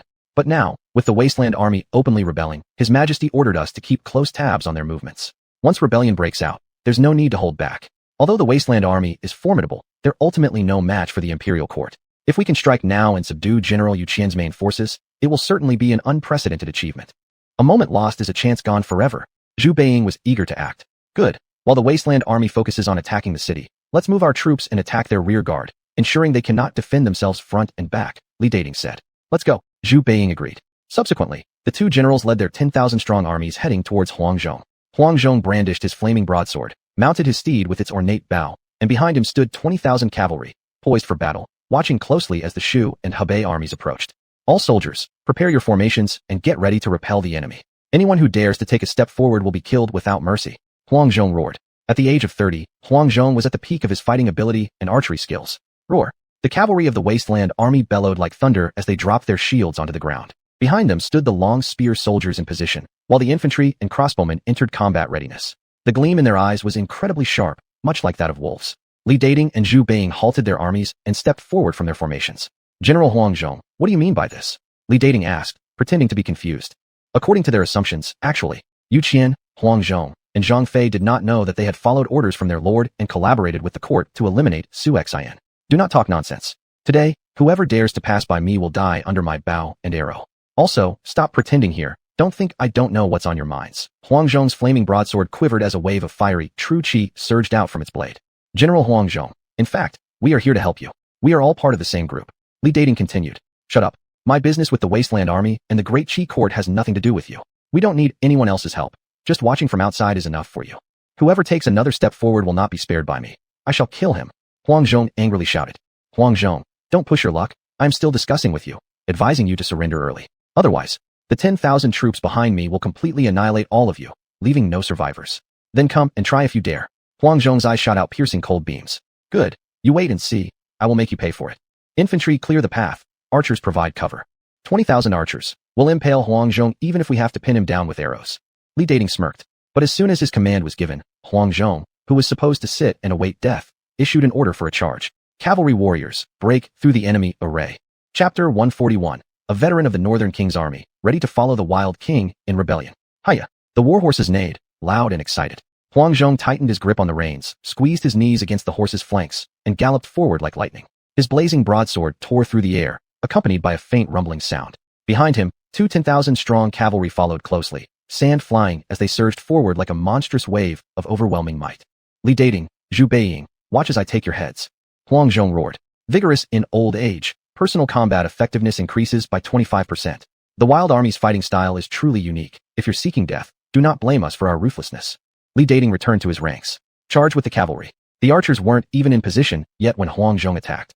The Wild Army's cavalry was moving much faster, about 0.5 times quicker than ordinary elite cavalry. Fire arrows. Behind Li Dating, the order to shoot was given once more. Swish, swish, swish. 10,000 arrows were fired toward the Wild Army's iron cavalry, blotting out the sky and covering the earth. Kill.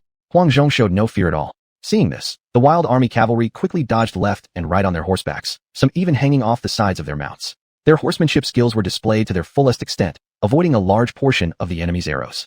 The horses seemed to have melded with their riders into one being, achieving an almost mystical level of unity. Of course, the arrow barrage was too dense to avoid entirely through mere horsemanship. Inevitably, some Wild Army cavalry were struck down mid-charge.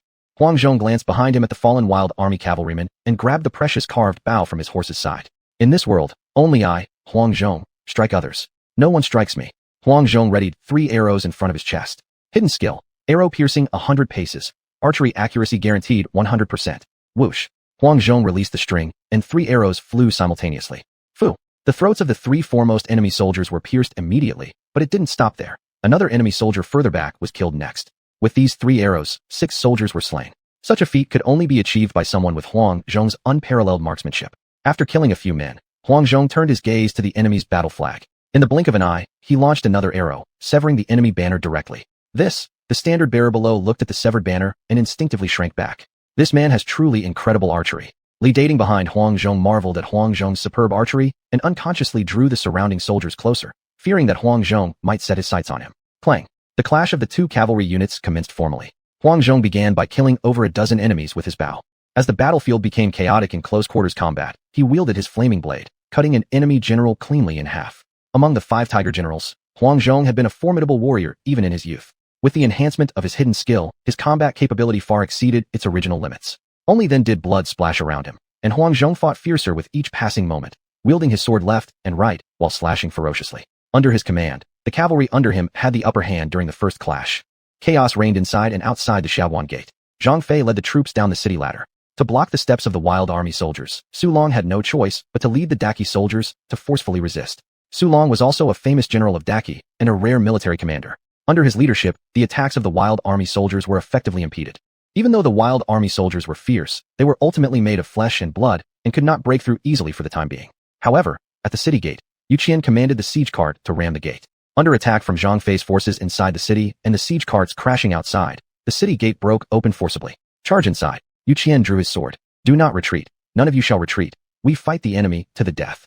Without the Empress's decree, not a single step backward, Su Long barked. Actually, Su Long couldn't quite figure this out. How could annihilating an army with merely 1,000 troops require an entire day? Go. Hurry back to the capital and report to the Empress. Su Xian's subordinate, the Wild Army, has completely rebelled. If reinforcements don't arrive by tomorrow morning at the latest, our army will be utterly destroyed. Su Long wiped the blood from his face and yelled angrily. Yes. The messenger quickly turned and rushed toward the capital. It was already nightfall. Su Long originally planned to use the cover of darkness to hold off the Wild Army soldiers. However, he misjudged the situation. The Wild Army soldiers did not show any signs of slowing due to the darkness. Instead, they became even more powerful. Their own Daki soldiers found themselves losing the advantage under the night's cover. At this point, outside the capital city, a troop of 50,000 soldiers approached the Western Mountain hunting ground. It was evident that these soldiers were wearing the armor of the Northern Prince's mansion. The leading generals were Yi Qing, Ho Qing, and Su Huang, who were remnants of the Northern King's army. To support Su Xian, they had secretly contacted former soldiers of the Northern King's army, all veteran foot soldiers with unwavering loyalty to the Northern King, Su Jian. They never expected this so-called spring hunt to be a lie fabricated by Empress Xuanhuan to assassinate Su Xian. This greatly angered the old soldiers of the Northern King's army. Their old king had died on his way back to the capital due to an imperial decree from the court, which the court was responsible for. And now, the court intended to move against their young prince. This was something they could absolutely not accept.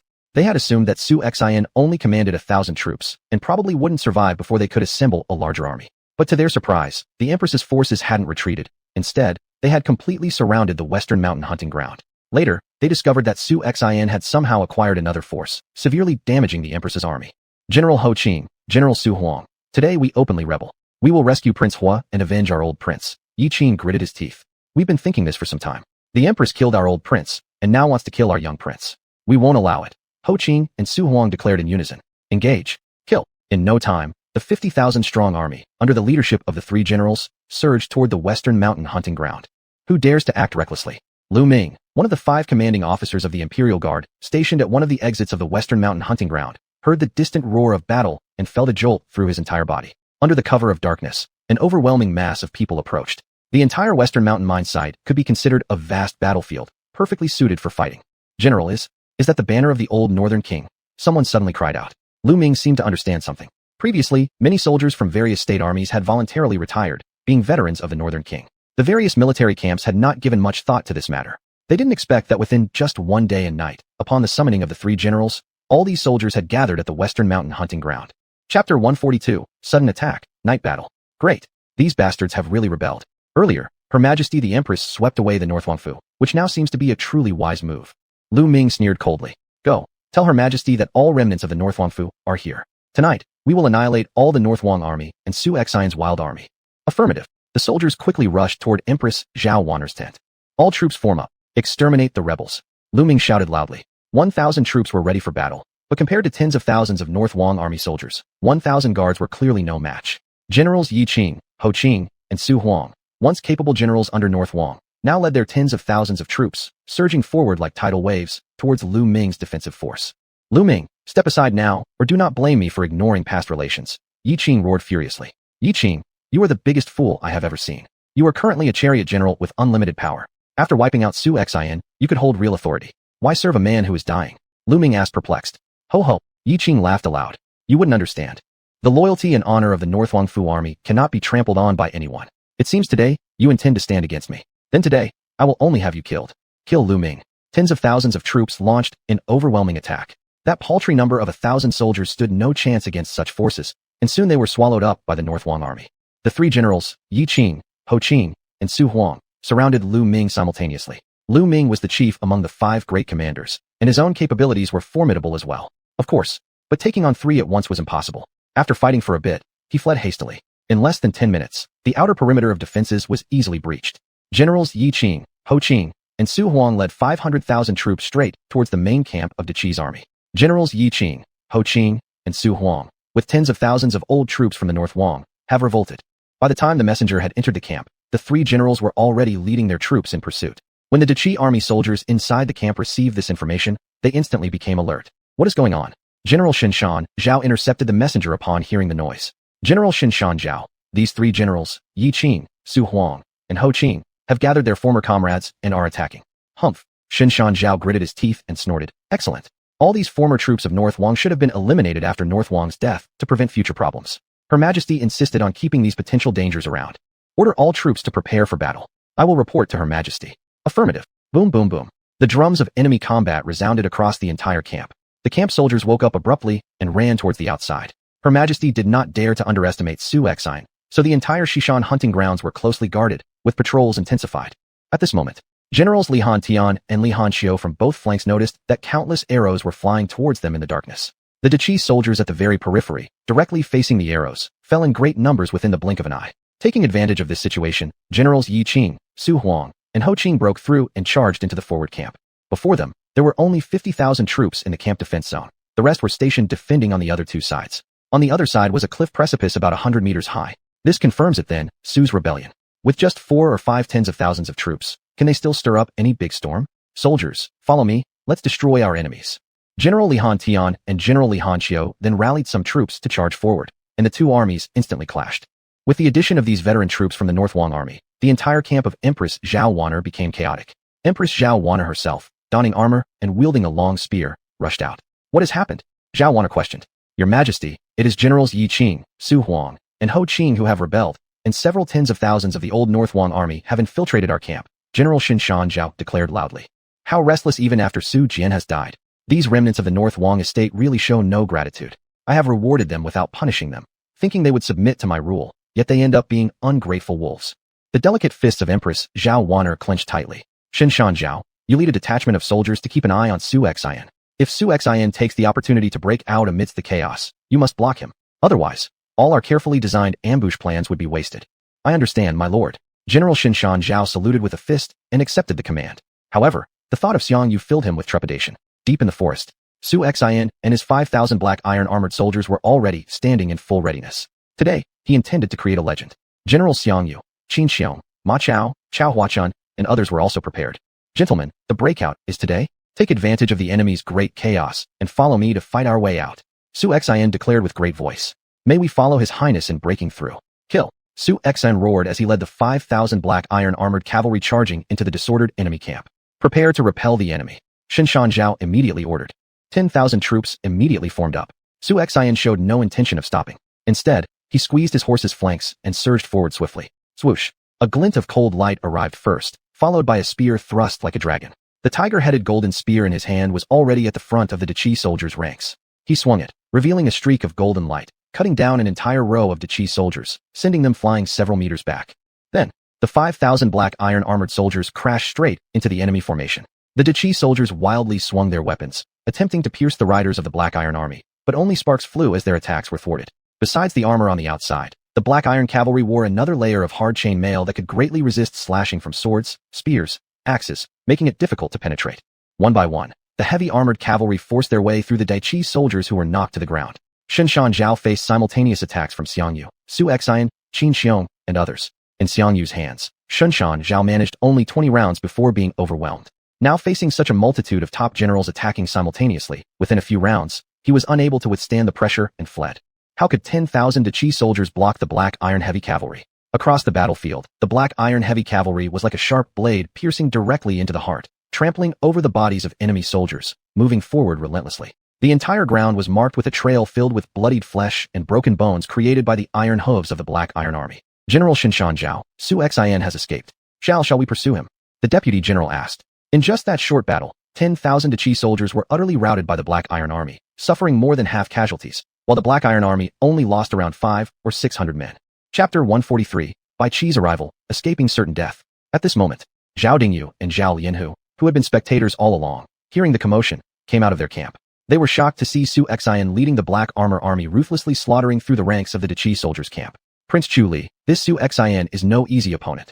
This fellow, although able to instigate a rebellion that disrupts the entire realm, judging from the current situation, if so many people cannot kill him, then his escape will inevitably cause great calamity. Zhao Lianhu started worrying again. In principle, the current court strength is far greater than our several vassal lords combined. Even the court is unable to deal with Xuanhuan. In the future, once Xuanhuan matures completely, what would happen then? Zhao Dingyu nodded. Xuanhuan, gather the troops, kill Xuanhuan, eradicate the treacherous villains. Yes, my lord. Xuanhuan turned around and returned to the main camp to organize troops and appoint generals. In a short while, the war drums sounded in the two princely camps. as the armies quickly assembled. Kill Su Xian, exterminate the traitors. The addition of two 10,000-strong armies posed no small amount of pressure for Su Xian and the entirety of the Northern Prince's army. But if they had come to their senses earlier, Su Xian's predicament would have become even more dire. However now, having missed the optimal opportunity, they mistakenly believed Su Xian was bound to die, but now he not only survives, but also aims to break through with an armored cavalry unit. These two princes have finally made their move. Empress xuanhuan let out a sigh of relief. Otherwise, with just these few troops, they wouldn't only fail to capture Su Xian, but it was highly possible Su Xian would counterattack and devastate them. The elite forces of the old Northern King's army are currently the only ones capable of repelling the barbaric northern tribes. Naturally, their combat effectiveness greatly surpasses that of the Daning soldiers. Su Xian, you dare not flee. We're here to stop you. For out of the 5 grand commanders of the Imperial Guard, Yu Ping, Xia Qi, Ma Chaogui, and Su Huan stood in front of Su Xian blocking his path. The Empress needed time, and she was willing to pay any cost necessary. She had already ordered the various military divisions of Yanzhou and Yongzhou provinces to converge on the capital. Since things have progressed to this point, they must go all the way, eradicating every remnant of the Su family. Seeking death. Xiang Yu, Qin Xiong, Chao Huachun, Ma Chao. You 4 choose your opponents. Resolve this battle swiftly. Su Xian loudly commanded. Nevertheless, these 4 junior commanders of the Imperial Guard could at best be considered second-generation aristocrats sent by prestigious families to take up official positions in the capital. While they might possess some martial skills, their abilities couldn't possibly be very high. At most they'd be second-rate generals, reaching their limit. Understood. The 4 generals received the order. Not only did they show no signs of hesitation, but they charged straight into the enemy. Gentlemen, our chance to build everlasting achievements is now. If we can defeat Su Xian, becoming nobility will be too small a title. We should aim for dukeship, Yu Ping declared loudly. These 4 were still young, untested on the battlefield, and naive to the cruelties of society. They didn't realize how ferocious the 4 rebel army generals before them actually were. Die. They rushed forward with intent to attack. Truly asking for death, Xiang Yu scoffed coldly. Within the blink of an eye, they were locked in combat. Xiang Yu faced off against the enemy, General Su Huan. Within moments, Xiang Yu swung his Baowang gun, Overlord spear, striking out. Su Huan appeared dazed, sensing the terrifying force emanating from Xiang Yu's spear. It induced an overwhelming sense of suffocation. Bang! Ah! A piercing scream erupted from Su Huan's throat as his body flew backward like a broken kite, crashing onto the ground. The back struck so hard that it slid several meters further, knocking down soldiers behind him in the process. Cough cough. Attempting to sit up, Su Huan found himself unable even to speak due to excruciating pain. His head tilted to the side, signaling the end of his breathing. Our general expected great prowess from you, yet it seems you're merely cowards rushing toward death, Xiang Yu sneered coldly. Chao Huachun, Qin Xiong, and Ma Chao eliminated the remaining 3 opposing generals with single decisive strikes. Witnessing such ferocity from these 4, the Imperial Guard standing behind lost all will to resist and willingly opened a path for them. Thus, under Empress Zhao's eyes, Su Xian's black armor heavy cavalry broke through and reunited with the old Northern King's army. Who is this valiant warrior who saves my life? Su Xian bowed gratefully. We are retainers of the old Northern King. My name is Yi Qing, General of the Chariot Cavalry. I am Ho Qing, General of the Andong region. I am Su Huang, General of the Destruction Division. The 3 saluted respectfully. Little Lord, please go ahead first. Our Northern King's army shall serve as the rear guard. Yi Qing continued. Young Lord? This appellation sounds familiar. Likely only former subordinates of the old Northern King would call him this. General, refrain from overextending yourselves. I await all of you at the Xuanhuan Pass. After speaking, Su Xian led the Black Armor army and left first. After a day and night of fierce battle, both men and horses were exhausted. At this moment, the Xuanhuan Pass had completely fallen under the attacks of Yu Qian and Zhang Fei. Su Long had originally thought that he could at least hold off Yu Qian's troops for a night, but never expected that he couldn't even hold them off for half an hour. Zhang Fei's wild army, in order to save Su Xian, almost gambled their lives in a mad charge forward. With no other choice, Su Long had to retreat. But at this moment, while fleeing, Su Long just happened to meet Su Xian breaking through from the Xishan hunting grounds. General Su Long, isn't that Su Xian's army? The deputy general asked in terror. How did Su Xian manage to break out and bring such a large force with him? How on earth did he pull it off? Su Long's expression also darkened considerably. He clenched his teeth tightly. Is this real or some nightmare? What is happening with this battle? He realized that the entire capital was in chaos, with fighting breaking out everywhere. Should we? The deputy general suggested attacking Su Xian directly. Su Xian's troops were indeed weary and tired. Moreover, out of 5,000 black armor soldiers, more than 2,000 had already perished. Although Su Long had suffered defeat, he still commanded several thousand remaining troops. The numerical odds favored him 2-1. Fool. If Su Xian could break out from Empress Nu's 20 million strong encirclement, do you truly think he and his soldiers are common adversaries? Spread out to the left and right. Those who don't want to die, follow my orders. If Empress Nu's 20 million strong army couldn't prevail, then it was reasonable for Su Long to fail as well. If blame were placed, the punishment could be lightened. Yes. The deputy general quickly dispersed the soldiers in all directions. For the Great Qi soldiers, fighting against such elite troops like the Wild Army would be nothing short of a living nightmare. Thus, there was nobody daring to stand in xuanhuan's way. At this time, Bai Qi, after receiving the command, led 20,000 cavalrymen south from the wilderness area, arriving at Xuanhuan Pass, where he found Huang Zhong commanding the Wild Army cavalry engaged in a desperate battle with the armies of Li Dating and Zhu Beiing. Chapter 144, The Furious Empress. Damn it, I knew it. These people from the court are not up to any good, Dian Wei shouted in anger. I wonder if our lord is safe now. Battle God. Army combat effectiveness increased by 35%, bloodlust state increased by 30%. Commander, all military statuses enhanced by 30%. It was noticed that behind Bai Qi, there were 2,000 cavalrymen, including Dian Wei and Su Chu, whose bodies exuded a streak of blood-red aura. Rescuing the lord is paramount. Sooner or later, this general will avenge today's insult for our lord. Bai Qi clenched his fists. Kill. As battle god Bai Qi appeared at this moment, it was as though even the heavens and the earth mourned along with him. 2,000 cavalry galloped out, rushing straight into the two armies. The Yi Prefecture Army and Hebei Army, which had already been terrified by Huang Zhong's 2,000 cavalry, would inevitably pay a terrible price to subdue Huang Zhong's 2,000 cavalry. But what they did not expect was Bai Qi leading 2,000 battle-ready Huan army cavalry charging in. Bai Qi, Dian Wei, and Su Zhu led the way forward. Yi Prefecture Army and Hebei Army, already disorganized in formation, were now no match for Bai Qi's forces. The horses charged through wildly, leaving behind a mountain of corpses and a sea of blood. With one swing of Bai Qi's knife, an overwhelming killing intent surged outward. Dian Wei and Su Zhu, these two mighty generals, struck left and right simultaneously. Blood splattered everywhere, and enemy soldiers fell one after another.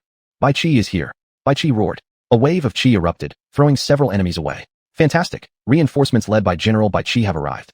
Huang Zhong finally let out a sigh of relief. Both the Yi Prefecture Army and Hebei Army were elite forces. Without special hidden techniques, Huang Zhong fought very hard, paying a cost of nearly 10,000 casualties. Likewise, both the Yi Prefecture Army and Hebei Army lost more than 25,000 soldiers. The further the battle progressed, the more dire Huang Zhong's situation became. After all, one person's strength has its limits. Huang Territory's Black Mountain City is over 600 miles away, but Bai Qi managed to arrive in just 2 days. How on earth did they achieve this?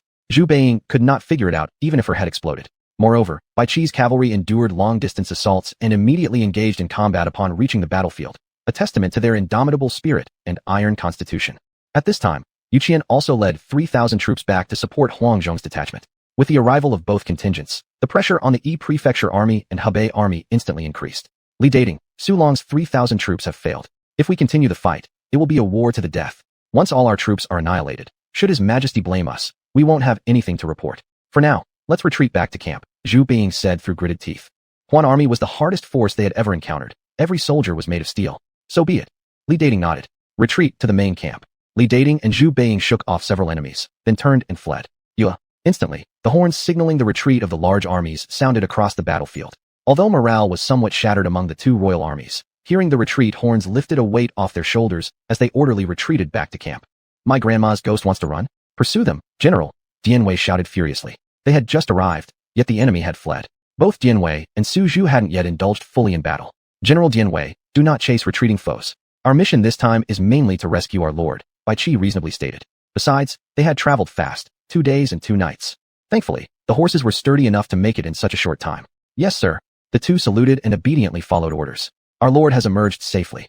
The soldiers within the city cried out joyously. Everyone breathed a collective sigh of relief. After meeting Zhang Fei, Yu Qian, and other generals again, Xu Xin finally put down the stone in his heart that had been weighing on him. My lord, your minister failed to accurately assess the situation and did not timely order a large-scale attack on the city, almost causing harm to our lord. Please bestow punishment upon me. Yu Qian knelt on the ground. Not necessary, not necessary. Xu Xin helped Yu Qian to his feet. He had originally thought that he would have to engage in a fierce battle against General Su Long of Daqi when he reached the Xuanhuan Pass. Unexpectedly, with only Yu Qian, Zhang Fei, and Huang Zhong, they resisted the attacks from outside the pass from the Hebei and Yi Prefecture armies, seized the Xuanhuan Pass, and thoroughly defeated Su Long's 30,000 troops. Of course, if the Special Warfare Army of the court came today, there would undoubtedly be a bloody battle. What about the Flying Dragon Army, the Flying Tiger Army, the Golden Armor Army? These were all elite forces of the court, except that they were not currently stationed in the capital, but rather accompanied Great General Xue Qiliang defending against northern invasions in Liaodong. Xu Xin took a deep breath. Order the whole army to assemble locally. I shall wait here for the Empress to arrive. After this battle, he, Xu Xin, would truly become a rebellious bandit. Certainly, the beginning of great chaos in the land was about to open its curtain. As for today's 4 great princes, each has their own ulterior motives. If Zhao Lianhu and Zhao Dingyu had intervened earlier, it might have been very difficult to break through the encirclement at the Xishan hunting ground. Since things have come to this, Su Xian naturally no longer needs to follow the court's rules obediently. With the wilderness as a backdrop, he can challenge all under heaven. Of course, he wouldn't try to form any alliance either. It is utterly unnecessary for him. At worst, he would just fight a war against the northern tribes of Mongol, Jin, and Liao together. These foreign races, boasting of their invincibility, don't even regard the central kingdom in high esteem, let alone some minor dukes. Of course, these barbarian dynasties had better not provoke him. If they dare to offend him, he will not negotiate or pay compensation timidly like the Central Empire does. The money he earns is for expanding his military, not for making reparations or territorial concessions. By the way, General Qin Xiong, you take command of 10,000 cavalrymen and head toward Hongnong Mine to rescue the Su family descendants, Su Xian commanded again. These descendants of the Su family are mostly collateral lines, but there are also a few direct descendants. Back then, all the Su family members weren't exterminated. In order to vent his anger from being suppressed by the Su clan, Qin Hui exiled the Su family descendants to various mines for hard labor. Unlike other laborers, these Su family offspring lived lives worse than beasts. They were assigned 3 to 4 times the workload of regular laborers and had to work overtime every night. Sometimes they ate pig feed, sometimes they starved. Just as someone was about to die from starvation, they'd be revived only to endure more torture until many Su descendants eventually chose to commit suicide out of desperation. However, Qin Hui never imagined that every descendant of the Su family possessed an incredible willpower. Your subordinate obeys. Qin Xiong accepted the order, immediately leading 10,000 cavalrymen towards Hongnong. Inside and outside of the Xuanhuan Pass, soldiers of the Wild Army lined up in one formation after another. Bathed in blood, their fierce appearances made them look like messengers of hell. Chapter 145, Rescuing the Su Clan. Half an hour. Yi Qing, Ho Qing, and Su Huang led the old soldiers of the northern Wangfu to Xiaoguan. Behind the 3 of them were tens of thousands of the Empress's troops charging forward. Seeing that Xiaoguan had changed hands, Empress Xiaohuaner was greatly shocked.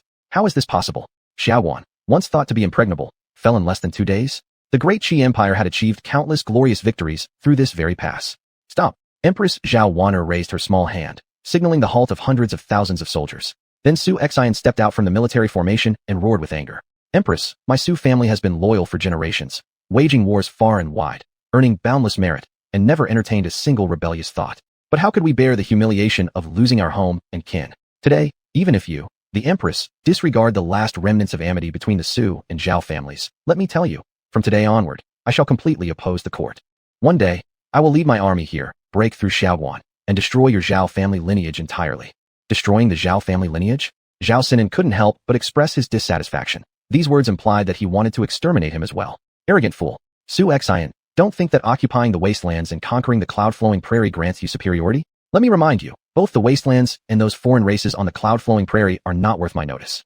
I warn you, submit yourself quietly or else, when I return to Hebei, I will personally lead 40,000 troops to annihilate you. Zhao Sinan's confidence stemmed from his possession of these 40,000 men. Su Xian, if you kill yourself, I will release the clansmen of the Su family. Moreover, I also warn you, Great Qi commands several million armed soldiers, which you cannot possibly withstand. Do not be stubborn or deluded. Zhao Huaner threatened Su Xian. Whether one can shake the Great Qi Dynasty is not something you Zhao Huaner decides. It's up to me. We'll meet on the battlefield, Su Xian said coldly. The army retreats back to the wastelands. At this moment, Empress Zhao Huaner watched as Su Xian's army retreated, and she did not dare to pursue them. After fighting for a day and night, their soldiers were exhausted and fatigued, whereas Su Xian's army remained vigorous. Your Majesty, just like this, we allowed Su Xian to escape. Are we truly letting the tiger back into the mountains? Zhao Sinan frowned deeply. Humph. The Empress coldly laughed. We should consult with Prince Beiqing and Prince Yizhou. With 100,000 strong troops outside of Xiaoguan, why could they not hold off such a minor figure like Yu Qian? Were they deliberately withholding effort, sitting back and watching? Zhao Sinan wanted to argue. Even the Emperor's 100,000 strong army failed, suffering casualties numbering in the tens of thousands, and ultimately unable to surround Su Xian. What more could one say? Speaking of General Su Long of Xiaoguan, renowned as a great general of Great Qi, who commanded 30,000 soldiers, but now all that remains are a few thousand survivors, and even Su Long himself fled without a trace. None could judge any better than the other. And then there's Crown Prince Qi Wu and Duke Chu Li. They fought admirably, didn't they? The Empress raged. However, given Su Xian's apparent defiance of death, His Majesty must teach him a lesson and show him my wrath. Decree. Inform all lands that Su Xian has rebelled against the court, committing treason. All feudal lords and vassal states must rise together to extinguish him. Still, upon totaling the losses, the Empress herself was startled. From the imperial forces alone, along with losses incurred by regional princes, nearly 90,000 soldiers had fallen. In contrast, Su Xian lost over 40,000 men, including the veterans of the old Northern King's force. Of course, Su Xian also lost more than 1 million merit points. The next day, Su Xian's battle sent shockwaves throughout the world. Aristocrats, young masters, and commoners alike within the capital city were left speechless. Naturally, being able to break through the encirclement of hundreds of thousands of soldiers established a legendary tale for xuanhuan, a myth, even. According to the decree issued by the Empress, it seems xuanhuan's army appeared out of nowhere, growing stronger with every fight. Rumors quickly spread, declaring xuanhuan as a chosen son of heaven. The son of heaven is the son of heaven itself. Originally, the Empress intended to use this opportunity to thoroughly tarnish xuanhuan's reputation, making him the subject of criticism and condemnation by all people under heaven. But unexpectedly, she unintentionally aided xuanhuan instead, and now the entire realm speaks of xuanhuan as a war god, sent by the heavens to usher in a new dynasty for the Central Plains. Various speculations abound. For this, the Empress felt immense anger. Upon returning to the imperial city, she planned to purge all of xuanhuan's ministers from the court. Chief among them would be Chancellor Li Guogang. As the left chancellor, Qin Hui was only too happy for Li Guogang's demise. This way, control over the Hongnong minefield would. Members of the Su clan, regardless of gender, worked shirtless, their backs bent under massive rocks or carrying heavy baskets, trudging painfully across the land. Their fates were dire, working labor much harder than others, bearing whippings and punishments. Even worse, many Su women were selected by the overseers of the mine fields and forced to live lives worse than pigs or dogs. However, the belief that kept them going was xuanhuan. They knew that the heir of the Su family was still alive, and he had gone to the Wastelands. Yet, they understood what kind of place the Wastelands were. Initially, when xuanhuan was sent there, they believed it meant certain death. Unexpectedly, reports of victories came one after another, bringing great joy to the young descendants of the Su family in the mines. As for later events, they were unaware of xuanhuan's exploits dominating the Wastelands, as naturally, they would not have known about such things. Later on, the number of guards at the mine increased tenfold, cutting off any news from the outside world. But these past few days, their lives had been dark. Every night they tossed and turned sleeplessly because of something the labor boss here, Yang Yi, had told them, that their young lord was still alive and had returned to the capital. This should have been a cause for celebration, but some intelligent members of the Su family quickly realized that xuanhuan's ventures were just beginning to show promise. Returning now only seemed like an invitation for Empress xuanhuan to dispose of him once her use for him was done, placing the blade upon his neck. Cough cough. Everyone, according to the imperial decree received yesterday from the capital city, the rebel xuanhuan has already been surrounded by Empress Zhao at the Xishan hunting ground. It won't be long before news arrives that King Rebel xuanhuan has been eliminated. What Yang Yi held in his hand was yesterday's message from the Empress, who clearly aimed to destroy the last remaining hope of the Su family, so she could torment them into despair. Sure enough, upon hearing this news, some among the Su family could no longer bear the weight of it, collapsing onto their knees with a heavy boulder falling off their backs. The light in their eyes vanished instantly. The only one who could save them was xuanhuan, and now that xuanhuan was gone, what purpose or meaning did their survival hold? Yang Yi felt immense satisfaction upon witnessing this scene. Father, is my second brother really dead? 13-year-old Su Li asked nervously, unable to contain his question. Chapter 146, Reunion. Su Tu did not speak, but his eyes were filled with infinite sorrow. How could xuanhuan and his mere 1,000-odd men possibly survive the assault of hundreds of thousands of troops? Finally, tears began to drip from his eyes. It would take divine intervention for that to happen. Even heaven wishes for the downfall of my family, Su. Su Tu roared, his voice as thunderous as a storm. He screamed until his heart was shattered. Upon the mining site, all the members of the Su family appeared like lost souls, listless and despondent. Some couldn't help it, spitting out mouthfuls of blood before fainting dead away. Haha. Yang Yi let out a cold laugh, then waved his hand. Suddenly, squadrons of soldiers armed with bows rushed out, encircling all the Su family members in the middle and pulling their bows tight into full moons. Su Tu, as the last leader of the Su family, do you have any final words? If you're willing to lead your clan to kneel before me and give me a few reverent kowtows, perhaps I can allow you and your family members to live a few more days, Yang Yi said smugly. Su Tu clenched his fists tightly. Back when the Su family ruled over the court's fate, nobody dared treat them this way. Now, even some jumped-up lackey had the audacity to piss and defecate on them. However, these people would never understand that the Su family valued honor above all else, preferring to die standing than live kneeling. A mere lapdog, when the Su family was at its peak, what were you, Yang Yi, other than a dog groveling before Lord Bei? And now, you think I'll bend the knees of the Su family for someone who views themselves as so important? Su Tu yelled furiously. Meanwhile, over 200 Su family members set down their mined rocks and tightly gripped whatever they could find, iron rods, shovels, or even wooden sticks, anything capable of inflicting harm. The integrity of the Su family will forever be beyond your comprehension. Old and young of the Su clan, if heaven intends our clan's extermination, then today, we will fight tooth and nail.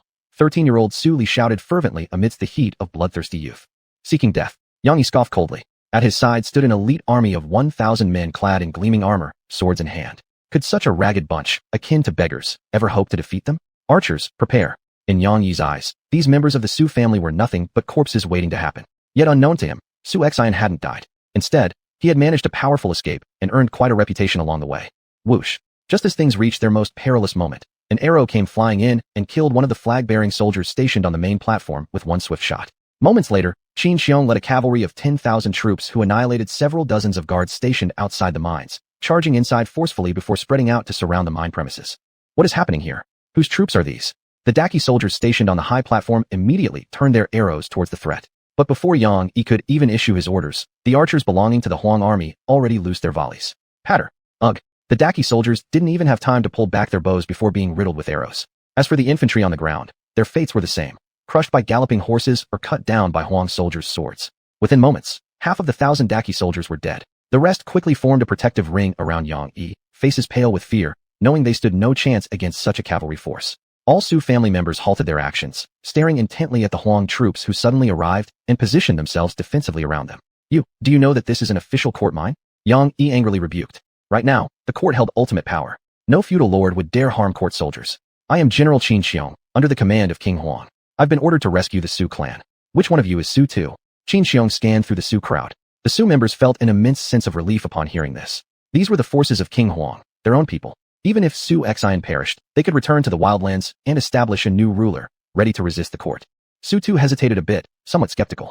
Logically speaking, if Su Xuanhuan was indeed trapped in the West Mountains, how was it possible for a battalion to be dispatched to rescue them? Could this be another scheme of the Empress? It's me, Su Tu. Su Tu stepped forward. Kneeling off his horse swiftly, Qin Xiong showed great respect. After all, this was the uncle of King Huang himself. Qin Xiong pays respects to Su elder. Qin Xiong bowed respectfully. I've come upon the order of my lord to save the Su family. Are you truly a general under King Huang's banner? But I've heard rumors that the Wild King is currently trapped in the Western Mountains. How then could a battalion have been dispatched to Hongno? By the way, how is my nephew doing? He is safe, right? Compared to his own security, Su Tu worried more about Su Xuanhuan's well-being. After all, Su Xuanhuan was the future of the Su family. Lord Su, please do not worry. My lord has broken through after a fierce battle and is now at the Wei River, waiting for the Zus. Qin Xiong briefly recounted the events. A mere 5,000 soldiers holding off an army of 200,000. The description alone was enough to send chills down one's spine. It was utterly feng-long. Good. As long as he has broken through, it is good. At this moment, Su Tu not only felt a premonition of survival after disaster, but also had great hope for the future of the Su family. Perhaps, with Su Xuanhuan's capabilities, he could truly change the rulers of this land. Maybe he would even allow Su to reclaim its honor. Of course, Su Tu just let his thoughts wander. He was already amazed that his nephew managed to establish a foothold in the wildlands during such dire straits for their family. To him, anyone achieving this seemed impossible. This cannot be. He, Su Xuanhuan. Even if he had 5,000 men, how could he possibly escape from the capital? You're lying. Yang Yi's face was full of terror. Humph. Qin Xiong gave a cold laugh. Whether you believe it or not, it no longer concerns you. Archers, kill them all. On the backs of the cavalry were 2,000 mounted archers drawing their bows. Release. Swoosh, swoosh, swoosh. After several volleys of arrows, Yang Yi was pierced by countless arrows, and hundreds of Daqi soldiers lay dead. Retreat, Qin Xiong said. Then they searched within the mining site and found a few carts for carrying the elderly and children. As for younger ones like Su Tu, they naturally rode on war horses. Hongno was not far from the Wei River. Even traveling slowly, they could arrive within a day. The other laborers left behind in the mine watched as the Su clan departed. Who would have thought that this king of the wilds, Su Xuanhuan, was so capable? He dared to directly confront tens of thousands of imperial troops. Who would have guessed that after Su Jian's death, the Su family could still produce someone like Su Xuanhuan? This Su family will surely never fall. Perhaps someday, this Su family might truly threaten the court. Ho ho, however amazing Su Xuanhuan may be, it's only temporary. Once the Empress gathers her armies across the land, with a force of 1,000,000 troops, can Su Xuanhuan withstand them? Chapter 147. Yu Fei's army encounters trouble. By the Wei River, Su Xuanhuan's army was encamped on site for a short rest. At this time, Su Tu and his group of offspring from the Su family saw the large camp of soldiers stationed at the Wei River. There must be over 100,000 troops. Moreover, he learned from Qin Xiong that Su Xuanhuan had taken control of the desolate territory and then the cloud-flowing grassland, winning numerous battles and severely crippling the great Ming Empire, leaving them disoriented. Su Xuanhuan personally went out to welcome Su Tu. Uncle, you've endured too much hardship. Upon seeing Su Xuanhuan, the members of the Su family couldn't help but shed tears. Su Tu immediately embraced Su Xuanhuan. Since the death of their father Su Jian, Su Xuanhuan had long gone without feeling the warmth of family. I haven't suffered too much, but as for you, the Su clan no longer has even one soldier or general, yet you've managed to achieve all this in the desolate region. The hardships you have endured are far more than ours. Su Tu doted on his nephew immeasurably. For anyone to establish a clan in the chaotic and god-demon-infested desolate region would be impossible. Even if it were him, starting with not a single soldier, establishing such a vast domain in the desolate lands, and standing on equal footing with the court was unimaginable. To speak plainly, under such precarious conditions, anyone else would not have been able to survive in the chaotic, demon-ridden desolate region. So why did everyone find it strange? They truly could not understand where Su Xuan's troops had come from. Even if recruited locally, how could so many troops be assembled? As the rumors suggested, were the soldiers under Su Xuan's command truly sent by the heavens? After conversing warmly with his offspring, Su Tu asked, Xuan, do you have any plans for what's next? Are you planning to continue serving the court? Su Xuan shook his head. The Zhao family has brought my Su family to this tragic state. How can I remain loyal to the court? From my observation, the four kings have long harbored rebellious intentions. I will use the desolate region and the cloud-flowing grassland as my backdrop to fully rebel against the court. The Empress has only been on the throne for 3 years and has gradually grasped power within the court during this time. During this period, however, the regional princes seated at the four corners have grown immensely strong, honestly posing a real threat to the court's rule. Now that the world is in chaos, it simply requires a catalyst to pull everything apart. As a man with an ace up his sleeve, sooner or later, I will create a great foundation amidst this turmoil. Su Tu very much agreed with Su Xuan's words. After all, the Su family and the court are now irreconcilably enemies. If they don't rebel now, when? However, in the north, Yu Fei led his battalion in attacking the northern wasteland but encountered an extremely thorny issue.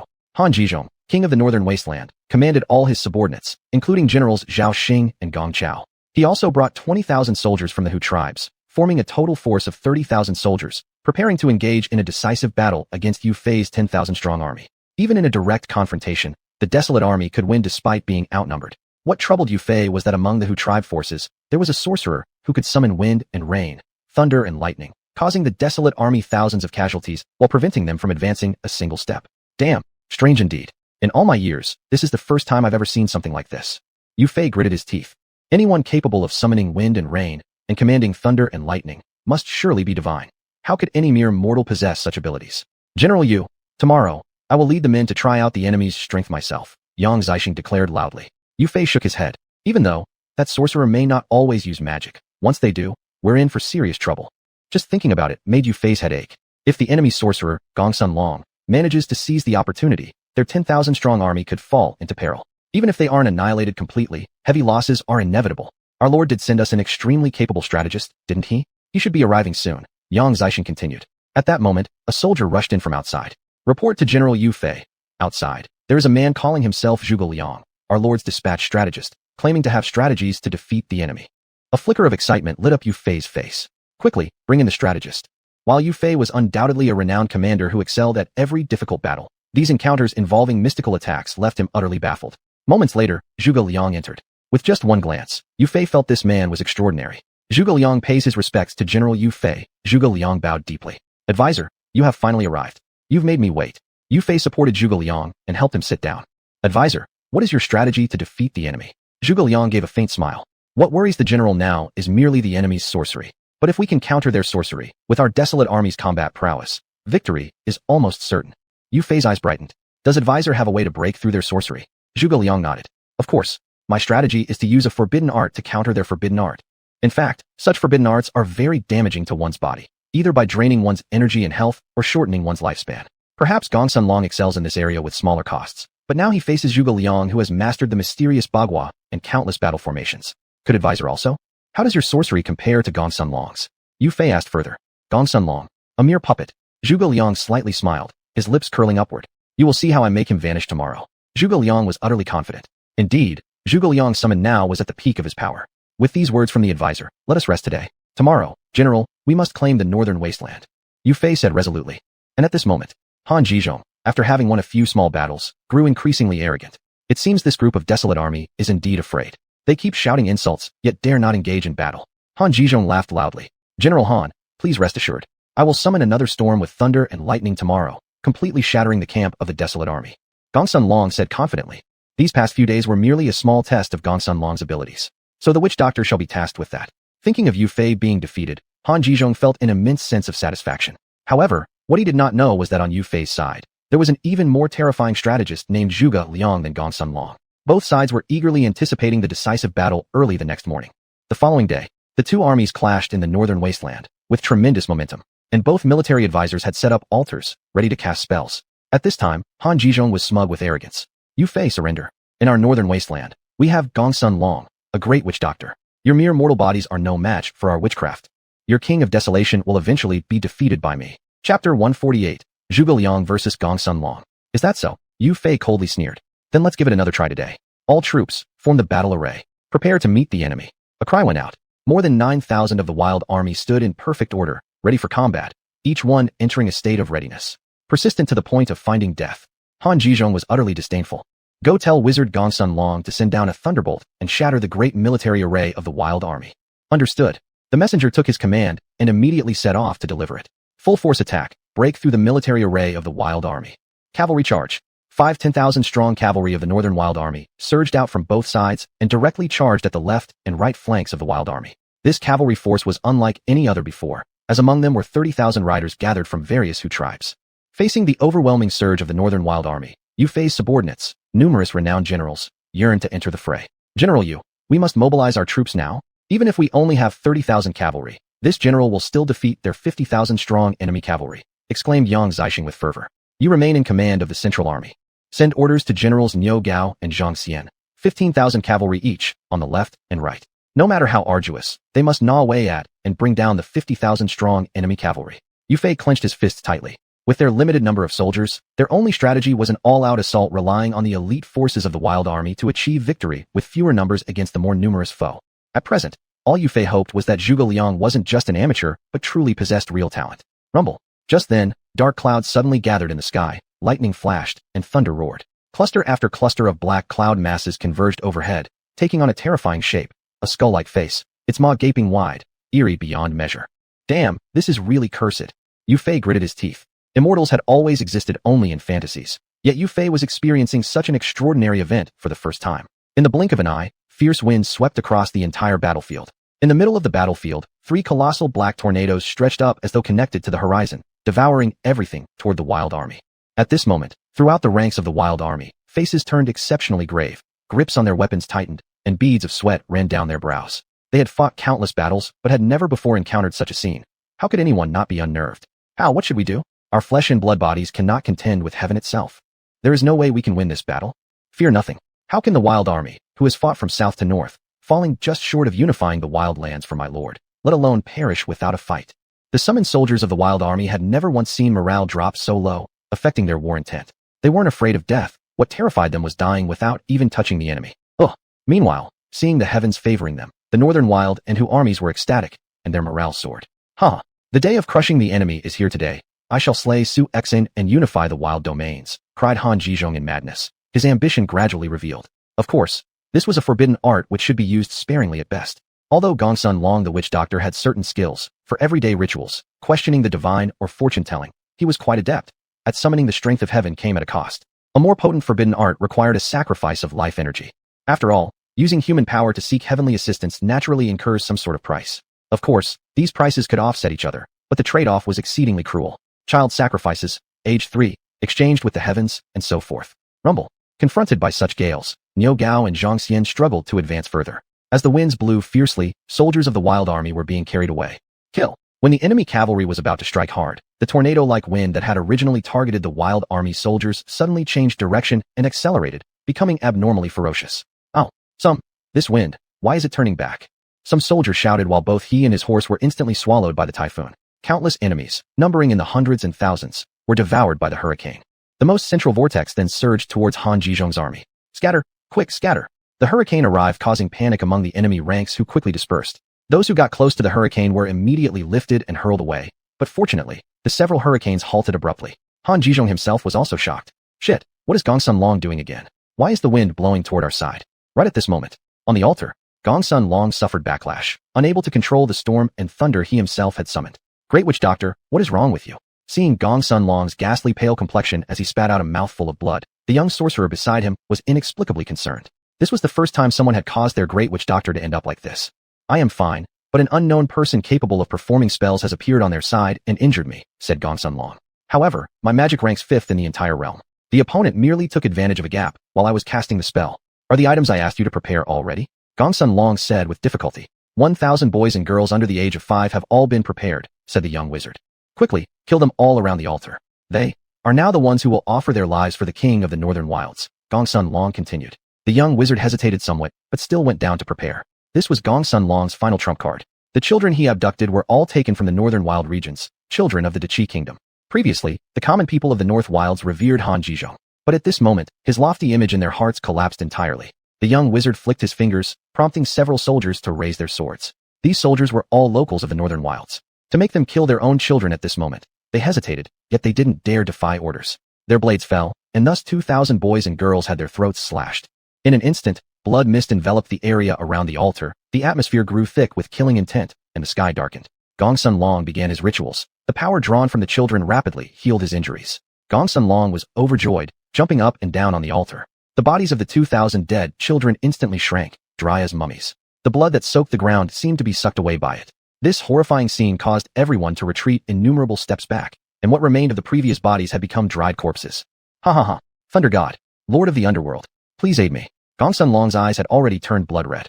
Boom. At this very moment on the battlefield, the armies of both sides had clashed. The earlier hurricane directly slaughtered tens of thousands of enemies. Then during a period when the hurricane paused, the two forces engaged in fierce hand-to-hand combat. Chapter 149, The Living Dead. However, in the sky, beams of crimson light began to appear, illuminating the land below. What is this? The soldiers of the Huang army were astonished. Bathed in the crimson glow, their bodies felt a sense of discomfort. But the corpses lying on the ground suddenly emitted creaking sounds from their bones, and even those who had been decapitated now stood up. Some twisted their limbs until they were bent backwards, crawling forward like creatures out of nightmare. They're alive. The dead enemy soldiers have come back to life. The Huang army soldiers were shocked. These reanimated corpses had pale white eyes and veins so dark and blue they looked ready to burst, their faces grotesquely distorted with fangs bared. But these awakened undead were all enemies' fallen soldiers. The corpses of the Huang army lying there remained motionless. Suddenly, they launched a fierce assault, tearing into the necks of the Huang soldiers. Great chunks of flesh were torn away, blood vessels bitten through, and red blood spewed everywhere. From the mouths of the living dead came wild animal-like roars. Ha ha! Han Jizhong broke out in laughter once more. Good. No wonder you're called the Great Witch Doctor. This will be quite an ordeal for the Huang army. Yet he did not know that at this moment, Gongsun Long was gambling his life. Gongsun Long originally wanted to summon Lei Gong, but found Lei Gong's power seemed to be blocked by some force. He could only bring forth the Lord of the Underworld instead. At this time, Koming's expression was rarely solemn. This Gongsun Long truly spares no effort. Looks like I should also take it seriously. You can't even summon a fake Lei Gong, so today I'll summon the real one to lend a hand. With that, Kongming placed the feather fan in his hands aside, and as his lips turned pale and the ruddy hue on his face faded, in the middle of the air, flashes of golden-purple lightning started appearing. For instruments and 8 trigrams, reversal of heaven and earth, manipulating wind and rain, intelligence surpasses demons. Forbidden art, thunder power, destroy magic, zazup, strands of black-purple lightning, as if equipped with targeting devices, instantly shot towards the enemy. Especially those living dead, the Huang soldiers' weapons were almost worn down trying to hold them off. These zombies seemed to feel no pain, but this lightning proved to be their true nemesis. Indeed, the living dead met a grim fate, being fried into scorched yellow fragments. On the altar, Gongsun Long suddenly coughed up a mouthful of black blood, suffering from backlash, which disrupted his spell. Damn it, this person's skill far surpasses mine. Nevertheless, today in this magical duel, even if I die, I'll cost you 20 years of your life. Gongsun Long clenched his teeth, practically using his last ounce of strength to fight against Kongming. Then, closing his eyes and ceasing breath, he died. Still, in his gaze, one could see nothing but terror. Having served as a witch doctor for the Hu people for many years, this was the first time he'd encountered such a terrifying individual. Speaking of magic duels, Kongming's ability was certainly not the strongest. This required specialized experts like the powerful Li Chunfeng and Yuan Tiangang. Kongming excelled at array formations. Kongming couldn't help but spit out a mouthful of blood, clutching his chest. It cost me 10 years of my life. But it's time to decide the outcome of the battlefield. Indeed, the heavenly thunder continued. A bolt split into 2, coursing along the ground within the enemy formation, splitting them in 2, like twin sharp swords reaping lives among the enemy ranks. After Gongsun Long's death, all of the living dead expired, collapsing onto the ground. What's wrong with Gongsun Long? He's always causing trouble. If this affects our major plan, I'll surely cut off his head when I return.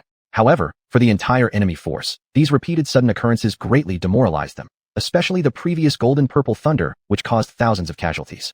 Back and forth, the enemy army had suffered losses far greater than the Huang soldiers. It seems the strategist has succeeded. It's time for us to counterattack. Yu Fei, holding a long spear, brimmed with fighting spirit. Huang soldiers, heed my order. Whoever can slay Han Jizhong will be rewarded 1,000 taels of gold and promoted 3 ranks.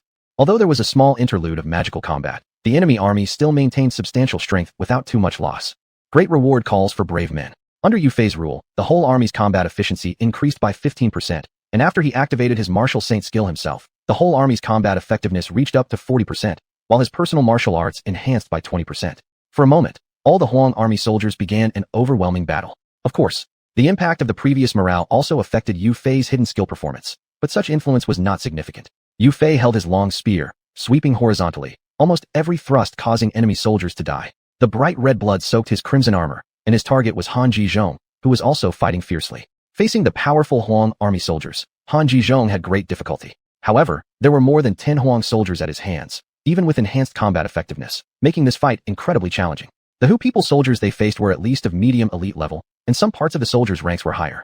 Moreover, with their army quantity being 3 times that of the Huang soldiers, easily overcoming them would naturally be impossible, leading inevitably to a bloody battle. The only apparent advantage lay in the cavalry led by Niu Gao and Zhang Xian on either side. With 15,000 cavalrymen each on both sides, hard clashing against the enemy's 10,000 cavalrymen, the Huang cavalry, relying on their superb horsemanship, wiped out nearly 30,000 enemy cavalrymen at the cost of less than 10,000 cavalrymen. The charges of Zhang Xian and Niu Gao hadn't stopped yet. The two pierced deep into the enemy's rear line like 2 sharp swords directly stabbing through, cutting off communication between front and back. Han Jizhong's army still put up strong resistance. In the end, due to the northern Wasteland troops being unable to withstand it, Han Jizhong led the remaining 10,000 troops to retreat. As for the Huang army side, they lost close to 43,000 men.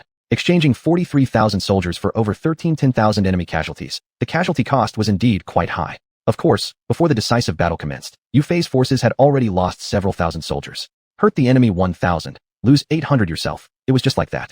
Yu Fei's forces now only had 50,000 soldiers left, and Yu Fei's force didn't advance a single step further. Of course, for Han Jizhong, such losses were truly too great, especially with so many Hu soldier casualties. He'd have a hard time explaining upon his return. Chapter 150, The Advantage of the Wild Army. After returning to the main camp, Han Jizhong's body slumped, and he collapsed into the king's chair.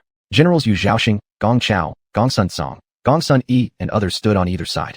In the past, they would never have doubted their own army's ability to win a straight battle. But today, they had met a formidable wild army. The two Hu generals originally thought it would be easy to lead troops on an expedition and eliminate a 17-year-old wild king, easily earning merit. But now they finally understood why this 17-year-old wild king could defeat the 3 great princes of the Southern Wild, Western Wild, and Eastern Wild.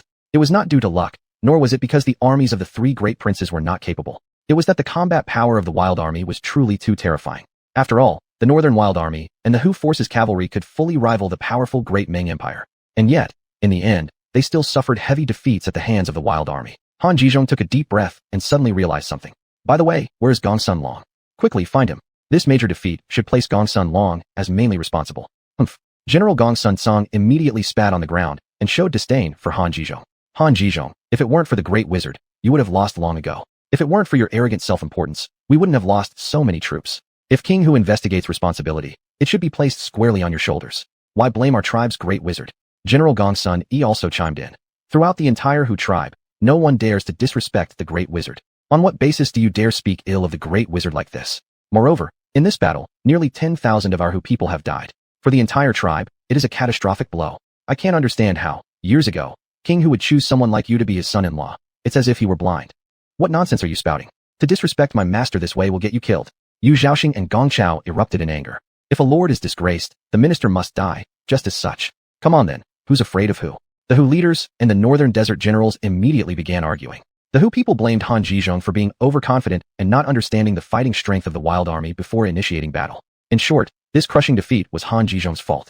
Of course, it was no surprise that the Hu tribal leaders were furious. These 10,000 troops were all sons of the Hu people. For the Hu tribe, whose every member served as soldiers, be they old or young, it was a devastating blow. That's enough. The situation has reached this point. Once war begins, there is no turning back. Whether it's the Hu people or the northern deserters, all of us are listed as enemies by xuanhuan of the wild army. We still have more than 1,600 troops, while Yu Fei only has 5,000. There's still a chance for us to win. Han Jizhong helplessly stated. However, if Han Jizhong knew of xuanhuan's achievements in the capital Luoyang, would he continue to oppose xuanhuan? Perhaps in Han Jizhong's heart right now, swallowing up Yu Fei's 10,000-strong army equates to dealing a critical blow to the wild army. The Hu tribal generals also pondered deeply. Having lost so many troops, if they failed to take Yu Fei's army, they would have no excuse to face when they return. In the moment, 2 Hu soldiers carried in the emaciated corpse of Gong Sun Long, sobbing. 2 generals, the great martial artist, he is dead, cried the little wizard. This can't be. How could the great wizard die? Gong Sun Song couldn't believe it. Even his tone started trembling. How will we face the king upon our return to the capital? Gong Sun Long held a high position and significant influence in the Hu tribal court. To the Hu people, Gong Sun Long was almost revered as a god. Now that Gong Sun Long was dead, those in the royal court would certainly seek punishment from them. Gentlemen, Gong Sun Long fell victim to the enemy. Shall we let this rest? In my opinion, we need to avenge Gong Sun Long and wipe out Yu Fei's core, Han Jizhong immediately said. Humph. Gong Sun Yi snorted coldly. Do you think I don't know what schemes are brewing in your mind, Han Jizhong? Just now during the charge, you used mostly the Hu tribe's forces, sending our Hu warriors to die, while your northern desert forces lagged behind, reducing casualties. No matter what, I will not participate in this battle again. We apologize but cannot comply. Farewell. After losing 10,000 troops and the life of Gongsun Long, such responsibility they both could hardly bear. With that, the two Hu generals were ready to leave. But this made Han Jizhong very displeased. He gave a glance at the two in front of him. Yu Zhaoxing and Gong Chao had a tacit understanding. Just as Gongsun Yi and Gongsun Song turned around, the two of them quickly covered their mouths. With the short swords in their hands, they fiercely stabbed into the bodies of the two generals. After enduring for a brief moment, Gongsun Yi and Gongsun Song fell to the ground and died. Take a deep breath, it won't hurt in a while, Yu Zhaoxing said. The surrounding junior generals of the Hu tribe were genuinely terrified and momentarily at a loss what to do. You, the young wizard looked at Han Jizhong, full of fear. Generals Gongsun Song and Gongsun Yi have been killed by the wild army soldiers. Who dares to object? Han Jizhong angrily said. At this moment, the entire outside of the main tent was filled with axe-wielding warriors. We have no objections. Those Hu generals dared not speak out. After all, the person before them was the son-in-law of the Hu tribe and highly favored by their king. Perhaps one day, he would even become the king of the Hu tribe. Good. Pass on my order. We will launch a surprise attack on Yu Fei's camp at midnight tonight. After battling all day, Yu Fei's forces must be exhausted. They're tired too, but they definitely won't expect us to attack by night. Han Jizhong sneered coldly. Agreed. All the generals saluted. On the other side, Yu Fei's camp. They had already started preparing food. Today we owe our slight advantage to the strategist. Strategist, please rest now. Tonight, leave it to me. Yu Fei bowed to Zhuge Liang. General Yu Fei, how shall we proceed? Zhuge Liang asked further. Exploit the strengths and advantages of our troops, such as the crossbows and catapults of my wild army. In the previous days, because of Gongsun Long's sorcery, these weapons couldn't be used. But tonight, I'll make Han Jizhong realize that my wild army is unbeatable on foot, Yu Fei replied seriously. Yang Zixing, send the order down. We'll attack the enemy camp at the first watch. Now the wild army had thoroughly upgraded its weaponry and wasn't afraid of any enemy. Agreed. Yang Zixing accepted his mission. Compared to the exhaustion of the enemy, the wild army was in relatively good shape. After all, the wild army members had consistent physical resilience, so engaging in such battles wouldn't wear them out immediately. Chapter 151, Night Raid, Part 1. Night fell. In the blink of an eye, it was 1 o'clock in the morning, as if even heaven was helping the Huang army. 500,000 Huang soldiers were all mobilized. This layer of mist actually served as a natural camouflage barrier for the Huang forces. 100 trebuchets were ready, with a range of 1 kilometer. Even if they fired farther, they could still hit the enemy camp. 200 improved Zhuge crossbows and 1,000 crossbow beds were fully prepared. Yu Fei stood at the front, gazing forward at the enemy camp located 100 li away. In order to annihilate Han Jizhong's large army, Yu Fei had lost nearly half of his troops, a loss that was indeed too great. Advance the trebuchets. 3,000 Zhuge crossbowmen, shoot down the guards on the enemy's city fortifications. The crossbow bed shall fire into the enemy's camp. Charge. Yu Fei hadn't thought about playing a hidden hand. He went straight for the obvious move. The commotion from the trebuchets attracted the attention of the enemy soldiers, but the heavy fog was so thick that they couldn't clearly see what was happening in front of them. What sound is that? It seems like something is coming toward us. Suddenly, said a soldier on the large fortification. Their eyes squinted so much, it almost seemed like they had become slits. Everyone became alert. Shoo. The next second, a sharp and piercing sound of breaking wind reached their ears. The soldiers guarding the fort suddenly realized. Enemy raid. Ugh. Before the soldier finished speaking, he was shot through the throat by countless arrows raining down from the sky. Looking around the entire enemy fortification, every standing enemy soldier was almost entirely massacred.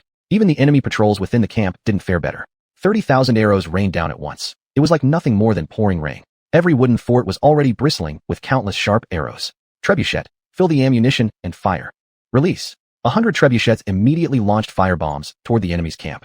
However, Han Jizhong was lucky. His officers and men were just barely conscious, half asleep, but remained vigilant and in combat readiness status.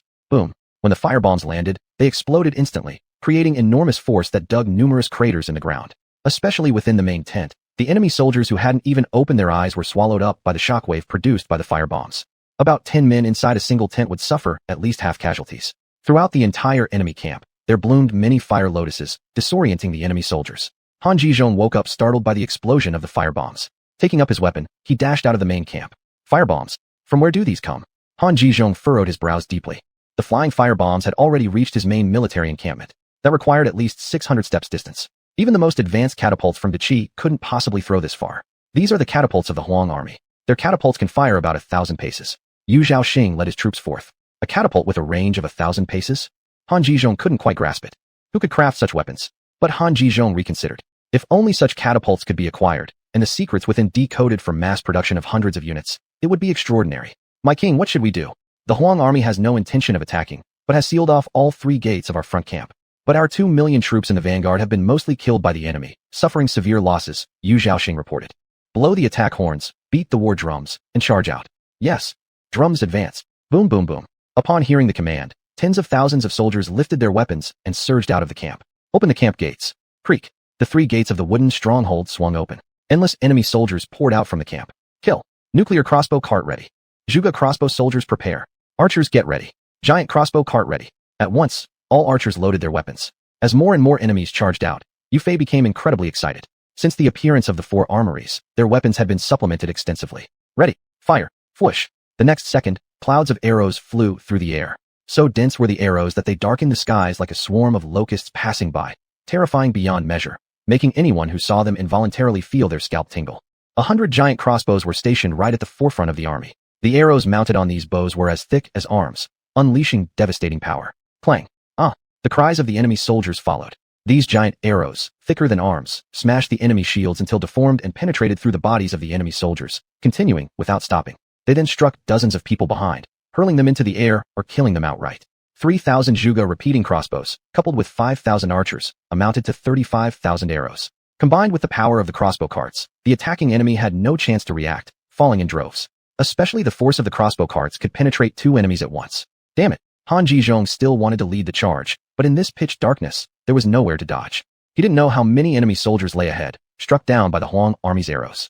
The next second, behind the enemy soldiers, fire thunder jars exploded instantly. At a glance, the enemy corpses were already piled up like mountains. Maintain formation, push forward. Shoot all the arrows for my general. Yu Fei roared. An army of 50,000, arranged in a square formation, pushed forward. The crossbow carts remained stationary, but their range exceeded that of the infantry. Clomp clomp clomp. The remaining enemy soldiers, dazed and confused, hadn't reacted when they were impaled by the approaching Huang soldiers' spears. In the blink of an eye, thousands, or even tens of thousands perished. Would anyone not be afraid?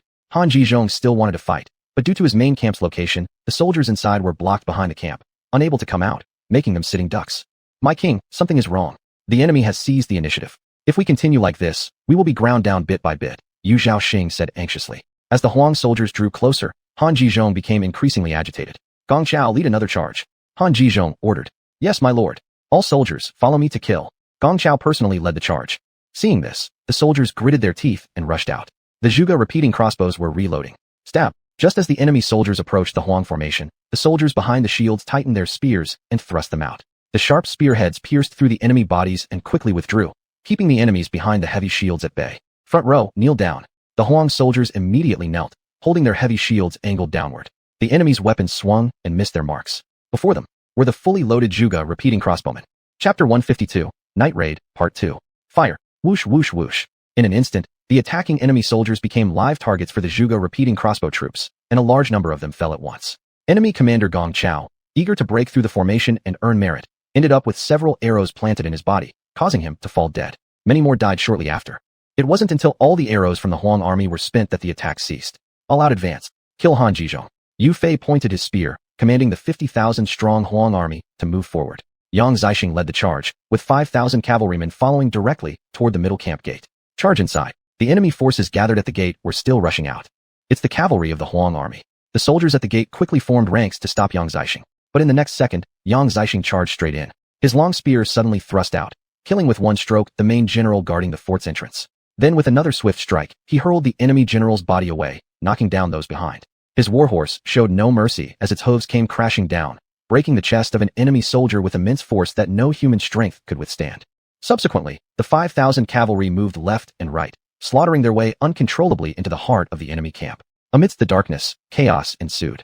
At this moment, the combat capability of the Huang army soldiers was incredibly fierce, 1 against 10. Han Zhizhong had initially intended to resist, but soon realized that neither the northern Huang army nor the Hu people's forces were any match for the Huang army soldiers under Yu Fei's command. He had no choice but to abandon the front camp as the Huang army swiftly pressed on.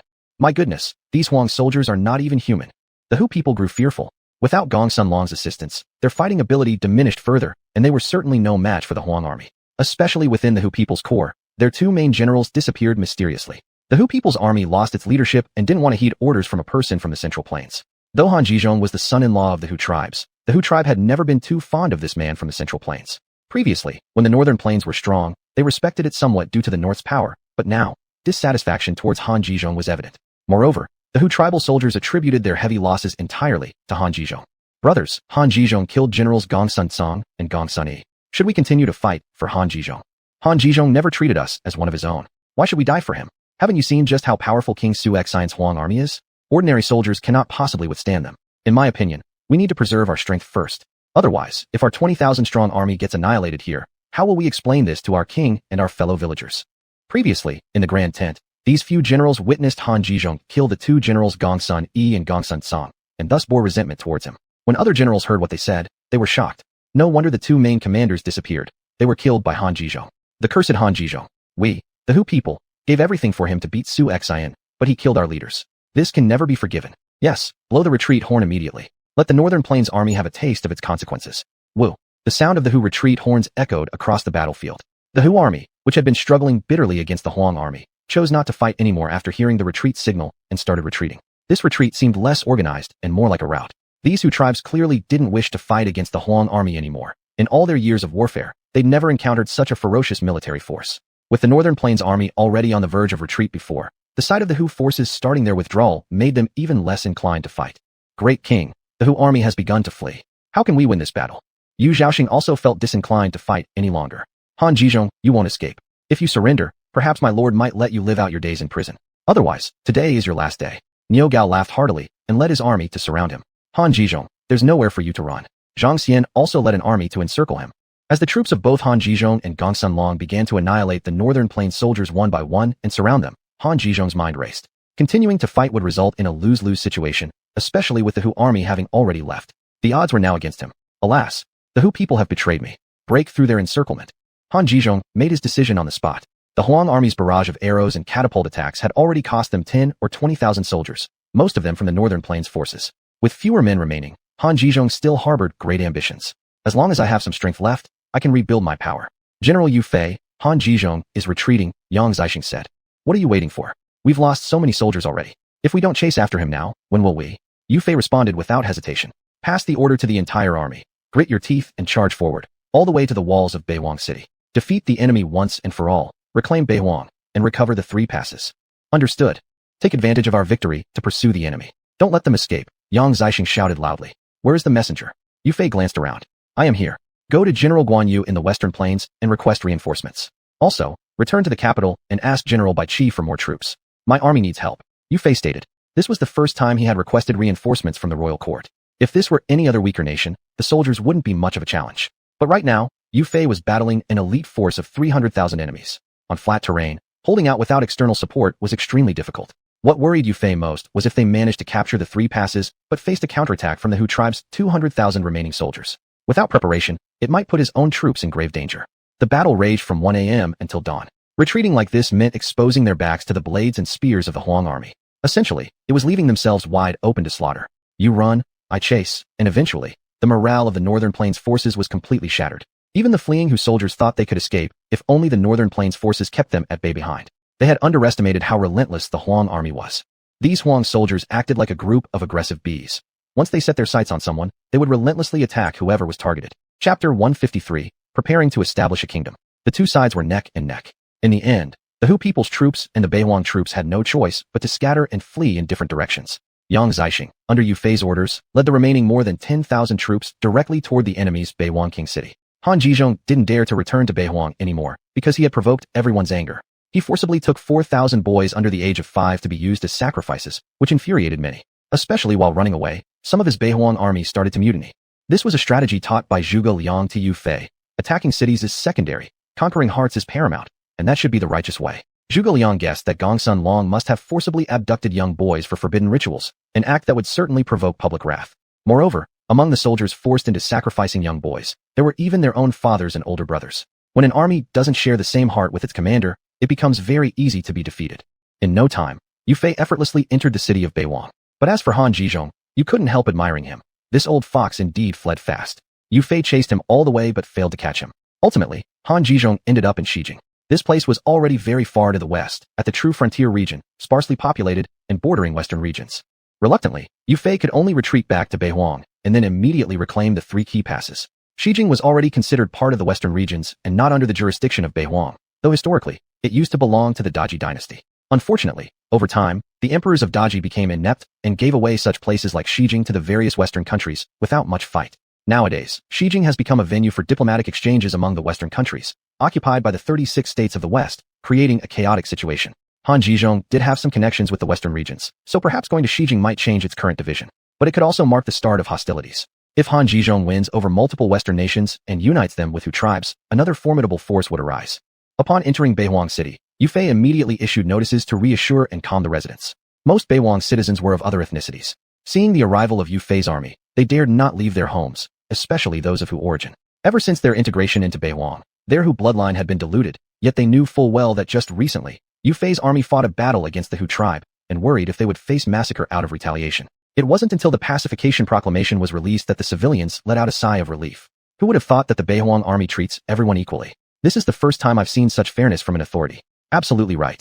I've heard that Dongchang and Wuhuan people of the Luyuan grasslands live together with the Beihuang people, and King Su Xian even sent personnel to personally build houses for Dongchang and Wuhuan and other tribes. For a man of Daji, showing such kindness to us foreigners, this is truly a rare occurrence.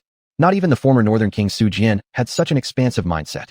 No one was more excited than the people of Daji. In the past, Beihuang was strictly stratified into 3 levels. Even Han Zhizhong, who was originally from Daji, ignorantly discriminated against his compatriots, relegating all Daji citizens to the lowest social tier. Now, with the arrival of Daji's military, their status will naturally rise. At the core, these are still Daji's armies, and thus, they favor Daji people. There is inevitably some resentment harbored against foreigners. That said, the Beihuang army never really identified themselves as part of Daji. At the Beihuang mansion, Yufei looked at the casualty report, unsure how to report it to Su Xian. Out of 10,000 troops, only 41,000 remained. It was truly, 1 killed on the battlefield costs 100 casualties. Zhang Xian and Niu Gao have already gone to secure the 3 key passes. Hurry and send the battle reports to the capital, said Yufei. Understood, responded Yang Zixing, receiving his command. Congrats. Host successfully destroyed Beihuang's base, earning 2 million points. Congrats. Host successfully unified Beihuang, earning 10 million points. Remaining points, 325,580,000. Ding. System detected fire weapons in the west and east. Next system upgrade requires 100 million points. System final upgrade complete. Host enters the firearms era and can redeem all Qing Dynasty Kangxi early period firearms. Just as Su Xian arrived at the capital, he heard the system notification in his mind. Holy cow. Yufei managed to truly unify Beihuang within the month plus since he left for the capital. On top of that, this system seemed pretty unforgiving, ramping things up unexpectedly. Firearms actually appeared in the west. However, it was indeed true that gunpowder had long appeared in the east. But the use of these clay pot bombs could only be thrown by trebuchets, and besides, those large trebuchets were far more powerful than cannons. Moreover, it wasn't surprising that the kingdoms of the west and east had established diplomatic relations with the Great Qi Dynasty and that firearms had emerged. It was just like in the previous life's Ming Dynasty when advanced firearms were first introduced from countries like Portugal. Unfortunately, the cannons in the early Qing period were no more than Frankish cannons, red barbarian cannons, Krupp cannons, and so on. And those northern countries shouldn't have cannons, right? If other countries used cannons first and gained an advantage, his army would be bombed. Still, this damn system was truly deceptive. Upgrading cost 100 million points, yet producing a child of high quality earned him merely over 1 million points. This wasn't about having enough points for random usage. Lord, we've arrived at the capital, Xiao Huachan said. Su Xian got down from the carriage. At the entrance to the mansion, his wives were already there, each pregnant and noticeably bulging. It was already June. The first few women who became pregnant were now 6 months along. Your Highness. All the women bowed slightly. Good. Good, good. All of you rise quickly. Su Xian helped them up. In his past life, Su Xian had never imagined he'd end up with so many women in this half-life, and that he'd have so many sons and daughters in the future. This is what it meant to be an emperor. Nothing could match this in life. Xiao He and Su Guang came out to greet him. Lord, we heard your army was surrounded by the Empress forces. We were terrified, Xiao He recalled, nearly scared out of his wits during that time. If something happened to the king while in the capital, what would they do? They would undoubtedly face extinction. Rest assured I won't die. By the way, Xiao He, Yu Qian, Su Guang, you have 1 month to prepare. I am going to establish a kingdom here and proclaim myself king, Su Xian declared directly. He proclaimed himself king without any pretense or false modesty of refusing 3 times before accepting. It was all fake sentimentality. Since he intended to rebel, he wanted to do it thoroughly and enjoy it fully. Chapter 154, The Disturbance in the Western Regions. As soon as these words were spoken, Xiao He, Yu Qian, Su Guang and others immediately showed an excited look in their eyes. Given their current power, it was entirely proper to proclaim themselves kings and establish a nation in the northwest. One might even say that this was the perfect opportunity. Those princes in Central Plains who were waiting on the sidelines might very well follow Su Xian's lead to declare independence against the imperial court. After all, no one would pass up such a great opportunity. Lord, we should proceed accordingly. We will prepare for this right away, said Xiao He. That's right. As for the matter of the Jade Seal, I, your king, shall take care of it. You need not concern yourselves with it," continued xuanhuan. The three looked at each other, then nodded in agreement. Xuanhuan declaring himself king and establishing a country was thrilling news for his ministers and generals alike. Once a nation was established, it signified that xuanhuan would rule an independent political entity in the northwest, separate from the Great Qi state. There would be the 6 ministries and all systems akin to those of the imperial court, essentially forming a mini-court with its own civil and military officials. Ding. Detected host having thoughts of founding a kingdom and declaring himself king. Mission. If the host establishes a Qin kingdom, he will earn 20 million points and obtain the Jade Seal. Ding. If the host establishes the Qin kingdom, the system will provide a super coronation gift package, ensuring complete respect for the host. SSS. xuanhuan drew in a deep breath, his whole body becoming overheated. Appointed by heaven, both long life and everlasting prosperity. These 8 grand words are the dreams of countless men. Suddenly, he felt the system much more favorable. He had previously examined the price of the Jade Seal in the system mall. It was priced at 1 billion points. He wanted to spend 50 million points to buy the jade known as he sure buy. With experts like Liu Ban at his disposal, it would only take months to forge the Jade Seal. However, it turned out the system had an even deeper fixation with the Great Qi Dynasty. Great Qin, my Qin Empire. If being Qin Shi is unachievable, then ruling as Qin Emperor is acceptable. Returning to his mansion, xuanhuan enjoyed a harmonious dinner with his family. However, since all the ladies were pregnant, it was impossible for xuanhuan to indulge in any mischief. After the meal, xuanhuan prepared to form the foundation of his civilian official group. In the past 9 months, while his army general's base had grown significantly, his civilian officials' base remained rather sparse, consisting only of Yu Qian, Xiao He, Sun Yu, Zhuge Liang, and 2 others acting as advisors elsewhere. Liu Bowen, 1,440,000 points. Yang Shiqi, 1,200,000 points. Yang Rong, 800,000 points. Yang Pu, 800,000 points. Song Lian, 800,000 points. Ministry of War oversees the selection of national military officers, military registers, weapons, and commands etc., and can be handled by Yu Qian. Minister of Revenue can be assigned to Yang Shiqi, Minister of Rights to Song Lian, Minister of Personnel to Yang Rong, Minister of Justice to Yang Pu, and Minister of Works to Liu Ban. As for Liu Bowen, let him serve as the imperial censor overseeing the conduct of officials, also a 3rd-rank official position. These individuals are all genuine talents. Then xuanhuan summoned 10,000 agents of the Embroidered Uniform Guard, costing a total of 2 million points. The organization of the Embroidered Uniform Guard has now been thoroughly established. It will still take some time to infiltrate over the next year. Of those already summoned, some have perished, while others have been dispatched across the empire. This new group of 10,000 agents forms the true backbone of oversight over the officials. Ding. Summoning Liu Bowen, Yang Shiqi, Yang Rong, Yang Pu, Song Lian, and 10,000 agents of the Embroidered Uniform Guard succeeded. Deducted points, 7, 0, 40, 0, 0, 0. Remaining points, 25, 5, 18, 0, 0, 0. A short while later, the 5 senior civil officials appeared before xuanhuan. Your subjects greet your majesty. The 5 bowed down. You may rise. xuanhuan smiled and said, Thank you, my lord. They stood up. Beginning today, the 5 of you will assist Xiao He and Yu Qian in preparing for the proclamation. Even though proclaiming oneself king requires a process, proclaiming emperor is still too early without divine mandate. With just this distant territory, it wasn't yet time for imperial claims. Doing so could invite mass opposition. So, timing was still necessary. Your orders are acknowledged. The 5 officials bowed. Liu Bowen, the man who once unified all under heaven, needed no further explanation. Song Lian, from the same generation as Liu Bowen, had once tutored Zhu Yuanzhang's sons, displaying immense scholarly wisdom. The 3 Yangs were remarkable figures credited with extending the Ming dynasty's lifespan by 100 years. His team of civilian officials were not mediocre men, but instead comprised a group of top talents. With his unique charm and skills, within half a year, this frontier region would undergo a complete transformation, able to match or even surpass the wealthiest provinces. This year, the crops were also doing well, with large fruits and abundant yields. Especially the potatoes that had been planted, they had already seen their first harvest. This year, across the entire Wasteland region, everything was harmonious, and even more importantly, many desert lands had turned into fertile soil. The bountiful harvest of just 6 months had almost resolved the food crisis for the people of the Wastelands. The prince's manor. Yu Fei had sent a messenger to request reinforcements. Looks like Yu Fei is truly up against a formidable opponent. To lose so many troops, this barbarian army and the northern wasteland forces certainly possess impressive combat prowess, xuanhuan said as he massaged his temples. I shall dispatch 59,000 troops to reinforce Yu Fei, bringing his army back up to 100,000 men. Tell Yu Fei to tightly guard the border gates in the near future.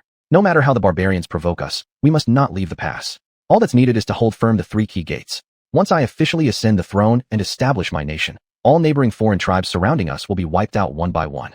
Yes. The messenger accepted the order. xuanhuan hung his head low. After all, these points were finite. Summoning an army of 100,000 would require several million points. It's never enough, still far from sufficient. At this point, xuanhuan's full attention was on ascending the throne to establish his legitimacy, so as to wage war upon the world under heaven under righteous pretenses. Xuanhuan planned to establish his kingdom, setting the national title as Qin. Once word of this spread, the entire populace of the Wastelands was shocked, especially the local noble families within the Wastelands. At this moment, it was clear that xuanhuan intended to directly confront the imperial court. However, during this time, the first ones to cause trouble were the Western region states.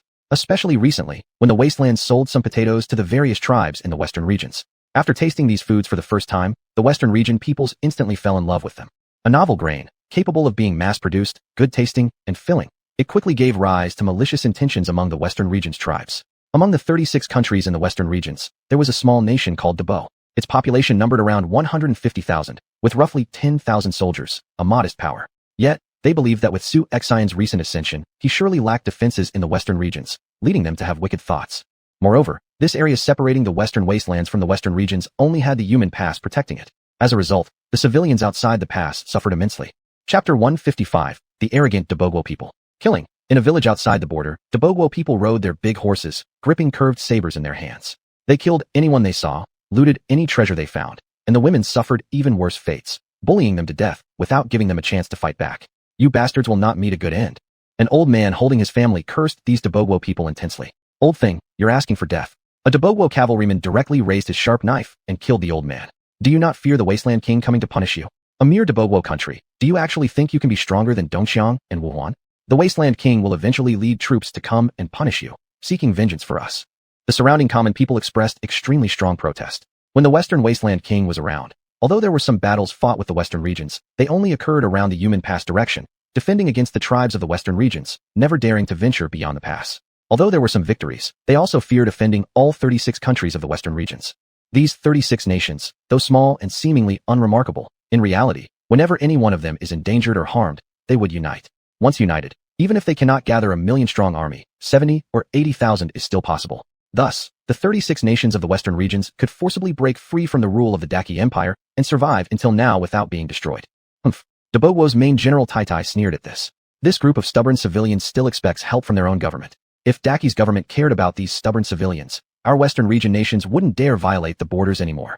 As for that newcomer flounder xuanhuan in the Wasteland who thinks that by unifying the Wasteland, he can declare himself king here. Actually, this guy is a true fool. The battle in the Wasteland, though it pacified the three major rebel kings, has dealt a significant blow to the forces of the Wasteland. To be precise, the combined armies of the four major rebel kings in the Wasteland once numbered over 70,000 soldiers. After letting him create such chaos, being able to muster 20 or 30,000 soldiers is already his limit. If he really dares to march beyond the pass and become the enemy of the entire Western regions, it will be suicide. Oh right, almost forgot.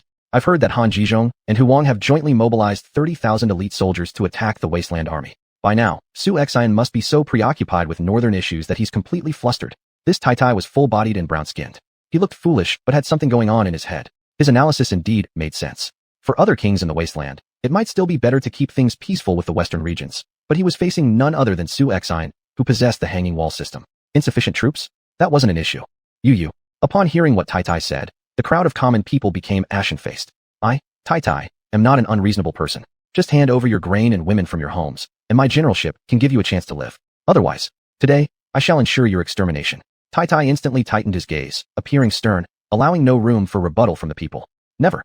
Kill me, and you'll still find no success. A villager angrily responded, glaring like they wanted to devour others. Shriek. In the next second, Tai's curved saber chopped off the head of the villager. The means of these Dabogwo people were extremely cruel. They brutally tortured the villagers of the Wasteland to death. Children were disemboweled, men nailed onto crosses. The scene was exceedingly cruel. Report. General Tai. Good news. Ahead we've discovered a very large caravan with more than 100 cargo-laden carts filled with all sorts of goods. There might even be grain. A soldier came to report excitedly. Oh, currently in the Western regions, food supplies are the most scarce. What used to be obtained through foreign trade can now simply be plundered, which cannot fail to make people excited. If not for these various races worrying about grain supplies, it would be impossible after so many years of development to still have such a limited population. What are you waiting for? Regardless of whose caravan it is, seize everything. Tai commanded. Yes. The soldier obeyed. The deputy generals immediately led 1,000 cavalrymen to encircle the area. Tai quickly followed. Inside the mouths of Dabogwo soldiers, animal-like calls erupted as they brandished their curved swords and surrounded the caravan. Hand over whatever you have, or you will be slaughtered immediately, the deputy general smugly announced. It could be observed that the faces within the caravan mostly belonged to Westerners, and even some black people, who were mercenary hires from the West known for their fierce fighting skills. However, they were currently slaves, guarding the caravans for white people. Just this one caravan alone had over 1,000 people, yet Tai Tai had only brought along 3,000 cavalrymen. Don't move, none of you. I am Marco Polo, the head of the powerful Tianshun country's foreign trade delegation in the West. Let's have a peaceful conversation, said the newcomer, a blue-eyed, blonde Westerner. And yet, his speech was fluent in the Central Plains dialect. However, at his waist, a gun could be spotted. To be precise, a very old-fashioned short-barreled pistol. Currently, firearms in the West were still in their infancy, but it was certain that the range of Western cannons already extended from 800 to 1,000 meters. Of course, the rapid development and distance achieved by Western weapons revealed the intelligence of the Westerners. At least, while the dodgy people had possessed gunpowder for hundreds of years, they only thought about turning it into fireworks and never considered maximizing its utility. Fortunately, the Daqi Empire made its best decision by establishing relations with Western, Northern, and Eastern countries. Not only through the Western regions route, but also via the maritime route. Daqi's warship technology had already become quite advanced, though it lacked artillery support. However, if the West wished to make money by selling weapons to the Eastern Daqi Empire, surely the profits would be immense. For such a deadly weapon, the Empress would not refuse. You are the leader? Oh, you're a Westerner. Very well. I won't bother with unnecessary words. Leave your goods behind, and you can leave, Tai Tai stated. This caused Marco Polo's eyebrows to furrow instantly. This isn't right. Which country in the Western regions do you belong to? You don't even recognize me. Marco Polo questioned, puzzled. He was also a familiar visitor to these lands, having met many kings of the Western regions, some of whom he had established diplomatic relations with. The Great Bo State, General Tai Tai, replied Tai Tai. So, it was an extremely small nation. Marco Polo continued. It's normal that you don't know me, but I am acquainted with the kings of Lulan, Deyuan, and Cheshire. The Great Bo State is located in a remote area, so it makes sense you wouldn't know me. Chapter 156. Alien races invade and slaughter the frontier. The strength of the three countries, Lulan, Cheshire, and Deyuan, was much stronger than that of Dabo. Stop wasting words. I don't care who you know. My general wants what's in your carriage right now. Whoever dares to resist will be dealt with. Tai Tai showed no leniency. Dabo is located in a remote area. Whether Western or Eastern countries want to retaliate, they first need to deal with the few countries standing in their way. The awareness of territorial boundaries among the countries of the Western regions was very strong. They wouldn't let other countries step across easily. Without mentioning the desolate areas, just consider the West. The nearest country to the Western regions was over 3,000 miles away. Even at normal marching speed, it would take more than 20 days just to get to the Western regions. Wars also required logistic support. He didn't take Marco Polo's words seriously at all. Any country from the Western regions would not take those Western countries lightly. Are you really planning to fight? The celestial holy country in the West is by no means inferior to the Qi Empire. Back in the day, the Qi Empire ruled over your Western regions. Nowadays, the celestial holy country surpasses even the Qi kingdom and is definitely not something you should provoke. Let me warn you not to do foolish things and put your own country into peril. Otherwise, even if the various Western region countries unite, they won't be able to protect you. Marco Polo continued threatening. In the next second, Tai Tai's curved blade already rested on Marco Polo's neck. Did I give you permission to talk nonsense? It's fortunate that you're from the celestial holy country. If you were someone from the Qi Empire, you'd all be corpses now. Go search. Look for anything valuable, said Tai Tai. Marco Polo wanted to stop them, but with the knife against his neck, he dared not speak. Yes, follow me, one of the deputies called out. Hundreds of soldiers went to open the boxes on the carriages. Boxes full of dazzling silver and gold nearly blinded the eyes of the Dabo people. There were also potatoes, wheat, millet, and other foodstuffs. What's this? Some soldiers opened mysterious wooden crates. Inside lay pitch black, round black balls. And there were long muskets filled with black gunpowder. Don't touch. Those items have great power. Just one of them can kill several people. Tai Tai had never seen such things before. Probably none of the Western regions had ever encountered gunpowder. Their most advanced troops were probably horse cavalry and camel units. Nonsense. Tai Tai sheathed his sword, picked up the little ball, weighed it in his hand, and found nothing remarkable about it. Is this just some small lump of coal, which can kill several people? Do you really think I'm so stupid, Tai Tai? All the food, gold, and jewelry, take everything away. Leave those pitch black things behind. Upon hearing this, Marco Polo sighed in relief. All the food and jewels could not compare with the value of the gunpowder. Tai Tai did not kill these Westerners. Killing them would gain him no benefit. Moreover, he had indeed heard something about the celestial holy country. He couldn't dare offend them too much. After Tai Tai took away all the goods and left, the sub-envoy group dared to come forward and inquire. Chief Envoy, what shall we do now? The treasures and food we brought from Qi have been taken by them like this. We certainly cannot let it go without action. Marco Polo clenched his fists. The dignity of the celestial holy country may not be violated by anyone. Let's find the king of the desolate domain. I believe merchants and caravans in the desolate domain must have suffered at the hands of Tai Tai as well. I don't believe xuanhuan would allow such arrogance and provocation from this insignificant Dabo nation, and even let his citizens die. You're wise, Chief Envoy, replied the subordinate envoy group. But why don't we appeal to the Empress of Qi? Fool, don't you know the desolate domain governs itself independently? What use would telling the Empress be? Moreover, recently xuanhuan's influence has grown considerably. Perhaps in the future, he will become the true overlord of the Northwest. Even the Empress of Qi will have to back off. We need to properly manage relations with this king, said Marco Polo. Independent of Qi, the desolate domain explained that any turmoil in the western regions actually had nothing to do with the court of Qi. The first person to see would naturally be the ruler of the desolate domain. Indeed, as Marco Polo had pointed out, these people from Dabo were going crazy. Regardless of foreign trade groups or caravans from the desolate domain, they looted indiscriminately, even targeting the Great Wasteland trade union established by xuanhuan. Jade Gate Pass. General, there's bad news. There are many pitiful merchant visitors outside asking to meet you, and there are many alien soldiers following them. Qin soldiers rushed to report immediately. In just half a month, xuanhuan's coronation would be taking place. At this time, in the various county cities of the desolate domain, the previous Huang flags had all been replaced with Grand Qin banners. What? I've been stationed here for a month and haven't seen any Western region soldiers dare to cause trouble at the Jade Gate Pass. How dare they come today like this? They must have swallowed tigers' hearts and leopard's gall. Zhou Qing put down the pen in his hand. Order the entire army to prepare for battle. Zhou Qing strode towards the city wall. Boom, boom, boom. The entire fortress was filled with the thunderous sound of war drums. Iron Tai outside the pass immediately became alert. Zhou Qing stood on top of the gatehouse and looked down upon the foreign troops below. Are those the forces from the western regions? Open the gates. Let the merchants in. General, what if some enemy soldiers mix in with them? What then? Asked the deputy general. Have you forgotten how formidable our Qin army is? Said Zhou Qing. Aye. Open the gates, ordered the deputy general. Creak. As the Jade Gate opened wide, Iron Tai grew furious. Despite seeing their vast numbers right before them, the Qin general guarding the fort dared to open the gates without hesitation, clearly not taking them seriously. Iron Tai general, isn't this damn Huang man overly bold to dare open the gates like that? Said the subordinate. Qin. Iron Tai noticed the banners with the character Qin flapping on the walls of the Jade Gate. Could it be that xuanhuan has really rebelled? General, so what do we? The subordinate questioned. No matter whether Huang or Qin, slaughter them directly. Why should the enemy commander treat us so disrespectfully? Do my Dabo countrymen not deserve honor and respect? Today, I, your general, will kill their people right before their Qin army leaders' eyes, to show them how powerful we are. Attack. Iron Tai led the charge first, wielding his curved blade. Almost 2,000 people, including Marco Polo, quickly fell into chaos. Swords slashed, blood splashed. Dabo cavalry trampled over both Qin soldiers and Westerners alike, instantly slaughtering hundreds. Oh great general on the walls, please save us, Marco Polo pleaded. Zhou Qing clenched his fists and slammed it against the wall of the gatehouse in great anger. How disrespectful. They dared to challenge the dignity of the great Qin Empire. Absolutely unforgivable. Chapter 157, Big Trouble. 1,000 cavalry from the city, follow me into battle, Zhou Qing ordered. Even before personally going out of the pass, the 5,000 soldiers in the city were already fully prepared as soon as the foreign tribe's army invaded the border. Into battle. The great Qin iron cavalry within the pass, carrying infinite anger, charged out of the pass. Clear the way, Marco Polo shouted. The merchant caravan at the pass immediately cleared a path.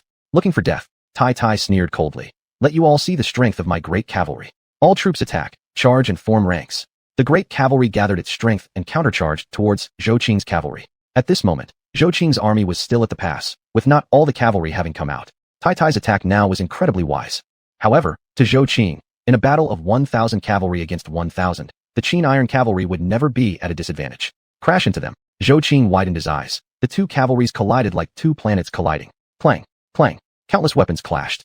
Zhou Qing directly confronted Tai Tai. This Tai Tai, as the only general of the great state, was immensely strong and could rival Zhou Qing. Although Zhou Qing's strength did not rank high among the Qin army generals, he was considered a standout among the generals in the western regions. It was evident that Tai Tai seemed slightly stronger than Zhou Qing. With each clash, Tai Tai seemed to gain an advantage, which made him very excited. It seems that the commander of the Jade Gate Pass is just about that level. Later, I'll cut off your head to let your King Qin know how powerful the people of the western region's great state are.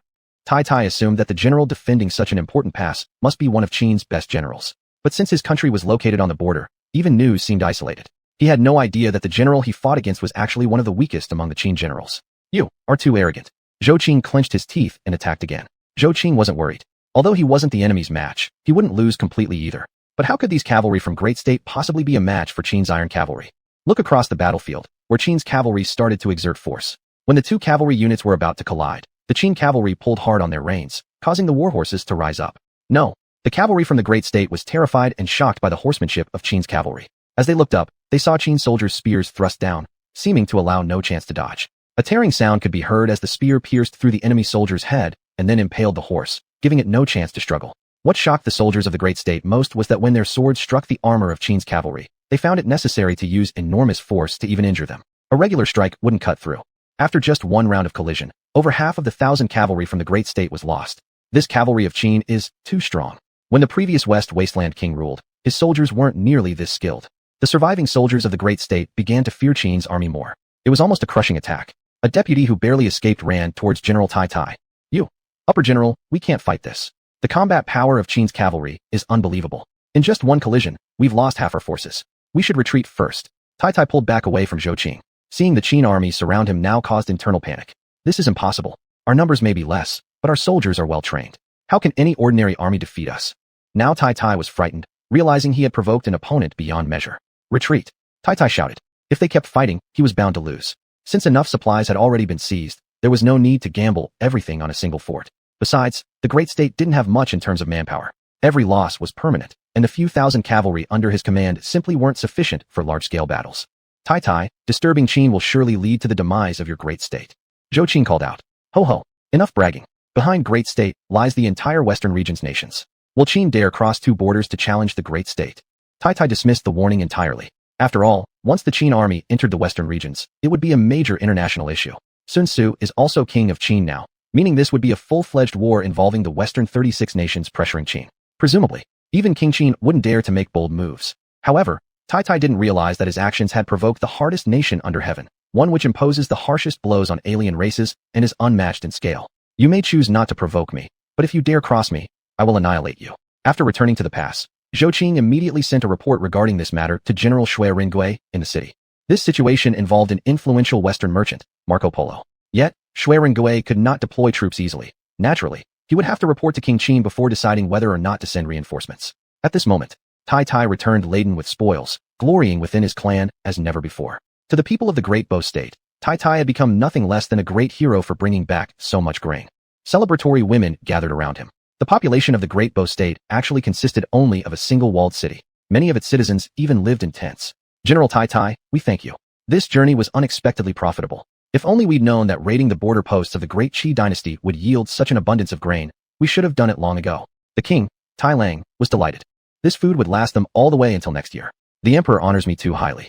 Relieving the burdens of the country is the responsibility of us ministers," Tai Tai boasted. But Prime Minister Tai became suspicious. "Tai Tai, tell me the truth. Where did all this grain come from?" He knew the results of past raids on the border villages of Great Qi. They could not possibly have brought back this much loot, let alone entire chests of gold and silver treasures. With arms crossed, Tai Tai narrated the details of the raid. Tai was almost frightened to death. "Tai Tai, you've committed a grave error. You dared to disrupt the Silk Road and rob other merchants, which was bad enough. But how dare you plunder a trade caravan from the heavenly holy nation? Would you destroy our Great Bo State? And the worst isn't just that. The worst is that you exchanged blows with King Qin's army. Do you know what recent feats this King Qin has accomplished? Having crushed the Eastern Shang and Xuanhuan tribes, swept away all 4 rebel kings from the wild lands. He also engaged the Empress of the Great Qi Dynasty in battle. He's a formidable opponent. Were he to become enraged and dispatch troops, our Great Bo State would surely not be able to stand against him." Tai exclaimed anxiously. But King Tai Lang and General Tai Tai remained calm, as if nothing serious had happened. They treated provoking xuanhuan as no big deal. Chapter 158, Great Qi Martial King, Part 1. "Prime Minister, are you not being a little too severe?" King Tai Lang furrowed his brows. "If we were to follow your advice, my great general who has brought back such abundant grain supplies for the people of Dabo from an overseas war, am I then to kill him? How could I agree with that? Neither would the commoners of Dabo allow such a thing. General Tai Tai is our hero. We cannot let this act chill his heart." As such, General Tai Tai had already developed some discontent towards Prime Minister Tian, as this old man actually wanted to kill him. How could he endure it? "I'm not saying that we should kill the great general, nor send him into exile in the wildlands. Instead, we must devise a way to quell the anger of the Qin kingdom. Do not forget that though the Qin kingdom has experienced a few great wars, they still command hundreds of thousands of soldiers. Once xuanhuan gets truly provoked, we will not last a day against his troops, and Dabo will be annihilated," continued Tian. King Tai Lang remained perfectly calm. "Prime Minister, you worry too much. Don't forget that the 36 countries of Shiyu have agreements. Even if King xuanhuan of Qin dared to send his troops out, we won't be the first target. Besides, Ronglu and Pishan, at least on par with us in size, wouldn't just let Qin's army cross into our territories. Would xuanhuan risk starting a full-blown war with the entire Shiyu region over just a group of lowly civilians?" Alas, Tian sighed deeply. Xuanhuan dares provoke even powerful nations like Daqi and Dameng, and has even proclaimed himself king of a new country. What can he not do? I humbly request your majesty's deep reconsideration. Tai Lang was growing somewhat impatient. "Since you, Prime Minister, feel that negotiation is necessary, so be it. Any plundered grain from Dabo will not be returned. How to negotiate, that is entirely up to you, Prime Minister." "Great General, let's go," King Tai Lang said before departing. "Your Majesty," Tai Lang wanted to say something, but it got stuck in his throat. Overconfident and self-important, Dabo is doomed. Without any justification, what could they negotiate about? Nonetheless, Tailang did need to personally visit the capital of the Qin kingdom. He planned to observe King Su Xian's stance. If he could stabilize the situation and prevent a war, then the terms of peace might actually be achievable. At the moment, throughout the entire country of Dabo, there was jubilation. It wasn't the time for negotiating. The next day, however, border news reached the capital, making Su Xian furious. There were only 4 or 5 days left until July 1st, yet such troubling news arrived from the border. In a blink, ministers, Xiao He, Yu Qian, Su Guang, Yang Shiqi, Yang Rong, Yang Pu, Song Lian, Lu Bowen, generals, Bai Qi, Chao Huachun, Qin Xiong, Xiang Yu, Zhang Fei, Ma Chao, Huang Zhong, Su Chu, Dian Wei. All these ministers and generals convened in the Grand Hall. This was every single available minister, and General Su Xian could assemble. This I can bear, but who could bear more? Esteemed lords, as I am about to ascend the throne, yet several countries of the western lands are pillaging our borders, leading to many caravans and commoners dying. Shall we dispatch our armies? Asked King Su Xian solemnly. A group of accursed foreign races daring to attack our great Qin. They must be exterminated regardless of distance, declared Xiang Yu. The lands of Shiyu have been lost for 100 years. Now, the opportunity is presented for its reclaiming. Bai Qi also agreed. Should His Majesty be preoccupied, I volunteer to lead the armies and sweep through all the kingdoms of Shiyu. Li Xianji winced. If Bai Qi led the campaign, the entire Shiyu region would face total annihilation. For fighting in Shiyu, Bai Qi's strategy belongs elsewhere, specifically in Zhongyuan. Your Majesty, while war may indeed commence, it is best postponed until after your coronation ceremony to attack Shiyu. Moreover, the Dabo faction, upon realizing the consequences, will likely dispatch envoys to discuss the matter. For now, our primary focus remains on confronting Daqi of Central Plain and Damong in the north, where troops are gathering. Alienating all 36 states of Shiyu could disadvantage us greatly, Xiao He opined. The Prime Minister's words are indeed wise. Yu Qian concurred. The civil service group indeed considered matters more comprehensively. Very well, for more days till my enthronement. For now, I shall give them a few more days. Transmit my decree. After my enthronement on the 1st of July, I will personally lead 200,000 elite troops to conquer Dabo. Xiao He, these few days rely heavily on you. Apart from preparing for the enthronement, provisions for the expedition must be readied. Everyone exchanged glances and seemed to grasp the underlying meaning. To crush a small country with merely 10,000 soldiers like Dabo doesn't require 20 legions. It only needs a lone general to deploy a cavalry force. Clearly, their ruler intended to truly lay waste to the entire Shiyu region. We, the subjects, obey your order. The assembled generals and officials bowed respectfully. After all, the western regions still hold considerable intrigue. Not every country here is on the brink of starvation. Take Lulan and Wusun for instance. These great nations control the richest resources in the western regions and can be entirely self-sufficient. Moreover, Su Xian had already realized the benefits of war. Why should the foreign races be the only ones allowed to plunder them? Why shouldn't they turn the tables and plunder those foreign races instead? By sweeping through the western regions, not only could they amass great wealth, but they could also carry out a thorough cleansing of this rising region. Do not underestimate the current alliance of 60 or 70,000 troops from the western regions. Once Su Xian gathered his forces, he would command an army of no less size. Aside from the troops he hadn't summoned yet, Su Xian already possessed hundreds of thousands of soldiers in total. Yu Fei's division, 100,000 troops. Hui Xubing's division, 10,000 cavalrymen. Wei Qing's division, 31,000 troops. Xuanhuan's division, 50,000 troops. Guan Yu's division, 10,000 troops. Gao Shun's division, 10,800 troops. The troops stationed in the capital, over 140,000 strong, including 5,000 Xuanjiao elite guards. All added up, it amounted to a formidable army of 370,000 soldiers. They were more than capable of defending themselves. The number of their troops even rivaled that of a Hebei king. Moreover, they were all rare elite forces. System, summon 100,000 elite infantry and 50,000 elite cavalry. Ding, summoned 100,000 elite infantry and 50,000 elite cavalry successfully. Deducted points, 15 million. Host remaining points, 10,518,000. The points flowed away like water, causing Su Xian some headaches. After finishing this battle in the western regions, Su Xian was unsure how many troops he would have left. But now, he still needed to summon a commander-in-chief. His entire army couldn't possibly concentrate into one force. They had to divide into 3 advancing armies. If he concentrated the main force in one direction, once the combined armies of the 36 nations of the western regions came together, this war could last a year or even several years. System, tell me, how many points can I gain if I destroy a country like Dabo? Ding. Destroying a small country like Dabo would earn 1 million points. Destroying a large country like Lulan would grant 2 million points. Ding. System detected the host's intention to conquer the western regions and has issued a task. Seize the entire western regions, either by subjugation or destruction. Reward points, 36 million.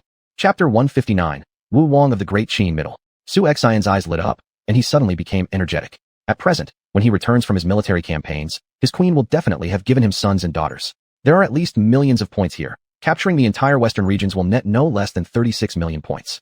If he unifies the western regions, it'll be 70 or 80 million points. It looks like the points are about to reach 100 million soon. He almost forgot that he also has a founding package for establishing a nation, which comes with an additional 20 million points. He doesn't know what good things might be in this super package. What he is most worried about now is, if firearms have already appeared in the west, will the countries closest to the west, Chaisher, Chiotzi, Lulan, Deyuan, and Magia, also possess cannons? Currently, the science and technology of Qin has not yet reached the age of firearms. If these major powers possess such lethal weapons, the road for Qin's western expedition will be extremely difficult. After all, he feels as though something might happen. In recent years, the countries of the western regions have become increasingly reckless, as if they don't even care about the entire Great Qi Empire anymore. Your Majesty, there is a western envoy named Marco Polo outside who requests an audience, xuanhuan said. Marco Polo. Xuanhuan slightly furrowed his brows. I have heard of him. He has always had trade relations with the Great Qi court. We were able to establish trade through the Dahuang Chamber of Commerce, all thanks to him. I shall see him personally. Xuanhuan stood up and walked toward the entrance of the mansion. A blond man with blue eyes entered Xuanhuan's sight. This man was pressing down on a carriage full of black gunpowder. Mr. Marco Polo, it's been a while. Xuanhuan greeted warmly. King Qin. Marco Polo placed one hand over his chest and paid respect with a bow. I do not know when your Majesty will launch an attack to conquer Bogo. All I want back is those 70 carriages. As he spoke, he clapped his hands. The hired laborers behind him then uncovered the cloth on the carts. The smell of gunpowder rushed toward them. For this smell, Xuanhuan would never forget it in this life. This is gunpowder. Xuanhuan approached and immediately froze upon seeing it. Not only was there gunpowder, but also firearms. Moreover, these firearms were more advanced technically, no longer resembling the crude ones from the early stages of production. This means that Western firearm development has been ongoing for at least 10 years. Marco Polo, is this a firearm? Do you have cannons as well? Xuanhuan asked. Upon hearing this, Marco Polo was very astonished. He hadn't expected anyone to recognize these things. Yes, it is indeed a firearm. The West does indeed have cannons. Marco Polo answered honestly. How did King Qin know about this? I'll be honest, I too enjoy experimenting with such things, Xuanhuan said with a smile. With the system, such weapons will eventually not be lacking. What? Never thought that King Qin could also manufacture weapons of such great power. Before, I thought only the West led in firearms, but didn't expect that someone in the East could also make them.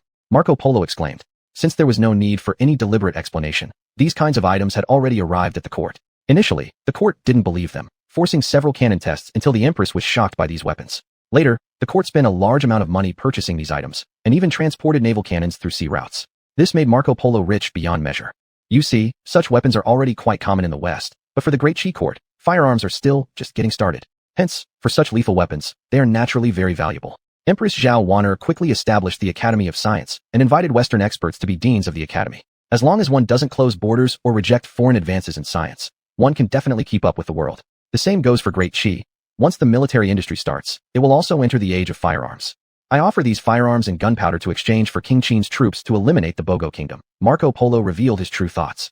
Mainly, Marco Polo didn't want to offend the Western regions, so he intended to use some advantages to let other countries take action instead.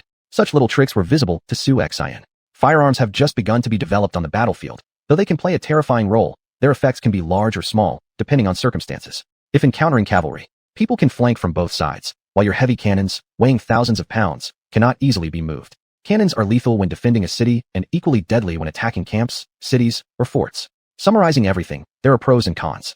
However, once Qin's military industry grows strong, the firearms produced will certainly lead the world.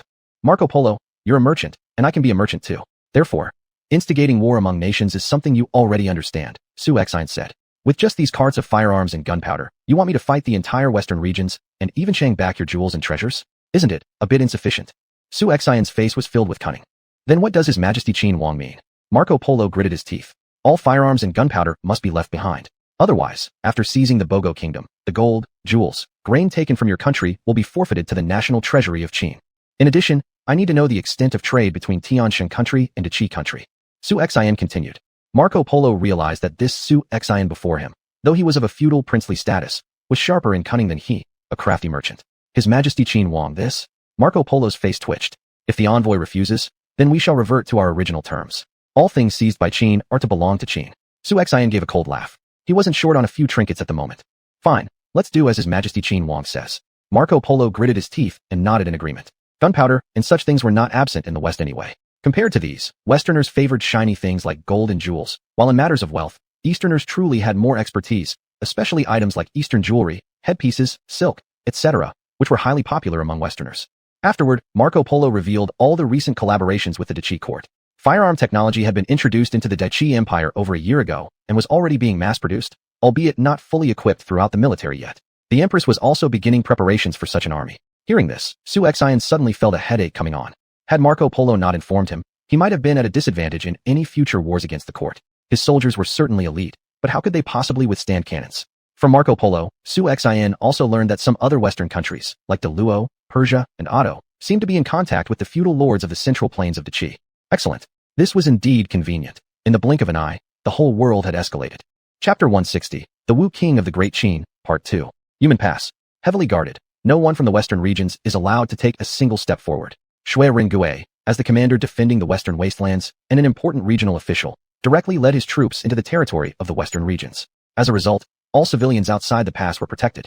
Now, it's harvest season. Other nations from the western regions had planned to heavily exploit the wastelands, but instead found themselves repelled by Qin's patrolling army before they even came within 100 li of Yumen Pass.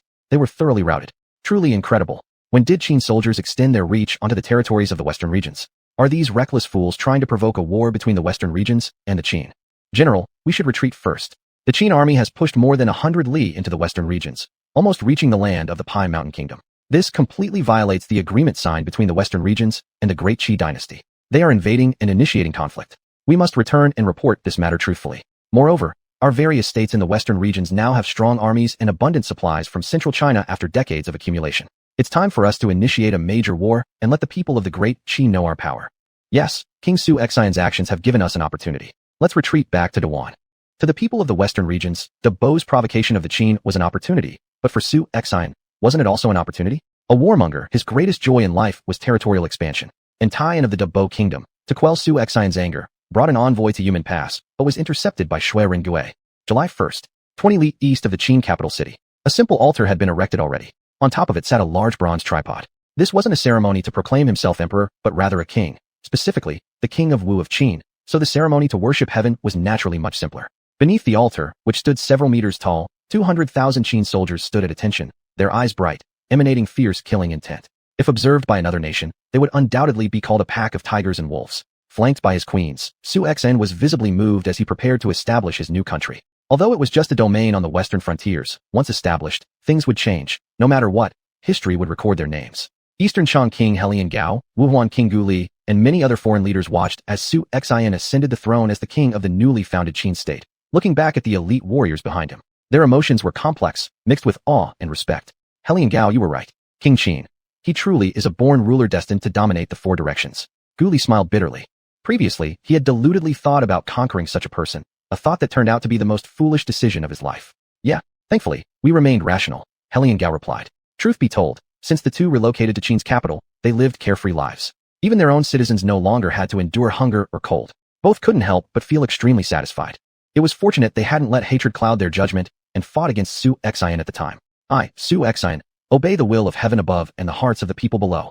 Today, amidst this wilderness, I respectfully address heaven, establishing the nation of Qin and proclaiming myself as its Wu king.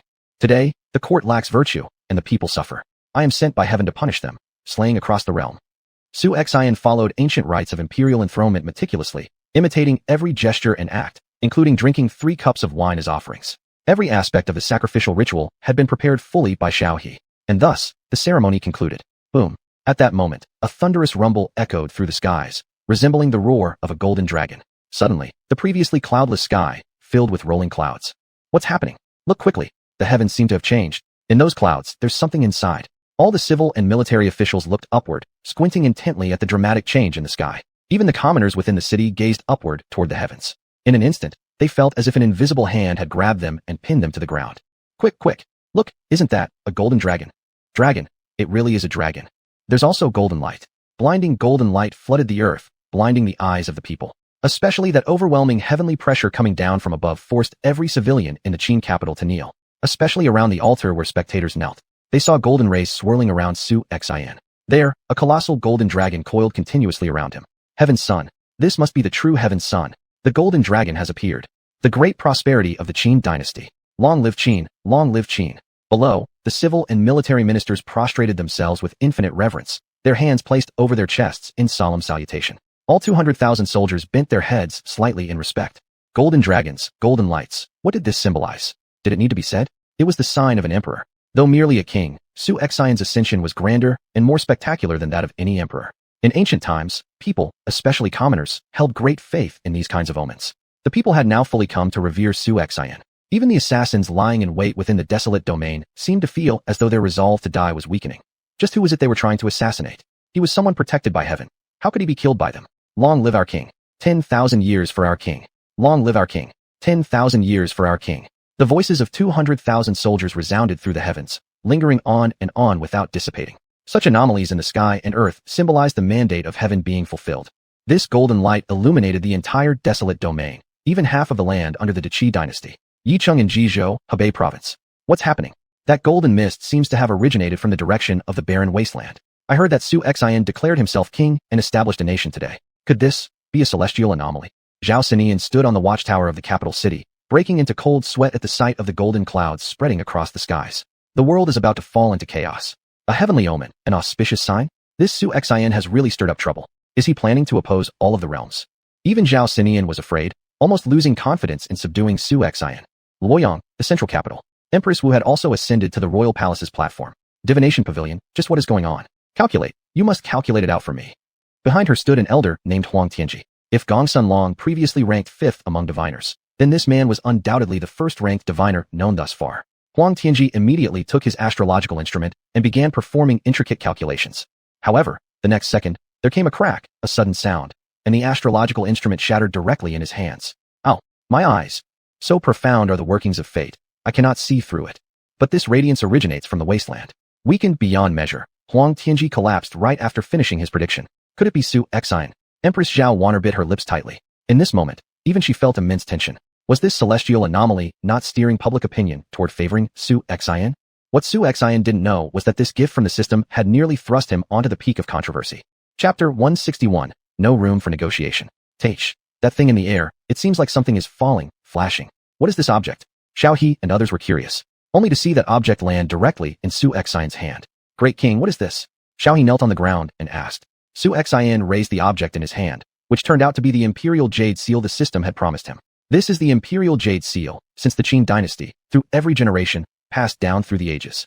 Receiving a mandate from heaven, both long life and eternal prosperity. Xuanhuan looked solemn. At this moment he seemed to completely immerse himself into his role, getting goosebumps all over. He now considered himself an extremely prestigious king. Though he was a king, there was nothing inappropriate about using the jade seal to stamp official documents. Receiving a mandate from heaven, both long life and eternal prosperity. Receiving a mandate from heaven, both long life and eternal prosperity. The crowd muttered these words, seemingly familiar with them.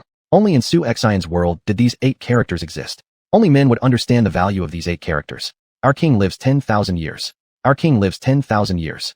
The soldiers under his command cheered loudly. Today, the first edict upon my ascension. Assemble an army of 250,000 to conquer the western regions. Destroy the Great Ba Kingdom. Western campaign. Whoosh. Xuanhuan drew his sword from his waist, pointing it obliquely at the half-sky. Western campaign. Western campaign. Western campaign. This scene made people feel exhilarated. Marco Polo watched cold sweat dripping. Girdle. Good one, King Wu of Qin. This man will surely become an emperor in the future. It seems that after returning, I should have a good conversation with our ruler. There should be less unnecessary cooperation with the Empress of Dachau. Marco Polo is a smart man, but the countries in the West may not be the same. They don't know the situation in the East. If they knew that Xuanhuan was just a feudal lord who founded a country, they probably wouldn't even glance at him. After the golden light in the sky faded, the coronation hall ended. However, the hearts of the common people in the barren domain, after being bathed in the golden light, were almost 100% united. A miraculous scene appeared. The crops that were supposed to be harvested only in August or September had matured directly, and the grains were full. Their sudden harvest was 4 or 5 times more than before. Even the potatoes, sweet potatoes, corn, etc., in the fields suddenly increased tenfold in production. This yield could match the output of the Qi court over 2 years. Furthermore, the originally barren land in the fields transformed into fertile soil, and even more bizarrely, many deserts became oases, and some arable land for cultivation also emerged. Whistle. Heaven's grace is vast. Our king is the true son of heaven. Had it not been for our king's ascension, how could we encounter such a year of bountiful harvest? If our king can become the ruler of the land, then all people under the sky will no longer starve or freeze. Daddy, why are these grains ripening so quickly, and there are so many more fruits? Naive child, from now on, we won't have to starve anymore. After this year, we'll have more grain than we can eat. Child, remember, you must repay King Qin. It is he who has allowed us to eat enough food. Okay, Daddy and Mommy, I know. When I grow up, I will definitely serve King Qin and dedicate myself to the country. The hard-working commoners in the fields, upon seeing such a scene, kept bowing their heads to xuanhuan. At this time, in each county and city of the Qin kingdom, as well as recruitment offices, the thresholds were nearly trampled by the common people. But the indicators given by the court were only 200,000 people, and strict screening was required. For instance, families with 2 males could select one to join the military. Families with only 1 male member were not allowed to enlist, limiting military enlistment. Although xuanhuan didn't lack for recruits, what he needed most now was to let the barren domain rest and recuperate so that all the common people could eat their fill. It was just this small requirement. He originally thought it would take 2 or 3 years, but unexpectedly, it happened this year. Upon returning to the Qin capital, Xiao He and the 6 departments immediately organized the common people and officers in various places to begin harvesting the rice fields. Moreover, Bai Qi, Dian Wei, Su Chu, who didn't follow xuanhuan to fight against the western regions, apart from managing recruitment, also led their respective armies of 10,000 troops to harvest rice fields and wheat, etc. Bai Qi's duty was still to guard against the Qi Empire. Once xuanhuan proclaimed himself king and established his kingdom, it shook the entire world, and the court's army would inevitably arrive. With Bai Qi guarding the Black Mountain regions, he could rest easy. As for the generals accompanying xuanhuan on the western campaign, Xuanhuan led the Imperial Guard as the vanguard. Just with the Imperial Guard xuanhuan currently possessed, an entire city or tribe could be destroyed. Qin Xiong, Yi Qing, Su Huang, and Ho Qing led 5,000 xuanjia soldiers to follow. Now the xuanjia soldiers had become xuanhuan's personal guards. Zhang Fei, Ma Chao, and Huang Zhong, 3 tiger generals, followed. He also summoned Zhao Yun and Guan Yu to quickly come to the assistance at Yumen Pass in the flowing cloud grassland. Wei Qing was still holding control over the western wastelands. As for the imperial court, it would take 1 or 2 months to mobilize troops and appoint generals. The first to attack the Qin kingdom would most likely be Zhao Sinan. However, Zhao Sinan only had 40,000 troops at his disposal, and he found himself in a very passive situation. Either send out troops or preserve strength, while secretly recruiting more soldiers for great ambitions. Once xuanhuan rebelled, the 4 great princes began to move restlessly. While Yu Fei's 10,000 troops could only guard the 3 passes, the Daming Empire still remembered their grudge from the last battle, when the crown prince almost died. Now, Daming is increasing its forces on the border, and they also have Han Jizhong in the western capital Xijing. As soon as xuanhuan founded his kingdom, the Great Qin found itself surrounded by enemies. Yumen Pass. 25,000 troops were gathered here, with numerous square formations stretching out endlessly. As soon as xuanhuan arrived, he learned that the prime minister of Dabo country had already been waiting for several days. In the mansion, xuanhuan and the rest of the great generals stood on both sides. Taiyan, upon entering the manor, immediately sensed a thick, killing aura that swept across his face. Taiyan immediately felt his legs go weak. Prime Minister Taiyan of Dabo country greets His Majesty the King of Qin. Taiyan had already hunched his body low. He had just witnessed the 25,000 elite Qin troops under Yumen Pass, each one of them steadfast like iron bones. Taiyan almost wet himself. He knew that this 17-year-old king before him was certainly not someone easy to deal with. Taiyan, how do you plan to appease my anger? Xuanhuan said indifferently. To be honest, xuanhuan never intended to calm down. This region of the western regions was very important. To open up trade routes, he had to bring the western region's authority under his control, and there was no other way except to make the western regions submit. Otherwise, the tariffs that must be paid for merchant caravans traveling west alone amounted to a huge profit. So he absolutely had to clear this obstacle. We are willing to hand over all seized grain, gold, silver, and jewels. Moreover, we will compensate the Qin country for peace, Taiyan hesitantly responded. These words immediately caused laughter among the surrounding generals. A small Dabo country like yours, how much money can you offer us? More than 5,000 civilians died. 1 life costs 1,000 taels of silver. Can your country afford that? Shui Ringgui shouted loudly, glaring directly into Taiyan's eyes. Chapter 162, Reward of 100 Tiger Squatting Cannons. Hearing this, Taiyan's face turned unpleasant, and he stuttered, Oh, 1,000 taels, General Shui. This joke is a bit too far. In the past, the value of dead commoners was only about 1 tael each. These groups of peasants, even if we didn't plunder or kill them, they would eventually starve to death outside the pass. Moreover, as I understand it, these peasants outside the pass often cause trouble and bring trouble to the local officials. Killing them actually solved many problems for His Majesty King Qin. Human lives were as insignificant as grass in such turbulent times. Just being alive was a great luxury for the common folk, especially those at the border. They were worthless, and every day some would starve to death or die under the swords of foreign tribes or bandits. So, their deaths truly went unnoticed, merely unremarkable piles of bones. Humph. On one side, Li Tsunxiao was enraged with anger. 1 tael per person? Now these people are citizens of the Great Qin. You insult our Great Qin Empire. If this weren't a negotiation site, I really wanted to punch you right now. How about we offer 15 million taels for the lives of your Daboguo people? Xiangyu was also extremely angry. 15 million taels wasn't much for current Great Qin. Confiscating any wealthy family could yield that much. But for impoverished Daboguo, 15 million taels might be their entire year's fiscal income. Making them use an entire year's fiscal revenue as compensation was like condemning Daboguo. This Taiyan was already drenched in cold sweat. Emperor Qin, isn't this a bit unreasonable? Xuanhuan's face grew darker, and his royal presence made Taiyan feel suffocated. It's not reasonable when Debogwo slaughters Qin's people, invading Qin's borders, massacring Qin's people, and looting caravans passing by. Can you simply resolve it with a few thousand taels? If Qin accepted this so-called compensation, wouldn't it invite ridicule from all across the land? Ho ho. In fact, I never intended to negotiate with Debogwo in the first place. No matter how much money is offered, I will not accept it.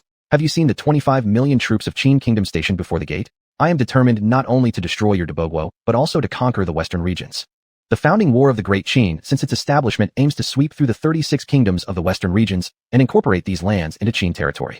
Taiyan's face had already darkened. He realized that once Emperor Wu of Qin, xuanhuan, led the 20,000-strong army here, there was no need for negotiations anymore. The fight between the two countries was destined to last until one side perished. Still, he hadn't expected that xuanhuan actually intended to subdue all 36 kingdoms of the western regions. What kind of arrogance was this? To his knowledge, several relatively rich countries close to the west had already developed a very powerful weapon capable of killing silently from thousands of miles away. He firmly believed that involving all the other states of the western regions would still give his country a chance of victory. Ho ho, Taiyan laughed bitterly. Since this is the case, there is indeed no need for further negotiation. However, it seems like Emperor Qin's 25 million-strong army might fall short against us. Emperor Qin can attempt to invade Debogwo later on, hopefully providing us a chance to meet on the battlefield. The Pishan and Ronglu states directly before him would definitely refuse passage to Qin's troops. After all, they hated the Central Plains dwellers greatly and wouldn't let Qin pass unless they annihilate both countries first. Truthfully, both combined had 5,000 troops that could delay Qin's advance somewhat. He estimated that it should take at least a month or two. With this time buffer, the alliance of the western regions could stir things up, gather the coalition forces to resist Qin's invasion. At that point, would tens of millions from the coalition of the western regions fear Qin's 25 million? Yes, Debogwo needs time. Perhaps, Taiyan attributed the failure of the 4 rebel kings of the Wasteland to their lack of unity, which gave xuanhuan the opportunity to defeat them one by one. He believed that if the 4 kings of Wasteland united, their combined million soldiers couldn't be easily vanquished by xuanhuan. Unbeknownst to him, the people of the western regions who haven't yet faced xuanhuan's prowess will pay a bitter price for this assumption. Arrogance leads to destruction. Zhang Fei stepped out, the sword at his waist itching to draw. During wartime between nations, messengers aren't executed. Emperor Qin, are you planning to kill me? Taiyan's voice weakened slightly. Facing such fierce generals, he had absolutely no room for resistance. My lord, why don't we just kill this old fellow, twist off his head, and send it to the city wall of Debogwo? Zhang Fei suggested.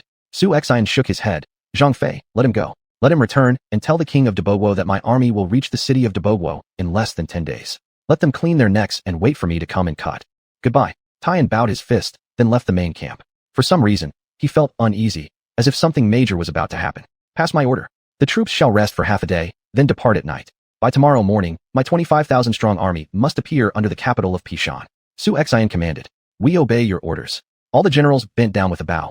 At this moment, the Qin generals were filled with boiling blood and unstoppable killing intent. After the generals left, there was suddenly a system notification sound in Xuanhuan's mind. Chime. Congratulations, host. Successfully established a country. Great Qi. Received points. 20 million. Chime. Congratulations, host. Obtained 1 coronation reward package. Finally, it came. It had been several days, and he thought this broken system might have forgotten. System, open the coronation gift package. I want to see what good things are inside. Chime. Open the coronation gift package. Congratulations, host. Obtained 15 million points. Tiger squatting cannons X100. Improved range to 600 meters. Cannonballs X10,000. Tiger squatting cannon blueprint. Incorporated into the armory. Construction starts immediately.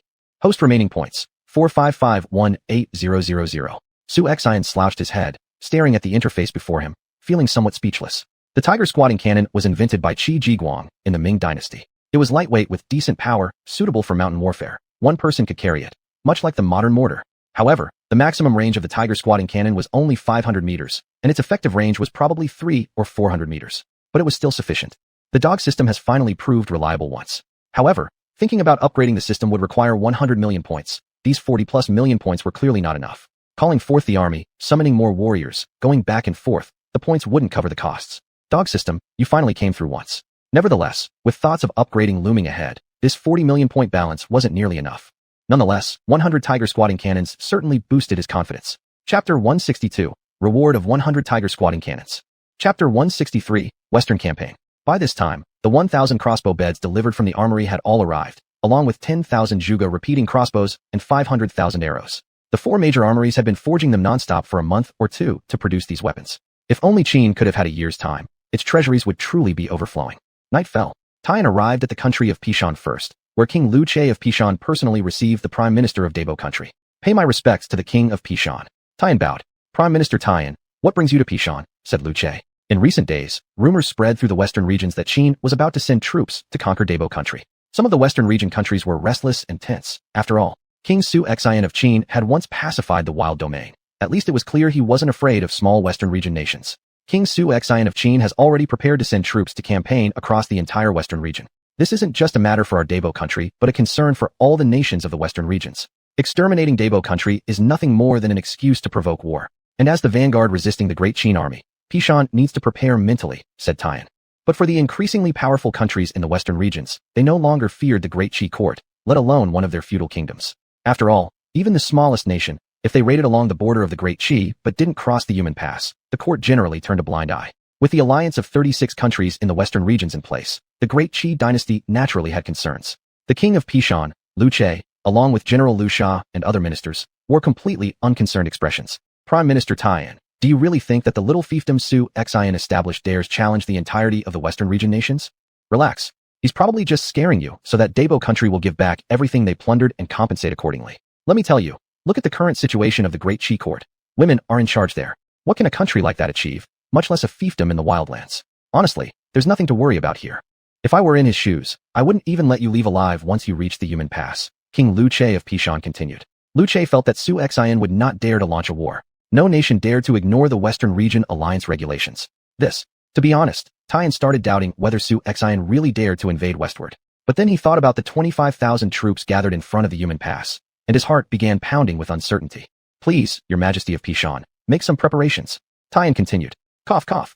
Lu Che lightly coughed and said, let's put it this way, Prime Minister Tian. All of the western regions now know that Dabo country has stolen quite a bit. If Dabo shares some of their loot with Pishan country, should Qin's forces arrive, we Pishan country will stand on the front line and intercept them on behalf of Dabo country, ensuring Qin doesn't pass by. I believe that as long as Pishan refuses, coupled with invoking the entire Western region's alliance, the Qin army won't dare approach. And don't forget, considering Dabo's strength, can they even hold on to all that treasure? Lu Che believed that if Tian agreed, it would practically be a profitable deal. He seized upon Tian's fear and deliberately made such remarks. Sometimes, too much wealth attracting thieves isn't necessarily a good thing.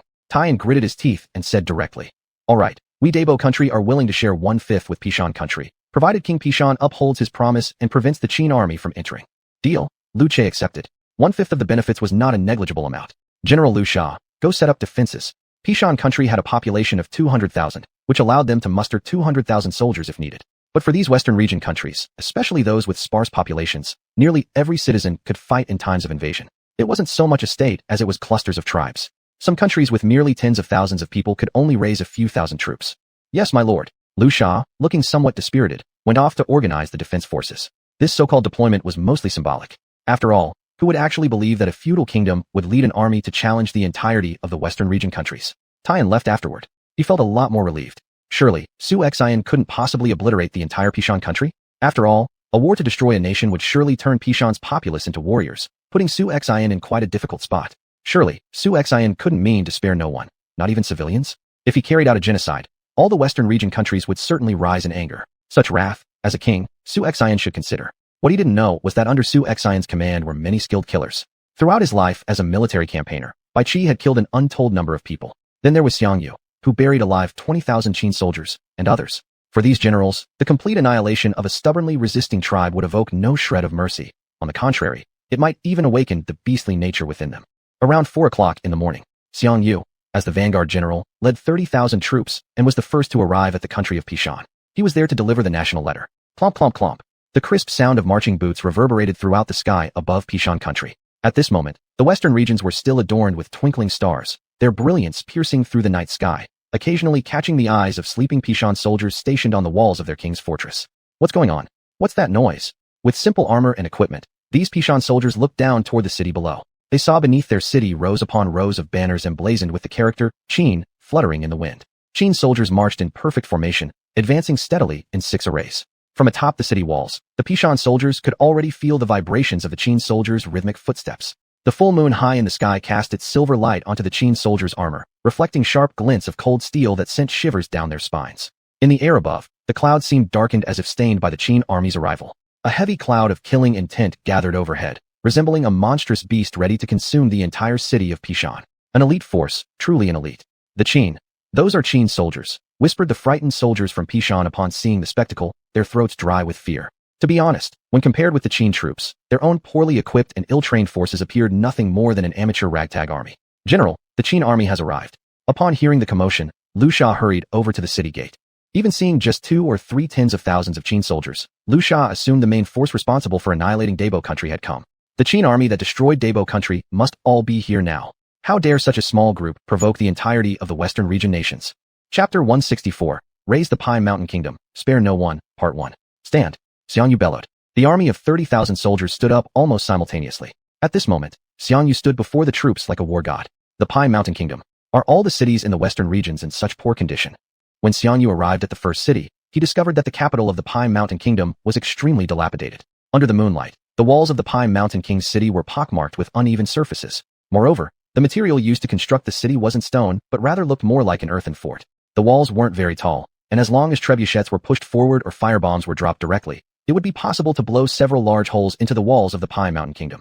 Xuanhu nearly forgot that many countries in the western regions were unaware of any advanced city-building techniques, still maintaining their barbaric nature. Send someone. Go with me to deliver the national missive. King Liu Che of the Pi Mountain Kingdom should know better than to resist once our Qin army arrives, and he should surrender early. Xuanhu chuckled coldly. An army of 25,000 Qin troops arrived, and if the king of Pi Mountain Kingdom is smart, he should proactively offer the city. This western expedition aimed for much more than just making the states bow in submission. It was intended to list them as citizens of Qin. Of course, in recent years, the western regions had indeed grown overconfident, even disregarding the mighty Qi Dynasty. However, xuanhuan's arrival was meant to cripple the western regions. No surrender means only death. What if they don't surrender? Asked the deputy general. Xuanhu sneered. If they don't surrender, then we will level the entire Pi Mountain Kingdom, according to the king's orders. Moreover, we cannot allow any disruptive force behind us during our campaigns abroad. I understand, the Qin general bowed. Clop clop clop. Xuanhu personally rode his horse forward. The archers on the city walls of the Pi Mountain Kingdom were so frightened they raised their bows, aiming down at Xuanhu. This is the territory of the Pi Mountain Kingdom. Who are you that dares to trespass against our borders? Liu Sha shouted. The great General Xuanhu of Qin, under the orders of my king, persuades your country to surrender. Come down and receive the letter from our king. Otherwise, once the Qin army arrives, not a single chicken or dog in the Pi Mountain Kingdom will be spared. Xuanhu bluntly stated the severity of opposing Qin. However, this, to Liu Sha, seemed like a barefaced threat. Despite being the top general of the Pi Mountain Kingdom, he had his pride, and immediately became furious at Xuanhu's provocation. Sorry, the Pi Mountain Kingdom does not accept the terms of surrender. Tell your Qin emperor that the Pi Mountain Kingdom will never submit to people from central China. Additionally, our kingdom has alliances with the 35 countries of the western regions. If you dare to take up arms, you will be at odds with all the nations of the western regions. I think a small Qin kingdom probably doesn't have the guts to challenge the alliance of the entire western region. Also, there is no question about allowing you passage to attack Debogwo. I, your general here, will absolutely not let you pass. Liu Sha continued speaking. Xuanhu exploded in anger, pointing his overlord spear at Liu Sha. A vortex of energy caused dust to swirl violently around him. Liu Sha boy, I've already given you a chance. Since you don't want to live, it will be the time of the Pi Mountain Kingdom's destruction at 7 o'clock today. That thunderous voice reverberated throughout the entire Pi Mountain Kingdom. Liu Sha was startled, his heart pounding nervously. This person is quite powerful. General, do the Qin troops really dare to attack the city? Asked one of the generals. Liu Sha reassured himself. Don't worry, the Qin army isn't that foolish. They must consider the agreements among the western region's alliances. From beginning to end, from the king of the Pi Mountain Kingdom to the generals, they all relied solely on their alliances for hope. Deploy the entire army, prepare to attack the city. Ho! Xuanhu shouted again, and the array of 30,000 horses shifted swiftly. The thunderous shout echoed like thunder, startling everyone again. The sleeping Liu Che inside the palace also woke up abruptly. What is going on? Liu Che came to. A general hurried in just outside. Your Majesty, the Qin army has arrived. What? Liu Che sat up sharply. What? Did they start the siege yet? How many men are there? The general shook his head. They haven't started attacking yet. They are positioned outside the city in a posture ready to attack. It said that those who arrived are merely the vanguard forces of Qin, with the Qin king personally leading the main army following behind, seemingly, with several 100,000 troops. And the Qin general Xuanhu has said that they wish for our surrender, requesting your Majesty personally come out of the city to welcome King xuanhuan of Qin, and to hand over the national seal. What? Liu Che was greatly alarmed, feeling extremely infuriated. Who does xuanhuan think he is? He is nothing more than a rebellious prince stripped off by the Great Qi court. Speaking of status and position, I am higher than he. Why should I surrender to him and serve as his subject?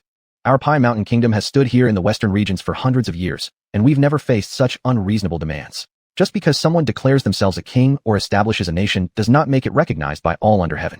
Tell the Qin army that I fear them not. nor will I allow passage. If they wish to provoke the entire western regions, then let them come. I would like to see whether within a month's time he can conquer our entire country, with every citizen trained for battle. Convey my orders. All commoners of Pi Mountain Kingdom, be they elders, children, or women, are to arm themselves. With that, we'll have 200,000 soldiers. I want to see if xuanhuan dare to step foot on our soil. Your subject obeys your order. The soldiers bowed their fists. In an instant, the citizens of Pi Mountain Kingdom who had been asleep were suddenly awakened. The citizens of Pi Mountain Kingdom, still unaware of the gravity of the situation, actively volunteered for war. The Qin army dares invade our borders and attack our Pi Mountain Kingdom. For decades, we haven't fought a major war against the Central Chinese dynasty. Where did this Qin come from? They will get to know just how formidable we are. All the men of Pi Mountain Kingdom, take out your weapons from home and fight against the Qin army. In no time, all the citizens of the Pi Mountain Kingdom gathered together, rushing onto the city walls, where King Luche personally arrived to defend the fortress. This war for national protection made the licentious king of the Pi Mountain Kingdom win the hearts of his people. At 6 o'clock in the morning, tappity-tap, with a series of footsteps approaching, one could see the figure wearing golden dragon pattern armor, wielding a tiger head golden spear, riding a blood-sweat steed at the forefront of the mighty army, xuanhuan slowly advancing forward. Behind him, Qin Xiong and xuanhuan flanked left and right, leading the black armor army closely behind. The 5 tiger generals, Guan Yu, Zhao Yun, Zhang Fei, Ma Chao, Huang Zhong, and other notable generals such as Shui Rengui and Li Tsunxiao exuded murderous aura, their true qi of various colors billowing about them. It seems the Pi Mountain Kingdom does not recognize the times. Looking ahead at the closed gates of the Pi Mountain Kingdom capital, xuanhuan's eyes radiated an undeniable killing intent. Xiangyu rode swiftly towards him. My lord, the Pi Mountain Kingdom refuses to surrender, will not grant passage, and has mobilized over 10,000 soldiers and civilians to resist until the end. What course of action should we take, my lord? Chapter 165, Flattening the Pi Mountain Kingdom, Leaving No Chicken or Dog Alive, Part 2. xuanhuan's eyes flashed with a cold light, and his face turned as icy as it could be. Massacring an entire city and destroying a country is not my original intention. I merely wish to resolve the issues of the western regions without resorting to war. If they are willing to surrender, then naturally I will not start any wars against any country. But if they do not understand what is in their best interest, then do not blame me for being ruthless. Xuanhuan gripped tightly onto the sword at his waist and said sternly, Xiangyu, go yourself and give them one more chance. The generals suddenly realized that their great king had changed completely. Each move of his now carrying the bearing and shadow of a true ruler. The subordinate understands, Xiangyu saluted. Then he turned around, mounted his horse, and arrived before the enemy's city walls. Lord of the nation, it's Xiangyu, said the Sands. Let's listen to what he has to say, Floqi said in a deep voice. To be honest, Floqi, who was originally boasting, thinking Qin troops were nothing much, started regretting it when xuanhuan led 230,000 soldiers and reached below the city walls. Looking across the 25,000-strong army, the Qin soldiers dressed uniformly in black armor, wielding excellent weapons, just standing before this formidable force induced an overwhelming sense of suffocation. People on the city wall, listen up. I am General Xiangyu under King Qin. Quickly tell your lord, within the time it takes to burn one incense stick, open the gates and surrender immediately. Otherwise, the Qin army will not hold back. When that happens, not a single living thing in the Pi Mountain Kingdom will remain, shouted Xiangyu like thunder. Facing these words, Floqi didn't know what to do. He keeps questioning us repeatedly, persuading us to surrender. It seems that this King Qin also has certain concerns. If he truly dared to attack, he wouldn't bother asking repeatedly, continued the Sands. Floqi, the monarch sitting on the side, nodded in agreement. I am King Floqi of the Pi Mountain Kingdom. How dare a small border nation invade the borders of our Pi Mountain Kingdom? Not only will I not surrender, but I will resist the Qin army until the end. If King Qin dares to fight, there's no need for such frequent probing. If you don't have the courage to provoke the western regions, retreat immediately and stop wasting your breath here. Creak. As Xiangyu gripped the handle of his bawang spear, it emitted a bone-cracking sound. Very good. Since you seek death willingly, do not blame the Qin army for being merciless. This general thought you might wimp out and refuse to fight. Xiangyu chuckled coldly, said nothing more, and returned to the ranks of the military. Xuanhuan in the midst of the formation heard Floqi's words clearly. Arrogant fool, truly seeking death. I mobilized 25,000 soldiers here, expending so much effort. Surely you don't think it's for show? Or does he, Floqi, think that the courage of every citizen can withstand the assault of 25,000 Qin troops? Haha, things have changed, Floqi, Xuanhuan sneered. Things having come to this, then do not blame him for showing no mercy. My king, let's attack directly. There's absolutely no need to waste our breath talking to these fools, urged Xiangyu. War intent surged throughout his body. He couldn't contain himself anymore. Xuanhuan nodded, with a whoosh, pulling out his Qin King's sword. 3 armies, blow the horn, beat the drums, prepare to attack. Xiangyu, you shall be the vanguard general. Break through the Pi Mountain Kingdom for me. Leave no chicken or dog alive where you pass. Today, I want the Pi Mountain Kingdom to bleed into rivers. I also want these barbaric people to see clearly. Great Qin is not the Qi. The dynamics of external warfare have long transformed. At your command, my king. Xiangyu saluted and returned to lead the whole army. Woo woo woo. Boom boom boom. The horns and war drums of the three armies sounded simultaneously. Hey hey hey. The war cries of the Qin army rang out even louder as the massive formation began to transform. For the people of Pi Mountain Kingdom, seeing this scene caused them to swallow their saliva in fear. Before them, sandstorms covered the skies, and Flochi finally became afraid. General Liusa, surely the Qin army doesn't really intend to attack, right? Liusa shook his head. The subordinate doesn't know. Even if they do attack, relying on our royal city, we should be able to repel the Qin army's assault. Prepare the chariot camp. Prepare the archery camp. Prepare the infantry camp. Prepare the cavalry camp. Prepare the artillery camp. Orderlies started giving commands to various camps. The current Qin army was no longer as simple as the Western region soldiers with their single combat type. Now, the Qin state also engaged in large-scale operations involving coordinated efforts among different types of troops to maximize its advantages. The crossbows were fully loaded. 100 Tiger crouching cannons were fully armed. Advance forward. Xiangyu's 30,000-strong vanguard army moved forward. In fact, this was done to allow the crossbows to enter firing range. Moreover, upgraded versions of Zhuge Liang's repeating crossbows needed to also enter shooting distance. Hurry! Archers, prepare, Flochi called out. The soldiers of Pi Mountain Kingdom stationed on the city walls quickly drew their bows, but whether from equipment or weaponry, these Pi Mountain Kingdom soldiers seemed like a bunch of unseasoned rookies. At the moment Xiangyu's vanguard army came to a halt, the entire battlefield fell silent. Tiger crouching cannons, fill and fire one round. Fire, boom, boom, boom. The crisp sound of cannons firing echoed like an angry deity's roar, reverberating through the clouds. Black smoke billowed from 100 Tiger crouching cannons as they launched solid cannonballs into the air. Archers, release your arrows.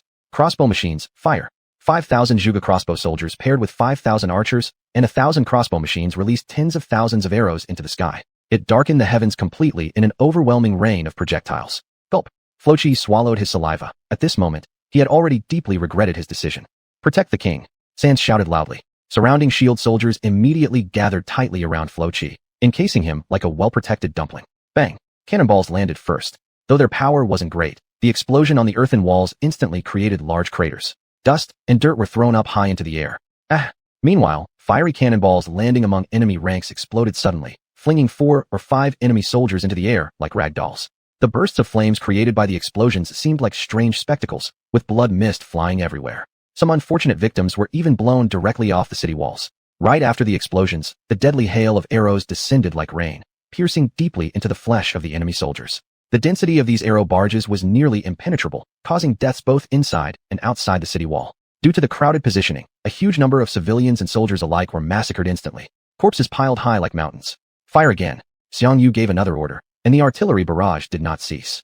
In the blink of an eye, over 10,000 lives were lost, including those of elderly people and children, who fell onto the ground without exception. Flochi and Sans didn't dare to lower their shields, hiding beneath them, trembling violently. All they could hear was the relentless sound of arrows hitting the protective barriers. Break the city walls. Advance. Shield soldiers formed a perfect square defensive shield formation and advanced steadily forward.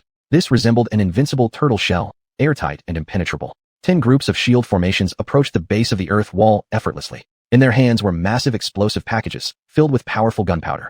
Chapter 166, Flattening the Pisang Kingdom, Leaving No Chickens or Dogs Alive, Part 3. These gunpowder packages had immense power, of course.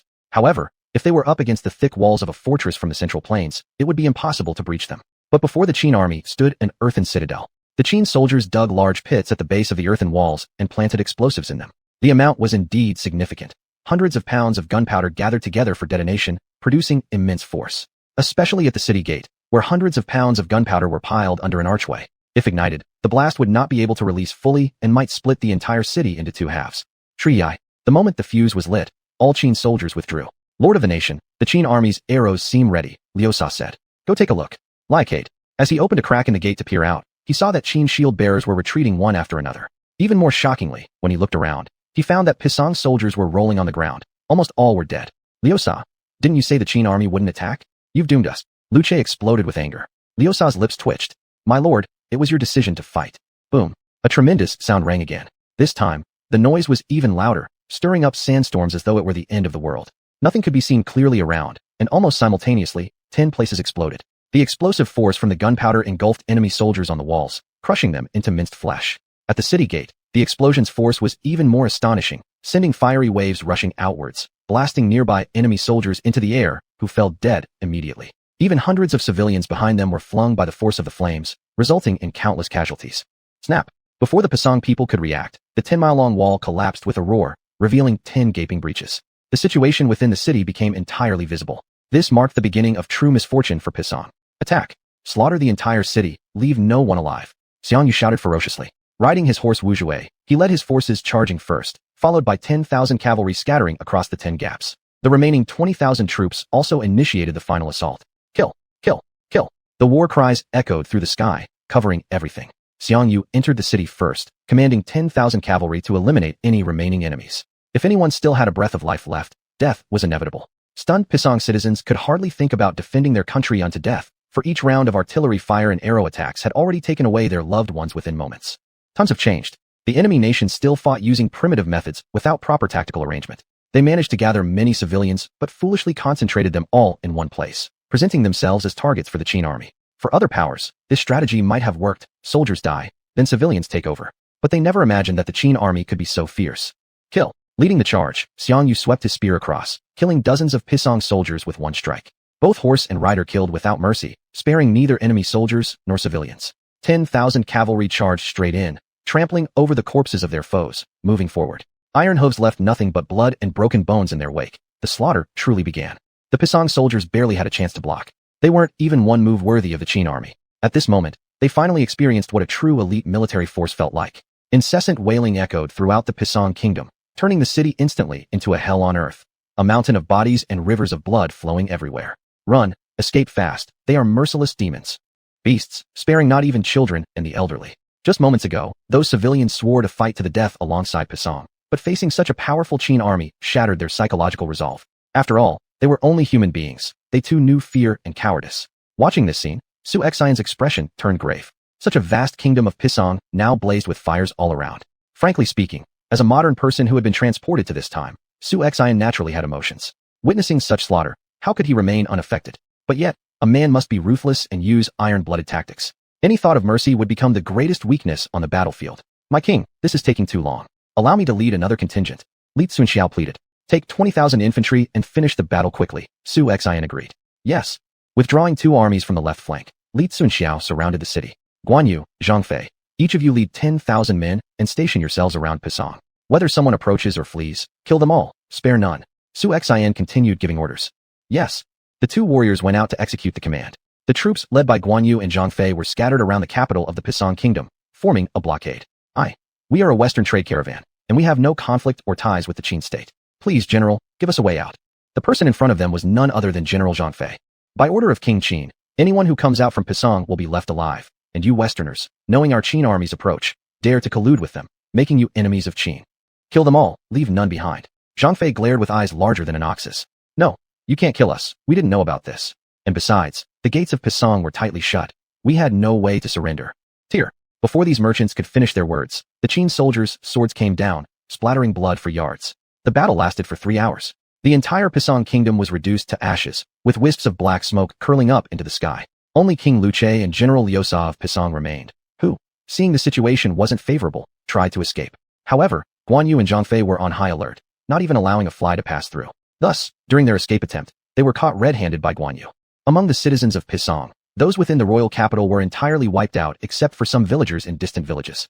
Now, Liuche's face was ashen gray, but more filled with fear. Originally thinking that they could at least withstand the Qin army for a month, it never crossed his mind that in less than a day, the entire Pisang kingdom would be destroyed. He finally realized how formidable the state of Qin was. As the sun set in the west, the blood-red sunset seemed like heaven mourning for Pisang. Your Majesty, King Luche and General Liusa of Pisang have been captured by your servant, Guanyu reported. Behind him, soldiers dragged the 2 before Xuanhuan, throwing them to the ground like dead dogs. Xuanhuan sat high atop his horse, asking sternly, Luche Liusa, do you have any last words? Chapter 167. Implementing Policies in the Western Regions. Haha. Pishan's ruler Luche's mouth erupted into a madman-like laughter as he fiercely stared at Xuanhuan. Xuanhuan, you slaughtered the entire nation of Pishan with such cruel methods. You will not end well. Black and white impermanence will come to lock your fate. Luche scolded angrily. The armies of other nations in the Western regions will soon arrive. Then, both you and your Qin kingdom will become the burial goods of the Western region's united forces. Liuche's eyes looked like they could kill someone. I have heard that Luche, the ruler of Pishan, is decadent and foolish beyond measure. Yet at the moment of life or death, his bold courage still stands strong. Indeed, he is a fine king. Rest assured, after your death, I will give you a grand burial. Take them all down and behead them. Xuanhuan's tone suddenly became incredibly cold. General Lu Sha immediately panicked. He did not want to die yet, and quickly struggled to say, "Your Majesty of Qin, I was forced. I originally did not wish to oppose you. It is all Liu's fault.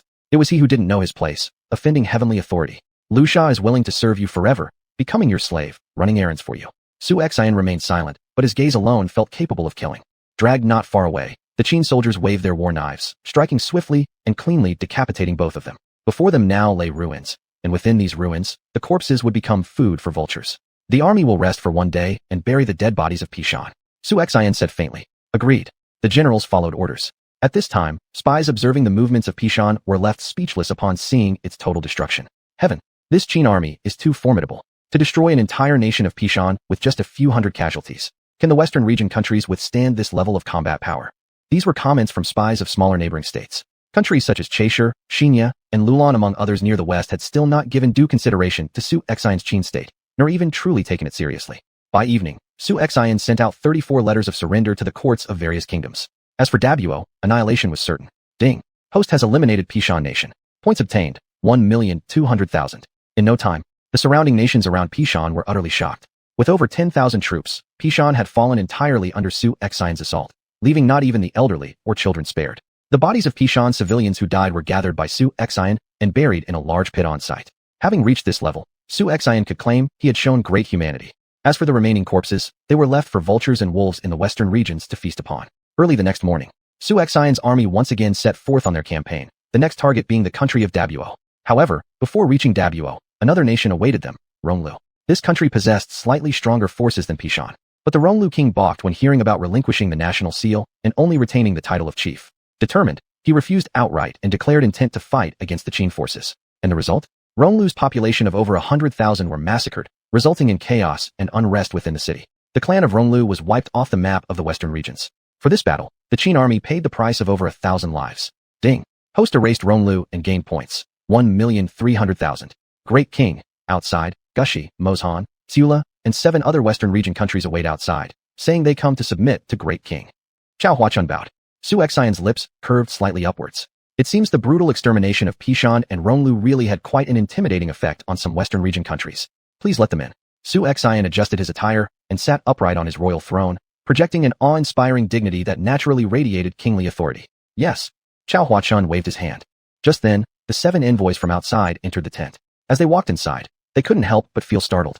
The atmosphere exuded by the Qin army was filled with a sense of solemnity and coldness, permeating the entire camp. Upon entering the Qin military camp, even the air around seemed cooler. Keep in mind, this was the hottest part of the summer. Normally at this hour, it would be sweltering, yet the Qin military camp was colder.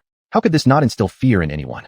They now felt immensely relieved that they were wise enough not to oppose the Qin forces. After all, these were very small tribal states. Some of these countries had barely 2,000 or 3,000 soldiers. Even larger countries with tens of thousands of soldiers had already been defeated. What chance did they stand? The 7 entered the tent whereupon, greeted by immense royal authority, they involuntarily fell to their knees. "May we see our king of Qin, long may he live." The thing that most astonished them, though, was Su Xuanhuan's age. They had not expected that King Su Xuanhuan's face appeared so young and unseasoned, merely 17 years old. To achieve so much at the age of 17, this was truly a sage ruler. His future accomplishments would not be limited to the wild regions alone. Rise and dispense with formalities. Su Xuanhuan lightly waved his hand. The 7 rose up anxiously. "Your Majesty of Qin, we have come here to submit ourselves and declare allegiance as vassals. These are the seals of our 7 nations. Please accept them, Your Majesty." The envoy of Tsula, Chu Shu, personally handed over the national seal. The brocade guard immediately took possession of the seals. Su Xuanhuan nodded in great satisfaction. "Each of you has made the wisest choice. From now on, all of you will become tributary states of the Great Qin. All policies of the Qin kingdom will apply to you, and like Qin's provinces and commanderies, you will also need to pay tribute to the court." Chu Shu furrowed his brow, suddenly feeling something was off. "What does Your Highness mean? That we must assimilate into Qin culture, become Qin's citizens?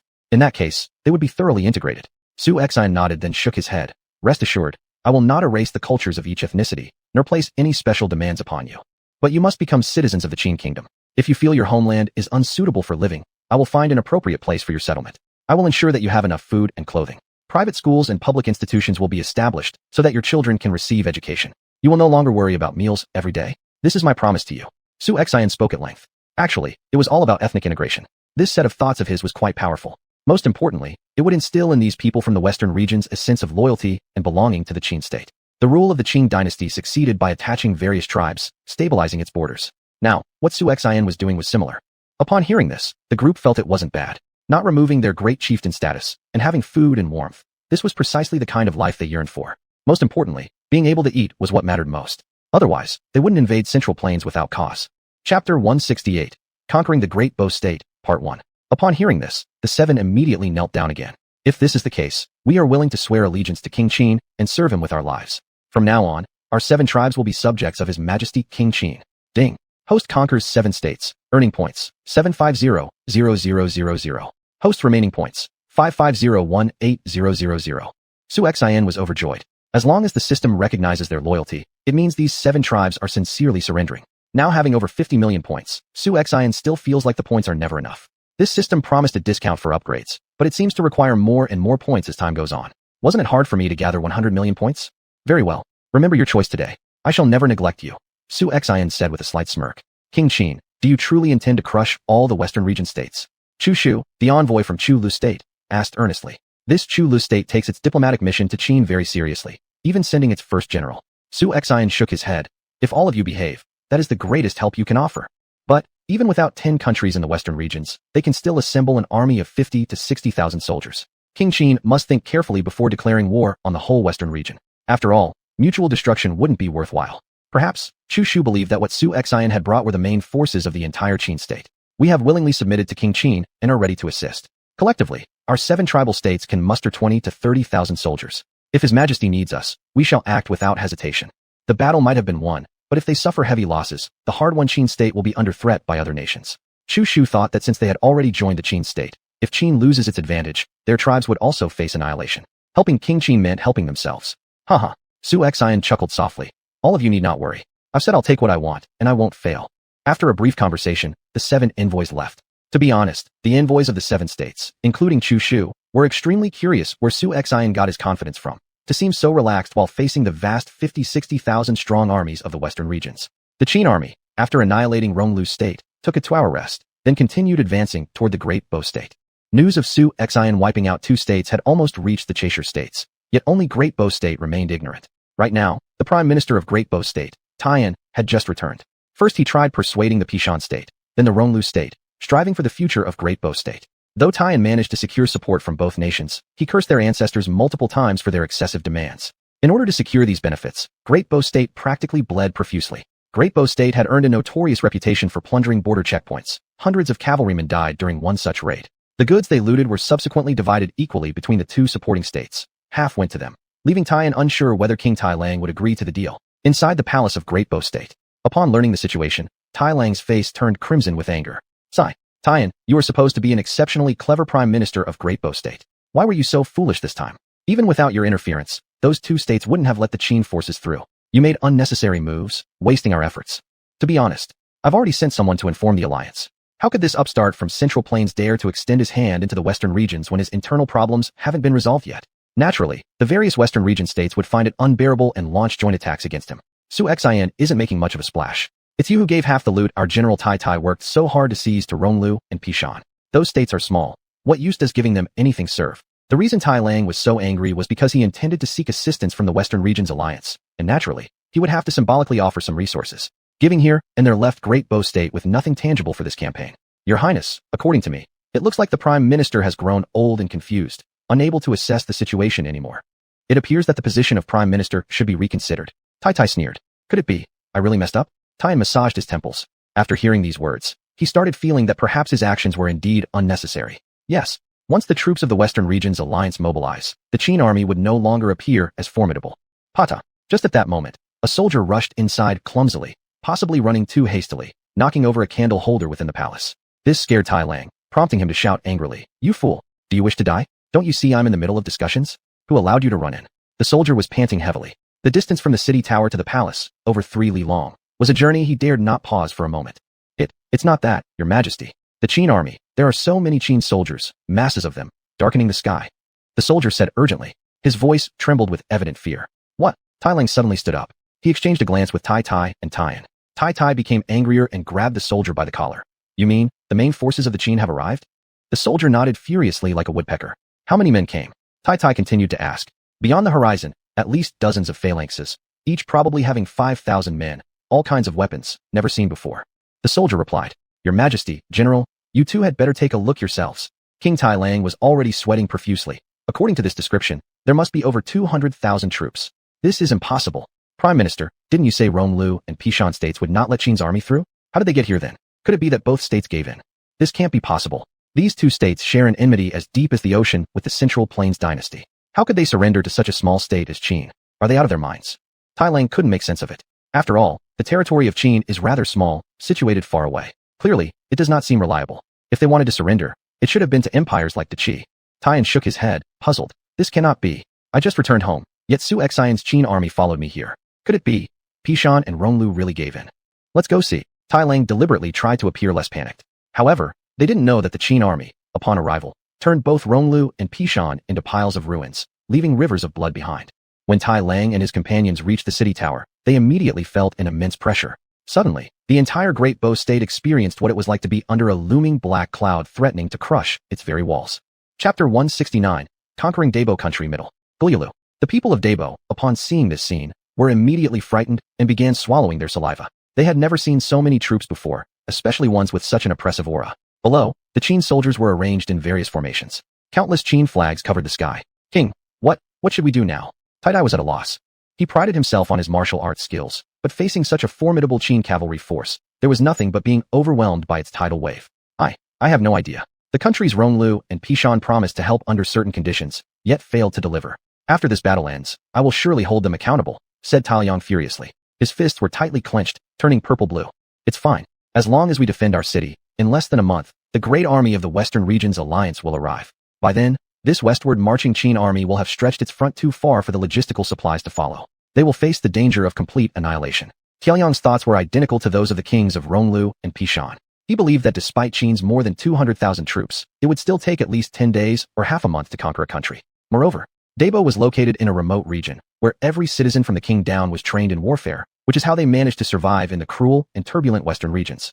Chancellor, you must immediately organize all the citizens to come here and defend against the enemy. I don't believe that from me to the common people, a total of 130,000 individuals, Su Xian can annihilate us.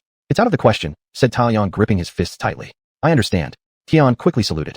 In his eyes, his ruler finally made a correct decision. Swish swish. At this moment, two catapults from the Qin army threw round objects toward Dabo's city wall. Taoyang thought they were fire bombs and hid behind the shield-bearing soldiers immediately. After the round objects hit the ground, they didn't explode. Tai approached cautiously and picked up one of them. Then, when he touched the bloodstained cloth bag, he noticed something strange. My king, these are not fire bombs, said Tai. There is blood on it. They seem to be two heads. Two heads. Let's open and see, suggested Taoyang. Tai then opened the sack. Before opening it, things seemed okay, but once opened, it caused Taoyang to jump and almost fall down to sit. Tian, who hadn't left, trembled seeing those two heads. This is the heads of Pishan's king and Ronglu's king, exclaimed Tian in surprise. How could this be? Su Xian has actually killed Rongda and Lu Che. Could it be that Pishan and Ronglu have already been destroyed? Asked Taoyang. Just imagining this scenario made him feel dreadfully scared. However, the strength of these two countries far exceeded that of Dabo. If Su Xian had conquered two countries within 2 days, then, perhaps the fate of Dabo might very well match the tragic end of the previous two nations. March, march, march. Eradicate Dabo country completely without sparing any chickens or dogs. Eradicate Dabo country completely without sparing any chickens or dogs. In an instant, the air resonated with the shouts of the Qin army, akin to thunderous roars. Attack! King Qin pulled his sword, pointing it towards the land ahead Dabo. Bang bang bang. 100 Hudun cannons rapidly fired shells toward Dabo. Each Hudun cannon fired at least 5 shells per minute. Nevertheless, the power of the Hudun cannon was somewhat weaker. It was mainly aimed at people, and it wasn't good at city siege operations. Inside each Hudun cannon were lead stones, capable of causing shrapnel effects. What kind of sound is this? Have the Qin army summoned Lei Gong, god of thunder? Honestly speaking, the residents of Dabo were essentially uncivilized tribesmen. They had never witnessed cannons. Under the sound of these artillery guns, they felt only endless fear. They assumed they had angered some deity. This was the wrath of the gods. Looking up into the sky, all they could see were projectiles falling. Boom.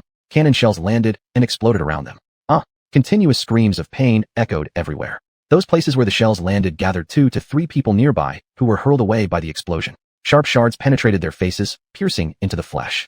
Even if they survived, they lost their fighting capacity instantly. Many Dabo soldiers fell directly from the city walls, for meters high, being already disoriented and unconscious. Hitting the ground resulted in instant death. The Dabo soldiers on the city walls were stunned by the blasts.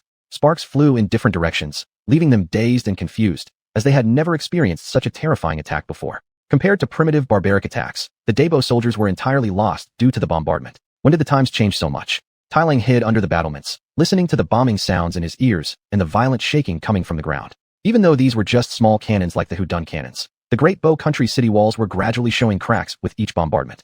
Speaking of which, Great Bow Country was located in such a remote area that it had even fewer opportunities to interact with the Central Plains. They hadn't learned the techniques of building cities from the people of the Central Plains. The cities of Great Bow Country were all constructed with yellow clay. Moreover, inside those city walls, there were also boards, logs, and other materials mixed in, making them very weak in defense. A single explosion would easily destroy them. It was evident on the surface of the city wall, after being bombarded by the Hudun cannonballs, that the wooden boards inside had become exposed. Everything is over. What kind of weapon does this Qin army possess? At this rate, we won't be able to last a day, Tai Lang said tremulously. At this moment, Tai Lang was genuinely afraid, and he now despised Tai Tai intensely. Why couldn't this man have bothered someone else instead of provoking the state of Qin? This army of Qin was like tigers and wolves. With a swift sound, then, the Qin arrows blazed the trail, sweeping across the enemies on the city walls. Great Bow soldiers were eliminated one by one. They fell down in large numbers as blood mist floated around in the air. When Tai Lang glanced at it briefly, the soldiers who had been lively just moments ago had now become corpses. Tai Tai, what have you done? Tai Lang shouted angrily. Lord of the country, you didn't say this earlier. Tia Tai's face looked grim. Attack! Xiang Yu and Li Xuanhuan, two fierce generals, advanced together. 10,000 Qin troops quickly reached the foot of the city. For xuanhuan, conquering the western regions was like tackling an easier level in a video game. The reason why xuanhuan aimed to open the western regions wasn't solely for connecting the Silk Road. More importantly, the western regions had vast territories and many varieties of fruits and mines, which were extremely abundant. Da-da-da. The Qin army's ladders were set up on the towers of the Great Bow Country city.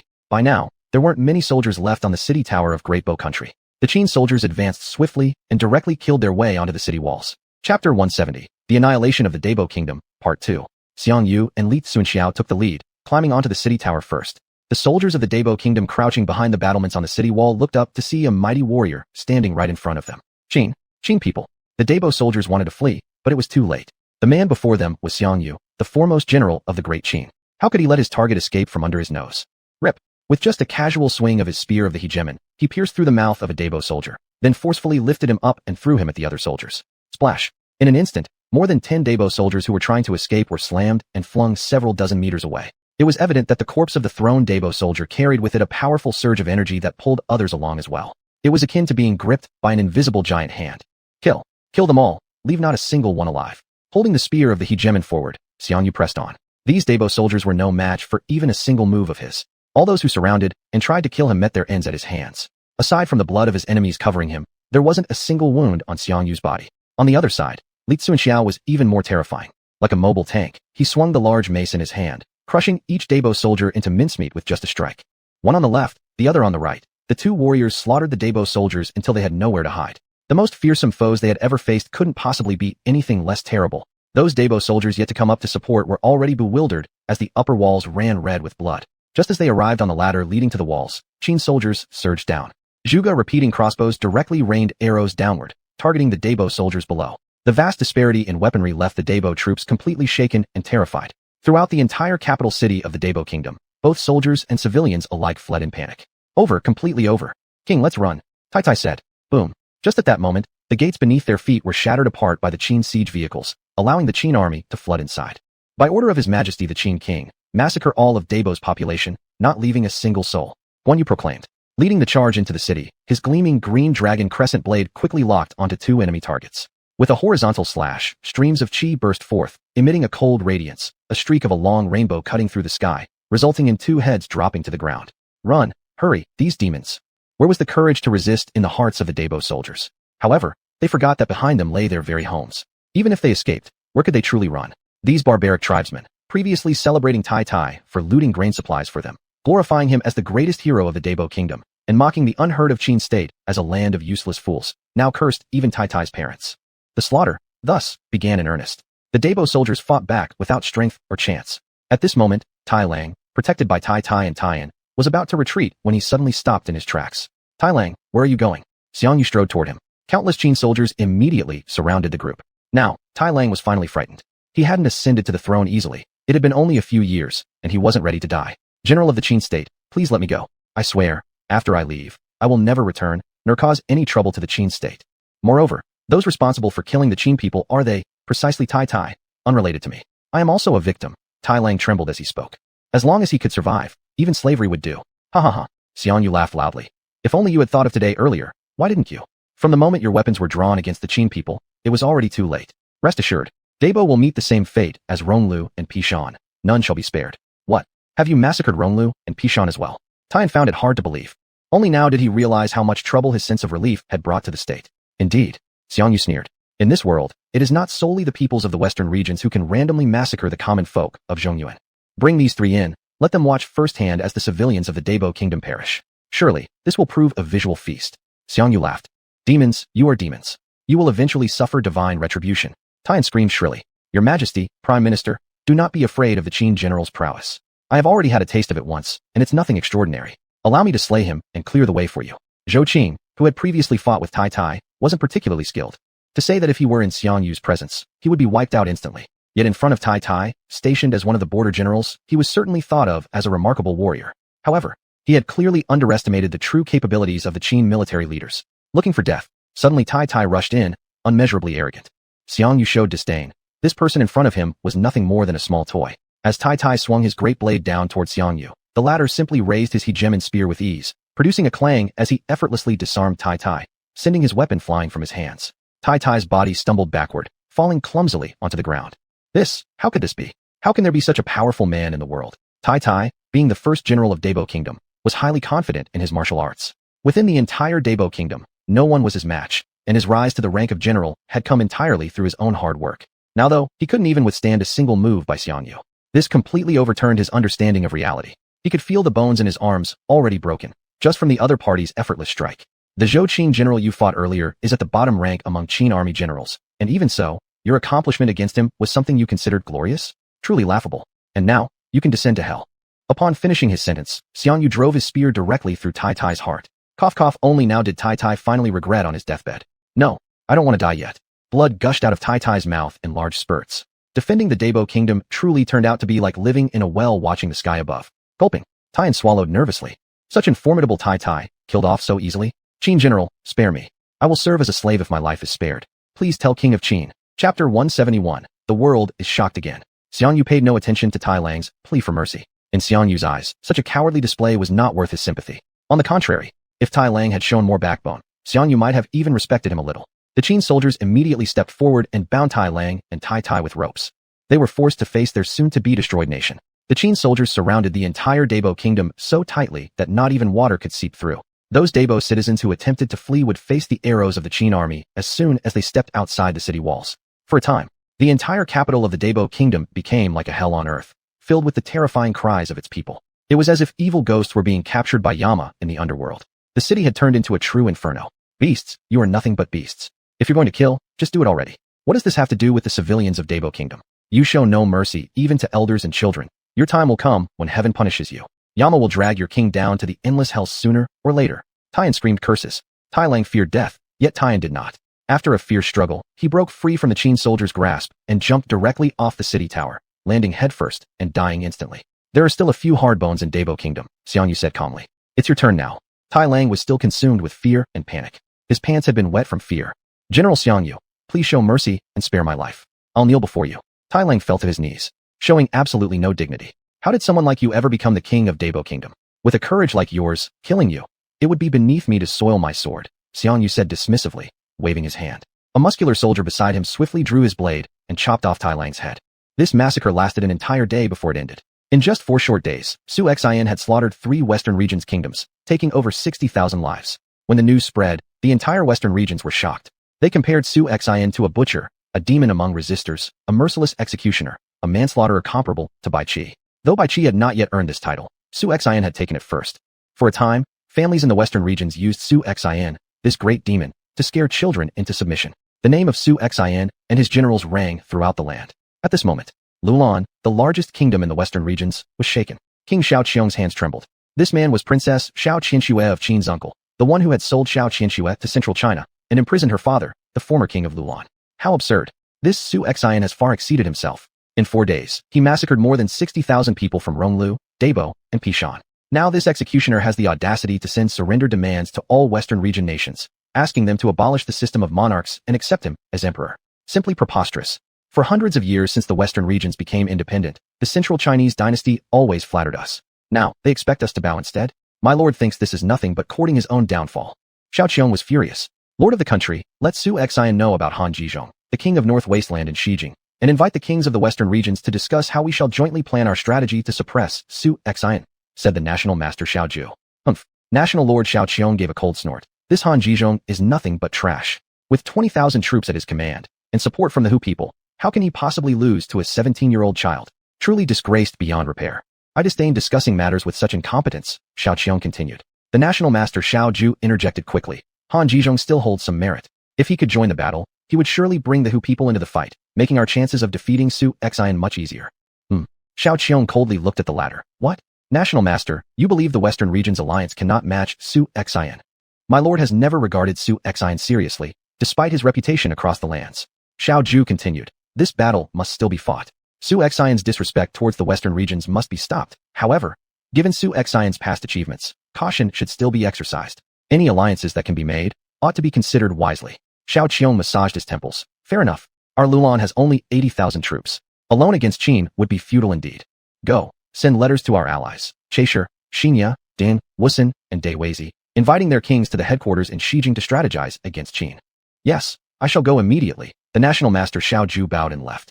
Xiao Qiong closed his eyes lightly, then said firmly, Su Xian, oh Su Xian, since you've brought destruction upon yourself, let's see you taste the wrath of the western regions.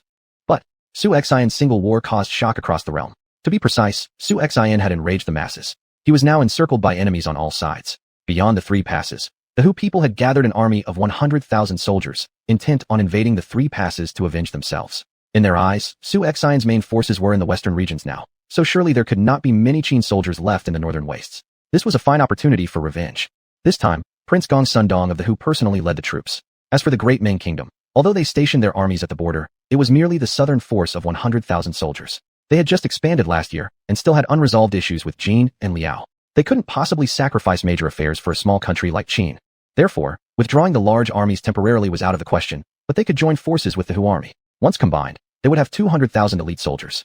Meanwhile, what was even more perilous wasn't the alliance between the Hu people and the Great Ming Kingdom, but the court of Qi. Su Xian declared himself king and established a kingdom. Golden rays of light covered 10,000 miles. The majority of the citizens in the western half of Qi witnessed the golden glow emanating from the barren lands. Some even spread the rumor among the people that during Su Xian's coronation, a golden dragon appeared in the sky and dropped down an imperial seal. Now, a saying circulated in common parlance. King Su Xian of Qin is truly the son of heaven. Thus, this event had already become a myth. But it completely infuriated the massive empire in the east. Su Xian's establishment of a new kingdom was already a provocation against the court. Originally, his declaration as king and separation of the barren lands should have swayed public sentiment toward the Qi court. However, with this maneuver by Su Xian, the Qi court, which had stood firm for several hundred years, suddenly seemed illegitimate. In Luoyang, the Taichi Palace's grand chamber for political discussions was filled with civil and military officials standing on both sides. Take a good look, everyone. This is the result of failing to eliminate the root of the problem. This arrogant Su Xian didn't just rebel. He also spread lies to deceive the masses abroad, calling himself the son of heaven. How about it? Shouldn't I follow the precedent of ancient sages and perform an abdication ceremony in favor of Su Xian? Emperor xuanhuan spoke in a voice like thunder. The civil and military ministers below her were genuinely startled. Your Majesty, recently Su Xian has been foolish enough to attack the western regions, giving us our chance to act. Perhaps we can now utterly destroy the Qin kingdom. Minister Qin Hui stepped forward immediately to say. Chapter 172. Attack from all directions. Su Xian decided to march his main force westward after a few civilians died at the border. In the eyes of many strategists and hermits across the land, this move by Su Xian was incredibly foolish. They believed that if Su Xian had concentrated all his forces in the western regions, how many troops would he leave within the Qin state? Wasn't it just inviting others to attack his homeland? Moreover, they thought that the western regions were a vast barren area with scarce resources. What good could come from capturing the western regions? It seemed utterly useless. One would have to reach countries like Chaisher and Xinya 3,000 miles away for abundant supplies. But with such an extended front, how could the Qin army sustain its logistics? How much manpower and resources would be wasted? To sacrifice a bunch of outlanders for one's own country's demise, it was the act of a fool. Of course, there was one benefit from Su Xian's move. He had won the hearts of the people. This was the most crucial point. As for those self-proclaimed brilliant strategists and hermits who believed themselves intelligent, anything they could think of, Su Xian must have already foreseen. Most of his troops were summoned beings, leaving tens of thousands of able-bodied men in the desolate regions who could almost all be employed in transporting provisions. Besides, most of the warhorses on the steppe couldn't be used before, but now finally found their use, transporting food supplies. With horses pulling supplies, naturally the speed increased. Moreover, whenever xuanhuan conquered a place, he established relay stations and fully connected the route of the western regions with the human pass. The entire road was under constant surveillance by the imperial guards. Once enemy movements were detected, messengers would swiftly report to him, giving him ample time to react. Your Majesty, in my opinion, there's absolutely no need for such a grand conflict. After all, the court and xuanhuan do indeed have some misunderstandings. To be fair, it was the court that initiated the first action, thus causing public dissatisfaction across the land. Xuanhuan had no choice but to rebel for survival. If we could send envoys to bring him back into allegiance, wouldn't that be better? Right Chancellor Li Guigang quickly responded. He had been almost aligned with xuanhuan in heart. Xuanhuan's rebellion and the establishment of his own kingdom were not something Li Guigang agreed with. Yet the sudden appearance of over 200,000 soldiers bound westward left him utterly shocked. He did not know how many more hidden cards xuanhuan might have. Despite this growing opacity regarding xuanhuan's true strength, Li Guigang and the emperor's perspective still aligned. Fighting over a handful of commoners disrupted the larger scheme. Therefore, it wasn't right. Good plans had been ruined completely. If the western regions were so easy to conquer, it wouldn't have stood firm for 100 years without rejoining the empire. Likely, Qin state and the western regions could engage in battle for several years without Qin succeeding in total conquest. In the end, they would merely sign a peace agreement and retreat. Therefore, losing the greater strategy for small gains was definitely inappropriate. Now what Li Guigang sought was to buy xuanhuan as much time as possible. Yet Li Guigang's position in the court was becoming increasingly awkward. His power was gradually being sidelined by the Empress. To be honest, Li Guigang wasn't very strong. His cooperation with Empress conspired against Qin Hui left him nearly stripped of all his authority. Phew! Qin Hui spat onto the ground. Li Guigang, you truly have no shame. If xuanhuan ever had even half a mind to submit to the court, would he have rebelled? You must be insane. Oh, I almost forgot. You seem to share a close relationship with the Su family. Perhaps, Li Guigang, you're now colluding with xuanhuan behind closed doors. Speak up. Are you an undercover agent for xuanhuan? Qin Hui angrily scolded. Li Guigang's expression turned sour. Qin Hui, what nonsense are you talking about? My loyalty to the Empress is absolute. How could I possibly align with such traitors as xuanhuan? TSK. Qin Hui sneered coldly. Don't think I don't know your disciple Su Guang holds office under xuanhuan. Your Majesty, this man Li Guigang is nothing more than a traitor. Please sentence him to death immediately. Qin Hui, dare to slander me again, and I will fight you to the death. Li Guigang roared. Empress Xuanhuan's face also flushed red. Li Guigang, do you truly believe I know nothing? Recently, has the sudden reappearance of the old Northern King's army anything to do with you? As of today, you will no longer deliberate in the assembly. Before xuanhuan is entirely exterminated, Minister Li will remain confined to his home. Upon hearing these words, Qin Hui showed immense delight. Although Li Guigang hadn't lost his position as the right chancellor, once he stepped away from the court for even a month, it would cause catastrophic damage to his faction. Afterwards, Qin Hui's influence in the court would only grow stronger. Your Majesty, please do not heed the wicked words of Qin Hui. Li Guigang knelt down desperately. However, Empress Xuanhuan would not listen to Li Guigang's cunning defense at all. Guard, escort the right chancellor out, ordered the Empress with a wave of her hand. The Empress spoke indifferently. Imperial guards approached, seizing Li Guigang by his arms from both sides. Your Majesty, you must not heed Qin Hui's words, and let the relationship between you and xuanhuan break down completely. Li Guigang still had a bit of selfishness in him, as he was thinking about xuanhuan on one hand, and the court he had been loyal to for many years on the other. Yet, Li Guigang didn't know that the relationship between xuanhuan and the court had already broken apart completely, having reached an irreconcilable stage. Now with such a good opportunity to pacify xuanhuan, the Empress wouldn't let it slip. Qin Hui sneered coldly. Now, finally, Li Guigang had fallen from power. Generals, who wishes to lead an army to subdue the state of Qin? The Empress looked around at the generals under her command. No one in the entire hall stepped forward. It wasn't that they were afraid. Rather, ever since the previous West Mountain hunt, there was someone who truly needed a chance to redeem themselves. That person was Su Long, commander of the royal guards. Su Long was a renowned general, but even now he didn't understand why his army of 3,000 troops stationed at the Xuanhuan Pass failed to hold back the Qin forces for even a single day, which caused him to be demoted. If it hadn't been for General Xue Qiliang and others pleading for him, he would have been executed long ago. Su Long stepped forth. Your Majesty, I wish to redeem my past offenses by campaigning against the state of Qin. Seeing this, Empress Xuanhuan actually wanted to give Su Long a chance to atone for his previous failure. Very well. Your request is approved. I hope, General Su Long, that you succeed in making amends. General Su Long will lead an army of 150,000 troops from Yenzhou to subdue the state of Qin. In addition, the first batch of firearms purchased recently from the West has already been equipped into our forces. I intend to place both the artillery corps and the musket corps under your command. With these formidable weapons, General Su Long, do not disappoint me. It was evident that Empress Xuanhuan truly hoped for Su Long to make up for his earlier mistakes. Otherwise, she wouldn't entrust such a formidable force to Su Long. Chapter 173, Zhao Rui is pregnant. The current Great Qi Dynasty, under the governance of this Empress, isn't actually doing too badly. The country still has some money. So, when the great weapons of the West appeared, they almost systematically formed artillery and musket camps. She believed that as long as these weapons appeared, no matter what barbarians from all directions or rebellious feudal lords, she would not have to be afraid anymore. Moreover, during this period, she immediately established a research institute, introducing Western artillery technology. It must be said that this empress is currently doing more than many emperors of previous generations. Su Long trembled all over. By now he was moved to tears, hurriedly expressing his loyalty. Your Majesty, with the artillery camp and musket camp, I will surely trample Qin Kingdom flat, removing xuanhuan, the rebel. The newly built artillery camp consists of 100 cannons. The musket camp is 3,000 strong. These new weapons are indeed strange and expensive to create, troublesome to make. Large-scale military formations naturally wouldn't work. Mainly it's about equipping cannons. Although muskets have great power, their current range means they don't shoot farther than arrows. Muskets have one use. They can pierce through enemy shields. General Su, hearing this, the emperor feels assured. But that's not all. Since xuanhuan has already rebelled, then we'll add fuel to the fire. Transmit an order to Prince Zhao Sinan of North Qing, commanding at least 100,000 troops to attack the flowing cloud grassland of Qin Kingdom. Order King Li Debao of Yizhou to march from Hanzhong and enter the southern wasteland from another side. This time, let's see how the Qin Kingdom can hold up. This boy is certainly doomed. Empress xuanhuan's eyes glimmered with golden light. For a moment, the various ministers standing against xuanhuan were incredibly excited. Only when xuanhuan truly dies will the threat to them be eliminated. Your Majesty, you are wise and mighty. The rebels shall be annihilated. However, how easily can xuanhuan be defeated? As things stand now, Su Long's greatest confidence naturally lies in the firearms he possesses. Of course, when the armies of the court, Yizhou, and Hebei arrive, it will take at least 20 days. With this time, xuanhuan's army in the western regions would have conquered at least half of the western regions. Given the current rate of progress, on the 7th day of his campaign, xuanhuan had reached the Debo Kingdom. The reason he didn't continue attacking was because he wanted to see the stance of other countries. Adding the western region nations that had already surrendered, he already occupied a quarter of the western region territory. Xianning Hall, princess residence. Even though she hated xuanhuan for what he did to her, every night Ouyang Rui dreamed of him.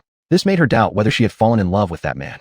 But after xuanhuan left for over 2 months, Zhao Rui often felt nauseous and lost her appetite. After diagnosis by a doctor, she found out she was pregnant. However, she didn't let Zhao Wanner know about it because she realized that once the Empress found out, she would definitely force her to abort the child. To be honest, she and xuanhuan could be considered childhood sweethearts. Due to past conflicts between the Su and Zhao families, she went to Su family to dissolve the marriage engagement, but at least they still had some feelings. Perhaps before, she thought that xuanhuan's trip to the barren wasteland meant certain death, so she lost any special thoughts towards him. But as time went by and she gradually understood what xuanhuan had done in the wasteland, she developed admiration for him. You must know, a person who started with nothing, arrived at the wasteland and somehow conjured an army. This is something impossible for anyone to achieve. She couldn't understand it, nor could the people of the world comprehend how xuanhuan managed to do it. Her Imperial Majesty has arrived. Outside, Wu Jinzhong's sharp, duck-like voice echoed. Zhao Rui quickly stood up from the bed. But here came the problem. She was currently pregnant.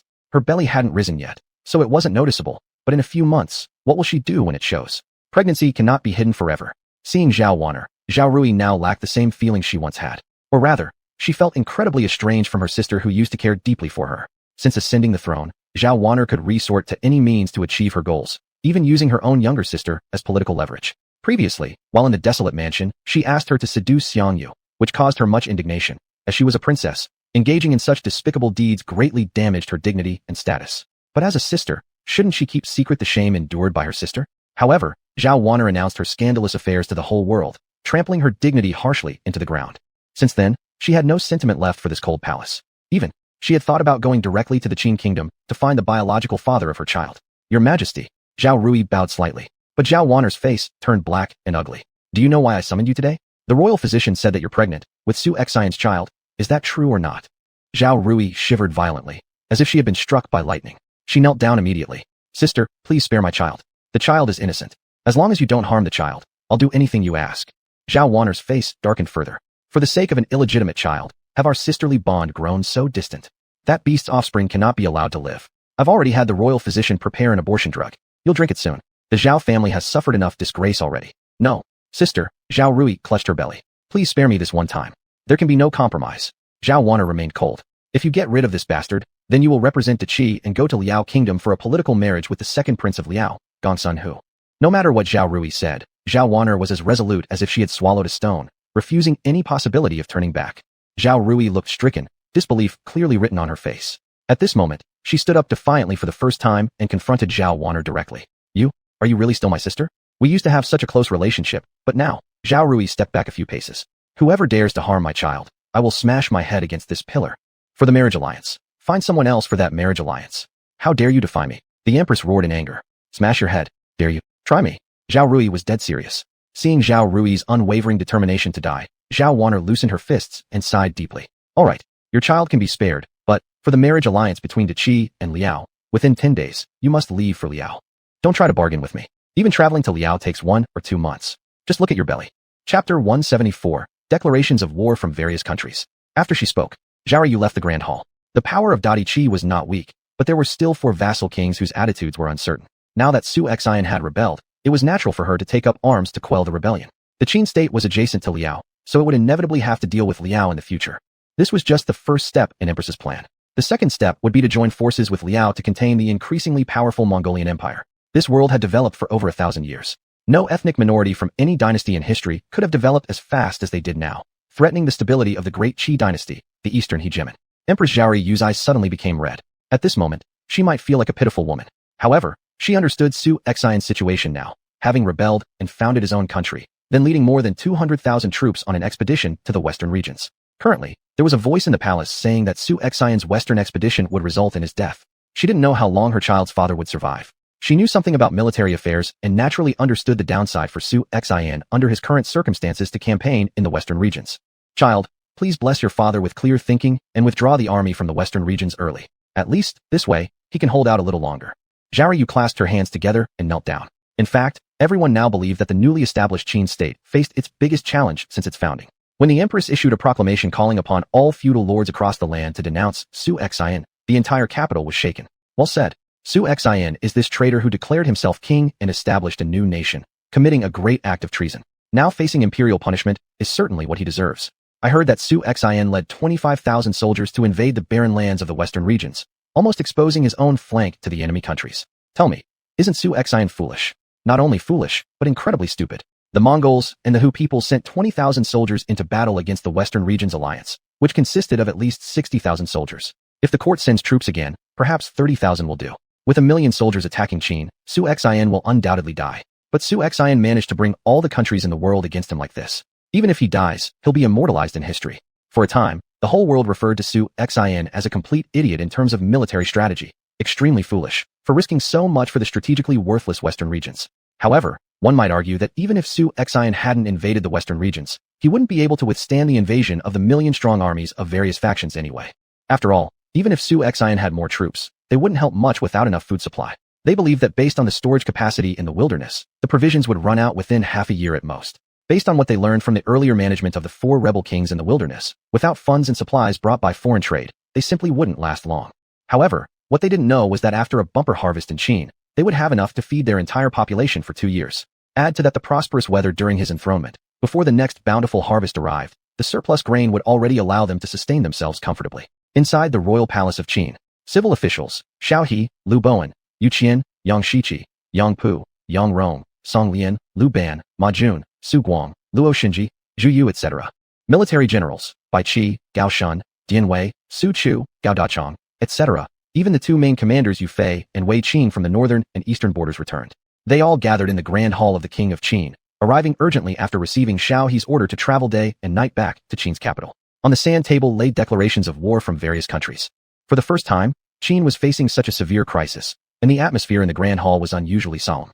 Gentlemen, I, Xiao He, don't know how to fight. I only manage logistics. But now, Xi Jing, the Hu people, the Mongolians, De Qi, will send at least 50,000 troops. This doesn't even count the forces His Majesty will face in the entire western region. The situation for His Majesty isn't good. It's impossible for him to retreat temporarily. Therefore, guarding the entire Qin state falls on us. Xiao He said. Naturally, these declaration documents from my side haven't been delivered to the front line yet. Prime Minister, right now, our country is experiencing a major autumn harvest. Absolutely, we cannot let the enemy cross our border defenses. As of now, our food supply is abundant. We are short on manpower though. Wei Qing said. In that case, everyone should report their numbers. Xiao He said. The Northern Army has 10,000 elite soldiers. Yu Fei said. Our general resides in the north and holds 3 key passes to prevent attacks from the Hu people and Mongolia. Now we fear that Xi Jing may become the breakthrough point for Mongolia and the Hu people. Luoyang Grassland has 4,000 elite soldiers, also 5 recruited and trained for 3 months. But these new recruits have a foundation. Defending Luoyang Grassland should not be a problem. Wei Qing reported. The only advantage of Wei Qing's flowing cloud grassland was that as long as Huitzubing held the Chana city, there would be no concerns in his northern territory, and he could focus on dealing with the northern celebration king, Zhao Xinyan. In the capital, we have 10,000 elite soldiers. Adding General Gao Shun's 10,800 elite troops, there are a total of 11,000 soldiers ready for the battlefield, while 20,000 new recruits have trained for 1 month and will need at least another half year to be battle-ready. Bai Qi also said, the 20,000 new recruits were personally led by him. With Bai Qi's hidden skills boosting their training, these new recruits progressed twice as fast as regular soldiers within just 1 month, quickly reaching the quality level of good troops.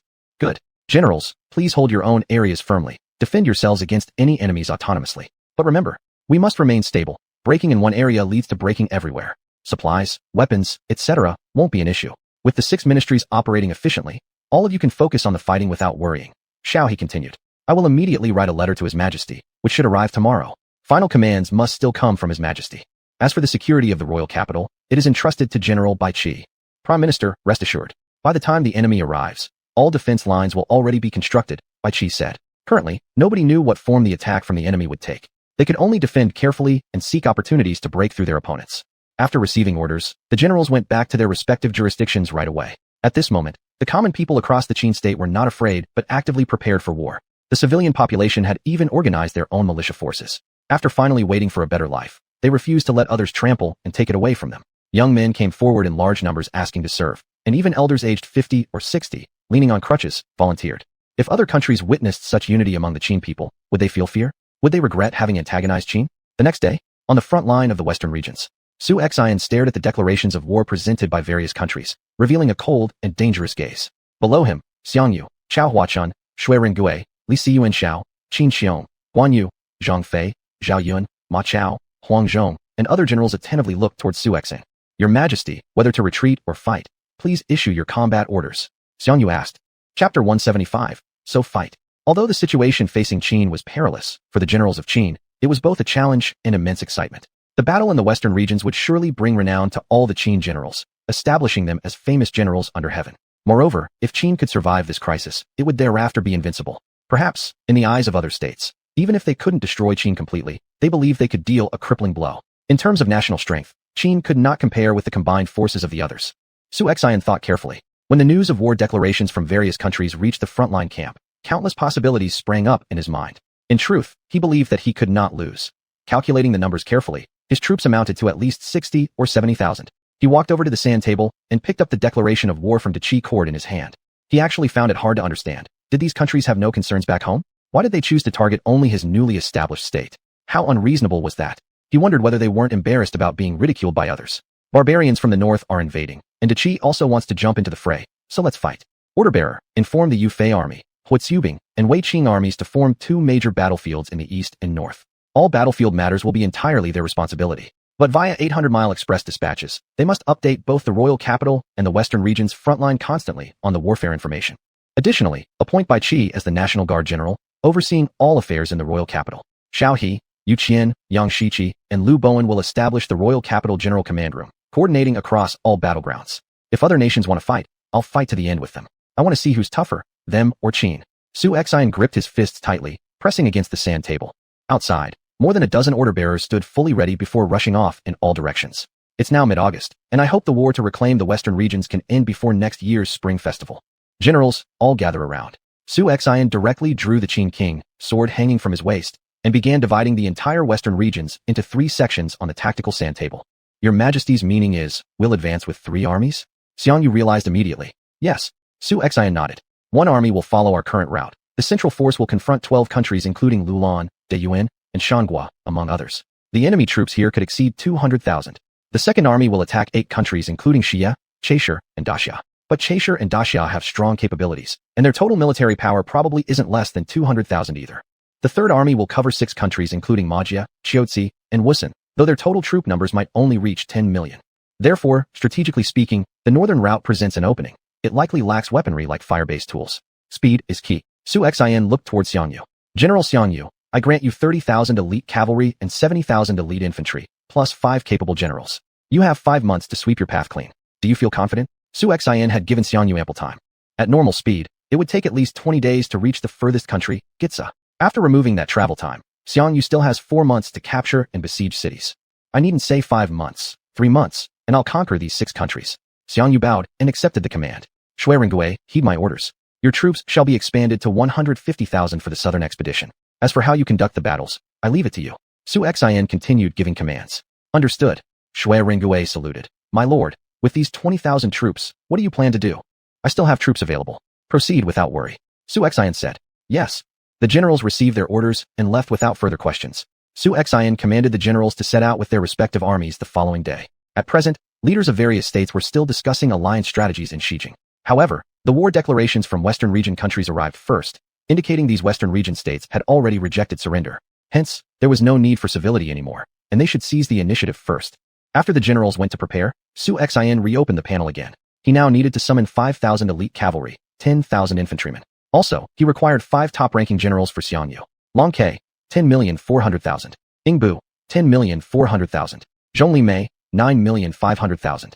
Jibu, 9,500,000. Yuziki, 9,500,000. System, summon 50,000 elite cavalry, 100,000 infantry. Summon Long Ke, Zhongli Mei, Jibu, Ingbu, and Yuziki. Ding.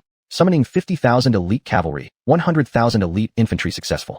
Deducted points, 15 million. Ding. Summoning Long Ke, Zhongli Mei, Jibu, Ingbu, and Yuziki successful. Deducted points, 4,930,000. Host remaining points, 350,880,000. System, purchase 1 million caddies of grain. Also, use the 88,000 points from my backside to buy infantry entirely. Purchase of 1 million caddies of grain and infantry successful. Deducted points, 1,088,000. Remaining points, 34,000,000. Previously, there were only enough provisions for 250,000 soldiers, but now with an additional 150,000 soldiers, consumption would naturally increase. Thus, Xiaohe needs to redesign the supply strategy. This 1 million caddies of grain consists of dried meat, instant noodles, compressed biscuits, and other food items. It will last 150,000 troops for over half a month without issue. Greetings, my lord. Long Ke, Ingbu, Jibu, Yuziki, and Zhongli Mei knelt before Su Xuanhuan. Please rise. You'll soon be joining General Xiangyu on his campaign. Agreed. The 5 generals accepted the command. Moments later, Xiangyu entered. He was about to choose his generals when suddenly outside, he saw an army of 15,000 soldiers rushing in and setting up camp just outside the main encampment. The 5 approaching generals gave him a sense of familiarity, so they followed along. My liege, where are the 5 generals you've assigned me? Xiangyu asked. These 5 right here. Su Xuanhuan indicated toward them. Upon seeing Xiangyu, Long Ke and the 4 others immediately bowed respectfully. Greetings, General Xiang. Please rise. Xiangyu helped them up. Excellent. It's clear all 5 of you possess remarkable abilities. All of you shall follow me as we devastate the 6 northern countries of the western regions. We shall loyally follow General Xiang. The 5 answered unanimously. The Great War in the western regions was imminent. After calculations, Qin's total force in the western regions reached 40,000 troops, nearly matching the combined armies of the various western region states. One wonders what expressions will adorn the faces of these western region nations upon witnessing such a scene. The next day, Shui Ringgui and Xiangyu's troops set out first to battle the other countries. Meanwhile, Yu Fei in the northern wasteland had just returned to his jurisdiction area and already started harboring mischievous thoughts. Chapter 176, Yu Fei's Ingenious Strategy. Within the North Wasteland City Hall, the military strategist, Zhuge Liang, warriors Yang Zixing, Niu Gao, and Zhang Xian gathered in the main tent. Military strategist, there are quite a few leaders of the Western Region's alliance currently residing in the Western capital. Do you think, if I were lucky now, could I eliminate all of them? In that case, wouldn't half of the remaining 26 countries in the Western regions descend into chaos? Yu Fei had been contemplating this for a while. Except for some distant countries like the Great Yuezhi and Chaisher, who sent representatives as their kings were not present, the closer nations did send their kings personally. Because this alliance conference was convened rather urgently, it was impossible to wait for all the kings to arrive in the Western capital.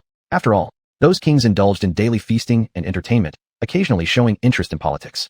With their bloated bellies, riding horses became difficult, and driving carriages to the Western capital would surely take over half a month. A bright light flickered in Zhuge Liang's eyes. The Western capital used to be the headquarters where Emperor Gaozu of Daqi stationed troops to control the Western regions. It is surrounded by high walls. Although so many years have passed, the Western capital still stands firm in the west. If we were to force an attack, we might gain no advantages. Moreover, beyond the 3 passes, the allied forces of Hu people and Dameng are already pressing down. If you, as our main general, are absent, issues with the 3 passes would be hard to resolve quickly. Fortunately, before the arrival of the Hu people and Dameng armies, Yu Fei followed Zhuge Liang's advice and relocated all civilians outside the passes inside. This way, the alien armies would not hold the Qin army hostage. Currently, all the kingdoms of the world knew that the greatest threat to Qin state was the killing of Qin civilians. For other countries, to become angry over a group of lowly subjects would be considered foolishness and idiocy. In any dynasty, civilian lives were the least valuable. They die, and that's that. Only Qin placed great value on the lives of its civilians. In the eyes of the barbarians, xuanhuan's actions were foolish, but xuanhuan's measures garnered the support of the people across the land. Many commoners flocked to Qin because they heard that Qin treated outsiders equally, distributing houses and land to all those who came. These ordinary people lived solely for such provisions. Upon arriving, the Qin situation did not disappoint them. All countries forgot this saying from Central Plains: water can carry a boat, but can also overturn it. The people are the water, the court is the boat. Yu Fei seemed deep in thought. His Majesty has already advanced with the three-pronged armies. Likely, the one to first engage with the Western region's core will be Xiangyu. In this case, it will certainly alarm the allies within the Western capital. If our army ambushes them en route, at least half of the kings of the Western regions can be killed. As for Han Zhizhong, he only commands several tens of thousands of troops, staying dependent on others in the Western capital. Perhaps this time, he may lead his forces to raid the North Wastelands and then march south to break through the three passes. If I were to lay an ambush along the way, military strategist, do you think he could escape? In Yu Fei's previous two battles, whether against Dameng, Northern Wastelands, or the Hu people, he suffered the most casualties among all generals. But in this national defense war, Yu Fei was determined to make a name for himself. Zhuge Liang's eyes lit up once more. General Yu Fei truly lives up to the title of born commander. Such a meticulously planned strategy would surely result in taking the Western capital effortlessly. Yu Fei stood up, holding two command swords in his hands. Niu Gao, Zhang Xian, heed my orders. Each of you leads 10,000 soldiers to defend the North Xiong Pass and Iron North Pass. I shall take all the cavalry to attack the Western capital. The remaining troops will be under your leadership, military strategist, guarding the Western Wasteland city and overseeing the Northern Guard battle. Zhuge Liang, Zhang Xian, and Niu Gao stood up, received the order arrow, and accepted their mission. We accept the order. Everything was prepared, except for the final push. At this point, the meeting in the Western Capital Alliance was almost over. Even if Yu Fei hurried, it might not make much difference. Of course, Yu Fei's main objective was still to secure the Western capital area for himself. If the Western region countries reached an agreement allowing the Hu people and the Dameng armies to pass through here, Yu Fei's position would become complicated. However, the Western capital was far away, and there were significant reasons why the two countries might not want to go through this region, mainly due to stretched supply lines that could harm large armies' combat efficiency. Also, there was always the fear of being disrupted from behind, which could destroy the entire core. Once the combat orders were issued, Yu Fei immediately led 3 legions of cavalry into battle. Yu Fei didn't worry about the three passes. Though these foreign tribes boasted in the north, their ability to siege cities was extremely poor. Now, only the Dameng state, with a prime minister originating from the Central Plains, had somewhat enhanced city attack techniques. But, after all, barbarians are still barbarians and cannot compare with their Central Plain ancestors. As Yu Fei set off, Xiangyu led his army to first arrive at the mountain state. The name of the country fit its location perfectly. It was almost entirely built on hills and strange rocks. For Xiangyu's cavalry, this terrain was practically useless. This mountain state has chosen a good place indeed, but there are significant issues with building here. If we surround the mountain state, the people inside will even have problems getting water, Long Ke remarked. Xiangyu shook his head. Now, the state of Qin is in danger on all sides. His Majesty has given us only 5 months. We cannot afford to delay too long over such a small mountain state. The general is right. Long Ke glanced at the mountain state. There must be around 20,000 troops inside the city. A direct assault would surely cause losses, but I do have a strategy. Let's try besieging a point and waiting for reinforcements. Xiangyu looked at Long Quebec. You mean, first destroy the troops near the border of the mountain state, drawing out the forces from Lijian. General Xiang, you should know that Western region peoples mostly rely on brute force. They don't have Sun Tzu's art of war, Long Ke continued. Long Ke, as a high-ranking general, had considerable strategic acumen. You're correct. You lead Zhongli Mei and Ingbu, along with 20,000 troops, to encircle the 10,000 soldiers near Liding. I will lead the main army and lie in ambush halfway. As you know, if I were to lead the army directly there, those 10,000 soldiers wouldn't even last against me. Xiangyu shrugged. All right, Long Ke nodded. May General Xiang take care. And with that, the two separated and acted accordingly. Since the Qin army had entered the western regions, the purpose of these troops near Liding was actually to patrol the borders. Long Ke divided the army into 3 parts, each led by Ingbu and Zhongli Mei with 5,000 troops each, surrounding and flanking from the left and right. As for those scattered border patrol units, Long Ke wiped them out completely. Kill. When Liding woke up, all he heard was the clamor of fierce battle outside the main tent. Chapter 177. Xiangyu breaks the mountain state, Part 1. What's going on? Liding was startled and trembled all over. These days, his nerves had been tightly strung. After all, to him, the Qin army of the Qin state was simply terrifying. In less than 4 days, they had wiped out 3 states. Their mountain state was closest to the Qin army, so naturally would be the first to face an attack. If he wasn't careful, the Qin army would invade their country. Indeed, as soon as the battle cries outside started, Liding was awoken in fright. Long Ke's army had already broken through several large camps of the mountain soldiers, killing hundreds of enemies. But quickly the mountain soldiers regrouped into a phalanx formation with spears much longer than the long spears of the Great Qin army. What kind of weapon is this? Spears this long? Aren't they just a hindrance? This mountain state, influenced by the Western Daluo state's phalanx formations, modeled its weapons and phalanxes after the West. But The self-proclaimed brilliant Western formations were nothing more than nonsense before the Qin army's arrows and crossbows. General, shoot them down with arrows and crossbows. Take them out, said a subordinate general. No, it will be too easy to eliminate such a foolish army. But we are here with a mission. If we kill all the enemy, how will we deliver the message to Lijian? Long Ke rebutted. After another round of attacks, don't go too hard. When the time comes, retreat immediately without any hesitation. Whoever dares to ruin the big plan will be skinned alive when we return. Yes, replied the generals around him. Attack the enemy. With Long Ke shouting, the main force charged forward. The two armies' spears clashed in disarray, and upon seeing this, the Qin army feigned retreat immediately. To be honest, if you let the Qin army fight to the death, they would have no hesitation. But pretending to lose on purpose? That was somewhat absurd, and it didn't look very convincing. However, the mountain general rarely fought battles, especially rarely won battles. As soon as the Qin army retreated, they thought it was genuine and became ecstatic. All forces pursue. The mountain soldiers chased relentlessly. On the other side, Generals Ing Bu and Zhongli Mei gave the mountain soldiers a good beating before withdrawing. Still, when the attacking Qin army appeared, General Li Ding of the mountain army naturally became incredibly excited. At least, the Qin army that had terrified him for several days and nights turned out to be no great threat.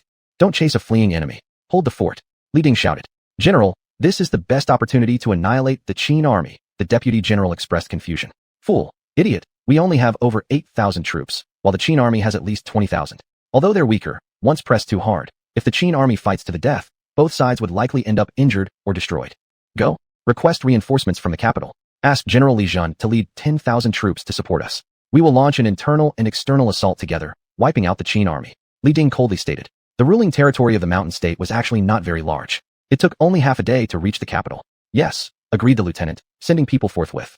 When the enemy messengers emerged from the large camp unobstructed, every move of the enemy was entirely monitored by Qin's scouts. Let's go. Tell General Long Ke that the enemy reconnaissance is returning, said the scout. Li Ding did not know, but he was gradually stepping further into the abyss. As soon as Long Ke returned from withdrawal, he received the reconnaissance report. This Li Ding is actually so eager to send himself to his doom. Long Ke coldly laughed. Let the soldiers rest for a moment. At 6 o'clock in the morning, conduct the decapitation operation on Li Ding's army. Try to annihilate them completely without leaving anyone behind. Yes, the soldiers followed the command. In a single night, the soldiers of the mountain state became vigilant, with every soldier around the main camp fully prepared for action. The moment the sun rose, they saw the Qin army marching forward slowly with steady and powerful steps. The Qin army is coming again. Immediately, the soldiers in the watchtower blew the alarm horn for enemy attack. Whoosh! In an instant, an arrow broke through the throat of the horn blower. Li Ding stepped out from the grand tent. All armies formed ranks, blocked the Qin army. Row after row of mountain soldiers stood their spears upright below, alerting to what was ahead. In 3 square formations, each consisting of over 2,000 men. They thought that with their long spears, they could still hold back the Qin army. But soon, they would learn what it means to be slaughtered. Drink. The mountain state soldiers shouted loudly, ready for battle. You're asking for death. Long Ke glanced and showed complete disdain. Archers, fire. Long Ke pointed with his spear, and in an instant, soldiers holding zhuge repeating crossbows charged forward. The completely unprotected mountain state soldiers instantly became live targets. The frontline mountain soldiers were shot down, falling in rows onto the ground. Chariot troops, charge through them for me. Clatter, clatter, clatter. Ironclad war chariots rushed forward, each drawn by 2 horses, manned by 3 soldiers, the wheels armed with 2 sharp iron spikes. BNG. In the next second, the ironclad chariots immediately broke through the enemy formation. As they tried to retreat to the side, the iron spikes slashed through the thighs of the enemy soldiers. The edges around these spikes had been sharpened like blades, cutting off many of the enemy's thighs directly. The 1,000-gene heavy war chariots crushed over the bodies of the enemies, mauling them into pieces. Heart-stopping cries of agony rang out. The carefully organized formation was immediately scattered. All troops attack. Kill. Long Ke commanded. Behind him, more than 8,000 troops surged forward with unstoppable momentum. Crash. In the blink of an eye, the 2 armies clashed. The long spears of the mountain soldiers were rendered completely useless. The Qin army blocked and killed with ease, striking down the lightly equipped mountain soldiers one after another. In a flash, the mountain soldiers had suffered great losses. Ing Bu and Zhongli Mei fought even harder, having already penetrated deep behind where Ding stood. The whole camp played a game of cat and mouse. General, something's not right. The combat power of the Qin army has suddenly skyrocketed. We're no match for them. The deputy general was frightened. They couldn't figure it out. If the Qin army was so powerful, why did they retreat last night? Could it be they are not suitable for night battles? Chapter 178. Xianyu breaks the mountain country, Part 2. Just as Li Ding was lost in thought, Long Ke had already arrived. Li Ding, surrender your life quickly. Long Ke thrust his spear directly from the warhorse. As the top general under Xianyu, Long Ke was not only skilled in strategy, but also quite formidable in martial arts. General, be careful. The officer guarding beside Li Ding, seeing the long spear in Long Ke's hand, rushed forward to intercept it. But he underestimated Long Ke's power. Before he could strike with his weapon, Long Kei's spear had already pierced through the chest of the enemy general. While the cries of agony were heard as the enemy general fell to the ground, lifeless. Seeing this, his own subordinates were no match for even one round against the Qin general, which frightened Li Ding immensely. Qin general, don't push too far. If I die, it will bring no benefit to the Qin state, Li Ding angrily rebuked. What nonsense are you spouting, said Long Kei. He immediately launched an attack. Li Ding, who had managed to reach the position of senior general, wasn't just sitting idly either. At least in terms of martial arts, he did have some skills. Even a powerful general like Long Kei could only fight several rounds with him. However, Li Ding knew the gap between himself and Long Kei. If they continued, he would certainly die. Brother, give me a way out. If I die, the 200,000 troops of the mountain country, as well as other countries' armies, will surely seek revenge for me. You should know that these troops of yours are negligible compared to the entire western regions. Li Ding tried to threaten and plead for mercy, hoping Long Kei would understand the risks and back off. Li Ding, are you stupid? Do you really think we only brought so few troops? My 10,000 Qin soldiers have already entered the mountain country. Do you think people like Li Jun can possibly leave alive? Said Long Kei, showing contempt. To be honest, he thought Li Ding was stupid. King of Qin had already decided to stand against the entire western regions. How could they be afraid of the various countries in the western regions? In fact, those kings of the western regions were all fools. At this point, holding an alliance meeting with Han Jizhong is futile. They truly believe that Qin army would wait for all countries to prepare their armies before attacking? What? 10,000. Are the main forces of the Qin army here in the mountain country? Li Ding was shocked, his whole being deflated significantly. For the entire mountain country, this was simply a devastating blow. The heavens have decreed doom for the mountain country. But while Li Ding was distracted, Long Kei saw his opportunity and swung his spear, piercing straight through Li Ding's heart. Cough cough. Li Ding coughed twice, finding it hard to accept the sight of the spear entering his heart. Qin state will pay a price, Li Ding said before his body collapsed heavily onto the ground, losing his breath. Long Kei retrieved his spear. To the soldiers of the mountain country, our king has spoken.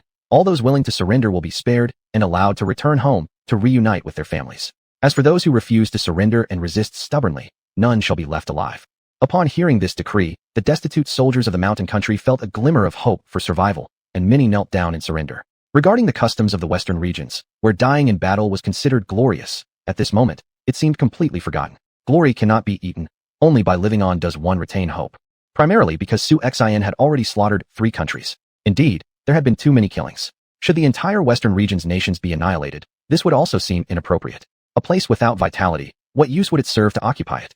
As for the 3 countries that were previously obliterated, they indeed served as deterrent examples in the western regions. Many nations, upon seeing the arrival of Qin forces, were already half defeated even before any battles began. We surrender, please spare us. Many soldiers of the mountain country dropped their weapons. A group of traitors. You have ruined the honor of the mountain country. I'd rather die than surrender. Some generals of the mountain country still had backbone. They valued honor more than their lives. Persisting in foolishness, then die. Unbeknownst to anyone, Ingbu had appeared. With a single stroke of his sword, he slaughtered all resistors. Ingbu carried heavy hostility. This general could even fight with Xiangyu for over 10 rounds. Such resistance by the mountain country soldiers had no harmful effect on the Qin forces, but only resulted in pointless loss of life. At this moment, the messenger returning to the capital reported the news of Li Ding being surrounded to Li Jun. Without hesitation, Li Jun led 15,000 troops to support them. Only 5,000 soldiers remained in the city, but he believed, with the advantage of the terrain, the capital of the mountain country was impregnable. When Li Jun had traveled 30 li away from the capital, the roar of war horses surged, accompanied by the sound of marching soldiers and the clanking of armor. Halt! Li Jun felt a chill run down his spine and involuntarily looked around. In an instant, dust flew everywhere as Qin banners surged in from all directions. Kill! Leading the charge was none other than Xiangyu. With a whoosh, countless arrows rained down from the sky, darkening the area like locusts sweeping through. All is lost. We've fallen into a trap. Form up the entire army and break through the encirclement. Li Jun shouted. But facing the formidable Qin soldiers radiating killing intent, the surrounded soldiers of the mountain country trembled all over. Fear of the Qin army arose within them. Some soldiers, even before the battle had begun, dropped their weapons tremblingly. General, our soldiers. Look, the deputy commander drew Li Jun's attention to their troops. 15,000 men stood there in disarray, completely at a loss. Take cover. As the sound of galloping hooves rang out and arrows fell like raindrops, the mountain country soldiers were completely unable to dodge. A single glance upward cost one soldier his face, completely mutilated by incoming arrows. Just from the Qin army's arrow assault alone, the mountain country suffered massive casualties. Within the blink of an eye, Xiangyu with his hegemon spear already stood face to face with the enemy. Overwhelmed by the imposing aura of Xiangyu, the soldiers from the mountain country dared not show any disdain. Instead, they held their spears tightly and charged forward, taking the initiative to attack. You are looking for death. Xiangyu sneered disdainfully. The hegemon spear immediately unleashed a dominating presence as it swept towards the opposing soldiers. Tear. Clang. How could ordinary soldiers stand against Xiangyu? the warrior god who could lift a tripod with his bare hands. His power was simply terrifying. One moment later, the body of an enemy soldier was thrown dozens of meters away. When he landed, his momentum still hadn't dissipated and crashed into others like a bowling ball, forcing multiple enemies back and causing them to vomit blood. Watching this scene, the mountain country soldiers were drenched in cold sweat. He was so powerful, truly, incredibly fierce. Had they not seen it with their own eyes, they would have thought they were fighting not a man but a wild beast. Another spear thrust, and Xiangyu plunged into the fray, invincible as if there were no one around him, striking fear into the hearts of his enemies. Then the Great Qi cavalry stormed in, sweeping across the battlefield in a wave-like manner, quickly engulfing the whole army of the mountain country. Chapter 179, Xiangyu breaks through the mountain city, Part 2. An overwhelming slaughter was clearly visible to the naked eye. The soldiers of the mountain kingdom had no power to resist against the mighty cavalry of the Qin kingdom. Blood and flesh were flying everywhere, and cries of pain filled the air. As the commanding general, Li Jun had been on the battlefield before, but he had never experienced a battle as intense as this one. If he survived, today's battle would likely become a nightmare that haunted him for the rest of his life. Compared with the previous battles fought against other Western region kingdoms, today's battle felt like an adult version compared to child's play. In earlier battles, enemies clashed using brute force without strategies such as formations or phalanxes. However, the Qin army displayed sophisticated tactics, coordinated combat, voichi cooperation, along with superior equipment, leaving their own men feeling like lambs waiting to be slaughtered. General, retreat. We need to retreat quickly. If we don't leave now, it'll be too late, the deputy general urged. Sighing deeply, Li Jun glanced around helplessly. It's already too late. Tens of thousands of Qin soldiers have surrounded us completely. With their strength, how could we possibly break through? I have failed the king by losing all of the mountain kingdom's troops. How can I still face the world? With that, Li Jun pulled out his sword from his waist and slit his throat without hesitation. No, General. The deputy general fell to his knees, unable to accept what had just happened. Unfortunately, the fate of the mountain kingdom was sealed. In just one day, the main force of 300,000 men was almost entirely wiped out. The powerful Qin dynasty continued its myth through ironclad resolve and blood. After their general was killed, the soldiers of the mountain kingdom lost all confidence in continuing the fight. The remaining mountain kingdom soldiers saw that they couldn't match the Qin forces, so they surrendered one after another, unwilling to continue the hopeless battle. Meanwhile, the Qin forces suffered casualties of less than 1,000, achieving a decisive victory. After eliminating the last remnants of the mountain kingdom's main army, Xiangyu stripped the clothes off the mountain kingdom soldiers and equipped his own troops with them for a surprise night attack on the mountain kingdom. Seeing what they believed to be their fellow countrymen, the mountain kingdom soldiers immediately opened the gates, allowing them inside. They unknowingly walked into Xiangyu's trap, leading to the complete surrender of the ill-prepared soldiers. Leading his army directly into the royal palace, Xiangyu slaughtered every single member of the royal family. Since the Qin expedition began, they had always followed a strategy of complete annihilation. Xuanhuan knew well the adage that wildfire cannot consume everything. Spring breeze will bring new life. He realized that if any princes or heirs remained alive, they could sow seeds of trouble down the line. Therefore, ensuring a clean sweep would prevent unnecessary complications. Inside the palace of the mountain kingdom, Zhongli Mei and a group of officers acted as if blind to the treasures within, plundering all the riches they could find. Zhongli Mei himself held a pile of precious objects. General Xiang, I thought these guys were poor since they built their city deep in the mountains. But who would have expected to find mountains of gold and jewels in the treasury? This has been quite a windfall for us. Zhongli Mei laughed. Xiangyu shot him a piercing glance. What are you doing? All the treasures must be stored safely in the warehouse and reported to His Majesty. No one is allowed to move anything until further notice. Therefore, although this place belongs to a Western region nation, our Qin army follows certain rules when capturing territory. After each conquest, we must post notices reassuring the local population and treat them as our own citizens. That's the Qin way, which has been explicitly reiterated by His Majesty many times. On entering the city earlier, I noticed some unruly behavior among your subordinates. They started burning homes and looting. Their excessive brutality in wiping out Jionglu, Paishan, and Dabo seems to have clouded their judgment. Bring those who broke our laws out onto the streets and flog them 50 times as a warning. Any future offenders will face immediate execution. Although the summoned soldiers lacked families, they still had human emotions. While killing machines, they were also capable of making mistakes. The subordinate understands and will carry out your orders at once. Zhongli Mei replied and retreated. Subsequently, Xiangyu intentionally leaked news about his breakthrough of the Mountain Kingdom, delivered via an urgent message sent 800 miles away from Yufei. While he may not fully understand the purpose of disturbing a snake prematurely, it did not hinder his campaign against other nations. Now only 5 countries remained. Emojia, Wusun, Guaci being the most formidable ones located farthest north. By the time he reached there, their rulers might have already fled back to their clans. Thus, he aimed his spear at the other 2 weaker nations. These small countries, fighting alone, were no match for the Qin army. And when it came to Wusun and Emojia, even if combined with the 3rd clan, their total strength of nearly 100,000 troops was hardly a match for Xiangyu. Perhaps, within 3 months, the 6 western kingdoms in the northern region could be subdued. The next day, Soldiers escaping from the Mountain Kingdom dared not take a single moment of rest. After running nonstop for 3 days and nights, they finally arrived at the western capital. When the messenger arrived, he was already out of breath and barely alive. At this moment, the Xijing alliance was also preparing to return home, gather their troops, and launch an expedition against the Qin kingdom. King Lisha of the Mountain Kingdom was still bragging nonchalantly to the other monarchs. Report, my lord, disaster has struck. A soldier leapt off his horse, collapsing on the ground. King Lisha, it seems that person is from your kingdom, King Wen of Wusun said, narrowing his eyes. What? Lisha glanced over and slapped his thigh. Wasn't this a courier from the Mountain Kingdom? Hastily, he rushed over and helped the soldier up. What happened? Why are you injured so badly? Lisha asked urgently. A sense of foreboding immediately washed over him. My lord, it's terrible. General Xianyu of the Qin army, commanding 10,000 troops, has annihilated our 3 legions. The capital has already fallen, and Generals Liz Hen and Lighting have both perished in battle. Our country is no more, the soldier reported. What are you saying? How could this be possible? Lisha felt a lump in his chest. Are you lying? Even if the Qin army numbers 10,000, given the geographical advantage of the Mountain Kingdom, there's no way they could conquer us in just 1 day. Lisha refused to believe it. How could he become a deposed ruler simply by attending a conference in Xijing? Subsequently, the soldier recounted the entire event. Other kings, the Qin army is advancing westward in 3 separate forces. You should hurry back to your countries, the courier continued. Upon hearing this, the 2 kings closest to the Mountain Kingdom raced toward their own nations without delay, fearing they might share the same fate if they delayed even a moment longer. The more Lisha thought about it, the angrier and more powerless he became. Facing the formidable Qin kingdom, he had no hope of reclaiming his lost nation. Suddenly, he spat out a mouthful of blood. Xuanhuan, king of Qin, may you suffer eternal torment. And with that, he collapsed and died instantly.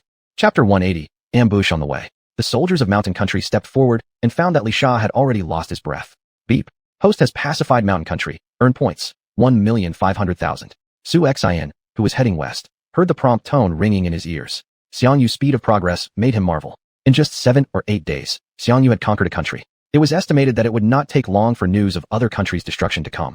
It seemed he also had to step up his efforts. The real tough battles were yet to come. Actually, the hardest one to make progress was xuanhuan. None of the 8 southern western region countries' lords went to West Capital, but immediately formed a defense force when they discovered xuanhuan. There were as many as 250,000 troops in total. Among them, the terrifying Daxia, Xie, and Chaisher 3 countries had technological levels within their countries that had advanced to the forefront of the world. They possessed powerful cannons and muskets. Of course, these powerful weapons were not developed by the 3 major countries themselves, but were obtained through close exchanges with Western countries. As a result, all 3 countries had strong firearm units. When the West capital learned about King Qin Xuanhuan's actions with the 3 armies, the kings could no longer sit still. How unreasonable. The people of Central Plains are as always disregarding martial virtue, said the king of Lulan, Xiao Qiong, who could not help but break out into cursing. Hurry up, we must go back. Now what worried everyone was that after the lords of the coalition returned home, they would have to gather more troops, which would take some time. By the time Xuanhuan's army attacked, they wouldn't know how much power they had lost. While the kings of various countries were panicking, Yu Fei's spies had a full view of the enemy's situation. Yu Fei led an army of 30,000 cavalrymen with strong mobility, who arrived here a day earlier than the kings to lay an ambush. The kings of various western regions might not yet know that their real calamity was just beginning. It must be said that these coalition kings were quite afraid of death. Just the troops they brought totaled over 5 or 6 tens of thousands. To annihilate all of them was absolutely impossible. When the reconnaissance report returned and informed Yu Fei of this matter, Yu Fei fell into deep thought. Seizing West Capital is more important. Only after wiping out Han Jizhong in West Capital can we start moving or move further away. Yang Zixing, you take 10,000 cavalrymen out and closely follow those nations with fewer troops. Move far enough away before attacking. Regardless of the results, return to West Capital in at most 5 days. Yu Fei instructed. Understood. Yang Zixing bowed. Yu Fei was very clear about who his real enemies were. The powerful Hu and Mongolian people cannot, because of a few random countries that can easily be overrun, forget their main tasks. Although the western regions indeed enhance their firearm strength, compared with the mighty Mongolians and Hu people, these naturally don't amount to anything. Affirmative. Yang Zixing bowed. In Yu Fei's eyes, West Capital could become a potential problem for the 2 tribes of Mongolia, and Hu if they bypass Qin territory, but it could also become a threat to the Hu and Mongols. For Qin Kingdom, Mongolia, and Hu now, this place had become a strategic point, though the enemy hasn't realized it yet.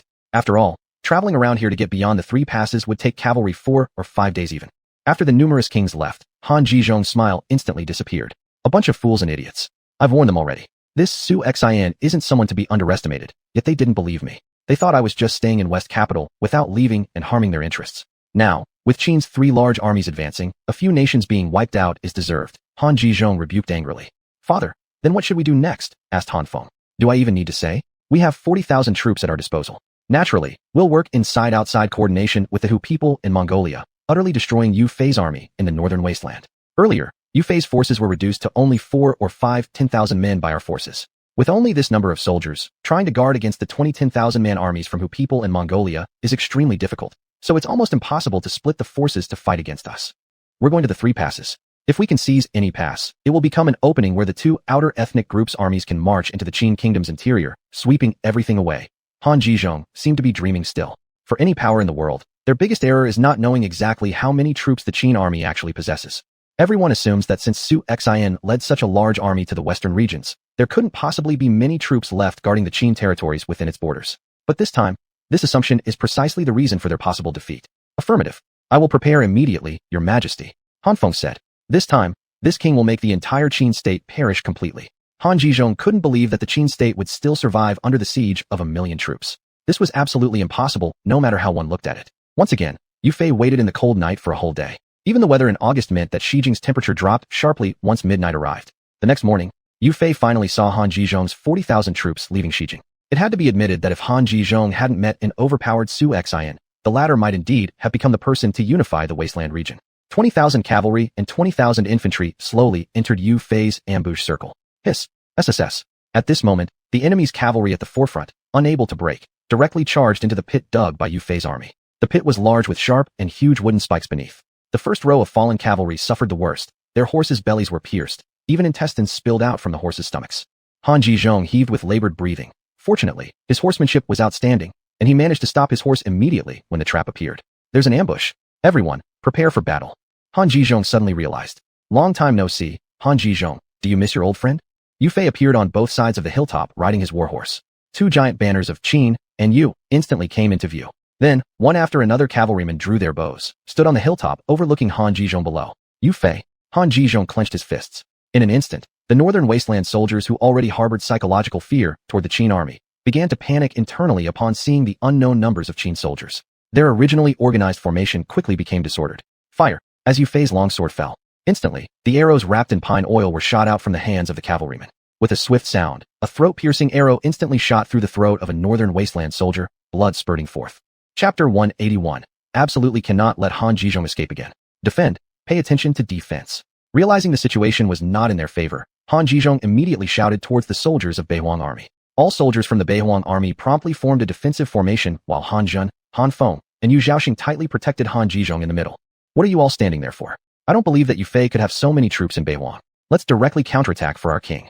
Yu Fei wants to devour me, right? Then I will swallow him back. The courage of Han Zhizhong was truly unmatched by those ragtag groups from Shiyu. To be honest, even many countries in Shiyu had soldiers worse than the East Beihuang army, which used to be the easiest target before. This is why when the Qin army entered Shiyu, despite facing countries with 2 or 3 times as many soldiers, they could still advance so swiftly. Father, let your humble son go, said Han Feng. Subsequently, he detached himself from the military formation. All cavalry riders of Beihuang, listen up. There aren't many Qin armies approaching. All forces should prepare for a countercharge. Charge towards the flanks under my command and destroy Yu Fei. The horns signaling the counteroffensive sounded instantly across the battlefield. It must be said that Han Zhizhong's Beihuang troops were indeed highly disciplined, capable of organizing a counteroffensive even under such circumstances. However, Yu Fei's lips curled upward. If it were an ordinary ambush, Yu Fei wouldn't need to expend such great efforts. A straightforward cavalry charge would be more practical. In this area, he had already buried numerous landmines. They explode once stepped on. A comprehensive web set. Yu Fei absolutely wouldn't let Han Zhizhong survive this fight. It was time to end this battle thoroughly. Kill. The soldiers of Beihuang army roared their war cries loudly. Boom. The next second, the Beihuang cavalry who had barely moved forward a bit suddenly stepped on one of the mine jars. The following instant, the jar exploded, throwing around 2 or 3 cavalry men nearby off their mounts. Horses neighed painfully, soldiers screamed agonizingly, resonating through the battlefield. Following closely, another explosion followed. Beihuang cavalry fell one after another, being thrown down onto the ground due to the mines hidden beneath. The tremendous force of the blast was enough to tear apart horse intestines, leaving them sprawled in death throes. Whoosh! Before Han Feng could react in astonishment, a blazing inferno erupted fiercely around him. Unexpectedly, alongside killing off the Beihuang cavalry, these mines had sprayed wet, black fluid onto the ground, releasing an awful stench into the air. Han Zhizhong, with his keen sense of smell, instantly recognized this odor. Being a general who spent most of his life commanding troops outside, he knew this smell too well. Wasn't it kerosene? Damn! Those flames, like mighty dragons, swept across the entire battlefield. Dense smoke drifted toward the sky.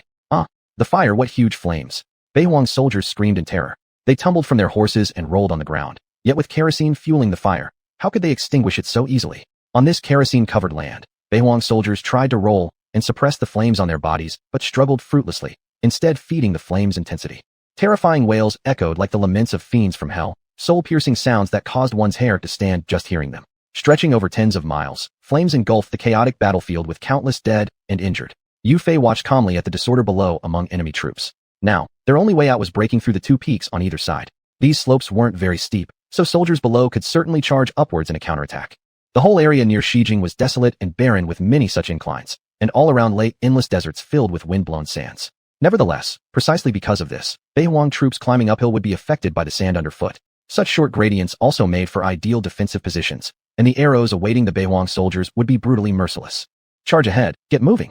At this moment, Han Feng saw his disoriented soldiers fleeing behind him, shouting hastily. Kerosene burns out quickly once ignited. Yet, along with the speed of the burning goes the rapid disappearance of enemy morale, crucial during battles. Many soldiers from Beihuang, obeying Han Feng's order, charged forward reluctantly.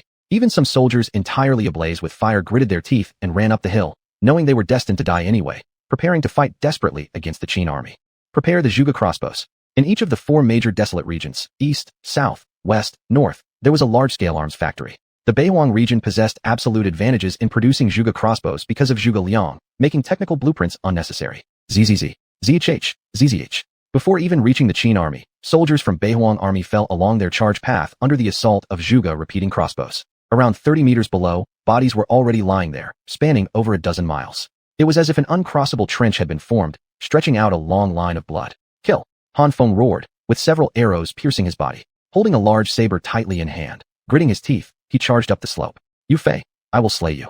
Han Feng leaped off his warhorse, half raising his sharp saber to slash at Yu Fei. Seeking death, Yu Fei helplessly shook his head. Holding his bow personally, Yu Fei shot one arrow directly into Han Feng's forehead. The arrowhead pierced through, emerging out from the back of Han Feng's skull. Han Feng fell from midair and ceased breathing. No, my son. Han Jizhong cried in agony, his eye sockets turning completely red. Yu Fei, I will certainly kill you. Han Jizhong's roar seemed to become utterly powerless at this moment. Father, let's break through quickly, said Han Zhen. I will cover your retreat, Yu Zhaoxing stated. Entire army breaks through. However, the sudden fire earlier had thoroughly disordered the ranks of the Beihuang army. Moreover, out of 10,000 soldiers from the Beihuang army, more than 10,000 had perished within moments. It was only thanks to the desolate Gobi here that the fire attack was not very effective.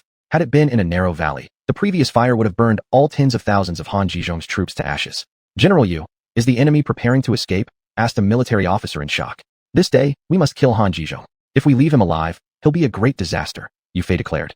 Entire army assaults. The bugles signaling the charge rang out, and 20,000 cavalrymen surged forth. Thinking to himself, Yu Fei believed that no matter how capable Han Jizhong was, he wouldn't be able to escape now. The Qin army cavalry is charging. Han Zhen shouted. Your Highness, please lead the remaining cavalry to protect the king's retreat. This general shall guard the rear, Yu Zhaoxing loudly proclaimed. Now, the only ones who could escape the pursuing enemy were the cavalry. Fortunately, the elite cavalry of the Beihuang army were still intact beforehand. Chapter 182, The Last Hardbones of the Beihuang Army. Han Zhen couldn't care less, holding two large pumpkin hammers, clearing the way for his state-weakened son Han Jizhong at the front.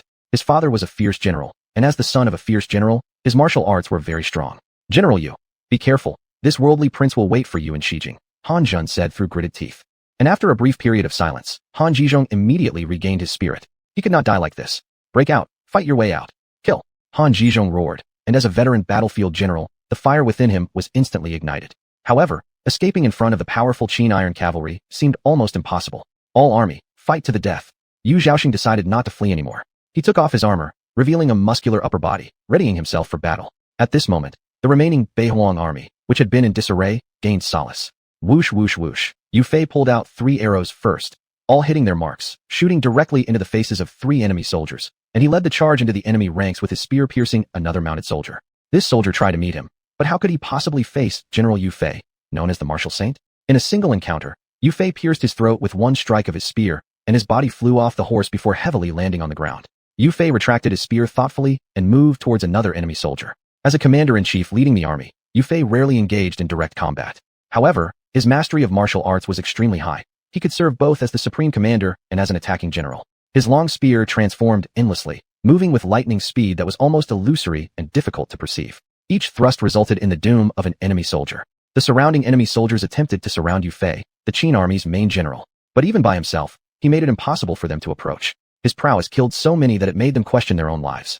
Not only was the Qin army's charging warrior fearless, now even their commander-in-chief could serve as a vanguard general. This was simply unbelievable. As Yufei's cavalry followed up the charge, the already chaotic Beihuang soldiers scattered and formed a defensive posture on the left and right. Yet, when the endless Qin cavalry swept in like waves, they realized their defenses offered no resistance against the Qin's iron hooves. They were quickly engulfed beneath the Qin cavalry's trampling hooves. By definition, only cavalry in full charge can unleash their greatest power. In the blink of an eye, the Beihuang infantry was completely shattered from the flanking Qin cavalry charges. Blood mist filled the air, previously carrying the burnt aroma of flesh but now mingling with the metallic scent of blood. In a short time, the cries of anguish from the Beihuang troops sounded once again. The clashing of iron armor still resonated clearly and loudly. Fallen enemies, if lightly wounded, would nonetheless surely die under such chaos. Wave after wave of Qin iron hooves came crashing down, smashing their iron shields and grinding human bodies into meat paste, terrifying beyond measure. Come on, come on. Today, I, Yu Zhaoxing, will battle the Qin army to the end. Facing the surrounding Qin soldiers, despite being fearful, his determination to die was clear, and he would not retreat. General, let us go first. The generals and personal guards by his side immediately rushed to engage the Qin soldiers. But soon, they paid the price for their impulsiveness. While the generals held out well enough against the Qin cavalry for a while, the personal guards fell immediately in pools of blood, unable to last even a round. Seeing his personal guards about to die, Yu Zhaoxing personally attacked. With one strike of his sword, catching an opportunity in a flash of engagement, he slashed a Qin cavalryman, throwing the Qin soldier off his horse with overwhelming force. But he could feel that his blow had only inflicted a minor wound. Damn it, these Qin soldiers are not only physically strong, but also formidable in combat. Their equipment is also extraordinarily excellent. Even I have difficulty breaking through their armor. No wonder they win every time at such little cost. Yu Zhaoxing was shocked. Nevertheless, it remained baffling where the Qin kingdom obtained the funds to train their soldiers. To train an elite army required great expenditure, and today, the Qin army further refined their equipment, consuming even more grain and resources. This kind of spending amounted to astronomical figures, a burden that even a small feudal lord would find hard to bear. In reality, there were many things that puzzled everyone, including Yu Zhaoxing and numerous other lords. By this point, Yu Zhaoxing had just barely managed to kill several Qin soldiers, his strength seemingly nearing its end. He was cornered with no way out. Earlier, while covering Han Zhizhong's retreat, he had already expended a significant amount of energy. After engaging in several more battles, there was no way he could hold on any longer. Brothers, he cannot last much longer. Take his head, and it will surely be a great achievement. Attack together. Dozens of Qin cavalry surrounded Yu Zhaoxing. Cough, cough. Yu Zhaoxing lightly coughed twice, and at the final moment of his death, he became exceptionally composed. Come on, let me see just how powerful you are. Yu Zhaoxing poured all his remaining strength into one last strike, swinging his blade with all his might. The Qin soldiers nimbly dodged it. This strike lacked the previous ferocity and dominance, feeling somewhat light and insubstantial. A glance exchanged between the Qin soldiers, and then they simultaneously thrust their spears forward. Even if Yu Zhaoxing possessed unmatched martial arts skills, in his current state, there was nothing left but to await his death. At that instant, Yu Zhaoxing seemed resigned, watching as the Qin spears approached without attempting to evade. Tear. Dozens of spears pierced through Yu Zhaoxing's abdomen, surely rupturing his intestines within.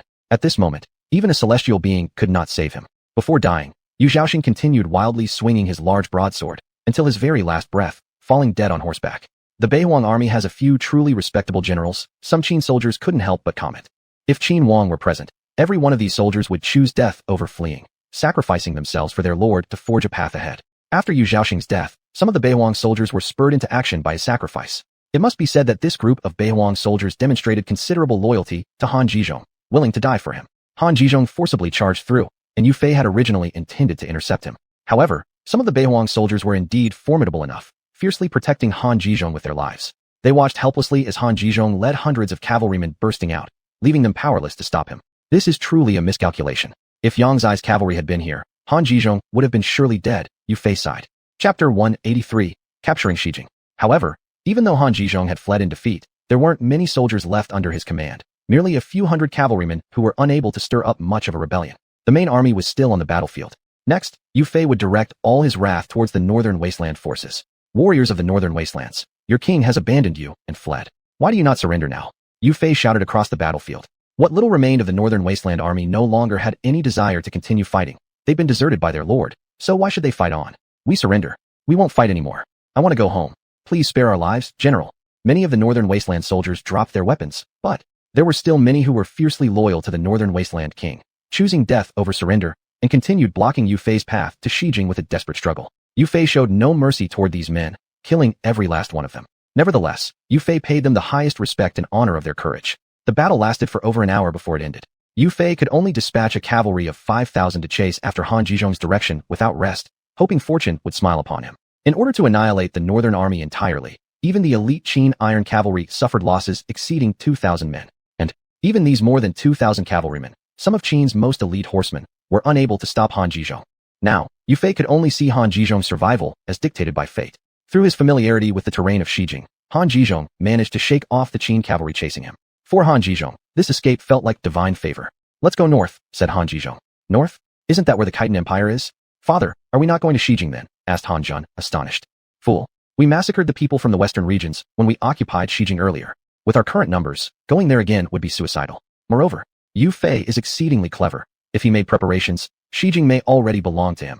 Han Zhizhong clenched his fists tightly, his eyes flashing with ferocity. He didn't wish to take risks or gamble with uncertainty. If they lost this gamble, he'd have no chance for retaliation ever again. Conversely, seeking refuge in the powerful Khitan Empire, with his abilities, perhaps he could secure himself a respectable position. After finishing his speech, Han Zhizhong turned his gaze to his remaining soldiers. Comrades, I, Han Zhizhong, have failed you. I now must head to the Khitan lands, far away from home. But your homes are here, in this northern wasteland. I will give you all a choice. Those who wish to leave now may do so. I promise none shall be harmed by me. However, I am in dire straits and have no money to offer as compensation. To those who choose to stay with me and head north to the Khitan Empire, once I regain power, I swear I will not neglect anyone. His wife was among the Hu tribes, and he wasn't overly concerned about her safety. After all, the Hu tribes at present were far stronger than he, so ensuring her protection wouldn't be an issue. The reason he avoided returning to the Hu tribe was because of the massacre of 2 Hu tribal generals previously, which led to a mutiny within the Hu army. Even if he went back, he'd surely face a trial from the Hu leaders, and if not killed, he might well end up imprisoned for life. This was not his desired outcome. Around 500 cavalry looked at each other. Someone immediately dropped their weapon and stared at Han Zhizhong. Your Highness, while I greatly wish to accompany you to the Khitans, my mother is 80 years old, and I have young children waiting at home for nourishment. Please forgive me. I cannot follow your Highness. My wife waits for me at home. If I don't return soon, she'll run off with the neighbor Wang. Your Majesty, I regretfully cannot join you. Almost 200 soldiers discarded their weapons in a short span of time. Going to the Khitan Empire, leaving their homeland behind, meant giving everything up. Why were they fighting if not to protect their families? Fine, you may leave. I mean what I say. No harm shall come to any of you. Han Zhizhong said through gritted teeth. If it were any other time, anyone fleeing from the battlefield would have deserved death, but things were different now. In the past, relying on his prowess, he thought himself invincible. Yet having suffered numerous defeats against the Qin army brought humbling lessons that contributed significantly to his personal growth. Thank you, Your Grace. Many bowed respectfully before turning and leaving. Father, are we just letting them? Han Zhun didn't understand. It wasn't like his father's usual character. Each man has his own destiny. Let them go as they please. Let us set course for the Khitan Empire, said Han Zhizhong. At this moment, Yang Zixing had only dispatched 5,000 cavalry to intercept and kill the king of the enemy country, while he himself led 5,000 troops to raid Xijing City. Xijing City was already empty inside. The most numerous race within wasn't the common people of Central Plains, but a trade city composed of people from the western regions and various countries. When they saw the Central Plains army entering, they were instantly terrified. Xijing, which had been seized by the western regions for more than 100 years, now returned again into the hands of the Central Plains people. To be precise, it was in the hands of the Qin state. Lord Han Zhizhong actually lost. Who would have thought? It seems like the sky of Xijing is about to change. We'd better think about how to get along with our new masters. Some Western merchants had naturally heard of the Qin's name. They originally thought that even if Lord Han Zhizhong was not competent enough, he might still struggle with Qin until both sides were badly injured. However, no one expected such a complete defeat. Han Zhizhong's loss outside Xijing was almost unbelievable. The 5,000 troops that Yang Zixing split off dared not challenge some large countries like Lulan, but they grabbed onto some small countries with weaker strength, delivering them a good beating. King of Lulan, please save us. King of Qianma cried as he galloped on his horse. His several royal companions were directly killed by Qin soldiers. Originally, Yu Fei's idea was that living kings might have more value than dead ones. But these kings, thinking they had certain military power, wanted to challenge Qin state, but ended up receiving a severe blow, refusing to surrender and choosing death. Whole army form in array. King Shao Qiong of Lulan immediately set up his formation and prepared for the great battle. Other countries' armies also gathered, vigilantly watching the well-equipped Qin army. It was their first encounter with the Qin army. To be honest, at the very first glance, they were shocked by the Qin army. Uniformed, sturdy war horses. Each horse possessed muscles clearly visible, and above the horses, the soldiers were all dressed uniformly in black armor, filled with killing intent. You guys are Qin's army, right? Has Emperor Su Xian of Qin become so dishonorable that he orders men to kill all of us? Chapter 184. The Power of the Qin Cavalry.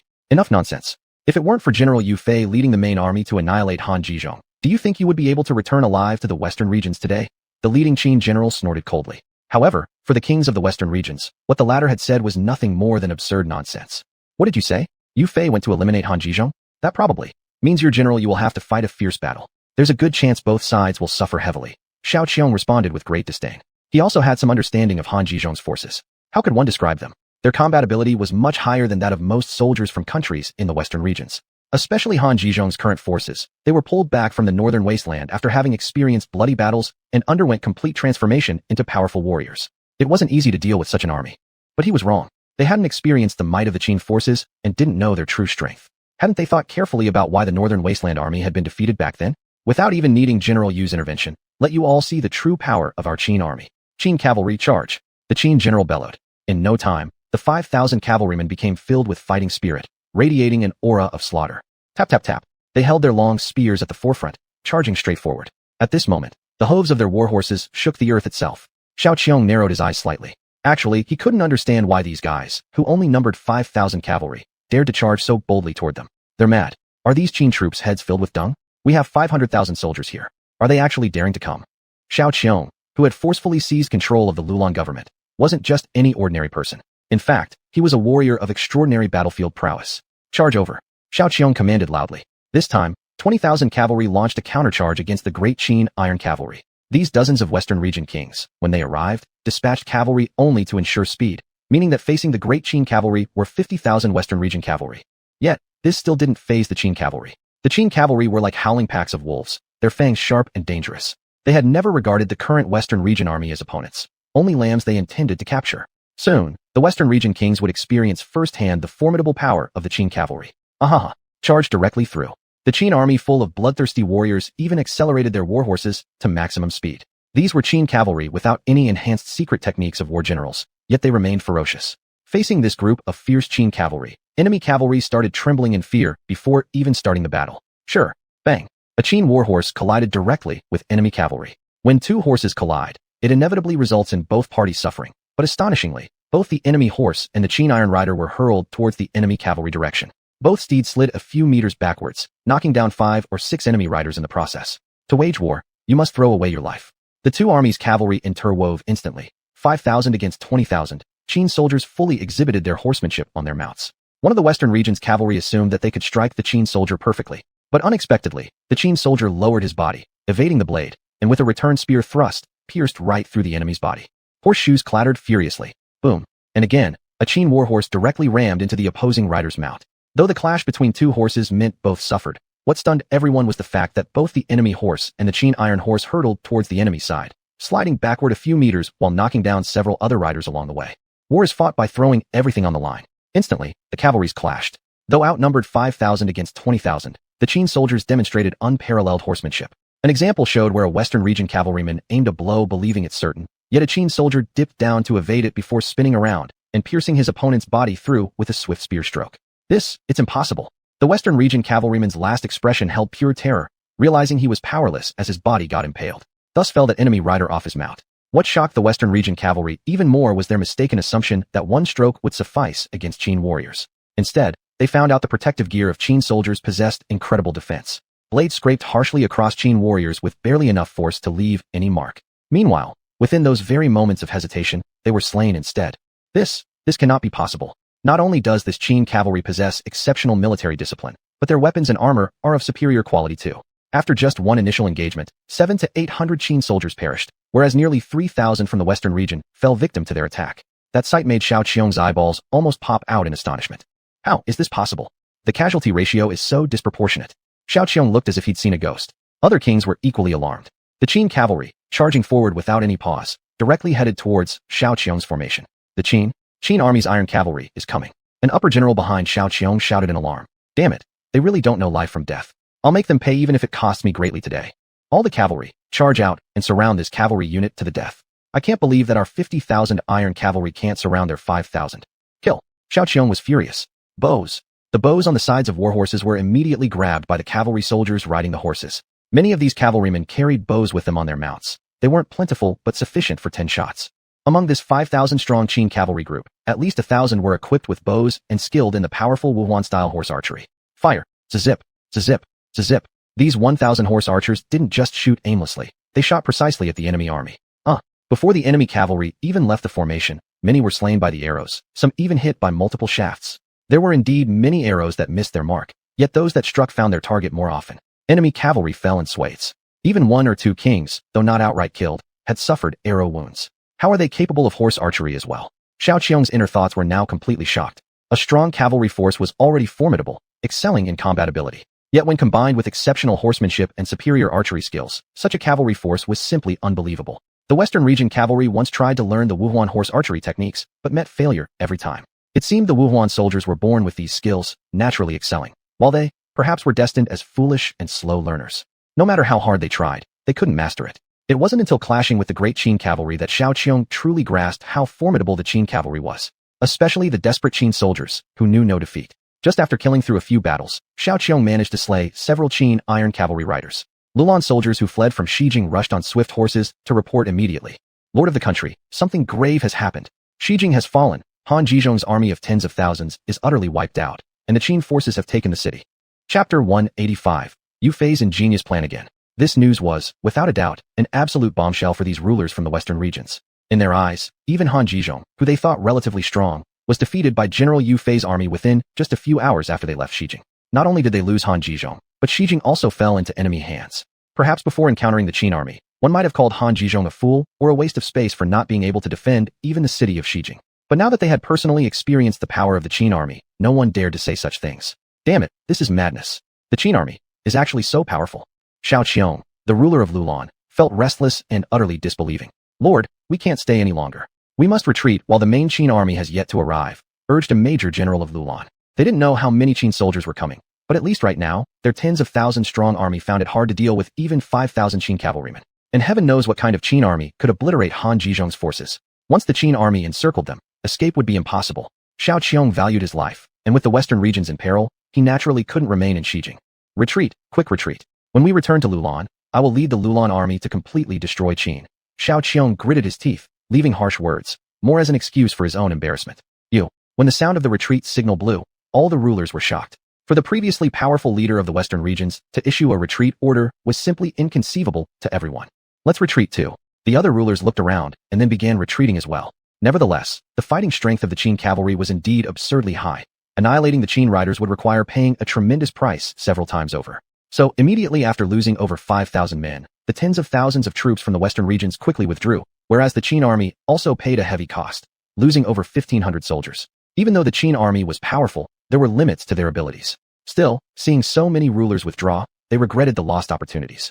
But even during their solo actions, they reaped some rewards. Don't chase retreating enemies, head back, shouted the leading Qin general. Yes, the Qin cavalry halted their charge, and then they moved back to Shijing in perfect order. At that moment inside Shijing, Yu Fei led a detachment of cavalry just entering the city. He didn't blame Yang Zixing since Yang did nothing wrong. General, what should be our next step? In the hall, Yu Fei held a map in his hands. From Shijing to the 3 passes stretched across 1,000 miles. Even traveling day and night on horseback, covering 300 to 400 li per day, would take 3 or 4 days to return to the 3 passes. Seizing Shijing isn't the end. Reclaiming the 3 passes is our ultimate goal. The battle at the 3 passes has likely already begun. According to information gathered by the brocade-clad guards, the Hu people and the great Mongol forces abandoned the main pass at Jinbeiguan, redeploying their entire army to the 2 side gates, Beixiong Pass and Tiabei Pass. These are precisely where our forces are weaker. However, despite this, breaking through these 2 passes won't be easy. Yu Fei thought deeply throughout the journey. The strategy employed by the Hu people and the great Mongols was quite reasonable. The Jinbei Pass was larger and stronger than the Yanmen Pass. During Han Zhizhong's time ruling over northern wastelands, he fortified the Jinbei Pass extensively, perhaps fearing an invasion from someone, possibly his father-in-law from the Hu tribe. I have decided.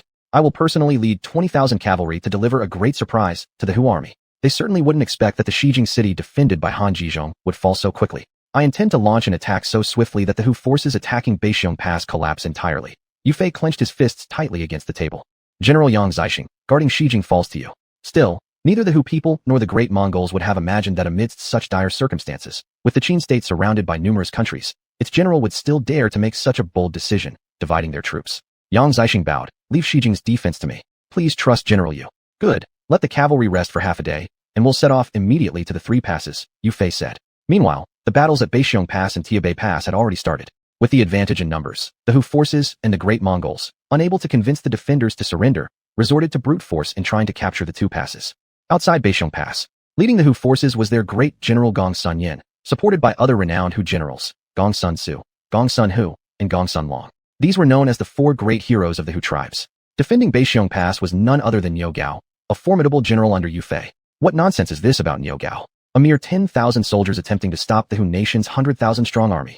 This general is certainly not the waste of Han Jizhong. Gong Sunyan sneered.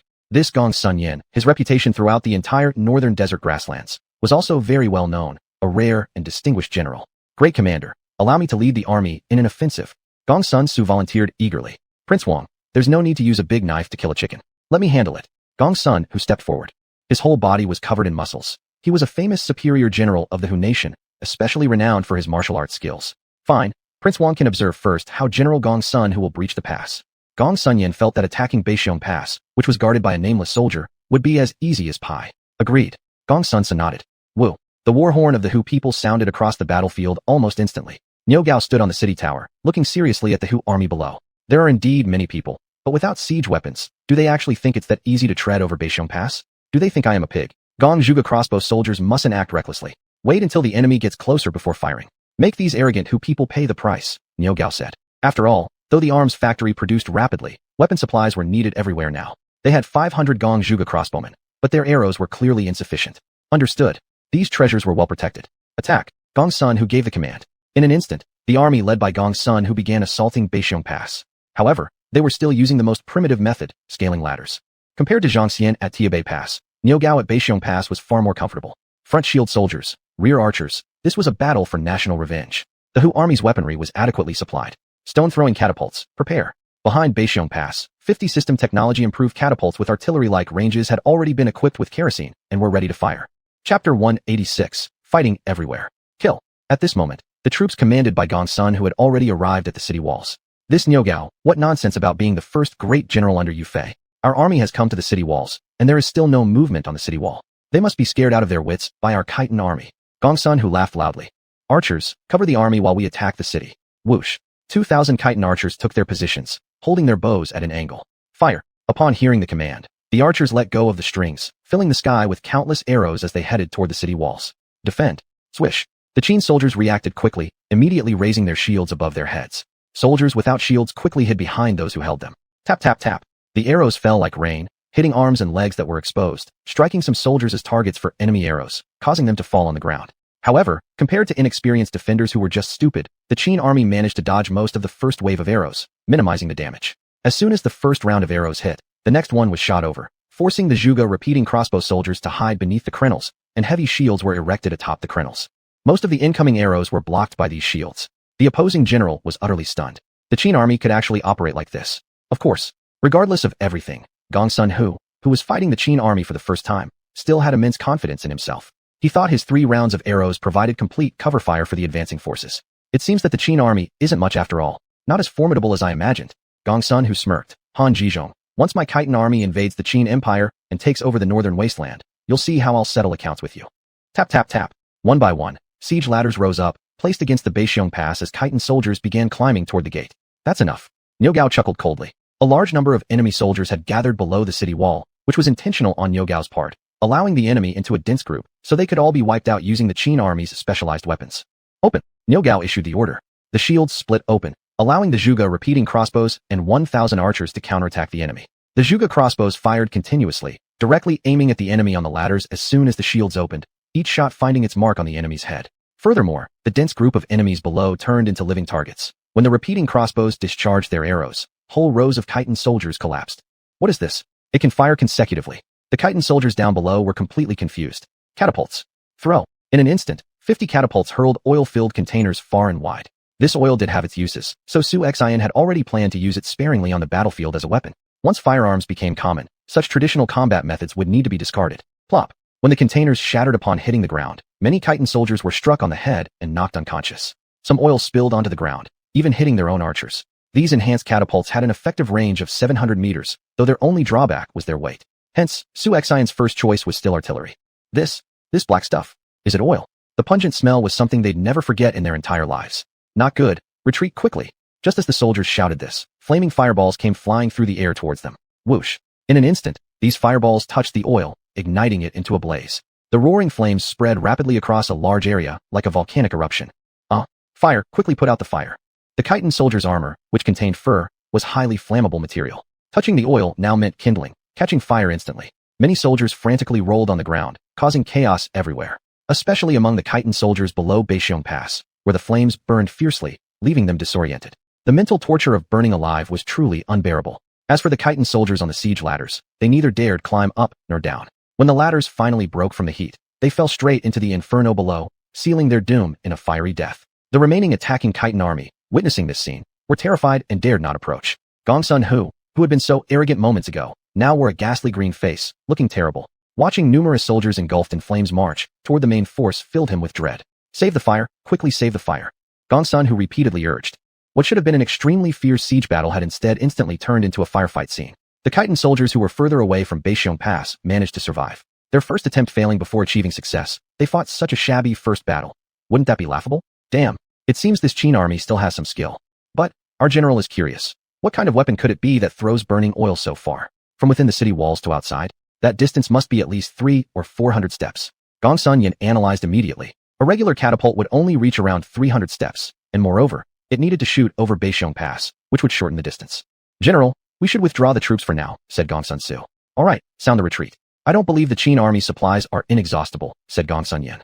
Withdraw, clang clang clang. The Khitans sounded the retreat. However, Niu Gao understood that what he needed most right now was time, whether it be Yu Fei or King Qin on the Western campaign. They both needed enough time to prepare. Actually, sometimes these kinds of sieges can drag out for a month, even half a year, which is very common, so Gongsun Yin was not in a hurry. But his enemy happened to be the formidable Qin army. On the other side at Tianbei Pass, Zhang Xian encountered the Daming soldiers. Siege towers, battering rams, and various large weapons approached Tianbei Pass. Moreover, these Daming soldiers seemed like true elite warriors of Daming. They fought recklessly, and their armor was more refined than those of the Khitan elite soldiers. In recent days, the Great Qi Dynasty's armies and King Li Debao of Yizhou's troops had nearly reached Heishan City, where they would meet with Baiqi's large army. Another rout of troops had already moved toward Gaoping. King Zhao Xinyan of Hebei, commanding an army of 15,000 men led by General Shi Hu and Bingzhou military commissioner Zhao Wuyong, had crossed into the flowing cloud prairie. The court's strategy was, the massive force led by Zhao Xinyan would break through the flowing cloud prairie, then penetrate Dongwang. The main imperial army would enter South Waste, while the Yizhou army would proceed into West Waste to support the armies of the western regions. Chapter 187 finally encountered the main force. The state of Qin was embroiled in wars everywhere. The leading generals of various forces were not necessarily great generals, but the enemies they faced were indeed such individuals, just like Baiqi. If these people knew about Baiqi's former reputation, would they be scared speechless? Mid-August. This was almost the hottest season. War corpses, if not cleaned up in time, would rot and stink under the city walls within a day. In this half-month, xuanhuan received 3 system prompt sounds in his mind. He personally led a large army in the central battlefield and annihilated a small country with 100,000 or 200,000 troops. On the upper battlefield, Xiangyu forcibly conquered 2 countries, while Shuirengue didn't seem to have attacked any country at all. However, Shuirengue was facing Daxia, Chaisher, and other smart countries that held their alliance meetings far away in Xijing, allowing the state of Qin to take advantage of their absence. Xuanhuan estimated that when Shuirengue went to the first western region's country, he encountered resistance. Indeed, Shuirengue's army met the main force of the southern western region's countries and clashed with several southern western region's countries. On the open battlefield, the Qin army was almost invincible. However, unexpectedly, on the open battlefield, Shuirengue's army suffered a significant loss as the countries of Daxia and Chaisher managed to bring firearms and cannons. Despite Shuirengue being cautious, he was still caught off guard. Inevitably, Shuirengue had to retreat, but due to the rapid crisscrossing movements, he couldn't retreat recklessly. He could only fight while retreating, looking for opportunities. Meanwhile, after the defeat in Xijing, the returning kings regrouped their armies, mobilizing all the troops they could gather, determined to exact vengeance. Xiangyu's troops reduced the 6 northern countries to only 3 remaining nations. Wusun King Wu Yuan, General Wu Wu, and Wu Bai, Majia King Hu Chou, General Hu Fong and Hu Xian, and Gisi King and Dong, generals in Shi, and Bei, and Nan, totaling 10,000 troops, 120,000. This represented almost the full strength of the 3 remaining countries. At this point, Xiangyu was more excited than ever. Destroying the remaining 3 countries, he had initially thought, would leave no further fighting, but now it turned out to be much more stimulating. It had been just over 20 days. Once this troop was wiped out, within 10 days, he could sweep across the upper regions of the western countries entirely. A direct encounter took place between the 2 armies. As Xuanhuan guessed, the upper regions of the western countries still had primitive weaponry and lacked firearms. In front of Xiangyu stood the 3 great kings of the west with 10,000 troops, 120,000, facing him directly. Still, compared to the Qin army, which lined up neatly, well-equipped, and filled with a menacing killing intent, the allied forces of the 3 countries paled in comparison. To be precise, although these western region countries united together, They fought well in favorable situations, but once the situation reversed, their private interests would be exposed. After all, the kings naturally cared deeply about their own soldiers and did not wish for their strength to be excessively diminished. Although the allied army was strong, the disunity of hearts was its greatest weakness. Who would have thought that the Qin army's advance speed would be so fast? They've already killed their way to my Wasteland territory. Fortunately, I returned early, otherwise I might have come back to find nothing but ruins. Wu Yuan sighed. Previously, they believed that the small state of Qin provoking the western regions was tantamount to asking for death. But now, after the battle reached this stage, he somewhat regretted it. The Qin army swept through with unstoppable momentum, nearly impossible to defeat. Yet, the demands from Emperor xuanhuan were extremely unreasonable. He wanted them to abolish their monarchies and pay tribute to Qin, making the commoners of the western regions subjects of Qin. This was something the many kings of the western regions could not accept. What's there to fear? The Qin army has surely advanced here exhausted, while we are well rested. Why should we fear? Ma Jiahuqiu sneered coldly. Besides, both our Ma Jia and Wasteland armies consist mostly of cavalry. Defeating the Qin army will be easy. Ma Jiahuang makes sense. Wasteland King Wu Yuan laughed. On the side of Gisi, they had heavy armored troops. What the hell are those two doing? Do they even plan to fight anymore? Xiang Yu was getting impatient.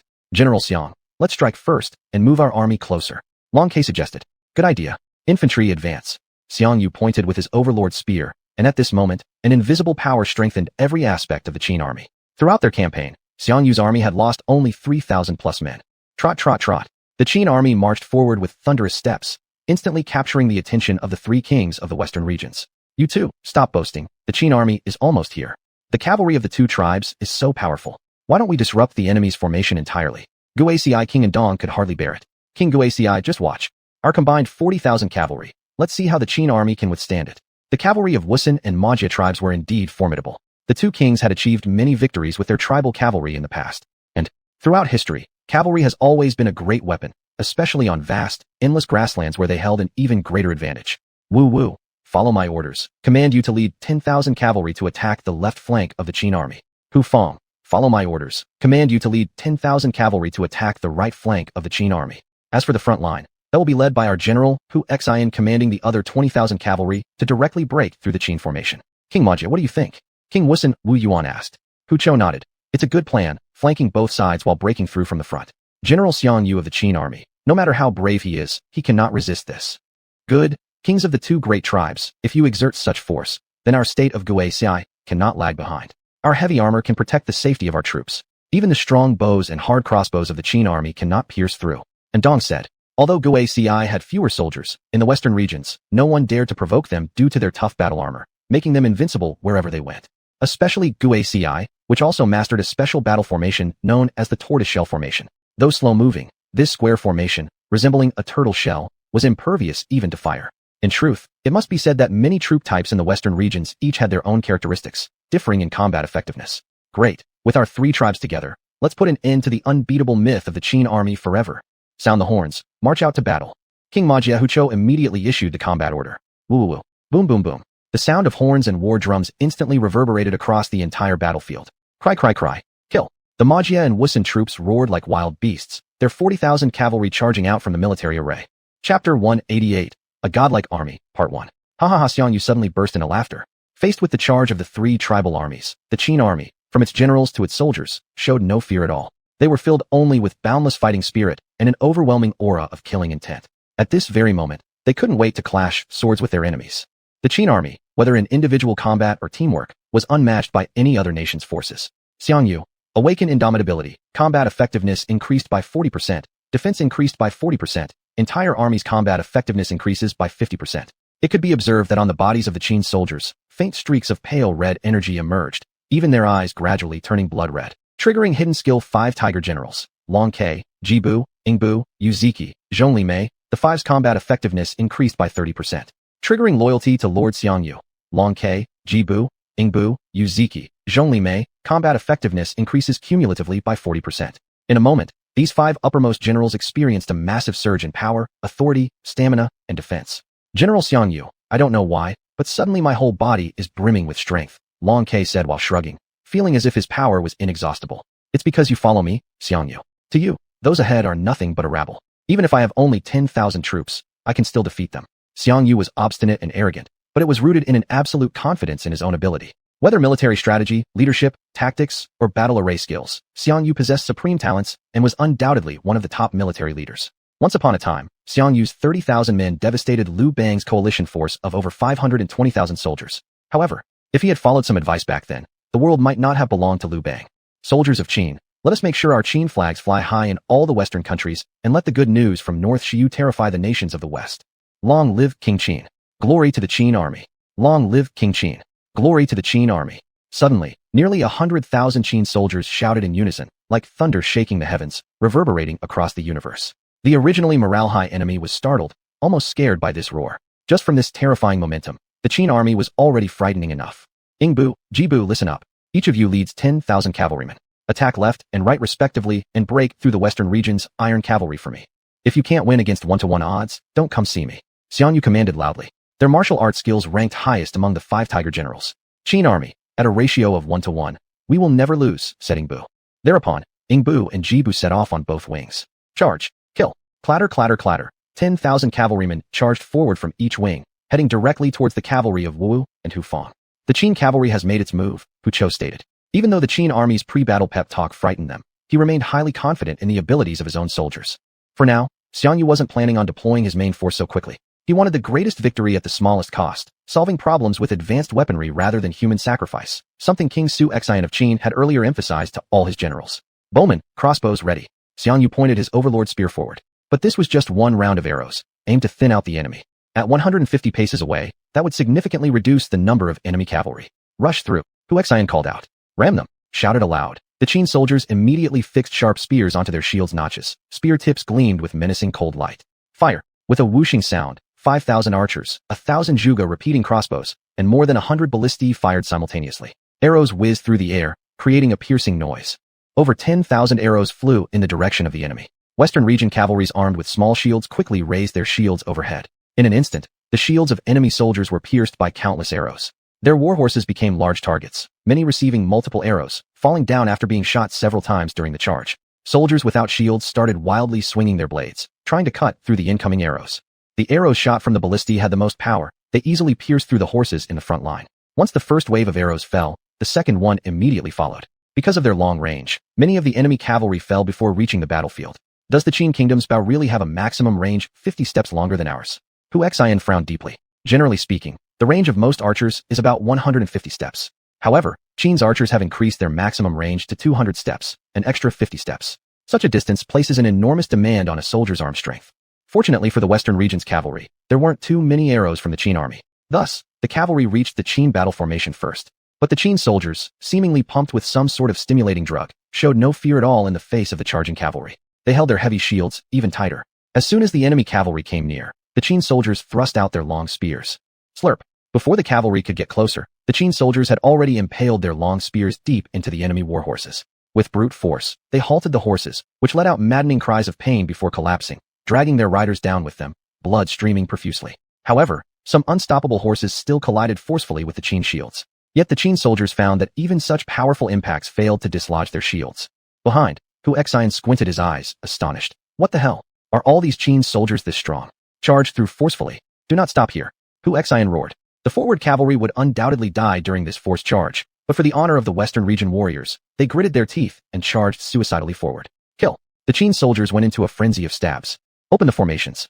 The Qin phalanxes immediately opened up pathways, leading Hu Xian and his cavalry to believe they had spotted a weakness. However, once they entered the large formation, it was truly the start of their nightmare. Between each narrow array stood sharp hook and sickle spears, slicing off the legs of the enemy's warhorses one by one. Damn it! We've been tricked! Hu Xian exclaimed, terrified. Even those around who were just lightly injured found themselves caught by the hook and sickle spears that protruded from the shield formations. Once dragged inside the Qin battle array, there was virtually no chance of survival. Countless glittering swords descended upon them, leaving them without any hope of escape. Chapter 189, A Godlike Opponent, Part 2. Zhuge Continuous Crossbows. At the forefront of the formation, the Zhuge Continuous Crossbows were all reloaded once more. Behind them, the cavalry that had not yet entered the Qin army's large formation still tried to force their way in, but to no avail. The powerful Zhuge Continuous Crossbows almost exclusively targeted the incoming enemy cavalry. Arrows shot straight from the Zhuge crossbows felled another group of enemy cavalry onto the ground. At this moment, the originally aggressive tens of thousands of Western region cavalry, upon entering the Great Formation, seemed like they had become lost, almost as if lambs entering a pack of wolves, awaiting death. From afar, King Wen of Wasteland looked at the western region cavalry that had already penetrated into the heart of the Qin army's formation, kicking up a sky full of sand and dust, believing it to be advantageous. His mood instantly became cheerful. King Majia, you see, our cavalry is making rapid progress and has already charged into the heart of the Qin army's great array. It won't take long before the Qin army's formations are thrown into chaos. Then, we will decisively annihilate the Qin forces right in front of us. By this time, King Miejia Hu Chao's eyes had narrowed into slits, striving to make sense of the chaotic battlefield conditions. Although much was in disarray, quite a few of their cavalry were still blocked outside the Qin army's great array. It seemed as though even the Qin's outermost defenses hadn't been broken through. King Wasteland, something is wrong. Something doesn't feel right, said King Majia Hu Chao. It seems as if our cavalry has been encircled by the Qin army. Wu Yuan chuckled faintly. Impossible. Absolutely impossible. We'll just have to wait and then advance with the whole army. With one push, we'll completely overwhelm the Qin army. On both flanks, cavalry clashes had begun. Ing Bu and Ji Bu, two mighty generals leading 10,000 cavalry, virtually crushed the enemy horsemen without resistance.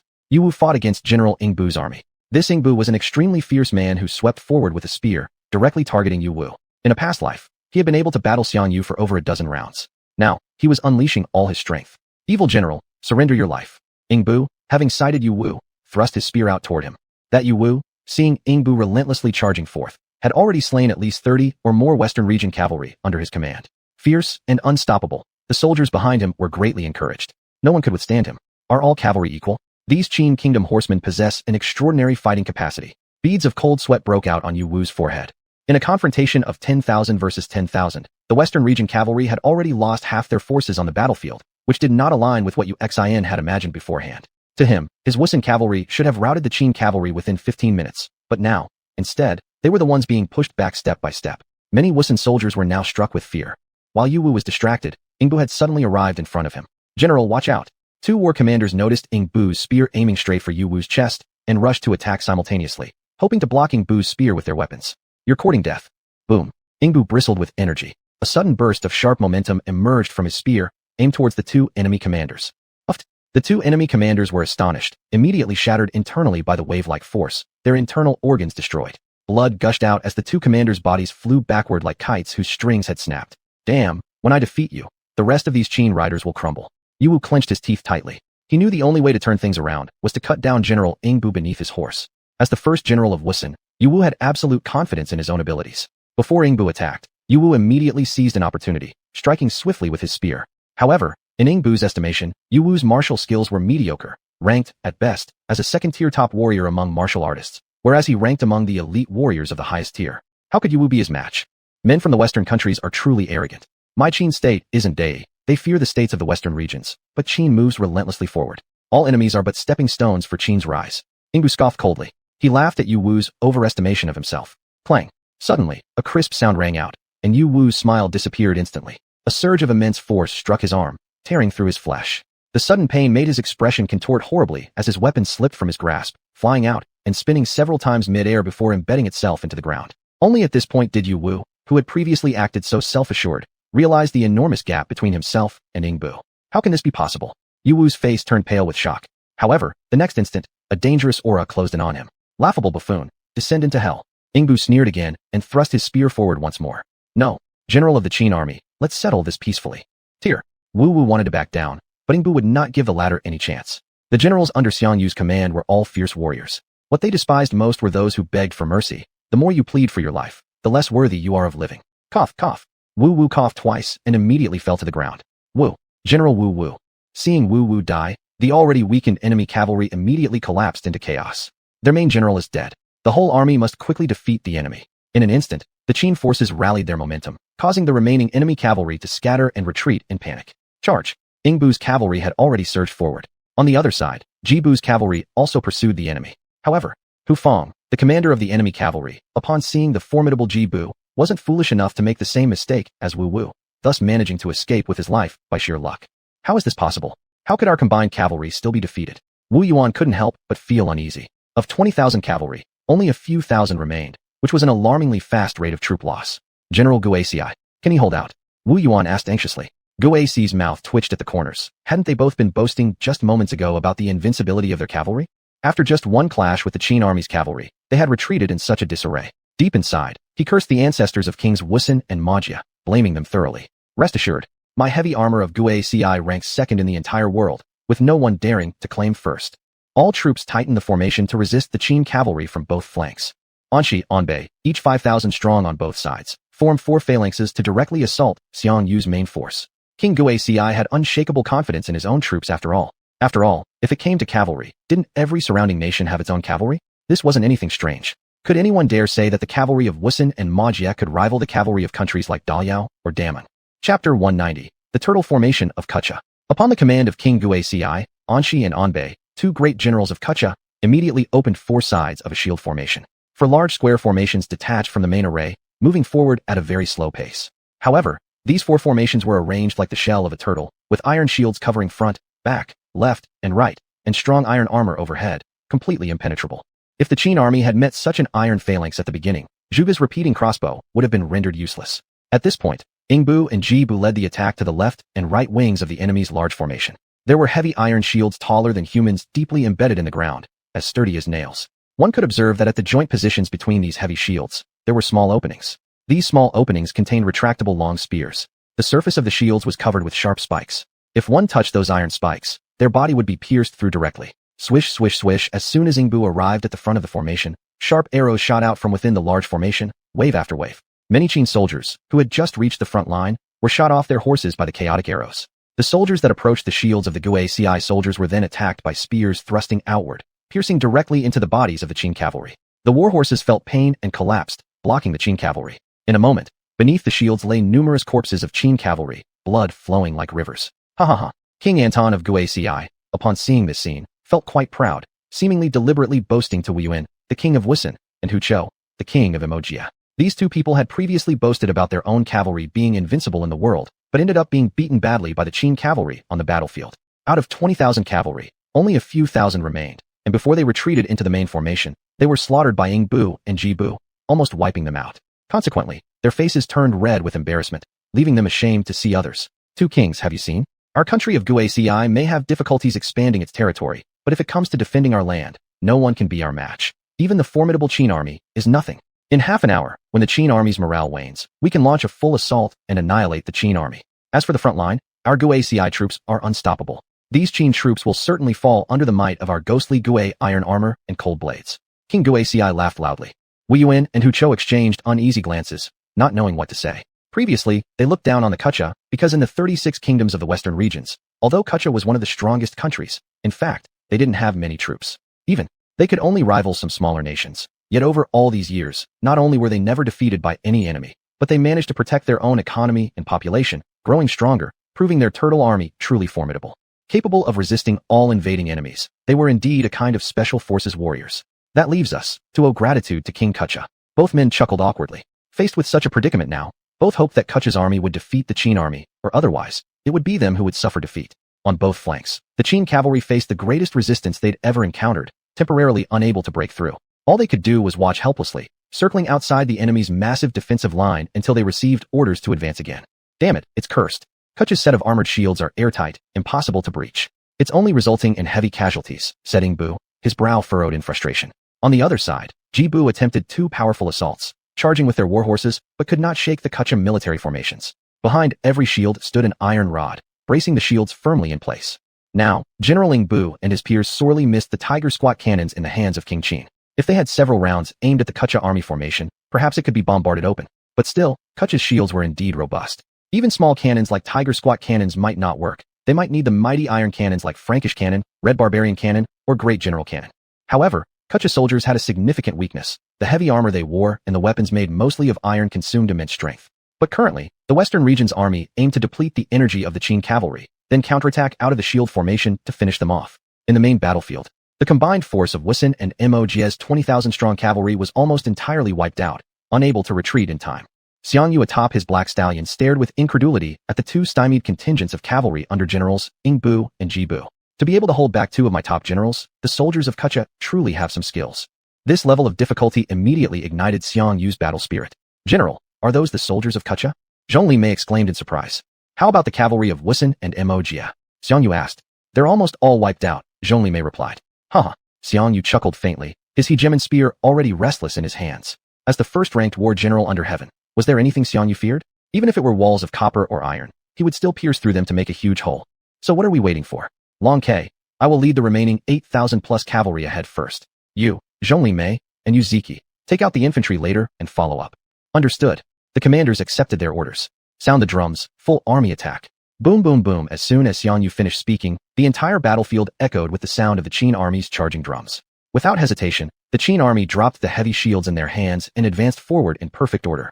The true slaughter of the enemy cavalry began. Roar roar roar. 8,500 cavalry charged out toward the enemy forces, following closely behind Xiang Yu.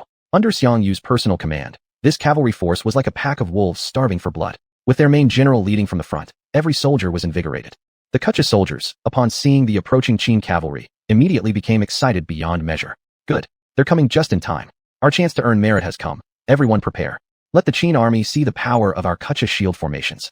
Anshi, nestled deep within the formation, grinned widely. When he saw that even the Qin commander Xiang Yu had arrived, his excitement reached new heights.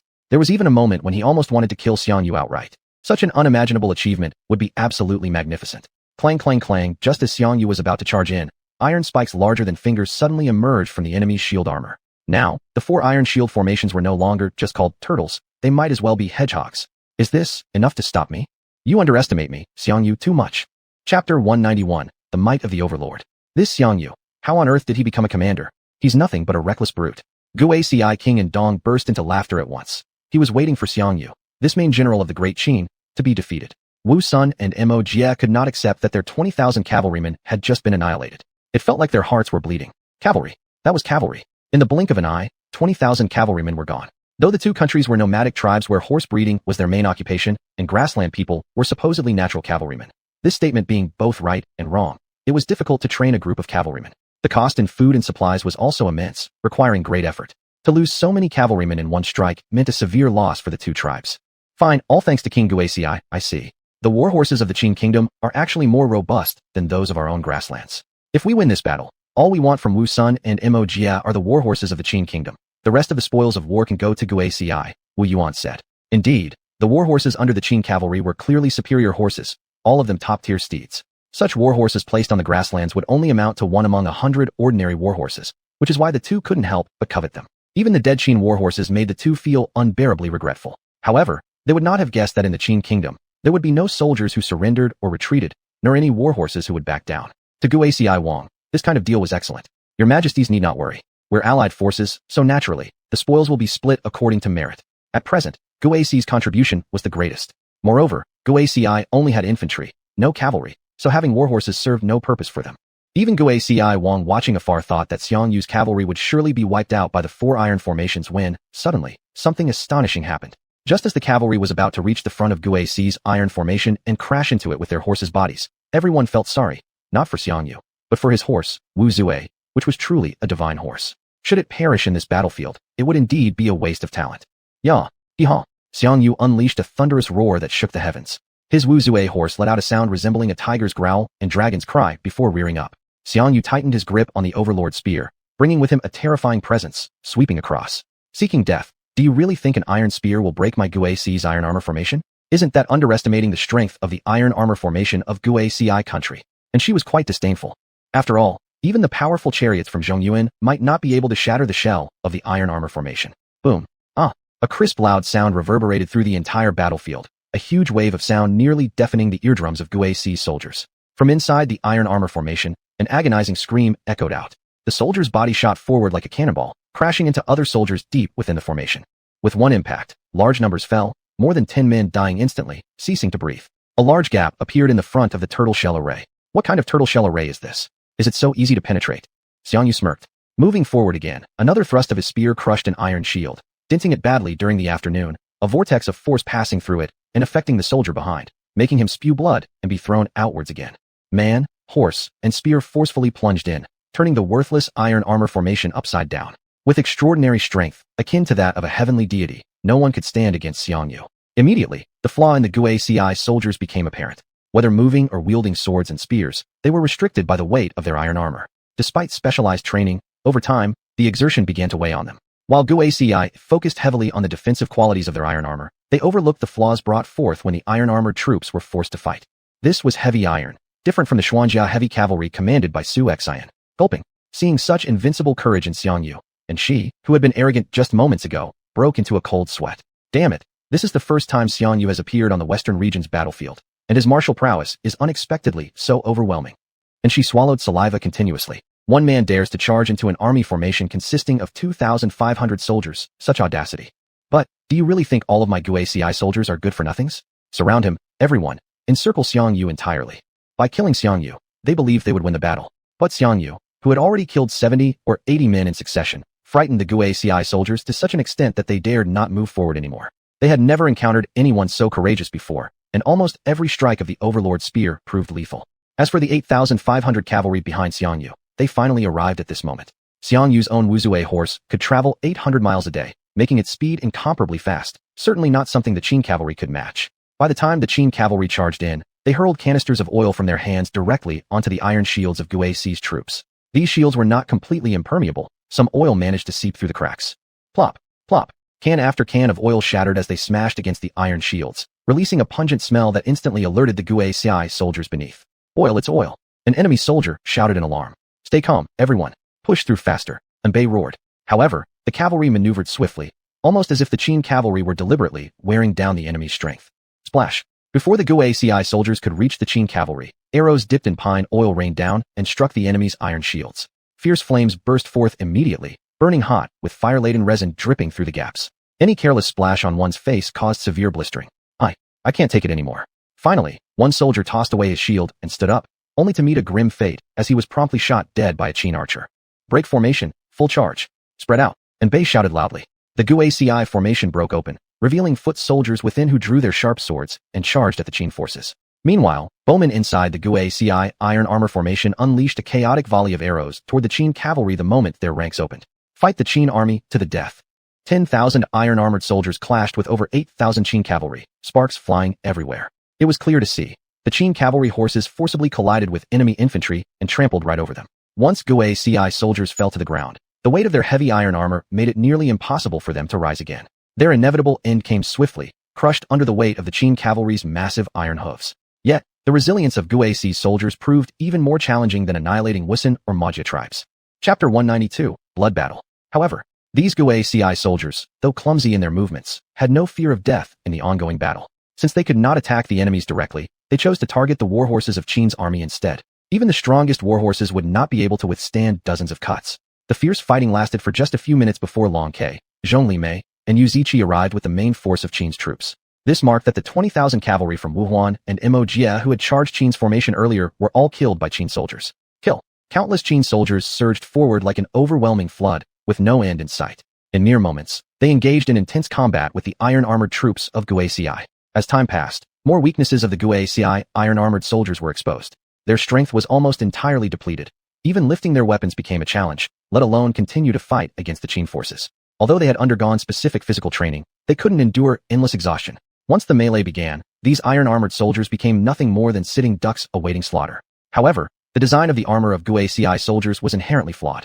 The Northern Iron FO2 warriors were also heavy armor soldiers, yet their iron armor was not as heavy as that of Guai's soldiers.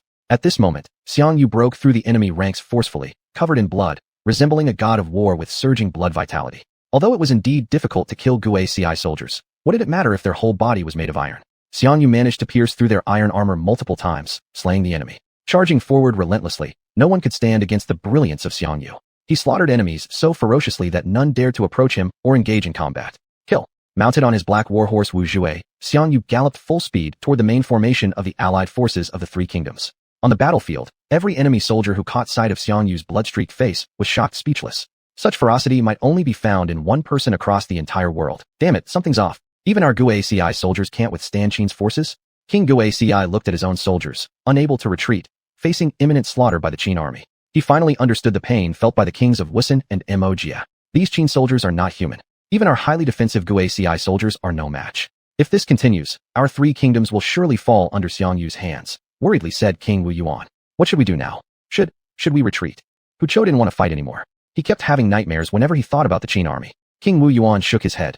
Qin army has us locked down so tightly. It's clear they intend to win this battle decisively. They won't give us any chance to retreat. At this point, we have only one option: keep holding our ground. We still have 70,000 to 80,000 soldiers. Xiang Yu thinking he can beat us in one decisive battle is wishful thinking. If we slowly wear down the Qin army's strength, by nightfall, they will definitely need to rest. Then, our opportunity will come. King Wu's son makes sense. By then, perhaps we may even counterattack under the cover of darkness, turn the tables, defeat the Qin army, and slay Xiangyu. Hu Chou clenched his fists tightly. Fine. Our Guaci soldiers aren't great at attacking, but when it comes to defense, no one can surpass us. And done, King Guaci was trying to comfort himself. Despite having 4 flanks guarded by 5,000 soldiers each, because of the vastness of their formation and the shortage of Guaci soldiers, they needed to ensure the safety of the 60,000 troops of Wusun and Mogs stationed inside. This resulted in a very thin outer defensive line. After all, the soldiers of Western regions countries did not adjust their formations dynamically like those in Central Plains would when their strategy failed. The entirety of the Western Allied forces' formation radiated a sense of rigidity. Xiangyu triggered blood-sobbing, fury unleashed. All the army went into a state of berserker rage, increasing their madness by 30%. A terrifying scene unfolded as streams of increasingly dense red true energy emerged around the Qin soldiers, their eyes blazing crimson, becoming extraordinarily savage. At this moment, even the blood covering their bodies seemed to boil furiously, as if they possessed inexhaustible strength. It's so hot. Kill, kill, kill. Originally stalled Ingbu and Jibu's 2 cavalry divisions were now revitalized, screaming out war cries like they had awakened some hidden power within themselves. Charge straight through them, Jibu shouted. With utmost speed, they collided head-on into the enemy ranks. Notably, even the horses' eyes turned blood red. They've gone mad. These Qin soldiers must be insane to charge in like this. They're certainly signing their own death warrants. One of the Guaci generals inside observed this scene, both shocked and disdainful. Earlier attempts by Qin cavalry had led only to their deaths. But within a second, their confidence faltered. As Jibu's warhorse was about to collide with the long, thorny iron shield, he suddenly leaped into the air and flew over the more than 2-meter-high iron shield. Quick, stab him. Due to Jibu's bold and unpredictable movement, the enemy soldiers below were caught off guard, unable to respond in time. Jibu directly aimed at a cavalryman, thrusting his spear downward. Tear. A spray of crimson blood gushed out as Jibu instantly pierced through the enemy soldier's throat and took his horse. What audacity! Do you think you are someone special for daring to jump in alone? Surround and kill Jibu. General Nan of Guaci immediately commanded. Numerous soldiers surged forward. Good timing. Jibu immediately swung his spear horizontally, sending several enemies straight to their deaths. Another spear thrust killed one more enemy. With his strength finally unleashed, Jibu became even braver with every kill. The outer Qin cavalry charged directly towards the iron shields of the Guaci soldiers. Clang, clang. The sound of violent collisions finally moved the iron shields, causing the supporting iron bars to fall backwards. One by one, the Qin soldiers jumped into the fray after losing their horses, engaging in fierce battle with the enemy. Thud! The heavy iron shields fell to the ground. Oh, retreat! Quick retreat! The Guaci soldiers shouted in panic. But with people packed behind them, they had no time to react and were crushed beneath the shields weighing 200 or 300 caddies each. In an instant, both flanks of the enemy forces were breached, and the suicidal charge of the Qin cavalry utterly shattered the enemy's resolve. On the main battlefield, Xiangyu violently hurled the 200 or 300 caddy iron shield away with a single swing of his emperor's halberd. Truly deserving of the title, capable of lifting a cauldron, King Xiangyu certainly did not earn his reputation for nothing. This breach, much like floodgates opening, could not be stopped. Xiangyu, charging at the forefront, left a trail of enemy soldiers scattering through the air behind him. His target, the banners marking the location of the leaders of the 3 allied forces. Chapter 193, Westward March. How quickly the tables have turned. The shield wall constructed by 3-sided defenses has now been completely breached by the iron cavalry of the Great Qin Empire. And so, the enemy's plan to conserve their energy and wear down the Qin army is almost entirely ruined. They can no longer avoid fighting. This Xiangyu is not human. What martial prowess! The soldiers standing nearby, seeing Xiangyu rushing toward them, immediately made way, too afraid to block his path. The sight struck fear into the hearts of the 3 kings. It's over. This Xiangyu isn't human. He's broken through our formation with sheer force. There's no stopping him. Wu Yuan was already considering fleeing. Wusun, Mogs, and Gisi had mobilized all their forces for this campaign against the Qin army, the elite among the elites of their tribes. Yet, even these elite soldiers were no match for the Qin army. Not only that, they suffered a disgraceful defeat, showing themselves as no rival at all. Stop wasting words. Xiangyu is about to reach us. If we don't decide what to do soon, we will all die here, Hu Chou said immediately. Had they known earlier how ferocious and skilled in battle the Qin army was, they should have surrendered when they received the summons for surrender from Qin. But now, because of this battle, even if they surrender now, it would be useless. The terms would be worse, the historical records harsher, labeling them as kings who lost their countries. The kingdoms of Wusun, Mogs, and others in western regions would be remembered as conquered states. Do we really have a choice? While we still have some strength, we can fight the Qin army to the death. We might still win. But if we retreat now, certain defeat awaits. Remember, we kings of the western regions were once great generals in our youth. We swear to die rather than become slaves of the Qin people. Enan, sound the call of our Gisi army. Let us fight against the Qin army. King Enong of Gisi held his precious sword high and shouted, ready for battle. King Gusi realized that after the loss of so many of his soldiers, there would be little he could say to justify himself to his homeland's parents and elders. Every soldier lost was a heavy blow to the entire nation, as training one soldier in Gisi came with extremely strict demands, particularly regarding the expensive armor. To put it simply, much of Gisi's military budget went into making equipment, and this time, the country suffered enormous losses. Recovery would be very difficult. For the smaller states of the western regions, such casualties were practically fatal. It got worse. Compared to the lightly armored soldiers of Wusun and Magia, the Gisi soldiers couldn't keep up unless they removed their heavy armor. He didn't want a situation where Wusun and Magia forces escape while Gisi faces national extinction. Whistle. The sound of the Gisi army's battle cry spread across the battlefield. In an instant, the Gisi soldiers who had been on defense charged back against the Qin army. Magia and Wusun exchanged glances. Though they longed to retreat, they also understood that if they retreated today, then the Gisi kingdom would certainly face annihilation. As for them, if they fought alone against the Qin army, they would inevitably be annexed by Qin. Therefore, with the current number of troops roughly matching the Qin army, they had no choice but to fight. Command, full military assault. Bloodshed against the Qin army. Wu Yuan drew his double knives. Our Magia army will fight the Qin army tooth and nail. Hu Chou gritted his teeth and drew his double blades. In an instant, the combined forces of the three allied kingdoms from the western regions sounded the charge, and more than 70,000 troops surged forward. Chaos erupted across the battlefield. Unfortunately, the cavalry of Magia and Wusun had already lost most of its combat capability. From three different directions, Xiangyu, Yingbu, and Jibu led their cavalry like three sharp blades, piercing deep into the heart of the enemy lines. The cries of pain and clanging weapons echoed endlessly throughout the skies, crimson blood mist flying through the air. The whole atmosphere became saturated with the acrid smell of blood. The overwhelming power of the Qin army was fully displayed in this moment. In head-to-head combat, no one could stand against the Qin army. The slaughter truly began, rivers of blood flowed. This battle lasted from dawn till dusk. Corpses littered the ground. Of the nearly 10,000 strong alliance army, only less than 10,000 survived. Realizing something was amiss, the kings of Wusun and Magia quickly led their remaining soldiers in flight. They believed that by nightfall, they could shake off the Qin army. What they didn't know was that the Qin army excelled in night combat and would give them no chance to escape. Generals Yingbu and Jibu each led 5,000 cavalrymen in pursuit. The Qin soldiers were tired, but the soldiers of Magia and Wusun were even more exhausted. They stood no chance of escaping. And yet, the 2,000 to 3,000 soldiers of Gisi kingdom were left behind, trapped in the Qin army's encirclement. Xiangyu, covered in blood, looked at Anong. All three of Andong's top generals under his command had already perished in battle. By now, Anong was no longer as terrified. Andon, my king has built a Kun dragon prison in the capital city. He intends to capture all the kings and emperors of the world and put them inside. If you surrender, you might just be the first one placed in there. Ha ha ha. The moment Xiangyu spoke these words, it immediately caused the surrounding Qin soldiers to burst out laughing. It was an insult, pure humiliation to him. Anong thrust his sword into the ground. He was now utterly drained, having not set foot on the battlefield for a long time. Such high-intensity combat couldn't last long. Hack hack. You arrogant fiend, I would rather die in battle than surrender. I will never allow myself to be humiliated by the likes of you. Gisi, only a king who fights to death. As these words were spoken, the smile disappeared from Xiangyu's face. Good, you are a hero. So this general shall grant your wish. Today, I will fight you alone. If you can last 3 rounds against me, I will let you and your troops leave unharmed. Even if you die, I'll ensure you're properly buried, and I'll personally erect a tombstone for you, Xiangyu announced loudly. Anong pulled his sword out and charged forward, trying to take the initiative. Then what are we waiting for? Let's start. Even after an entire day of fierce fighting, Xiangyu was still far beyond Andong's reach. Dismounting from his horse, Xiangyu gave Anong due respect. Just as Anong swung his sword, its weak arc was effortlessly blocked by Xiangyu's Yu to Bawang's spear, which easily overpowered Anong and sent him reeling backward. Tear! Before Anong even hit the ground, Xiangyu thrust his spear directly into Andong's chest, piercing straight through his back with a spray of warm blood dripping soundly onto the ground. King! The soldiers of Gisi cried out. Cough cough. Anong coughed violently, blood flowing from the corner of his mouth. With pleading eyes, he looked at Xiangyu. General Xiang, though I may die, they are innocent. The people of Gisi are innocent. Please have mercy and spare them, a life-saving favor. Xiangyu nodded, signaling his agreement. Anong exhaled deeply, finally closing his eyes as his breath ceased.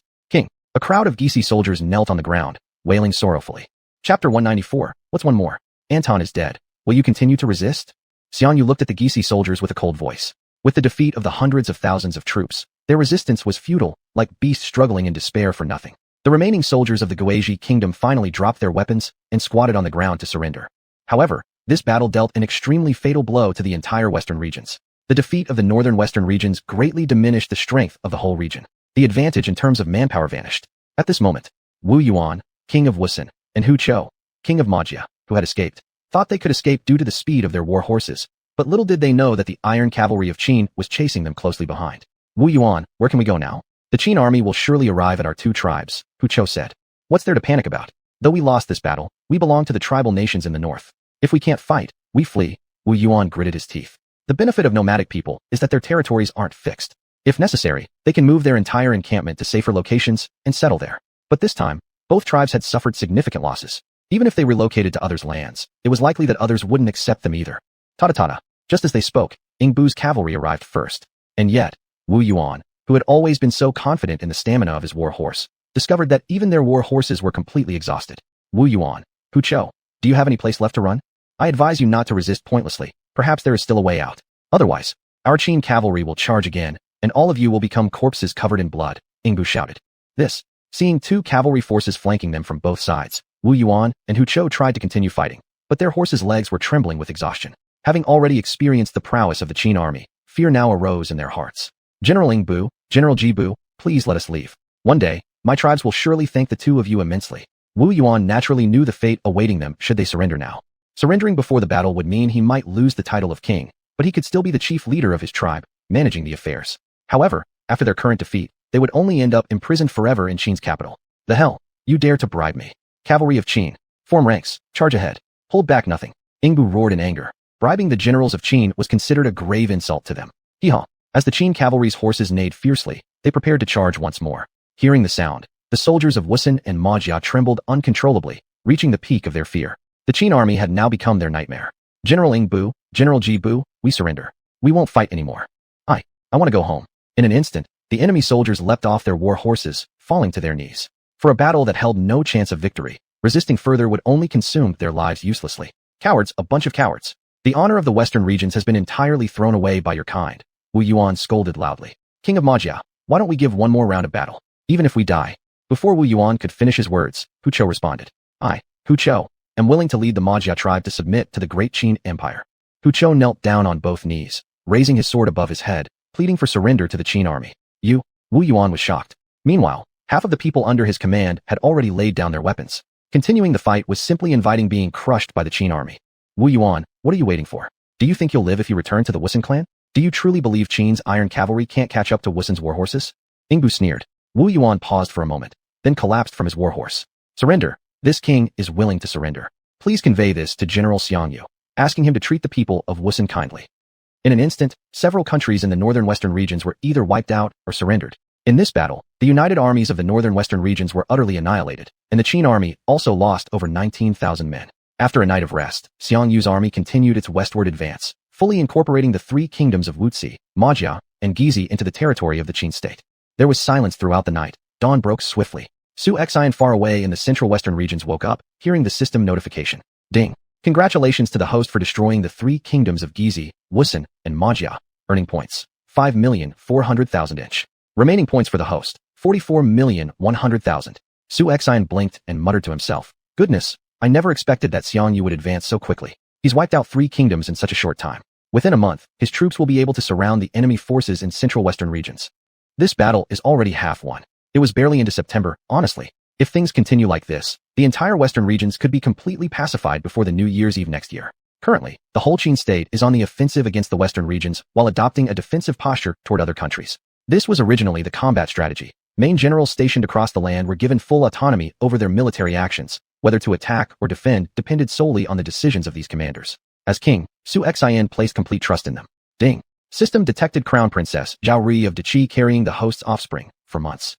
Ding. System triggered mission. Crown Princess Zhao Rui, arranged for the peace marriage between Deqi and Liao Kingdom, is approaching Chaona City. Rescue Zhao Rui and wage war against the Liao Kingdom. Reward for the host, 3 million points. Xuanhuan furrowed his brow. This was indeed an unexpected surprise.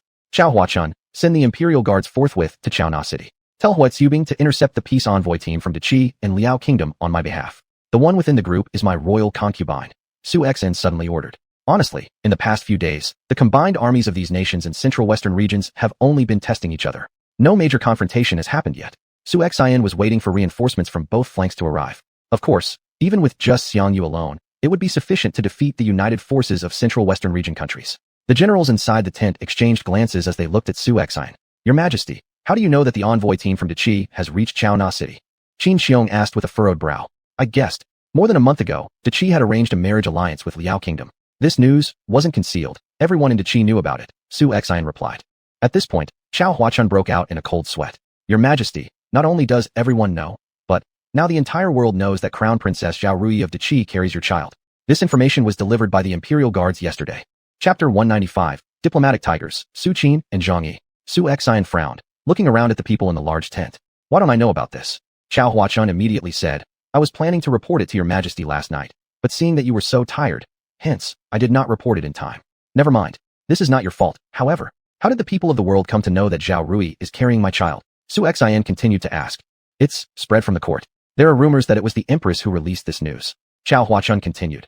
Princess Zhao Rui is her own sister. Surely the Empress wouldn't go this far, would she?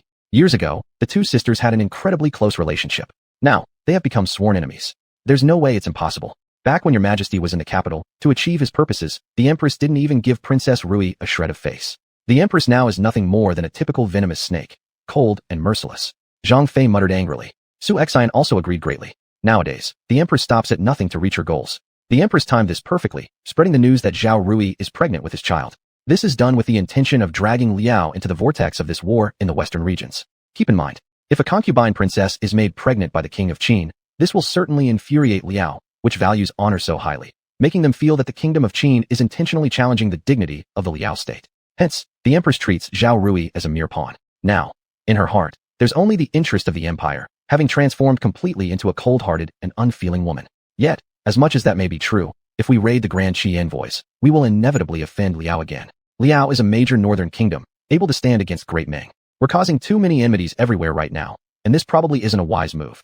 Qin Xiong pondered and said, Great Ming has over 1 million soldiers, while even though Liao doesn't quite reach 1 million, they still have over 60 or 70,000 soldiers. Most importantly, Liao's Guizi cavalry and iron phalanx formations are notoriously powerful. In my opinion, there's nothing much wrong here. Those northern tribes were once all enemies of our central plains. When we were weak, they dared to provoke the mighty Great Qi Dynasty. Once our state of Qin unifies the world and establishes an empire, a battle with Liao will be unavoidable. Rather than waiting for trouble later on, why not let Liao get a good look at how formidable we already are before we've unified everything under heaven? Guan Yu stroked his beard and spoke up promptly. The key issue is having too many enemies. Our forces are limited, we've just established our nation, and food supplies are restricted. Opening multiple fronts will likely prove disadvantageous. If we can first pacify the western regions and then redirect their troops back to attack Liao, then the chances of victory will be much greater. Qin Xiong continued. It wasn't that Qin Xiong feared anything. With the power of Qin, they have no fear of any other country in the land. He simply worried that opening too many fronts might put undue pressure on Qin. Of course, Su Xian understood Qin's predicament. He didn't want to waste points either, unnecessarily recruiting more soldiers. After all, even though it's a bountiful harvest year, as soldiers continue to grow in number, the food consumption becomes greater and greater. Eventually, they'll run out of provisions, and logistics will require mobilizing even more people. We still need to take things one step at a time. I do not know what the future relationship between us and Liao will be, but now I must teach you a principle. Our state of Qin never bows down to anyone. Since Zhao Rui carries my child, I cannot abandon her. Given that we're already in conflict with so many countries, what difference does adding another one make?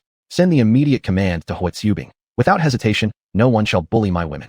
Su Xian gripped his fists tightly. The generals exchanged glances, and resolute expressions instantly surfaced in their eyes. They immediately bowed deeply. We accept the command.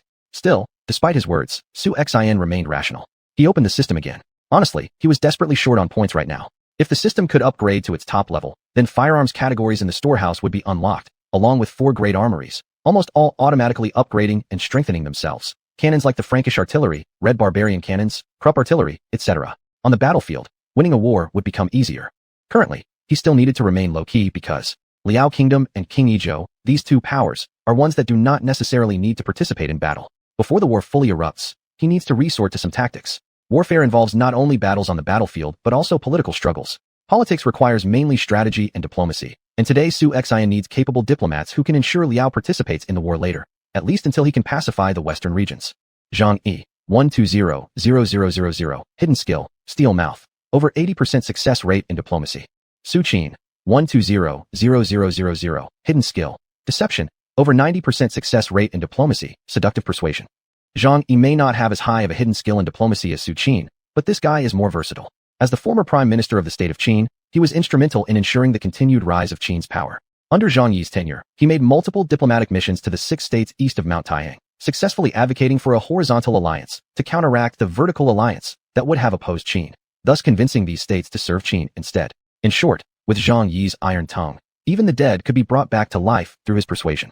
And Su Qin, he was another master of diplomacy. This man devoted himself to mastering the art of vertical and horizontal alliances, promoting the concept of the vertical alliance. He traveled across the 6 states to unite them against Qin, gaining appointment as prime minister in each of the 6 states. To summarize, he too was very formidable.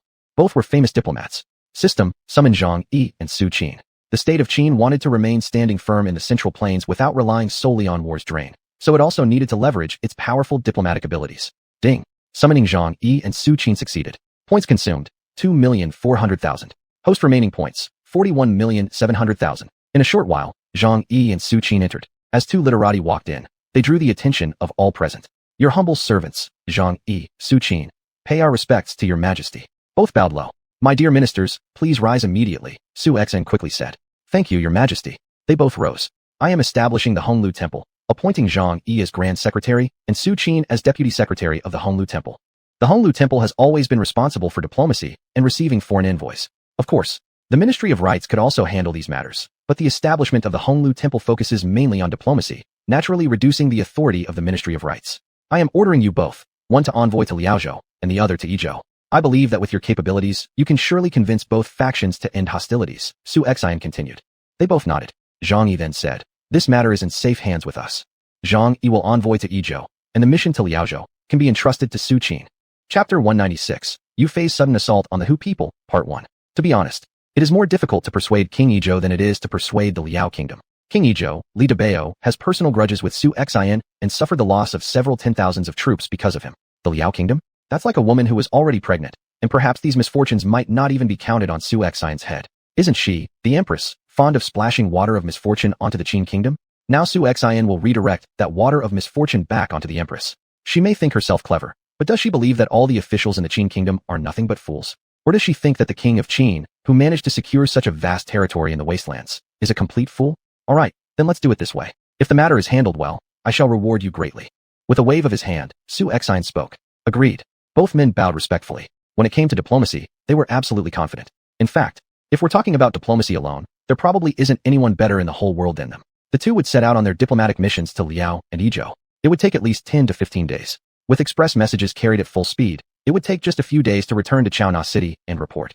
Right now, Su Xuanhuan could only pray that Huizubing wouldn't allow the delegation from Deqi to pass through. Otherwise, those few days' time would be enough for Deqi's delegation to enter Liao territory. At that point, once Su Xuanhuan's urgent message arrived, Huizubing's cavalry would leave xuanhuan City and re-enter the border regions of Liao Kingdom. Entering another country's borders without permission, merely through negotiation, would not solve the problem, and they might very well have to go to war with the Liao Kingdom. However, beyond the 3 passes, Yu Fei, having raced overnight, rested his army outside Beixiong Pass, preparing to launch a fierce offensive against the Hu army. The Hu commander, Gongsun Yan, ordered his army to launch an assault on Beixiong Pass. But, with no experience in siege warfare, the Hu soldiers were decisively held back by Beixiong Pass. What was worse, as the attacking force, the Hu forces were losing troops at 2 to 3 times the rate of Nyogao's forces. Without heavy siege weapons, the casualties naturally skyrocketed. Reluctantly, Gongsun Yan had to abandon the attack and seek siege equipment from the Great Mongol Kingdom. If the army continued suffering losses at this rate, even if they managed to break through Beixiong Pass and enter the northern wilderness, the value of looting would pale in comparison to the value of the lost troops. By nightfall, the weather was already turning to autumn, even nearing October. The evening air was somewhat cool. Inside the camp of the Hu army, the faces of Gongsun Yan, Gongsun Su, Gongsun Long, and Gongsun Hu were furrowed deeply. Damn it, these Qin people really aren't easy to deal with, each one fighting fearlessly. Capturing Beixiong Pass forcibly seems nearly impossible, cursed Gongsun Hu. They originally thought that the earlier defeat of 10,000 troops by Yu Fei's 10,000 troops was due to Han Zhizhong's incompetence. However, now it was clear that this was not the case. The Qin army was indeed formidable, extremely formidable. If we can't take Beixiong Pass, we'll surely be ridiculed by the Great Mongol Empire.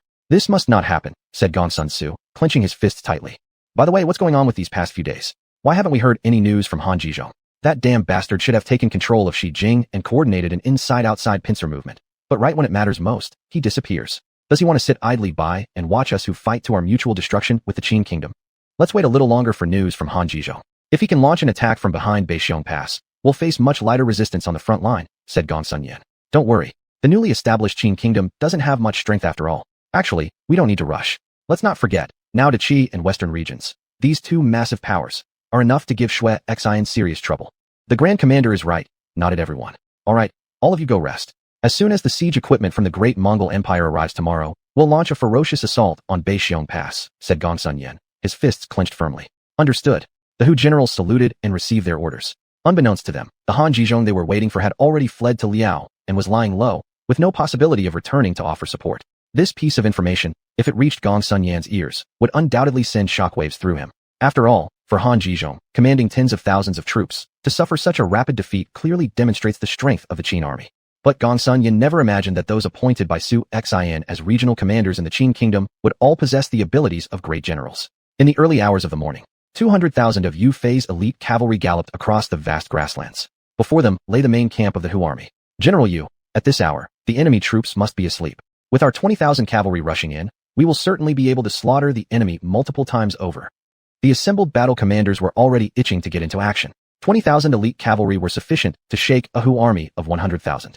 In a past life, there were far too many instances of achieving victory with fewer numbers over greater forces, especially Yu Fei himself, a living legend.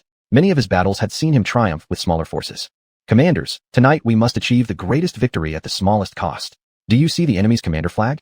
Tear it down, chase them northward, and drive the Hu people out of the Qin territory." Yu Fei addressed the generals behind him with a solemn voice. His voice was deep, like thunder. "Kill, kill, kill." The Qin soldiers growled low in their throats, gripping their long spears and battle swords tightly. Yu Fei spurred his horse forward first. Behind him, 20,000 cavalry followed closely. The Hu soldiers stationed in the watchtower heard the sound of iron hooves galloping toward them. Unlike in central China, where wooden fortresses would sometimes be erected for higher defenses similar to city walls, the Hu encampment had no barriers around it. Yu Fei's force immediately formed an attack formation with 20,000 troops sweeping across the open camp. "What's that noise? It sounds like the pounding of iron-hoofed horses." A soldier on the watchtower rubbed his eyes as he stared at the distant mass of black shadows approaching. "Gee goodness. They are cavalry, Qin's cavalry. How did they appear on our flank?" Before the soldier on the watchtower could raise his horn and blow it, a flurry of arrows rained down upon him. One swift arrow struck his throat before he even had the chance to blow the horn, piercing it and causing instant death. "The Qin army is attacking. The Qin army is attacking." When the Hu's horn began to sound, most of the tribe was still drowsy, barely comprehending what was happening. Hu patrol soldiers outside the camp had no time to flee. They were killed instantly by incoming arrows. "What's going on? Why has the horn sounded? Let's go check." A tent full of Hu soldiers picked up their weapons and stepped outside, only to be met face to face with Yu Fei. He swiftly plunged his spear directly into the throat of a Hu soldier. Yu Fei." The dying soldier couldn't believe his eyes. How had Yu Fei appeared behind their main forces? This was supposed to be the safest area of the entire battlefield. Chapter 197. Yu Fei Surprise Attack on the Hu People, Part 2. SSS Yu Fei hurled the corpse impaled on his spear, and his warhorse reared up with a sudden neigh. "Break their chains. Horses trampling the enemy camp. Not one will be spared." Yu Fei pointed his long spear forward, his cape billowing behind him. Instantly, the soldiers behind him surged forward as if injected with adrenaline, riding over the triangular tents of the enemy to advance further. Hu soldiers, realizing something was wrong, quickly emerged from their tents only to be immediately slaughtered by Yu Fei's troops. In moments, the speed at which the Qin cavalry advanced was extraordinary. 20,000 cavalrymen thundered across the entire Hu main camp. In no time, the morale of all the Hu soldiers within the camp dropped to its lowest point. They simply had no idea why this cavalry would suddenly appear behind them. After all, their scouts were monitoring Beixiong Pass ahead, where any movement would be reported back to the main camp. Strangely enough, no forces came out of Beixiong Pass, and there was no report from their scouts. These cavalry units appear to have come from the northwest direction, the location of Shijing, but General Han Zhizhong should be guarding there. How could the Qin army approach from that side?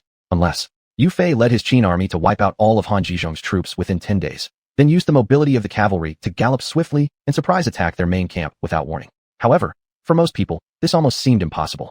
Though Han Zhizhong had lost several battles to the Qin army, the northern tribes still held him in high regard. They certainly knew the power of his North Wasteland army, whose fighting ability did not fall short of the Hu people's.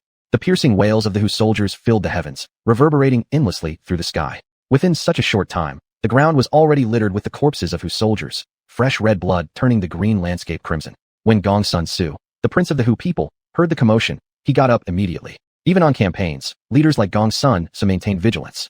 They weren't foolish enough to underestimate the Qin army. Emperor xuanhuan of the Qin Dynasty, who had defeated the 4 major rebel kings of the Wild Domain and launched a forced western expedition, certainly possessed considerable ability. Therefore, the Hu tribe generals didn't dare to take the Qin lightly. "What's going on?" Gong Sun Su stepped outside and found the entire Hu camp thrown into complete chaos. He could see Qin riders slaughtering Hu warriors indiscriminately while their own troops scattered in panicked retreat. A bloody general rushed toward him. "Prince, it's Yu Fei. Yu Fei has attacked our rear camp. He even released all of our warhorses, causing total disorder within the camp. Within just this short while, tens of thousands of our soldiers have been killed by the Qin army." "What? How did Yu Fei achieve this?" I clearly remember that Beixiong Pass ahead of us didn't open. Could it be that fool Han Jizhong failed to hold his position once again? Gong Sun Su immediately felt a headache coming on. Report. Enemy Commander Yu Fei is heading toward Marshal's central camp, a soldier shouted. Oh no, Marshal is in danger. Hurry. Summon whatever soldiers you can, and follow me to save the Marshal. Gong Sun Su's urgency stemmed from the fact that Gong Sun Yan's martial skills were relatively weak. He commanded battles, but lacked personal combat abilities, which was quite normal. At this moment, Gong Sun Long and Gong Sun who were leading their soldiers in counterattacking the Qin army. Unfortunately, their army's spirit was shattered, with many soldiers fleeing. The two only had limited numbers under their command, making it nearly impossible to gather all of their forces together. The 20,000 Qin cavalry charged back and forth through the Hu camp multiple times. This is ridiculous. Where does this Qin cavalry get such audacity? Asked Gong Sun Long, clenching his fists. Sound the charge. Don't run. Show these Qin troops how formidable we, Hu people, truly are. Right at the moment when they planned to engage the Qin army in a direct battle, whistling sounds signaled the flight of 2 sharp arrows, which killed several Hu soldiers standing right behind Gong Sun Long. Gong Sun Long rubbed his eyes. He felt like he had witnessed an incredible sight. The Qin soldiers, on horseback, wielding bows and arrows, were shooting at their troops. Moreover, the movements of drawing and releasing the arrows were incredibly familiar and steady. This kind of mounted archery skill could only be matched by the Xuanhuan tribe. Damn it, such formidable archery, Gong Sun Long muttered under his breath. All of you, follow me and cut our way out.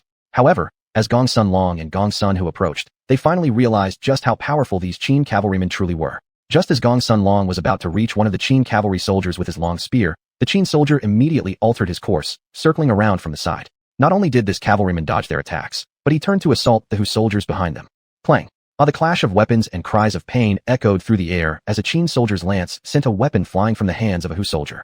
Then, the mighty body of the warhorse crashed directly into the man, its massive weight instantly knocking him unconscious. The small force of Hu soldiers that they had managed to gather was scattered in mere moments by dozens of Qin cavalrymen. Typically, the combat power of cavalry far exceeds that of infantry. In just one charge, several Hu soldiers lay dead. Without horses themselves, Gong Sun Long and Gong Sun Hu could only watch helplessly. In all my years of fighting, I've never seen cavalry like this. Gong Sun Long said to himself. It seemed that the rout of the Hu camp had become unstoppable, like floodwaters bursting forth. At this time, Yu Fei had already charged through numerous enemies, slaying dozens of them, and even eliminating several high-ranking officers. Now he arrived outside Gong Sun Yan's tent.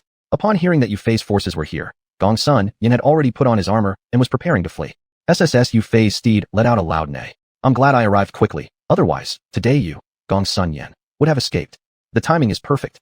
Yu Fei sneered coldly. Under the moonlight, Yu Fei appeared even more imposing, radiating an overwhelming aura of menace. Yu Fei, weren't you in the northern wasteland? How did you appear here? Chapter 198. Gong Sun Yan barely survives. Gong Sun Yan's fear was not baseless.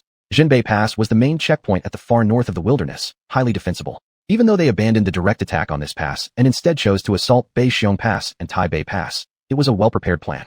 Outside Jinbei Pass, nearly all areas were covered by spies from Hu and Demeng kingdoms. Any sign of movement would immediately be reported back to the headquarters. And also, outside Jinbei Pass, there were 2 5,000-strong cavalry forces belonging to Hu and Demeng kingdoms. It seemed impossible for a total annihilation battle here. But if you had come out from Beixiong Pass, that also seemed unlikely, since this place has been under their constant watch. Just as Gong Sun Yan was pondering, Yu Fei's next words completely shocked him. Gong Sun Yan, do you consider yourself clever? This general first destroyed Han Jizhong, then left Xijing overnight, covering hundreds of miles, coming here precisely to take you by surprise. The Hu people originally could have chosen a more friendly way to coexist with Qin Kingdom, but it is your kind who has dragged your own tribe step by step into the abyss. Once this general captures you alive and drags you back to the Qin capital, there will be proper negotiation with the Hu tribe. What? Cold sweat started streaming down Gong Sun Yan's forehead. Han Jizhong, no matter how inadequate, couldn't possibly be so easily crushed, right? Perhaps. At this moment, Gong Sun Yan finally understood the true terror of Qin army, specifically Yu Fei, the Qin general he faced. This man's boldness, military skills, and leadership in every aspect were extraordinarily formidable. Capture Gong Sun Yan, Yu Fei shouted without giving Gong Sun Yan more time to think. Then, riding his steed once again, he raced off almost at top speed. Hurry, escort the Grand Marshal away. We will restrain Yu Fei. The 4 generals beside Gong Sun Yan spurred their horses towards Yu Fei to intercept him. Looking for death, Yu Fei showed no fear. He pulled hard on the reins of his warhorse and drew the large bow and its last 3 arrows from his side. Swish. Before readjusting himself back properly on the horse's back, Yu Fei suddenly released another hand, tightly gripping the horse's belly with his legs, pulling the bow within mere seconds and shooting an arrow. This shot gave no chance for the enemy general to react. The arrow struck the chest of the enemy general directly. One of the enemy generals let out a scream of agony, feeling dizzy, falling off his warhorse. Meanwhile, Yu Fei returned back onto the saddle. The other 3 enemy generals were dumbfounded. Yu Fei's fluid series of actions just now truly left them unable to follow clearly. Truly splendid archery. 3 enemy generals gulped audibly. On the battlefield, what one fears most isn't fighting head-on, but encountering a sniper, especially one whose arrows never miss, the most terrifying kind. Concealed from view, aiming constantly at you, ready to take your life anytime. Once again, Yu Fei fired 2 arrows straight ahead. The 2 arrows released simultaneously. One enemy hammer general saw this and reacted fairly quickly, managing to intercept one with a clang sound as the arrowhead grazed sparks off the iron hammer and was batted away by the enemy hammer general. However, the hammer general, heart pounding nervously, still felt the tremendous force despite intercepting only 1 arrow. The other arrow did not target anyone else. Its goal was xuanhuan. At this point, xuanhuan was attempting to flee, showing his back to Yu Fei. Although shield bearers offered some protection, there was still a small gap visible. Though it wouldn't be fatal, it could surely cause xuanhuan immense pain. Grand Marshal, be careful. Realizing Yu Fei's intent, the 3 generals watched in tense anxiety as the arrow flew toward xuanhuan. Xuanhuan trembled violently. He couldn't respond in time. Clang. At the last possible moment, a long spear intercepted the arrow, deflecting it aside, leaving the spear planted in the ground. Then Xuanhuan rushed forward. Yu Fei, I, Xuanhuan, World Prince of Hu, request a duel. In several strides, Xuanhuan leapt in front of xuanhuan, pulling the long spear out. You go protect the Grand Marshal first. I'll handle things here, Xuanhuan loudly declared. Prince, be cautious. This Yu Fei is not easy to deal with, xuanhuan reminded him. Ignoring them, Yu Fei charged toward the enemy hammer general. The enemy hammer general swung his 2 hammers over Yu Fei's head as he bent down tight against the horseback, barely passing the general when he suddenly rose up for a quick return spear thrust. The enemy hammer general instantly felt a chill run down his back. No, the enemy hammer general panicked. It was already too late. Though strength is advantageous for a hammer general, the downside is slowness. Yu Fei's spear pierced through his body and was rapidly withdrawn. Seeing this, the remaining 2 enemy generals exchanged glances, turned their mounts, and attacked Yu Fei from both sides. But they had underestimated Yu Fei too much. Yu Fei didn't dodge. Instead, he met the attack head-on. The 2 enemy generals couldn't last even a single round before Yu Fei thrust his spear and sent them tumbling off their horses. This scene left xuanhuan trembling with shock. He hadn't expected that the main general of the Qin army could possess such an overwhelming martial prowess. Hu tribe's crown prince, if I capture you, it would amount to the same effect. Your worth is far higher than xuanhuan's. Yu Fei chuckled coldly. As he spoke, he attacked directly, and the extraordinariness of this one spear thrust caused xuanhuan's eyes to widen immediately. Indeed, you are skilled. xuanhuan moved quickly to block him. When it came to martial arts, xuanhuan was the second strongest figure in the Hu tribes. Yet from just this clash, he was pushed back several steps before he managed to steady himself. How formidable. At this moment, xuanhuan realized the truth that there were always skies beyond skies and people beyond people. Come again. xuanhuan charged at Yu Fei once more. Yu Fei originally didn't intend to prolong the battle with xuanhuan, but this man was indeed somewhat troublesome. However, the overall condition of the Hu troops was very poor. They were already retreating in disorder in all directions. At this moment, on the city wall, Niu Gao noticed signal rockets soaring into the sky. He immediately stood up and went to the tower. What's happening? Niu Gao asked. Killing cries can be heard from the enemy camp. Could it be General Yu Fei's cavalry? The deputy general said. Just then, Yu Fei's cavalry arrived to deliver orders. General Niu Gao, receive the order. General Yu Fei has arrived, and the Hu army has been defeated. Please lead part of your troops to pursue the fleeing enemy. Niu Gao was overjoyed. Good, fantastic. Who would have thought General Yu Fei could act so swiftly? I estimate that after this one battle, the Hu people will not dare to violate Baishiong Pass anymore. Give the order. Assemble 5,000 soldiers to follow me out of the pass. The rest must continue to hold their positions firmly to prevent the enemy from taking advantage of any loopholes. Is that clear? Yes. All commanders under Baishiong Pass took the order. Immediately, Niu Gao gave the full command to rally the troops, blowing the assembly horn, as 5,000 soldiers galloped out of Baishiong Pass. Chapter 199. The Retreat of the Hu Soldiers. Who would have thought that you, this Hu prince, are somewhat formidable? Yu Fei said with a hint of admiration for xuanhuan. Being around the same age, Yu Fei was at the peak of his martial skills and military strategy during his youthful arrogance. How could he not be proud? xuanhuan panted heavily after their short encounter. In just a few moments, they had exchanged over 30 blows, but xuanhuan had been mostly on the defensive, overwhelmed by Yu Fei. If this continued, he would surely perish. Moreover, the battlefield situation looked grim. What once seemed like an unstoppable Hu army was now in full retreat. Yu Fei, don't be too pleased with yourself. There will be another day when we'll meet again, xuanhuan declared, unwilling to continue tangling with Yu Fei. He quickly spotted a group of horses nearby, seized the opportunity, leaped onto one, and rode away. Yu Fei didn't bother chasing him. Tonight, his objective was to slaughter as many Hu soldiers as possible. Capturing xuanhuan swiftly would require time, but the number of troops in their raiding force was insufficient to encircle and annihilate the Hu army. Bring down the flags from the Hu camp under this general's command, Yu Fei ordered. Yes, Qin Shi answered. Following the order, with a single stroke, Qin Shi cut down the flag that symbolized the military soul of the Hu army. As soon as the flag fell, so did the morale of all the Hu soldiers. It's fallen. The military flag is down. The great commander must have run into trouble. Don't waste words. The great commander has fled. Let's get out of here, too. Qin cavalry's charging back again. The morale of the Hu soldiers collapsed entirely with their commander fleeing and the flag lost. Upon encountering the fierce Qin cavalry, after several rounds of battle, they realized that the Qin cavalry was far more powerful than any cavalry they had faced before. At this rate, they would be wiped out by the Qin horsemen.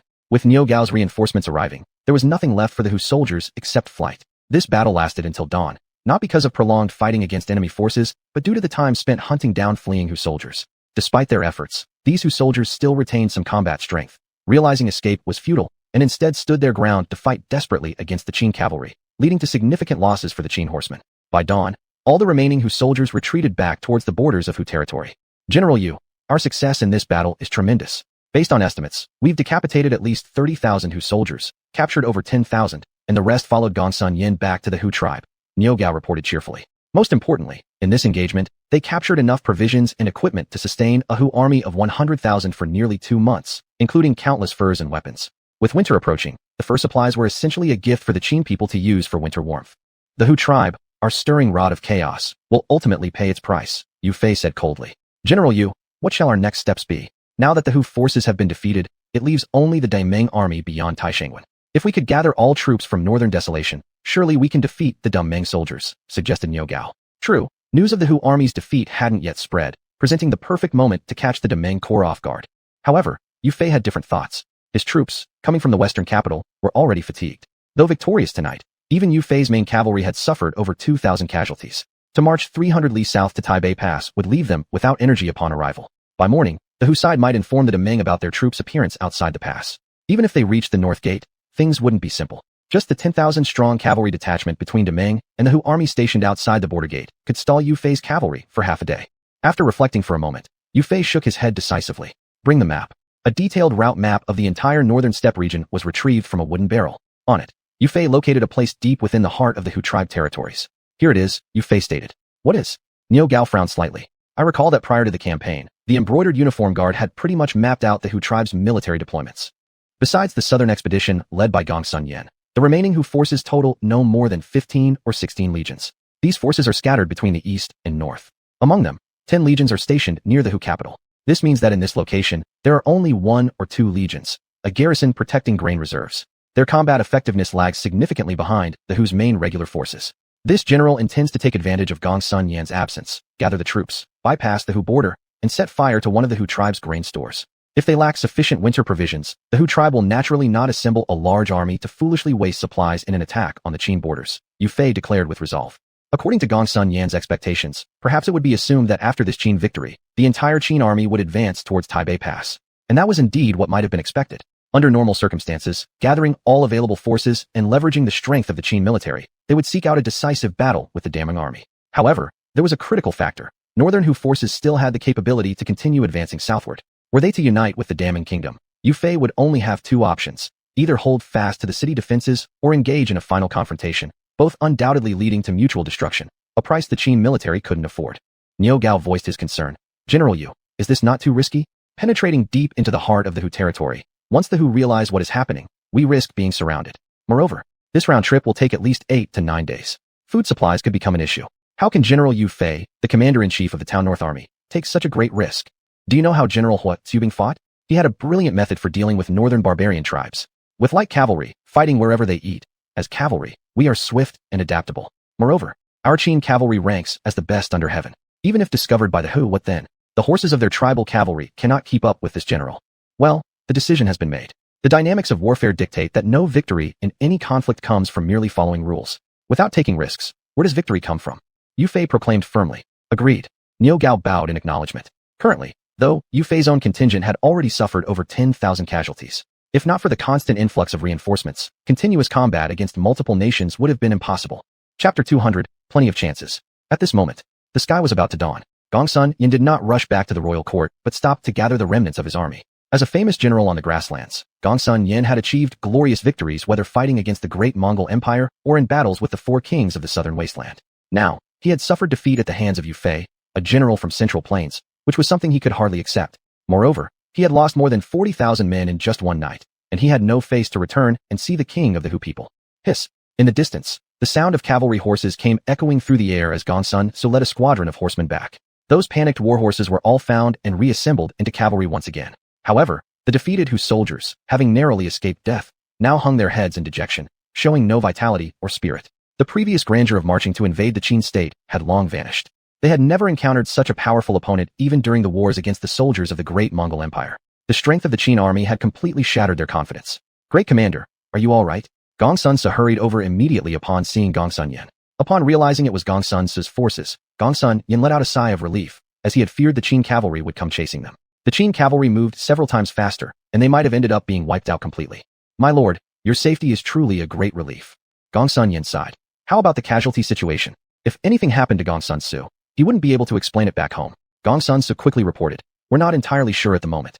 Generals Gongsun Long and Gongsun Hu have disappeared. They probably fled eastward. However, based on my rough estimation, we still have around half our forces alive." But the Qin army only suffered losses of a few thousand men. This ratio of casualties is simply too large. The strength of the Qin army left an impression on them. Previously, they had somewhat underestimated them, but now, they dared not look down upon the Qin army in any way.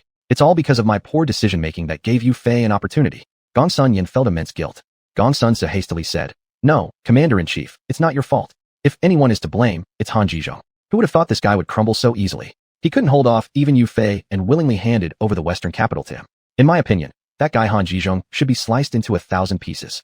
When I think back to it, years ago I outright opposed father's decision to marry our sister to Han Zhizhong. This incompetent fool."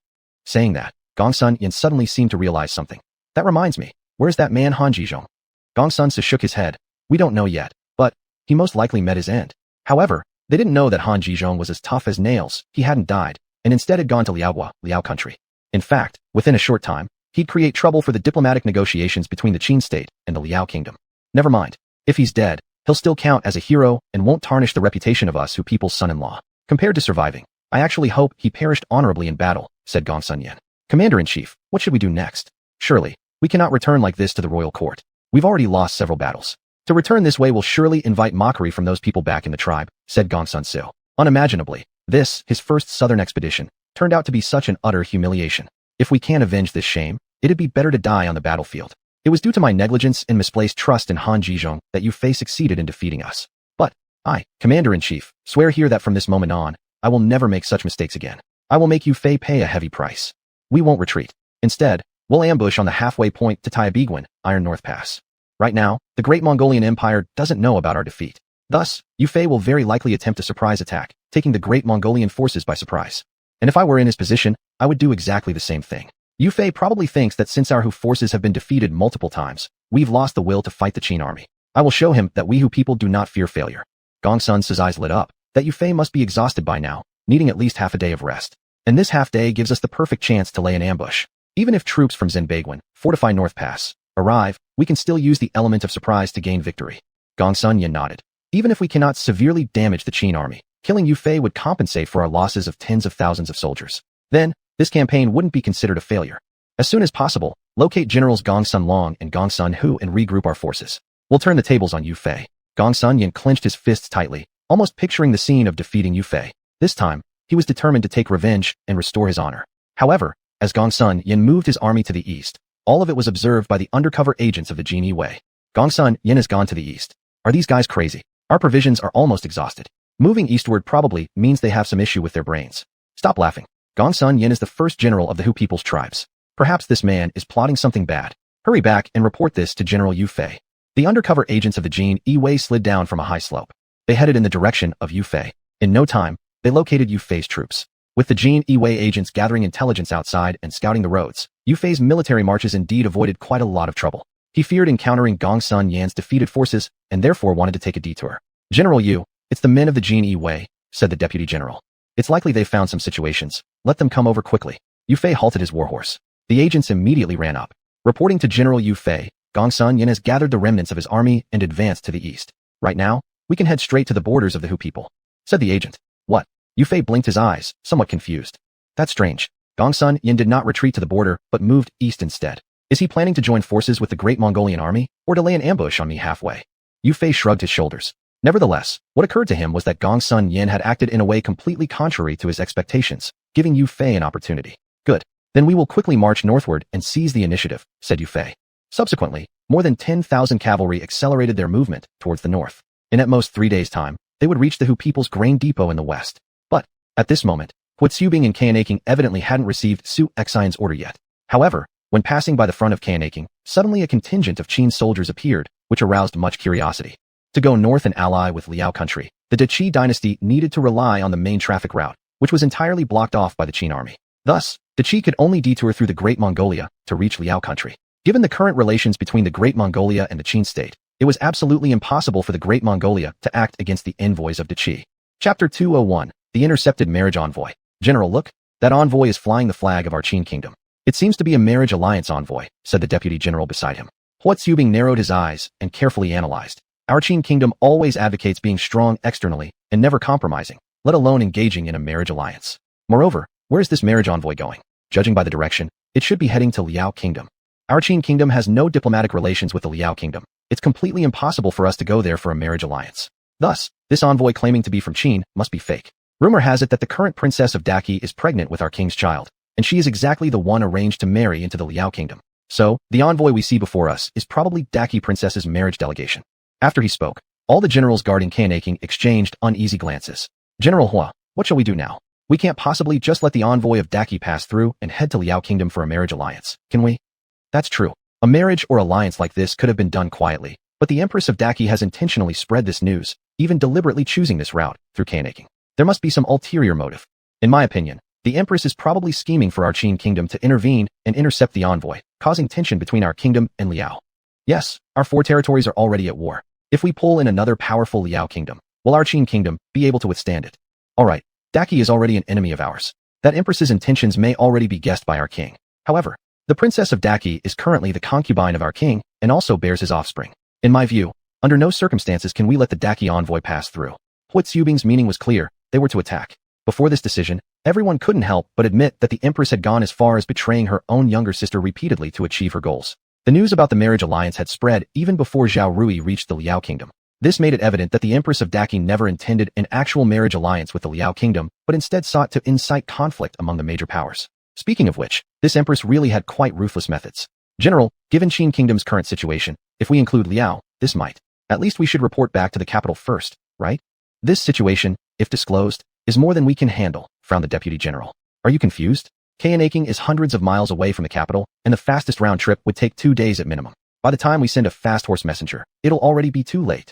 And, right now, every region of our Qin kingdom is in battle, but our Kanaking hasn't seen a single fight. If I had 50,000 troops, I'd definitely attack Daming's Taipei checkpoint forces and thoroughly beat them up.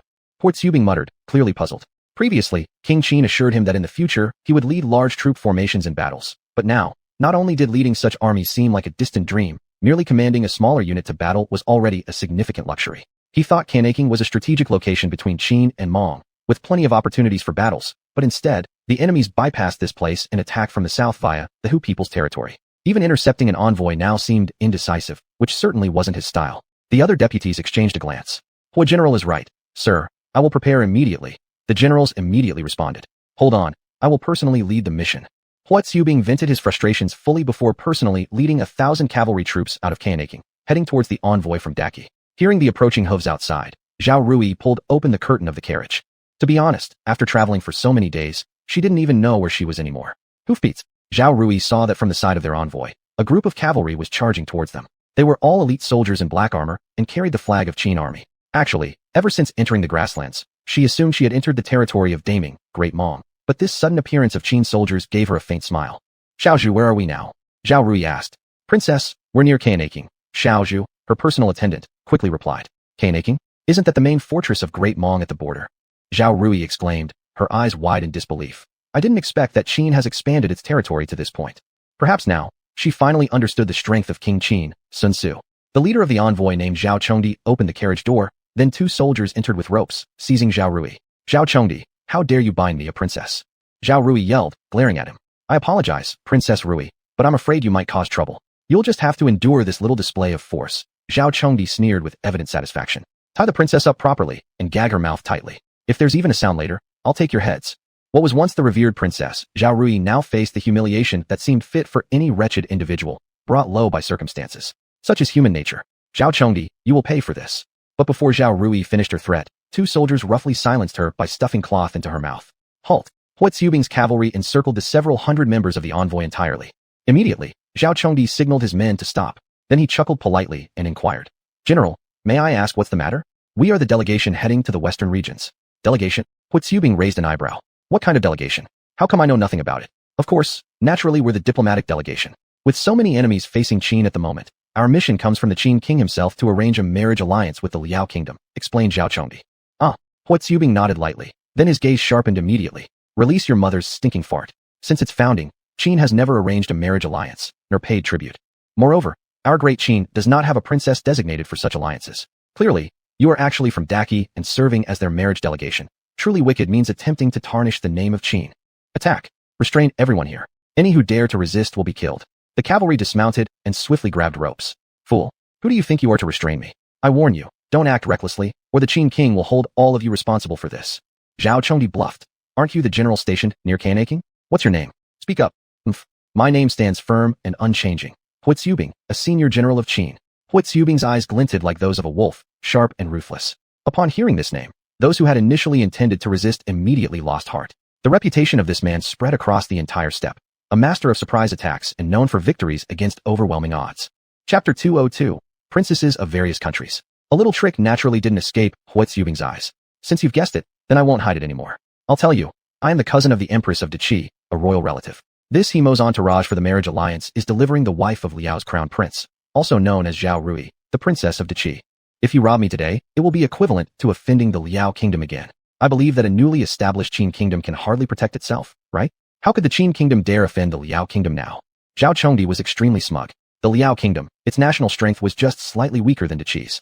At least it was a strong northern kingdom, and currently, the enemy of Liao kingdom was Meng kingdom, which would allow plenty of time to spare tens of thousands of troops. Slap. Then there was a crisp sound of a slap, followed by a pig-like scream. The arrogant Zhao Chengdi was directly slapped hard onto the ground. Your father this, and your father that. Whose father are you talking about? Hua Zubing wiped his hand, then walked straight to the carriage. Just as he was about to pull the curtain, two sharp swords suddenly emerged. Hua Zubing, as an elite commander, reacted quickly, dodging the two swords by turning aside. Then with both hands reaching out, he grabbed the wrists of the two soldiers inside the carriage, twisted them forcefully. With their screams, the swords fell to the ground, and Hua Zubing dragged them out, throwing them down on the ground. Seeing this, the Qin soldiers around immediately surged forward, holding long spears and stabbed hard at the enemy soldiers lying on the ground, killing them instantly. When the carriage curtain was opened, Zhao Rui, bound in ropes, was seen. You untie the princess. Hua Zubing took a step back, signaling the maidservant nearby. The maidservant beside her had already been scared out of her wits and hurriedly began untying the ropes from Zhao Rui's body. In a short while, Zhao Rui stepped down from the carriage, and her once flat belly had now begun to show a small bulge. Thank you, General Hua, for coming to my rescue. May I ask, did King of Qin send you? Zhao Rui bit her lips anxiously. Hua Zubing shook his head. Our king is far away fighting in the western regions. Even if he heard the news, it would be too late to send an order. Upon hearing that princess has conceived the king's child, I took the initiative to come for your rescue. But I believe we will not have to wait long before receiving the imperial decree from our king. However, Zhao Rui started to worry and asked urgently, General Hua, may I ask how is the situation in Qin recently? Has the king's army already? No. Is Qin already in a perilous situation? Now that you have intercepted the entourage, if we add Liaoxia into the mix, Qin might not last more than a year. Princess Zhao Rui was on her way for the matrimonial alliance. This journey, which should have only taken 1 month, due to detours, extended for 1.5 months. During this period, she knew nothing about the situation in Qin but speculated based on rumors of multiple countries attacking Qin, fearing that Qin's prospects were dire. However, she thought that if she could die with Sun Xian in Qin, it would be worth it. Ha ha ha. As soon as these words came out, everyone around burst into laughter. Princess Zhao Rui immediately felt bewildered. Had she said something incorrect? Why are you laughing? Zhao Rui was confused. Princess Rui, you are overly worried. As for the Mongols and the Hu people, they are merely defeated countries of Qin. As for Qi, there's General Bai Qi in the south, General Yu Fei in the north, and General Wei Qing in the Linyun grassland. As for the western regions, they're all just scattered tribes. Just days ago, there was news that General Xiang Yu destroyed several nations in the northern western regions. Within half a year, the western regions will be conquered. Do not panic, princess. As for Liaoxia, the Qin state never fears any country. Before the emperor's edict reaches Kanaking, princess will stay in Kanaking. Hua Zubing said, hissing. Princess Zhao Rui sucked in a cold breath. From Hua Zubing's tone, there was absolutely no sense of urgency. It seemed that the situations on all Qin battlefields were quite favorable. If Qin truly managed to survive this crisis, that would be extraordinary. Indeed, the best outcome. Princess Zhao Rui responded. What about these people, General? How do you intend to deal with them? Hua Tsubing stroked his chin and then said, all the dowry heading to the Liaoxia kingdom. This general will take everything. All women will stay to care for the princess, while the men return to Qi. By the way, this Zhao Chengdi cut off 5 of his fingers. Please spare him, General Hua. This person is my cousin. Zhao Rui interjected promptly. Isn't it none of my business? Hua Tsubing shrugged indifferently and turned back to his warhorse. 2 soldiers caught Zhao Chengdi, held his palm, and placed it on the ground. No, you can't do this. I am a member of the Qi royal family. In an instant, Zhao Chengdi wet his pants. Immediately, 4 fingers fell to the ground. The pain caused Zhao Chengdi, the spoiled aristocrat, to faint. At the moment Hua Tsubing brought Zhao Rui back to Kainaking. Su Xin, far away in the western regions, heard the prompt from the system in his mind. Ding. Congratulations, host. Saving Zhao Rui completes the task. Points earned, 3 million. Host remaining points, 4470000. Su Xion's eyes lit up. Good. This kid Hua Tsubing works fast. Just then, Chao Huachun walked in from outside. Your Majesty, General Xiang Yu has sent princesses from the countries of Majia and Wusun. Also, 7 surrendered states from Tsula have sent their most beautiful women according to your Majesty's instructions. I have filtered them out and sent them to the main tent. Su Xian licked his lips. Good. Chao Huachun, you've done a great job. Since my expedition to the western regions began, it has been months since I last touched a woman. Rest assured, when the war is over, I will personally find wives for all the generals so that they can start families and produce offspring for our great Qi. Su Xian's unintentional words almost brought tears to Chao Huachun's eyes. Your Majesty, can I choose something else? Chao Huachun, with a heart full of sorrow. Cough cough. Su Xian cleared his throat lightly. Old Chao, don't lose heart. Perhaps when you retire, I may still bring someone back for you. Chao Huachun shook his head immediately. I will serve your Majesty for the rest of my life. Even if I die, I must be buried by the side of your Majesty's tomb. Besides, although I have ceased reproducing, maintaining my childlike vigor allows me to maintain such combat strength. Enough. Now you're pretending to be a good person. Su Xian smirked. Quickly bring the beauties in. I need to add new forces for the Great Qi. Oh, right. These few days before the battle begins, everyone go out and find women. Bring all the pretty ones to my tent. I'll spend half a month upgrading our army to top-notch equipment for the Great Qi. Chapter 203. Is King Qin out of his mind? Su Xian needed points, a great many points. This 100 million in points, he simply could not scrape together. He had clashed several times with the combined forces of Lulan and a few other nations, discovering that the enemy seemingly had no intention to attack, as if they were waiting for something important. However, Su Xian estimated it might be their artillery. In the north, Xiang Yu had successively conquered several nations, and now was making his way toward the central territory. He would likely arrive within days. Su Xian asked Xiang Yu to abandon the annexation of Guaci and other countries since it took too much time. The fighting power of the northern states had completely collapsed and no longer posed any threat. Thus, they must unexpectedly appear behind the joint forces of Lulan and other countries. At present, only the various departments of the Qin state know about Xiang Yu's victorious news. The Brocade Guard has sealed off all news from the north, which won't spread widely for a short while. Su Xian is waiting for Xiang Yu. As for what the enemy is waiting for, he does not know, but one thing is clear. These people are simply waiting to die. A moment later, Chao Huachun brought the group of princesses in. 13 individuals in total. Su Xian noticed that 2 women among them stared directly at him, as though they wanted to eat him alive. Ding. Detected 3 rare tier women, 10 superior tier women. Character, Na Sha, Princess of Tsula, tier, rare. Character, Wu Muya, Princess of Wusun, tier, rare. Character, Hu Mingzhu, Princess of Majia, tier, rare. Great King. These 2 are the princesses of Wusun and Majia. Their personalities are very fiery. You should be careful, Chao Huachun reminded. Su Xian licked his lips. Good. I like defiant women. Not all these women will be taken as queen consorts, but some will still be incorporated into the royal harem, albeit with much lower status. And for the princesses of small countries, being able to serve such a great hero as Su Xian is a rare blessing they may never achieve otherwise. If they can leave behind a trace of their bloodline with him, it will be an immense honor. Na Sha, Wu Muya, Hu Mingzhu stay. The rest, you may all return for now, Su Xian said. The other 10 women were slightly disappointed but stepped down nonetheless. Yes. Chao Huachun took the 10 women away. The entire grand tent now contained only Su Xian and the 3 women, Na Sha, Wu Muya, and Hu Mingzhu. Na Sha, without hesitation, started to take off her scarce clothing. Her sun-kissed skin looked particularly wild and untamed, indeed, presenting a unique flavor. Great King, let Na Sha properly serve you. Na Sha held a whip, extending it to Su Xian. From the day she left Tsula, she had heard of King Su Xian of Qin. This was a mighty hero who single-handedly battled against dozens of nations. Faced with millions of enemies, he showed no fear. Su Xian was momentarily dumbfounded, his brain buzzing. Her temperament truly is wild enough. But you need to wait a moment. Su Xian pulled Na Sha close, embracing her. In just an instant, Na Sha's provocation sent waves of passion coursing through Su Xian's body. Yet, Su Xian restrained himself and placed Na Sha on the bed. Then, he turned to look at Wu Muya and Hu Mingzhu. How dare you hate this humble one so much? Su Xian chuckled coldly. It is you who destroyed our homes, you demon. Heaven will not forgive you. Wu Muya clenched her teeth and said. Su Xian responded indifferently. You should thank this humble one. I have merely wiped out your royal families cleanly, yet the common people of Wusun and Magia remain unharmed. Do not forget, your tribes have killed over 1 million Chinese commoners in the past century alone. This debt has yet to be accounted for by me. I shall conquer all lands, along with their women. We would rather die than submit. Hu Mingzhu angrily shouted from the side. So why come here then? Ultimately, you lack the courage to meet death. Su Xian grabbed both women's hands. Their vulnerability exposed, the two women seemed somewhat embarrassed. What do you plan to do? The two women were quite flustered, but they found that their hands, once grasped by Su Xian, could not be pulled free. Nasha, fetch the rope nearby and tie them up, Su Xian ordered. How should I tie them? Nasha obeyed obediently. I'll teach you. Su Xian gave a wicked smile. He seemed to recall some good tying techniques from his previous life. In moments, the two women were tied to the headboard. Both of them were filled with terror. Begin. Su Xian clapped his hands and began removing his clothes. Su Xian remained inside the grand tent until dinner time in the evening before finally emerging. For 3 consecutive days, Su Xian's battles did not cease.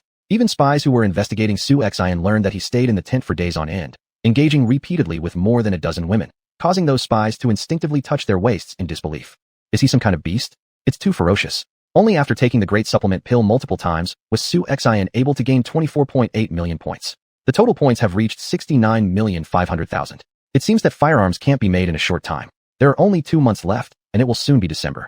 When December comes, it will be the time for the first batch of children to be born in the capital he conquered, right? Then, another wave of points can be harvested.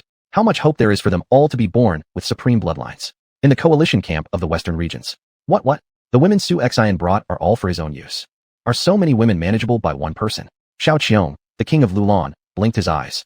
Apparently, he finds it hard to believe. For a martial artist, excessive exhaustion of energy could easily lead to failure in cultivation. Li Xiao, the king of Daxian, couldn't help but touch his kidneys. It's not. Is this guy truly so capable? Li Xiao expressed disbelief. Absolutely true. Our spies surrounded Su Xian's tent and heard incessant noises inside without stopping. It was enough to drive all of us crazy, the spy said. Later, we saw him walk out perfectly fine, brimming with energy, and even with better skin. This brute. Is he trying to kill himself? Li Xiao cursed under his breath, but deep down, he envied Su Xian so much. These old guys would barely last several nights in a row. How could they match Su Xian's stamina? That's not right. The Qin army's camp is heavily guarded. How did you get in? Xiao Qiong suddenly realized.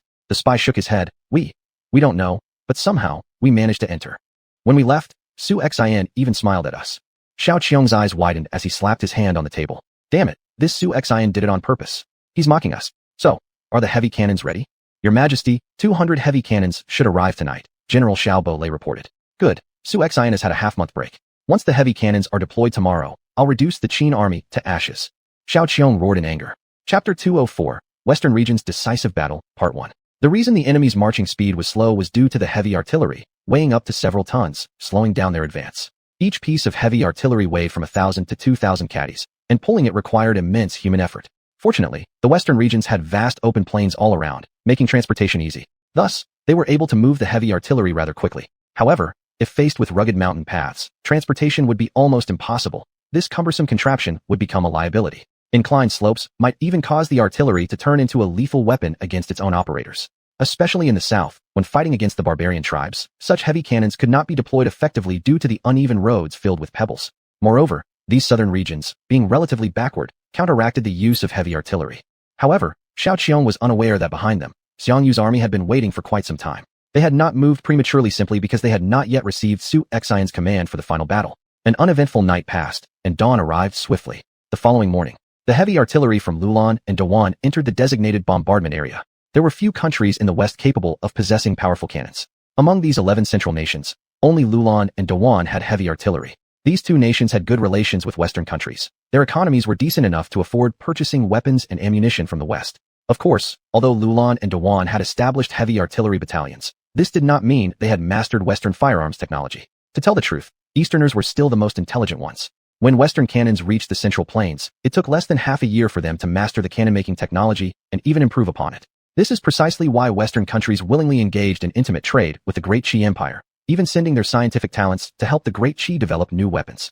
As for Lulan, their relationship with the West was merely commercial. Compared to powerful artillery, they believed using warhorses and long spears made more economic sense. In Su Xian's army, there were 100 Hu-Dun cannons, each carrying more than 70 explosive shells. Although their firepower and range were inferior, portability was this cannon's greatest advantage, as it could be easily carried by just 2 soldiers. The Hu-Dun cannon would surely astonish the enemy deeply. In the allied camp of the 11 countries. Report. Cavalry lords, our heavy artillery is ready, the soldier announced. Good. All things are prepared. Only the order to start remains. The appearance of gunpowder weapons will definitely make the Qin army gawk in amazement. Xiao Qiong laughed heartily. Lulan King, can we open war on the Qin army now? With these heavy artillery pieces here, the wooden fortifications he built cannot withstand the explosion of the bombs, King Li Xiao of Dawan said with a grin. Xiao Qiong nodded. Fine. It's time for Su Xin, that 17-year-old brat, to pay a price. Do you really think I'm not fighting him because I'm afraid of him? Our combined forces of 11 countries, numbering 23 million troops, are far beyond what Su Xin can resist. Command the army to assemble, head to the Qin military camp. This time, I'll let those Chinese monkeys have a look at who is truly the first in the entire western regions. Agreed. All the generals saluted respectfully. Boom boom boom. Woo woo woo. Within half an hour, the united camps of the 11 western regions countries immediately assembled 15 million soldiers into various formations moving toward the Qin army camp. A vast sea of heads covered the horizon, and sand clouds surged into the sky. As they ventured further west, the enemies they encountered grew stronger. Now emerged the true main force of the various western region countries, armed with stone throwers, giant crossbow vehicles, and more, all advancing together. Everywhere the mighty army treaded, the ground trembled. Boom boom boom. The war drums of the Qin army sounded powerfully, echoing across the battlefield. Compared to the drum beats of the western region's armies, the Qin drums resonated with even greater momentum and vigor. Generals Qin Xiong, Guan Yu, Zhang Fei, Zhao Yun, Ma Chao, Huang Zhong, and others stood behind Su Xin on the watchtower. Looking out at the overwhelming sight of the western region's forces before them, neither Su Xin nor the other generals showed any signs of fear, but instead, their faces lit up with excitement. Excellent. Finally, these western armies have come seeking death, Zhang Fei said with delight. Your Highness, please let me take the lead later, allowing me to pierce them with 10,000 holes. The vanguard should consist of our cavalry. General Zhang Fei excels in infantry combat, so the position of vanguard is better left to me. Ma Chao promptly declared. Since entering the western regions, the 5 tiger generals hadn't had a proper battle yet. After all, earlier when they encountered small countries, it was always Xiang Yu who led the charge, leaving no opportunity for them to engage. Don't argue. Once on the battlefield, you'll all get your chance, Su Xin said. Call the entire army together. Go straight to clash with the enemy. Perhaps at this moment, Xiao Qiong might think that he would hold the fort as before and not venture out. That would be a big mistake. What he was waiting for was the western region's corps initiating the battle voluntarily. Otherwise, as the attacking party, the consumption of resources would indeed be significant. All the generals saluted with their fists. 50,000 cavalry and 100,000 infantry all rushed out of the main camp. Within half an hour, they were all assembled. A quick comparison between the two armies showed that the Qin soldiers' discipline and appearance were far superior. Amongst the western region's coalition forces, the armors were not uniform. Some countries didn't even have armor, but only furs on their bodies. In short, capable fighters were from the troops of only Lulan and Dawan. The others were just a disorganized mob. In terms of morale alone, the western region's army had already lost half of the game. It looks like the Qin army still hasn't realized the danger. King Li Xiao of Dawan chuckled. This battle, our troops will surely win. Xiao Qiong grinned. Yet, he hadn't realized one issue. Under equal conditions, the Qin army remained invincible. Moreover, with 200 cannons firing 3 shots per minute, their barrels would heat up towards the end and could even explode. This period might require about 10 to 15 minutes of cooling down. For inexperienced enemies, their morale could be shattered by the first round of cannon fire. But he was facing none other than the Qin army. Xiao Qiong, are you ready to meet your end? Su Xin stepped forward from his ranks and smirked faintly. Ha ha ha. Xiao Qiong burst into laughter. Su Xin, don't rush. Today is the day you die. Fine, then let's see how it goes. With that, Su Xin retreated back into the ranks. Zhao Yun, I assign you command over 10,000 cavalry. Break through their formation. Zhao Yun saluted. He adjusted his reins slightly, and upon the sound of war drums, led his 10,000-strong cavalry in a fierce charge. Chapter 205, Western Region's Final Battle, Part 2. Charge. Under an instant, the cavalry under Zhao Yun's command surged in speed, becoming fiercer as they charged. Good. The Qin army is truly arrogant, attempting to break our grand formation with merely 10,000 cavalry? Do they really believe that conquering a few Western Region's countries makes them invincible? Xiao Qiong laughed heartily while looking up. Firearm troops, advance for me and suppress fiercely. Plop plop plop. The front force of the Western Region's allied army immediately reformed. The next second, the archers retreated several steps backward. In their place stood 2 rows of firearm soldiers, each having 2,500 men. It's firearms.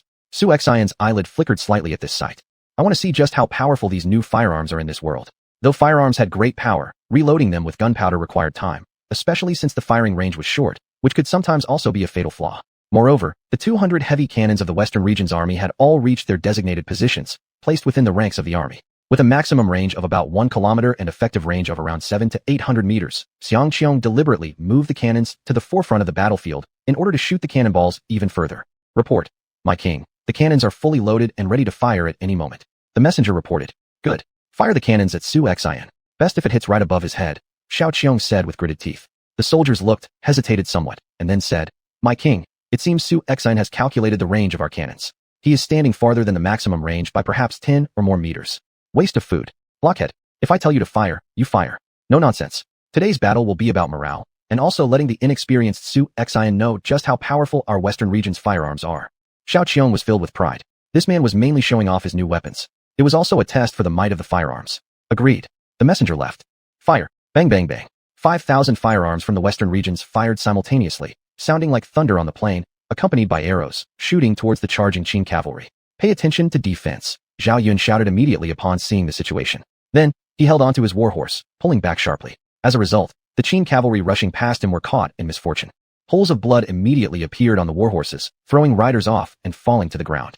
After this round of firearms, a large number of Qin cavalry fell. Ha ha ha. Seeing such results, Xiao Qiong couldn't help but burst out laughing. Did you see that? Did you all see that? Once, Marco Polo told me about the power of science. This is the power of science, indeed powerful.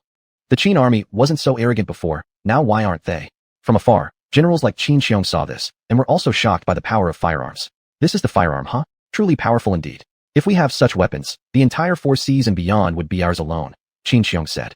However, after the firearms were discharged, the enemy's firearm soldiers quickly took a step back, rummaging through things in the cloth bags at their waists. That was gunpowder, and it took nearly a minute to reload. Boom. At this time, the sound of cannonballs rang clearly, drawing beautiful arcs in the air before heading toward the Qin military formation. My lord, be careful, Zhao Huachun shouted anxiously. Xuanhuan waved his hand. Relax. I've gotten some information from Marco Polo. The heavy cannons of the Lulan Kingdom have a maximum range of only 1,100 meters, but these are not the best ones. They're substandard, covering only 800 or 900 meters. To think, that swindler Marco Polo knows how to do business. Those who don't understand firearms are easily deceived, and badly so. Most countries would probably get brainwashed by a few words from Marco Polo. But to say it again, now that technology has advanced, and trade exchanges between East and West have lasted for 100 years or so, his ambition is great. This may very well lead to a direct confrontation with the West in the future. These Western countries with their strong ships and powerful cannons are much stronger compared to the Eastern nations. Boom. At this moment, the cannonball indeed fell dozens of meters in front of xuanhuan. Generals like Zhao Huachun stared wide-eyed, astonished. Truly worthy of being my lord. You can even predict where the cannonball will land. Rest assured, Xiao Qiong won't survive this battle. As soon as Xiang Yu's army arrives, the two armies will launch a pincer attack, and Xiao Qiong will definitely die, xuanhuan declared resoundingly. However, the firepower of Xiao Qiong's cannons just now was quite formidable. If it were to land in a crowd, it could surely kill a large number of people. But, the cannons are too heavy. Once Xiang Yu's troops charge in, these heavy cannons will be useless, only looking forward and ignoring the rear. However, Zhao Yun's cavalry wasn't so lucky. The cannon shells killed many Qin cavalry on their way while charging. Zhao Yun took advantage of the drawbacks of the enemy's muskets and swiftly charged forward, reaching the front line of the enemy army before they could load the next round of gunpowder. The general of the front troops of the Western region's army was named Li Dai, who was the top general of the Great Yuan Kingdom. Looking for death? How dare you come alone? Who gave you the guts? Li Dai roared angrily. Kill the enemy general for me.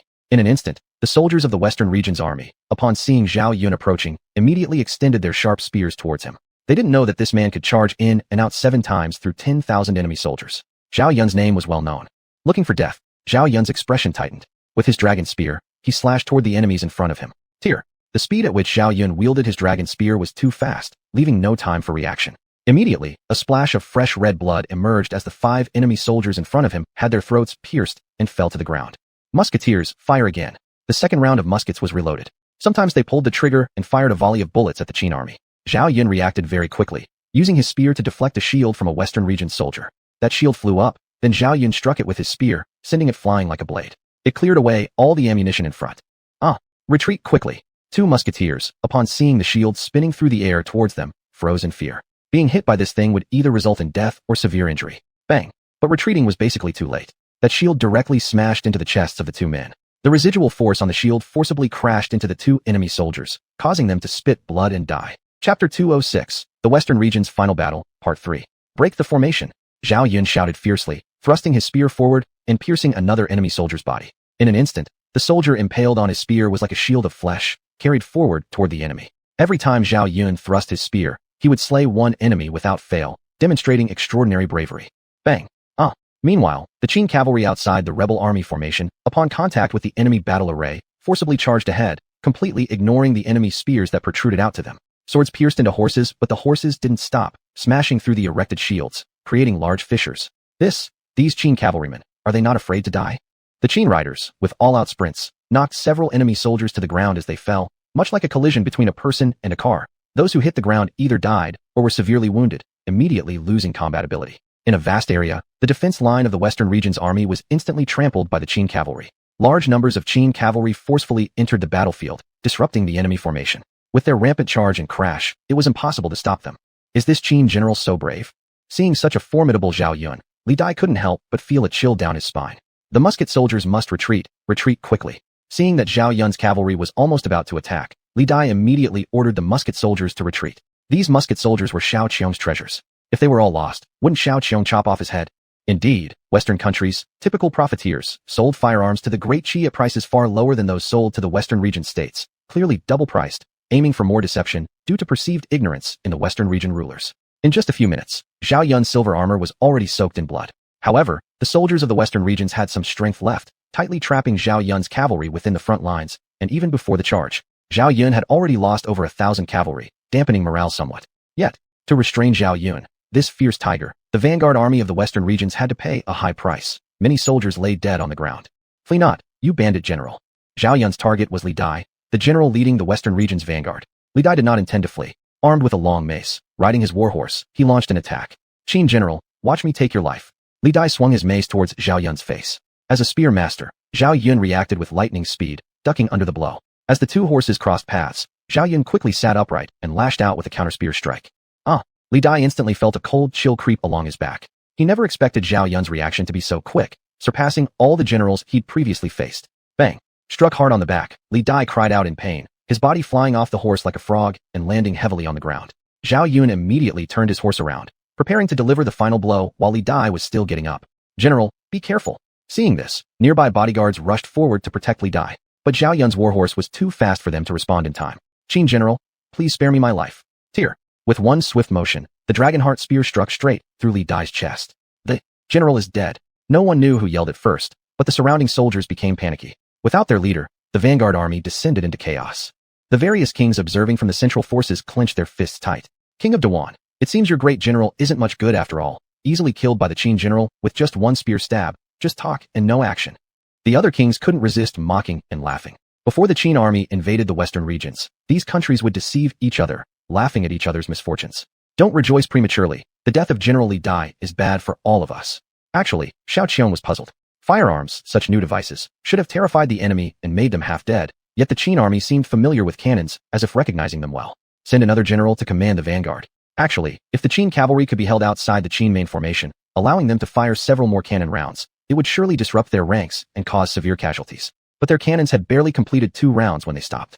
Moreover, while the earlier muskets did have strong suppressive force, they too only managed 2 rounds of fire.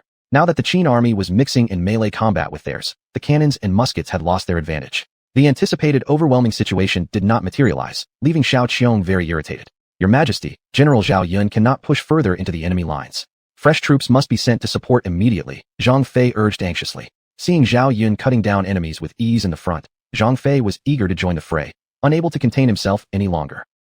Xuanhuan nodded. The enemy's vanguard formation has already fallen into chaos. Indeed, it is time.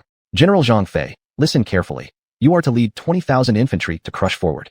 Remember, do not crowd your formations too tightly, otherwise you'll become easy targets for the enemy artillery, Xuanhuan reminded him. I understand. Zhang Fei was exceptionally excited. The left and right flanks, for battalions will engage. The orders from the messenger reached their destinations, and 20,000 infantry surged forth. There were also 2,000 archers accompanying them. Seeing another wave of Qin forces advancing, Xiao Qiong also felt a bit excited. Command the artillery corps to shoot fiercely on my behalf. Do not stop, and do not worry about wasting gunpowder. Understood. The artillerymen, having loaded their cannonballs upon receiving Xiao Qiong's command, unleashed a barrage towards the incoming Qin army once more. The cannonballs screamed through the air, exploding violently amidst the Qin soldiers. To be honest, at this moment, the Qin army, lacking artillery, was certainly suffering greatly. They would not have had to endure such heavy losses, but there was nothing they could do. Of course, 200 cannons wouldn't be enough to completely halt the Qin army's advance, though they still caused the Qin force to lose many men. In the blink of an eye, Zhang Fei was the first to clash with the Western region's army at the forefront. As the commander, Zhang Fei seemed brimming with boundless energy, spearing one opponent after another with his long spear to create bloodstains all over the battlefield. Wah! Let you see how mighty Grandpa Zhang Fei is. Zhang Fei roared, and those nearby among the enemy had their eardrums shattered by the noise. His loud voice aside, what truly set Zhang Fei apart was his incredible combat prowess. This guy's roar is louder than even thunder breaking wind. None of the Western region's soldiers dared to approach Zhang Fei just by seeing him. At this point, Xiangyu's main force had arrived outside Xiao Qiong's headquarters. Chapter 207, Western Region's Decisive Battle, Part 4. Xiangyu's 70,000-strong army, standing there with an overwhelming aura of killing intent. After being baptized in blood, this army had undergone a complete transformation. General Xiang, look at this Xiao Qing's audacity. She even dares to leave tens of thousands of troops in camp while challenging the king. Isn't she simply asking for punishment? I am willing to lead a contingent to destroy the Western region's forces still in their main camp. Ingbu volunteered eagerly. Cutting off the enemy's rear by destroying their main camp would be a substantial contribution. Good. We shall divide into two forces. I'll give you 20,000 infantry to attack the main camp of the Western region's alliance. The rest will follow me around to the back of the Western region's allied forces to encircle them with His Majesty from both sides, annihilating the entire Western region's allied army. Xiangyu said proudly. This one battle in the Western regions brought out all of Xiangyu's pride. Yes. The generals accepted the order. Follow me and charge directly ahead, Xiangyu shouted. Instantly, 500,000 soldiers behind him began their general assault. At this moment, Xiao Qing did not anticipate that behind her lines, Xiangyu's forces would appear here. Ingbu launched a direct strike against the main camp of the Western region's alliance. Xiao Qing had never underestimated the Qin army before. She had already let out the elite troops of Lulan and Daiyuan. The troops left guarding the main camp were mostly lower-tier combatants with weaker abilities. These Western region soldiers hadn't seen much action. Their combat effectiveness was extremely low, and they only ranked in the lower-middle range among the quality categories of soldiers. As soon as Ingbu arrived, he organized his army and commenced a full-scale attack. Whoosh whoosh whoosh. In an instant, a sky full of arrows, like locusts passing through, rained down toward the main camp of the Western region's alliance, densely packed. The Western region's soldiers on the fortification walls saw this scene, and their eyes nearly bulged out of their sockets. Their hearts immediately clenched. Qin army has appeared behind our forces. Quick, everyone enters combat readiness. Tear. Clomp clomp clomp. The sharp arrows fell, hitting the enemy soldiers standing on the wooden fortress who were about to blow the horn and alert the entire army. The arrows pierced straight through them. Some of the bodies of the Western region's soldiers were instantly transformed into porcupines and fell directly off the lookout tower. The encircling Western region's soldiers beneath the wooden fortress weren't even ready for battle when they were completely slaughtered by these arrows. Fortunately, it was daytime now, so upon hearing the noise, the Western region's soldiers stationed in the side camp quickly gathered together and moved to defend the side camp position. Damn it, this is bad. These Qin troops are truly miraculous. How come they're appearing from every direction? The general guarding the main camp cursed loudly. Upon seeing the Qin flags bearing the insignia of Qin and Xiang, they were utterly shocked. Isn't this the army of Xiangyu that should have been fighting the Wusun and Majia in the northern region? Why are they here? Could it be that Xiangyu's army just faked attacks on the Wusun and Majia alliance, and then turned their main force to sandwich us central domain alliances instead? The commander from the western regions speculated darkly. Perhaps, in his eyes, the powerful cavalry and best defenses of the united armies of Wusun, Majia, and Giki couldn't possibly lose to the Qin forces. So the Qin army must have pretended to attack the northern countries, and instead moved the bulk of their army to the central domain to surround and hit their multinational alliance. Only this explanation made sense. Once Xiangyu's army came to surround them, coupled with the Qin army already in the central domain, it totaled to over 10,000 of troops, a comparable number with their own strength, eliminating any numerical advantage held by the Western region's army. First arriving Western region's soldiers climbed onto the fortifications. Many set up defense lines at the entrance of the main camp. Looking for death? You dare block my way. Ingbu's state was fully charged. His long spear was loaded with power as he roared mightily. The momentum built up instantly, and with a powerful thrust, he rammed towards the large gate. Is this guy trying to break down the door? That idiot must have had his brain kicked by a donkey. That door is made out of sturdy round logs. Seeing Ingbu striking the door directly with his spear rather than using something more suited like a great sword, the Western region's soldiers believed that his intellect was likely flawed. However, this gate wasn't a solid wooden door, but rather a framework constructed from dry, individual logs placed wide apart. Dry logs become brittle. Under normal conditions, they wouldn't stop such a formidable impact from Ingbu. But what followed would thoroughly shake the hearts of these Western region soldiers. Crash! With a loud sound, the long spear smashed down on the wooden gate. With an astonishing burst of force, this single strike shattered the gates of the wooden fortification into pieces. Kill! Ingbu charged forward with his spear held high and shouted, riding into the fray. My god, this guy is incredibly powerful. The might of that spear strike was extraordinary. He actually shattered the gate. What are you all standing around for? The Qin general has already engaged us. The Western region's battle commander cried out in alarm. Just as expected, the Western region's soldiers, upon witnessing Ingbu's prowess, were filled with inexplicable fear. And at this gap created, the Qin soldiers surged straight up to attack. Faced with such formidable Qin soldiers, the Western region's troops started to entertain thoughts of retreat even before the battle began. Be not afraid. There aren't many Qin soldiers. Kill them, shouted the Western Region's battle commander. But the very next moment, they all regretted it. With Ingbu leading from the front, he swept his spear horizontally, delivering a forceful blow to the shield of an enemy soldier. Both shield and man were hurled back, knocking down several others behind him. As for that Western Region's battle commander, he wasn't even a match for one move by Ingbu. Within moments of confrontation, he was impaled and killed by Ingbu. In an instant, Ingbu's 20,000-strong army poured into the main camp of the Western Region's forces, overwhelming every obstacle. The combat power of these Western Region soldiers was indeed too weak. Their psychological resilience also lagged behind, and after clashing briefly with the Qin soldiers, they started retreating in disarray. Ingbu fought his way to the central command of the army, slaughtering everyone in sight. However, at this moment on the main battlefield, Xiao Qing's expression was far from pleasant. She had originally thought that using cannons and muskets, she could defeat the Qin army, but she had miscalculated. These Qin soldiers were nothing short of irresistible. And what about the vanguard army? Since Zhang Fei's 10,000 infantry arrived, it began retreating step by step toward the center of the formation. The breach in the vanguard ranks was filled by Central Army soldiers. This was the prelude to total collapse.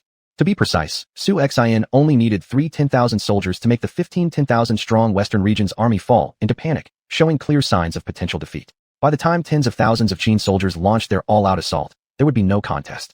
Useless, you're all useless. I've wasted so much money and food nurturing you for nothing. You can't even withstand 2 rounds of Qin attacks. Truly a group of waste. Chapter 208, Western Region's Final Battle, 5. Xiao Qiong was becoming extremely flustered. The Lulan Kingdom was still the dominant power in the Western Regions. The front ranks were all filled with Lulan soldiers. They had assumed they could teach the Qin army a lesson, but never imagined that this battle would utterly disgrace them. However, he couldn't understand it. In past battles against armies from other Western Regions nations, it had been incredibly simple, but encountering the Qin army was like facing an insurmountable hell-level challenge. They couldn't win. Still, the expressions of the other nations present weren't good either. If even the Lulan forces couldn't hold their ground, how could their armies possibly stand up to them? King Lulan, we should probably retreat back to camp and discuss a better plan. King Deyuan, Li Xiao, promptly suggested. Damn, there will be another day. I will definitely make xuanhuan pay for this. Order the retreat, sound the gongs. The forward army shall retreat in an orderly manner. Xiao Qiong clenched his teeth and issued the command to withdraw. It seemed that victory over the Qin army could only come through cunning strategies rather than brute force, which proved almost impossible. Clang, clang, clang. The Western Region's coalition sounded the retreat signal. The soldiers of the Western Region's Grand Army finally sighed in relief and began to fall back. Yet, xuanhuan, gripping the Qin king's sword, tightened his fists in disbelief at what was happening before him. What is Xiangyu up to? He arrived here days ago. This battle has already lasted half an hour. Cannon fire has erupted, yet not a single soldier has appeared. If he delays further and misses the opportunity, I'll have his head. Xuanhuan couldn't help but yell in anger. Now is the perfect chance to crush the entire coalition army of the Western Regions. Once missed, such an opportunity might never return again. Defense battles consumed the most resources. Moreover, enemy troops currently had cannons aiding them. If forced into retreating to fortify the city, heavy casualties would follow any direct assault by the Qin army. As Xiao Qiong's forces began to withdraw, they hadn't gone far when they heard thundering footsteps. A massive cloud of dust rose several dozen meters high nearby, looking like a giant man-eating beast approaching. Tach, there are people on our flank. Qin soldiers, another Qin battalion. The person leading the charge was none other than General Xiangyu of the Qin army. Kill. I am General Xiangyu, under the banner of the Qin king. With a deafening roar, Xiangyu struck fear into the hearts of all enemies across the battlefield. Behind him followed over 20,000 cavalrymen. Xiangyu, the same general who conquered Wusun and Mojia. How is he here? In an instant, panic rippled through the Western Region's army corps. The legendary undefeated warrior, no one can stop him. Stay calm. Hold the formation. Commander Xiao Bolai immediately ordered. What's going on? Xiao Qiong turned around just as Xiangyu burst upon them with incredible speed and ferocity. He saw Xiangyu charging like a wild beast, plunging directly into battle. The overlord spear in his hand lunged left and right, striking down soldiers as though they were kites having their strings cut, flung into the air and crashing heavily to the ground. Each surrounding Western Region's soldier fell within moments to Xiangyu's prowess. The cavalry that trailed behind poured in like waves, cutting through everyone and everything in their path. Blood splattered everywhere, and chaos engulfed the area. Within the blink of an eye, Xiangyu's forces had nearly broken through the rear ranks, advancing toward the central army. Gulp. Is Xiangyu even human? The rear guard of 3 10,000-strong forces is already completely thrown into disorder, losing the majority within seconds. This Qin army, every soldier is like a rabid wolf, truly unstoppable. We shouldn't have opposed the Qin forces. Many coalition kings complained loudly. All of you shut your mouths. It was you who decided to fight, and now you are cowards. Listen carefully. Lose this battle, and every last one of you so-called noble kings will be dragged into xuanhuan's prison and locked away forever. For today, there is only one option. Fight until death. Any man who speaks of retreat will personally meet my blade. Xiao Qiong yelled in rage. The kings exchanged uneasy glances. They feared Xiao Qiong's wrath, but they feared more being captured and imprisoned in the Qin king's infamous cages for captive kings. That kind of humiliation they could not bear. Of course, their current willingness to keep fighting was due to one simple reason. They still had an army of 100,000 soldiers. Even if they couldn't win, surely they could safely withdraw. As long as they could break out and escape, the choice whether to continue hostilities with Qin could be postponed. Haha. Seeing this scene, xuanhuan let out a laugh. Good, General Xiangyu has arrived. It's time to destroy the enemy entirely. The western regions will be obliterated today. Drum beats. Rally the troops. Full-scale assault. Capture each foreign ruler alive. Bang bang bang. The war drum sounded. 12 legions advanced toward the western region's armies in a final surge. This battle must end in success. Xiangyu wiped out the northern road forces of the western regions. Once he destroys the central road, the western regions would effectively cease to exist, leaving room for complete reshaping. With King of Qin xuanhuan leading the charge, the morale of the entire Qin army reached its peak. Zhang Fei and Zhao Yun broke through the front formation of the western region's forces, while Xiangyu smashed through the rear ranks. The two armies pushed all the way to the center, leaving Xiao Qiong utterly powerless as chaos erupted among the western region's troops like a pot of boiling porridge. Xiao Qiong had believed that with more than 10,000 elite soldiers from various kingdoms, they would surely possess mighty generals capable of matching the Qin forces. But in reality, they paled in comparison. Very few of the western region's commanders could last 3 rounds against Qin's generals. In the blink of an eye, the battle became intensely chaotic. Yet the western region's army finally understood why the Qin army had been so successful in their consecutive victories. There was simply no way to compete. The combat abilities of both sides differed greatly. The Qin army's formations were highly disciplined, effectively surrounding Xiao Qiong and the remaining central army forces. Xiao Qiong, look around you. You have nowhere to go. Surrender now. Xuanhuan yelled loudly upon reaching the group of allied kings. Generals such as Xiangyu and Zhang Fei also approached, encircling them. At this moment, the 11 kings were at a loss as to what to do. King of Qin, spare my life. I am willing to surrender. I'm willing to. Some of the kings dismounted from their horses and fell on their knees, their royal dignity abandoned completely. It's better to live shamefully than to die honorably. Seeing this, other kings also surrendered by tying themselves up and getting off their mounts. In the end, only Xiao Qiong and Dayuan King Li Xiao remained. Lulan King, what should we do? Li Xiao asked. How would I know? Xiao Qiong clenched his fists tightly. You old bastard, don't push your luck. Xiangyu scolded. Would Xiao Qiong refuse to surrender? Xuanhuan narrowed his eyes slightly. I have no time to waste on you. Just as he was about to swing his sword, Xiao Qiong threw away his sidearm sword. Xiao Qiong wishes to surrender. Just please, show mercy. Xuanhuan faintly smiled. He sheathed his sword. Actually, the situation on the battlefield was already crystal clear. Of the 150,000 allied troops from the western regions, half were dead, while the Qin army had suffered losses numbering merely over 10,000. At this rate, how could the western region's alliance possibly stand a chance? Chapter 209. Shui Ringue retreats again and again. Xuanhuan dismounted, walked over to Xiao Qiong, and patted the latter's shoulder. Xiao Qiong, if only you had known today what would come of your actions. I have treated your Lulan kingdom with unparalleled care. But alas, you insisted on challenging the might of the Qin army. Indeed, Xiao Qiong recalled what was written in Xuanhuan's royal letter, retaining the title of the Lulan royal family, allowing the Xiao family to continue reigning with unlimited power, becoming a vassal state of the Qin kingdom. Among all the western region's countries, none received such treatment. Yet, Xiao Qiong felt that Lulan was so powerful that Xuanhuan's behavior was a grave insult to Lulan. It wasn't until he returned from Xijing that he realized Lulan alone enjoyed such privileges. To this day, he still hasn't figured out why Xuanhuan offered such open permissions to Lulan. King Qin, there is one thing I don't understand. Why did you solely leave the Lulan kingdom under its own rule? Xiao Qiong thought perhaps it was due to fear of Lulan's strength. However, after today's battle, he has now understood. The power of Qin could easily disregard Lulan's position and crush any nation with their formidable military strength. You actually asked the right question. Do you know? Xiao Qianxue. If I'm not mistaken, shouldn't she be your niece? Xuanhuan's eyes suddenly became intense, as an unstoppable aura of killing intent emanated from him. At this moment, Xiao Qiong's body trembled as though he were struck by lightning. Frankly speaking, he hadn't thought about her name for several years. After seizing power, he eliminated potential threats by sending Xiao Qianxue to Deqi. He heard that she had become an attendant to the Empress of Deqi. In the eyes of many women in Zhongyuan, being an attendant was already an unattainable status. However, to Xiao Qiong, what difference was there between her and a servant? An empress didn't even know Xiao Qianxue's true identity. He didn't understand how Xuanhuan knew these things. How does King Qin know these things? Xiao Qiong asked in astonishment. Xiao Qianxue is now my empress. I know everything. Upon hearing these words, Xiao Qiong was utterly shocked. What? Isn't this like rushing toward my own death? Come back to the capital with me. The fate of Lulan has already been decided. Xuanhuan said indifferently. As for whether you live or die, that will be determined by my empress. The soldiers immediately surrounded Xiao Qiong and tightly restrained him. Wait, the old king of Lulan is still alive. I can let him out. Please just give me a chance to live. Xiao Qiong shouted desperately. Xuanhuan didn't expect such an unexpected gain. Take him away first. Xuanhuan waved his hand. After the kings were captured, the battles on the battlefield gradually came to an end. In the next few days, the goal was to push the main force all the way to the westernmost borders. Ding! Congratulations, host conquered 11 kingdoms. Earning points, 16,600,000. Remaining points for host, 86,100,000. Qin army camp. Xuanhuan watched the increase in points, feeling much happier. In this decisive battle, the Qin army lost more than 15,000 people. Fortunately, the combat effectiveness of these countries in the western regions was weak. They had firearms and cannons, but didn't know how to use them effectively. Previously, they allowed the enemies to simply crash through their defenses without utilizing their firearms properly. Right then, Xianyu walked in. My lord, you summoned me?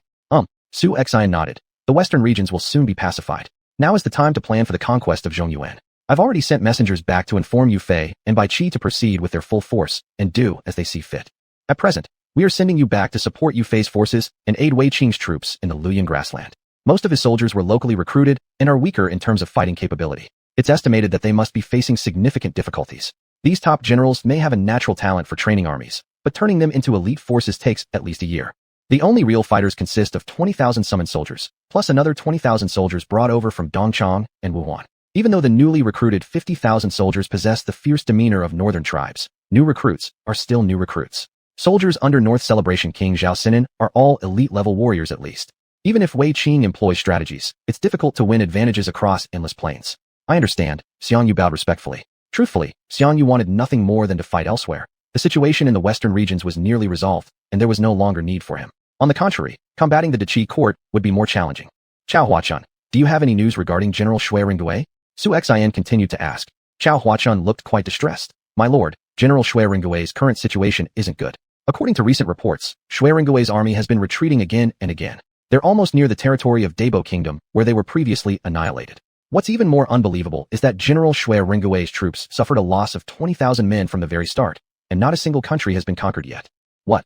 Xuanhuan furrowed his brows slightly. How could this be? General Shui Ringgui is one of the most trusted warriors under my command. How did he get into such a situation? Chao Huachun continued to say. My lord, the Lulan Kingdom was rumored to be the strongest kingdom in the western regions, but it's all nonsense. Ever since the old Lulan king disappeared, their power had already plummeted. The three truly powerful kingdoms in the western regions are Chaisher, Xinya, and Daxirozi. You probably couldn't imagine, but these three countries possess 700 cannons and an army of over 10,000 armed with muskets.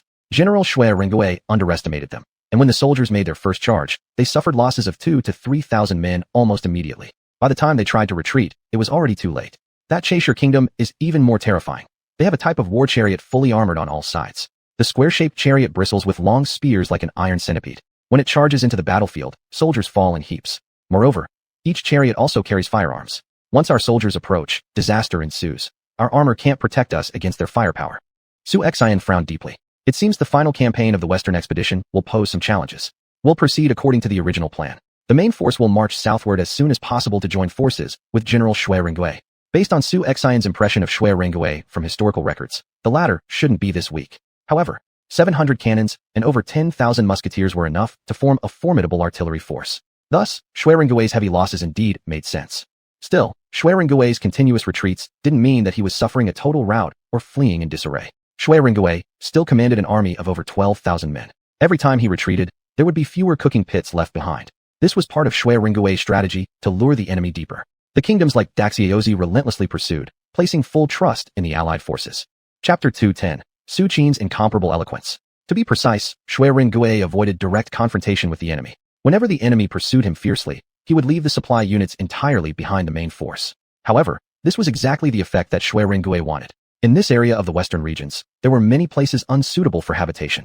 Many desolate Gobi regions also caused the western regions to be vast, but with a sparse population. As he retreated, he scattered his 12,000-strong army all over the western regions like flowers being scattered by celestial maidens.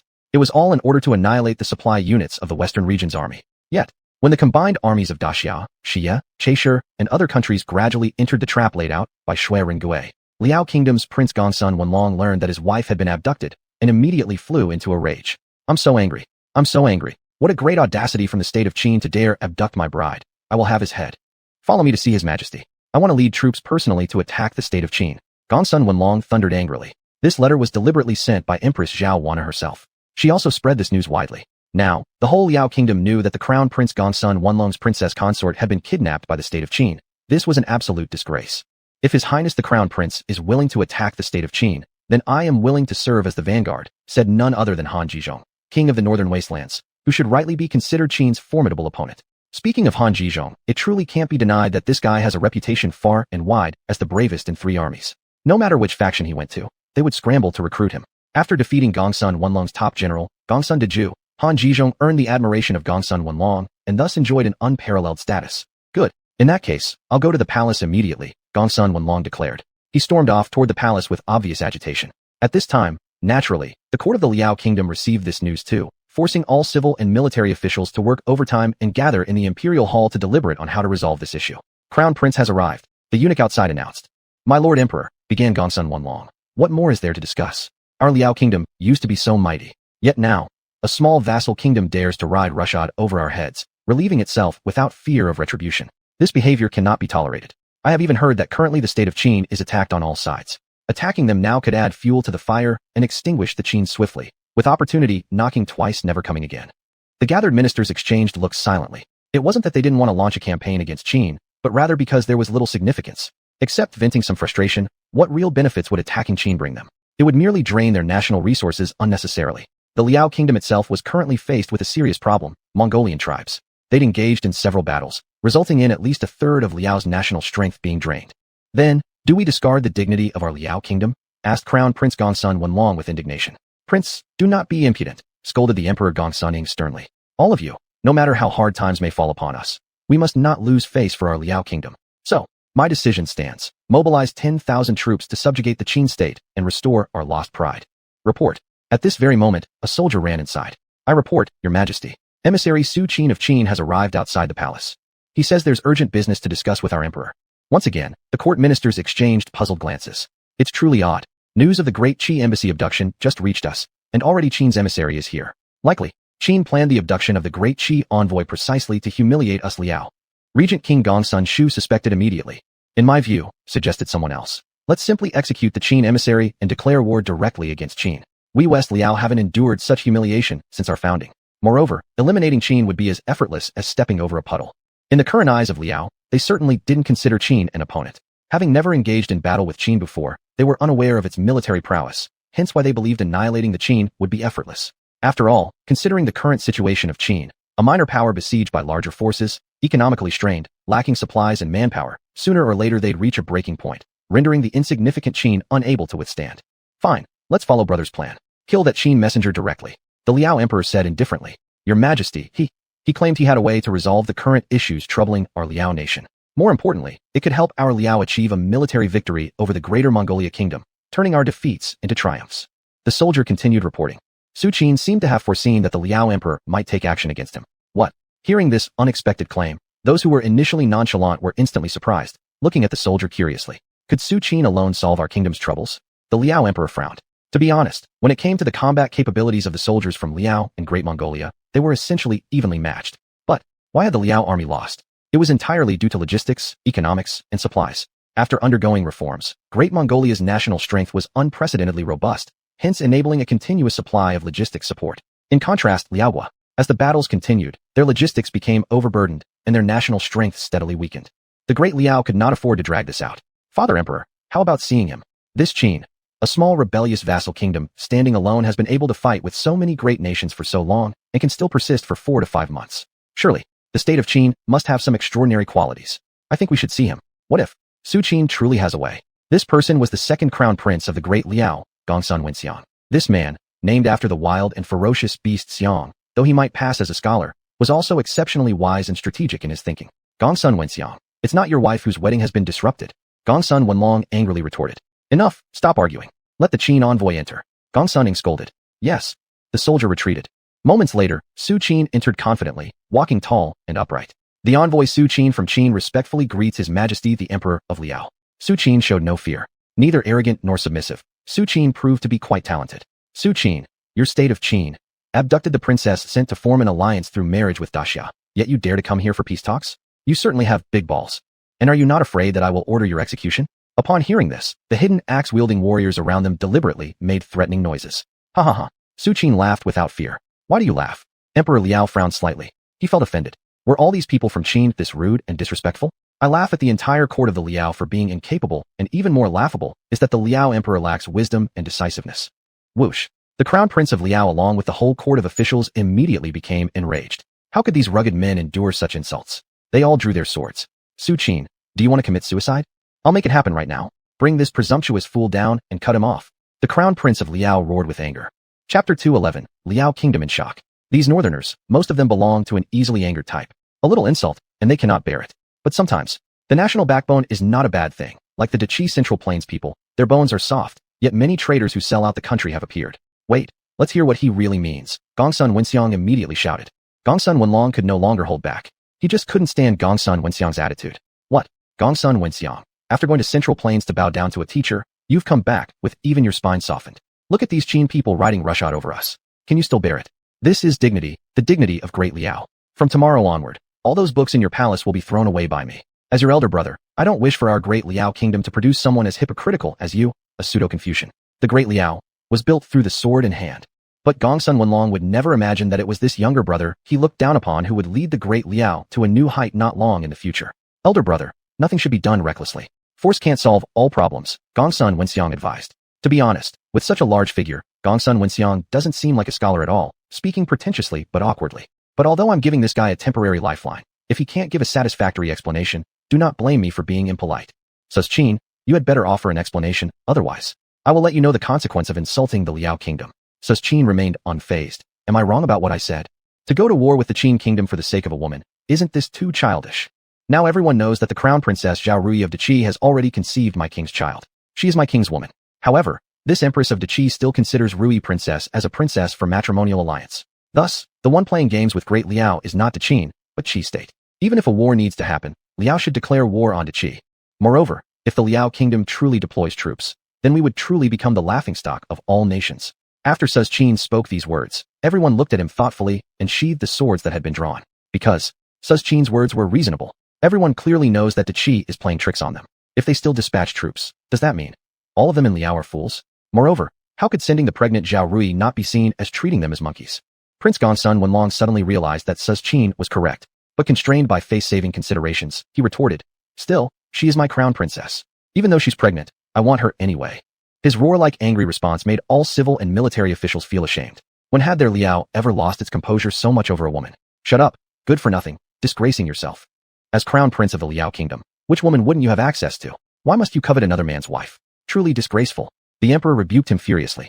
But, Prince Gongsun Wenlong wanted to continue. Realizing it might be inappropriate, he quickly closed his mouth. But, how can the state of Qin abducting the matrimonial alliance princess sent to our Liao Kingdom go unpunished?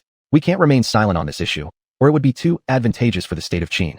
You're right, Sus Qin, your fledgling state of Qin recently established. What qualifications do you have to negotiate conditions with the Liao Kingdom? Moreover, currently, your state of Qin may not last till tomorrow nightfall, teetering on the edge of collapse. So evidently, the state of Qin lacks even the authority to speak. On what grounds does His Majesty the Liao Emperor see my Qin Kingdom as falling into such dire straits? Might it not be that the west regions will soon transform into our territory?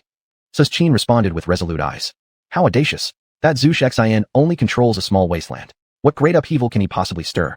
If the Qin Kingdom can indeed survive any longer, there'd be no need to approach the Liao Kingdom to negotiate with us. The entire court of the Liao Kingdom mocked disdainfully. I won't hide from anyone. Presently, the Qin Kingdom has annihilated more than 20 countries in the western regions and is moving towards the Great Yuezhi. All countries in the western regions have reached their end. Of course, this news was heard by me yesterday. If you do not believe it, His Majesty the Liao Emperor can send scouts. Within at most 3 to 4 days, you will understand. Of course, today is the only time I have. After today, if the Liao Kingdom insists on mobilizing its army, naturally, I will no longer interfere. But His Majesty must consider carefully, can the Liao Kingdom confidently defeat a Qin capable of destroying the western regions, subduing the barren lands, incorporating the floating cloud grasslands, and defeating both the Great Ming and Hu people, while also standing up against the Great Qi? If a grudge is formed, even if the Liao Kingdom does not attack the Qin Kingdom in the future, the Qin Kingdom will definitely strike back. I believe that the Great Ming would be more than happy to join the Qin Kingdom and divide the territory of the Liao Kingdom. But whether the current strength of the Liao Kingdom can hold on for much longer remains to be seen, Su Qin said with a cold laugh. Arrogant. Too arrogant. How dare such a small Qin Kingdom make such grandiose claims without considering how many troops it commands? Gongsun Shu became furious. Not too few, nor too many. Millions of troops. Su Qin's voice echoed like thunder throughout the palace. This stunned all the officials of the Liao Kingdom. Millions of troops? You dare say this? Aren't you just blowing smoke? Our kingdom has vast territories and over 6 million people, but we still only have 60 to 70,000 soldiers. Does Su Xian truly possess so many troops? Can the taxes from his wasteland plus the flowing cloud grasslands support that? Indeed, he only knows how to boast with empty words. The crown prince and other ministers refused to believe it. However, at this moment, the Qin kingdom had already seized control of nearly 5 million people in its wastelands, including those of the flowing cloud grassland, totaling over 7 million people, not counting the population from the western regions. It was certainly reasonable to say there were over 10 million people now. He is not wrong. Although the Qin kingdom does not have 1 million soldiers, several 100,000 are certainly possible. Since the northern chaos of Qi's state began, I have always kept track of the warfare situation at Qi's northern border, xuanhuan said. As for King xuanhuan's westward campaign, it increased from 20,000 troops initially to 40,000 later. This does not include Yu Fei's army of 10,000 men, Wei Qing's legions, Bai Qi's armies, or Hua Zubing's forces at Cannaking City. Altogether, these add up to 70,000. I am truly curious as to what gives King xuanhuan the power to maintain such an enormous army. How did you get this information, Brother Wenxiang? Asked Gong Suning. Evidently, the entire court of scholars and military officers were astonished by this revelation. The once underestimated Qin kingdom was, in fact, a ferocious tiger. No wonder they dared to challenge so many others. If joined by the Great Ming, the Liao kingdom wouldn't stand a chance against their combined forces. Your Majesty, naturally the spies sent by your humble servant gathered this data. Currently, the Qin kingdom has already deployed nearly 700,000 to 800,000 troops in a battle, and furthermore, the Qin kingdom has just experienced a bountiful harvest with extremely high production, Gongsun Wenxiang replied. Chapter 212, Qin never forms alliances abroad. What? Upon hearing the data, Emperor of Liao, Gongsun became restless. Such a small place as Qin, how much grain can it produce? Gongsun Wenxiang directly said, Father Emperor, according to the data I've gathered, the barren wasteland has become an oasis. The amount of good farmland is dozens of times larger than before. The grain production is more than 10 times that of our great Liao, and might even be higher. To let 7 or 8 million people live off the harvest for 2 years without farming. This level of production was indeed terrifying. But such an extremely terrifying grain yield would only last for these 1 or 2 years, all because of the help after xuanhuan declared himself king and established his nation. How could this possibly happen? Is it true or false that Qin's grain production is this high? No wonder they can fight with so many countries, meaning they have no worries about their supply lines. What should we do then? This Qin seems to be difficult to deal with. It's just our national power that lags far behind. Otherwise, how could we be afraid of such a small country like Qin? They didn't know yet that this season's grain harvest of Qin was only part of the story. There were other seasonal grain harvests as well. Now, Qin was completely capable of being self-sufficient. Moreover, it could trade with other countries to exchange for rare resources. This time, after wiping out the western regions, Qin practically filled the gaps in all its scarce mineral resources. Once the system upgraded, xuanhuan obtained the blueprints for making cannons. Large-scale production could begin for Hudun cannon, Frangi cannon, Redcoat cannon, and Krupp cannon. By then, sweeping across the seas, wherever the sun and moon shone, all would be within the territories of Qin. At this moment, Gongsun Wenlong didn't know what to say. He seemed to have almost dragged the entire Liao nation into the abyss. He knew that his younger brother never lied. All right, Emperor of Liao, Gongsun unconsciously wiped the cold sweat from his forehead. Su Qin, tell us your intentions. If possible, we will agree to ally with you. A slight smile flickered at Su Qin's lips. Had it not been for Qin gradually growing stronger, neither the emperor nor the scholars and warriors of Liao would have given him a second glance, nor would they have ever taken Qin seriously. Regarding the incident involving the delegation led by grand envoys to Qi, Qin can make concessions. It can claim that the act of seizing Princess Rui was authorized by Liao, thereby preserving the face of Liao. Additionally, I bring the Emperor of Liao a great gift. Would the Emperor be interested to take a look? Su Qin asked. He knew that the entire Liao dynasty had to follow his negotiation rhythm now. Of course, quickly, what kind of grand gift is it? The Emperor urgently said. Su Qin clapped his hands. Soon, the delegation outside carried in a pot of boiled potatoes and sweet potatoes. These are specially cultivated crops from our great Qin, potatoes and sweet potatoes. You only need to eat one to almost feel full. Everyone, come give them a try. Su Qin smiled. The Emperor couldn't resist standing up, then went down, immensely curious about this novel food. Can this really be eaten? The Emperor hesitated. Gongsun Wenlong and Gongsun Wenxiang approached the tripod cauldron, circling around it. Su Qin handed each of them one. It was at a perfect temperature. Instantly, the aroma wafted through the air. However, the three did not eat. After all, they'd never seen this thing before. Su Qin understood their concerns, picked up the sweet potato and potato, peeled them gently, and chewed on them. Seeing Su Qin eat first, the three no longer hesitated and placed the sweet potato and potato in their mouths. Coolness passed through the eyes of the three, possibly because it was the first time eating them, so they found this food incredibly fascinating. Good, it indeed fills you up sufficiently. The taste is truly excellent. If our great Liao could have such grain, wouldn't we no longer have any worry? The Emperor said. Right now, they were lacking grain, lacked money, but mainly lacked grain. This is precisely the main reason why I sought out the Emperor of Liao. That is, engaging in trade with Liao. I believe that what Liao needs most right now is grain, isn't it? Moreover, as long as there's grain, Liao can fully turn the current disadvantage around. Su Qin continued. his words hitting home with every sentence. Gongsun Wanglong felt foolish now for how impolite he had been initially, almost killing the golden benefactor who could help Liao turn things around. That's fine, let's have a good talk. It must be said, Su Qin's eloquence was still very impressive. After a round of conversation, it directly made the Emperor of Liao and the civil and military officials forget the previous offense caused by Su Qin. An hour later, the Emperor of Liao was overjoyed. Ha ha ha. Alright, let's proceed as Mr. Su has said, we shall promote trade mutually. Prior to that, I also have an idea. It's to form an alliance with Qin. Do you find that suitable? In that case, our Liao troops will immediately set out to attack the Great Mongolian Empire. Given Qin's current predicament, having an ally would surely be beneficial. I believe. Mr. Su wouldn't reject this, would you? Su Qin apologized. My king never forms alliances or joins factions abroad. To the outside world, Qin is only ever forceful. However, towards friends, we are always amiable. Please understand, Your Majesty of Liao. Upon hearing this, the Emperor of Liao became displeased once again. After all, Liao was a major country, and people usually beg for alliances. How dare this man refuse him? Gongsun Wenxiang quickly said, as long as there is trade between the two countries, that would mean we are good friends.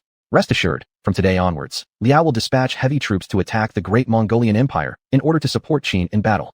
Good, then it shall be so. I'll take my leave first, Su Qin said. With that, he retreated. Humph, refusing a feast for a penalty drink. Gongsun Ing muttered under his breath. Send my decree. Dispatch 200,000 troops to invade the Great Mongolian Empire. Agreed. All the scholars and warriors in court accepted their orders immediately. On the other hand, Zhang Yi, who had gone to Yizhou's army, already felt that Li Debao was quite hypocritical. After Zhang Yi casually explained the pros and cons, Li Debao promptly switched to feigned attacks, waiting to see the outcome of the grand court drama. Yu Fei, stationed in the north, successfully raided the Hu army's grain storage, burning everything down before leaving without a hitch. With thin troop deployment and depleted supplies thanks to Yu Fei's arson, the Hu forces were left entirely vulnerable. In the Hu king's court, hearing the news, Hu king Gongsun Shang lost his temper. Has this Gongsun Yin lost his mind? After losing, instead of retreating north, he allowed Yu Fei to exploit a weak point and consume such vast amounts of provisions. Bring him back at once. Let him face his punishment. Looks like the conquest of Qin has come to its end. Poor Gongsun Yin, still lying in wait along Yu Fei's predicted route. Seeing Yu Fei didn't come, he believed Yu Fei was unwilling to take risks, likely moving his army from Jinbei Pass to Taibei Pass, preparing to rely on their formidable combat strength for a decisive battle against the Great Mongolian Army. Report, General-in-Chief. An order has come from the King's Court. A soldier rushed to Gongsun Yin. Chapter 213, Retreat as an Advance, Part 1. Grand Marshal, could it be that the royal court has learned of our defeat and now is urging us to return? Gongsun Su questioned. Gongsun Yin thought, this was the only plausible idea. It's highly likely. Let the court's envoy come over, said Gongsun Yin. Yes. In a short while, the Hu nation's envoy arrived. Envoy, does the court have any new orders? Is the general requesting we retreat? Gongsun Yin asked. Indeed, the Grand Marshal is ordered to withdraw your troops, cease attacking Qin, and return to face punishment. The envoy smirked, looking smug. When a general is on a mission far from home, there are military orders that can be disregarded. Please inform the emperor that I intend to take a big gamble, joining forces with Demeng to attack Iron North Pass, and decide victory or defeat in battle with Yu Fei's corps. If I win, I will wash away the shame. If I lose, I will commit suicide to answer for my failures, Gongsun Yin announced loudly. Haha. The envoy snorted coldly.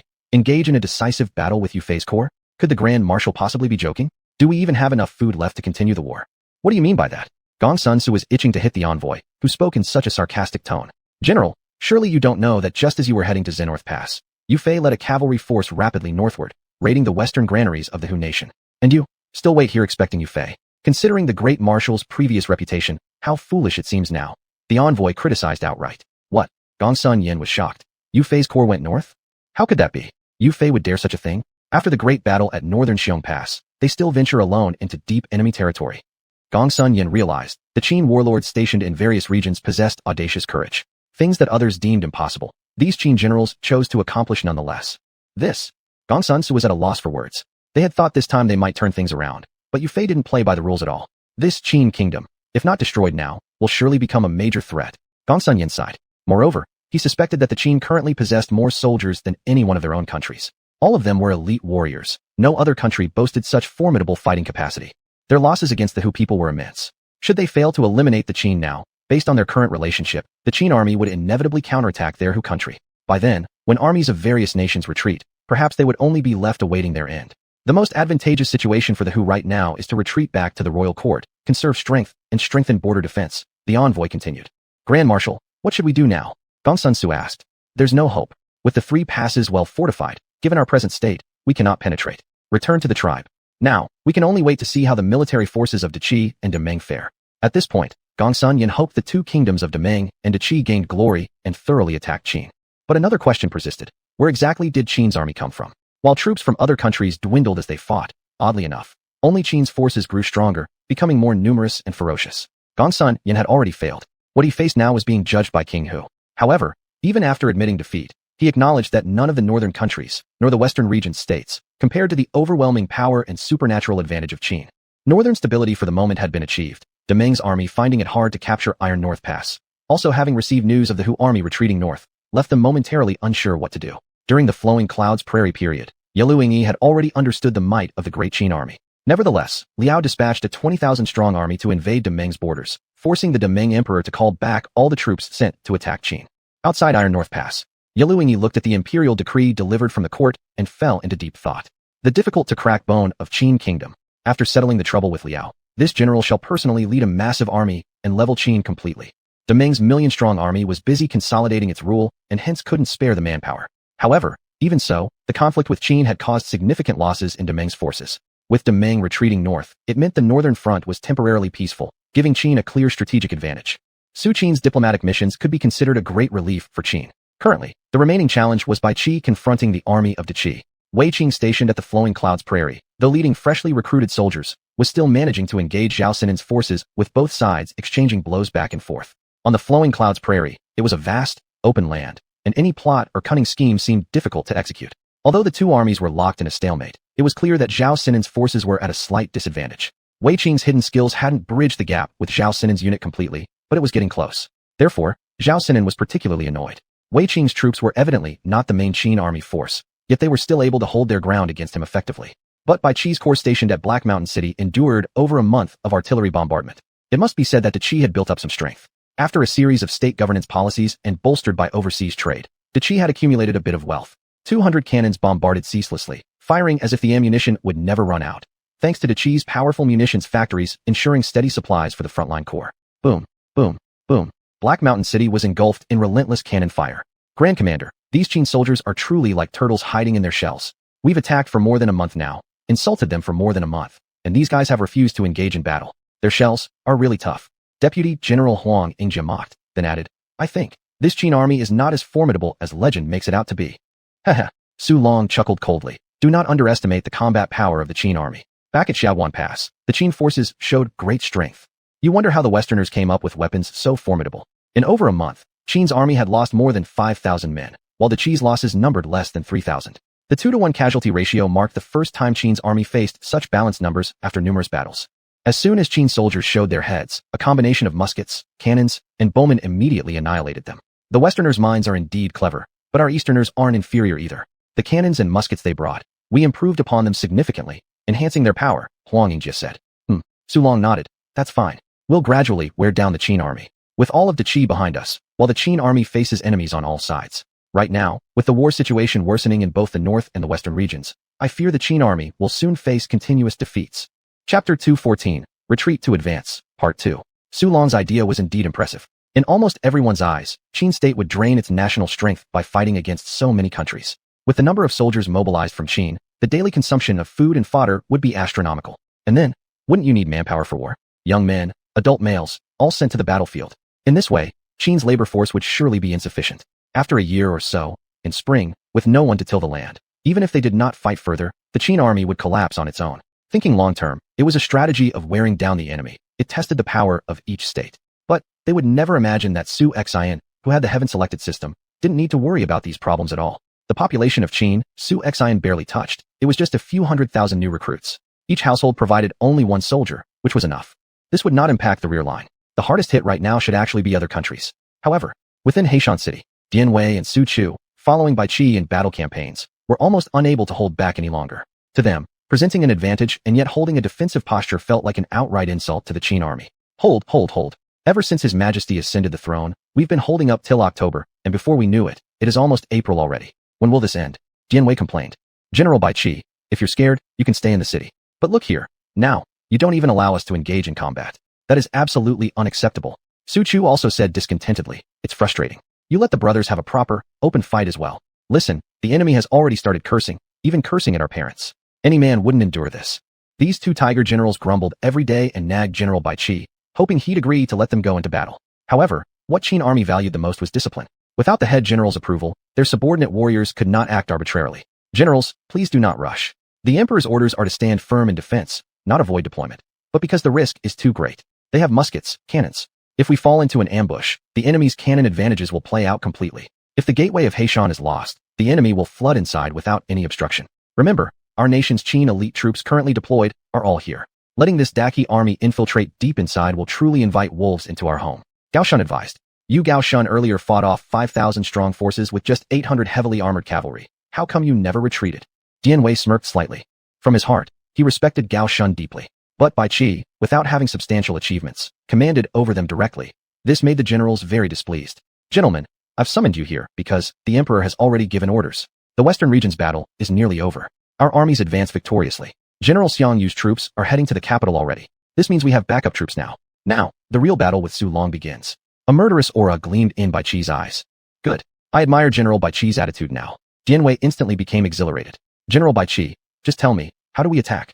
I'll follow your lead. Even if we have to climb a mountain of blades and dive into seas of fire, your subordinate shall follow without question. Bai Qi stood up. Issue orders to the three armies, retreat to Longxi. Retreat in chaos, and furthermore, spread rumors externally that there isn't enough grain. What? Dian Wei blinked his eyes. General Bai Qi, are you joking? Carry out the orders strictly. Bai Qi said. Aye. Dian Wei flailed his hands awkwardly and slapped his thigh. Damn, false hope. Damn, so frustrated. In truth, the Qin state, its strongest forces might not count its army, but rather its common people. Nightfall. Bai Qi's Qin army began retreating toward Longxi. At this time, within Heishan City, the gates opened wide. A group of civilians rushed towards Su Long's camp. The dense throng of heads immediately put the Daqi soldiers on high alert. Enemy attack, enemy attacks. Highly vigilant Daqi soldiers sounded the horns promptly. All patrol units quickly gathered toward the entrance of the camp. Officers up ahead, don't shoot arrows. We are the citizens of Heishan City. We came here to welcome the royal army into the city. Su Wei, the commander stationed at the patrol post, scrutinized the civilians carefully. Light the torches. As the torches lit up one after another, it revealed a crowd of ragged-looking civilians trembling outside the main encampment. Well, they appear to genuinely be civilians. I remember the quality of the Qin army isn't this weak. They're all old, sick, and disabled, a soldier said. Su Wei thus dismissed some suspicions and gestured. Bring several inside. Yes. Several dozen soldiers rushed out. You few follow me in. The soldiers brought in several elderly people. These elderly individuals held considerable status within Heishan City. When facing the Qin army, Su Long was mentally alert and extremely tense. Upon hearing the alarm of an enemy attack, he immediately rose from his bed, not having taken off his armor even during sleep at night. What's going on? Su Long shouted. Su Wei entered with a few old men. General, they are the civilians from Heishan City. Seeing these civilians, they immediately knelt down upon encountering Su Long. General, save us. Those Qin troops are no longer human. They're beasts, cried the elder sorrowfully. Seeing their ragged clothes filled with holes, Su Long felt compassion arise in his heart and immediately helped them up. Elder, please tell me clearly, what exactly happened? And how exactly did the Qin army behave so monstrously? Alas, the old man sighed deeply. Without hiding anything from Great General, we have long wished to welcome the imperial forces into the city. How can this be? This general knows well that the state of Qin now has formidable military power. They dare to fight wars against so many countries. Su Long probed cautiously, as if searching for a breakthrough. What formidable military power? The desolate land under the rule of King of Qin is far worse than the desolate areas governed by the four rebel kings. They forcibly recruit soldiers, levy food, and abduct young women, plunging the desolate land's people into unbearable suffering. Now, the desolate lands are littered with corpses. As for Bai Qi, after entering Heishan City, he nearly stripped it bare. My daughter, she was violated by them. As he spoke, the old man gestured to the others around him to uncover their clothes. Clearly visible were whip marks and bloody streaks all over their bodies. All my wounds were inflicted by those Qin soldiers. When they tried to snatch my daughter, I refused. Then, they beat and whipped me brutally. Commander, you may go outside and take a look. Those fellow villagers who came with me, all bear such injuries. We have been looking forward day and night, hoping the imperial army would come quickly to bring the desolate region back under imperial control. Chapter 215, The Bitter Flesh Plan, Part 1. Su Long looked at the wounds on the bodies of the common people, his brows furrowed with disbelief. Is King Qin Su Xuanhuan truly so cruel to the people? He gave a glance to Su Wei beside him. Then, he quietly dashed towards the camp's exit. Dear fellow villagers, please follow me back to the main tent. I will have food prepared for you, Su Long said. How kind and virtuous the general is, exclaimed the elder in front, tears streaming down his face. At this moment, Su Wei arrived outside the camp gate. With a wave of his hand, over 1,000 soldiers quickly surrounded the arrived commoners. Please kindly take off your clothes. Everyone looked at each other hesitantly, then undressed, revealing shocking blood scars. Hiss. Su Wei couldn't help but gasp. Great. King Qin Su Xuanhuan's methods are truly brutal. This truly is heaven's aid. It seems that the internal conditions of the Qin state are worse than imagined, seeming strong on the surface but hollow inside. We need to hurry back and report this to the Grand Marshal. Su Wei muttered to himself and then returned to the central military tent. Su Long was waiting outside the grand tent. Grand Marshal, thousands of civilians coming from the outside all have varying degrees of wounds. It seems clear that Su Xian appears fierce outwardly, but inwardly he's exhausting the populace. This has caused the loss of the people's hearts. Now it's time for our family Su to erase the disgrace. Su Wei spoke excitedly. After all, now King Qin Su Xian had reached almost peak reputation among all the countries of the Four Seas. If their family Su could level the wasteland and kill Su Xian, this achievement would certainly propel the Su family sky high, making them the first noble house of Dachi. Too good. Su Xian, Su Xian, you tyrannical ruler. Now the people of the wastelands are revolting against you. This is your own fault and self-destruction. Su Long felt utterly delighted. Water can carry the boat, yet also overturn it. Does this Su Xian not understand such principles? If he had rebelled later, annoyed fewer states, or even backed down a little, it wouldn't have come to this. As far as Su Long was concerned, he could not deny the truth that Su Xian had lost the support of the people. Judging by these wounds on the commoners' bodies, they must be real. Russell, Grand Marshal. At this moment, the old man stepped forward. Oh, Su Long came to realization, gazing at a few elders. Elder, is there something else? The elder continued. We've come here to report some urgent matters. We forgot important things while complaining earlier. White Qi's army of more than 40,000 has evacuated Heishan City under the cover of night already. Today he ransacked Heishan City clean, heading toward Longxi. Oh yes, in Longxi there's a general who was originally under General Xuanhuan, named Gao Dachang. He, along with the city's people, hates the Qin troops deeply. What? Su Long was shocked. Don't worry, elder. This general will surely make the Qin army pay for its actions and take vengeance for the people. From now on, under the court's jurisdiction in the wastelands, we will ensure that everyone eats well and dresses warmly. Su Wei clenched his fists excitedly. Gao Dachang, isn't he the younger brother-in-law of Xuanhuan? Rumors have it that this boy's sister was taken by force by Su Xian, King Qin being an unfaithful husband. Now, this knowledge has spread across the world. It looks like Gao Dachang can no longer tolerate it, and plans to rebel, which is reasonable. If the Grand Marshal doesn't feel reassured, perhaps a letter could be sent to confirm the veracity. Su Long nodded. Since Bai Qi has fled, how could this general let them leave so easily? Order the army to gather, march into Heishan City, and strike deep, aiming directly for their stronghold. Of course, he still needed to inspect the current situation in Heishan City. If it's true as the commoners said, then the good days of the Qin army are indeed over. Moreover, Bai Qi has less than 10,000 troops, roughly calculating. They hold 3 times the advantage. More importantly, though they lack cannons, they still have firearms advantages. At this point, Su Long genuinely comprehended the benefits brought by advanced weaponry. Heishan City. The citizens welcomed in large numbers. General Huang Yingjia was the first to enter the city. Welcome our king's army. Welcome our king's army. Great. Our own forces have arrived, and we shall no longer suffer oppression by the Qin army. Listening to the words shouted by the people, Huang Yingjia could not contain his enjoyment. Fellow villagers, the king has been unjust and brought harm to the people. You have suffered greatly, but now with the arrival of the imperial army, your better days have arrived. Let's announce the peace proclamations. How kind-hearted, how virtuous the general is, cried the Heishan City residents, tearing up in sorrow and anger. Report. Grand Marshal, Bai Qi's troops have indeed withdrawn. General Huang Yingjia is currently posting the announcements for the people. A soldier reported. How are the people within? Su Long asked further. Sigh. The soldier sighed. Great Marshal, you should go in and take a look. The fine Heishan City has been wrecked by the Qin army. The commoners are suffering greatly. Many don't even have clothes to wear. It's absolute chaos. What? Su Long was shocked. For him, the Qin army's discipline had always been commendable. Advance the main army into the city. Su Long shouted loudly. Then, Su Long led the charge and entered the city first with the large army closely following behind. When they entered and looked around, the entire Heishan City was in total disorder. Houses demolished, former prestigious families and merchants all ruined beyond recognition. I am Jin Yuanbao, president of the Jin Family Chamber of Commerce, welcoming General Su into the city. You finally come. My family, along with many others, has been completely devastated, our homes looted, empty. Jin Yuanbao cried out in grievance. Su Long dismounted his horse and consoled him. Ah, what a fine Bai Qi. How could he be this cruel? But this proves that Su Xian's specially appointed commander simply doesn't know how to conduct war. By the way, President Jin, how long ago did Bai Qi's troops flee? Jin Yuanbao quickly responded. Just over an hour, General. If you chase them now, you can still catch up. Also, Gao Dachang is the defender of Longxi with 3 veteran divisions of South Wasteland troops who are willing to act as spies for Great Marshal inside the city. Good. Su Long was delighted. With Wasteland residents acting as spies inside, how could we fail to stabilize the Wastelands? Order the army to halt its rest and head straight towards Longxi. Once the fortress of Longxi falls, our grand army will advance directly into the Qin capital. Su Long believed that the people of Heishan City would willingly serve the Daiqi army as spies. With this, defeating the Qin state would be easier. After all, At this point, aside from Bai Qi's forces, Su Xian's main force was in the western regions, and Wei Qing was also an incompetent fool. At such a crucial time, the Qin generals were so stupid that they didn't consolidate their troops back to the Qin capital. In his eyes, the Qin generals now were utterly foolish. The four generals Huang Yingjia, Su Wei, Jia He, and Xuanhuan immediately set off with 13 legions of the Grand Army towards Longxi to catch up with Bai Qi's fleeing forces. They left more than 10,000 soldiers to guard the heavy cannons and ammunition transport. Chapter 216, A Nationwide Stratagem of Self-Injury, Part 2.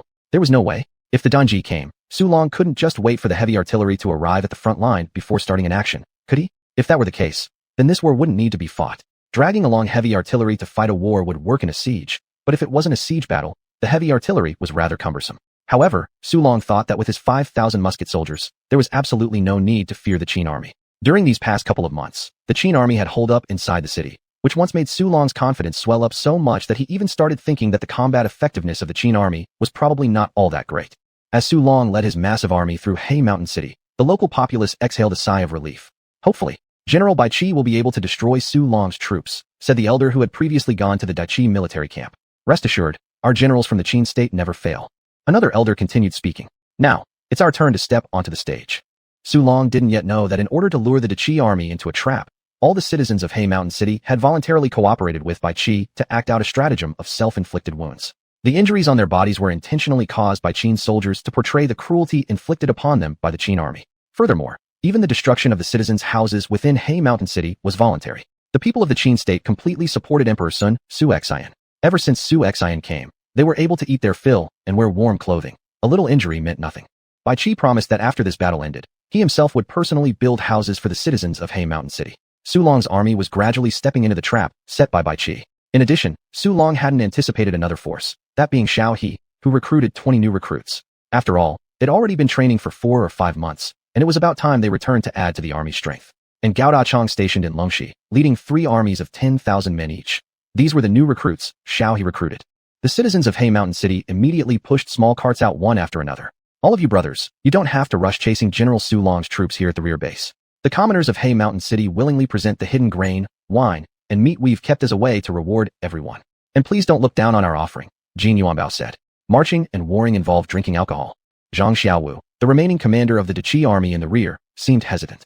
But looking at those white steamed bread buns and large slices of meat, especially the wine, they hadn't tasted such delicacies for months. Just a glance made every soldier's throat start producing saliva. Commander, feel free to trust us. Destroying the Qin kingdom and wiping out Su Xian are tasks we will also help with regarding transporting cannons. Besides, on such a late evening, without proper lighting, the road is unclear. What can carry such heavy cannons better than resting overnight? It would be good to let our He Mountain City folk welcome your army's arrival. Also, I have prepared not only wine and meat, but... Jin Yuanbao whispered something in Zhang Xiaowu's ear. After a few sentences, Zhang Xiaowu immediately became excited. Good. Excellent. Master Jin really has thought ahead. I haven't touched women for several months. You're always considerate. Hey, tell the war commanders in the camp that my superior is searching for them, and other soldiers should stay where they are, enjoying themselves while savoring some drinks. We'll depart tomorrow at noon, and that won't delay things. What could cloud Zhang Xiaowu's mind like this could only be women. In the military camp, apart from good wine, there were beautiful women too. At this moment, all the Daiqi soldiers relaxed immediately after receiving Zhang Xiaowu's orders. Several influential families kept bringing out liquor and meat. Northern commoners often faced raids from foreign ethnic groups. Some underground cellars used for storing grain were dug, and this actually was normal, so the Daiqi soldiers naturally didn't suspect anything. Not only did they have wine, but also women. Once the women arrived, these Daiqi soldiers lost their sense entirely. Their brains went completely muddled. They drank heavily. By dawn, almost all Daiqi soldiers had been completely drunk. Daiqi soldiers lay sprawled everywhere in disarray. Inside the mansion, Jin Yuanbao, looking at Zhang Xiaowu collapsed on the bed, turned his happy eyes stern. Come on, tie up all these foolish idiots, and let the militiamen carry off all their cannons. Master, the cannon is too heavy, taking more than 10 men to move. We simply don't have enough people. Or, we could take away their ammunition instead. This way, their cannons become useless, a subordinate suggested. That works, nodded Jin Yuanbao. Next morning, when the first rays of sunlight pierced in, the Daiqi soldiers woke up due to the sunlight. It was during the second vat of alcohol consumption when Jin Yuanbao evidently ordered poison to be put into the drink. How? What's going on? Why am I tied up? The Daiqi soldiers, noticing their armor had been removed and they were bound, immediately fell into a panic. Upon seeing the citizens of He Mountain City holding hoes and sickles in front of them, the soldiers became even more frightened. You? What are you doing? We've come to save you. How can you be ungrateful? The Daiqi soldiers panicked. Stop fooling around. Do you really think we welcomed you? This was nothing but General Bai Qi's plan. Moreover, Qin's food reserves are enough for its people to eat for 2 years. The residents of the barren land only started living good lives after King Qin came, who would greet you just to abandon their prosperous lives under Qin's rule. The Qi civilians mocked. At this moment, Zhang Xiaowu, the Qi general, had just awakened. As soon as he woke up, he found himself bound. Jin Yuanbao, what are you doing? Hurry up and untie me, or, when General Su Long returns with his massive army, he will surely take your life. Zhang Xiaowu angrily threatened. Haha. Jin Yuanbao chuckled coldly. Do you think Su Long can still return? Why don't I tell you? All this was part of the strategy agreed upon by all the citizens of Hay Mountain City and General Bai Qi. What? Your meaning is, the injuries of the Hay Mountain City people were self-inflicted? Zhang Xiaowu was shocked. If this were true, then Qin was truly terrifying. There was no dynasty or nation whose people could go to such an extent for their monarch, indicating that King Su Xian of Qin had reached an untouchable height in the hearts of the barren land's populace. Indeed, General Bai Qi is already waiting for Su Long in Longxi. Also, your Ezhou King Li Debao has already surrendered and won't attack Qin anymore. And our king has triumphed continuously in the western regions, having already captured most of it. De Qi, its days are numbered. Jin Yuanbao burst out laughing. Only at this moment did Zhang Xiaowu realize who they were fighting against, an opponent of incomparable dread. Chapter 217. Su Long has no way out. Su Long's army chased Bai Qi's troops at full speed. Along the way, they killed many stray soldiers, which made Su Long feel that Bai Qi's Qin army was almost cornered. And Gao Dachang actively led a force of cavalry to greet Su Long outside the city. The city gates of Longxi were wide open, and the flags on the city walls had been replaced with those of the Qi Dynasty. General Su Long, this sinner Gao Dachang has finally waited for you, said Gao Dachang as he approached Su Long, his eyes red. General Gao Dachang, your decision to surrender is an act of merit. Where is there any sin? Please rise quickly. After we destroy Su Xian's Qin state and return home, this general will surely report to his majesty and request rewards for you. Su Long patted Gao Dachang's shoulder. Thank you for your kindness, General. It's just a pity that I couldn't stop Bai Qi. Bai Qi's army has already gone to Gaoping. But, my lord, the great commander can rest assured. Now, Qin's capital is vulnerable. If we take the capital before Bai Qi consolidates his forces, Bai Qi will have nowhere to go and will be completely at our mercy. Gao Dachang grinned slyly. His appearance was entirely genuine, without any pretense.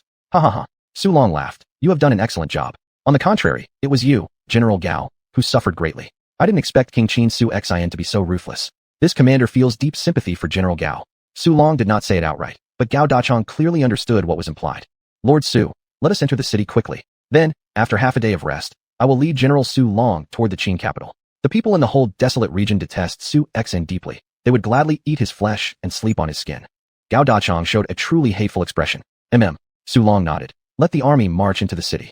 For extra precaution, Su Long still ordered Su Wei to lead the vanguard, commanding 10,000 cavalrymen to advance first and confirm everything was safe before entering the city himself. However, Su Long did not know that from the moment they crossed the Black Mountain City, they no longer had a retreat route. Qin's 280,000 troops were already lying in ambush around Longxi. Once Su Wei's army entered the city rapidly, he discovered something odd. Longxi was empty. Not even one civilian could be found. General Gao, where are the people of Longxi? Su Wei asked curiously. Haha. Gao Dachang smirked lightly. I feared unexpected situations, so I instructed all the citizens of Longxi to stay indoors and not come out. With this, I will immediately proceed forward and call the people out. Please wait a moment. Having said that, Gao Dachang sped up, galloping quickly forward. At this point, Su Wei obviously noticed that something was amiss. Moreover, the soldiers stationed on both sides of the street suddenly ran towards the back of the buildings. Huh? General, that group of Qin soldiers has fled, cried out a subordinate general. General Gao, what does this mean? Su Wei squinted, tightening his grip on the spear. Ha ha ha. Gao Dachang turned his warhorse to face Su Wei. Su Wei, you have fallen for General Bai Qi's strategy. Surrender peacefully. What? Su Wei's expression drastically changed. Creak. Kill. From the windows of the houses on both sides, soldiers armed with zhuge repeating crossbows emerged, aiming their weapons. Clatter, clatter, clatter. Behind Gao Dachang, Gao Shun led the Xian battle formation, accompanied by a division of 10,000 men surging forward. Instantly, the cries of battle rang through the entire Longxi city. Capture Su Long alive. Whoosh, whoosh, whoosh. Arrows whistled past Su Wei's ears. Soldiers of the Qin army wielding sharp blades charged from the left and right, attacking the enemy. In the narrow streets, even the powerful cavalry lost much of its mobility and combat effectiveness, leaving the cavalry tactics unable to unfold. As arrows rained down, bodies littered the street, with countless soldiers of the invading cavalry falling under spears. The battlefield descended into chaos. After a brief encounter, nearly all the intruding enemy troops inside the city were dead. Out! We must all break out! Su Wei shouted in shock, but it was too late. The heavily armored Xian battle formation, soldiers guarding the city gate exterminated the Qi cavalry stationed at the gate. Taking advantage of the enemy's confusion, the city gates were slammed shut instantly. Outside the city, Su Long and the remaining army were trapped outside the closed gates, clearly bewildered. Damn, we've fallen for their trap. Su Long realized quickly. All armies line up. But it was already too late. Up on the walls, Su Chu commanded the archers who immediately unleashed their arrows against the Qi soldiers. A storm of arrows fell like swarms of locusts blocking the sky. Ah! When the arrows struck the ground below, they formed a mountain of corpses and rivers of blood. As one round of arrows landed, another swiftly followed, targeting Longxi City, creating a strip of lifeless bodies. Great Commander Su Long, General Su Chu has been waiting for you here for quite some time. Don't you know? Without the support of cannons, can your Qi army still be a match for our Qin army? Su Chu laughed heartily.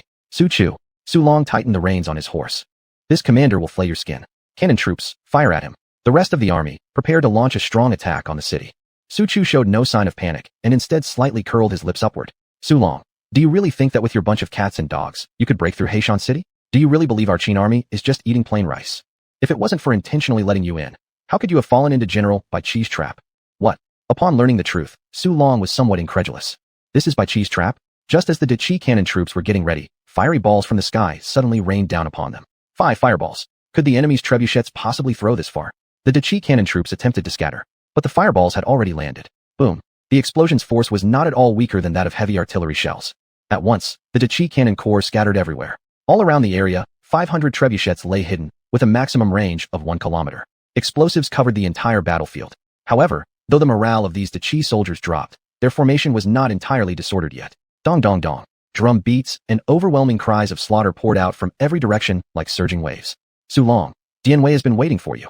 Suddenly, densely packed heads appeared from both left and right sides, swarming like ants without end in sight.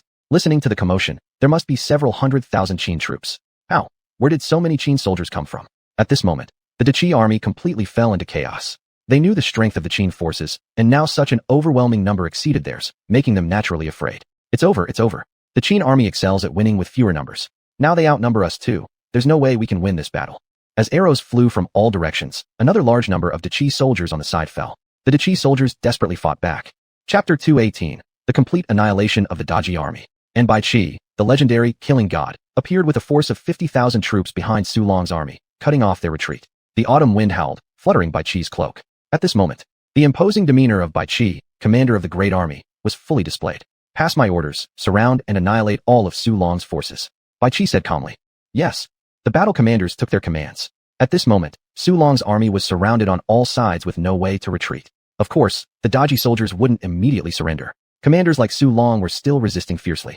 How could they surrender? Instantly, a fierce battle ensued. Shouts of agony from both armies reverberated across the battlefield, as weapons clashed, and sparks flew everywhere. It was evident that the Qin army's fighting strength far exceeded that of the Daji army. Su Long's only relief was that Bai Qi's newly trained 20,000 troops, who had only been in training for 5 months, naturally performed less effectively when engaging deeply within the enemy's formation. This gave the enemy the illusion that the Qin army wasn't as invincible as the legends claimed. However, with the Qin elite veterans stabilizing the situation, guiding these rookies, after this bloody baptism, this new battalion would experience a thorough transformation. Right at that moment, Dian Wei broke into the enemy formation, unstoppable, leading his troops like a sharp blade slicing through Su Long's army, splitting it cleanly into 2 parts front and back. Bandit General, do not flee. Seeing Dian Wei's ferocity, Jia He, the central commander, was already frightened by the intimidating presence radiating from him and attempted to turn his horse to escape. But chaos ruled the battlefield, and how could Jia He possibly get away? Within the blink of an eye, Dian Wei had caught up. His twin heavy halberds smashed down toward Jia He's head. Dian Wei, don't overstep too much. I'll fight you to the death, roared Jia He in anger. Thankfully, he stopped fleeing and swung his spear toward Dian Wei in retaliation. However, there was a significant gap in strength between the two men. With a crisp clash, Jia He's spear was sent flying out of his hand, and Dian Wei's other hand holding a heavy halberd crashed onto Jia He's chest. The tip of the halberd pierced deep into Jia He's body, shattering his ribs, severely injuring his internal organs, instantly knocking Jia He off his warhorse, where he fell to the ground lifeless. Upon seeing Jia He's death, the surrounding Daji soldiers grew increasingly fearful of Dian Wei. However, after a series of brutal battles, Su Long felt his body nearing its limit. With the Daji soldiers surrounding him being gradually killed one by one, Su Long turned ashen-faced. There were simply too many Qin soldiers. Even if they weren't elite, they had no way of escaping. It's over, completely over. Your Majesty trusted me so much, but I acted rashly and fell for a trap. How can I have the face to return and see your Majesty again? Su Long lamented while pounding his chest. Great Marshal, even if I die, I must ensure your safe passage out. Huang Yingjie declared resolutely. Crack. As soon as he finished speaking, the gates of Longxi opened wide. Su Chu led the city's forces charging out. Su Long, Su Wei has already been captured, quickly surrender. With Su Chu's army entering the fray, the already disadvantaged Daji army lost all morale. Gao Shun's heavy cavalry also charged out forcefully. I will fight the Qin army till death, Even if I die, I refuse to surrender. Su Long gritted his teeth. All soldiers, follow me and attempt to break out and pierce through. Seeking death. Dianwei smirked coldly and directly confronted Su Long. You come well. Capture Su Long alive. Roaring like a tiger unleashed, Dianwei rushed back towards Su Long. With every swing of his weapon, one person perished. In the blink of an eye, Huang Yingjia, one of Su Long's major generals, faced Dianwei directly. Indeed, within the Daji court, there were a few fighters capable of standing toe-to-toe with such warriors. And Huang Yingjia demonstrated his worth by battling Dianwei equally matched. That's interesting, but if any of you can escape, I will follow your surname. The beastly side of Dianwei completely unleashed, enhancing his attacking power. His attacks became incredibly swift, resembling a fierce tiger. Huang Yingjia's expression changed. This guy, too strong. But I'm no pushover either. Huang Yingjia stood firm and exchanged blows with Dianwei. However, overall, the situation on the battlefield was extremely unfavorable for the Daji soldiers. Su Long could only helplessly watch as Su Chu's troops closed in from one side. The strongest quality of these tiger warriors lies in their pioneering breakthroughs during wars. Su Long, you have no way out now. Look around you. Of the several 100,000 troops you command, more than half have already fallen. What are you waiting for to surrender? Our great king holds you in very high regard. Su Chu said. Su Chu, don't be so arrogant. Just then, a few generals guarding Su Long, enraged by Su Chu's arrogance, held their weapons and charged fiercely towards him. Looking for death, Su Chu tightened his horse's flanks and charged towards several enemy generals. Let you all see the power of my Daqinglong. As he spoke, Su Chu met with a few generals from the Daji army. The Daqinglong swept out in a horizontal slash, its blade cutting through the air as an intimidating aura enveloped one of the enemies. The man's eyes nearly popped out in terror as he scrambled to counterattack. The clash of weapons and the cries of anguish from the enemy general rang out simultaneously. In one swift movement, the Daqinglong sliced off the arm of the opposing general, after which Su Chu swiftly swung his weapon back, decapitating him. Upon witnessing this, the remaining 3 enemy generals dared not attack alone and quickly converged on Su Chu from 3 different directions. However, Su Chu, being a top-tier general, dispatched each one with just a moment's engagement, slaying them as easily as slicing through watermelons. This spectacle left everyone utterly stunned. This guy's combat strength is really this strong? Who can stop Su Chu? Su Long was also shocked stiff by Su Chu's ferocity. Su Chu didn't stop there. The soldiers guarding Su Long attempted to intercept Su Chu, but the Daqinglong chopped straight through their shields, splitting them into 2 halves, along with severing the bodies of the Daji soldiers behind them. Su Long, let's see if you can withstand my Daqinglong. Su Chu bellowed, swinging the massive blade once more directly at Su Long. Seeing this, Su Long knew he couldn't stay passive. I'll see just how good you Su Chu are. But when he truly felt the terrifying energy emanating from the Daqinglong, Su Chu. Now, Su Long regretted underestimating him. Clang. Su Long was already exhausted. How could he possibly withstand Su Chu's overwhelming blow? Trouble. His arm bent back. The heavy pole of his spear crashed onto his chest, causing him to spew out a mouthful of blood instantly. Quick! Seize Su Long. At that moment, soldiers rushed forward, their spears crossing near Su Long's neck, merely millimeters away. Chapter 219, sending Su Long back. The icy chill from the spear blade grazed the neck, making Su Long cold and causing him to not dare to move. Soldiers on both sides stepped forward to tightly guard Su Long. Su Chu, if you're a man, kill me. Su Long closed his eyes, still showing some arrogance. Then why didn't you die earlier? Su Chu smirked coldly. Any general who has already embraced the thought of certain death, when the spear pressed against the neck from both sides earlier, should have been able to easily cut their throat by moving a bit. To put it plainly, this still showed hesitation, and for survival, there was hope yet. General, save our general. The surrounding soldiers could only be furiously powerless upon seeing this, yet they dared not make a move. On one hand, they considered Su Chu's ferocity. On the other hand, Su Long was still in Su Chu's hands. If their rash actions led to Su Long's death, they would not be able to atone for their fault with their lives, even if they were executed 10,000 times. None of you worry about me. Kill Su Chu. Su Long shouted. Su Chu's great saber was pressed against Su Long's neck. None of you move, or your General Su will immediately go west. All of you put down your weapons and surrender quietly, otherwise, all of you shall die. One Su Long perhaps could get a few favors from Su Xuanhuan and might be spared a life, but the generals of Qin did not have such big hearts. For them, whether Su Long lived or died meant nothing. Killing him would just be that, a kill. Everyone looked at each other hesitantly, and soon after, some dropped their weapons. When one person surrendered, it set off a chain reaction. Increasingly more Qi soldiers threw away their weapons. With their commander captured, what were they going to fight for? Resistance was a dead-end path. Looking across the entire battlefield, the Qi army collapsed like a crumbling mountain. In sight was the situation where a group of Qin soldiers surrounded a single Qi soldier. In one-on-one combat, their Qi soldiers were already at a disadvantage, let alone facing several enemies at once. As time went on, the disadvantage of the Qi soldiers became more evident. Many Qi soldiers realized they couldn't defeat the Qin army and thus surrendered. Alas, Su Long closed his eyes slightly. I must take full responsibility for this defeat. If the state of Qin is not destroyed, our country may possibly be overturned. Even if he managed to survive and break through the siege, he wouldn't have the face to see the Empress anymore. In his view, The Empress thought she could easily destroy Qin by simply flipping her hand, but now, Qin had completely grown into a formidable power. It must be known that if Qin can survive the siege of all the states, that's extraordinary. Capable of remaining invincible against multiple nations, how much more so against a single nation afterward? Achieving the current situation where many states attack Qin together is extremely hard. Given the hatred between Qi and Qin, Qin's first target for revenge will certainly be Qi. Qi's sole solace right now is that the state's strength is still fairly robust. But there is also a significant problem. The political authority isn't very stable. Taking the 4 regional princes as an example, they all want independence. After xuanhuan paved the way in the frontier regions, these 4 princes will likely also take large steps. At that time, national chaos will be the biggest trouble. And seeing General Su Long being captured, all the Qi army soldiers completely lost their desire to resist. After this war continued for several hours, it ended at the cost of half the Qi army dying or getting injured. In contrast, the Qin army lost 20,000 men, most of whom were newly recruited soldiers. The news of capturing Su Long was transmitted back to the capital. Ministers like Xiao He and Liu Bowen from the 6 departments held an emergency meeting immediately. Everyone unanimously decided to send Su Long back to the court. Su Long, in their eyes, was somewhat of a talent. His demise would indeed be a pity, but persuading him to surrender would be exceedingly difficult. Even if he did surrender, he probably wouldn't genuinely serve Qin wholeheartedly. However, with Su Long losing 15 legions, leaving artillery and more behind in Qin territory, surely, upon returning, he would be rebuked by the Empress. Consequently, this would trigger conflict between the Su family and the court, which would be beneficial to Qin. To conquer a person, one must make that individual lose faith in their original master. A few days after Su Long and a few key generals were released back to the court, news of the Qi army's defeat also reached the capital with their return.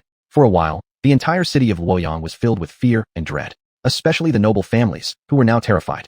It must be known that many among these people had poor relations with the Su clan. When xuanhuan fled from the capital, many here spread false rumors about him, saying xuanhuan was definitely doomed to die. Xuanhuan's eventual rise to rebellion was not only due to the court's pressure, but also the direction of public opinion. This state of Qin is truly going to become invincible? Facing the siege of several countries, not only did they not lose, but they turned defeat into victory. Our Qi's tens of thousands of troops have thus been defeated. It doesn't stop there. That Qin General Yu Fei utterly crushed the Hu people's army outside the North Xiong Pass and set fire to the Hu people tribe's grain. The Qin General Wei Qing on the Luyun grassland also engaged in tit-for-tat battles with Prince Beiqing's 100,000-strong army. Rumor has it that the soldiers under Wei Qing are not even Qin's elite forces. Judging by this, the combat strength of the Qin army is indeed formidable. You think, what if one day, the Qin army really advances into Luoyang? What will we do then? Nonsense, this is absolutely impossible. Our Qi, when mobilizing all national troops, still has at least 70 or 80,000 crack troops. The state of Qin barely managed a precarious victory. Yes, we don't need to worry about anything. Actually, these commoners didn't take into account the troops under the command of the 4 princely fiefdoms. If they were to count those as well, there would be far more than 70 or 80,000, perhaps over 1,800,000 strong armies. But the families and civilians in the capital still consoled themselves. Within the court, however, everything was in disarray like a pot of porridge boiling over. Perhaps they still didn't look favorably upon the state of Qin. Yet, after the joint attack of various states against Qin was countered, it made them unable to help but develop a sense of crisis. Su Long, I entrusted 15,000 troops under your command, along with heavy cannons and rifles, and you not only failed to secure even one city or territory for me, but also lost all 10,000 troops completely. How dare you return? The Empress gritted her teeth in anger. Su Long knew himself responsible for the military failure, hence he had no argument to make. Your Majesty, the sins I committed this time cannot possibly be forgiven, but I must remind your Majesty, the state of Qin has reached its full potential now. Xuanhuan probably cannot be defeated. Please, your Majesty, don't underestimate Xuanhuan anymore. Su Long finally surrendered entirely. Each great general overseeing the 4 directions of Qin, without exception, possesses the talent of commanding independently, making it hard to achieve victory against them. Humph. The Empress coldly snorted. Your failure is solely due to your ineptitude in leading troops. A single state like Qin isn't something for me to fear yet. Come forth, drag Su Long and his subordinate generals down and behead them, so others may learn from their example. Chapter 220, Shockwaves Among Powers. Your Majesty, if even the Hu people and the Great Ming have been defeated, it is only natural that General Su Long would be as well. This means the Qin army must indeed be difficult to confront. Please, your Majesty, grant General Su Long another chance to atone for his sins. Grand General Xue Qiliang immediately came to Su Long's defense. Humph. By contrast, Qin Hui from the side chuckled coldly. Grand General, the court does not lack one Su Long. Besides, we gave Su Long an army of 150,000 soldiers equipped with cannons, firearms, and other powerful weapons, yet Su Long still lost. Defeat is defeat, and as a general of our Great Qi, should he not have died in battle for his country? Now so many generals did not return, yet only he and a few direct-line generals of the Su family came back. Why? Don't you find Su Long's identity suspicious? What if, After suffering defeat in the barren wilderness, Su Long defected to Su Xuanhuan, serving as Su Xuanhuan's spy planted within the court. What then? It's not that I don't trust him, but there are too many suspicions here that cannot be overlooked. This Qin Hui truly lives up to being the #1 great villain of the Great Qi Dynasty. Previously, the Su family of Northongfu had served the nation with unwavering loyalty and countless achievements until Qin Hui secretly sowed discord, prompting the Empress to issue orders to eliminate Su Jian.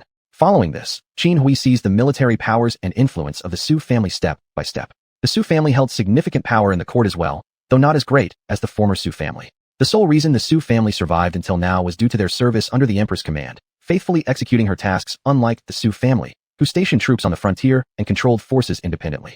Su Long clenched his fists tightly and instantly grew angry. Qin Hui, may your mother fart stink. My loyalty to the Empress and the court is immeasurable. How could I betray them? If you Su Long are so loyal, why did you return alive? Why didn't you die in battle to demonstrate your loyalty? Qin Hui snapped back, glaring fiercely. Furthermore, why did the Qin kingdom only allow you and your few confidants to return? Shouldn't General Su explain this further? Su Long became flustered. How should I know? Since you can't answer, there must be suspicion about you. With such doubts present, imprisonment and interrogation are necessary. Moreover, the entire Su family should be confined while matters are not fully investigated. No member of the Su family is permitted to leave the capital until things are clarified, Qin Hui declared solemnly. After Li Guogan's imprisonment, Qin Hui wielded immense authority among the officials. In the court, his dominance was almost absolute. Once someone was imprisoned, he had 100 ways to eliminate them like Su Long. Su Long trembled with anger, yet focused his gaze on the Empress. Meanwhile, generals friendly with the Su family kneeled down immediately to intercede for Su Long. Guilt is guilt. No one is allowed to mitigate Su Long's punishment. Spread my decree. Strip Su Long of all his titles and ranks. Exile his entire family to Hongnou mines, said the Empress without hesitation. How else could she manage the state? Just like the Su family in the past, they were forced into labor in the mines until they perished. Qin Hui could accept this outcome. Your servant obeys the decree. Su Long collapsed weakly to the ground. The order stands. Starting today, the Great Qi Kingdom will begin recruiting more troops and expand the army by 1.5 million soldiers. We must prepare to wage war against the Qin Kingdom at any time. The Empress clearly understood that Su Xuanhuan likely knew some of the internal truths. A war with the Qin Kingdom was inevitable. Agreed. The generals of the Great Qi Kingdom accepted the command. And once Su Xuanhuan subdues the western regions, troops marching southward from the barren wilderness could make rapid progress directly to attack the capital. Thus, the Empress must make complete preparations. Still, now, the entire Qin Kingdom was left with only the Lu Yun grasslands. Prince Izhou Li Debao, upon hearing of Su Long's army's defeat, quickly retreated his forces to Hanzhong. The military strength of Izhou was not formidable. As one of the four princes, his power was the weakest among them. After losing some troops at the Xuanhuan Pass, all Izhou had left was an army of only 300,000 soldiers. He dared not face the current might of the Qin Kingdom head-on. Currently, among the factions with the strongest military forces, the most powerful were Hebei Wang Zhao Sinian and Yangzhou Chu Li Wang Zhao Dingyu. Although Qingzhou's Qi Wang Zhao Lion Tiger did not possess as many troops as Izhou, his forces were elite among the elites. Furthermore, his scientific prowess was unmatched. His greatest advantage, however, was having Dongxing Kingdom as an ally. Dongxing's shipbuilding industry was advanced, possessing a navy stronger than that of the Great Qi Kingdom, and their firepower technology was equally impressive. In recent days, the entire land had been shocked by the might of the Qin Kingdom. Indeed, the four princes believed that Su Xuanhuan's rebellion and subsequent establishment of the Qin Kingdom would be crushed under enemy hooves. However, they hadn't anticipated Su Xuanhuan driving back the Great Qi Kingdom, the Hu tribes, and also an unexplained retreat by the Great Ming. Additionally, there was news indicating that the powerful western region's kingdoms appeared close to their end. In Lu Yun grasslands, Hebei General Shi, who began feeling uneasy. With various factions retreating, he faced the possibility of confronting the entire Qin Kingdom alone, making this scenario unacceptable. Without delay, he commanded the army to retreat south. Coincidentally, Xiang Yu's army happened to meet Shi Hu's forces. This Shi Hu, despite being a renowned general of Hebei, may lack in combat strategies, but his skills in fleeing are truly top-notch. For this reason, it was something Zhao Sinian greatly approved of. Preserving the elite troops of Hebei made everything worthwhile. Inside the Hebei Wangfu, Zhao Sinian was terrified. This Qin Kingdom, apart from Su Xuanhuan's expeditionary force to the western regions, there are now over 400,000 Qin soldiers stationed in the desolate lands and the Lu Yun grasslands. How did Su Xuanhuan manage to expand his army so much in just over a year? Zhao Sinian was deeply alarmed. At this rate, it seems that Su Xuanhuan will surely pacify the western regions. This man is truly terrifying.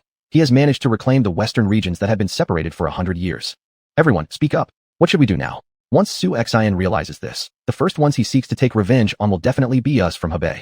The military strategist Fei Tiao quickly suggested, Your Majesty, we must accelerate the construction of armories. Preferably build several more, upgrade our cannons, as our province of Hebei is still wealthy. By forging more firearms and expanding our army, perhaps even the Qin Kingdom will have to retreat temporarily. Perhaps not long from now, we could even rely on the power of firearms to subjugate the western regions. I've heard how the states like Dai Yuezhi, Xie, and Chaisher use firearms to repeatedly repel the Qin forces, thus delaying the end of the war in the western regions. Zhao Xinian lit up with hope. That's right. The Qin kingdom doesn't possess firearms. That is their disadvantage. As long as Su Xian lives, I cannot rest peacefully. I will ensure that Su Xian ends up like his father, without even a burial place. Zhao Xinian's eyes grew exceptionally cold. However, the war in the western regions was about to conclude in a manner that would shock the world. Su Xian promised to pacify the western regions within a year, and he wouldn't let a single day pass beyond that. The Qin forces would fight relentlessly to the death against the final coalition army of the western regions. Chapter 221, A Hard Bone to Chew. The Battle of Qin is gradually drawing to a close, with stability returning to the four corners of the Qin kingdom. The high officials in the capital are busy formulating national policies aimed at recuperation and rest. After this war, some contradictions within Qin have become evident, such as hasty response and insufficient preparation. In terms of overall national strength, Qin lags behind any one of its neighboring states. Thus, following Su Xian's suggestion, the focus should first be on consolidating local rule, for example, in the western regions. This place requires 1 or 2 decades of ideological assimilation, then over a dozen years of education, to instill in the younger generation a sense of belonging to the Qin state, making them fully identify Qin as their own country. Therefore, education is very important. The next step in Su Xian's national policy is to promote education and improve the educational level of citizens. Whether in the ancient world of his previous life or in this world, cultural and educational standards were generally low. Common people mostly could not afford schooling. Most were utterly illiterate. Those who had even minimal education often secured government positions, what was called an iron rice bowl. It goes without saying that, in ancient times, being literate was indeed considered highly valuable. Besides education, hospitals and standardizing local physicians are also crucial. Primarily, they aim at building a strong logistical team for future wars to assist with rescue operations. Just from this single battle, there were nearly 100,000 casualties among Qin soldiers. If medical logistics had been more effective, perhaps fewer lives would have been lost. In November, the weather began to turn colder, especially in the northern frontier, where it had already begun snowing. A group of royal consorts were nearing childbirth, with estimates putting it around half a month away. Thus, ensuring the safety of these consorts became the highest priority within the palace at the moment. At this point, Su Xian's campaign in the western regions has entered a difficult phase. Shui Ringui's operation was about to begin. However, General Yu Long, commander of the Daxiao army, was incredibly astute. He dispatched an army of 10,000 soldiers to protect their rear supplies. Moreover, the final Allied army dared not advance too quickly due to the defeat of the upper and middle forces in the Allied armies. As the supreme commander of the 8 nations' Allied forces, caution was essential. Su Xian's main force of 130,000 troops, after breaking through Lulan and other countries, now approached Yulong's flank. The decisive battle was imminent. Li Xuanxiao's troops were lying in ambush on both sides of the desert. Over the past few days, small Qin detachments had conducted raids against the rear supply lines of the lower route's western region's Allied army. This caused food shortages among the 8-nation Allied forces, which slowed down Yulong's advances. Consequently, Shui Ringui's planned decisive confrontation was repeatedly delayed. Generally, the enemy has arrived. The officer leading the artillery transport is Yu Bao, a general of Daxia. Looking at their scale, they're all Daxia's iron-armored elite soldiers, said the deputy general. The soldiers from Daxia, Xinye, and Chaisher, all 3 countries, are well-equipped, sporting uniform iron armor, not as heavy as the armor of Gisi but lighter and offering decent defense. Some inner layers even include chainmail. Thus, the soldiers from Daxia have increased their combat effectiveness significantly. They can be described as middle-tier elite soldiers, and once armed properly, they rank among the best. Their combat capabilities are nearly comparable to those of Qin's army. These western states present certain threats to Qin.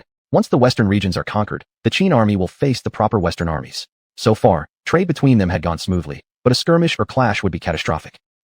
Even if their god showed up today, I, your general, am determined to crush this bone no matter what.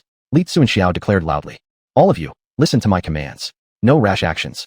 Facing them were 20,000 Daxia soldiers escorting the artillery. Shui Ringui's troops scattered around, leaving Li Xuanxiao to muster only 30,000 men, including this great general stationed at the end of the army. Just when the enemy was fully entering the ambush area, the archers hidden on either side were all ready.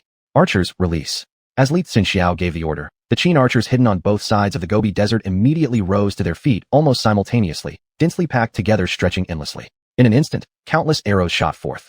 Yu Bao reacted promptly. Qin is attacking us, beware and defend, shouted Yu Bao. His 10,000-man regular army swiftly raised their iron shields at an incline in front of themselves. Soldiers without shields quickly took cover beneath the cannons. Indeed, one could see how well-coordinated Daxia's military was as they protected their comrades while completing evasive maneuvers. Tat tat tat. The arrows rained down like droplets on the iron shields, which were soon bristling with arrowheads. Some soldiers of Daxia who couldn't react fast enough fell under the Qin army's sharp arrows. As one round of arrows landed, another came immediately after, filling the Gobi Desert with so many arrows that there was hardly a place to step. These Qin troops are truly foolish. Do they really think my daxiao is as mindless as Lulan? Yu Bao mocked. Adjust the cannons toward both sides. Infantry, advance 50 meters outward. The scale of the 700 heavy cannons wasn't overwhelming. Upon receiving Yu Bao's orders, the daxiao soldiers immediately began pushing the cannons, which weighed 2,000 caddies. Despite being difficult to move, they could still rotate them a couple of times occasionally. And the worst part for Li Xuanxiao was that he had brought only a small number of cavalry, around 5,000, giving him significantly less mobility. Oh no, the enemy intends to adjust their cannons, Li Xuanxiao called out loudly. Damn it, even if I have to chop away at it with my bare hands, I'll create a hole in your cannons. Infantry, charge in formation, commanded Li Xuanxiao. He couldn't believe that these cannons could breach the Qin shields. Kill. The Qin forces advanced forward in a square formation. Musketeers, archers, prepare. The muskets were loaded, the bows were strung. When the Qin soldiers approached within 50 meters, bang bang bang, the daxiao soldiers quickly pulled the triggers, and in the air, sharp arrows also flew through. Raise the shields. The Qin soldiers raised their shields. One could see bullets colliding with the Qin shields, where small bullet holes formed. Yet, some shields were pierced by direct hits, shooting towards the soldiers behind them. But having been slowed down by the shields, these bullets didn't injure the Qin soldiers. Meanwhile, daxiao's arrows continued to bring down Qin infantry marching closely. The longbows in daxiao's possession had an impressive range, a technology learned from the Western nations. Open the formation. Cavalry, follow me into battle. Seeing the distance had closed to 30 meters, Li Xuanxiao ordered the main body of his army to open several large gaps for the charging force to surge forth. Chapter 222. The enemy General Yuehu comes to rescue. Li Xuanxiao rode his horse and charged out of the grand formation first. Ya! Li Xuanxiao's roar sounded like a tiger's roar. Then, he wielded 2 heavy hammers in his hands to gather strength and threw them immediately. These hammers weighed around 70 to 80 caddies each, and if they hit someone, that person would either die or be severely injured. Seeing the 2 flying hammers, the enemy soldiers were frightened and raised their shields above their heads. These small shields, however, were not as sturdy as the large ones, with smaller areas providing less defense. Nevertheless, the enemy soldiers seemed quite confident in their own strength, daring to block the attack directly. Without a doubt, these men did show some courage. But the next second, they paid for their foolish move. They saw the 2 hammers coming straight down. The soldiers couldn't withstand it and were instantly crushed to death on the ground, blood pooling everywhere. Behind Li Xuanxiao was the Xuanhuan spear, which returned to his hand. The Xuanhuan spear was heavy, a relic left from Dayu's time when he managed the waters. Few people could handle it. Even the weight of the twin hammers earlier paled in comparison to this spear, but for Li Xuanxiao, it was just right. Charge! Roared Li Xuanxiao. The enemy soldiers who had already witnessed Li Xuanxiao's prowess naturally dared not to underestimate him in the slightest. Musketeers, fire again! Yu Bao shouted. After the first line of musketeers finished shooting, they quickly reloaded their weapons while the second line took over to maintain continuous firepower. Bang bang bang. Another round of gunfire erupted, indeed proving how muskets are cavalry's bane. Hee hee hee. Facing another salvo of bullets, the Qin horses were struck, suffering excruciating pain. Several Qin cavalry members were hit by more than a dozen bullets. Even the strongest horses couldn't withstand such force, causing the riders to fall off their wildly thrashing mounts. Miraculously, most soldiers survived despite their injuries. The horses hit by only 1 or 2 bullets continued at full speed, ferociously rushing forward, leaving Yue Bao utterly amazed. These horses of the Qin, truly, do nothing. Extend your spears and hold them back. However, the reloading process for the muskets wasn't swift. Western firearms weren't highly developed yet during this period. A musketeer might manage about 2 rounds per minute. Comparatively speaking, the best Ming Dynasty-era firearms could reach approximately 3 to 4 shots per minute. Yet, for cavalrymen, 50 meters could be covered in seconds. Just as the second round of musket fire was about to go off, Li Xuanxiao and his warhorse had already reached the front line. A good general leading from the forefront can make all the difference. Like Chang Yuchen from past times, sometimes a single person seizing enough advantage made a tremendous impact, alone breaking through defenses and facing thousands without letting the enemy come closer, thereby securing the success of an army's assault. Li Xuanxiao's Yuang spear carried fierce gusts of wind and came crashing down. Before the Daxianshi soldiers could even meet the spear, they already felt the terrifying pressure radiating from its tip. Clang! A Daxianshi soldier's shield was crushed into concavity, his wrist shattered, and his whole body thrown backwards into other soldiers, taking down several musketeers along the way. Charge through! Li Xuanxiao continued yelling. The Qin armored cavalry did not stop in face of the sharp spears. Instead, they charged straight ahead. Spears instantaneously pierced through the Qin cavalry soldiers' bodies, gushing rivers of blood amidst agonizing screams of horses. Despite that, the Qin cavalry trampled the Daxianshi defensive lines underfoot. Even if dead, they ensured mutual destruction with the Daxianshi soldiers. These cavalry riders forced their way in, sweeping everything aside as they passed. Behind them, Qin foot soldiers hadn't yet joined the battle. Only the roar of frightening Daxianshi cannons resounded, their angry roars blasting forth sparks and stars scattering. Cannonballs soared towards the Qin infantry ranks. How dare you continue firing cannons? Watch me destroy yours! Roared Li Xuanxiao, glaring fiercely with tiger-like eyes, swinging the xuanhuan spear to strike toward the iron cannon barrel as if it weighed no different than air. That guy, is his brain broken? Trying to use a weapon against something weighing thousands of pounds. Does he really believe he has supernatural power? It's our first time seeing such a person wielding a single weapon like that. In the view of the Daxianshi soldiers, they believed Li Xuanxiao to be clearly out of his mind. No one has ever fought this way. As soon as the roar from Li Xuanxiao's mouth reached their ears, the xuanhuan spear had already swung down. Known to be as sturdy as a vajra club, this spear was incomparably hard. With a thunderous bang, a sound wave like an incoming tide swept quickly in all directions. The Daxianshi soldiers nearby, who had been laughing and jesting just moments ago, froze, their smiles fading into horror as they were struck by the invisible force at their chests. Instantly, blood gushed from their mouths, and the heavy cannon really met its doom at Li Xuanxiao's hands, flipped over, and fell directly toward the group of Daxianshi soldiers standing behind it, crushing them flat. Don't run. Run fast. By the time the Daxianshi soldiers realized what happened, the cannon had already fallen back onto them, smashing them into pulp. Anyone else? Li Xuanxiao stood with his chest heaving, panting heavily, looking every bit like a war deity. Gulp. This frightened the surrounding soldiers so much that their mouths went dry. The soldiers originally attempting to encircle Li Xuanxiao immediately lost the courage to approach him. They had seen warriors before, but never someone as fearsome as him. Is this guy even human?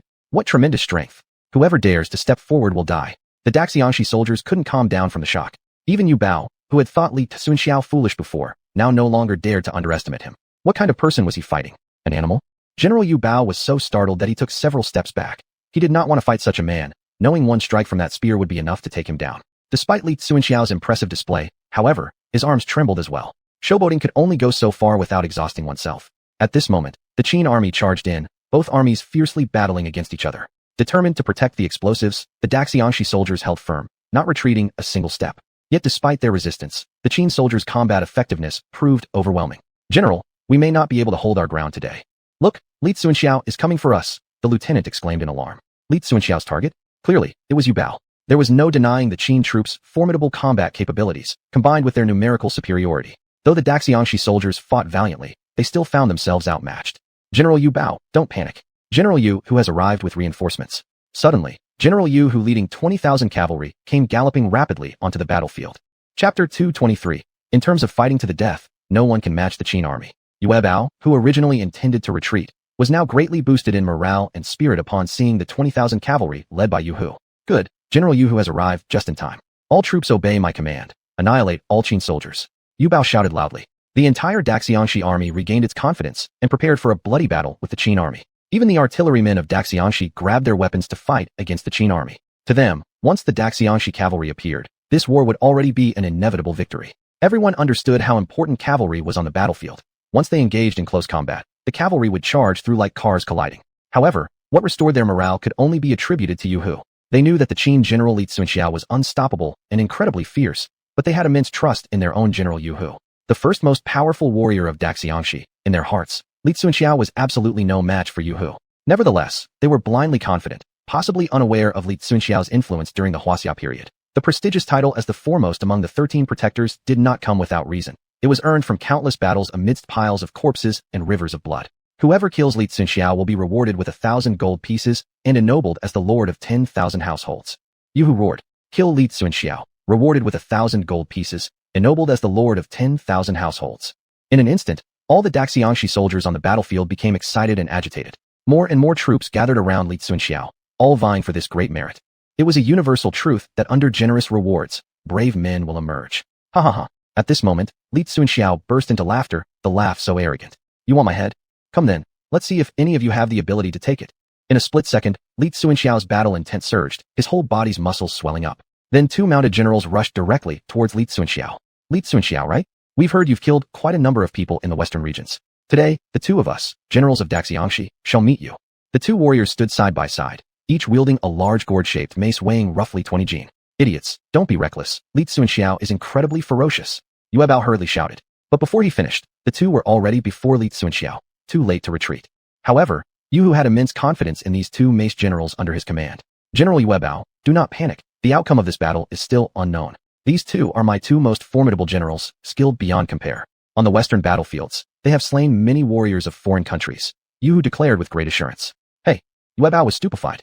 To rush in recklessly without any strategy or precaution, how is that different from finding death? Don't confront Li Xuanxiao head on. He had personally witnessed how Li Xuanxiao, with sheer brute strength, overturned a cannon weighing over 2,000 jin. At this very moment, Yu Hu would pay the price for his overconfidence. SSSSS. The sound of a horse's neigh echoed out, Li Xuanxiao's Yuang spear piercing straight through the enemy general's horse. With a forceful leap, the horse's head split apart, and the mace general fell off his mount. They thought Li Xuanxiao had dealt with the horse and wouldn't have enough time to react to another attack, but the other mace general's hammer wasn't even able to hit Li Xuanxiao as he caught the iron hammer barehanded without moving. How is that possible? Catching the hammer barehanded, the mace general was shocked.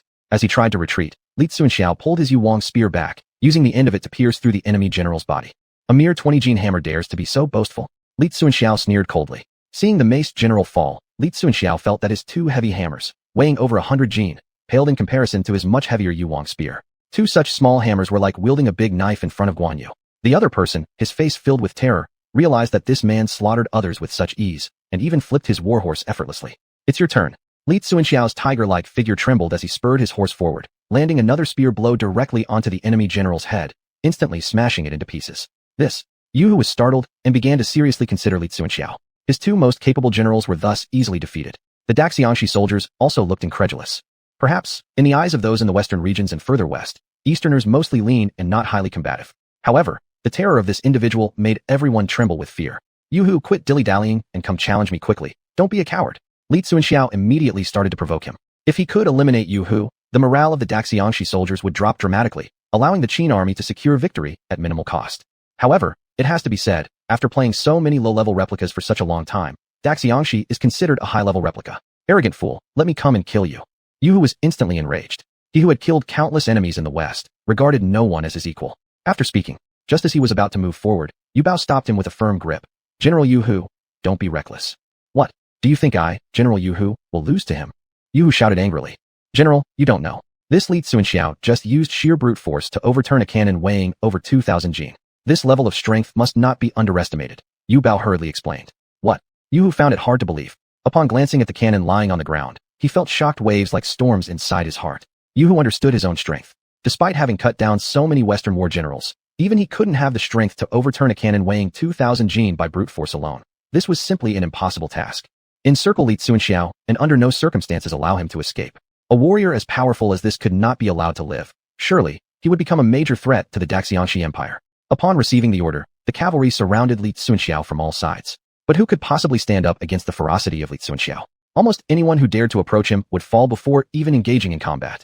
In reality, the strength of both armies was comparable. Thus, despite the Qin army mostly consisting of infantry, their fighting spirit remained undeterred. When it came to putting everything on the line, no one could rival the soldiers of Qin. The Qin army would fight with their lives for victory, risking life and limb for success.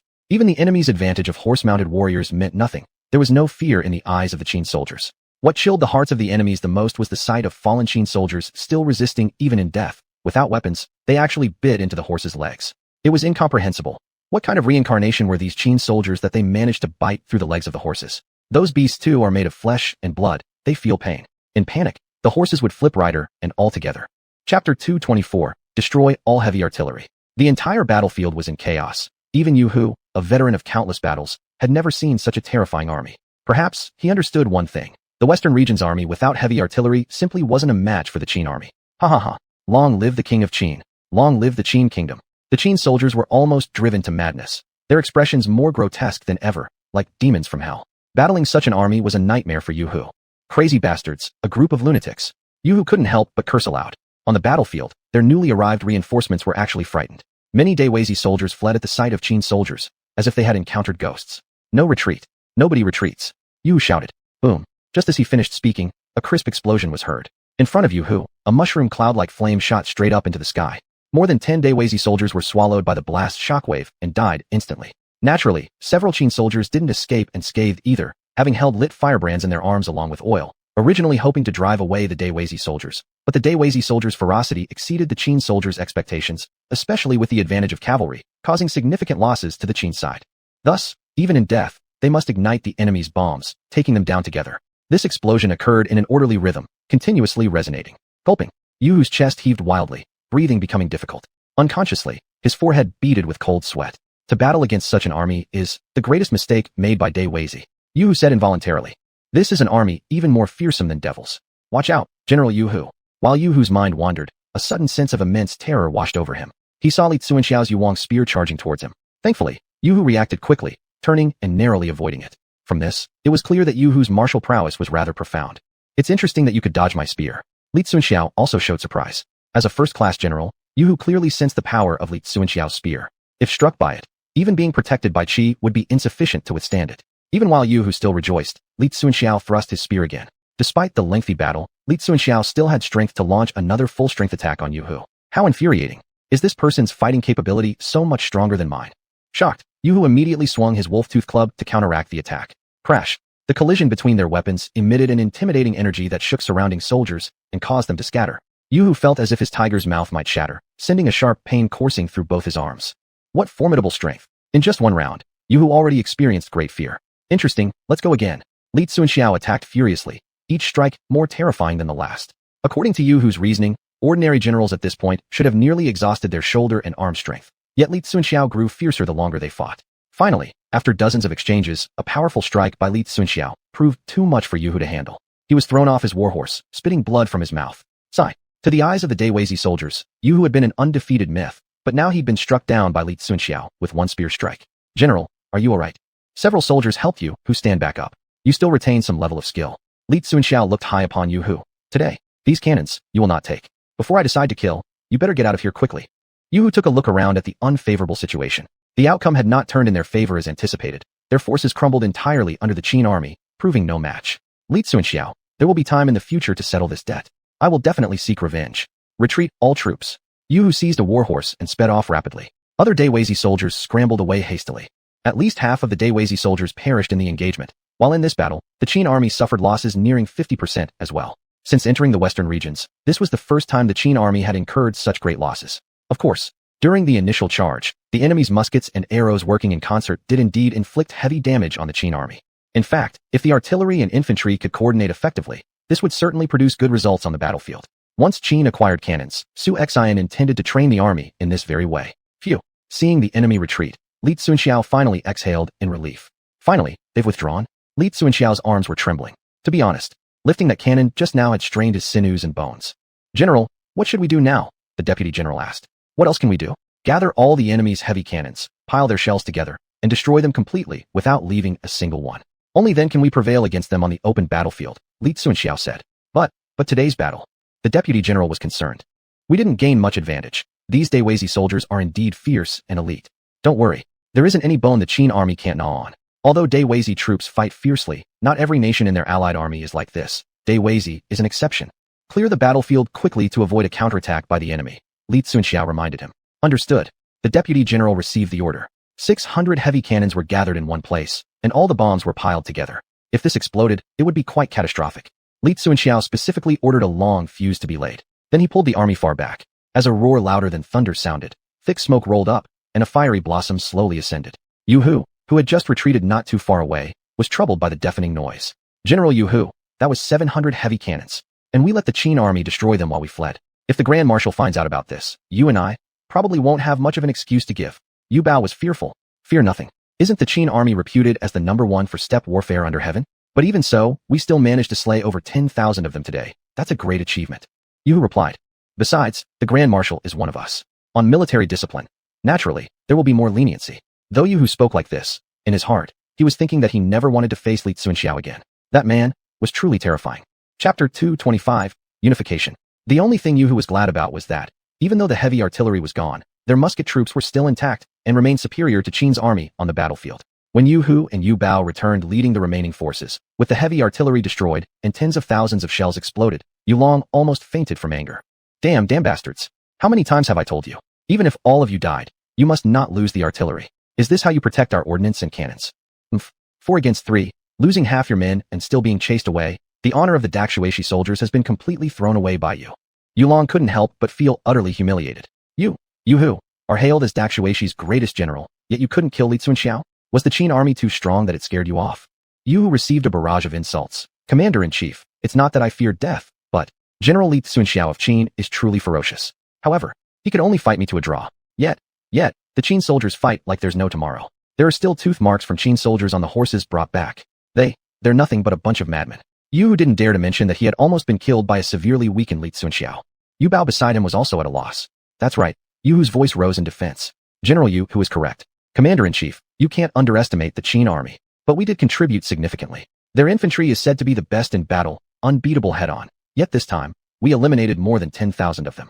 Thus, the myth of Qin's invincible frontline warfare has been broken by us, xuanhuan. If this news spreads, the other countries will surely look at us with new respect. Defeat is defeat. Aren't such excuses absurd? The Xinye commander Chao Mo coldly laughed. Since it's a defeat, allies should mete out punishment according to military law. According to the rules, these two should be executed as an example for others. In future, who would dare run away again? The Chaisher commander Che Xiu was even crueler, leaving no chance for Yu Hu or Yu Bao to survive.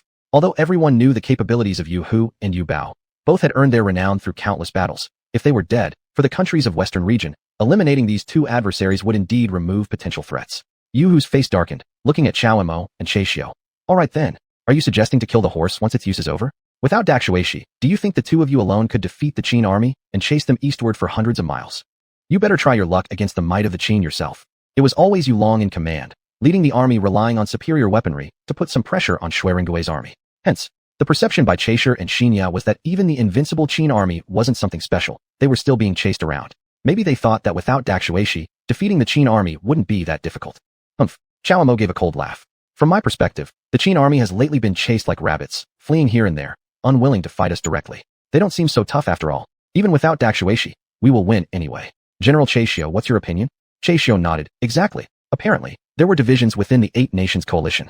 In the beginning, when the Qin army swept across everything, it terrified these 8 nations to near wetting their pants. A single move by xuanhuan lured the enemy deep inside. From then on, these guys started competing for credit. After all, present-day Qin was practically unstoppable. Whoever claimed the glory of defeating the Qin army first would gain prominence in the western regions. Well, death penalty aside, demote 3 ranks, receive 50 lashes to set an example. Yulong declared. Both Yu Hu and Yu Bao sighed in relief. Such minor punishments they could accept. Other generals seeing this had no choice but to concede. In the following days, King xuanhuan of Qin arrived with a large army. Among his wives in the capital city, one was pregnant, triggering an epic-level upgrade in xuanhuan's system. Various kinds of advanced cannons like phalange, hongyi, and krupp emerged. With this, xuanhuan summoned an arsenal capable of forming a cannon group that successively annihilated the armies of xuanhuan and the 8 allied nations.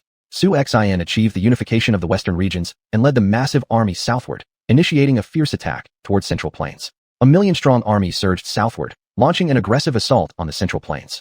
For xuanhuan, possessing the system, his force grew stronger with each battle. Various renowned Chinese historical generals like Lu Bu, Qi Yu, Li Yuanba, Cheng Yaojin, Li Jing, and Li Ji were summoned to his banner. Leading first to stabilize Hebei under Zhao Xinian, then sending another army to Qingzhou led by Wei Qing. Subjugating the king of Izhou, Li Debao, was relatively easy. Although it was simple for King Li Debao to talk a good game, his Izhou army's combat ability on the battlefield was quite poor, certainly no match for the Qin forces. In 3 months' time, Izhou fell. The Qin army then directly entered the capital city, swiftly taking over Luoyang. Inside the palaces of Luoyang, Hui and some ministers, upon hearing that the Qin army had already invaded the capital, were immediately thrown into chaos like frightened birds. As for the aristocratic families within the capital, they now trembled in fear. They had never imagined that one day xuanhuan would breach the capital city, or even control half of the Great Qi Dynasty's territory. Over. Xuanhuan is personally leading his troops toward the Taiji Palace. At this moment, Hui was filled with terror and apprehension. Alas, the Great Qi Dynasty, its downfall is inevitable, lamented General Xue Qiliang. Indeed, corrupting loyal ministers had come at this cost. Clomp clomp clomp. Right then, Xian Yu accompanied xuanhuan into the grand hall. Seated upon the dragon throne, the Empress saw xuanhuan approach, lightly biting her lips in an especially alluring manner. Empress, I said from the start you'd have to pay one day. Xuanhuan slowly advanced toward the Empress. Xuanhuan, your clan are indeed traitors. The Empress clenched her teeth in fury. Do as you please. Now my kingdom of Qin will sweep across the whole land. The Great Qi Dynasty will soon be obliterated. And just look at your officials here, all corrupted by Hui. How many loyal ministers died under your Empress blade? Xuanhuan chuckled coldly. Aside from Grand General Xue Qiliang and several other generals, the rest who've conspired with Hui must die. Not one should remain. Xuanhuan declared loudly. As for the Qin family, let them be torn limb from limb and dismembered among 5 horses. Yes. Xian Yu swung his massive hand. The massacre began. Spare us, your majesty. Spare our lives. All the ministers pleaded desperately for their lives, but to no avail. When they once harmed the Su family, these officials showed no mercy. Back when xuanhuan was besieged in the capital, every one of them wanted him dead. However, Hui's face was now deathly pale. In a single night, everything changed dramatically. Great Qi collapsed completely. Just as xuanhuan swore upon fleeing the capital, he would one day force the Empress to submit beneath him. During the following 2 years, without any resistance, the Great Qi kingdom was quickly subdued by the Qin state. Attacking Jiangdong took somewhat more time. Su Xuanhuan spent 8 years unifying the world. He ascended the throne in Beiping City, establishing the Qin Dynasty, proclaiming himself Emperor Qin Wudi. Following that, he dispatched his army to the north to conquer beyond the frontier, defeating the Mongol Empire, the Jin Kingdom, Liao Kingdom, the Hu people, and others, uniting the north and bringing all corners under submission. End of story.